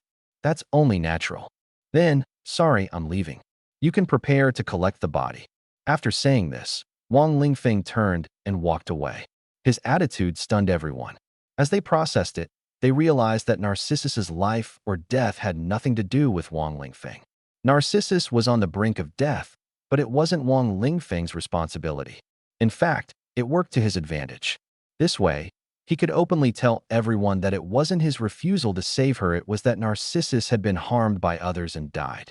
Those who were watching for entertainment or betting on his failure would have no choice but to admit defeat and leave. So, Wang Lingfeng was actually hoping Narcissus would die sooner, freeing him from the situation. Student Wang Lingfeng, don't leave. I believe you can save her. Do me a favor. If you can save Narcissus, I'll do whatever I can to help you. Old Wu grabbed Wang Lingfeng and simultaneously signaled Zhu Jianlong, sending him a message. Dean Zhu, can't we let him try? No one else has a solution right now. Letting him try won't cost us anything. Zhu Jianlong fell silent, thinking it over. He realized it was true, there was no loss. If Wang Lingfeng succeeded, it would be great. If he failed, there would still be someone to take the blame. But should he really let him try? Wouldn't that be equivalent to admitting that the current medical team was inferior to Wang Lingfeng? Even though they seemed useless now, if Wang Lingfeng failed, he would undoubtedly be ridiculed. Dean Zhu, you don't really believe him, do you? He's just a fraud. Exactly. We can take our time with this. The virus is still spreading in Narcissus's body, but we have at least 2 hours. We can still do a lot in that time. Other teams have received the news and are on their way. Maybe they'll have a solution. These words made Zhu Jianlong even more hesitant. This was the most conflicted moment he'd faced in 10 years. He looked at Wang Lingfeng, his mind racing. Should he let him try? Or not? Wang Lingfeng remained motionless, knowing full well that in the end, he would still have to save her, and it would have to be on others' initiative to ask him. Sometimes, putting on an air of superiority and waiting for others to come to you can save a lot of trouble. If he goes to explain this time, everything will require lengthy explanations, which would only waste time. More importantly, being questioned with suspicion and dissatisfaction every time is unbearable for anyone. Wang Lingfeng, why don't you give it a try? In the end, Zhu Jinlong decided to let Wang Lingfeng take the stage because no one else could handle it. The expert team had been working for a long time, but none of them could come up with an effective treatment plan. All the experimental plans were rejected by the team present because they had already tried them before. Director Zhu, how can this be acceptable? This is playing with Narcissus's life. The leading experts in the team strongly opposed the idea. Then what solutions do you have? Zhu Jianlong countered. The group fell silent. The plans they had just discussed were all vetoed, and even the simulation tests had failed. Of course, there were some plans that could pass, but the required conditions were impossible to meet in a short time, and the costs were too high. It was impossible for the Junbei Martial Academy to step in, and Narcissus's family had also started to oppose it. Over the past 10 years, the family had sacrificed too much for Narcissus. With no hope in sight and experts saying that even if she were saved, her condition would only worsen, they no longer wanted to continue investing. Better a short pain than a long one. The Narcissus family was embroiled in endless arguments, with everyone repeating the same sentiment. The family doesn't only have Narcissus, we can't pin all our hopes on her. It's unfair to the others. This statement sounded polite, but in reality, the opposition was much harsher. Over the past 10 years, resentment had built up significantly. Because of this, the family leadership decided to give up. Without financial support, many plans couldn't pass approval, and some members of the medical team began to slack off, knowing that spending time on Narcissus was a waste. Under these circumstances, when Wang Lingfeng stepped forward, no one genuinely opposed him. The best outcome would be for Wang Lingfeng to take the blame if anything went wrong, as it would absolve them of responsibility for failing to treat her. I can start the treatment now. During this time, I hope you won't interfere. Either you step up yourselves, or you stand aside and watch. Is that clear? Wang Lingfeng first gave them a warning, knowing that if he didn't say anything, they would jump in. By addressing it now, even if they wanted to cause trouble, they would hold back. All right, Zhu Jianlong nodded, his gaze somewhat defiant, as if saying, if anything goes wrong, I won't let you off the hook. Speak up now if you have anything to say. Wang Lingfeng turned to the other two medical teams, hoping to shut them up as long as they didn't target him. We'll be watching from the side. If you make a mistake, we'll definitely stop you. The medical team members clearly felt that Wang Lingfeng was looking down on them and stepped forward to make their presence known. I don't care whether I can or not as long as I think there's a problem. Then there is a problem. Then you take over. I won't stop you. Wang Lingfeng immediately stepped aside. The expressions on their faces grew even darker. All right, I guarantee they won't disturb you. If they try anything, I'll stop them, Zhu Jianlong said, and Lao Wu also promised to help keep an eye on things. Wang Lingfeng nodded and said, keep them away from me. I'm afraid some fools might rush over. Those people were furious, feeling humiliated in front of everyone, but they were quickly held back by Zhu Jianlong and Lao Wu. After everyone quieted down, Wang Lingfeng finally stepped forward. It was about time to start the treatment. If they delayed any longer, Narcissus would truly be beyond saving. All the teams turned their attention to Wang Lingfeng, whether on site or through the cameras. Although they didn't have much faith in Wang Lingfeng, they were curious to see what method he would use, if only to mock him afterward. What if, and I mean what if, he actually succeeds? Wouldn't we become the laughingstock? This sudden comment in the medical group chat silenced everyone. Impossible. If Wang Lingfeng really pulled it off, what would that make them? The group chat quickly filled with ridicule and all sorts of vows. If Wang Lingfeng succeeded, someone would streak, someone else would eat chili peppers, another would wash their hair while doing a handstand. The promises were as varied as they were absurd. But soon, everyone fell silent again. They saw Wang Lingfeng approach a piece of equipment, open a screen, and begin tapping away at the controls. One by one, metal canisters on the device rose. Wang Lingfeng took out vials of medicine, pouring them into the canisters one by one before pressing the confirmation button. The canisters retracted into the device, and the medicine flowed through tubes into Narcissus' body. These tubes were directly connected to her. The medicine was injected in a precise sequence and dosage to begin the treatment. Indeed, this was a treatment device capab. The key is that he added pigment to these liquids, mixing the colors together so no one could discern the truth. He had no intention of telling anyone. Letting people misunderstand was better. After all, even if someone tried to study the formula, it would be useless. Could one rejuvenation pill save Narcissus? Not enough. So Wang Lingfeng prepared 3 pills, dissolving them separately into glucose, which Narcissus absorbed. The rejuvenation pill was helping Narcissus expel toxins and negative energy from her body, and soon the damaged areas would recover. At this moment, Wang Lingfeng pressed the button to activate her entire body and left gracefully. Done. She'll wake up soon. He was full of confidence and had no intention of staying to see the results. In fact, he had already seen the outcome with his celestial eye. Narcissus would complete the detoxification and exorcism process in about 3 hours, after which she would be unsealed. 3 hours. He didn't have time to waste here. Going back to sleep early was the proper thing to do. Wang Lingfeng, are you just leaving like this? Want you stay? Old Wu hurriedly stopped him, worried that something might happen to Narcissus and thinking it would be better if he stayed. Others also wanted to stop Wang Lingfeng, but their reason was to see him make a fool of himself. He wouldn't dare stay. This medicine can at best temporarily control the situation. It'll definitely relapse later. He's just trying to slip away. So that's it. I thought he could actually cure Narcissus.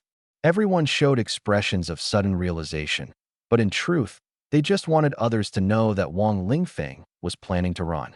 In medicine, some drugs can make people temporarily improve, but the problems would erupt later. Wang Lingfeng, you can't leave. Zhu Jianlong also spoke up, equally doubting Wang Lingfeng's abilities. All right, then I'll wait here. Wang Lingfeng simply sat down and began meditating. His movements were straightforward and decisive, leaving no room for argument. Others tried to talk to him, but he didn't respond at all, just quietly meditating. The atmosphere grew awkward, and it seemed someone was about to lose patience and act. But fortunately, Zhu Jianlong and Old Wu stopped them. Narcissus' condition stabilized, her entire body enveloped in a layer of vibrant green energy, which was repairing her body. Everything appeared normal, at least for now, with no abnormalities. Since there were no issues, they certainly couldn't let anyone harm Wang Lingfeng. What if he really could save Narcissus? So everyone refrained from taking action. They watched Wang Lingfeng remain silent, thinking he was too calm. In reality, Wang Lingfeng's true self was meditating and channeling energy, while his avatar had already entered the demon refining cauldron to work. Inside the cauldron, he directed the dogs to farm and also casually refined pills. He planned to continue refining rejuvenation pills. As they were versatile, not only could they restore vitality and magic power, but they could also resolve various abnormal states like curses, poisoning, and illnesses. As long as the rejuvenation pill was dissolved into a glucose solution, it became a rejuvenation potion, which could be divided into 10 portions for sale, earning a considerable profit. Most people only suffered from 1 or 2 abnormal states, so a tenth of the potion's efficacy was sufficient. However, the real reason Wang Lingfeng turned the pills into potions was that he didn't want others to know about the existence of the pills. The advantage of golden pills was that they could dissolve in water without affecting their efficacy and could even be added to alcohol for miraculous effects. Minute by minute, time passed, and Narcissus' condition grew increasingly stable, making the on-site medical team feel uneasy instead. At this moment, someone from the external medical team withdrew and quickly contacted others to report the situation. Soon, an operation targeting Narcissus began. This time, a powerful task force was hastily assembled. Despite the rush, the team was formidable. The operation exposed foreign forces in Jinbei City and the traitors aiding them. Although the operation came at a great cost, it was necessary. If Narcissus could be cured, it would be beneficial for Huaxia, but it would be a disaster for the 2 neighboring countries. In the dark corners of Jinbei City, an invisible web was quietly being woven. Li Zhixian was busy organizing the matter. Once again, Wang Lingfeng. I should have killed him long ago. This time, I will make sure he dies. Li Zhixian said coldly, then got to work. He quickly made contact, organized a powerful team, and prepared a meticulous plan. The task was difficult, but Li Zhixian was full of confidence. Such situations had been anticipated, though it was impossible to act too covertly now. At that moment, a maintenance vehicle stopped in front of a building, and a man in work clothes carrying a long aluminum ladder stepped out. It was said that in such situations, the building's security guards would never check these workers and might even help them press the elevator buttons. Sure enough, the maintenance workers entered the elevator without any obstacles, followed closely by others who also got in smoothly. Not long after, at the critical monitoring posts inside the building, the surrounding personnel suddenly attacked them. It turned out that the building had long been infiltrated by spies. Meanwhile, Wang Lingfeng's side remained calm, with no one realizing that danger was quietly approaching. In fact, the danger had already arrived. "Who are you?" the guard at the door shouted, only to be blasted away by 2 fireballs.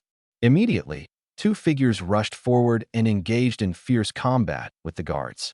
Soon after, a group of people dressed in black tight suits stormed into the freezing chamber. Zhu Jianlong and Old Wu immediately drew their weapons, ready to fight, showcasing their formidable combat skills. The opponents quickly split into 2 groups to entangle them and formed a barrier, completely sealing off Old Wu and Zhu Jianlong. The remaining attackers easily dealt with other enemies. These individuals had calculated everything in advance and knew exactly who was inside. Dealing with Old Wu and Zhu Jianlong was the key to this operation. To distract the 2, they had deliberately brought weaker subordinates, forcing Old Wu and Zhu Jianlong to split their focus. Next, their goal was to take down everyone in the room. Inside were all medical personnel, and controlling them would be highly advantageous. Capturing these people would be a major achievement. The operation had been thoroughly prepared, with plans for some to draw attention while others retreated, taking the target personnel with them. The scene was quickly brought under their control, and everything proceeded according to plan. At this moment, one of the enemies approached the injection equipment and injected a lethal poison into Narcissus's body. This poison required only a single drop to be fatal. They had brought over 100 milliliters of the poison, enough to kill thousands of beasts. Although the amount of poison was significant, it was negligible for Narcissus. Before being sealed, Narcissus was a powerful level 78, fourth-tier entity. Precisely because Narcissus was so strong, they dared not let her live. If she were to revive, the strength of Jinbei City and Huaxiao would increase significantly, posing a major problem for the two neighboring countries. Thus, they chose to strike first and prevent this from happening.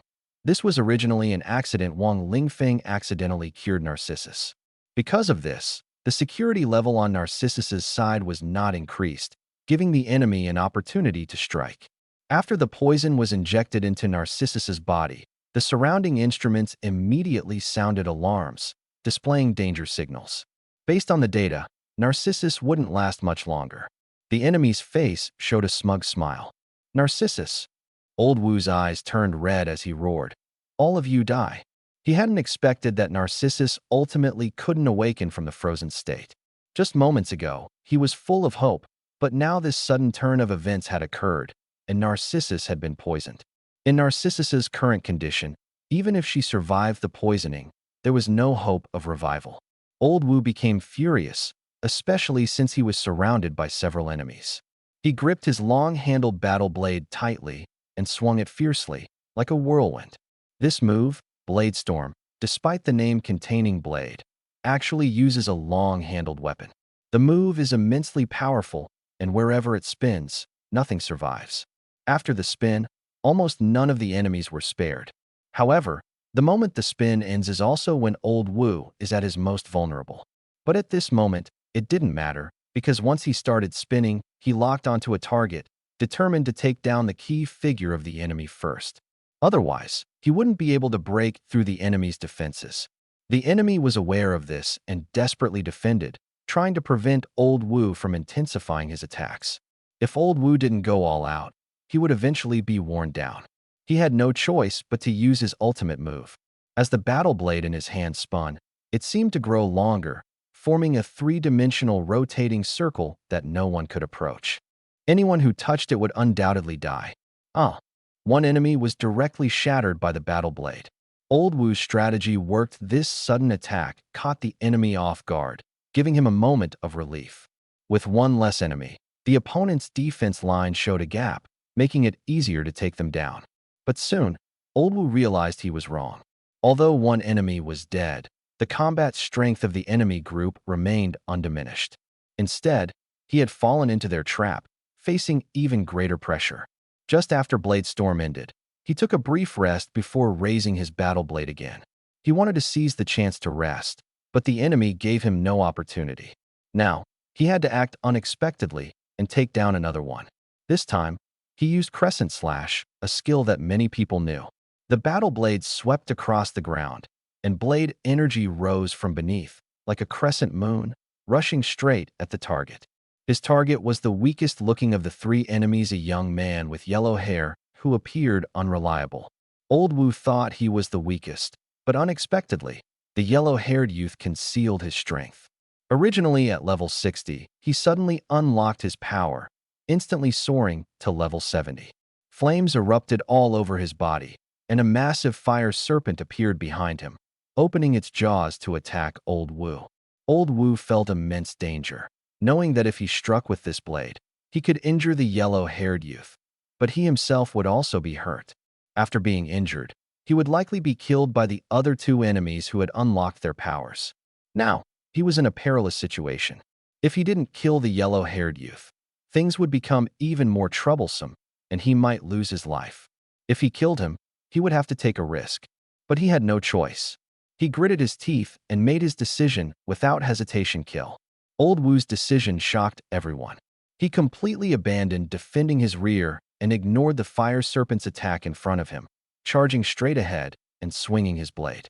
The yellow-haired youth was startled, not expecting Old Wu to fight so recklessly. Although he could injure Old Wu, this strike would undoubtedly cost him his life.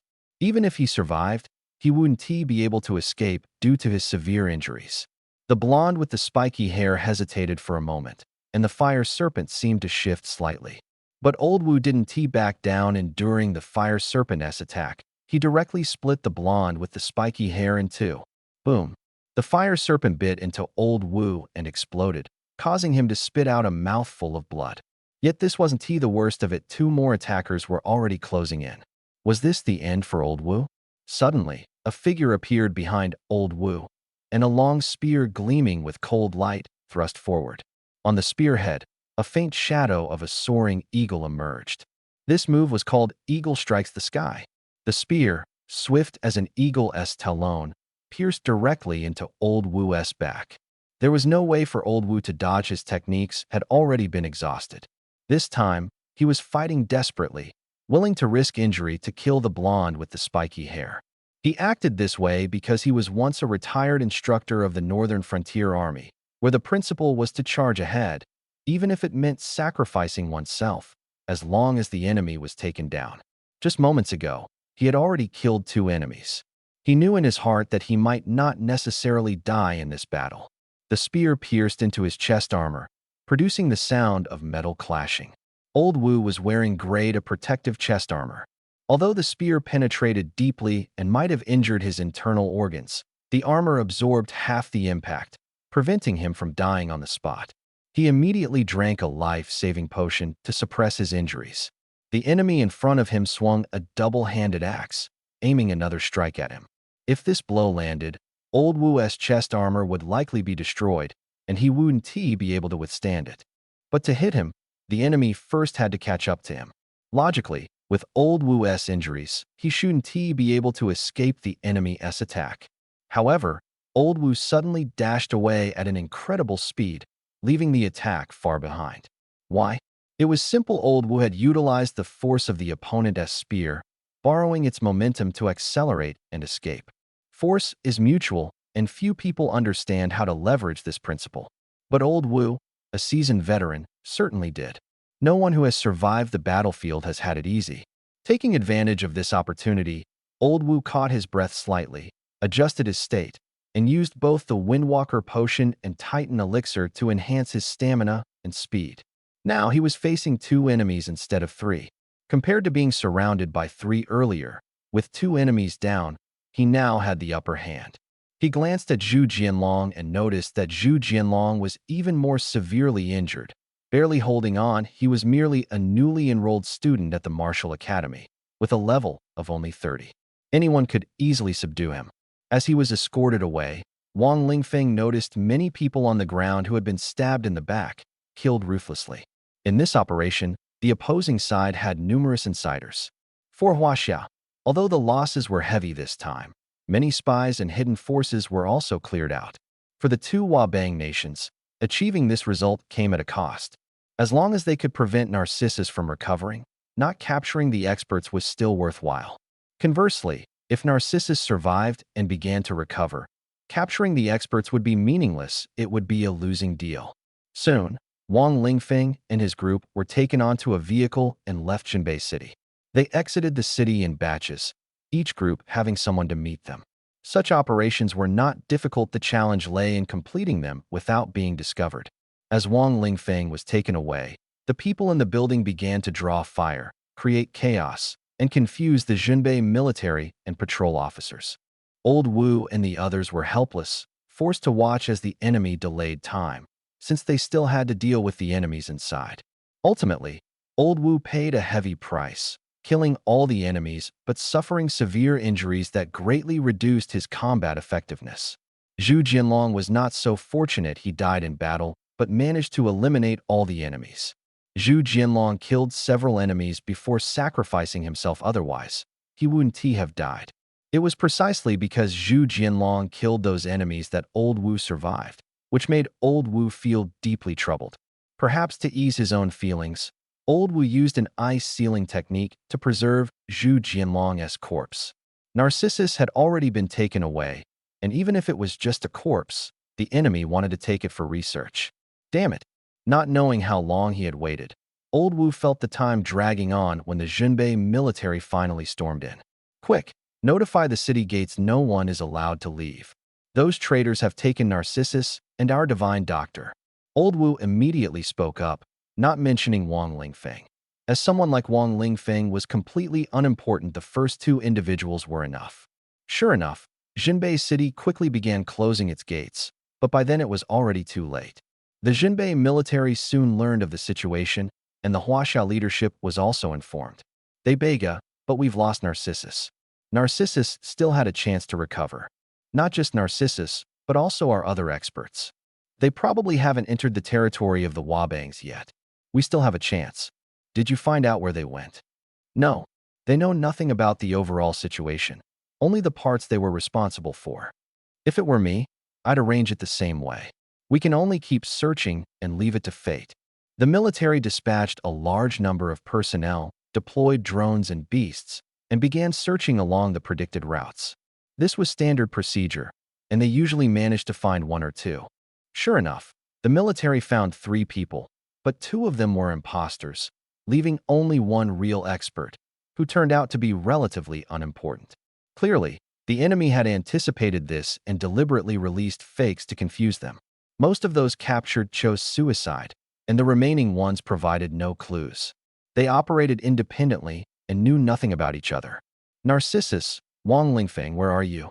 Old Wu was rescued, but his body was immobile.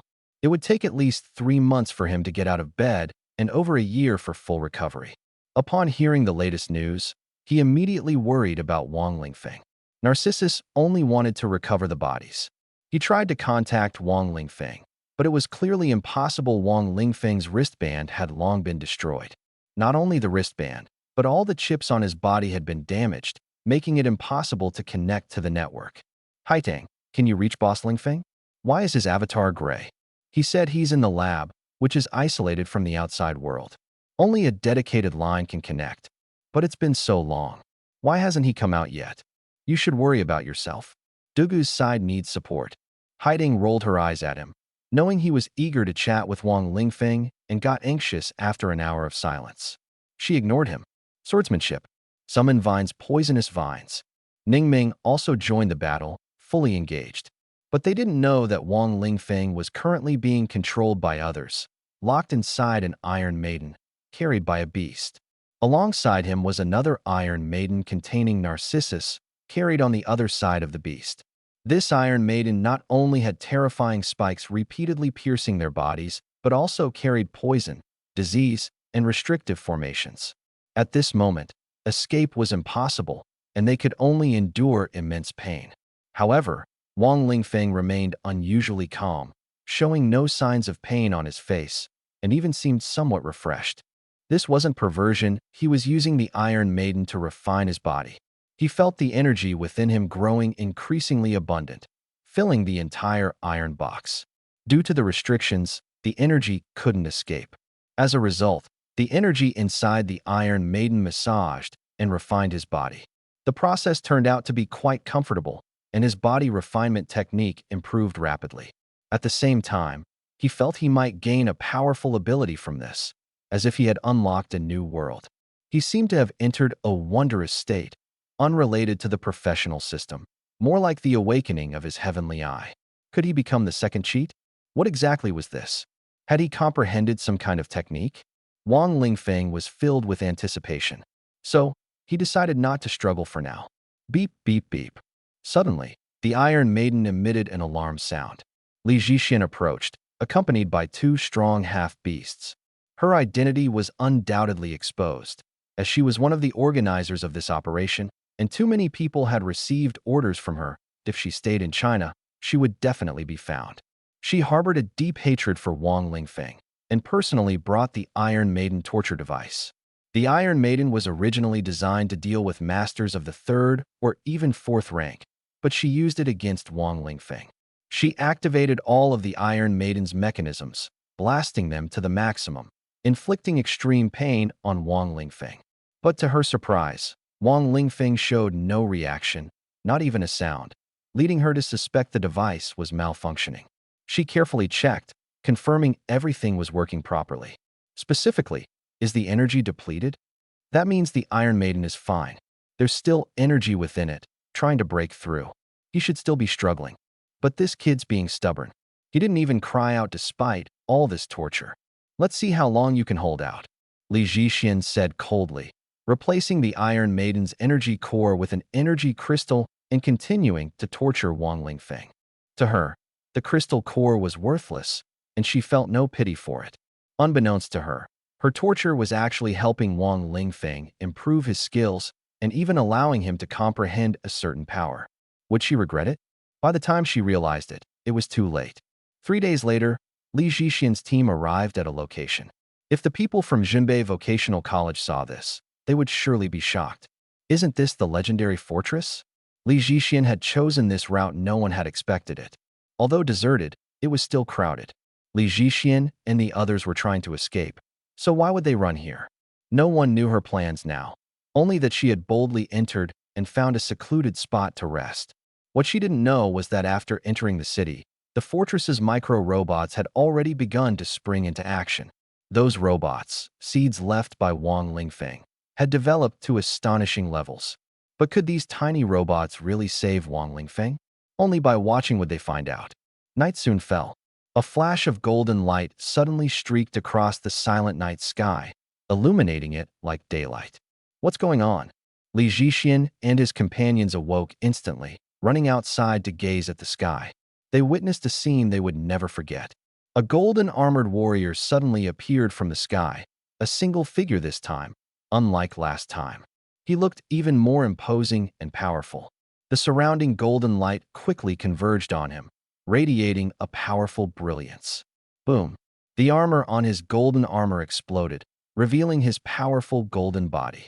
Faintly, one could even see the meridians within his body, a multicolored current coursing through it. If you're familiar with Chinese martial arts or xinxia, you'd undoubtedly ask, is this some kind of martial arts technique? But who still practices martial arts these days? Everyone relies on professions, and martial arts techniques are too complex, difficult to master, and exhausting to master. Simply put, times have changed. In fact, this is indeed a martial arts technique. Someone recorded this scene and analyzed it. But even with video instruction, only 1 in 1,000 people can master it. And of those who do, only 1% truly understand and harness its power. Furthermore, less than 1% can use this technique to surpass the combat power of ordinary professions. But this transcendence only reaches B rank or below. In other words, if you have B rank talent, it's best not to waste time practicing this technique. C and D rank skills depend on your perseverance and ability to truly master the technique. If you lack patience or luck, it's better to find a path for a career change rather than trying randomly. E level and F level can be attempted since opportunities are already scarce. However, this cultivation method has an advantage. It doesn't necessarily require a career change to practice. Children can start from a young age, integrating it as an additional training method into the existing educational system. In the future, someone will undoubtedly use it to rise from mediocrity to greatness, becoming a dominant figure. In that era, they will hold the protagonist's script. Back to the main topic. The Golden Armor Warrior transformed into the Golden Body Warrior, radiating golden light all over, with an aura even more terrifying than when wearing the golden armor. Soon, the phenomenon disappeared. Li Zhixian and the others were stunned. What exactly happened? Why did it suddenly appear and then vanish? Who triggered this phenomenon? It couldn't have been them. There were only 2 people in the Iron Maiden, but wasn't Narcissus already dead? Wang Lingfeng was even less likely. If it wasn't a person, it might have been some kind of treasure appearing, but there were no signs of a treasure. This would require time to investigate, and they didn't have the leisure for that now. Moreover, after the phenomenon appeared, this previously deserted place would surely attract others. Let's go, Li Zhixian ordered, preparing to retreat. At that moment, a voice came from outside. Leaving? Is it still possible now? The voice was seasoned and authoritative, sounding as if it echoed from all directions simultaneously. This made Li Zhixian and her team even more nervous, quickly forming a defensive formation. But there was no movement outside, and the owner of the voice did not show up. Who are you? Li Zhixian probed cautiously. She was anxious and didn't want to delay, fearing pursuit by the Huaxia people. The opponent was mysterious and unpredictable, so she could only tread carefully, avoiding rashly stepping out and risking being killed. The air was unnaturally quiet, with only the sound of the wind and small animals. Could someone be playing tricks on us, trying to keep us here? Someone speculated. That was possible, as being delayed could very well lead to death here. Move. The enemy will show up sooner or later. Li Zhixian decided to leave first. If the opponent was truly that strong and wanted to stop them, they would have to act, and they would be forced to stay anyway. If not, staying would be foolish. They cautiously retreated without encountering any obstacles, which made them suspect it was just some kind of trick. After remaining vigilant for a while, they quickened their pace, eager to leave. As they were retreating at full speed, several magical attacks suddenly shot out from the side. They dodged quickly, and at the same time, several large-caliber bullets flew toward them. There hadn't even been any gunfire beforehand, which felt eerie. The bullets nearly hit them, and the damage would have been significant. Fortunately, they avoided them and looked toward the direction of the attacks. Magical attacks appeared again, fireballs and wind blades.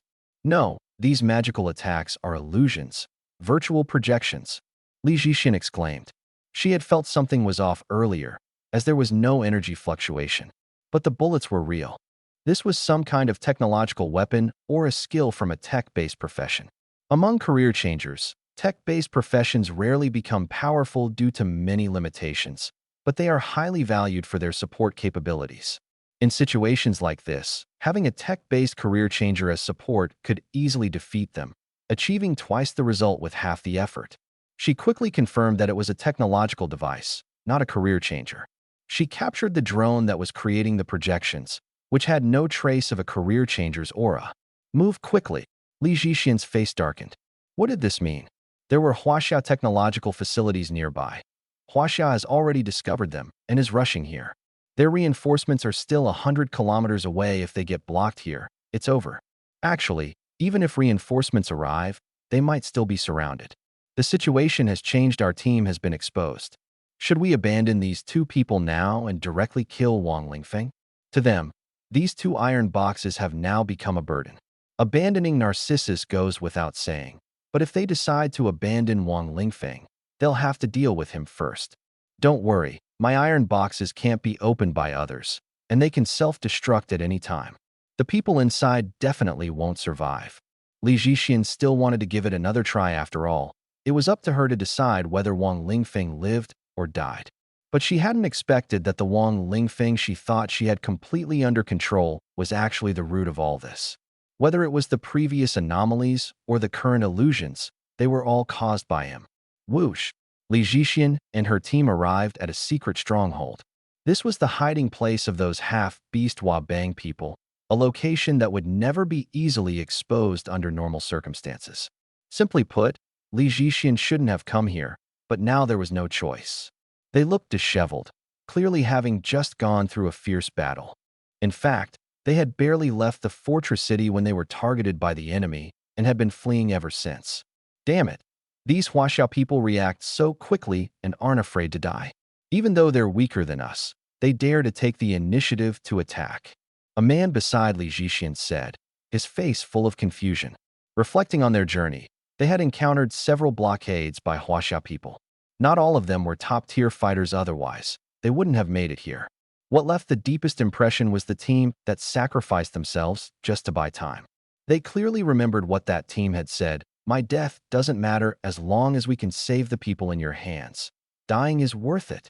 That kind of resolve scared them, especially since the opponent was merely a second-tier professional. Do you think that person is strange? His profession is very similar to the golden armored figure in the previous anomaly. Could that anomaly have been caused by him? Probably not anyway. He's already dead. Li Zhixian and the others thought for a moment and shook their heads, dismissing the idea. That man was Chen Taijun, the same Chen Taijun who had switched professions after witnessing Wang Lingfeng's golden armored warrior anomaly last time. This time, he saw Wang Lingfeng's anomaly again, making his third-tier profession direction even clearer. Although he was severely injured by Li Zhixian's team and seemed hopeless, he rose from despair and created a legend. In the future, he would become the #1 enemy of the Wabang devils, instilling fear in those half-beasts. Although Chen Taijun and his team didn't stop Li Zhixian from leaving, they successfully slowed her down, forcing her into this secret stronghold. What do we do now? This stronghold will soon be discovered by the Huaxia people. Follow me. Li Zhixian didn't explain much and led her team into the secret stronghold. This stronghold was actually an ancient Taoist temple built inside a cave. Taoists referred to such places as cave heavens because they favored these hidden locations. Inside the cave were small passageways that extended deep into the mountain. Li Zhixian led her team to a spot in front of a mountain wall and stopped. She pressed against the wall, and scanning beams immediately appeared, scanning the surrounding personnel and identifying the information on their wristbands.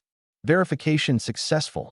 Chinese characters appeared in the void. Both the Hua Kingdom and the Stick Kingdom claimed to be the true successors of Huaxia, so it wasn't too surprising that they used Chinese characters. Upon entering, it was an elevator room. The elevator descended, its exact depth unknown, but it wasn't too deep. As the elevator operated, it continued scanning, delving deeper. Upon reaching the underground space, the area wasn't too large, but it was filled with a futuristic vibe, resembling a high-tech shelter. Li Zhixian quickly arrived at a room where a device was placed, looking like a transporter from Star Trek. "Is this a transporter?" Someone nearby exclaimed in shock. They didn't even know this base existed, let alone that it housed a transporter. Li Zhixian knew because she had been involved in certain projects. This place was actually part of an important plan, and if it were leaked, it would cause major trouble. However, she felt that retrieving Xue Xian's body and Wang Lingfeng was more important. Losing a transporter was unfortunate, but while the transporter was precious, it wasn't irreplaceable. The transporter wasn't native to Blue Star's technology, but was created by job changers. This kind of technology was akin to magic, inexplicable by science and naturally impossible to replicate. Manufacturing a transporter required rare materials, especially spatial materials, which could only be found in secret realms. Each teleportation consumed an enormous amount of energy. "Yes, it's a transporter. Release Wang Lingfeng and Xue Xian quickly. We're preparing to teleport together," Li Zhixian instructed the group while operating the control panel. This time, they couldn't bring the Iron Maiden. It consumed too much energy. Wasting energy was a minor issue. It simply couldn't be teleported. Everyone assumed Wang Lingfeng must be in a terrible state, given that the Iron Maiden had tortured him for so many days at the highest intensity. If Wang Lingfeng turned out to be unharmed, it would mean all those energy crystal cores had been wasted. However, when they opened the Iron Maiden, a sudden flash of cold light appeared. A blood-red sword pierced straight into someone's heart. It was Wang Lingfeng's blood-drinking sword. The man recoiled in terror, staring at the hole in his chest, faint traces of blood visible. He looked ahead in horror, only to see Wang Lingfeng leap out of the Iron Maiden and strike at him again with the sword. Everyone was stunned. Wang Lingfeng's clothes were so tattered that only scraps remained. Even his underwear had holes. But his body didn't appear weak at all. In fact, faint traces of his muscular physique could be seen. Over the past few days, he had remained completely unharmed? How is that possible? Though hard to believe, the fact that Wang Lingfeng was unleashing such killing power proved he was indeed fine. The man who had been attacked was startled but quickly regained his composure and began to counterattack. Although Wang Lingfeng's actions were unexpected, his strength was only at level 30. Making him entirely controllable. Especially since his back was wide open, a teammate had already launched a palm strike toward his back. This move was called Infernal Explosion Palm. The teammate behind him was a monk. This reminded Wang Lingfeng of Wang Tung. If Wang Tung had learned this move, combined with his pure body, he could definitely knock out an enemy with a single strike. The Infernal Explosion Palm could also trigger a large-scale explosion, dealing devastating damage. This move was simply perfect for group fights. However, using it against just Wang Lingfeng felt like overkill. A light tap would be enough to knock him down, without even needing the explosion. At this moment, Wang Lingfeng's back was completely unguarded, and there was an enemy directly in front of him. He had no way to dodge the palm strike. Sure enough, the palm landed heavily on Wang Lingfeng's back. Done. Everyone thought Wang Lingfeng was doomed. Li Zhixian also felt it was a pity, but was helpless. He was preparing to activate the next Iron Maiden device and leave with Narcissus's body. However, at that moment, Everyone suddenly realized that Wang Lingfeng had neither exploded nor suffered fatal injuries. What? The martial monk behind him, who had been smirking coldly, suddenly turned pale, his expression filled with terror, as if he had seen a nightmare he would never forget. The infernal flame burst palm. The martial monk unleashed the move again. He found that Wang Lingfeng hadn't been blown apart. Clearly, the palm strike had landed solidly and should have caused him to burst like fireworks. But Wang Lingfeng seemed completely unscathed. The palm's force dissipated like water flowing into a river, vanishing entirely. Unwilling to believe it, the martial monk decided to try again. Perhaps the previous attempt hadn't been executed properly. So, he struck again. The result was the same, no effect. The palm's force disappeared like a lifeless stream of water. This was impossible. This time, the martial monk used 12 times his strength. Just as the palm force was about to hit Wang Lingfeng suddenly dodged. The martial monk was startled, but the palm force was already beyond retrieval. Normally, that would be bad enough, but as Wang Lingfeng dodged, the martial monk saw something even more shocking ahead. It turned out that his own ally was also attacking Wang Lingfeng. Opposite him was a demon swordsman, whose sword was enveloped in green wind magic, the power of the wind. When this sword struck, it would split into dozens of wind blades, aiming to shred the enemy completely. Wang Lingfeng had just endured these wind blades, and surprisingly, he had withstood them. The demon swordsman also found it strange. Why could Wang Lingfeng endure such damage? The wind blades only left shallow marks on his skin, causing no substantial harm. Like the martial monk behind Wang Lingfeng, the demon swordsman grew furious and also exerted 12 times his strength. At this moment, Wang Lingfeng disappeared, and the attacks from both sides collided directly with their own allies. Watch out! Both sides widened their eyes and tried to pull back their strength, but it was clearly too late. The collision was inevitable. At this moment, the martial monk unleashed a high-level move. Boom! The burst palm struck the wind demon swordsman, leaving a fiery imprint on his chest before exploding. The wind demon swordsman was blasted away, his chest caved in. Why didn't you pull back your strength? The demon swordsman roared, his eyes bulging like copper bells. Sorry, I couldn't react in time, the martial monk said helplessly, though his slightly regretful expression was betrayed by the smile on his face, showing he had done it on purpose. Better him than me. If he had pulled back his strength, he would have been injured himself. Instead, he chose to let the other party suffer, even if the other party was his ally. You? The demon swordsman was about to retort when a sword suddenly pierced through his back, running through his chest. Everyone froze, as no one had seen anyone behind him. The only person who would dare attack the wind demon swordsman now was Wang Lingfeng. But Wang Lingfeng was clearly standing on this side, wasn't he? Wait, this sword seemed to belong to Wang Lingfeng. The sword was still absorbing blood, there was no doubt about it. Then why had the sword appeared behind him?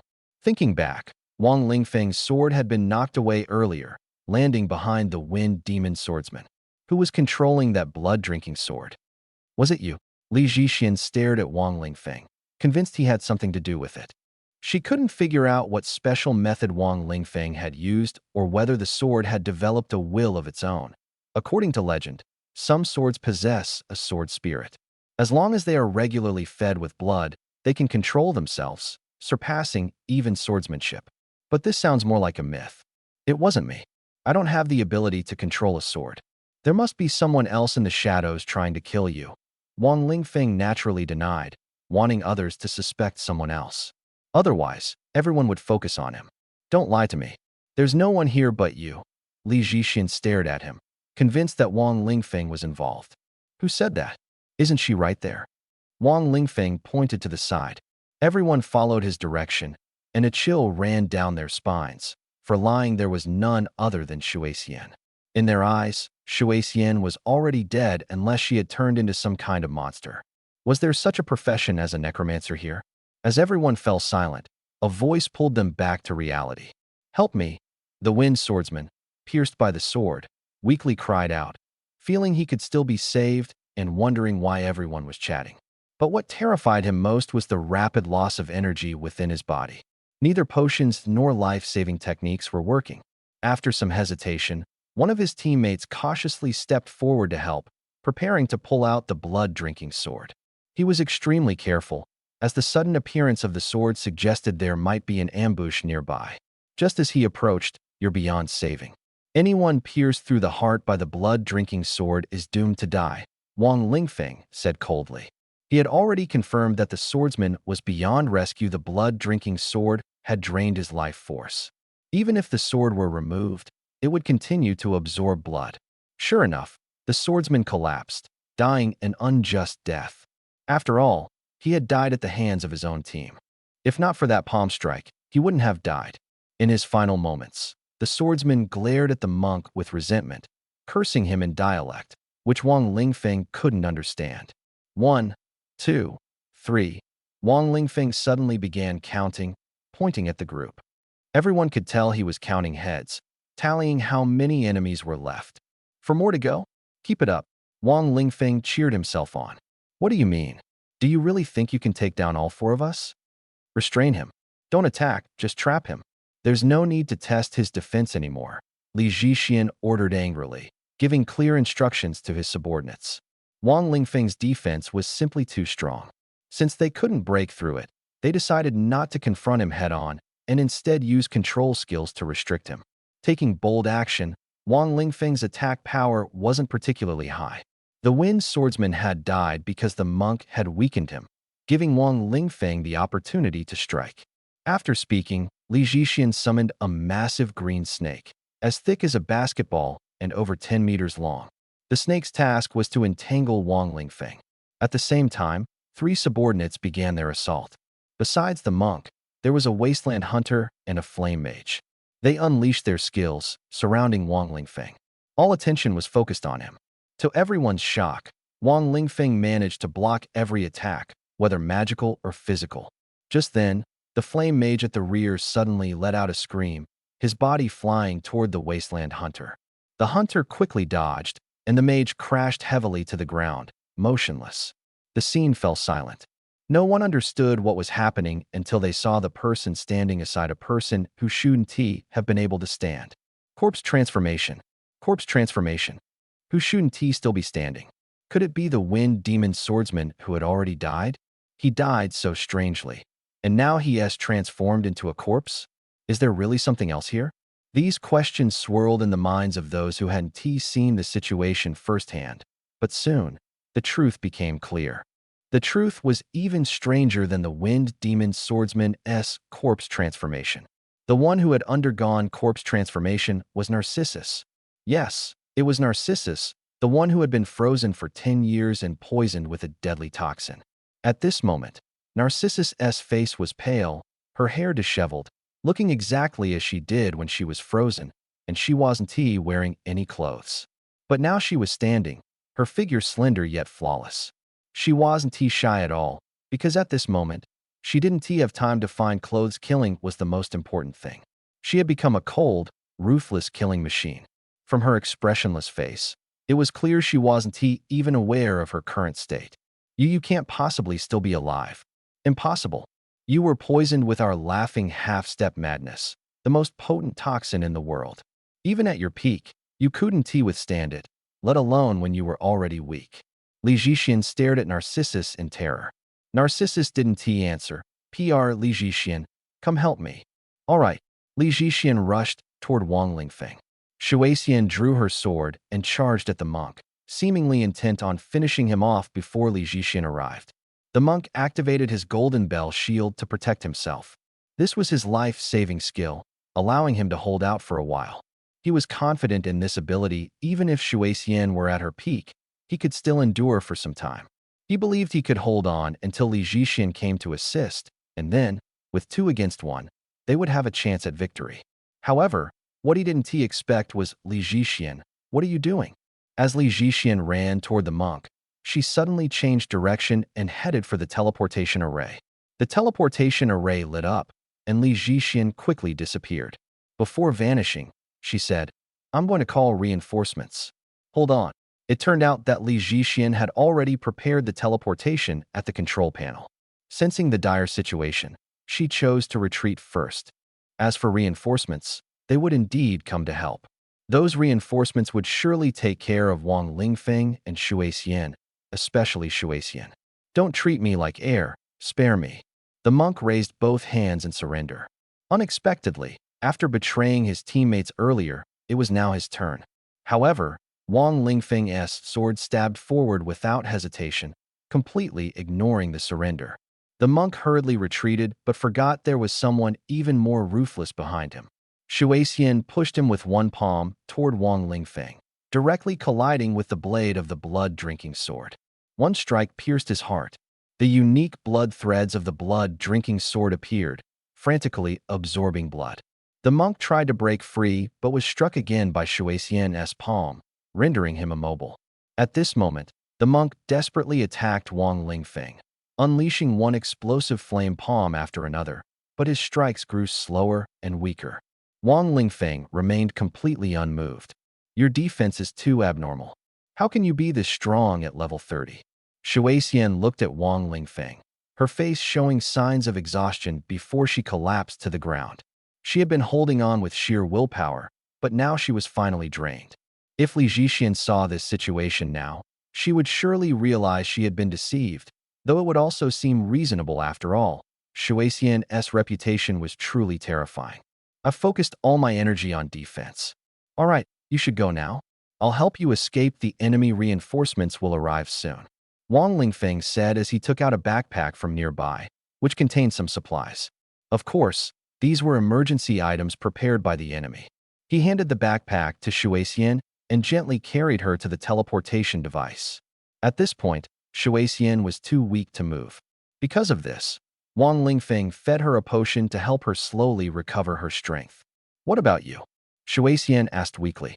I'll teleport on the next round immediately. Why? Because teleportation leaves a record. If I repeat the previous teleportation path, they'll be able to track me. No matter how the records were cleared, this teleportation array could always reset to the previous teleportation route. Be careful. Don't worry. I'll set the destination near Jinbei City. They won't gain much advantage. Wang Lingfeng said, and the teleportation device activated, sending Shui Xian away. Then, he set another destination and teleported himself out. Soon, the transporter began to fluctuate again, and a group of orcs appeared. Among them, Wang Lingfeng recognized one. It was the White Fox orc. Their strength was formidable, enough to threaten the safety of Jinbei City. Chase him down. We must kill Wang Lingfeng, they shouted.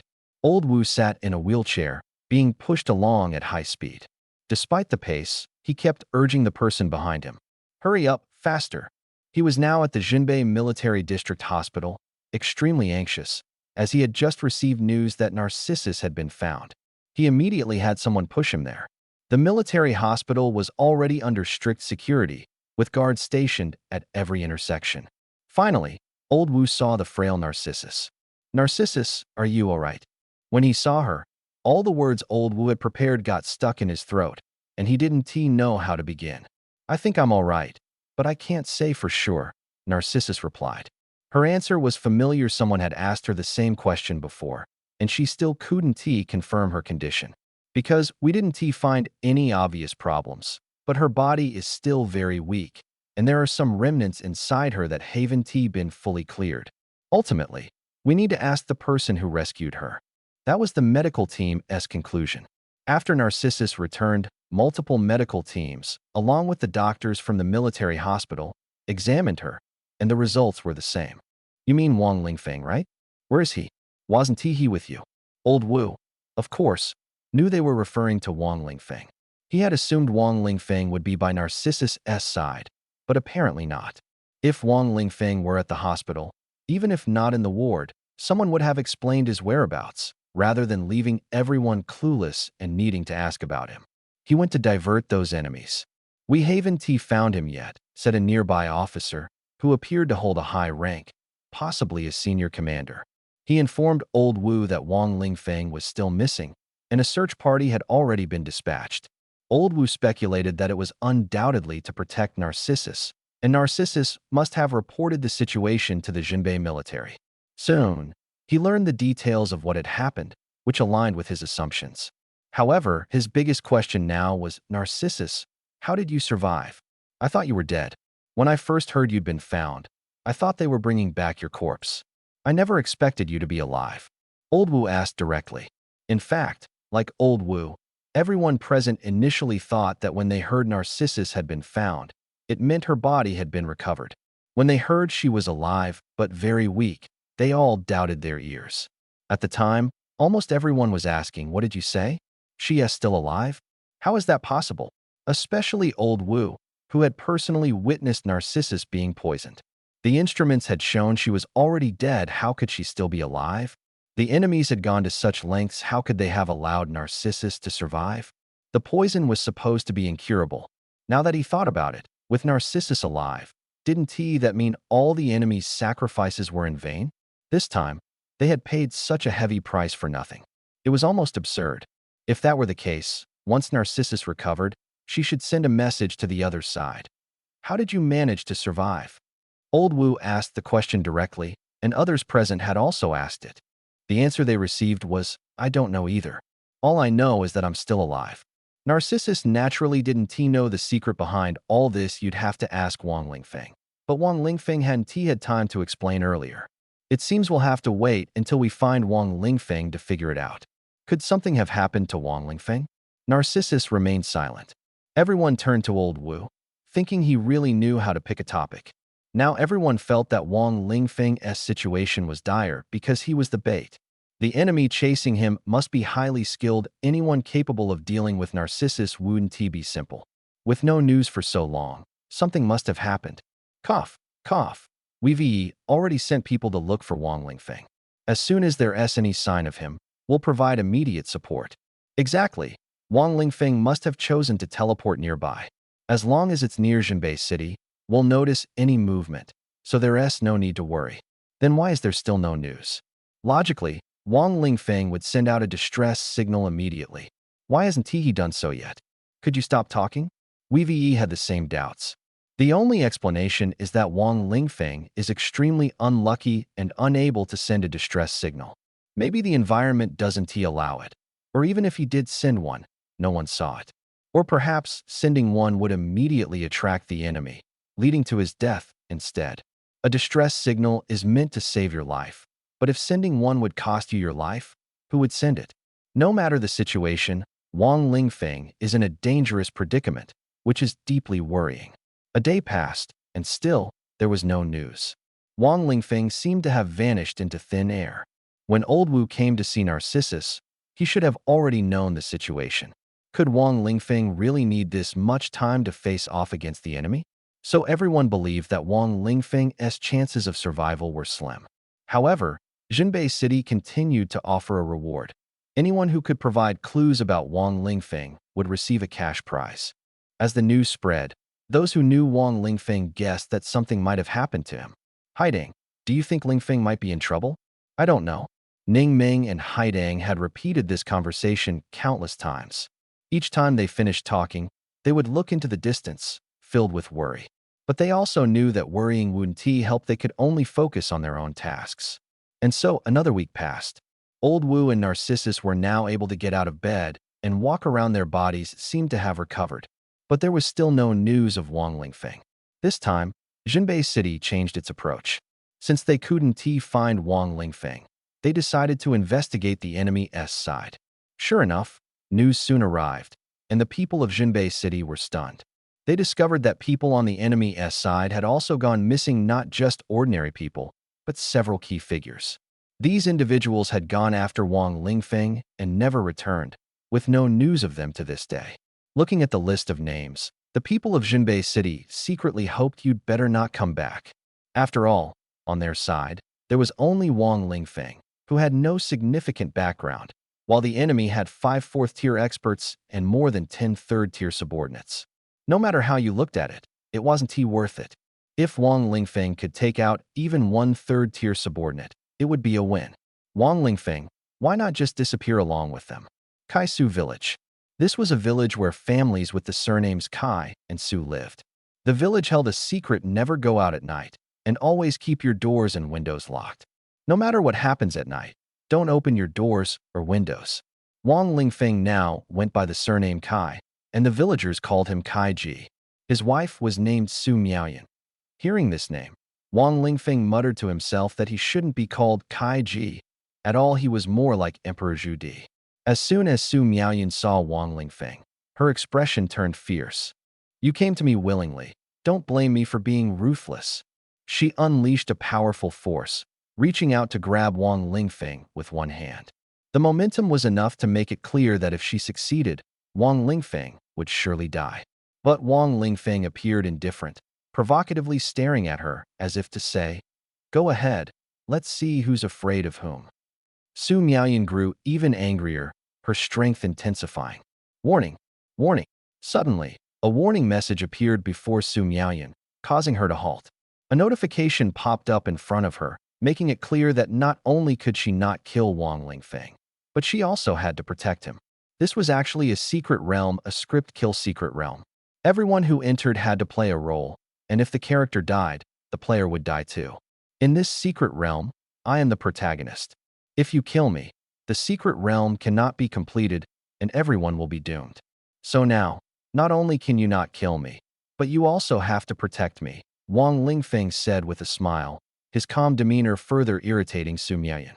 The Su Miaoyan before him was not her true self, but a half-beast, which was immediately apparent. The rules of the script kill secret realm were simple. Outsiders would see you as the character you were playing, regardless of your actual appearance. For example, if you played Zhao Yun, you would be the invincible Zhao Yun, regardless of gender. The Su Miaoyan before him was a white fox half-beast, the same white fox Wang Lingfeng had encountered before. Wang Lingfeng hadn't expected her to personally oversee the situation. Given her high status, why would she come in person? He was a bit puzzled but didn't dwell on it, instead glancing at her profile and abilities. Baihu Yu, 32 years old, 4th tier, level 77, known as the King of Illusions, capable of pulling people into illusions and trapping them in endless hallucinations. Her ancestors were traitorous defenders of China, and though their bloodline had been diluted through integration, it still persisted. Coupled with her mastery of various secrets from Japan and her crimes against China, her appearance couldn't deceive anyone. It was best to kill her directly rather than waste time trying to subdue her. Wang Lingfeng agreed. He had brought these people into the secret realm to deal with them one by one. This secret realm was different from the previous one. If he followed the previous approach, Wang Lingfeng might lose, as these people were all formidable. But in this secret realm, Wang Lingfeng held the upper hand. He could kill others, but they couldn't kill him. If he were cornered, he could even choose to commit suicide and take them down with him. The people in Jinbei City had guessed correctly. Wang Lingfeng could perish alongside his enemies. If word of this got out, it would cause an uproar. If they could contact him directly, his phone would surely be flooded with calls. Most of the calls would urge him to die with his enemies, assuring him that his family would be taken care of afterward. Why are we in this secret realm? Where exactly did you transport us? Baihu Yu's most pressing question was this. She had been completely bewildered upon entering. How had she ended up directly in a secret realm? Teleportation shouldn't lead to a secret realm unless Wang Lingfeng's teleportation point was at the entrance to the secret realm, coinciding with its activation. But that would require knowing the location of the secret realm. Were there such secret realms nearby? Why were we unaware? I just randomly set a location. Who knew it would coincidentally be a secret realm? Wang Lingfeng's response sounded reasonable, but Baihu Yue didn't believe it at all. Really? Just a coincidence? I'm telling you, it's not a coincidence. I know the situation. What are you thinking? Impossible. It must be a coincidence. Baihu Yue also noticed something was off. No matter what Wang Lingfeng said, she doubted him. So, what he said didn't really matter. Whether it was a coincidence or foreknowledge, Baihu Yue would keep pondering. Wang Lingfeng certainly wouldn't explain further. Soon, Baihu Yue calmed down and began analyzing the secret realm with Wang Lingfeng. What clues do you have in the secret realm? What conditions do we need to fulfill? She decided to set other matters aside for now and focus on completing the secret realm's task. Once that was done, she could deal with Wang Lingfeng. Arguing now was pointless, so naturally, she would chat with him to gather information. I know. I have a journal that contains some details, Wang Lingfeng said. As soon as he finished, the other party immediately wanted to see the journal and quickly opened it. Inside, It described the strange rules of the village, as well as taboos and the protagonist's experiences. It turned out that every night, monsters would appear in the village. The monsters were very powerful, but strangely, they wouldn't destroy houses or enter homes with closed doors and windows. However, they would confuse the people inside, making them open the doors and windows to let the monsters in. These are the rules here, but it doesn't tell us what the task is. After reading, Bai Huyue frowned, feeling that Wang Lingfeng was playing her. Didn't you notice? At the very beginning of the journal, it says I need to leave this village and venture out. That's the task, to leave the village, and preferably gain some power along the way. Don't forget, I'm the protagonist. Wang Lingfeng's tone was light and casual, but Bai Huyue was so angry she wanted to punch him. However, she couldn't act impulsively now and had to endure. What about the others? Bai Huyue asked. I brought over a dozen people with me this time. Do you know where they are now? Wang Lingfeng replied nonchalantly, I don't know. He glanced up at the sunset in the sky. It's getting dark. We should head back inside. I hope they find a place to stay, otherwise they might get trapped outside, which would be very dangerous. The they he referred to, of course, were the beastmen troops Bai Huyue had brought. Hearing this, Bai Huyue's expression darkened slightly. She wondered if those people, unaware of the situation, might be targeted by the monsters and lose their lives. But she quickly dismissed the thought. If people like that died right away, it would be ridiculous. How could such fools even qualify to be her subordinates? The sun gradually set. Dong dong dong. The urgent sound of a gong echoed through the village, and in the distance, someone could be heard shouting for everyone to hurry home. Soon, night fell. Wang Lingfeng had already closed all the doors and windows. On the door, he had pasted talismans with drawings of chickens, as well as peachwood charms of the door gods. Paste the chicken drawings, hang the reeds, and place the peachwood charms. Ghosts and monsters will be afraid. This was a saying passed down in the village, and it was also recorded in Wang Lingfeng's journal. He remembered that it was probably written by someone from the southern dynasties. Chickens have long been symbols of good fortune and warding off bad luck, as they represent yang energy, which can suppress evil spirits. As for the peachwood charms of the door gods, they were made by carving the names or images of the door gods onto peachwood boards.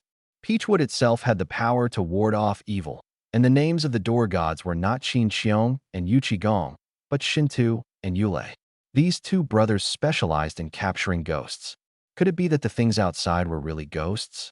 No matter, Wang Lingfeng chose to stay alone in his room, avoiding being with Shui Huyue.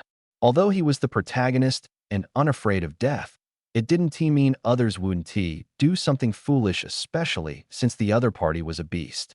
Boys needed to protect themselves when outside. Seeing Wang Lingfeng like this, Shui Huyue couldn't quite explain why, but a strong sense of malice surged in her heart, making her feel uncomfortable. Just wait. Once we leave the secret realm, you're done for. Not long after, people began to arrive outside. They looked entirely human, not like monsters. Knock, knock, knock. They knocked on the door. There were two unwritten rules here. When night fell, you had to go home and lock the door. The second was, if you saw someone outside after dark, no matter who it was, don't open the door or respond. Colonel Shuehu, it's Shanshida Naosho. Hurry and let me in. Shuehu peered through the crack in the door and saw a half-beast man outside who resembled a husky. He was one of the people traveling with them this time. Her instinct was to open the door, but she quickly became alert. You're not Shanshida Naosho, she said coldly. Why was he the only one here at this time? Where were the other monsters? Something was clearly wrong. Even if there wasn't an issue, she wouldn't risk letting him in. It simply wasn't worth it. In her eyes, Shanshida Naosho was just a low-ranking soldier of little use. The person outside kept trying to prove his identity, revealing secrets only Shanshida Naosho would know. Shui Huyue hesitated. Could it be real? Until she noticed that on Wang Lingfeng's side, someone was doing the same thing, except it was someone Wang Lingfeng knew. Ning Meng. You fox ghost, your tail is showing, Wang Lingfeng shouted directly. The monster pretending to be Ning Meng immediately revealed its true form, transforming into a fox ghost. The one pretending to be Shanshida Naosho in front of Shui Huyue also changed. It turned out to be a fox ghost as well. Wang Lingfeng wasn't trying to help, he was just speaking casually, knowing full well that Xue Huiyue wouldn't open the door anyway. Even her most capable subordinates wouldn't be able to convince her, let alone a minor lackey. He exposed the Fox Ghost's identity simply because he found it disgusting that the Fox Ghost was pretending to be someone else. Colonel Xuehu, these are your kind fox spirits, Wang Lingfeng said mockingly. Humph, don't just snort coldly, you should be upset. The fact that the Fox Ghost can say so much means your subordinate has already been eaten. It's using your subordinate's memories, Wang Lingfeng remarked. They didn't need to shout as long as they were near the secret realm. They could communicate directly through the secret realm's channel. Why don't you mention that your people are also being impersonated? Isn't that your person? Xue Huiyue retorted coldly. She doesn't seem like it. I could tell at a glance she was fake. She didn't reveal many secrets, but your subordinate spilled quite a lot. Don't take it too seriously in this secret realm. You'll all die in the end, Wang Lingfeng said with a smile, provoking Xue Huiyue's anger.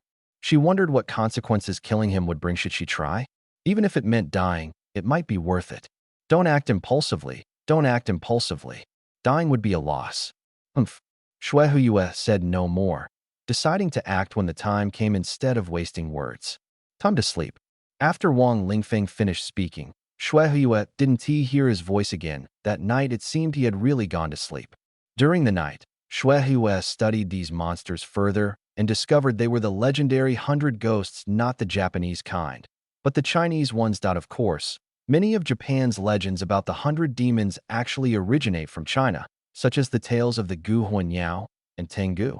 So some overlap is quite normal. Also, although it's called 100 demons, it doesn't mean there are only 100 types of monsters. The term simply signifies a large, even infinite, number. As for the strength of these demons, Xue Huiyue isn't certain. According to the rules of the secret realm, it's best not to test them. Some secret realms may restrict your power, rendering even the strongest abilities useless unless your strength surpasses the limit, though that hasn't happened so far. The next morning, as daylight broke, the 100 demons outside retreated. Wang Lingfeng, come out. Xue Huiyue knocked on the door and shouted, You fox spirit, why are you bothering me again? Wang Lingfeng cursed as soon as he opened his mouth. It sounded like he was insulting the fox demon among the 100 demons, but Xue Huiyue felt he was targeting her. Oh, it's you, Xue Dazhua. Why are you looking for me so early? Wang Lingfeng pretended to have mistaken her for someone else. It was too late yesterday to check the village. Now it's time to take a look and gather the people. Xue Huiyue suppressed her urge to kill Wang Lingfeng and stared at him coldly. Fine, but we can act separately. That way, we can find more clues. Also, you handle gathering the people. I'm worried that if I go to your side, they might not be able to resist attacking me. Wang Lingfeng was well aware of his situation, as he was the target they wanted to hunt down. No way. I've thought it over. You've always wanted to act alone. Is there some secret you don't want us to know? We can't kill you, but would you try to kill us? Xue Huiyue immediately shook her head. She hadn't slept all night and felt that this secret realm had its own rules. The people she brought might very well be killed by those rules. Therefore, she couldn't let Wang Lingfeng act alone. Why don't you even have a little trust in me? I'm not plotting anything. Right? You're not plotting, it's an obvious plan. In the center of the village, 2 blood-stained skeletons were exposed, surrounded by a group of villagers. When they saw Wang Lingfeng and Xue Huiyue approaching, they immediately greeted them. In the villagers' eyes, Wang Lingfeng was a weakling, while Xue Huiyue was the strong Su Miaoyan they admired. The 2 deceased were, of course, villagers as well. How did Shimin Qing and Wu Dalong die? Why didn't they return home last night? Did they go to spy on Pan Jinlian again? What a pity. 2 perfectly good people, gone just because they peeked at a widow bathing. The villagers' discussions made Wang Lingfeng understand the identities of the deceased, and the secret realm system also informed him of their names. They were none other than Yamashita Neashij and Yamashita Chidai, who had previously joined Xue Huiyue in hunting him down. In this script kill type of secret realm, everyone who enters is assigned an identity, and when someone dies, their identity is immediately announced to everyone. The notification had just been sent, so Wang Lingfeng quickly learned who they were. At this moment, Xue Huiyue was somewhat puzzled. If you die, it's considered a failure, and we have to compensate for your funeral. But why is it that if we die, nothing happens to you?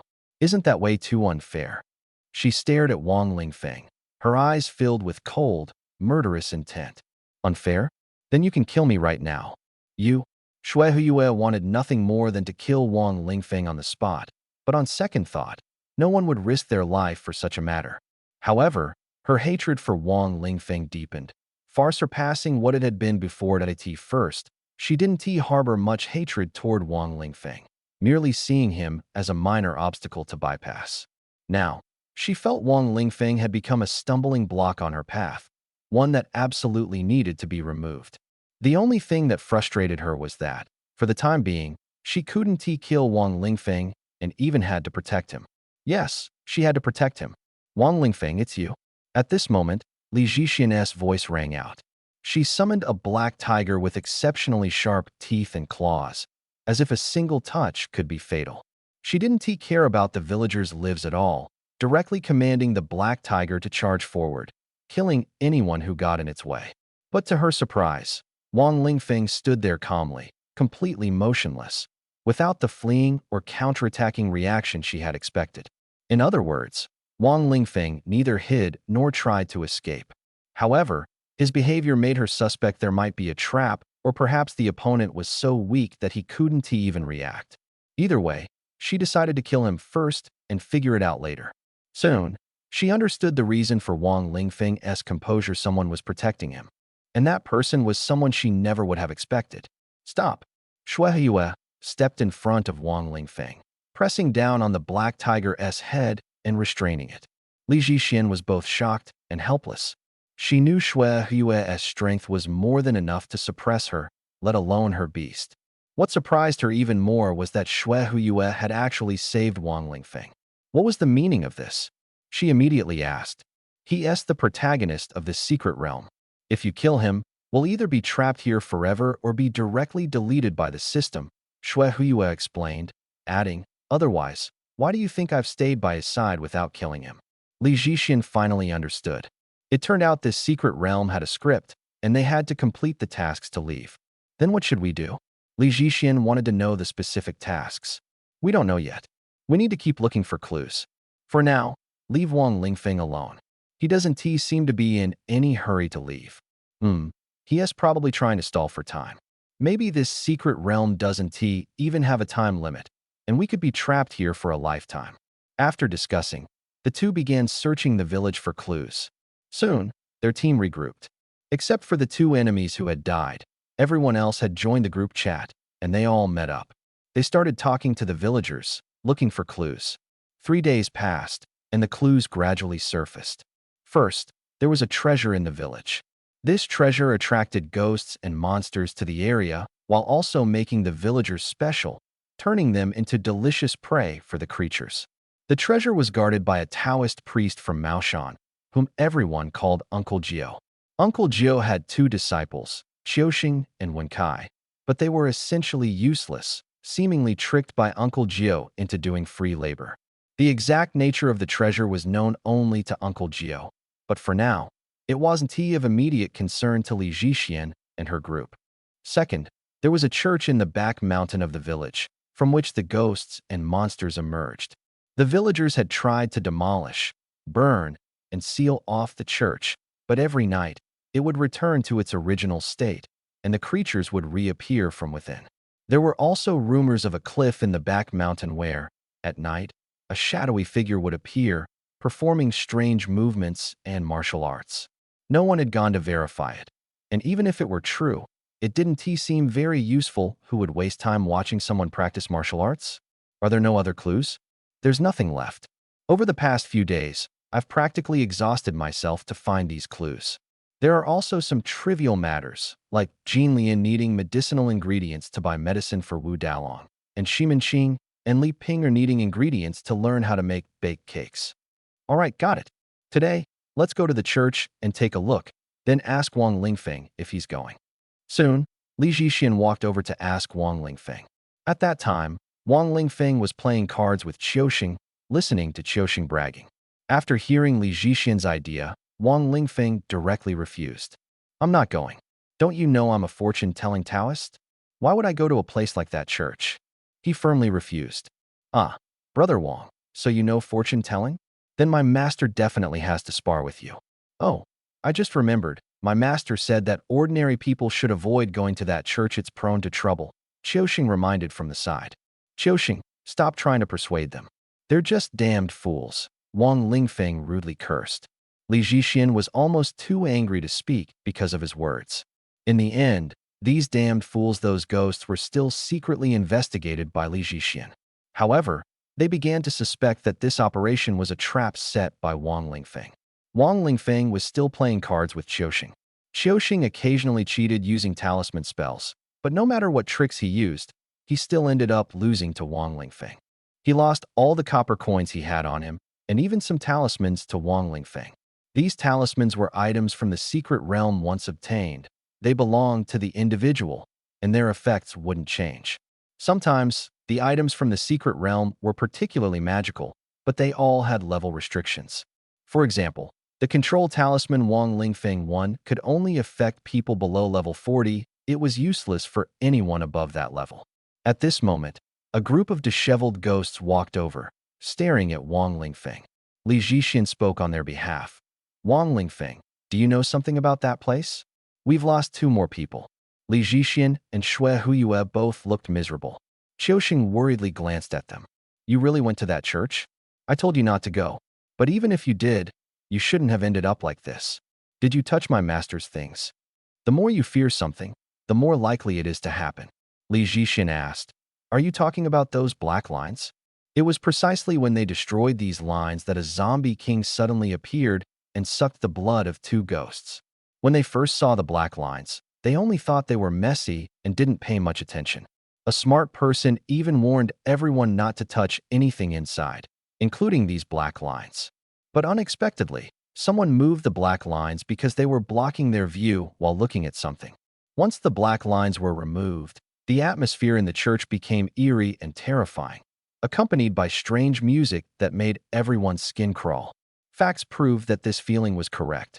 With the black lines gone, a shriveled zombie jumped out, easily grabbing a ghost and starting to suck blood. Soon, the zombie grew plump, and after absorbing 2 people, it became significantly stronger. The power that had been suppressed instantly recovered by 70 to 80%. Then, the zombie didn't chase anyone, but instead lay down to sleep. Qiuxing panicked. That's an ink line, used to suppress top-tier zombies, the zombie general. It's over.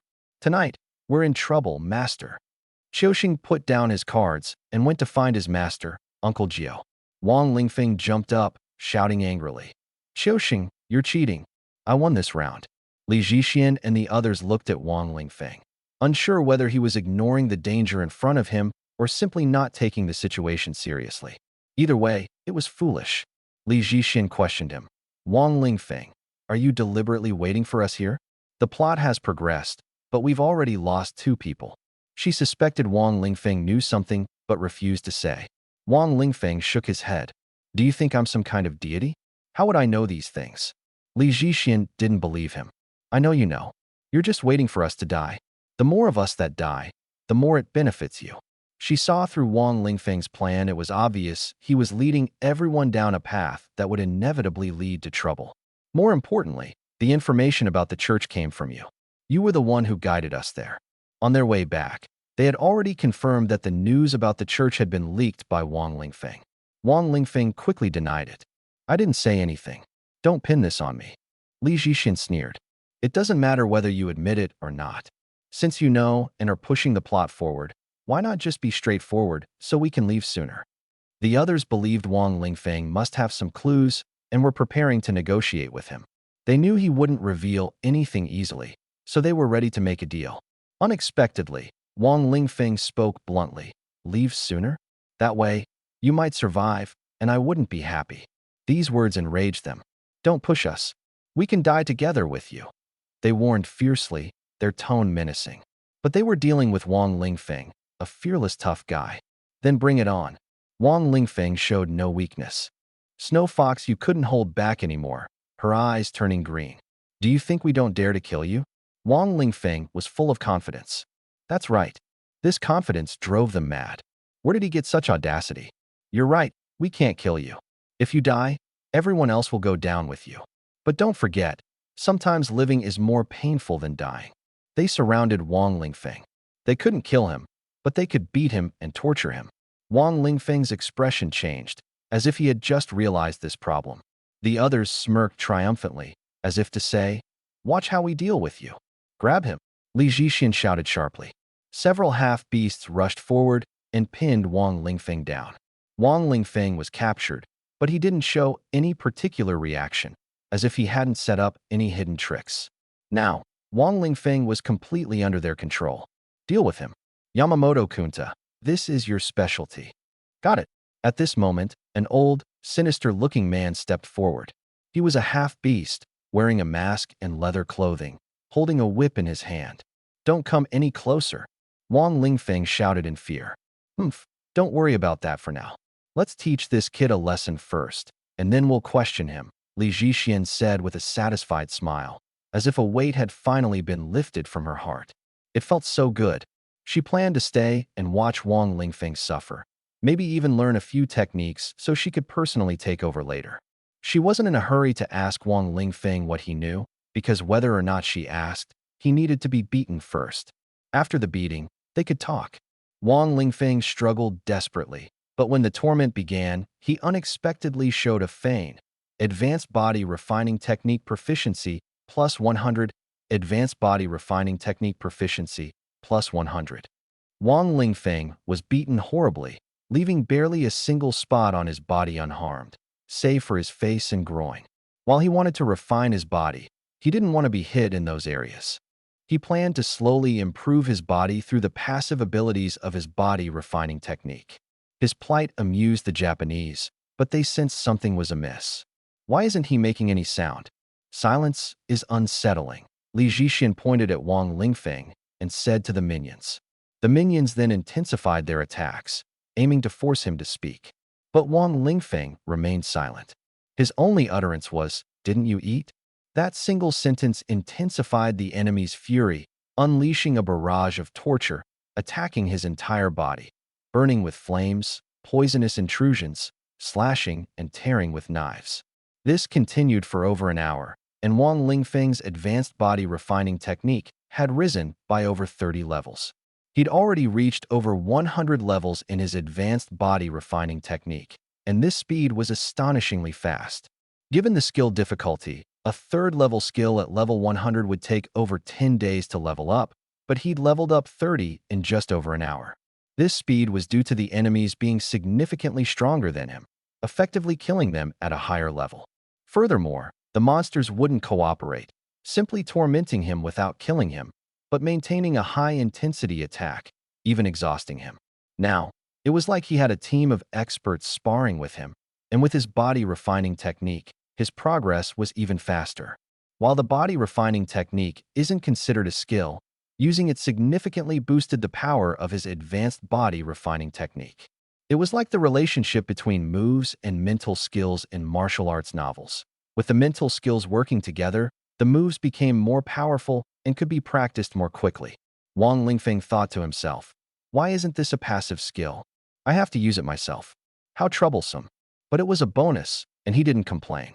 He also discovered that the power of this technique varied greatly depending on how well it was used, which was quite interesting and provided ample room for experimentation. It's like everyone practicing the same skill. The better you use it, the greater the sense of accomplishment. Keep going, don't stop. Wang Lingfeng sensed their opponents were tiring. An hour of all-out attacks had indeed weakened them, their blows becoming lighter.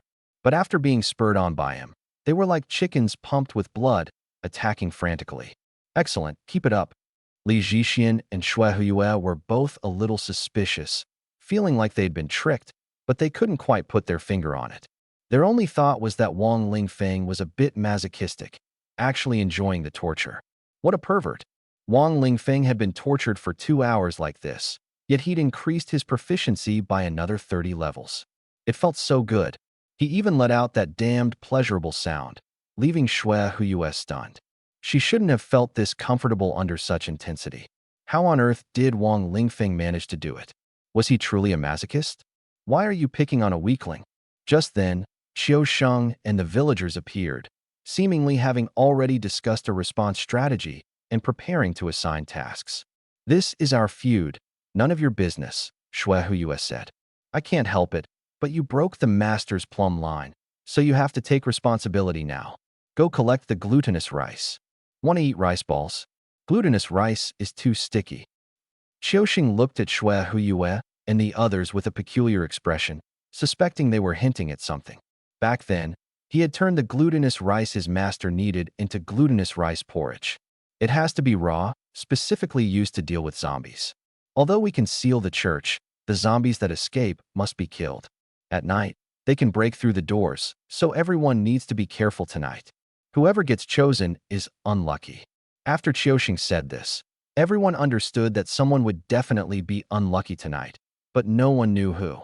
The plot moved forward, and night was approaching. Everyone had to prepare to drive away the zombies. "Rookie, this is a talisman to ward off evil spirits. Keep it to save your life. This is all I can do for you." Qiuxing had a good impression of Wang Lingfeng, possibly because they had bonded over card games and chatting. After all, Wang Lingfeng was the protagonist, so he had to give him something to prevent the zombies from killing him right away. "Got it." Wang Lingfeng took the yellow talisman. As long as it was placed at the door, zombies wouldn't come near. After all, with so many houses, there was no reason to pick one that would make them uncomfortable. The ghosts also had their eyes on Wang Lingfeng. After some went to look for glutinous rice, the remaining ones surrounded him. "Wang Lingfeng, hand it over. Don't make us say it a second time." Li Zhixin stared at Wang Lingfeng. "All right, I'll give it to you.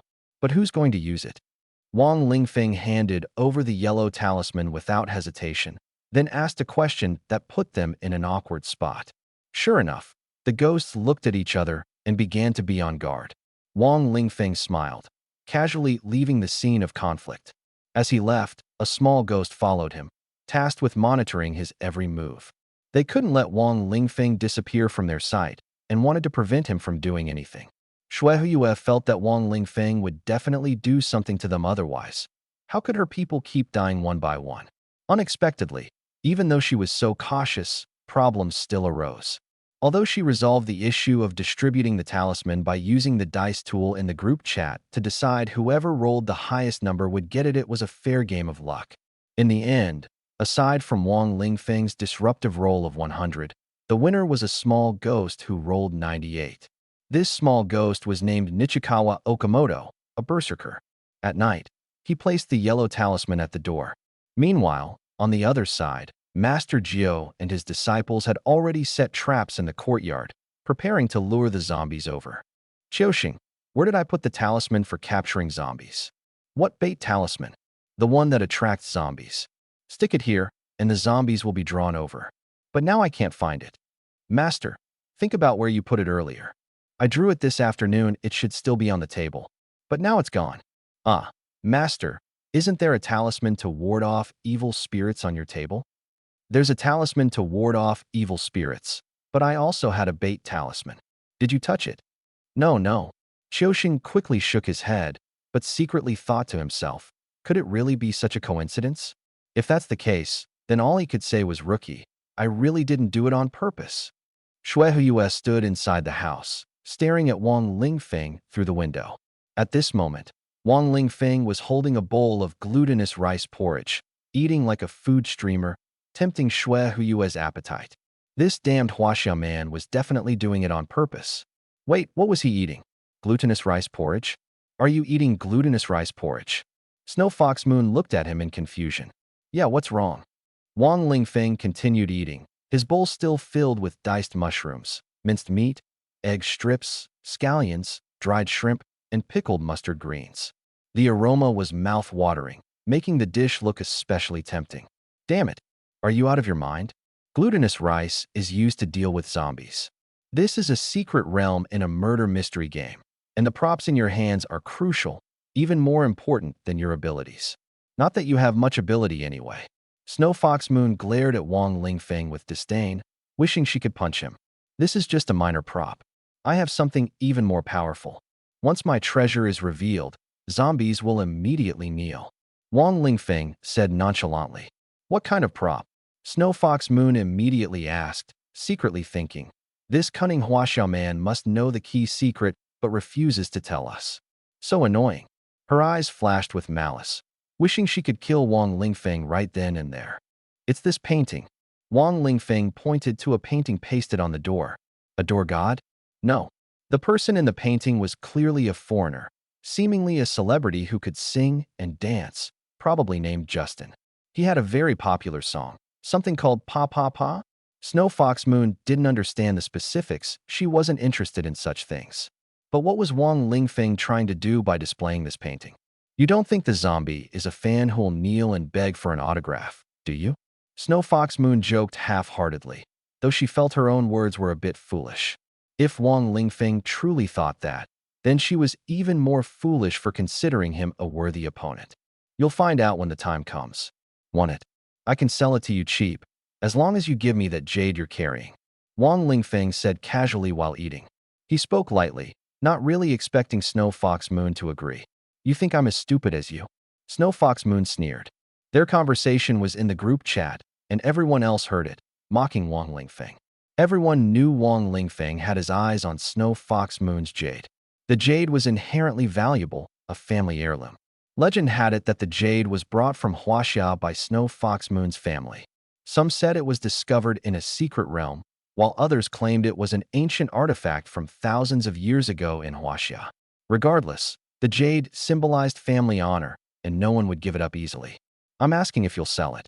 Wang Lingfeng probed again, holding on to a sliver of hope. He was too lazy to use his celestial eye to investigate, saving his energy, knowing the jade would eventually end up in his hands. Not worthy.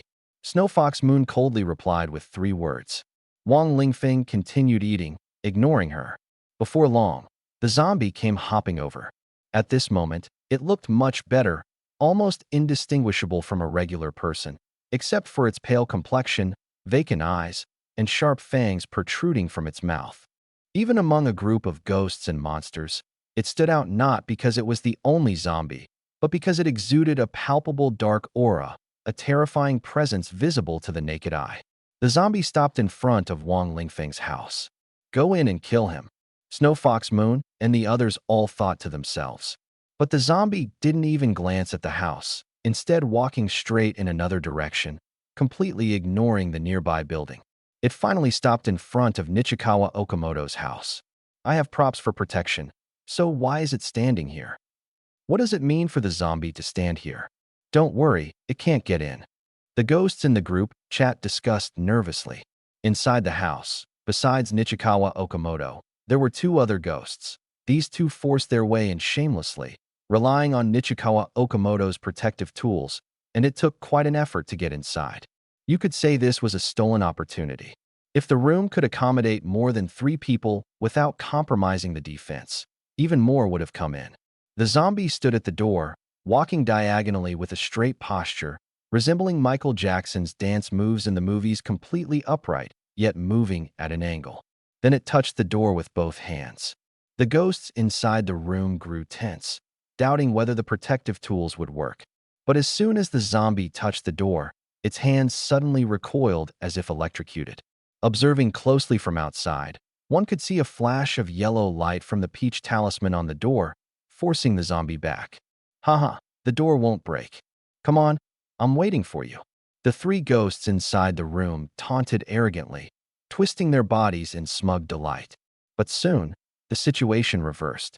The zombie suddenly leaped forward and slammed the door with both hands. Boom.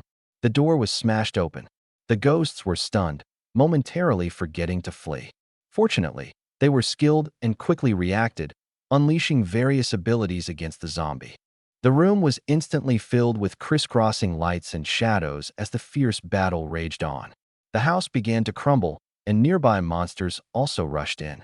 Only then did everyone understand why the previous ghosts had died so miserably. These monsters were simply unkillable. You could only run. Fighting them was useless. They either took no damage or suffered minimal harm. This was the setting of the secret realm. Otherwise, these monsters would have been wiped out long ago, and there would be no interesting plot left. In short, every ghost that dies here is following the script. At this moment, Wang Lingfeng sent a message in the group, summarizing the situation. This is what they call joy turning to sorrow. The zombie was initially repelled because of the peach talisman and drawings on our house. It's the same for anyone's house. But this zombie was so powerful that it destroyed the talisman and drawings, naturally breaking through the defense. Also, when your defense was breached earlier, you shouldn't have fought head-on. You should have run to Uncle Nine's place to trigger the next part of the plot. Got it. Got it, my foot. How are we supposed to know if you didn't tell us? You're just making things difficult on purpose. But don't get too happy, Nichikawa Okamoto isn't dead yet. He's already lured the zombie to your doorstep. You're doomed. Don't come over here. Wang Lingfeng shouted at Nichikawa Okamoto, who was running toward him. At this moment, Nichikawa Okamoto looked utterly pitiful, covered in injuries, with even half an arm seemingly bitten off by some monster. A group of ghosts followed closely behind him, along with the zombie. I'll drag you down with me even if I die, Nichikawa Okamoto shouted bitterly. You really are relentless, Wang Lingfeng said coldly, pulling back his bowstring and shooting an arrow into Nichikawa Okamoto's foot to stop him from approaching. Wang Lingfeng, how can you be so heartless?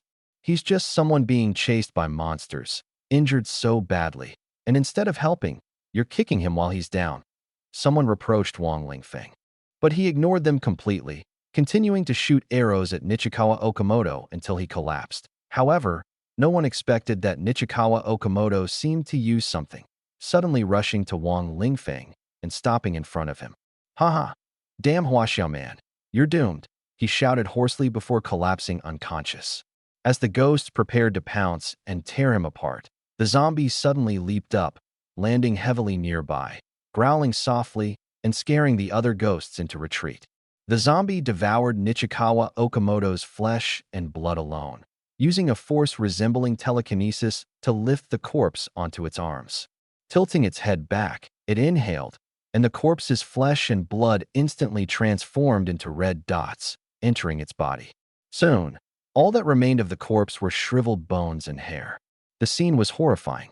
Across from them, Snow Fox Moon observed everything, completely indifferent to the fallen companion, merely smirking coldly in Wang Lingfeng's direction. I want to see how you manage to defend against the zombie breaking through your door, Snow Fox Moon sneered, convinced that Wang Lingfeng couldn't escape. Even if Wang Lingfeng planned to lure them to Uncle Nine, it was impossible for him to outrun them. Wang Lingfeng's speed was not fast, and among the three ghosts earlier, one had exceptional skills and was dozens of levels higher than Wang Lingfeng. Wang Lingfeng was only level 30, with no chance of winning. At this moment, the other members of the group were all focused on Wang Lingfeng's situation. Although they weren't on site, they could observe through Snow Fox Moon's perspective. The group shared a collective view, but only within a certain range. Everyone stared at the zombie, silently praying, quickly break the Huaxiao man's door. Perhaps sensing their wishes, the zombie leaped toward Wang Lingfeng's door. I'm going to die. Someone save me, Wang Lingfeng shouted in the group, pretending to be scared, amusing the group members who burst into laughter and started mocking him. Watching the ghosts revel in their joy, Wang Lingfeng smiled and said, "Did you forget that I'm the protagonist? If I die, you can't win." The ghosts froze, realizing they had indeed overlooked this fact. What now? If Wang Lingfeng died, what would they do? They had no choice but to save him. But who would be willing to go? Drawing lots? But who would willingly go to their death? No one dared. Moreover, Wang Lingfeng's door was likely about to be broken down, leaving no time. As everyone nervously watched the zombie jump to the door, the zombie suddenly knelt down. It pulled out some silver coins and a contract, then jumped away. What was going on? The reversal was so abrupt that the ghosts couldn't react. Such a pity. The zombie was too close to hear otherwise. I could have tricked one of you into coming out to die, Wang Lingfeng said, explaining to the little ghosts that his earlier act of pretending to fear death was to provoke them into saving him. After all, if he died, everyone would perish. If there had been more time, someone might have come out to save him. But now, everyone was more concerned about, why did the zombie kneel? Why did it give you something? What are those things? Snow Fox Moon was also stunned. What was Wang Lingfeng up to? He actually resolved the zombie issue with a celebrity's portrait. Was the zombie really a fan of Justin? Impossible. This system's design was too absurd. Wang Lingfeng explained. Didn't you notice what it was wearing? That's a Qing dynasty official's uniform. When it sees a foreigner, it kneels, offering silver and a contract. Snow Fox Moon was baffled. Wang Lingfeng complained, "Even if I told you, you wouldn't understand. You should learn more about history. This script-killing secret realm is really ridiculous. With rules like these, it used to just be a joke." The plot development was quite absurd otherwise. He wouldn't have to, as the protagonist, lure the zombie to Uncle Nine. According to the storyline, although Qiuxing drew the wrong talisman, it would ultimately succeed. Wang Lingfeng would lead the zombie and ghosts to Uncle Nine, where a major battle would erupt to repel the zombie. The process would include some blunders and comedic moments, but this was the general main storyline. Wang Lingfeng felt that this script was clearly paying homage to Uncle Nine's movies. Strangely, the Secret Realm system actually knew about this kind of script. Could it be that the system also liked watching movies? Forget it, no point in overthinking. The most important thing now was to advance the plot. Originally, the plot only required Uncle Nine to help Qiuxing fix the talisman, but Wang Lingfeng came up with a plan to kill two birds with one stone. You people who just drew lots, now it's your turn to be useful. Quickly lure this zombie to Uncle Nine's place. Otherwise, this zombie will attack your house, and more people will die. Honestly, I kind of hope more of you die. Wang Lingfeng's words left the ghosts speechless for a moment, but they knew deep down that this had to be done. In the end, they decided to send one ghost as bait, voluntarily sacrificing a companion. If they knew Wang Lingfeng had done this deliberately to create tension and anxiety among them, forcing them to make a premature decision and needlessly sacrifice someone, they would surely be even angrier. Later, their gazes toward Wang Lingfeng were filled with growing hatred. But at this moment, they could only helplessly watch as Wang Lingfeng lay there, softly humming a tune. "We are all sharpshooters. Every bullet takes down an enemy." The zombie and various ghosts were lured to Uncle Nine's courtyard, where chaos ensued. Anyone who had seen the movie knew that Uncle Nine and his two disciples would never die easily. They always had ways to deal with these ghosts. Although the three of them ran back and forth, looking quite disheveled and even getting attacked by the ghosts, they remained unscathed. Even though these ghosts could kill level 70 ghost soldiers and even injure them, they posed no threat to the three. At this point, the responsibility for dealing with these ghosts naturally fell on them. However, Wang Lingfeng issued a warning. "Have you ever thought about what happens if all three of them die? Wouldn't that mean we fail?" Wang Lingfeng once again plunged the ghosts into anxiety. "I'm telling you, Uncle Nine and his two disciples are the key to the plot. Only they can eliminate these ghosts. If they die, you won't escape death either." Wang Lingfeng's words instantly silenced the ghosts, their hearts beginning to panic. What should they do? Rushing forward might mean death, but staying put might also mean death. Having learned their lesson, the ghosts felt that Wang Lingfeng's words were nothing but a trap. He wanted them to send themselves to their deaths. Especially Snow Fox Moon, who saw Wang Lingfeng leisurely eating peanuts and realized he was just enjoying the show. But she couldn't understand one thing. If the plot fails, you'll die too. Indeed, what was the point of Wang Lingfeng using this threat? He would die as well. At this moment, the devils all wanted to see Wang Lingfeng's awkward expression, to see him cornered and desperate. Everyone was facing death and a dire situation, but seeing Wang Lingfeng afraid gave them a sense of satisfaction. However, they didn't expect Wang Lingfeng to calmly say, "Yes, I will die, but so will you, and it's worth it." What did he mean? Was he planning to die with them? Dream on. He was only 30 years old, had no real skills, and thought he was worthy? They were here to hunt down Shui Xian. If it weren't for Shui Xian, no one would have come for someone like him. Sending anyone after him would have been a waste of time. Letting these people die with him would only embarrass everyone present. But one had to admit, Wang Lingfeng taking on so many people alone was definitely a bargain. Whether it was from the perspective of the Huaxiao side or the devil's side, the thought was the same. It was like trading a general for a foot soldier. Whoever agreed to that would be a fool. But even more foolish was the fact that this foot soldier could take out a whole group. So, the devil's thoughts shifted again. Ignore that Huaxiao man, he is meaningless. What is most important is ourselves. This secret realm was meant for us to break through and leave. Exactly. He is just a lucky character in the storyline. but as long as the plot progresses, he becomes irrelevant. Once we complete the storyline, we can leave and even get rewards. Most importantly, after we leave, we can easily kill that Huaxia man. The devils began to discuss and quickly decided to join the battle on Uncle Gio's side. The plot advanced again, and when Uncle Gio and his disciples saw reinforcements arriving, they handed out some tools. In the eyes of these NPCs, these people were villagers, and if villagers came to help, of course, they would be given weapons. With these tools, the devils finally had a way to kill the ghosts.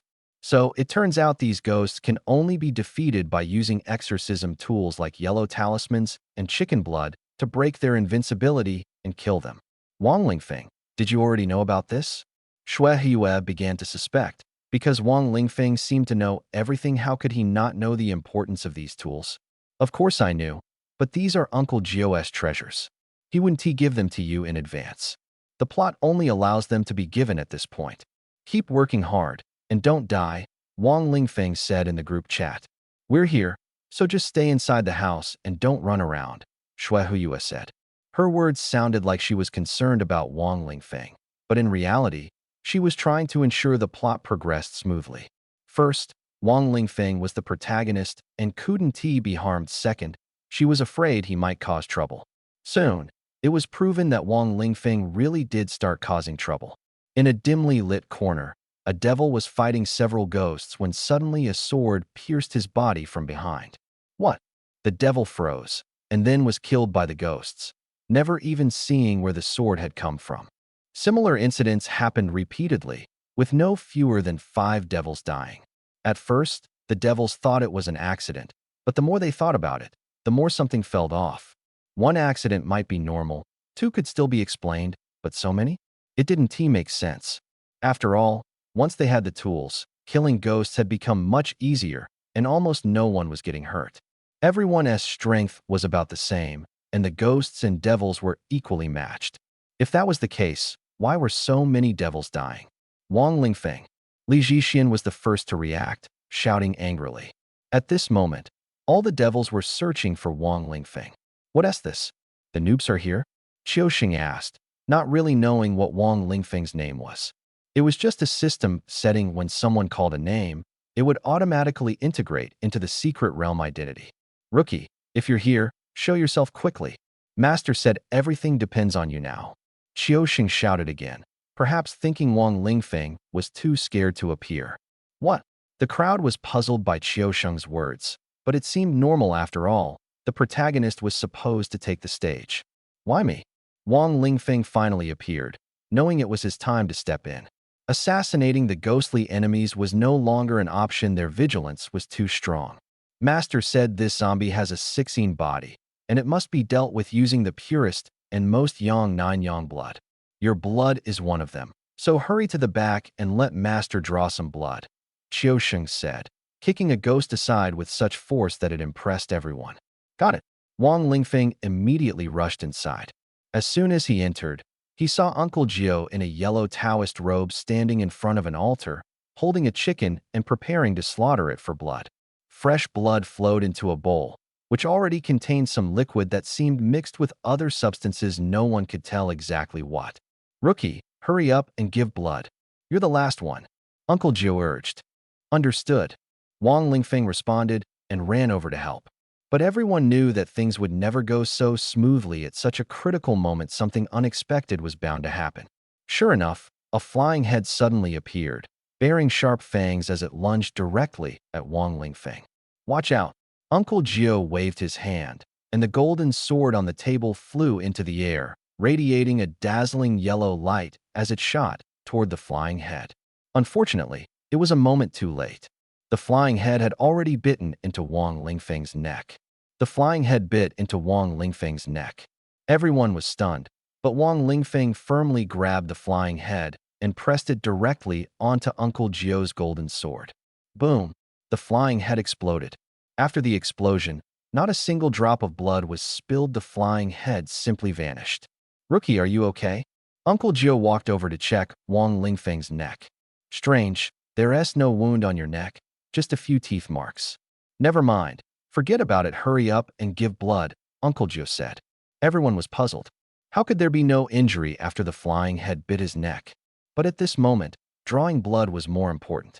However, as Wang Lingfeng was giving blood, another ghost appeared. Fortunately, Uncle Gio kicked it away. It was just a minor interruption, and things finally proceeded smoothly. Wang Lingfeng let his blood flow into the bowl, and Uncle Gio began casting a spell. The blood in the bowl emitted a seven-colored glow before finally turning golden. Uncle Gio used the golden blood to draw several talismans, including one large talisman. He then wrote a symbol on Wang Lingfeng's hand and taught him a hand gesture. This gesture could be used to deal with ghosts. But don't celebrate too soon. Problems that could be solved often get complicated due to overconfidence. So, Wang Lingfeng didn't rush to use the gesture. Instead, he first used it to control a ghost and then captured it. Captured it. How? Naturally, by absorbing it into the demon refining pot as fertilizer. This demon refining pot could absorb ghosts not to refine them, but to turn them into fertilizer. From the very beginning, Wang Lingfeng had been secretly absorbing ghosts without anyone knowing. He used his heavenly eye to foresee events and deliberately kept it hidden. However, he was eventually caught by Li Zhixian. Li Zhixian noticed that after Wang Lingfeng used a talisman to control a ghost, the ghost mysteriously disappeared. Could this rune be so powerful? No, something felt off to her. She stared at Wang Lingfeng, but in the next few instances, she didn't see the scene of the ghosts disappearing. They were clearly right in front of her, yet she couldn't see them. Once, Wang Lingfeng was right beside her, with nothing obstructing her view. She thought she would definitely see it clearly this time. But at the critical moment, a ghost suddenly blocked her view, forcing her to deal with it. When she turned back, Wang Lingfeng had already walked away, and the immobilized ghost was gone. This didn't happen just once or twice. She encountered it several times. How is this possible? Li Zhixian grew increasingly suspicious. She began paying extra attention to Wang Lingfeng, even forgetting about the ghosts behind her. This time, she finally saw it clearly. A bronze jug appeared in Wang Lingfeng's hand, glowing as it absorbed the ghost in front of him. What on earth was this? Just as Li Zhixian was about to step forward and ask, a sharp pain struck her from behind. A ghost had attacked her. This ghost looked like a beautiful woman wearing feathered clothing. The woman's hand transformed into sharp claws, directly slashing her back and leaving long claw marks. Gu Huanyao, Li Zhixian exclaimed. At the same time, her beast companion lunged forward, forcing the Gu Huanyao back. She immediately realized that now was not the time to worry about Wang Lingfeng. She had to focus on dealing with the Gu Huanyao. She activated her skills, preparing to fight. Suddenly, she felt another sharp pain in her back. Could there be another ghost? No, it wasn't a ghost, it was Wang Lingfeng. She turned around and saw Wang Lingfeng standing not far away, in a throwing stance.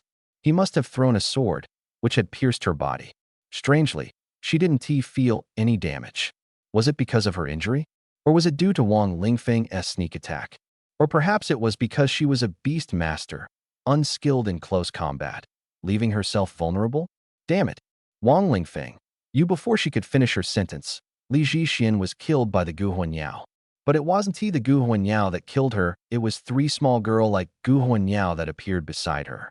These weren't clones, they were the daughters of the Gu Huanyao. Legend has it that the Gu Huanyao is the daughter of the Heavenly Emperor, who transforms into a woman after removing her feathered clothing. A man once stole her clothes and hid them, and she gave birth to three daughters. Later, the Gu Huanyao found her clothes, put them on, and flew away, leaving her three daughters behind. Some legends say the daughters also flew away after wearing clothes, while others say they didn't. The Gu Huanyao captures human children because she lost her own. In Wang Lingfeng's hometown, there's a legend that children's clothes shouldn't be left outside overnight, otherwise, the Gu Huanyao will leave a mark on them, causing the child to be taken away. Of course, these are just legends. The Gu Huanyao before them was merely a ghost in the secret realm. The way to deal with them was Qiuxing, Wenkai, Saiji, go catch the little ones, deal with the bigger threat first, Uncle Nine instructed. Wang Lingfeng and the other three were responsible for capturing the small Gu Huanyao. After a thrilling struggle, they finally subdued the Gu Huanyao. Wang Lingfeng secretly collected the Gu Huanyao, such a valuable resource couldn't be wasted. During this commotion, the enemy faction suffered a few more losses. Xue Yue noticed that Li Zhixian had died and suspected it might have something to do with Wang Lingfeng, but she had no way to prove it. Alright, next we deal with those zombies. Uncle Nine's formation was already set up. Around the courtyard, several large yellow cloths were hung, each painted with runes. Once the runes unfolded, they began emitting powerful energy, directly suppressing the ghosts inside. The runes on the yellow cloth emitted a golden glow, and the beam of light shone on the ghost, immediately suppressing it. Besides the powerful ghosts, there was also that zombie. Exorcise demons and eliminate evil. Begin. Kill.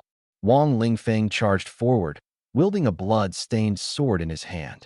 This sword had been enchanted, making it extremely effective against such ghosts.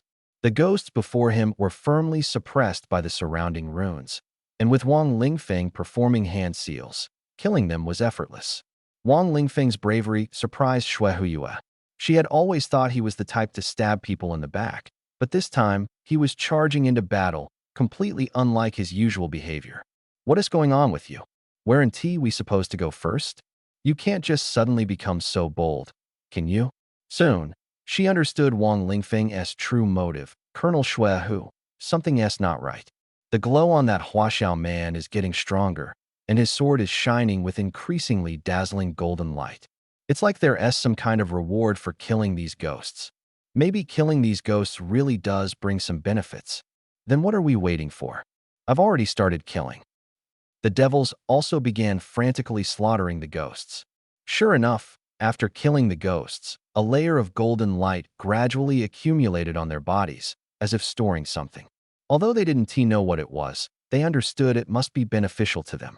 No wonder Wang Lingfeng was fighting so desperately. It turned out he was after these rewards. Kill, kill, kill. Just as the devils were killing with excitement, Wang Lingfeng suddenly spoke. Don't go so hard, slow down, or the consequences will be severe. These words sounded like a warning, but they also seemed like deliberate interference, leaving the devils puzzled. Wang Lingfeng was the hardest to figure out. His actions were always a mix of truth and falsehood, making it difficult to discern his intentions. He had previously warned others with the truth, but no one listened, and they ended up suffering. Yet he had also scared opponents into giving up when they were about to win, ultimately benefiting himself. The devils hesitated. Don't listen to him, he just wants to grab more benefits for himself. Look, he's still killing ghosts like crazy. Exactly, he's trying to trick us. Let us keep killing. So the devils continued slaughtering the ghosts. The more they killed, the brighter the golden light within their bodies became, and the stronger they felt. This further convinced them that Wang Lingfeng was deceiving them. The golden light gradually seeped into their bodies, bringing about changes. While Wang Lingfeng remained unaffected, they began to lose control. Deep within, a force was seizing control of their bodies. By the time they realized it, it was already too late. This force was eroding their sanity, making them oblivious to their own issues. It was like knowing something shouldn't be done, but doing it anyway. At this point, they were no longer normal and failed to recognize their own problems. Some things should never be attempted lightly, because you can't guarantee you'll remain clear-headed and resolute. Wang Lingfeng understood this well. He deliberately lured them into a trap, creating chaos to lower their guard. At that moment, one devil was killing a ghost when a teammate suddenly attacked him from behind. He turned around in shock to see that his teammate had already transformed into a beast. Those were a pair of blood-red, beastly eyes. Its entire body was covered in thick fur, with a thick mane around its head, sharp fangs, and claws, completely resembling a lion-like beast walking upright. Shaolin, what are you doing? Wait, have you transformed into beast form? Beastification was the most severe affliction for half-beasts. Once it occurred, their strength would skyrocket, but they might lose their sanity.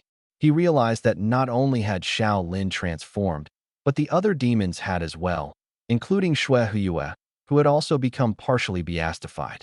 The current Xue Yue looked more like a fox. Although still alluring, her entire body was covered in white fur, and her face was also furry, with a fox's snout and ears clearly visible. Damn it! Wang Lingfeng, what exactly have you done to us? Shui Huyue, regaining a bit of clarity, quickly understood that it was all Wang Lingfeng's doing. I didn't do anything. In fact, I warned you in advance not to kill too quickly. There are some things you can't control, Wang Lingfeng said with an innocent expression, but seeing the demons transform into beasts, he was secretly overjoyed. The beastified demons began attacking each other, turning into new monsters. No matter how hard Shui Huyue tried to control the situation, it was futile. She couldn't even stop herself from wanting to kill the others. As the beastification grew more severe, she felt that sooner or later, she would completely turn into a beast. Especially now, as the beastified demons charged at her, she showed no mercy and killed her own subordinates. After killing them, golden light surged into her body, further triggering her beastly instincts, which she had barely been suppressing. Her beastification worsened. It was a vicious cycle. She charged at Wang Lingfeng, determined to kill him before completely losing her sanity. Although this might result in mutual destruction, she believed it was the only correct choice. Otherwise, she would regret it for the rest of her life. At this moment, Shui Huyue had almost fully transformed into a white fox, but she still stood upright, resembling a standing white fox. When she crouched, she could run on all fours, agile and unpredictable. In her current state, her strength was enough to easily tear Wang Lingfeng apart, especially with the golden light enhancing her. Wang Lingfeng now seemed to be in a hopeless situation. In the final moments of Shui Huyue's fading consciousness, she eagerly anticipated the outcome, laughing maniacally and triumphantly. The corners of her fox-like mouth curled into a contemptuous sneer, as if victory was within her grasp. But she hadn't expected that Wang Lingfeng would shout a single sentence at this moment, instantly shattering all her expectations. That sentence was, "Uncle Jiu, save me. Uncle Jiu, save me." Wang Lingfeng knew the weight of these words. Uncle Jiu would definitely step in to help, especially given the close proximity. Wang Lingfeng himself quickly retreated to buy time for Uncle Jiu. Sure enough, Uncle Jiu made a few hand gestures for a spell, waved his hand, and the yellow cloth on the table flew out, wrapping around the white fox. The yellow cloth shimmered with golden lightning, firmly suppressing the white fox. The white fox struggled in pain, completely unable to understand how, as a fourth tier, nearly level 80 character, she could fall into such a trap and in such a baffling way. She felt as if everything had been orchestrated by Wang Lingfeng, as if he had intended for things to turn out this way. If that were true, she would feel deeply hurt and aggrieved. Of course, this was just her speculation, as her consciousness was now very blurry. Qiuxing, Wenkai, foxes fear thunder and lightning the most. Use palm lightning to deal with it. Uncle Jiu shouted loudly to his two disciples. Yes, master. Qiusheng and Wenkai immediately responded, striking a pose for the palm thunder technique and shouting, "Palm thunder." Their movements were stylish, and their voices were strong, but after shouting, nothing happened. Master, do we really know how to use palm thunder? Qiusheng asked. You never practice, and now you see the consequences. Uncle Jiu glared at them. He flipped his palm, pushed forward, and a bolt of palm thunder shot out from his hand, striking Shui Huyue, who had transformed into a white fox. Shui Huyue let out a miserable scream. Uncle Jiu was about to trap her with a bag, but Wang Lingfeng acted first. Uncle Jiu, leave this small matter to me. I have a treasure that can capture her, Wang Lingfeng said as he took out the demon refining gourd and swiftly absorbed Shui Huyue into it. Uncle Jiu was slightly stunned but said nothing, likely planning to ask about it later. For Wang Lingfeng, the subsequent plot was irrelevant. After capturing Shui Huyue in the demon refining gourd, he planned to test his beast-taming technique and form a contract with her. Is she human? No, that's wrong. She was a half-beast and now fully beastified, essentially a mystical beast. Mystical beasts could certainly be tamed. Even if not, she could be trained as an ordinary fox. Foxes belong to the canine family, so training her with dog training techniques was reasonable. Wang Lingfeng was exploiting a system loophole. Shui Huyue shouldn't have been considered a tameable beast, but since she was beastified and a half-beast with mystical beast genes, it seemed plausible. In any case, Wang Lingfeng would soon have a white fox as his tamed beast. This was his greatest gain from this secret realm. Of course, he wouldn't tell anyone. If he revealed that Shui Huyue had become his tamed beast, no one would believe him. It wasn't the right time to make it public yet, but based on what Wang Lingfeng saw with his heavenly eye, he was confident. When the time was right, he would use the beast taming skill to officially turn her into his tamed beast. Where did the beast taming skill come from? Was it an upgrade of the dog training technique? He had to thank Li Zhixian, who was a beast tamer. Wang Lingfeng had inadvertently learned her beast taming technique. After merging it with the dog training technique, not only did the level increase, but it also gained a special bonus. The bonus was that the beast taming technique was more effective on canine species. Fortunately, Shui Huyue happened to be a canine. Of course, that was just one of the conditions. Without Uncle Jio's talismans and Palm Thunder suppression, combined with the talisman's effect on the demon refining gourd, this wouldn't have been possible.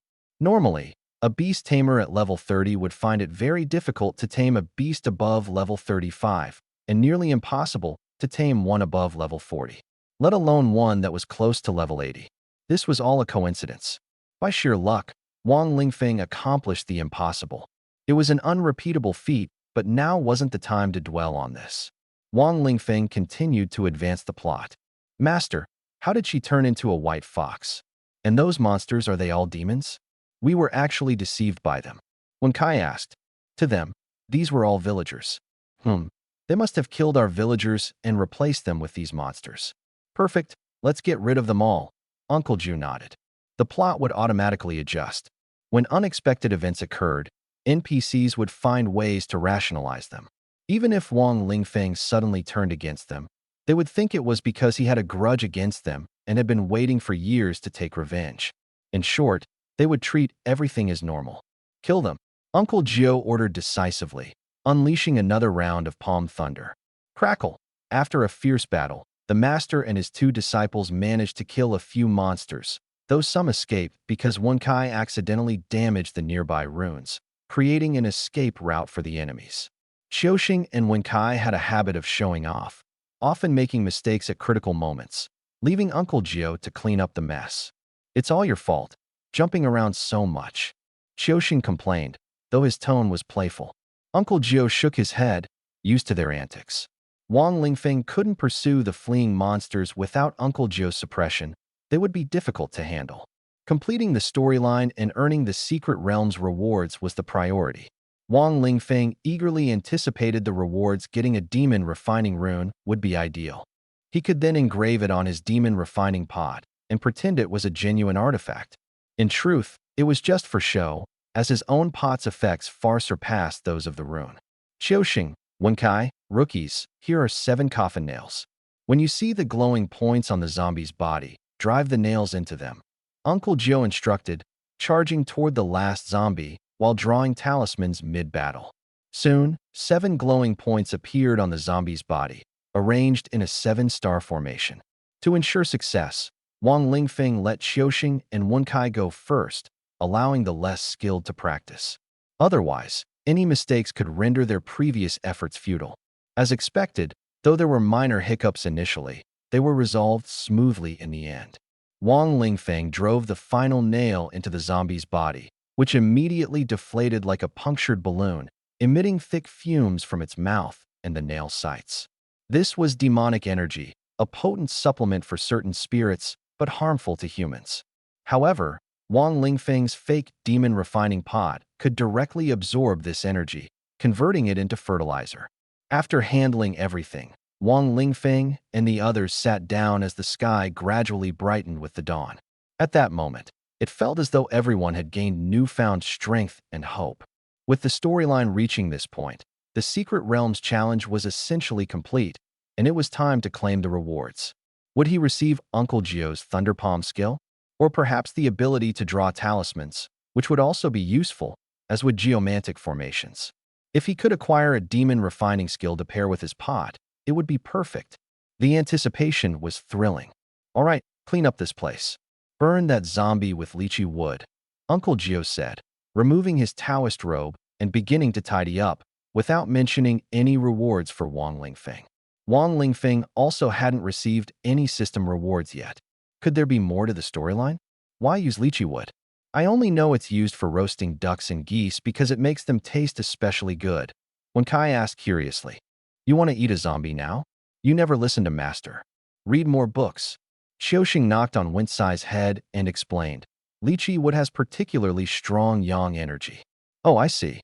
But where can we find lychee wood around here? Can we use something else?" "Sure," Uncle Gio suddenly replied.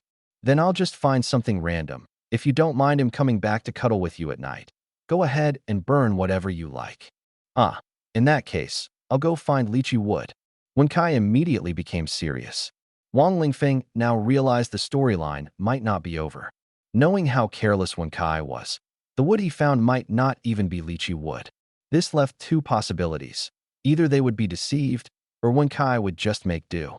To avoid any trouble, Wang Lingfeng decided to handle the matter himself and ensure it was done properly at the same time. He also read some books about Taoist spells and talismans at Uncle Nine's place.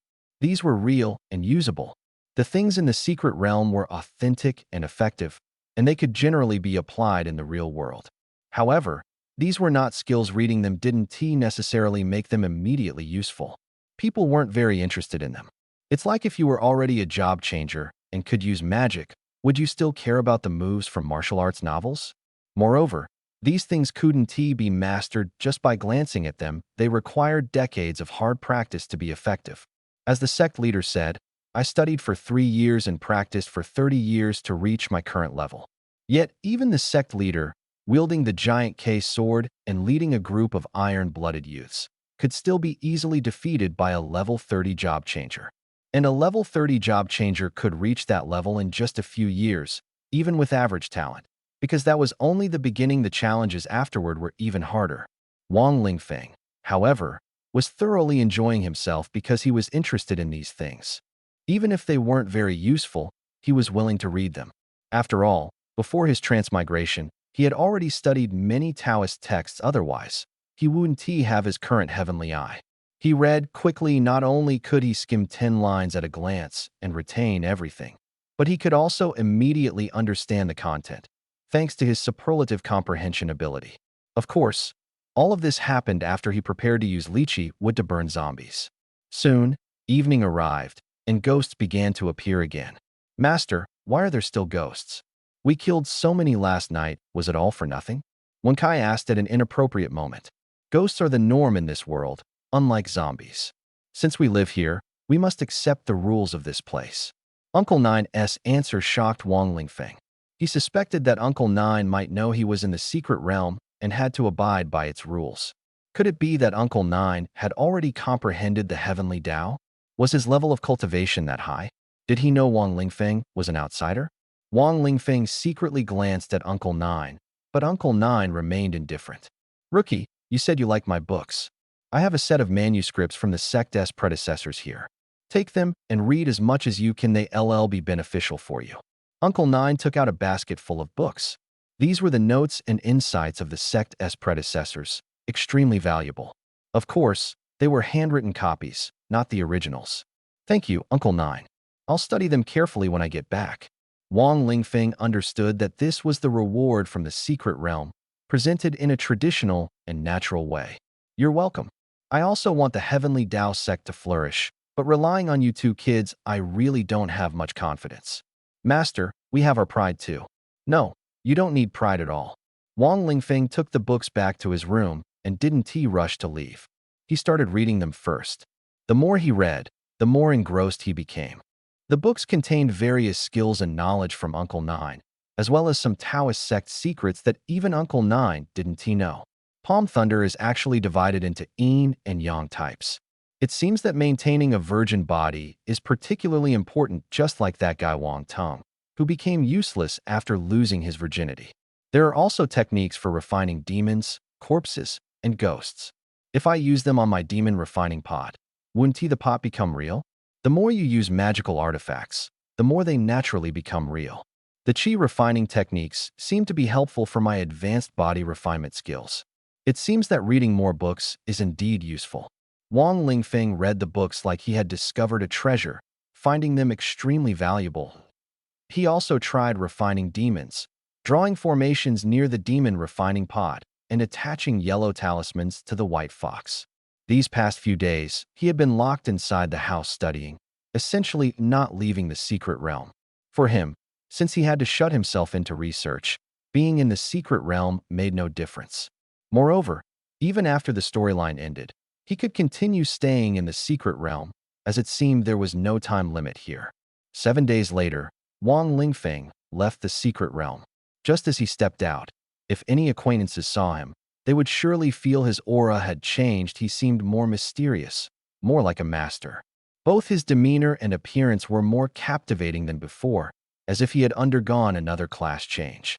However, his level was still 30, with no profession and no changes. Grandson's grandpa is back. Wang Lingfeng shouted into the air. It felt like he was returning to this world, wanting to tell the people of Jinbei City that he was back. But just as his voice fell swish, swish, two strange beasts suddenly lunged at him from the side. They looked like exotic beasts, but were actually beastified half-orcs. They were none other than the two Japanese goblins who had escaped earlier. Unexpectedly, they had also left the secret realm and were lying in ambush here. Wang Lingfeng had now lost the protection of the secret realm's rules. Facing these two beastified goblins, could he still win? No. The question wasn't whether he could win, but whether he could escape. Boom. Wang Lingfeng was violently struck by a rhino, sending him flying, only to be slammed back by a wild boar. The two heavy blows caused excruciating pain throughout his body, and he felt he could barely hold on. At level 30, without a profession, such impacts were either fatal or severely injurious. At this point, Wang Lingfeng was essentially crippled. Don't think this is the secret realm. He couldn't possibly defeat these monsters alone. Being chased down, escape was nearly impossible. The remaining three enemies all thought Wang Lingfeng was doomed. The long-range mage standing to the side felt she didn't even need to act. That mage was a beautiful snake woman, with a human-like upper body, arms, and a long neck, but a snake-shaped head and a snake tail for her lower body. She looked like a woman, hence the name Beautiful Snake. At this moment, the beautiful snake was casting magic, sealing off the surrounding space to form a barrier. With Wang Lingfeng's level 30 strength, there was no way he could break through this barrier. Stop dawdling and finish him off quickly so we can go back sooner. I really didn't expect Snow Fox Yu and Li Zhixian to die. Will their families blame us? The beautiful snake frowned, her main concern not being Wang Lingfeng, but how to explain things when they returned. They will, because we failed this time. The rhino monster pressed its horn against Wang Lingfeng, piercing directly into his body, causing blood to gush out. Judging by the bloody hole, Wang Lingfeng was beyond saving. In fact, the previous impacts had already left him on the brink of death. Yeah, this time we suffered a huge loss. So many people came, so many infiltrators were exposed, yet we ended up utterly defeated. Narcissus didn't die and even managed to escape. You could say that only we were injured this time, while China suffered no losses at all. If there was any loss, it would be this jobless Chinese man. Once this casualty ratio gets out, it'll definitely become a global joke and will be nailed to the pillar of shame. Who would have thought Narcissus would survive? What does this even count as? Luckily, Li Zhixian died otherwise. She'd have to take the blame and might even be exploited by some big shot. You men of the Wan Nation are truly beasts. We are not even as good as half-orcs. The three devils chatted while appearing very unsure of themselves. They had already accepted this perversion and felt some concern about the future. This time, there were too many scapegoats, and these small soldiers probably wouldn't escape either. Thinking about it, it made sense the Wan Nation was almost going crazy internally. This operation was large-scale and costly, all for the purpose of eliminating Narcissus. Yet Narcissus survived and even escaped. Who wouldn't be angry? Now, they only wanted to take Wang Lingfeng's corpse back and minimize the blame. Speaking of which, Li Zhixian is also useless. He previously said Wang Lingfeng was difficult to deal with, but it turned out to be so easy to kill him. I can't figure it out either. In the secret realm, we were restricted and couldn't do anything, but Li Zhixian was chasing Wang Lingfeng outside, where his strength was greater. How did he fail to kill him? Was it really just luck? Who knows? Anyway, he's dead now. I personally checked he's completely dead. Rhino repeatedly checked, confirming that Wang Lingfeng was thoroughly dead, leaving no chance for survival. Is he really dead? Dead. I swear on my brother's lives. Just as Rhino was confidently declaring Wang Lingfeng's death, the ground beneath the feet of the beauty snake suddenly cracked open. A sword shot up from the earth, directly piercing her soft abdomen and slicing through her snake tail. Blood gushed out as her tail and abdomen were split apart. Beauty Snake was not suited for close combat. Her body was fragile, and being struck by the sword left her defenseless. She was cut open entirely with one strike, leaving almost no chance of survival. Who? Where did the sword come from? These two questions popped into the minds of the three devils, especially Beauty Snake, who was utterly baffled. There was clearly no one nearby, yet the sword had precisely pierced her body, as if the attacker knew she would walk this path. How could they know? Filled with confusion, she slowly closed her eyes, her face etched with pain and regret. Most people end up like this in the end. Damn it! The remaining two devils roared and charged toward Beauty Snake, simultaneously unleashing area of effect skills in an attempt to force out the hidden attacker. Boom, boom, boom. They advanced like bombers, leaving no place for the hidden enemy to hide. Finally, the enemy was forced out. But when the three devils saw who it was, they froze instantly. They had considered all sorts of possibilities, even suspected betrayal, but they had never expected it to be him. It was Wang Lingfeng. Impossible. This was absolutely impossible. Wasn't Wang Lingfeng dead over there? The corpse over there was clearly real. If the corpse was real, then who was this person in front of them? Could it be an illusion? The two were bewildered, but they also knew this was not the time to dwell on such thoughts. They had to deal with Wang Lingfeng first. However, by the time they started thinking about this, it was already too late. Wang Lingfeng seized the moment of their shock to launch an attack, catching them completely off guard. The subsequent attack left Rhino utterly stunned. He watched helplessly as his teammate, Wild Boar, was killed by Wang Lingfeng. Even though Wang Lingfeng used the 10,000 swords flying sword technique to kill Wild Boar, it didn't shock Rhino as much as what happened next. What unfolded before his eyes was even more shocking than Wang Lingfeng's sudden appearance. He saw that the one who killed Wild Boar was actually a white fox. Wild Boar had died at the feet of the white fox. That's right, the white fox was very likely Snow Fox Yu. Snow Fox Yu had actually helped Wang Lingfeng kill her own people. The Rhino felt that the world had completely changed, becoming unrecognizable. He began to suspect whether he had fallen into some kind of illusion. Indeed, everything seemed like an illusion. He couldn't believe it. Could it be that everything since entering the secret realm was just a mirage? Ha ha ha, you can't fool me, I've seen through it all. The Rhino suddenly burst into wild laughter toward the sky. Has this guy gone mad? Snow Fox Major, it's me? You. The Rhino was utterly terrified at this moment. He stared at Snow Fox Yu, who had completely transformed into a beast, unable to see even a trace of humanity in her. He felt that she had been entirely controlled by someone. There was no need to guess. The one controlling her was Wang Lingfeng. She seemed to have become Wang Lingfeng's tamed beast. How was this possible? A mere level 30, non-class player could completely subjugate a nearly level 80, 4th-tier half-beast? If this news spread, the entire world would be shocked. The ones most terrified would be the two countries of Hua and Bang, as they were both half-beast nations. They never imagined they might be turned into tamed beasts. Although some had fantasized about this before, even writing novels and animations about it, no one had succeeded in reality. Beast tamers had always dreamed of having half-beasts as their tamed creatures fighting during the day and, well, fighting at night too. Everyone thought this way. Countless people had tried various methods, including fully beastifying half-beasts, but none could turn them into tamed beasts. It seemed there was an ironclad rule in the system that prohibited players with half-beast consciousness from becoming tamed beasts. Thus, half-beasts had never feared being captured as tamed creatures. But now, with Wang Lingfeng as an example, they began to tremble, fearing he might continue capturing them. If the news spread, Wang Lingfeng would undoubtedly become the #1 wanted target for half-beasts. In other words, the two nations of Hua and Bang would never let him go. Therefore, Wang Lingfeng would never allow this matter to be exposed. He would silence everyone here. Xiaobai, tear him apart. Wang Lingfeng commanded, and the white fox charged forward, instantly shredding the Rhino into pieces. The rhino could have lasted over 100 rounds, but he was ambushed and had no time to react. In his heart, he only wanted to curse, "You bastard, ambushing me? Can't play fair, huh?" And who is Xiaobai? So the process was slow. Wang Lingfeng was still studying and practicing. This wasn't a skill, but rather his exploration of Dao techniques. "Luckily, I have you, Xiaobai. Otherwise, I'd have died here this time.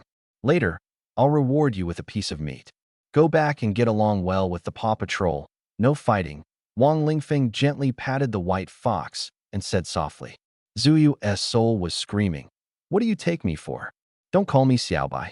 She had tried countless times to stop this humiliating name, but couldn't do anything about it. She knew he called her Xiaobai simply because Zuyu was too difficult to pronounce and remember. Anyway, it was him calling her, so it didn't matter what name he used. "Good girl, such a good girl. Go back now." Wang Lingfeng stroked the white fox's head. Although Ziyu's soul resisted, her body obediently showed signs of enjoyment. That fox-like smile, if she saw it, she'd definitely be furious. The white fox returned to the demon refining pot because it couldn't enter the beast space. This limitation was precisely what made it Wang Lingfeng's beast companion. A beast companion must be stored in the beast space to grow alongside its master and complement each other. Without the beast space, it would be as useless as the Paw Patrol had been before. However, the beast space wouldn't accept half-beasts because beast companions couldn't have consciousness. The space within the demon refining pot became a perfect substitute for the beast space, even yielding better results and enhancing the beast companion's strength. "All right, time to head back. It's been so many days, everyone must be missing me terribly." Wang Lingfeng looked toward the direction of Jinbei City. At this moment, he was still far from Jinbei City because the teleportation secret realm leaned toward the Wabong force's side. Thus, he had to evade the Wabong soldiers' pursuit, eliminating isolated enemies along the way. This was effortless for him. However, his actions caused panic in the Wabong nations. They didn't know who was responsible, only that a mysterious assassin had appeared nearby, exclusively targeting players below level 40. Initially, there were no clues because the victims were completely obliterated. Later, after several killings, someone finally escaped, leaving behind chaotic evidence. Some claimed the assassin was a Bangjuk, others said it was a Warren, and some even believed it was two people.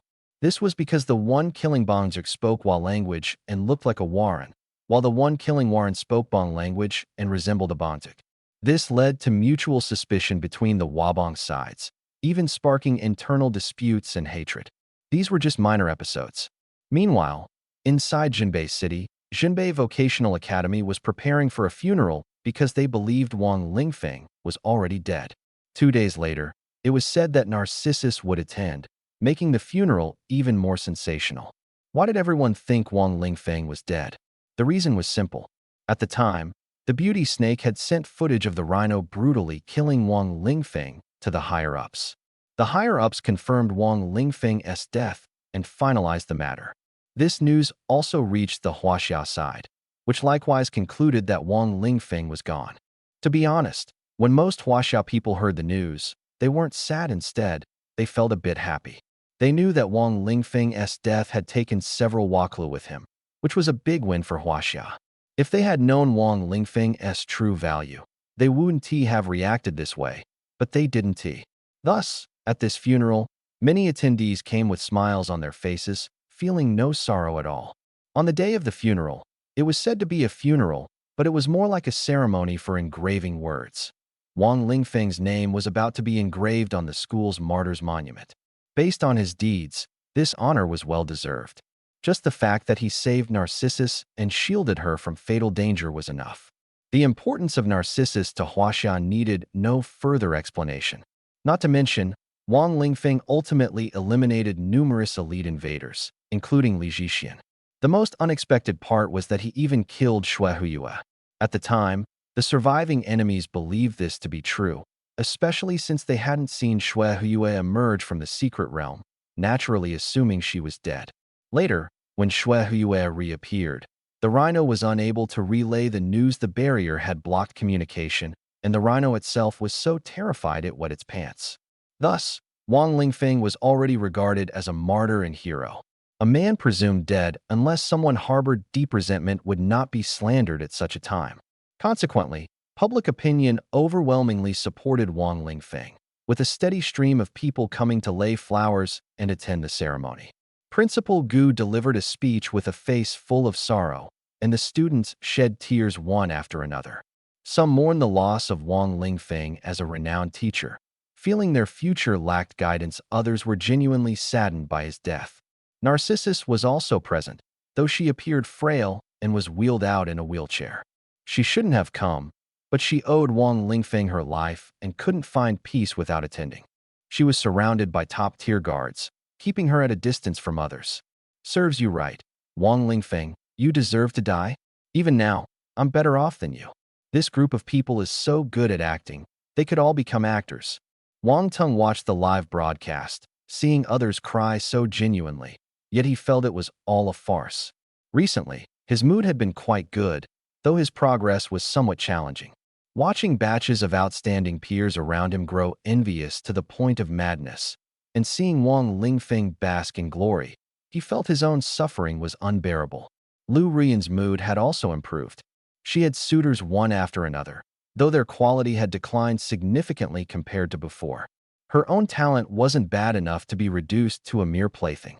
Fate was unpredictable, but she vividly remembered the look Wang Lingfeng gave her, a mix of sympathy, pity, and a hint of serves you right. It left her feeling deeply uncomfortable. So, when Wang Lingfeng died, she actually felt relieved. Meanwhile, her suitors, along with foreign forces and remote supporters of the invaders, began spreading discordant voices online. Wang Lingfeng just got lucky. He's dead now, so I won't bother talking about it. I think Hua Xiao just wants to prop up a fake hero.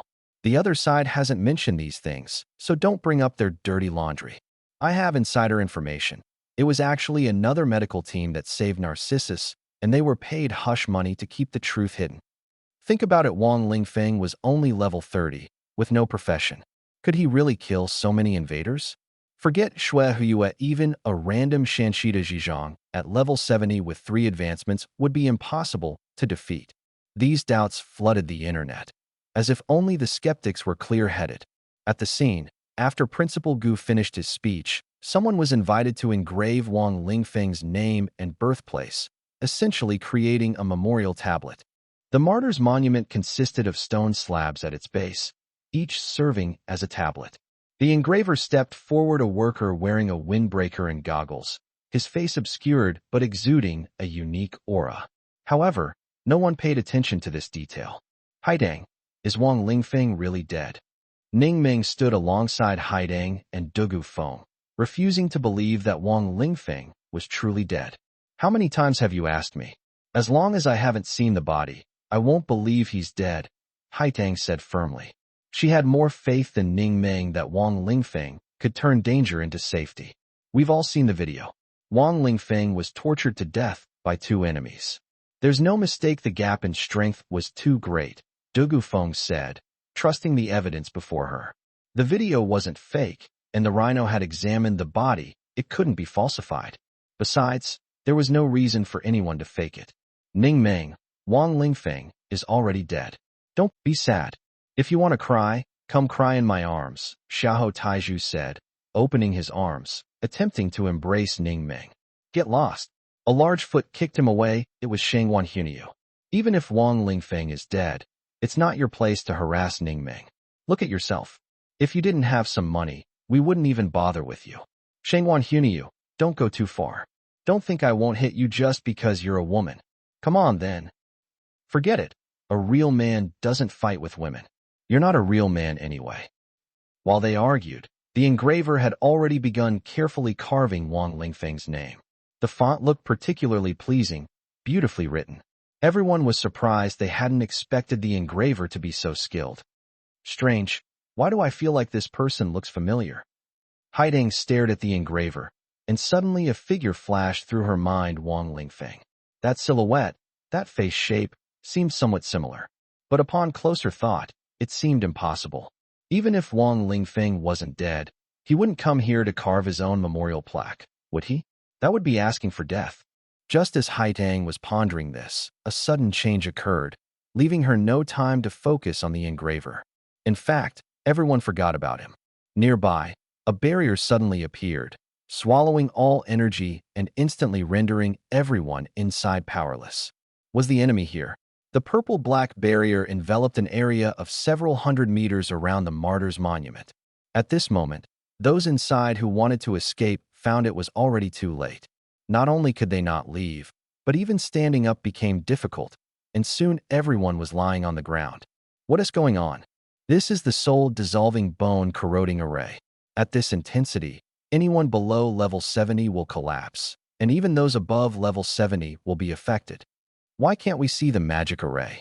This array is buried underground, so it's invisible on the surface. Underground? Impossible. The school has been on high alert these past few days. How could the enemy set up such a large array?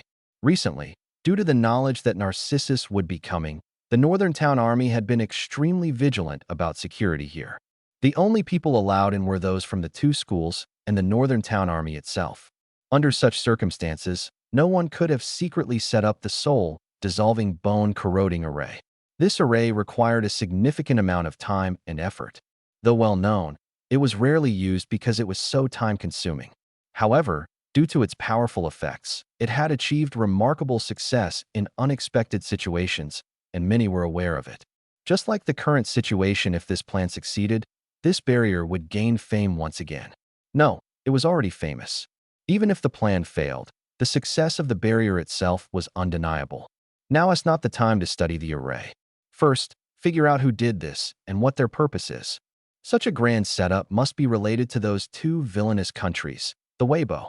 If it's connected to them, it must be about Shuexian. They're all very afraid of this matter.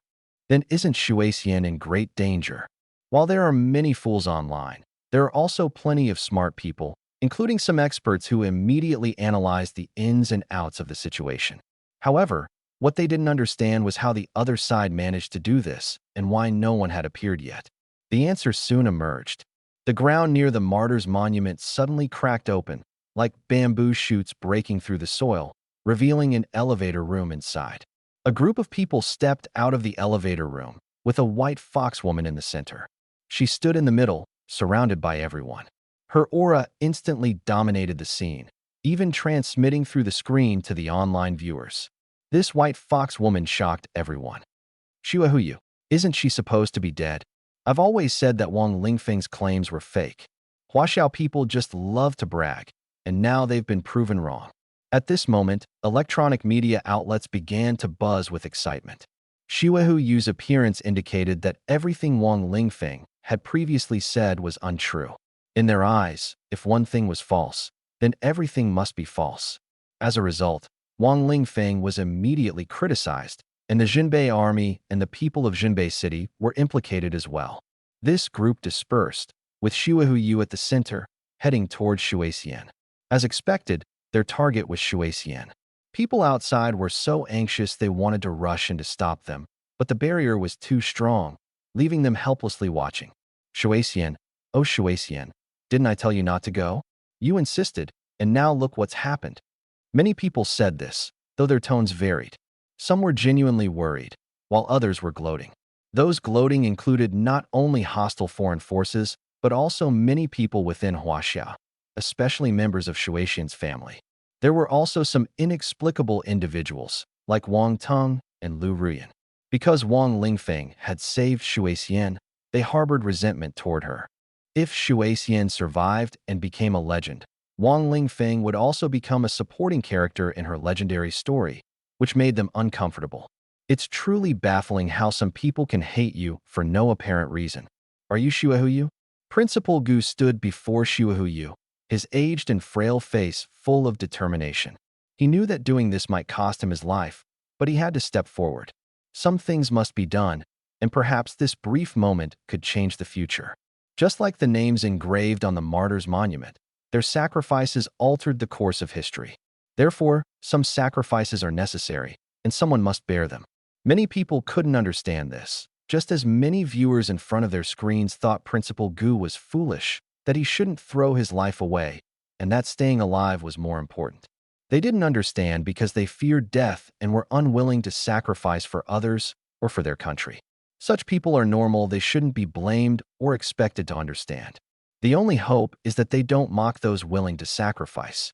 Of course, this only applies to ordinary people. Soldiers are different. Soldiers, having chosen this path, must have the awareness to understand and fulfill these duties. Seeing Principal Gu act this way, many students from Jinbei Vocational School felt proud. This is our Principal Gu. That's right. I am the Shuahu Yu Huaxia people killed. Surprised? Shuahu Yu sneered as she reached out to grab Principal Gu. The old principal was suppressed by the barrier, his power limited, unable to resist at all, and was immediately captured.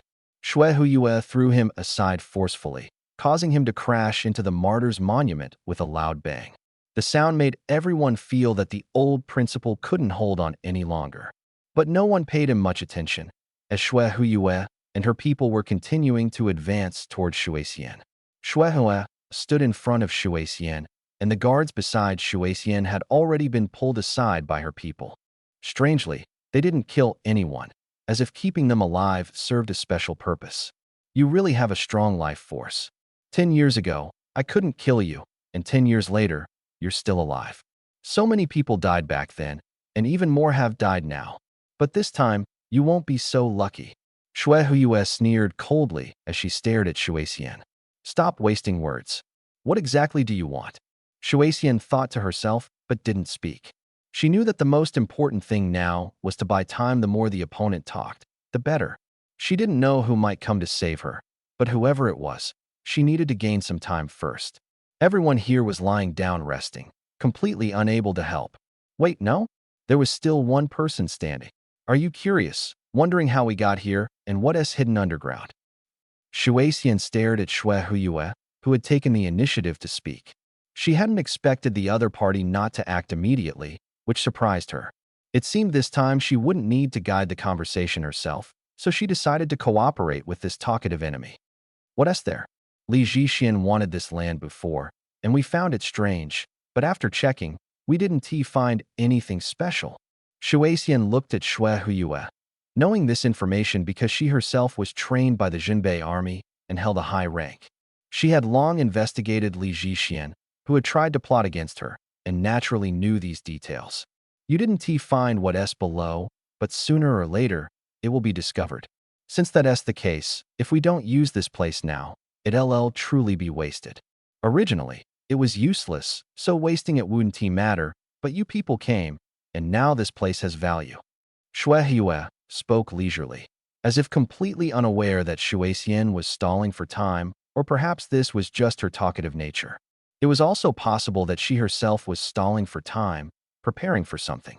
Shuixian felt uneasy, but no matter how big the opponent's conspiracy was, she had no ability to stop it now. The only thing she could do was continue negotiating with the opponent to buy time. We originally planned to use this place to break through your Jinbei city. We prepared for years, and the plan was almost flawless. But that Chinese boy named Wang Lingfeng ruined our plan.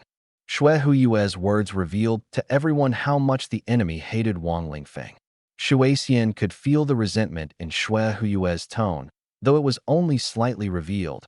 The emotion was very clear. It seemed this failure had dealt a significant blow to the enemy. Shuixian couldn't help but wonder what Wang Lingfeng had done to anger them so much. She guessed that this siege plan had not only been prepared for years, but had also come at a great cost, only to end in failure. Breaking through Jinbei City would undoubtedly have required a heavy price. Wang Lingfeng might have inadvertently saved Jinbei City, perhaps even all of China. Fortunately, this matter still has some use. We've come here to eliminate all of you, the future pillars of Huaxia. Shuaihue smiled and gestured for her subordinates to bring over Du Gufeng and the others. Stay here and wait patiently. Your turn will come soon. What exactly are you trying to do? Du Gufeng remained calm and composed in the face of such a situation, showing courage that surpassed most people. Haidang and Ning Meng were evidently not targeted by the enemy. Although Haitang's swordsmanship was unique, the other side seemed uninterested. They were after talents rated a level and above, preferably S level. This left everyone puzzled. Why gather these people together? If the goal was simply to kill rising stars, there was no need to concentrate them. Clearly, the enemy had another purpose. You'll understand soon enough. After saying so much, do you think you can stall for time? Do you think I don't know? Xue Huiyue sneered sinisterly, enjoying giving people hope only to crush it ruthlessly. Her words revealed that the action was about to begin. Narcissus and the others' expressions changed, realizing time was running out. Actually, I've been talking so much because I was waiting for the right moment. Now everything is ready, let the sacrifice begin. As soon as Xue Huiyue finished speaking, a new magic circle appeared on the ground, emanating an evil aura. The magic circle seemed to be drawn with blood, but the blood wasn't red, it glowed green. She's summoning demons from hell, planning to use our flesh and blood as offerings. The summoned demons won't just kill us, they'll bring destruction to Jinbei City. Summoning demons to attack enemies was a common tactic in warfare. The power of demons sometimes surpassed missiles, capable of destroying an entire city. Summoned demons didn't require control, they could simply be unleashed to wreak havoc, achieving greater destruction at a lower cost. Demons from hell, we have prepared the offerings and present them to you, my lord. Xue Huiyue and her people began chanting incantations, officially starting the ritual. Black shadows appeared on the ground, slowly spreading like a swamp, enveloping Narcissus, Dugu Feng, and the others, as if dragging them into an abyss. Death loomed before them, and fear surged instantly. Although they tried to suppress their fear, their instincts made it impossible not to be afraid. Am I really going to die like this? I feel like I can still hold on. Someone save me. If anyone saves me, I'm willing to give up everything. These thoughts flashed through their minds, regardless of gender. When faced with death, people often have strange ideas. Some even think about eating a bowl of instant noodles after death, though absurd. It's simply human instinct. Others began closing their eyes, accepting the despairing reality, including Narcissus. The Huaxia people witnessing the scene cried out, hoping for a strong savior to rescue these individuals. Xue Huiyue, however, reveled in the moment, watching Huaxia's future crumble one by one, feeling a sweetness in her heart akin to eating ice cream. She even forgot all her previous displeasures. Wang Lingfeng, are you still trying to interfere? Oh, you're already dead, but you can still stir up trouble in hell. She sneered coldly, her voice dripping with mockery. Damn it, hurry up. The people inside can't hold on much longer. Why hasn't the barrier been broken yet? Outside, the Jinbei army was desperately trying to break the barrier, everyone growing increasingly anxious. They knew that this time not only were Narcissus and the others in danger, but demons would also appear, which would be a disaster for Jinbei City. The civilians of Jinbei City had already begun evacuating because the more blood and flesh the demons devoured, the stronger they became. Report, sir, the barrier will take another hour to break. An hour? By then, we would have already been devoured by the demons. Retreat. Stop holding on stubbornly. Staying will only make the demons stronger. Now, we can only pray for a miracle. But miracles never come easily. Wait, who was that just now? Everyone was shocked to see a figure suddenly appear behind one of the demons, stabbing him with a sword and killing him. How is that possible? Who could still stand under the barrier?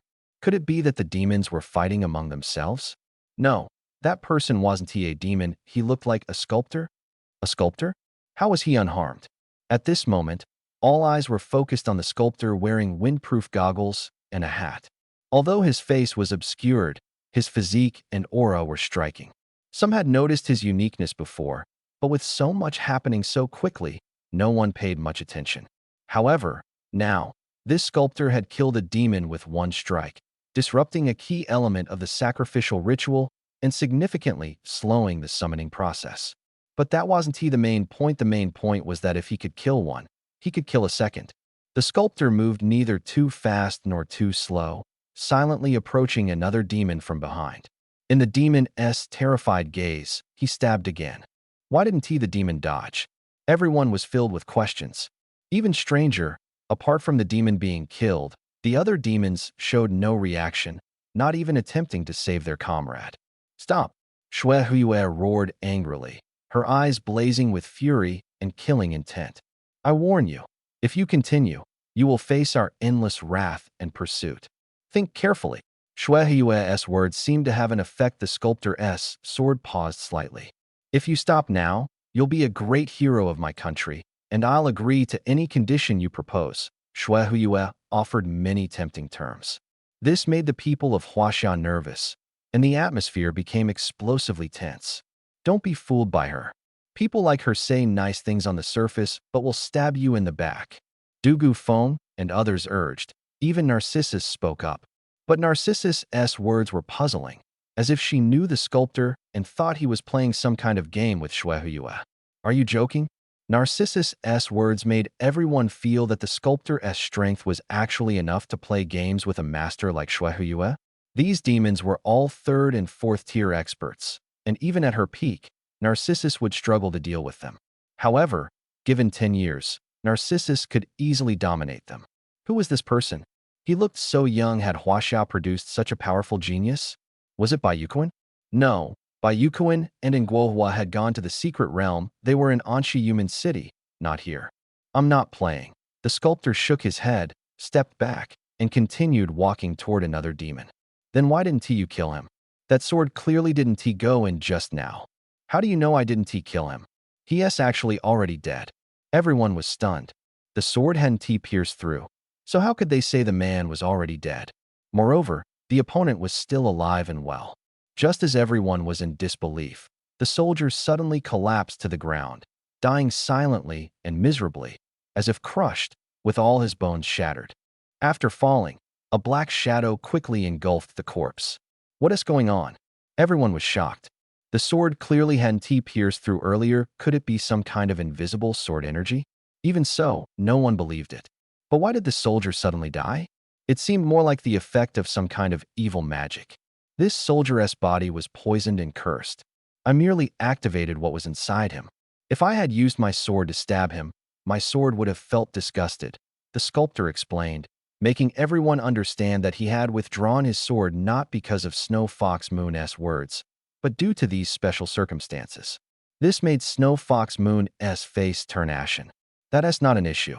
The sculptor had already moved behind another soldier and swiftly stabbed the opponent's waist with his sword. The soldier immediately lost strength, and his body began to wither. At this moment, everyone noticed that the sculptor's sword could actually absorb blood. Thin threads of blood connected the sword to the wound. That sword seems to be Wang Lingfeng's blood-drinking sword. That's right. This sword was once looked down upon. Years ago, someone lost to Wang Lingfeng because they despised this sword. And now, look at it, it's evolved. That person must regret it to death now, right? Whether they regret it or not, that person is indeed already dead. Since it was Wang Lingfeng's sword, could this sculptor actually be? Is that Wang Lingfeng? That's impossible. First of all, Wang Lingfeng wasn't this strong. Secondly, he is already dead. So how could he carve his own tombstone? That doesn't make sense.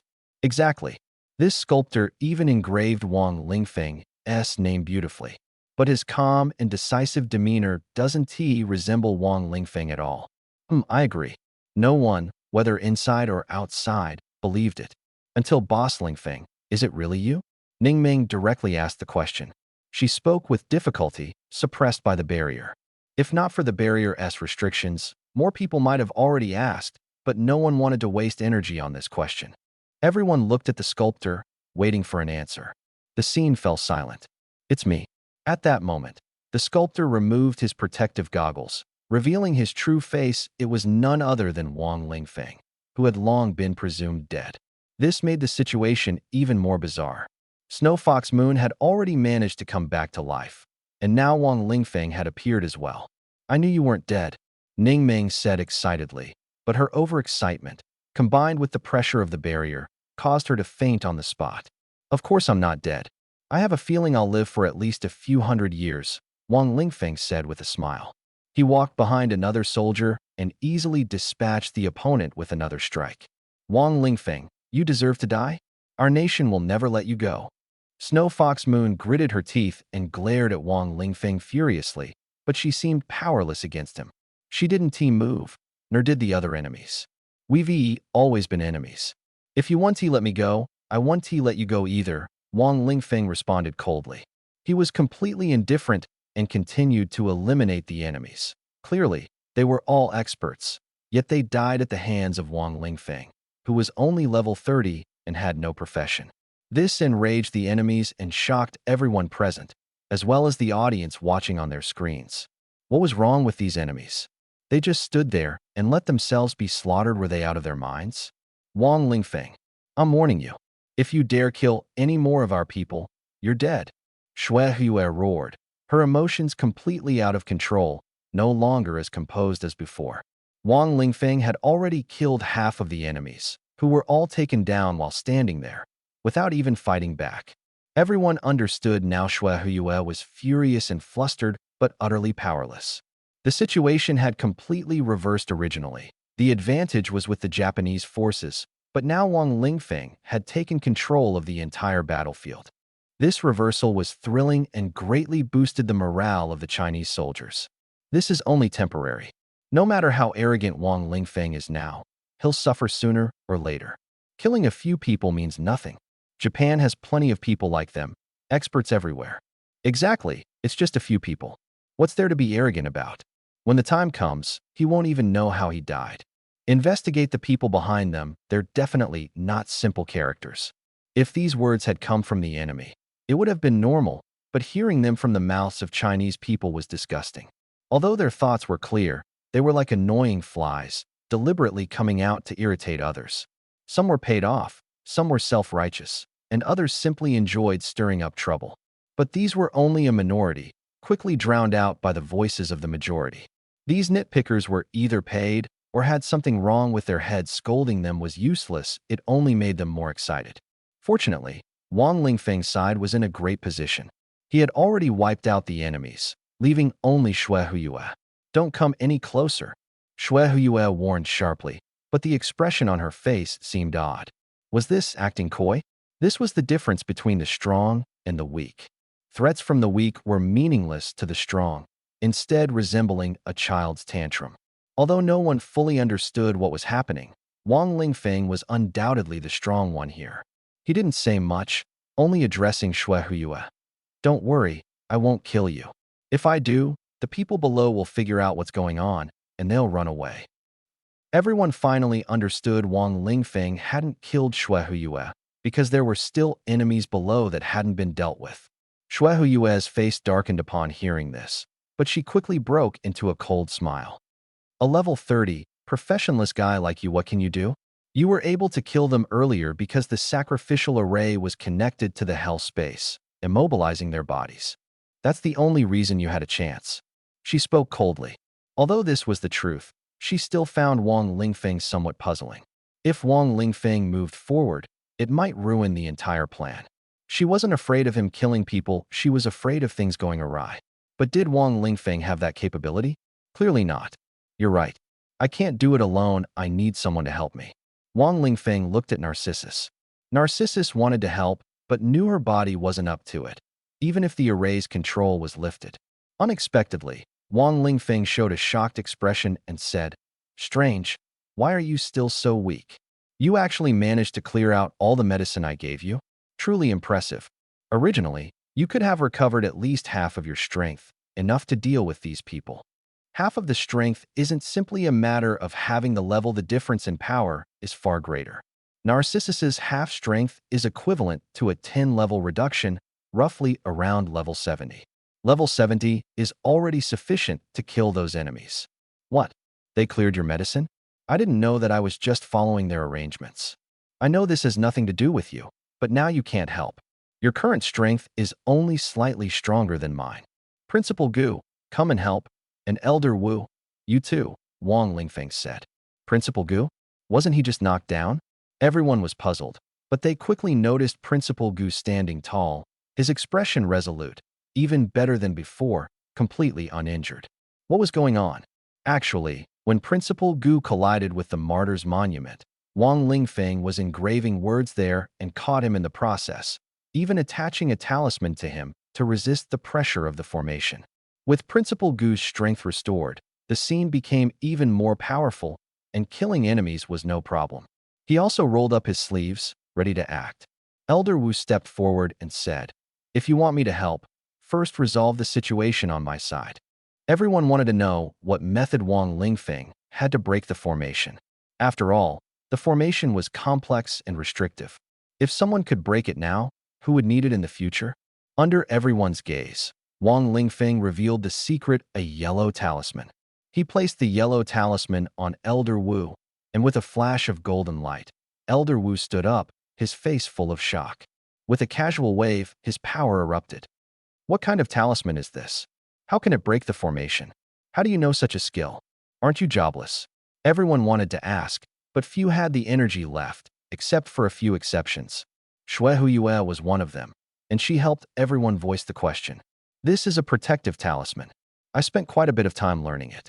It has nothing to do with professions, it's a special Taoist skill. However, making this talisman is quite troublesome, and I only have a few on hand, Wang Lingfeng said directly. Most people didn't believe him, but for now, they could only listen. Especially when Wang Lingfeng proceeded to use a talisman on Ning Meng and Haidang, restoring them, and even used one on Du Gufeng. Wang Lingfeng, is this fair? You just said you only have a few talismans. If you have them, why didn't you use them on us, but gave one to Du Gufeng, an outsider? After all, we've been classmates for years. Yeah, are you being swayed by beauty? That's being fickle. Stop arguing, you uncultured lot. It's called forsaking loyalty for beauty. The students of Linhai High School started quarreling. Leading the commotion were Shangwan Huniu and Xiaoho Taizhu. If it weren't for these two, there probably wouldn't have been such a big reaction. Let's go take down those ghosts. Wang Lingfeng ignored the arguments and directly led the team underground. The ghosts underground were far more numerous than those on the surface. These ghosts were the ones creating the barrier and had to be completely eliminated.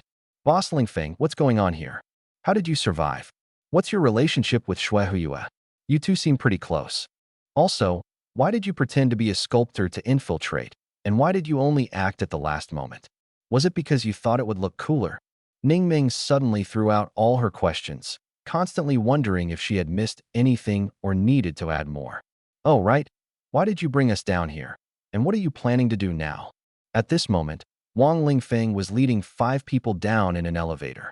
The plan had already been sent to everyone via their wristbands as text messages, which made everything clear. When he sent the messages, he didn't assign Ning Meng any specific tasks, so she felt there was nothing to talk about and decided to ask some questions. With so many questions, which one do you want me to answer first? Wang Lingfeng replied, while simultaneously discussing the upcoming battle details with the others. His goal was clear: to eliminate all the enemies underground without any harm to his team. He had pretended to be a sculptor earlier to lure the enemies out for a precise strike. Using his heavenly eye, he had observed that the best time to act was during their summoning ritual, ensuring a flawless victory. Now, he was arranging a similar strategy, planning for Principal Gu and the others to strike at the most opportune time and place. Every step was meticulously planned, and as long as they followed the plan, there would be no issues. Everyone was paying attention to Ning Meng's questions, guessing which one she would ask next. But no one expected her to ask, "What exactly is your relationship with Shui Huyue?" Which Shui Huyue are you talking about? The one you just saw? Wang Lingfeng asked. Of course that one. Are there others? Ning Meng felt his question was unnecessary, but the others didn't think so. There was definitely something hidden in his words. The one you just saw, I don't know. The one I know is another Shui Huyue, Wang Lingfeng replied, shocking everyone. Ning Meng also showed a surprised expression. Are you saying there's another Shui Huyue? Du Gufeng asked curiously. Yes, these two Shui Hueys look almost identical, but they are two different people, Wang Lingfeng nodded. If he didn't want to reveal that Shui Huyue had already been turned into his beast, he would have summoned Xiao Bai long ago. The Shui Huyue they saw wasn't Xiao Bai. Xiao Bai had always been with Wang Lingfeng and had never left his side. It wasn't sent by Wang Lingfeng to deceive the enemies and then collaborate to kill them. Wang Lingfeng did want to do that, but it hadn't been realized yet. Currently, Shui Huyue was still in the space of the demon refining pot, absorbing spiritual energy and enhancing her strength. How can you be sure that wasn't Shui Huyue? Did you really kill Shui Huyue? Sort of. If killing the soul counts, then yes. What do you mean? Is it or isn't it? Can't you be more clear? Du Gufeng asked bluntly. I understand Wang Lingfeng's meaning. He is saying that although he didn't kill Shui Huyue directly, Her death is related to him. Haidang interjected, her tone unclear whether she was covering for Wang Lingfeng or genuinely believed this. She glanced at Wang Lingfeng, her gaze seemingly saying this time, "You owe me a favor." Bah, does something like this count as owing a favor? Dream on. Wang Lingfeng, of course, ignored Haitang, pretending not to see her. Even if he did see, he could feign ignorance. Perhaps Haidang was just trying to help him. That's about right. At the time, I lured the enemies into a secret realm. This secret realm was like a murder mystery game, and I was a key character. If I died, the plot couldn't continue, and they would die along with it. So they don't dare to make a move against me. Wang Lingfeng briefly introduced the secret realm and shared the strategy with everyone, allowing them to gain insight and have a reference for similar situations in the future. As they spoke, the five had already begun harvesting the lives of their enemies. That's right, 5 people aside from Ning Ming. Wang Lingfeng himself was definitely going to take action. Killing enemies? How could he miss out on that? If it were in his previous life, killing one enemy would be something to brag about for a lifetime. Killing so many would be enough to fill an entire page in the family genealogy. If he were even more formidable, he might not need a genealogy at all. He'd become an ancestor in the future. Though his name might not appear in history books, his descendants would remember him and know his story. That feeling? Absolutely exhilarating. Of course, Wang Lingfeng, Haitang, and Dugu Feng mainly dealt with weaker enemies or assisted in taking down stronger ones. Wang Lingfeng assigned each person a route map, ensuring they would encounter teammates along the way to cooperate in eliminating enemies. When everyone saw Wang Lingfeng's plan, they were stunned, and after executing it, they found it even more unbelievable. The plan was so ingenious, even calculating enemy positions with precision, something that seemed impossible by conventional logic, yet he managed to pull it off. Though no one knew how he did it, the results were undeniably good, and everyone happily engaged in killing enemies. While killing enemies, Wang Lingfeng continued chatting with Ning Ming, walking forward with her. The topic returned to the earlier question, and Wang Lingfeng answered. Although his explanation seemed a bit unbelievable to everyone, it wasn't too surprising that he could calculate such things. So how did you survive? We all saw the video of you being killed. It shouldn't be wrong, right? Everyone was puzzled. Wang Lingfeng's corpse had even been found, so how was he still alive? That was just a substitute. In the secret realm, I learned a special Taoist technique. It's quite miraculous, Wang Lingfeng explained. Oh, so that's it. I thought you could create clones, like Narcissus, Old Wu suddenly interjected. Narcissus's clones were identical to the original, naturally capable of deceiving others like a corpse. Exactly, that's it. If only I could have clones like Narcissus, Wang Lingfeng immediately nodded, his face showing an envious expression. He certainly wished to possess Narcissus's cloning talent, which was also one of the key reasons he helped Narcissus. However, this was almost impossible. Narcissus had only demonstrated his cloning ability once in front of him. Could he learn it immediately? If he could, it would be like winning consecutive lottery numbers multiple times. That's absolutely impossible, don't you think? After the 6 experienced several rounds of intense battles, they quickly reached the most critical position, only to be surrounded by a group of powerful enemies. This was a group of formidable foes, with an average level of 3rd turn, level 60. The strongest among them, a reptilian half-beast man, stepped forward. His eyes were as sharp as a snake's, and his tongue resembled a snake's tongue, or perhaps it was more like a lizard's. Wang Lingfeng felt that he must be a tough character. It's him, Yamamoto Goken. When Principal Gu and Old Wu heard the name, their eyes lit up. It was clear they recognized this guy. Soon, Wang Lingfeng and the others also looked up information and discovered that Yamamoto Goken was a notorious figure, a formidable enemy of Huaxia. Although he ranked only in the hundreds on Huaxia's must-kill list, being within the top 100 was enough to indicate his extraordinary strength. Yamamoto Goken was the strongest among this group of enemies, a level 80 expert who had undergone 4 transitions. For such an operation, how could there not be a few top-tier experts holding the fort? Moreover, Yamamoto Goken had some connections with Principal Gu and Old Wu. Isn't this Gu Tian? Last time, I killed your disciple, and you didn't come for revenge. Truly disappointing. When you were younger, I killed your girlfriend, and you fought desperately for revenge. Later, I killed your brother, and you fought again.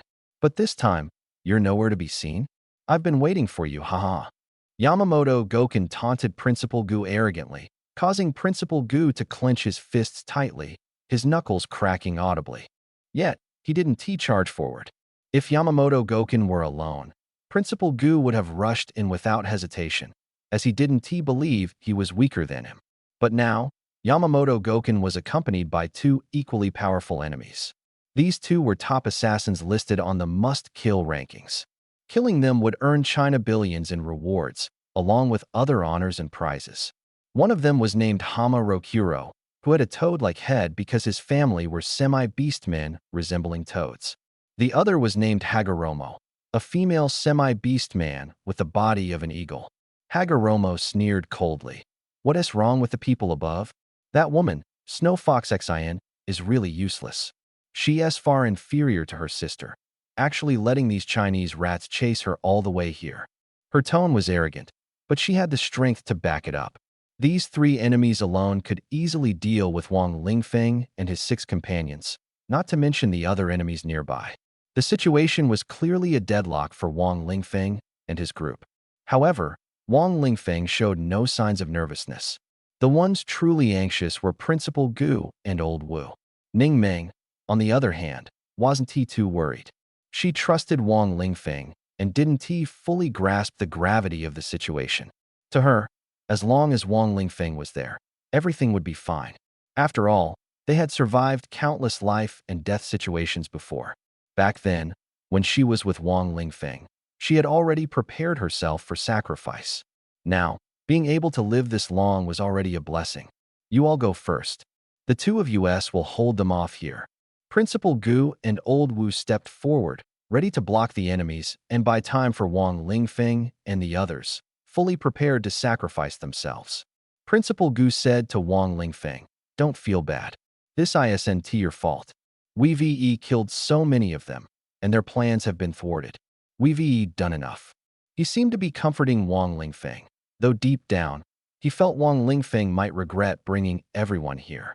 He knew that everything had been arranged by Wang Lingfeng, but it seemed the plan hadn't been perfectly calculated. In situations like this, even the slightest mistake could lead to death, as was happening now. Still, he didn't blame Wang Lingfeng after all. Arranging things to this extent was already impressive. At that moment, Wang Lingfeng suddenly spoke up. "You all go first. Ning Meng and I will hold them off here." Principal Gu and Old Wu exchanged surprised glances. "I said, Ning Meng and I will guard this place." Wang Lingfeng repeated as he walked to the wall and pressed a section of it, revealing a passage just wide enough for one person to pass through. As he spoke, he sent messages urging the others to hurry inside.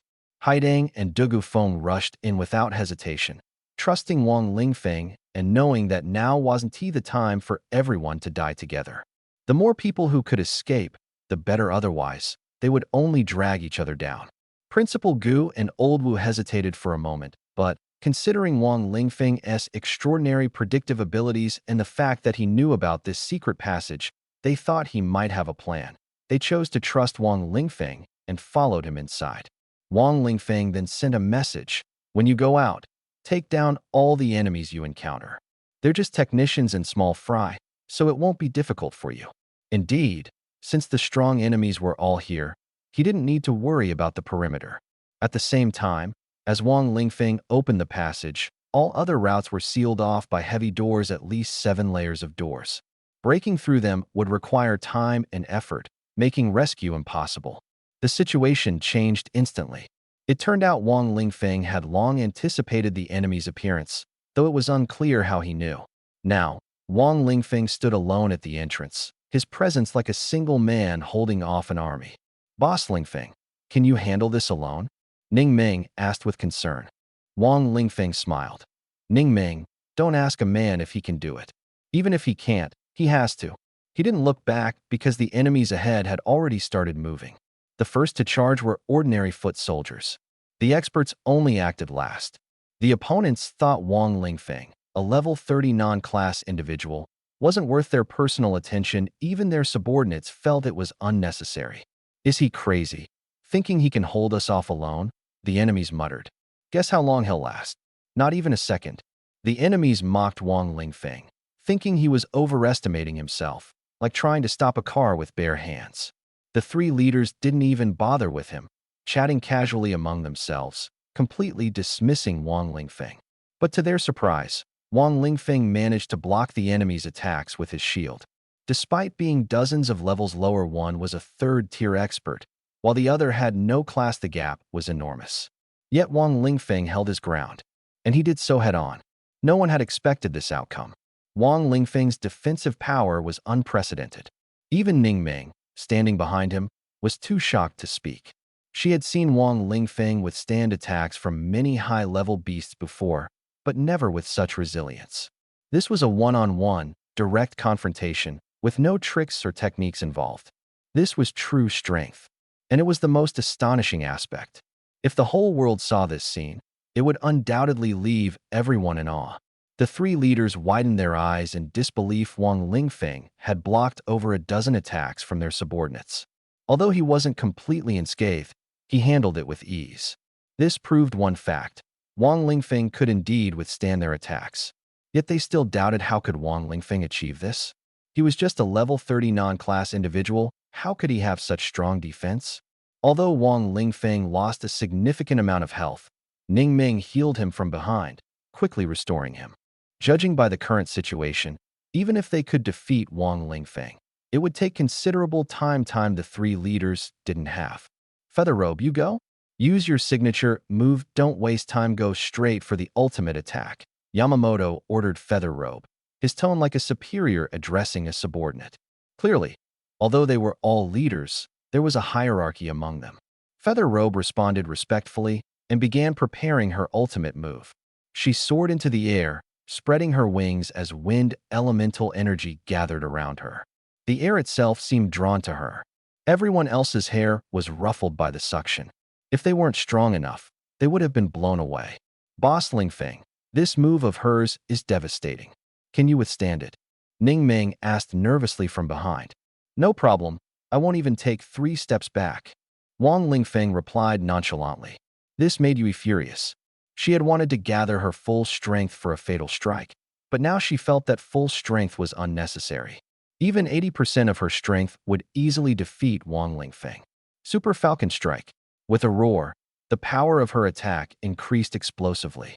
This move required coordination and timing, making it difficult to use in the heat of battle.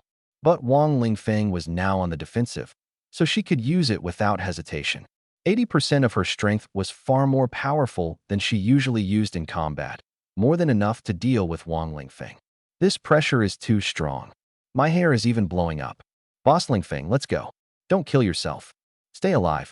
We still have a chance, Ning Ming shouted from behind Wang Lingfeng, the pressure overwhelming her like a tornado. But before she could finish her words, the attack was already bearing down, far faster than a typical falcon strike. While a typical falcon can reach 390 kilometers per hour, the alien beast's speed is several times greater, even exceeding the speed of sound.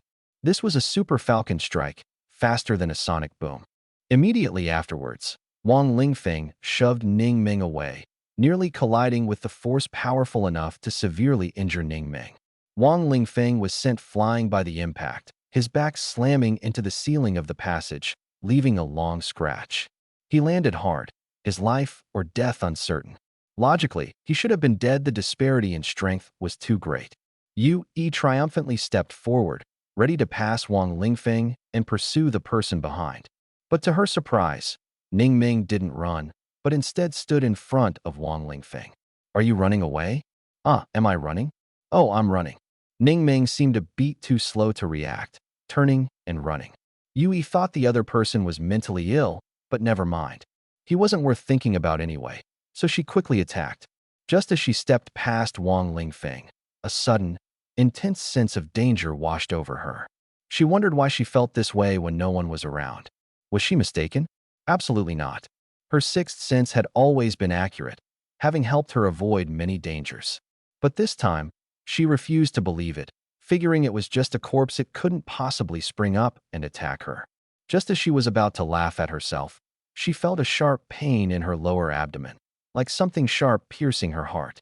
She opened her eyes wide, staring at the body disappearing from the ground, and realized Wang Lingfeng had attacked her. "You Chinese, you're so despicable."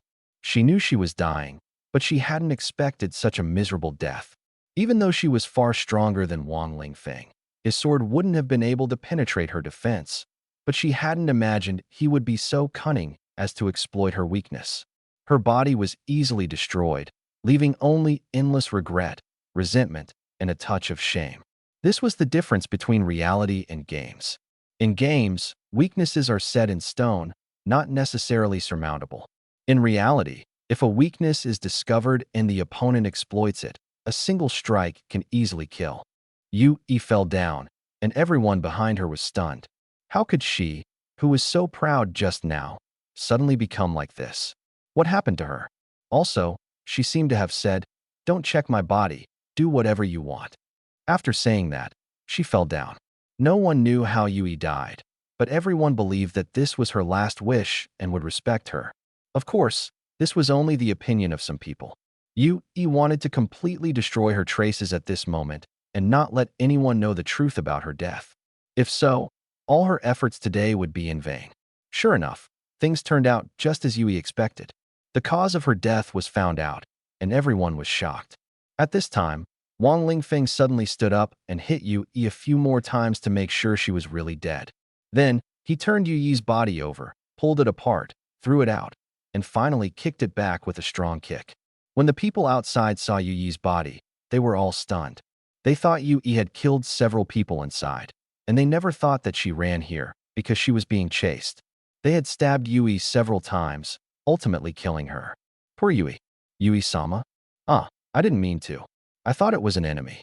How could it be Yui-sama? How could she have been beaten? This wound looks like it was a sneak attack from below. Was she attacked in the groin?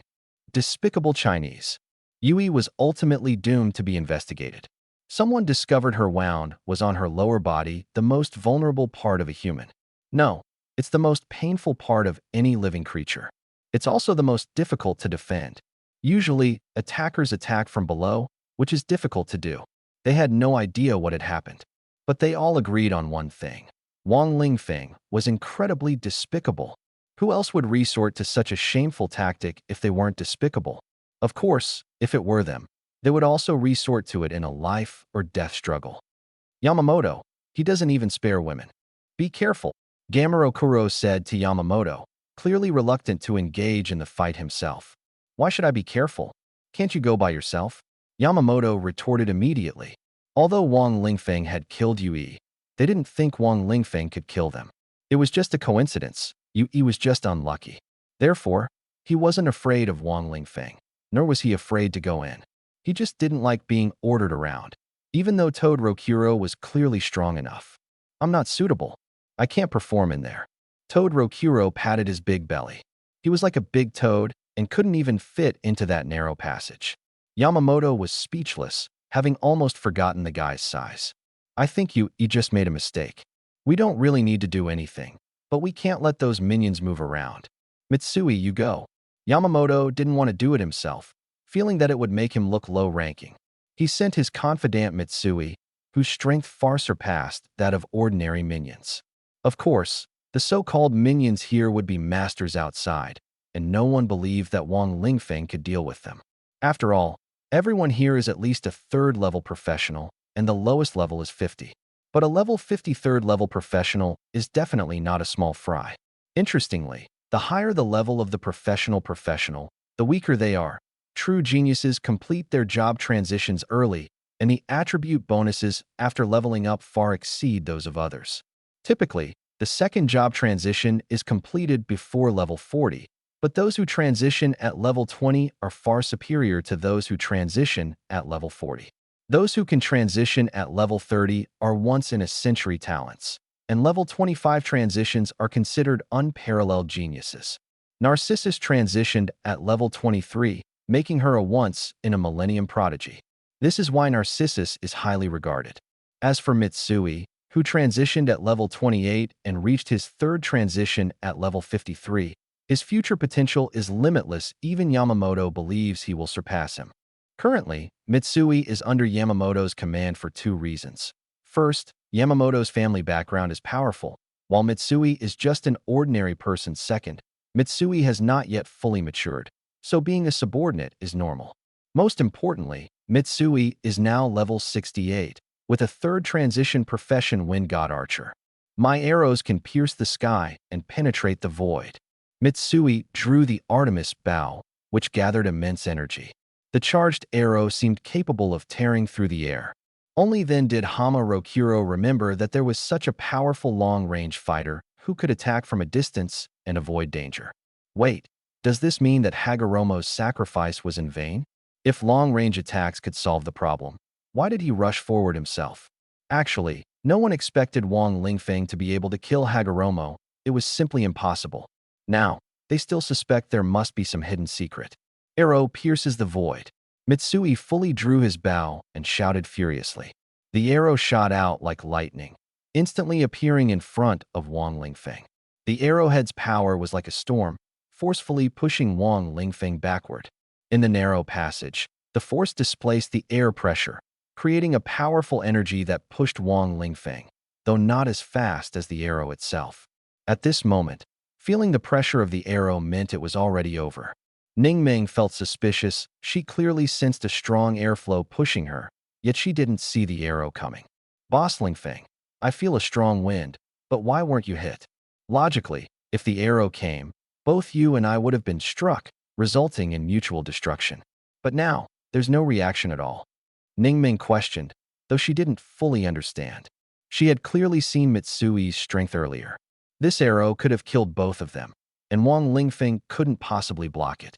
I blocked it, Wang Lingfeng replied. You blocked it? Impossible. Mitsui's arrow pierces the void once ambushed a fourth transition powerhouse from China, and that person is still in the hospital. You couldn't have blocked it, let alone remain unscathed. I said I blocked it, so I blocked it. What's impossible about that? Otherwise, where do you think the arrow is now? At such speed, do you think you'd still have time to ask? Definitely not. If I could ask even one word, it would already be too slow. Also, who said I'm unscathed?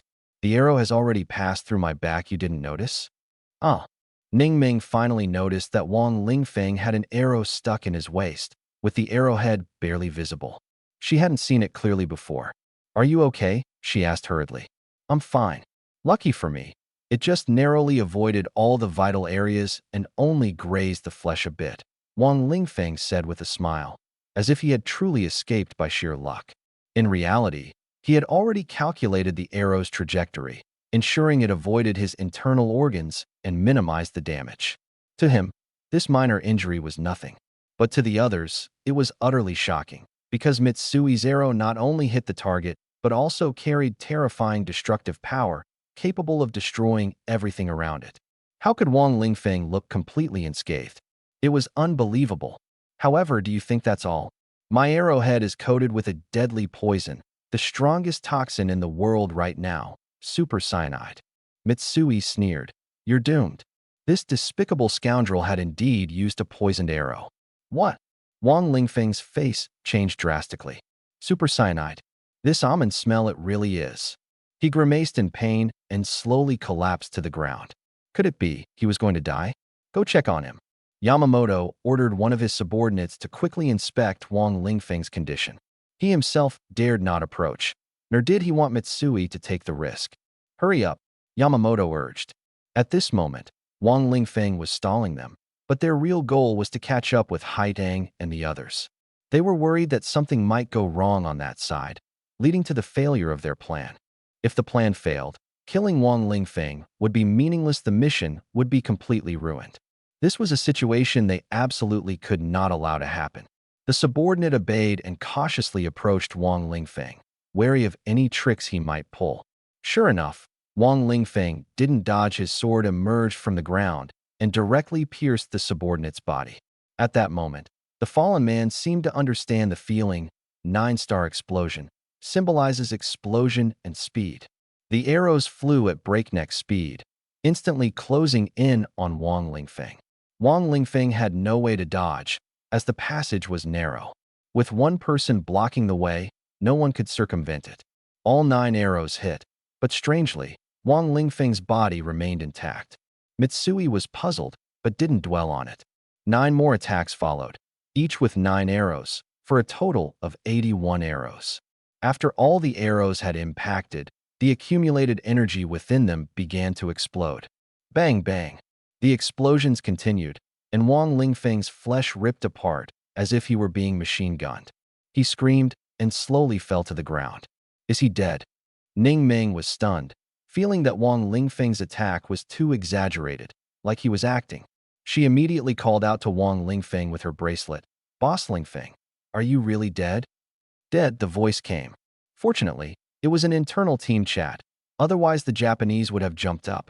They had already suspected Wang Lingfeng of deceiving them, but they hadn't expected him to feign death, so obviously it was an insult to their intelligence. This time, the Japanese didn't dare rush in to investigate, having suffered a loss before. Use all your ranged weapons. First, strike hard at that Chinese man. When you get close, just cut him down, regardless of whether he's dead or alive. Understood. Mitsui continued firing arrows, while the others bombarded Wang Lingfeng with darts, bombs, and other ranged weapons. At this moment, Wang Lingfeng stood up again, indeed feigning death. He stood up because he had to block the attack. If he didn't, all the attacks would have hit Ning Ming. Thus, Wang Lingfeng was battered like a hedgehog by the barrage of ranged attacks. Every part of his body was injured, and the battering was horrific.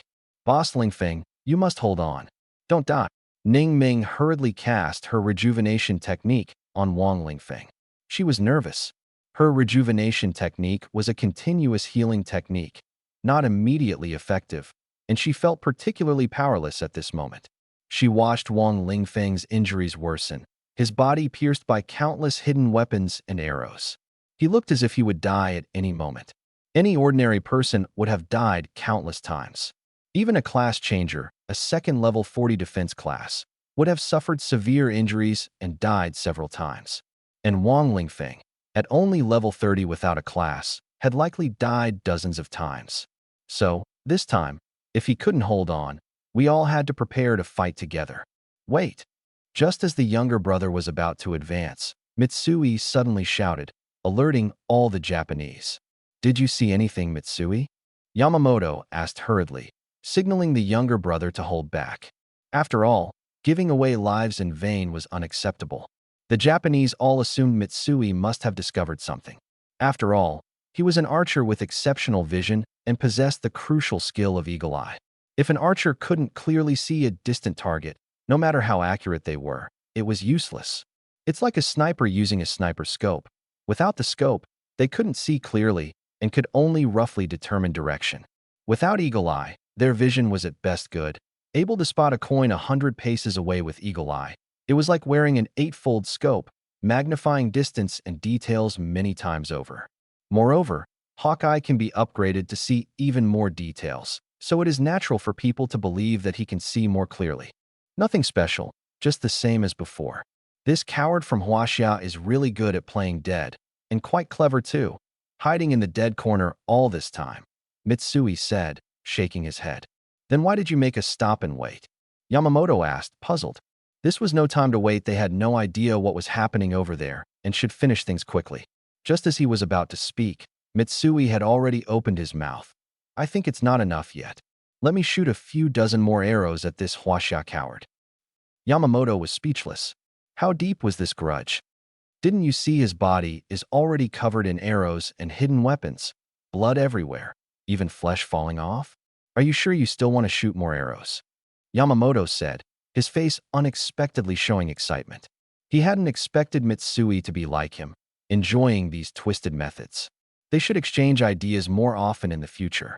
Yeah, shooting more arrows won't take much time, and the energy my arrows consume can recover quickly, Mitsui said as he pulled back his bow.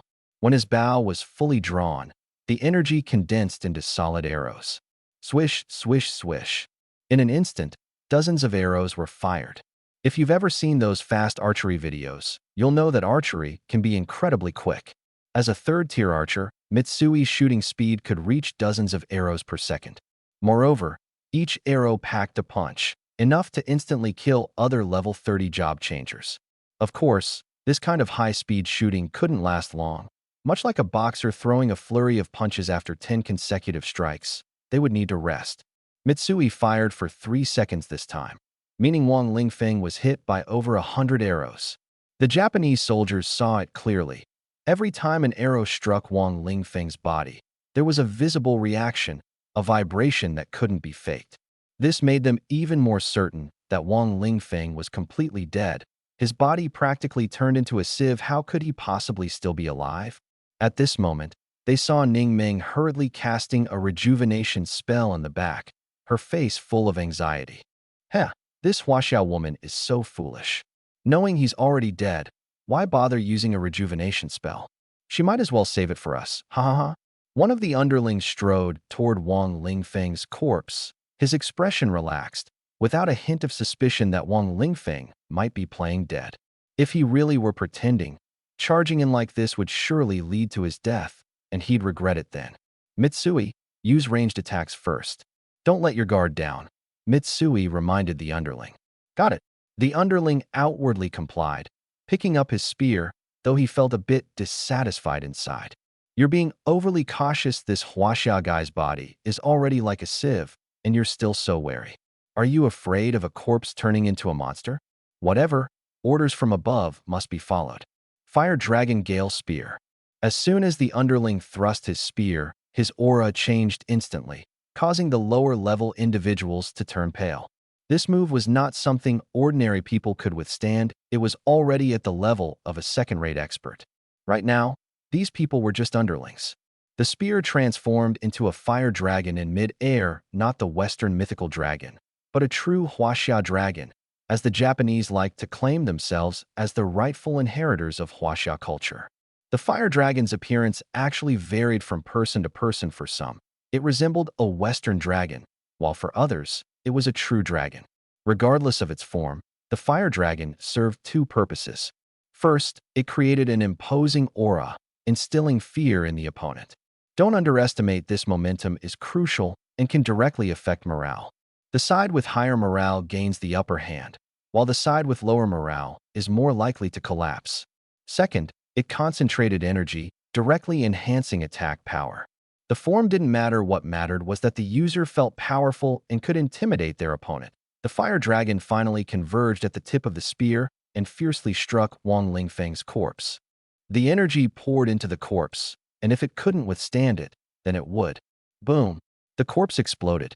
A loud blast echoed, flesh and blood splattered everywhere, creating an extremely gruesome scene. Ha ha ha, Mitsui, what are you still worried about? Wang Lingfeng has been dead for a long time, wasting so much of our time and effort, Yamamoto said with a laugh. He laughed to support Mitsui, otherwise, others would mock him. Indeed, all the soldiers wanted to say, Mitsui, is this the guy you told us to be cautious of? A level 30 non-classed individual, this was his true level, perfectly normal. Yet you made us so cautious and wasted so much time. Mitsui remained silent, thinking to himself, isn't this all because of your orders, Yamamoto? Others don't dare to criticize you, so they mock me instead. But was Wang Lingfeng really dead? Although this seemed to be the outcome he deserved, something still felt off. All right, hurry up and finish off the remaining few Chinese rats. We need to go support the others. Yes, the mission is the priority. At this moment, Hamarokuro spoke. He was lying on the ground, and his body suddenly shrank significantly. The term shrink was quite fitting. He literally shook his body and became much smaller. This was Hamarokuro's skill. He could enlarge or shrink his body. While shrinking weakened his strength, this time he had just reduced himself to a size that could pass through the passage. For safety, he walked in the middle of the group. But he never expected that even in the middle, something would go wrong. At that moment, his eyes widened so much they seemed about to pop out. Impossible. You're not dead. Hamarokuro was walking through the passage, just a dozen steps away from exiting. The people ahead had already passed through and joined the others. Needless to say, the front was safe. He hadn't anticipated any problems. If there were, they should have occurred earlier. But just then, a figure suddenly appeared, holding a battered shield, and charged at him fiercely. What was going on? Weren't those our people ahead? Why was there someone else? Didn't our people just check outside and confirm it was safe, with no anomalies? Could it be that they had all betrayed the Beast Emperor? These thoughts flashed through Hama Rokuro's mind, but were quickly dismissed, as he had to deal with the sudden situation before him. The shield was utterly dilapidated, with no hint of sophistication. While some high-level equipment might appear worn but conceal immense power, this shield had no energy at all. It looked like it would shatter upon impact. Humph! Hama Rokuro lowered his body and charged forward, his neck bulging, with only one thought in his mind. First move of the Toad Divine Technique. Boom! Hama Rokuro slammed into the shield, which shattered instantly. The shield bearer was pushed back several steps, but managed to stand firmly. At this moment, Hama Rokuro and the people behind him finally saw the person's face clearly, and each of them was terrified as if they'd seen a ghost. Because that person was none other than Wang Lingfeng, whose corpse had already exploded. How are you not dead? Impossible, your corpse was already. Wait, you were dissected before, too. Could it be that you have the ability to create a true body duplicate? Hama Rokuro stared at Wang Lingfeng and immediately thought of this possibility. Although Hama Rokuro was burly and a strength type, his mind was sharp. He was the smartest among them. Otherwise, he wouldn't always let others charge ahead while he stayed in the safe zone. But even though he was clever, he couldn't figure out how Wang Lingfeng was still alive, nor why he was leading the charge. Logically speaking, since Wang Lingfeng had faked his death, he should have been hiding. Why would he be at the forefront? There had to be another purpose behind this. That's right, you guessed it. I can create clones. My clones are just like Narcissus S, not only realistic, but also capable of transferring everything they learned back to me. Surprised, aren't you? Wang Lingfeng admitted directly, but no one believed him. Impossible. That was what everyone thought, and some even voiced it, including Ming Meng, who was hiding in the shadows. She had been with Wang Lingfeng for a long time and had no idea he could learn others' talents. She had never seen him use swordsmanship, let alone other skills. No one knew Wang Lingfeng had the ability to quickly master others' skills. Even if they did, they wouldn't believe he could learn Narcissus' talent. It was too unbelievable. Wang Lingfeng had only met Narcissus once and had already learned it? How could it be that simple? Don't believe me? Then I'll make up a reason. It's actually a tool called a substitute doll, which I obtained in a secret realm, Wang Lingfeng said with a smile. Since they didn't believe him, he might as well make something up. He was confident that people would believe this nonsense instead. So that is how it is. Sure enough, everyone believed the fabricated story. Wang Lingfeng didn't care whether they believed him or not. After all, he was using his clones to practice advanced body refinement techniques. Even if the clones exploded, it didn't matter. He could collect them and gain all the results. This was one of the reasons Narcissus' talent was so extraordinary. Not only was it highly gifted, but it was also incredibly practical. The clones could not only enhance strength, but also transfer all upgrade effects and skill proficiency back to the original body. Even if a clone shattered, the original body could collect the fragments. As long as the original body was near the clone, it could sense its location and gather the fragments. For Wang Lingfeng, this was an epic level enhancement. He could let his clones endure all kinds of fatal damage to quickly improve his body refinement techniques. Of course, there was a limitation. After a clone was killed, it would take a few days to summon a new one. But if the clone didn't die, it could be used and collected at any time. Currently, the clone's level was limited, but in the future, as the level increased, the recovery time would shorten and the number of clones would grow. These were matters for later. Right now, Wang Lingfeng had to face Hama Lu Lang. After confirming that Wang Lingfeng had a substitute doll, Hama Lu Lang didn't bother with the details and immediately tried to kill him. Are you all idiots? Attack him from behind. Hama Lu Lang shouted to the people outside. At the same time, he unleashed Hama Divine Technique, second form. He believed that if the people outside hadn't betrayed him, they would attack from behind and flank Wang Lingfeng, ensuring his death. Even if they had betrayed him, his words could still shake Wang Lingfeng's resolve. This move could kill the opponent as well. The opponent was level 30 and had no profession. Using skills wouldn't help. Just knock him down and attack directly.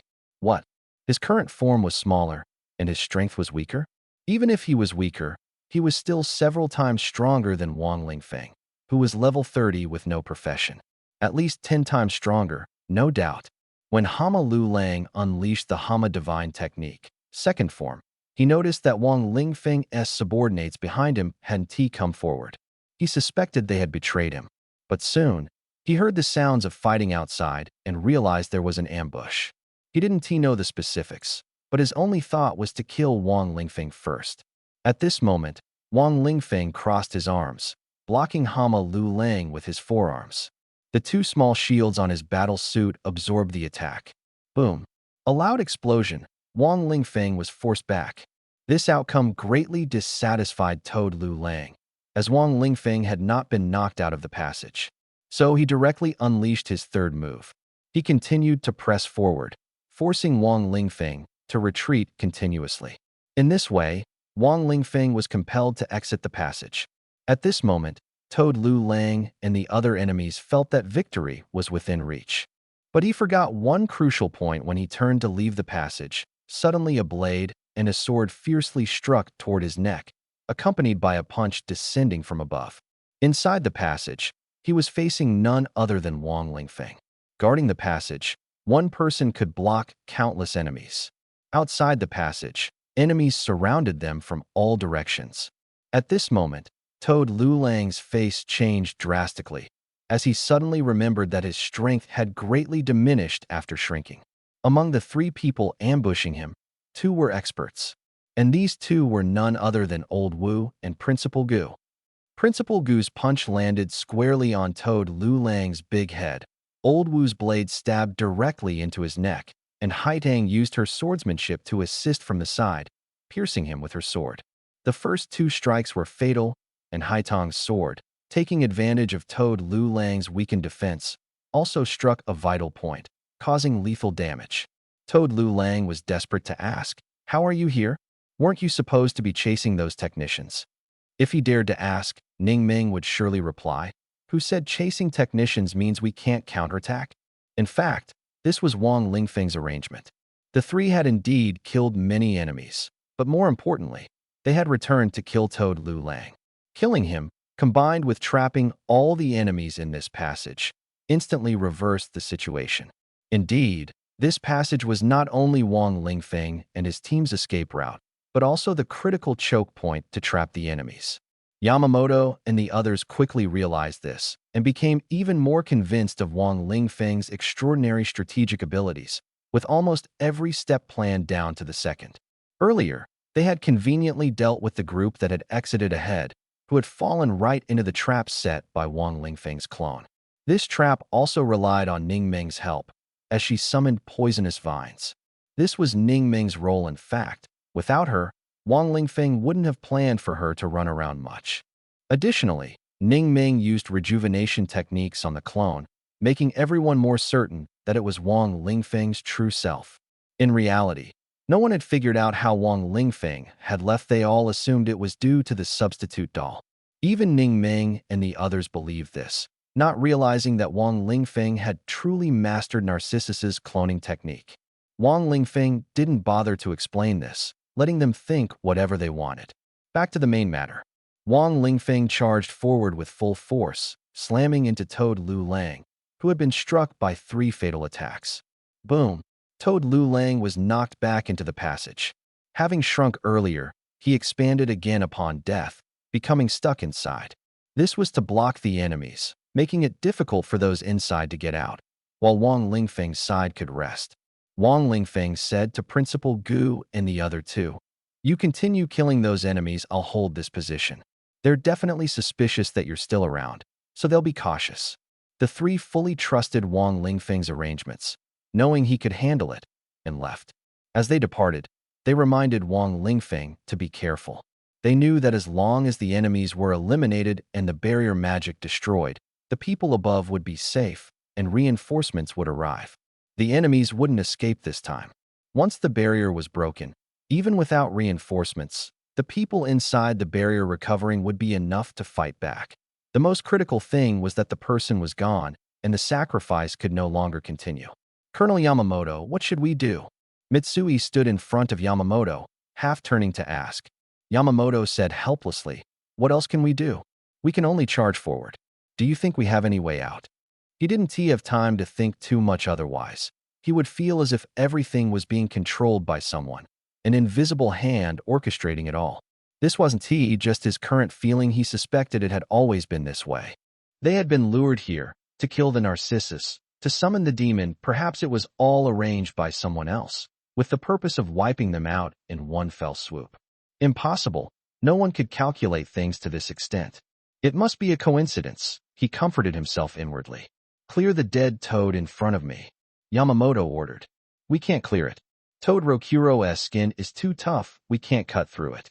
I heard that once a toad is cut open, its body will spray out poisonous substances. Is that true? Someone asked.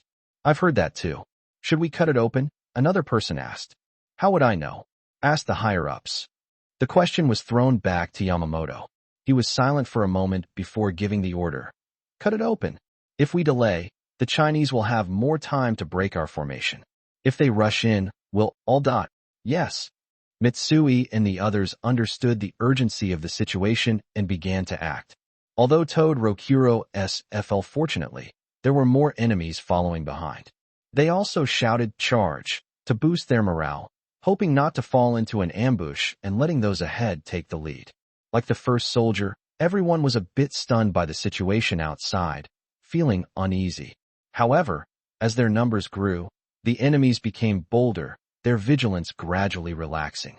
At that moment, a mechanism suddenly activated, directly taking out a rear-positioned long-range fighter with weaker defenses.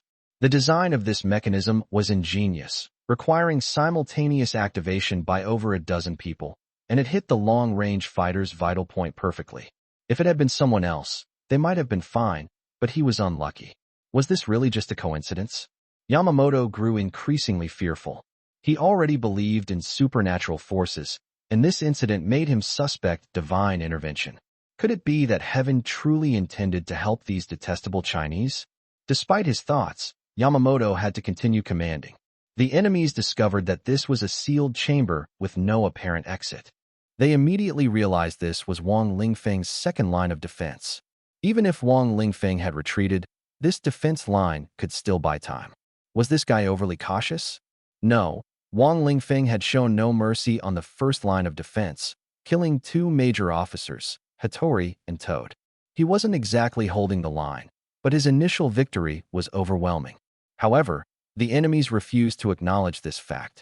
Carefully inspect the surroundings, don't be careless. I feel there's something fishy here. Yamamoto once again became the center of attention, decisively issuing orders. The environment indeed raised suspicion, and the other enemies understood the need for caution.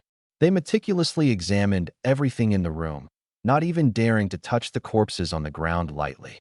They knew that tampering with corpses, poisoning, or planting explosives was something they themselves were capable of doing.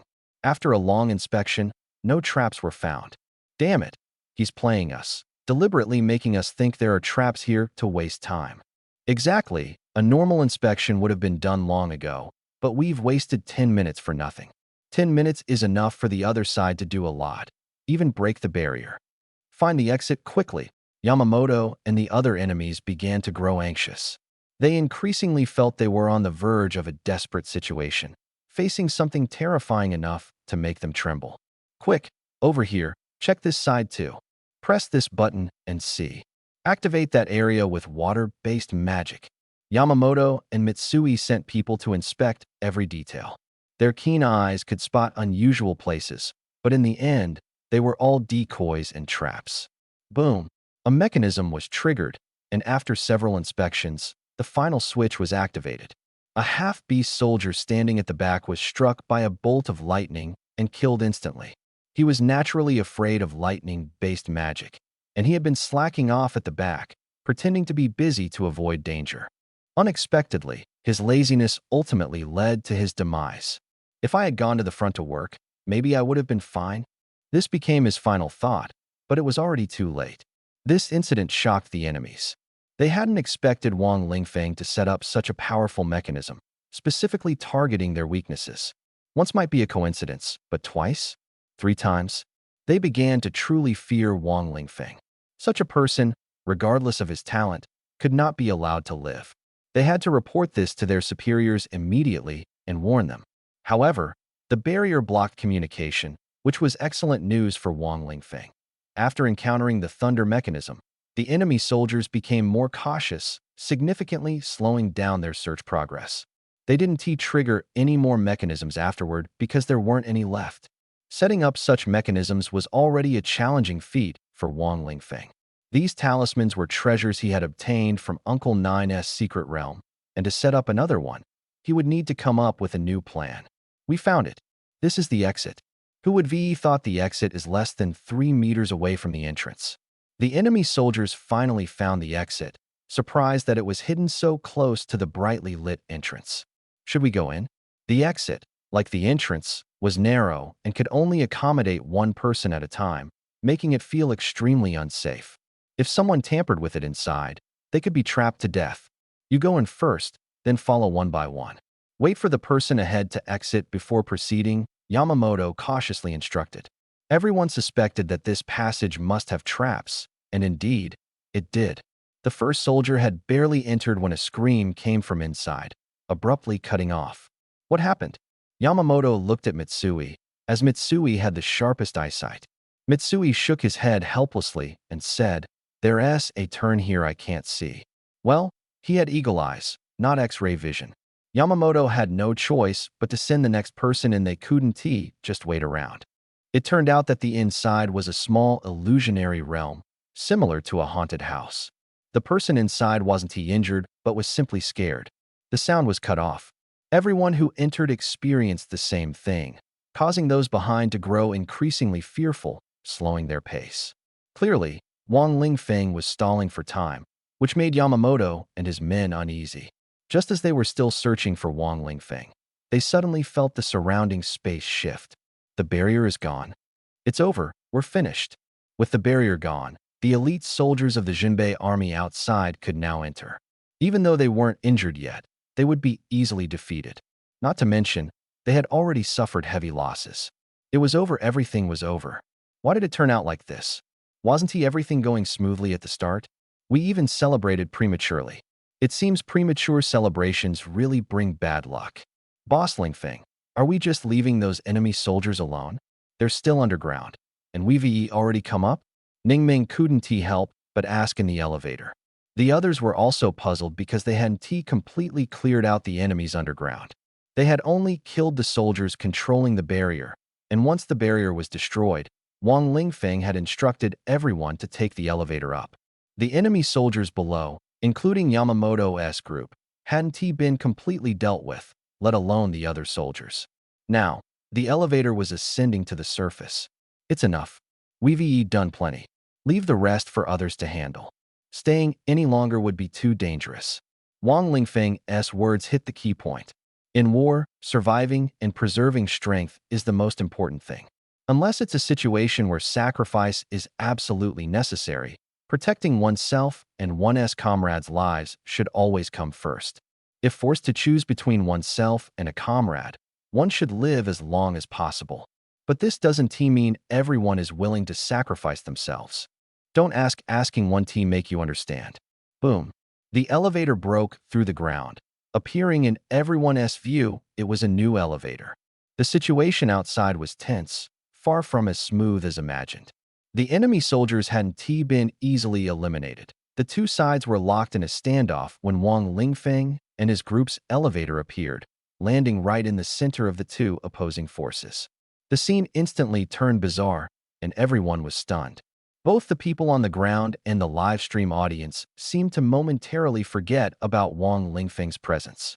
This was understandable, as the dramatic changes on the ground had been overwhelming, leaving everyone too preoccupied to remember that Wang Lingfeng and his group were still underground.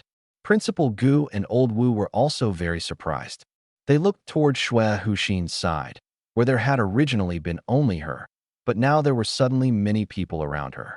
Only then did they realize why Wang Lingfeng had been in such a hurry to come up and had stopped clearing out the enemies underground. It turned out that something major had happened on the surface, making it less meaningful to stay below. What is going on?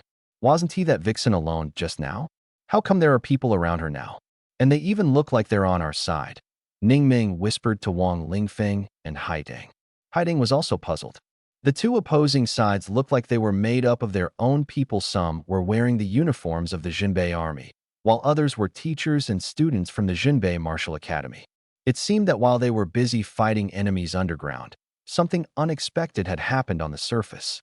"They're just traitors who had infiltrated our ranks," Wang Lingfeng replied simply. "Didn't we already root out all the traitors during the last assassination attempt on Shuixian?" Ningming glanced at Shuixian. At this moment, Shuixian was surrounded by enemies, with people protecting her, making it nearly impossible to kill her. The atmosphere on the scene was tense, with both sides maintaining a delicate balance. Thinking about how desperate the enemies were this time, could it really be all for Shuixian, even revealing their final trump cards? Ningming, though not the sharpest, understood that the enemies wouldn't send all their infiltrators at once. They would definitely keep some for critical moments. But after this, it seemed likely they would all be exposed. What no one expected was that the appearance of these traitors would shock everyone. The astonishment on Principal Gu and Old Wu's faces hadn't faded, and it was clear the situation was far from simple. Wang Lingfeng could even hear the two of them muttering under their breath. How could it be him? How could it be her? Clearly, these developments had left them utterly stunned. Otherwise, how could the people outside have forgotten about Wang Lingfeng and his group? In fact, the recent upheaval was still echoing in their minds. No one had anticipated that among the reinforcements, hailed as heroes for fighting the enemies, there would be those who had betrayed them. However, it was also mentioned that the enemies they had killed earlier were indeed real and not faked, to avoid suspicion. Sacrificing a few people meant nothing to the enemies, who were willing to die for the Beast Emperor at any moment without hesitation. "Wang Lingfeng, Haitang, come over here quickly. The principal and the others are holding the front line, so the students don't need you, especially since you're freshmen," Xiaohou Taizhu called from behind. Wang Lingfeng walked over, while Principal Gu and Old Wu joined the front line. Shangguan Huniu also spoke up. "You guys missed quite the show underground just now. If it weren't for those shameless traitors, we would already taken down that vixen. Instead, she ended up taking Shuixian hostage. Those guys must be furious now, probably so mad they can't even keep their ancestors' coffins shut." Soon, they learned from their classmates that as soon as the barrier was broken, everyone had rushed toward Shuixian, only to be suddenly blocked by a few individuals who even ambushed Shuixian and trapped her. These people turned out to be unexpected traitors, deeply embedded and almost indistinguishable from their own ranks. Now everyone feels the situation has both pros and cons. The advantage is that these traitors have been rooted out, which is a good thing for Huaxia. The downside is that Narcissus has been captured again. Wait, why again? Because no matter how formidable these traitors are, they are not as important as Narcissus, so overall, the downside outweighs the upside. This is natural, otherwise the enemy wouldn't have deployed so many trump cards. "Wang Lingfeng, come here," Shui Huxin suddenly shouted. Everyone understood what she intended to do and knew that if Wang Lingfeng went over, it would likely end badly for him. Ningming nervously grabbed Wang Lingfeng, refusing to let him leave. In fact, everyone felt that Wang Lingfeng going over was pointless. The enemy simply wanted to kill one more person. If he didn't go, the enemy couldn't do anything to him. "Are you sure you want me to go over? I might ruin your plan," Wang Lingfeng asked with a smile. "I allow you to disrupt the plan. Isn't this the opportunity you've always wanted?" Shui Huxin sneered coldly, clearly not believing Wang Lingfeng could cause any major trouble. "Since you say so, I'll go," Wang Lingfeng said, taking a step forward. This step took everyone by surprise. Both allies and enemies alike thought Wang Lingfeng wouldn't actually charge forward. Haitang and the others panicked and quickly tried to pull Wang Lingfeng back. What was even more unexpected was Narcissus's anxious shout. "I don't need you to save me. Don't come over." Was she worried about Wang Lingfeng? Was Narcissus actually concerned about Wang Lingfeng? Impossible. Coming over is just throwing your life away. Your death means nothing. This won't move anyone except yourself. Narcissus's voice suddenly turned cold. Perhaps she felt awkward under everyone's gaze, or maybe she simply wanted to express her thoughts directly. "You are of great value to Huaxia. Don't think of yourself as useless," Narcissus added. "So, is he useless or valuable? The most important question is, does she truly care about him? Is she genuinely thinking about the country, or does she have ulterior motives? You're right. I'm not only important to Huaxia, but to the entire world. I will become the man who saves the world, Wang Lingfeng said with a smile. As soon as he said this, the scene fell silent, not just the scene, but even the audience watching the live broadcast.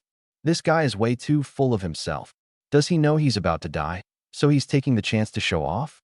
If I were in front of all of Huaxia, I'd show off too. Dying would be worth it. Is he really going to die? Didn't you see him already walking over? Earlier, he disrupted the enemy's plan and killed so many people. The enemy has revealed their trump cards, of course. They'll kill him. Then why not protect him? He insists on throwing his life away. Who can stop him? Everyone felt that Wang Lingfeng was showing off and preparing to die. In truth, they all thought it was unnecessary, just as Narcissus said one more death wouldn't make a difference. Now the enemy certainly wouldn't let him go and would exact a bloody price. The situation had reached a point of no return. Because of this, people thought Wang Lingfeng was foolish and showing off, but this kind of bravado was also somewhat stirring, capable of inspiring impulsive actions in hot-blooded youths. Understanding it doesn't mean agreeing with it. At this moment, Shangguan Hunyu's words represented the thoughts of most people and served as advice to Wang Lingfeng. Wang Lingfeng, don't go. Are you trying to play the hero, pull off some extreme stunt, and show off again? You know this could easily backfire, and if it does, you're done for. This act of showing off, let's just skip it. Xiahou Taizhu continued. Yeah, stop showing off and come back already. Xiahou Taizhu, I suspect you're using this as an excuse to insult me, but I have no proof. What? I'm not insulting you, I'm just telling him to stop showing off and come back. While the two were talking, Wang Lingfeng was already preparing to show off. He smiled faintly and said, It's useless, I can't back out now. They said if I retreat, they'll kill Narcissus' senior sister. So what should I do? You'd still want me to go forward, because there's a chance Narcissus' senior sister might survive. Big brother, stop giving others ideas. Are you afraid you won't die or something? Xiahou Taizhu shouted. Are you just reminding them? Forget it. If Wang Lingfeng dies, I'll kill you, Xiahou Taizhu, to honor him. Shangguan Hunyu held her forehead. Why? I'm innocent. Xiahou Taizhu looked dumbfounded. The atmosphere at the scene suddenly became strange. Clearly, it was a life and death moment, a time to decide the fate of China, yet these college freshmen acted as if they were playing a game. Was this underestimating the enemy? No, it was underestimating the strength of the Japanese warriors. Enough. Don't think playing dumb will attract my attention. Saving H suddenly, her fox tail extended, its speed abruptly increasing as it appeared in front of Wang Lingfeng in an instant. Everyone could feel that the fur on the tail resembled sharp spikes. If someone were caught in those spikes, it would feel like being pierced by thousands upon thousands of needles. The pain would be absolutely unbearable. For an ordinary person, it would undoubtedly mean instant death. Pierced. Is he dead? Everyone stared at Wang Lingfeng, who was tightly entangled by the fox tail. Seeing the sharp spikes on the tail, they felt as if their own bodies were being pricked by countless needles, sending shivers down their spines. But as they looked at this frozen scene, something felt off. Did Wang Lingfeng not move at all just now? That's right, something was strange. He neither dodged nor reacted in any way. Do you think he didn't want to move? I thought he would make a move, thinking he must have some hidden trick up his sleeve, but it turns out he was just scared stiff. No, I don't think it's fear. I think he has already realized the situation and chosen to give up struggling. These words began circulating online and among some students and soldiers nearby.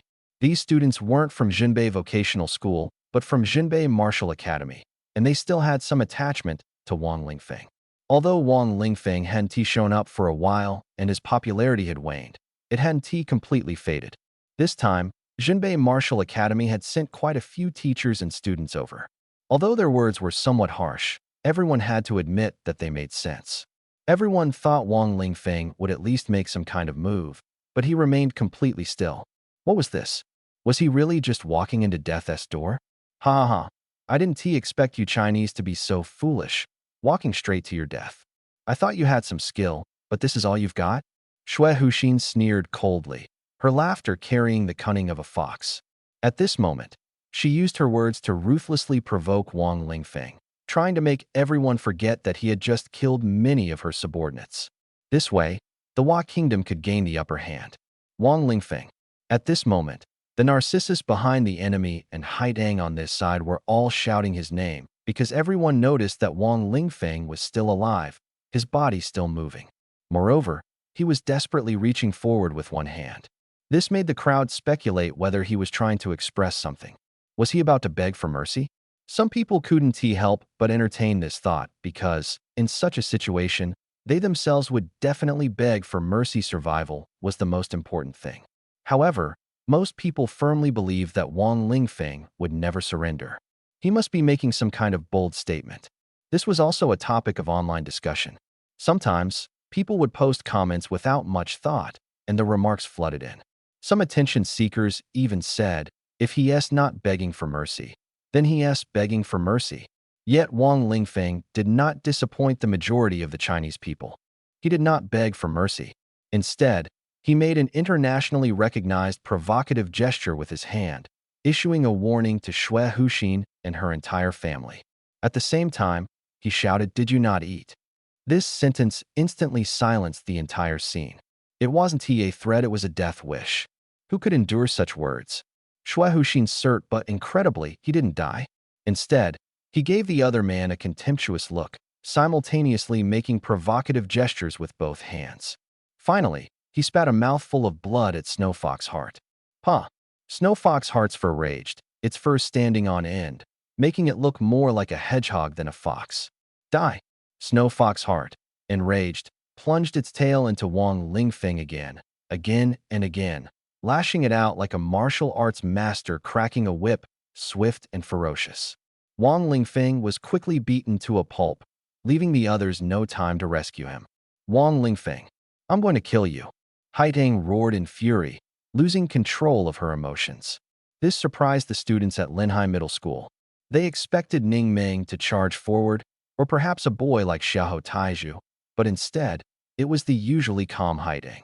It seemed Haidang had developed feelings for Wang Lingfeng, a premature love affair that warranted attention. However, at this moment, everyone noticed something strange. Ning Ming, who should have been impulsive, remained calm and silent. What was going on? Was she just frightened? Ning Ming, what's wrong with you? Don't scare us. Shangguan Huniyu and the others nudged her anxiously, trying to get her to speak. What's wrong?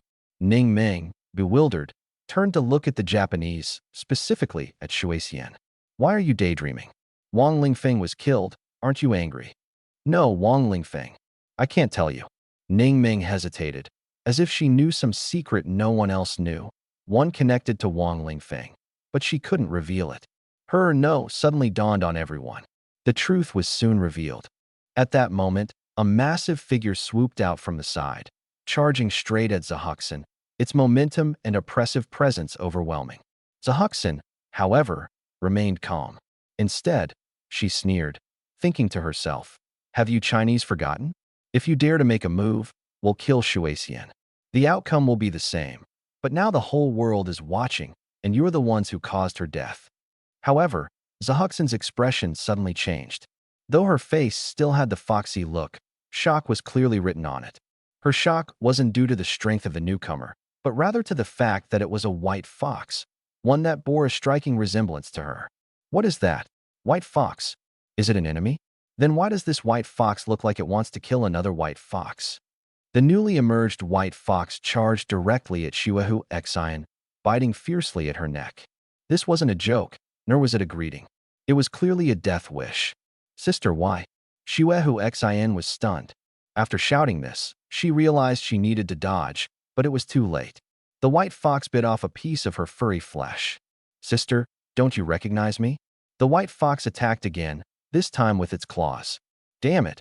Wang Lingfeng, what did you do to my sister? Shuehu Xian finally realized that the white fox was no longer her sister. Seeing those eyes, she suddenly remembered Wang Lingfeng's words. Could those words be true? Impossible, absolutely impossible. How could our noble fox clan be treated like ordinary pets? Pounce. Boom. Dust flew into the air. Claw strike. Boom. Another cloud of dust. Bite. This time, there was no roar, no dust, Only the sight of the white fox holding a tuft of fur in its mouth, with traces of blood and flesh. The strength and speed of this white fox clearly surpassed those of Shuehuxin. Caught off guard by the sudden attack, Shuehuxin failed to unleash her magic in time, otherwise she wouldn't have been in such a dire state. However, this white fox was indeed powerful. If it were the pet of a beast tamer, that tamer's strength would undoubtedly exceed level 70. Could it really be Wang Lingfeng? That's impossible. Besides, wasn't Wang Lingfeng already dead? Wasn't that his corpse lying on the ground? At this moment, Shuexian was a bit puzzled. She felt a familiar aura emanating from the corpse, but it wasn't familiarity with Wang Lingfeng himself, it was a feeling brought by the corpse itself. Before she could think further, she heard a voice. Are you all still stupidly watching a dogfight, unaware of your own predicament? Move. Shuexian recognized this familiar voice.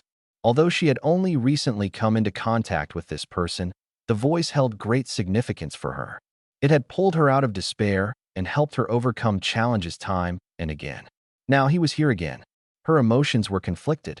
She both hoped someone would come to save her and didn't want him to take the risk, as it was far too dangerous, practically a death sentence. But since he had come, risking his life for her, she couldn't help but feel a bit moved. However, this feeling wasn't love, just a kind of human connection that touched her heart. Wang Lingfeng, you're really bold.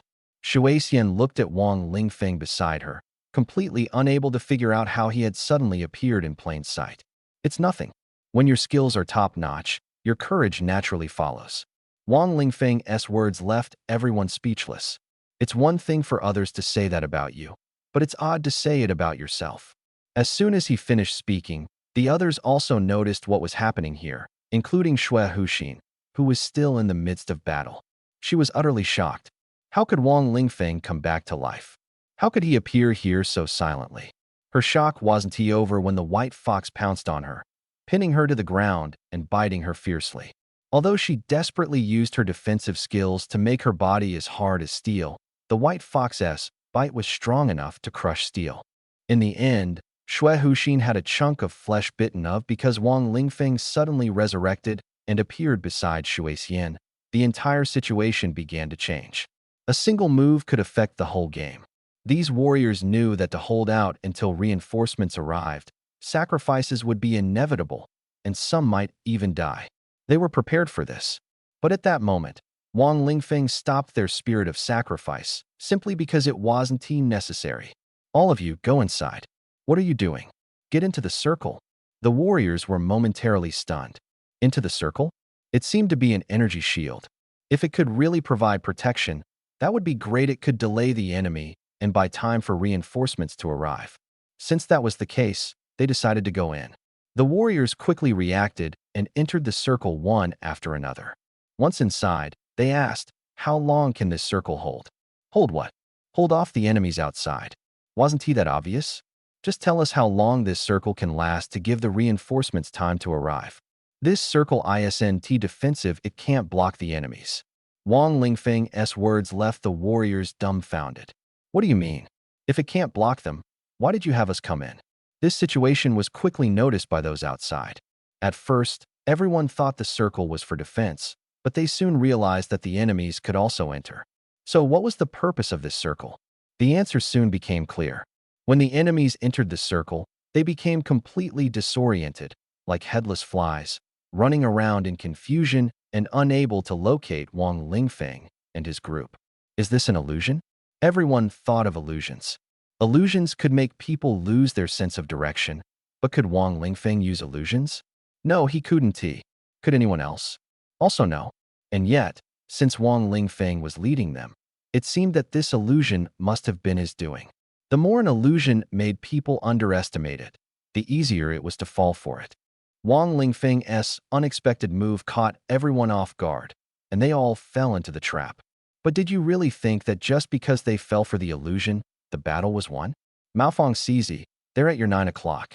Quickly, use your ultimate move to attack them. Someone outside shouted loudly.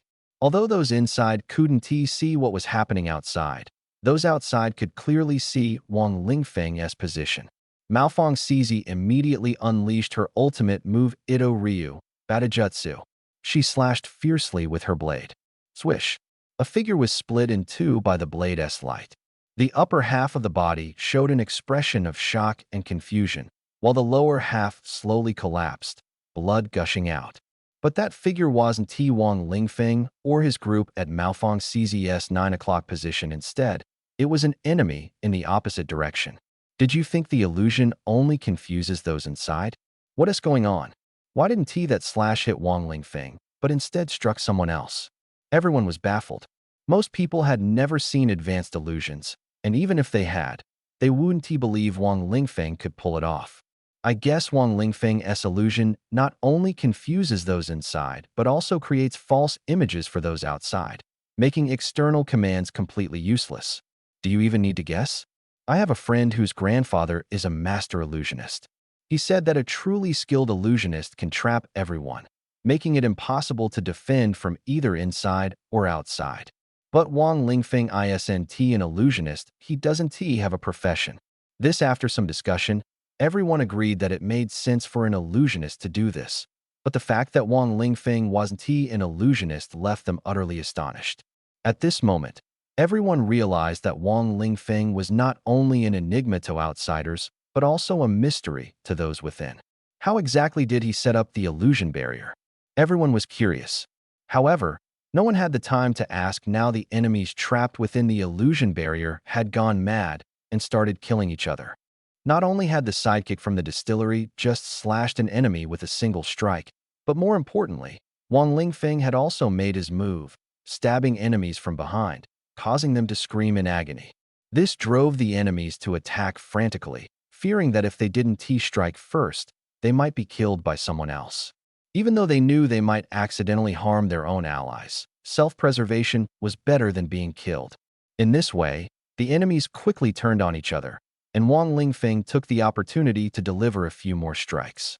Thinking of the ruthlessness with which Wang Lingfeng finished off his enemies, everyone couldn't help but feel a twinge of pain in their backs and waists. At this moment, Xue Huxin was completely devastated, on the verge of losing her mind. This situation had gone entirely beyond her plans. What was supposed to be a contingency plan had still been ruined by Wang Lingfeng. Damn those Huaxia people. I will kill you. Quick, go up and finish off this group of enemies. Narcissus is already safe. The Huaxia reinforcements began their attack, making everyone realize there was no need to hold back anymore. The enemies were doomed to lose this time. This was also the reason Xue Huxin hated Wang Lingfeng so much. Just surrender. If you surrender, you can still live. I can even make you one of my beasts, Wang Lingfeng said to Xue Huxin, instantly igniting her fury and leaving everyone stunned. Kid, don't provoke her like that. She's about to explode from anger. However, everyone felt that Wang Lingfeng had the right to say this, as he had destroyed Xue Huxin's plans, and now her death was inevitable. Haha, you think I've lost? Xue Huxin laughed maniacally, her voice filled with madness. In this situation, going crazy seemed normal. Yes, you've lost. You'd better stop struggling, or you'll really die. Wang Lingfeng nodded, his expression serious and earnest. Xue Huxin's eyes burned with rage, her fox fur standing on end, making her look like a porcupine. Activate the final plan. Xue Huxin roared. What final plan? Everyone wondered. The Jinbei army immediately heightened their vigilance. Soon, everyone saw Xue Huxin begin using various tools, her magical powers surging dramatically, with runes on her body transforming into black ribbons glowing green, encircling her. She looked like a magical beast, not the ordinary kind from Western stories, but a powerful creature from Eastern fantasy. A demonic aura emanated from her. Wang Lingfeng, what is happening to her? Narcissus suddenly asked, seemingly thinking Wang Lingfeng knew the answer. Those nearby were surprised, wondering how she knew he would know. The result was unexpected. She's continuing to summon demons, but this time at the cost of her own life. I've already told her not to do this. Living is so much better. Wang Lingfeng's words made everyone understand that he indeed knew. They suddenly recalled that Xue Huxin had previously attempted to summon demons. Wasn't the formation destroyed by you? Can she still summon them? Narcissus continued to ask. Everyone wanted to know how could she summon demons if the formation was already destroyed? It's different. The previous formation was meant to sacrifice you all. Now she doesn't need you. She is sacrificing herself and the remaining enemies. Wang Lingfeng replied, making it clear that this group of enemies was prepared to fight to the death. They all knew the outcome was death. Since that was the case, they decided to use their lives to summon a demon and deliver a heavy blow to Jinbei City. Anyone in their position would do the same. Once the demon appeared, chaos would undoubtedly ensue in the surrounding area. Wang Lingfeng, can you stop her? Narcissus looked at Wang Lingfeng with hope, while others found it unbelievable. How could you trust a college freshman? No way. If I could stop her, I would have done so already. She is ruthless to herself. She carved the summoning rune onto her own body. Even if she dies, the rune will continue to function. Her death is actually the trigger to summon the demon, Wang Lingfeng said, shaking his head. As he said, there was no way to stop it. Whether alive or dead, Xue Huxin could initiate the summoning. Moreover, all the enemies had signed contracts with her beforehand. Once she summoned the demon, the others would also become sacrifices. Initially, everyone thought it wouldn't come to this. It was merely a precaution. No one expected things to escalate to this point. The summoning was now unstoppable, and this was already the best possible outcome. Xue Huxin had exchanged her life for the demon's appearance, sacrificing herself and her allies in the process. Are we just going to stand here and watch? Shouldn't we hurry and escape? Someone nearby asked in a low voice. After all, Wang Lingfeng and Narcissus hadn't moved, so they had to ask about the situation first. There's no need to run, we can't escape. You'll need to protect us. This place is relatively safe, and running outside will only cause trouble for others. Since it can be resolved here, let us deal with it here, Wang Lingfeng said, looking at Xue Huxin in front of him. Her appearance was increasingly resembling a magical beast, yet his expression remained unusually calm. What exactly had he prepared? A surge of dark energy rose in the sky, and the heavens over Jinbei City gradually darkened. Although the sun was still hanging in the sky, its light was swallowed by the darkness, becoming as dim as the moonlight on a hazy night. Everyone felt an oppressive sense of doom, as if the sky had been torn open and a terrifying monster was about to burst forth from another world. This sight made everyone's hearts tighten, knowing that something terrible was about to happen. Jinbei City had already activated its emergency response. Ordinary citizens were rushing into shelters, and soldiers were forming battle lines. At the center of the incident, Wang Lingfeng and his companions stared at Xue Huxin's heart, watching as it grew larger, stranger, and filled with magical power. How could it turn into this? Wasn't she supposed to die? Narcissus asked curiously, her tone devoid of blame, merely seeking to discuss with Wang Lingfeng. She's already dead. Her body is now being eroded by demonic power. The demon is occupying her heart and transforming it. Eventually, she will become the summoned demon, Wang Lingfeng explained. So that's how it is, Narcissus and the others understood. This situation wasn't hard to grasp. But the critical question remained, what do we do now? Are we just going to watch? Someone asked. Right now, the demon's power is at its peak, connected to the forces of another realm. We can't stop it. If we try to forcefully intervene, the cost will be devastating, Wang Lingfeng said, nodding. Everyone could only wait. But if the summoning succeeds, won't the cost be just as severe? A soldier asked angrily. He understood that once the summoning succeeded, many soldiers of the Northern Frontier Army would inevitably sacrifice their lives, just as he himself had narrowly escaped death moments ago. Although he knew it wasn't Wang Lingfeng's fault, Wang Lingfeng's words made him feel uncomfortable. Small, much bigger, and you don't even need to sacrifice yourselves, as long as you listen to me, Wang Lingfeng said with a gentle smile, his tone soothing, which made the soldiers feel a bit ashamed for doubting him. After all, Wang Lingfeng had been fighting demons all along and had made significant contributions before. It wasn't just about how many demons he had killed, it was because of him that Shui Xian had recovered, and he had saved her. When it came to fighting the enemy, even the elite of the Northern Frontier Army had no right to criticize him. Speak, we're listening. The soldiers immediately expressed their willingness to follow his arrangements. Take Shui Xian and leave now. I can handle this alone. That way, you can avoid unnecessary sacrifices, Wang Lingfeng said. These words instantly darkened the faces of the soldiers nearby. What do you mean? Are you trying to make us deserters? Is this a mockery of us? Wang Lingfeng, don't say that. I know you're upset. Let us leave it at that. Shuaixian quickly tried to mediate, fearing the soldiers might turn against Wang Lingfeng. Both Shuaixian and the others felt that Wang Lingfeng was angry because of the soldiers' earlier attitude, which had displeased him. Since Wang Lingfeng was the central figure in this incident, his words were heard by everyone. They all thought he was venting his anger. As a result, the internet erupted with various opinions. Some said the soldiers deserved it, and that Wang Lingfeng had every right to be angry. Others said Wang Lingfeng shouldn't have acted this way, claiming it was a slap in the face to the Northern Frontier Army. No matter what was said, the people of the Northern Frontier Army felt the worst.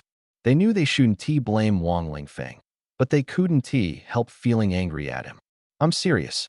I can handle this alone. If you stay, it'll only lead to unnecessary sacrifices.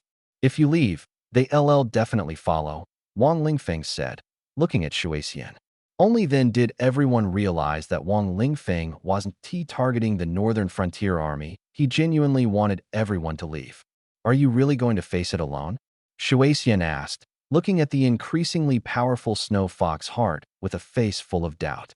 In its current state, not only Wang Lingfeng, but even the combined efforts of the top experts in the Northern Frontier City might not be able to deal with it unscathed.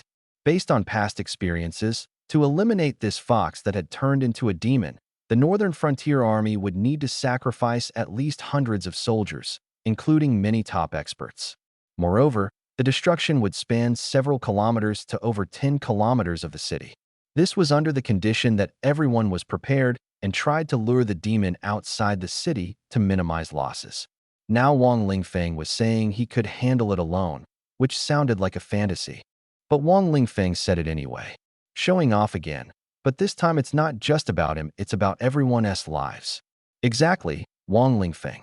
If you want to show off, go ahead, but don't interfere with everyone doing their job. Wang Lingfeng couldn't see the online comments. He simply answered Shuaixian's question. That's right, I can handle it alone. Extra people will only get in the way, Wang Lingfeng said. As soon as he said this, people started criticizing him again. After all, his words were too risky and could endanger lives. But his confidence also earned admiration, and many envied him. It is precisely because of envy that their criticism is more intense, as they themselves are completely incapable of achieving it. Wang Lingfeng, are you serious? Narcissus still looked at him with suspicion.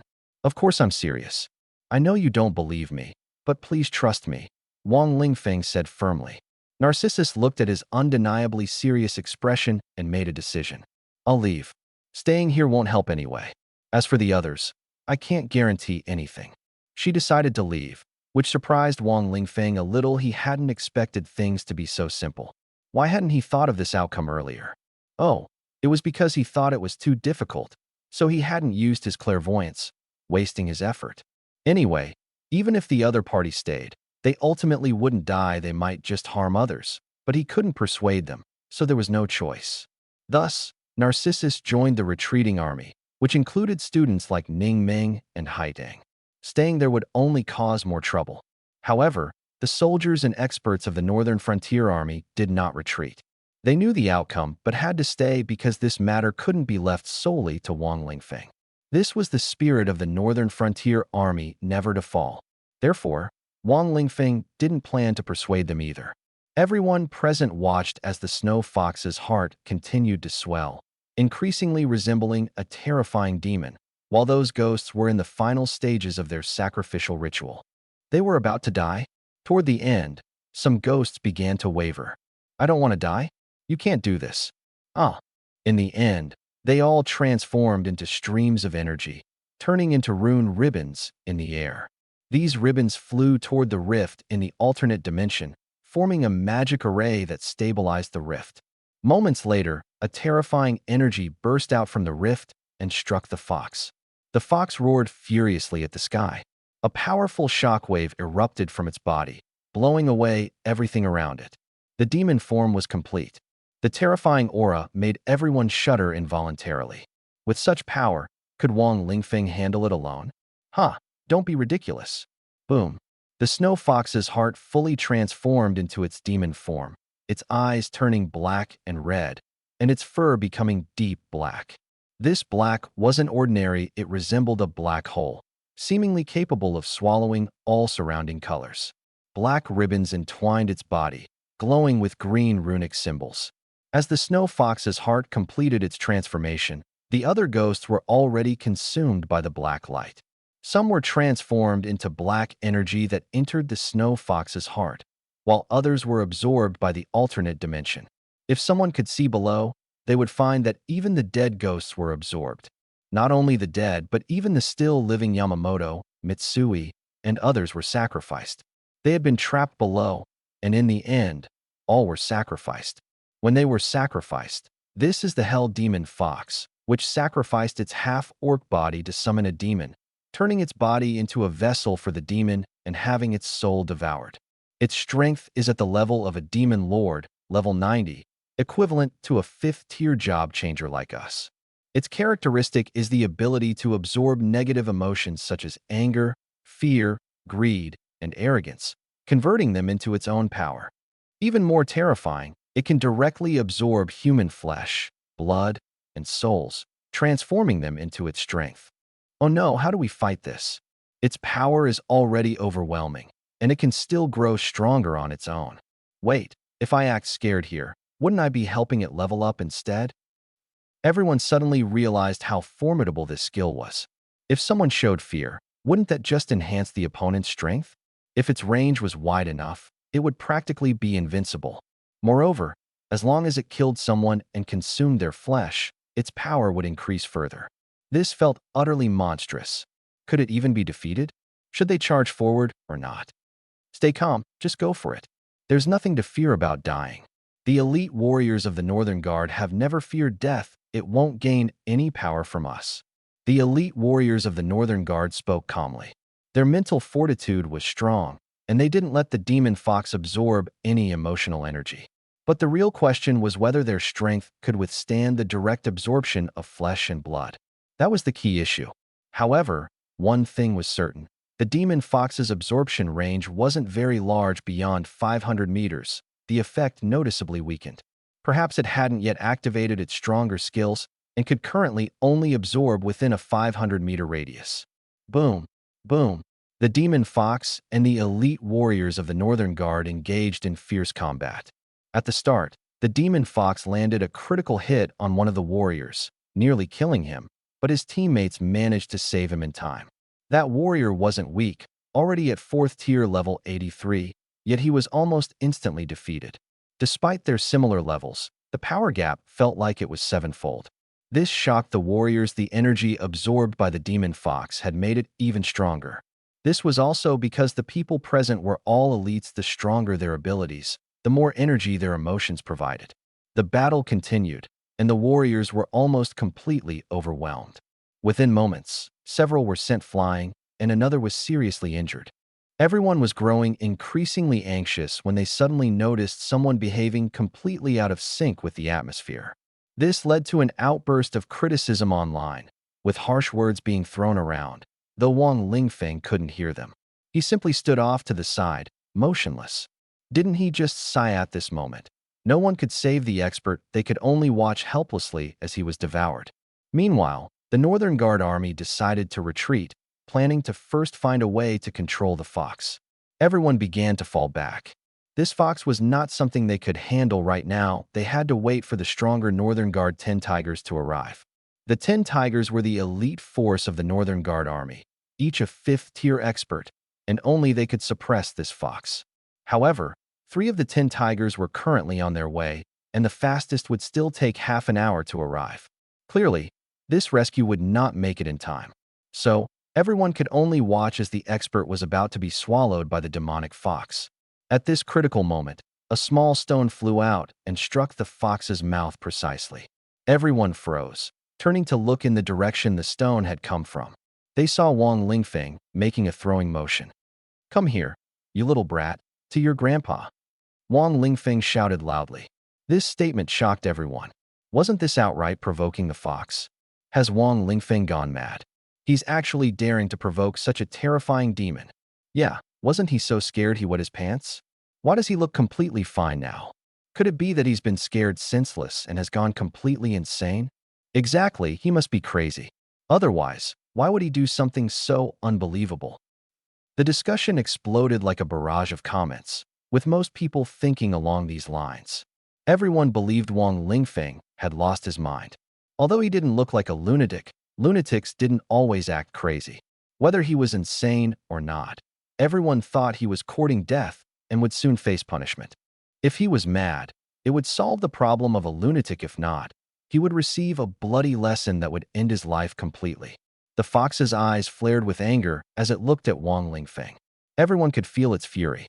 It was unclear whether this was due to Wang Lingfeng's stone throwing or the fox's own deep-seated obsession.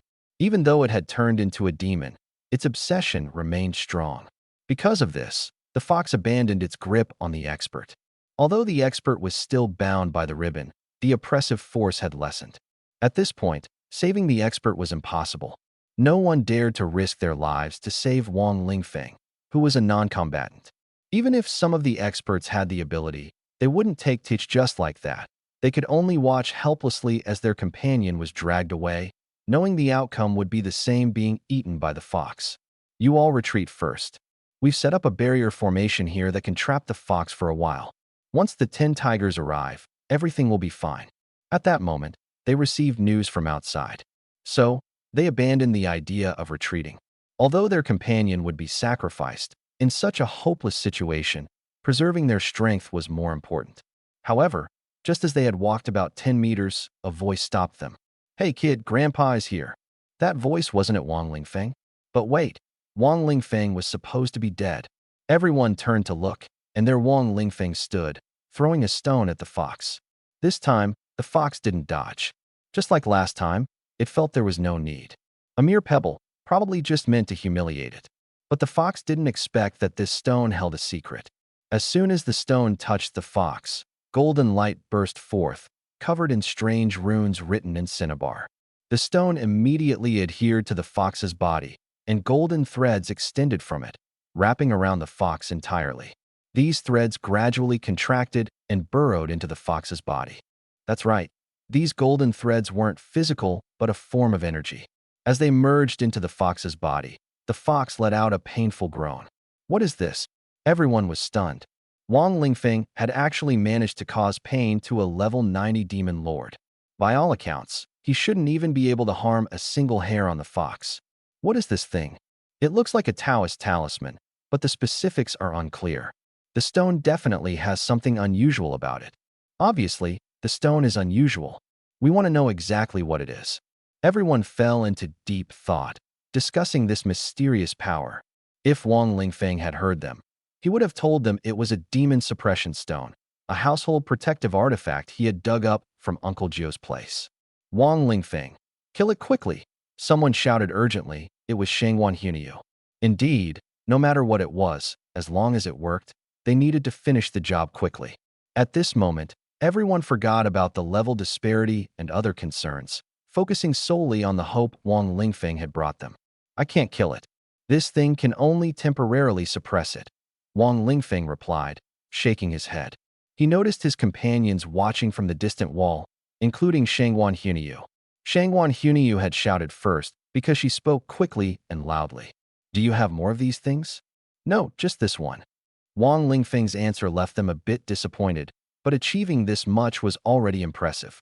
Just now, the fox had been temporarily restrained, and the expert who was about to die had been saved once again. That expert thought to himself, happiness came so quickly. There was one more thing he hadn't said aloud. Stop just standing there. Hurry up and rescue me. Perhaps sensing his thoughts, the experts who had been preparing to leave turned back to save him. This time, they finally succeeded. The fox, struck by Wang Lingfeng's demon suppression stone, was temporarily immobilized and couldn't stop them. However, it would soon break free from its restraints and immediately capture someone again. For now, it let them have their moment of joy. The fox could still toy with its prey later. Wang Lingfeng, let's go. No, you all go first. I need to stay here and chant scriptures to send this fox off. Chant scriptures?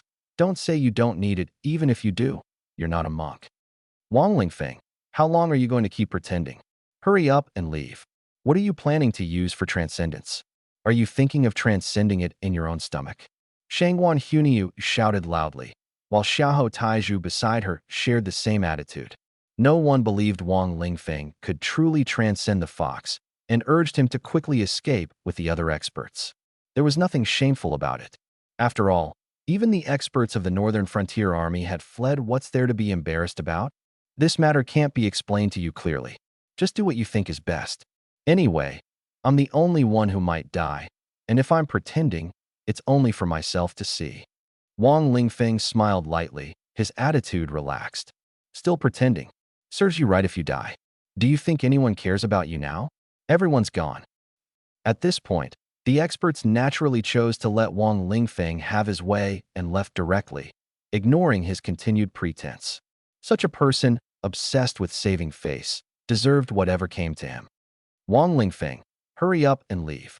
Narcissus couldn't help but shout. Like everyone else, she thought Wang Lingfeng was courting death. Despite having the chance to escape, he insisted on staying and putting on a show.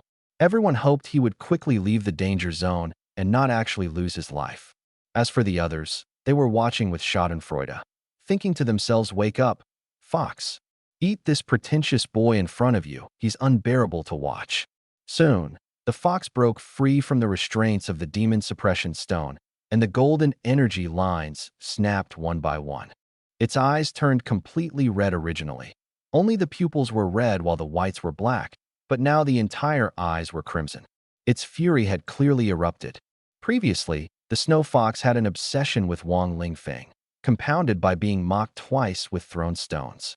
Especially this time, when it accidentally fell for his trick, the fox now wanted nothing more than to kill him immediately. This had become its top priority. The fox let out an angry roar, and the floating ribbons rushed toward Wang Lingfeng, binding him tightly. Caught just like that? It certainly seemed so. Wang Lingfeng was subdued once again. No, this Wang Lingfeng must be a fake. He was eaten before, but somehow survived. This means this time must also be a fake body, a clone technique, or some kind of clone tool. It had to be that. Wang Lingfeng, stop pretending. Is this your clone? Where's your real body?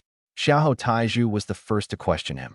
Everyone began searching for Wang Lingfeng's whereabouts, convinced he must have used a trick to hide nearby. But what they didn't expect was, what do you mean, pretending? Wang Lingfeng, bound by the ribbons, asked in return. This is fake, where's your real body? It's right here. I don't have any tools left. Wang Lingfeng replied, but no one believed him. Wang Lingfeng could only explain that he truly had no clone tools left. He had used them twice before, and this time he was genuinely bound. The evil power within the ribbons was already invading his body. He should have been in great pain, as his flesh seemed to be corroding, yet his face remained calm. This made people doubt whether he was truly suffering or if it wasn't as serious as it appeared. No, that's not it. Those green runes are very strong, I can barely withstand them, said one of the injured experts, and only then did everyone realize Wang Lingfeng must be in significant pain. But the problem isn't here, why doesn't he the fox just eat him directly? Is it saving him as a New Year's gift? Yeah, what exactly is it waiting for? Everyone noticed that the fox was simply staring at Wang Lingfeng, but it wasn't teasing him lightly. Its face was full of rage, and its gaze seemed like it wanted to devour him immediately. So why didn't Tia just eat him? They observed that the fox wanted to approach Wang Lingfeng, but was pushed back by an invisible force. Every time it got close, the scars left by the demon-suppressing stone on his face emitted a golden light, causing it pain. What is going on here? If Wang Lingfeng can block the fox, why can the ribbon still get in? I'm puzzled by that too. No one could understand. The situation was strange. The fox could use the ribbon to torment Wang Lingfeng, but it couldn't enter itself. What kind of restriction was this? That is odd. That demon-suppressing stone is a magical artifact. After being hit by it, you can't enter this circle for 30 minutes. Wang Lingfeng pointed to the small circle on the ground, which was only big enough for one person to stand in, providing him with safety. After hearing his explanation, everyone breathed a sigh of relief. So this thing had limitations, a small range, and not very practical. If the enemy just kept guarding, wouldn't it be useless? Moreover, those marked couldn't enter, but those unmarked could. As long as there were helpers, they could get in. This thing wasn't very useful. Although it seemed to have some effect now, it wasn't strong. At this moment, the fox was able to manipulate the ribbon to make Wang Lingfeng suffer, possibly even to the point of death. The fox increased the control of the ribbon, but strangely, when it exerted force, it seemed to encounter resistance, unable to unleash its full power for a fatal blow. However, it could still use some abilities to inflict pain on Wang Lingfeng, pain that most people couldn't endure. If the bleeding continued for a while, he would die.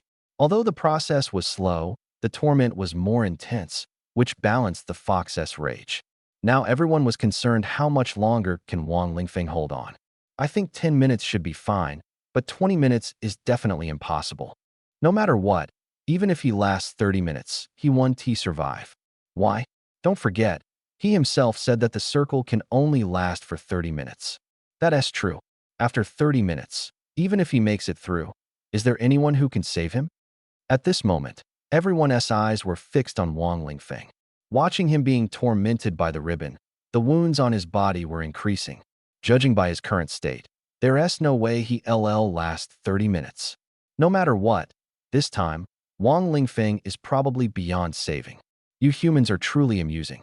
Do you think this will render me helpless? Suddenly, the fox spoke. Its voice sounded like Snow Fox Heart, but it was clearly different. The voice was primarily Snow Fox Heart's, but it carried a deep, demonic tone. It was obvious that this was the voice of a summoned demon. What else can you do? Wang Lingfeng's response left the fox momentarily stunned. Or perhaps it hadn't intended to say much and chose to respond with action instead. The ribbon on Wang Lingfeng's body emitted an even stronger dark power, which began to corrode his body. Everyone saw the green runes on Wang Lingfeng's body writhing like insects, gnawing at his flesh and blood. This scene made everyone feel as if they were being bitten by thousands of ants, their entire bodies uncomfortable. Does it hurt? Let's see how long you can endure. The more afraid you are, the more advantageous it is for me. My power grows from your pain and fear. The fox's voice carried a cold sneer, and at this moment, everyone remembered the source of the demon's power. Wang Lingfeng staying here was essentially helping the demon grow stronger. Now, people no longer focused on Wang Lingfeng's suffering, but instead began blaming him. I told you to leave, but you wouldn't. Now you're injured and helping the demon recharge. Isn't this just making things worse? Exactly. If you want to die, go do it somewhere else. Don't drag us down with you. These remarks were already considered polite compared to the venomous comments flooding the live stream chat, which numbered in the thousands every second. Soon, Wang Lingfeng was being cursed as a useless fool. To be honest, if this were true, the criticism wouldn't be unwarranted, as he had indeed acted unnecessarily. Even his friends nearby dared not defend him now. Trying to excuse him would only worsen the situation. Moreover, Wang Lingfeng said something that made everyone think he wasn't using his brain, acting far too over the top. Even if you absorb my fear, it won't change the fact that your power is weakening. Is it because your demon powers are unstable here? Wang Lingfeng said to the fox. It turned out that after demons were summoned, they couldn't remain for long, and their power would gradually dissipate. This was also why the summoning duration for demons was short. That's right, exactly. For a demon lord of my level, coming to your world has a time limit, as I need to absorb energy from this world. This is also your world's self-protection mechanism. You already trapped me here, and I will soon lose my power because this place lacks the energy I need. But you replenished my power, though not much. It's enough to significantly delay my decline. How does that feel? Regret it now, don't you? Huh. The demon let out a triumphant laugh, as if someone had offered warmth in a desperate situation, especially when that someone was an enemy. Upon hearing this, people in China became even angrier. They hadn't expected Wang Lingfeng to do something so foolish, even more idiotic than they had imagined. Meanwhile, outside of China, particularly in Japan and Korea, people were mocking him. This is what you get, stupid Chinese people. Could this Wang Lingfeng be someone we sent over? Otherwise, why would he help sabotage China? They seemed to forget that Wang Lingfeng had just forced their agents into a corner, even killing quite a few of them. If Wang Lingfeng were one of their people, why would he do something so counterproductive? But despite the contradictions, some Chinese netizens remained steadfast in their belief that Wang Lingfeng was secretly helping. No matter how others argued, they refused to listen, firmly believing Wang Lingfeng had a hidden agenda. For such people, no explanation would work. They would only ask one question. Then why would Wang Lingfeng do this? Who knows? Saying he was showing off too much wouldn't convince them. Forget it. No point in explaining. At this moment, under everyone's gaze, Wang Lingfeng smiled and said, "You want me to regret it so you can collect my feelings of remorse? Gather more of it, I'll recover faster. You? Even if you know, it won't matter. You'll eventually feel regret and fear." The demon lord's plan was exposed, leaving him somewhat annoyed, and he began to target Wang Lingfeng more ruthlessly. He indeed tried to make Wang Lingfeng regret with his words, aiming to collect more emotional energy. Unexpectedly, Wang Lingfeng didn't fall for it. Since that's the case, he resorted to the most direct violent means. As long as Wang Lingfeng felt pain, he would experience regret and fear, and the energy he could harvest would increase. Zzz. The sound of evil power corroding Wang Lingfeng's flesh echoed from his body. Strangely, he recovered quickly after being injured. This recovery ability is incredible. Yeah, he doesn't seem to have any profession, so how is he recovering so fast? Everyone quickly noticed Wang Lingfeng's extraordinary recovery ability. How would Wang Lingfeng explain this now? However, what everyone was more concerned about was how much emotional energy Wang Lingfeng could provide to the demon. They hoped he wouldn't be afraid, wouldn't regret, and could remain calm. Well, that's impossible. No one can do that. No matter how strong one's will is, there will always be moments of fear in their heart. Wang Lingfeng was clearly not someone with an exceptionally strong will. Everyone could only hope he would feel less fear and not be too overwhelmed. But to everyone's surprise, Wang Lingfeng managed to do what everyone thought was impossible. Strange, why don't you feel fear or regret? The fox, while absorbing emotions, discovered that Wang Lingfeng had no negative emotions at all. He was like a stone, a tree, or even like the mountains and rivers. In short, he had become a natural existence, free of distractions, desires, and demands. Impossible. There must be something wrong. It's absolutely impossible. The fox shook his head, completely unable to believe what was happening before him.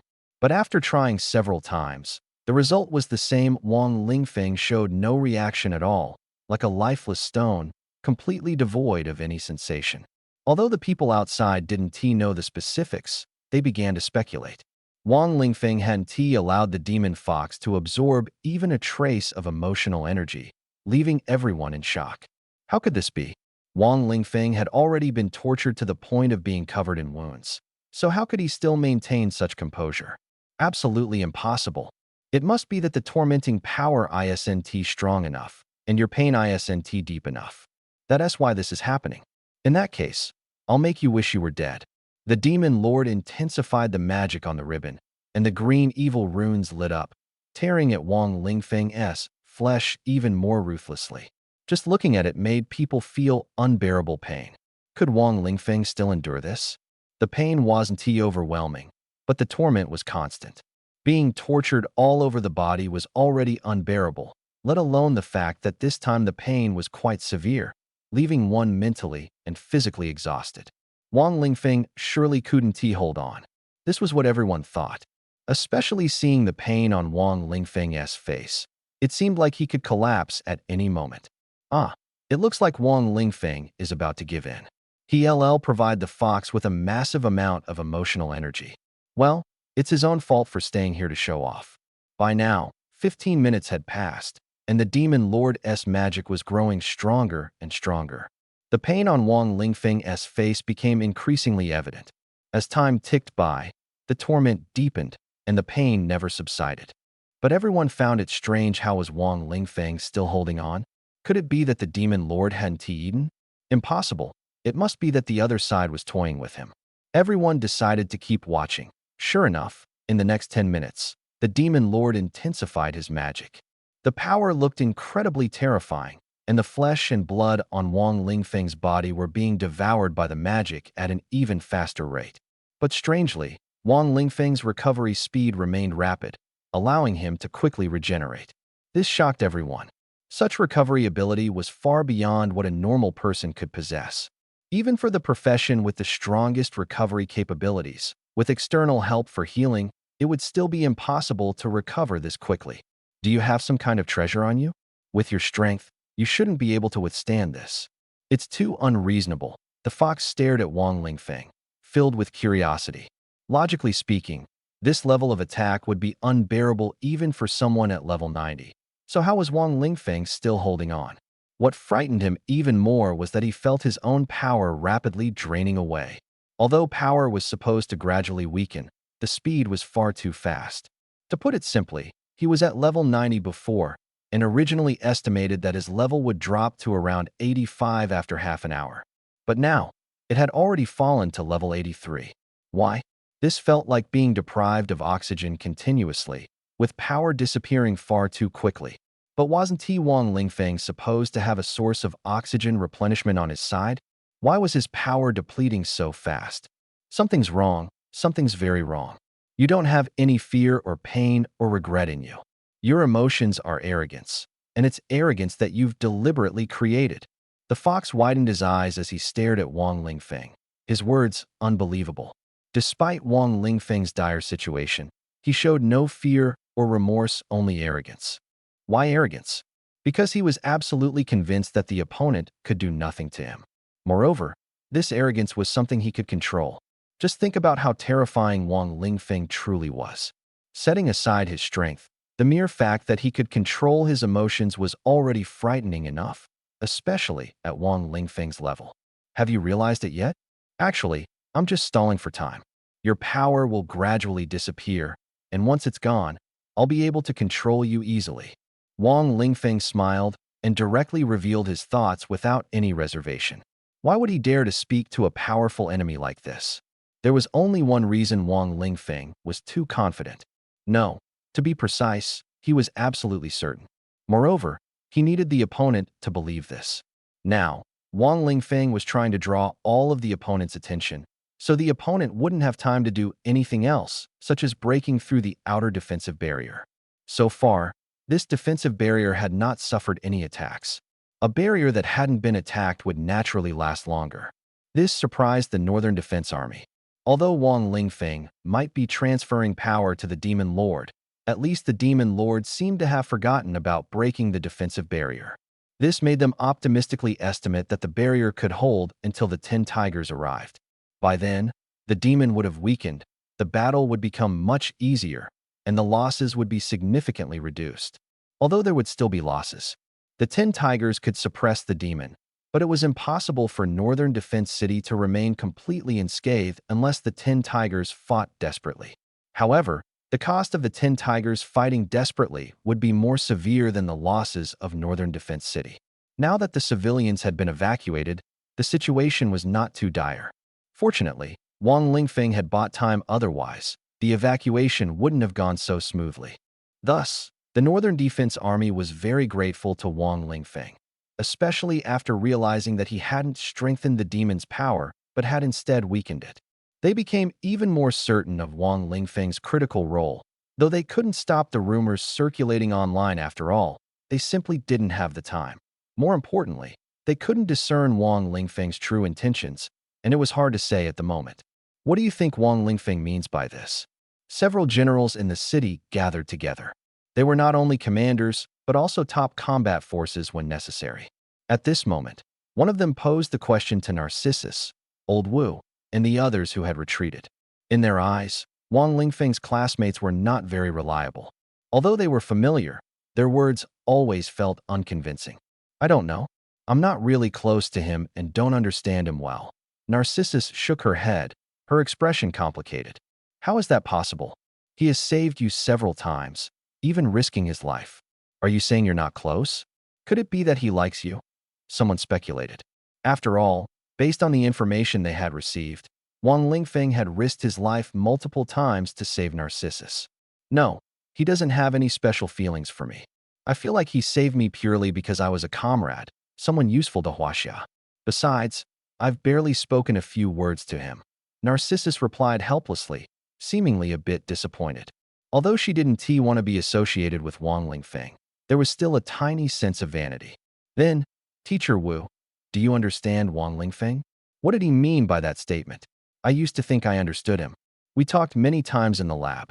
But now, I feel like I don't really know him, Old Wu said. However, I think he meant that he could suppress that demon on his own later. Old Wu shared his thoughts. Although it sounded unbelievable, based on the literal meaning, it seemed to be the case. At this point, not only Old Wu but the others also had the same thought. Everyone was aware of this, but the question was, could Wang Lingfeng really do it? Impossible. His strength isn't even as good as mine. How could he suppress that fox? If he really manages to suppress that fox, I'll add extra cilantro to my ramen from now on. Harsh words. Then I swear, if Wang Lingfeng can suppress that fox, I'll never add garlic to my noodles again. At this moment, everyone held their breath, waiting for 30 minutes to pass to see if Wang Lingfeng's barrier would fail. Even if it was only 30 minutes, the fox, having lost half its power, still couldn't possibly lose to Wang Lingfeng.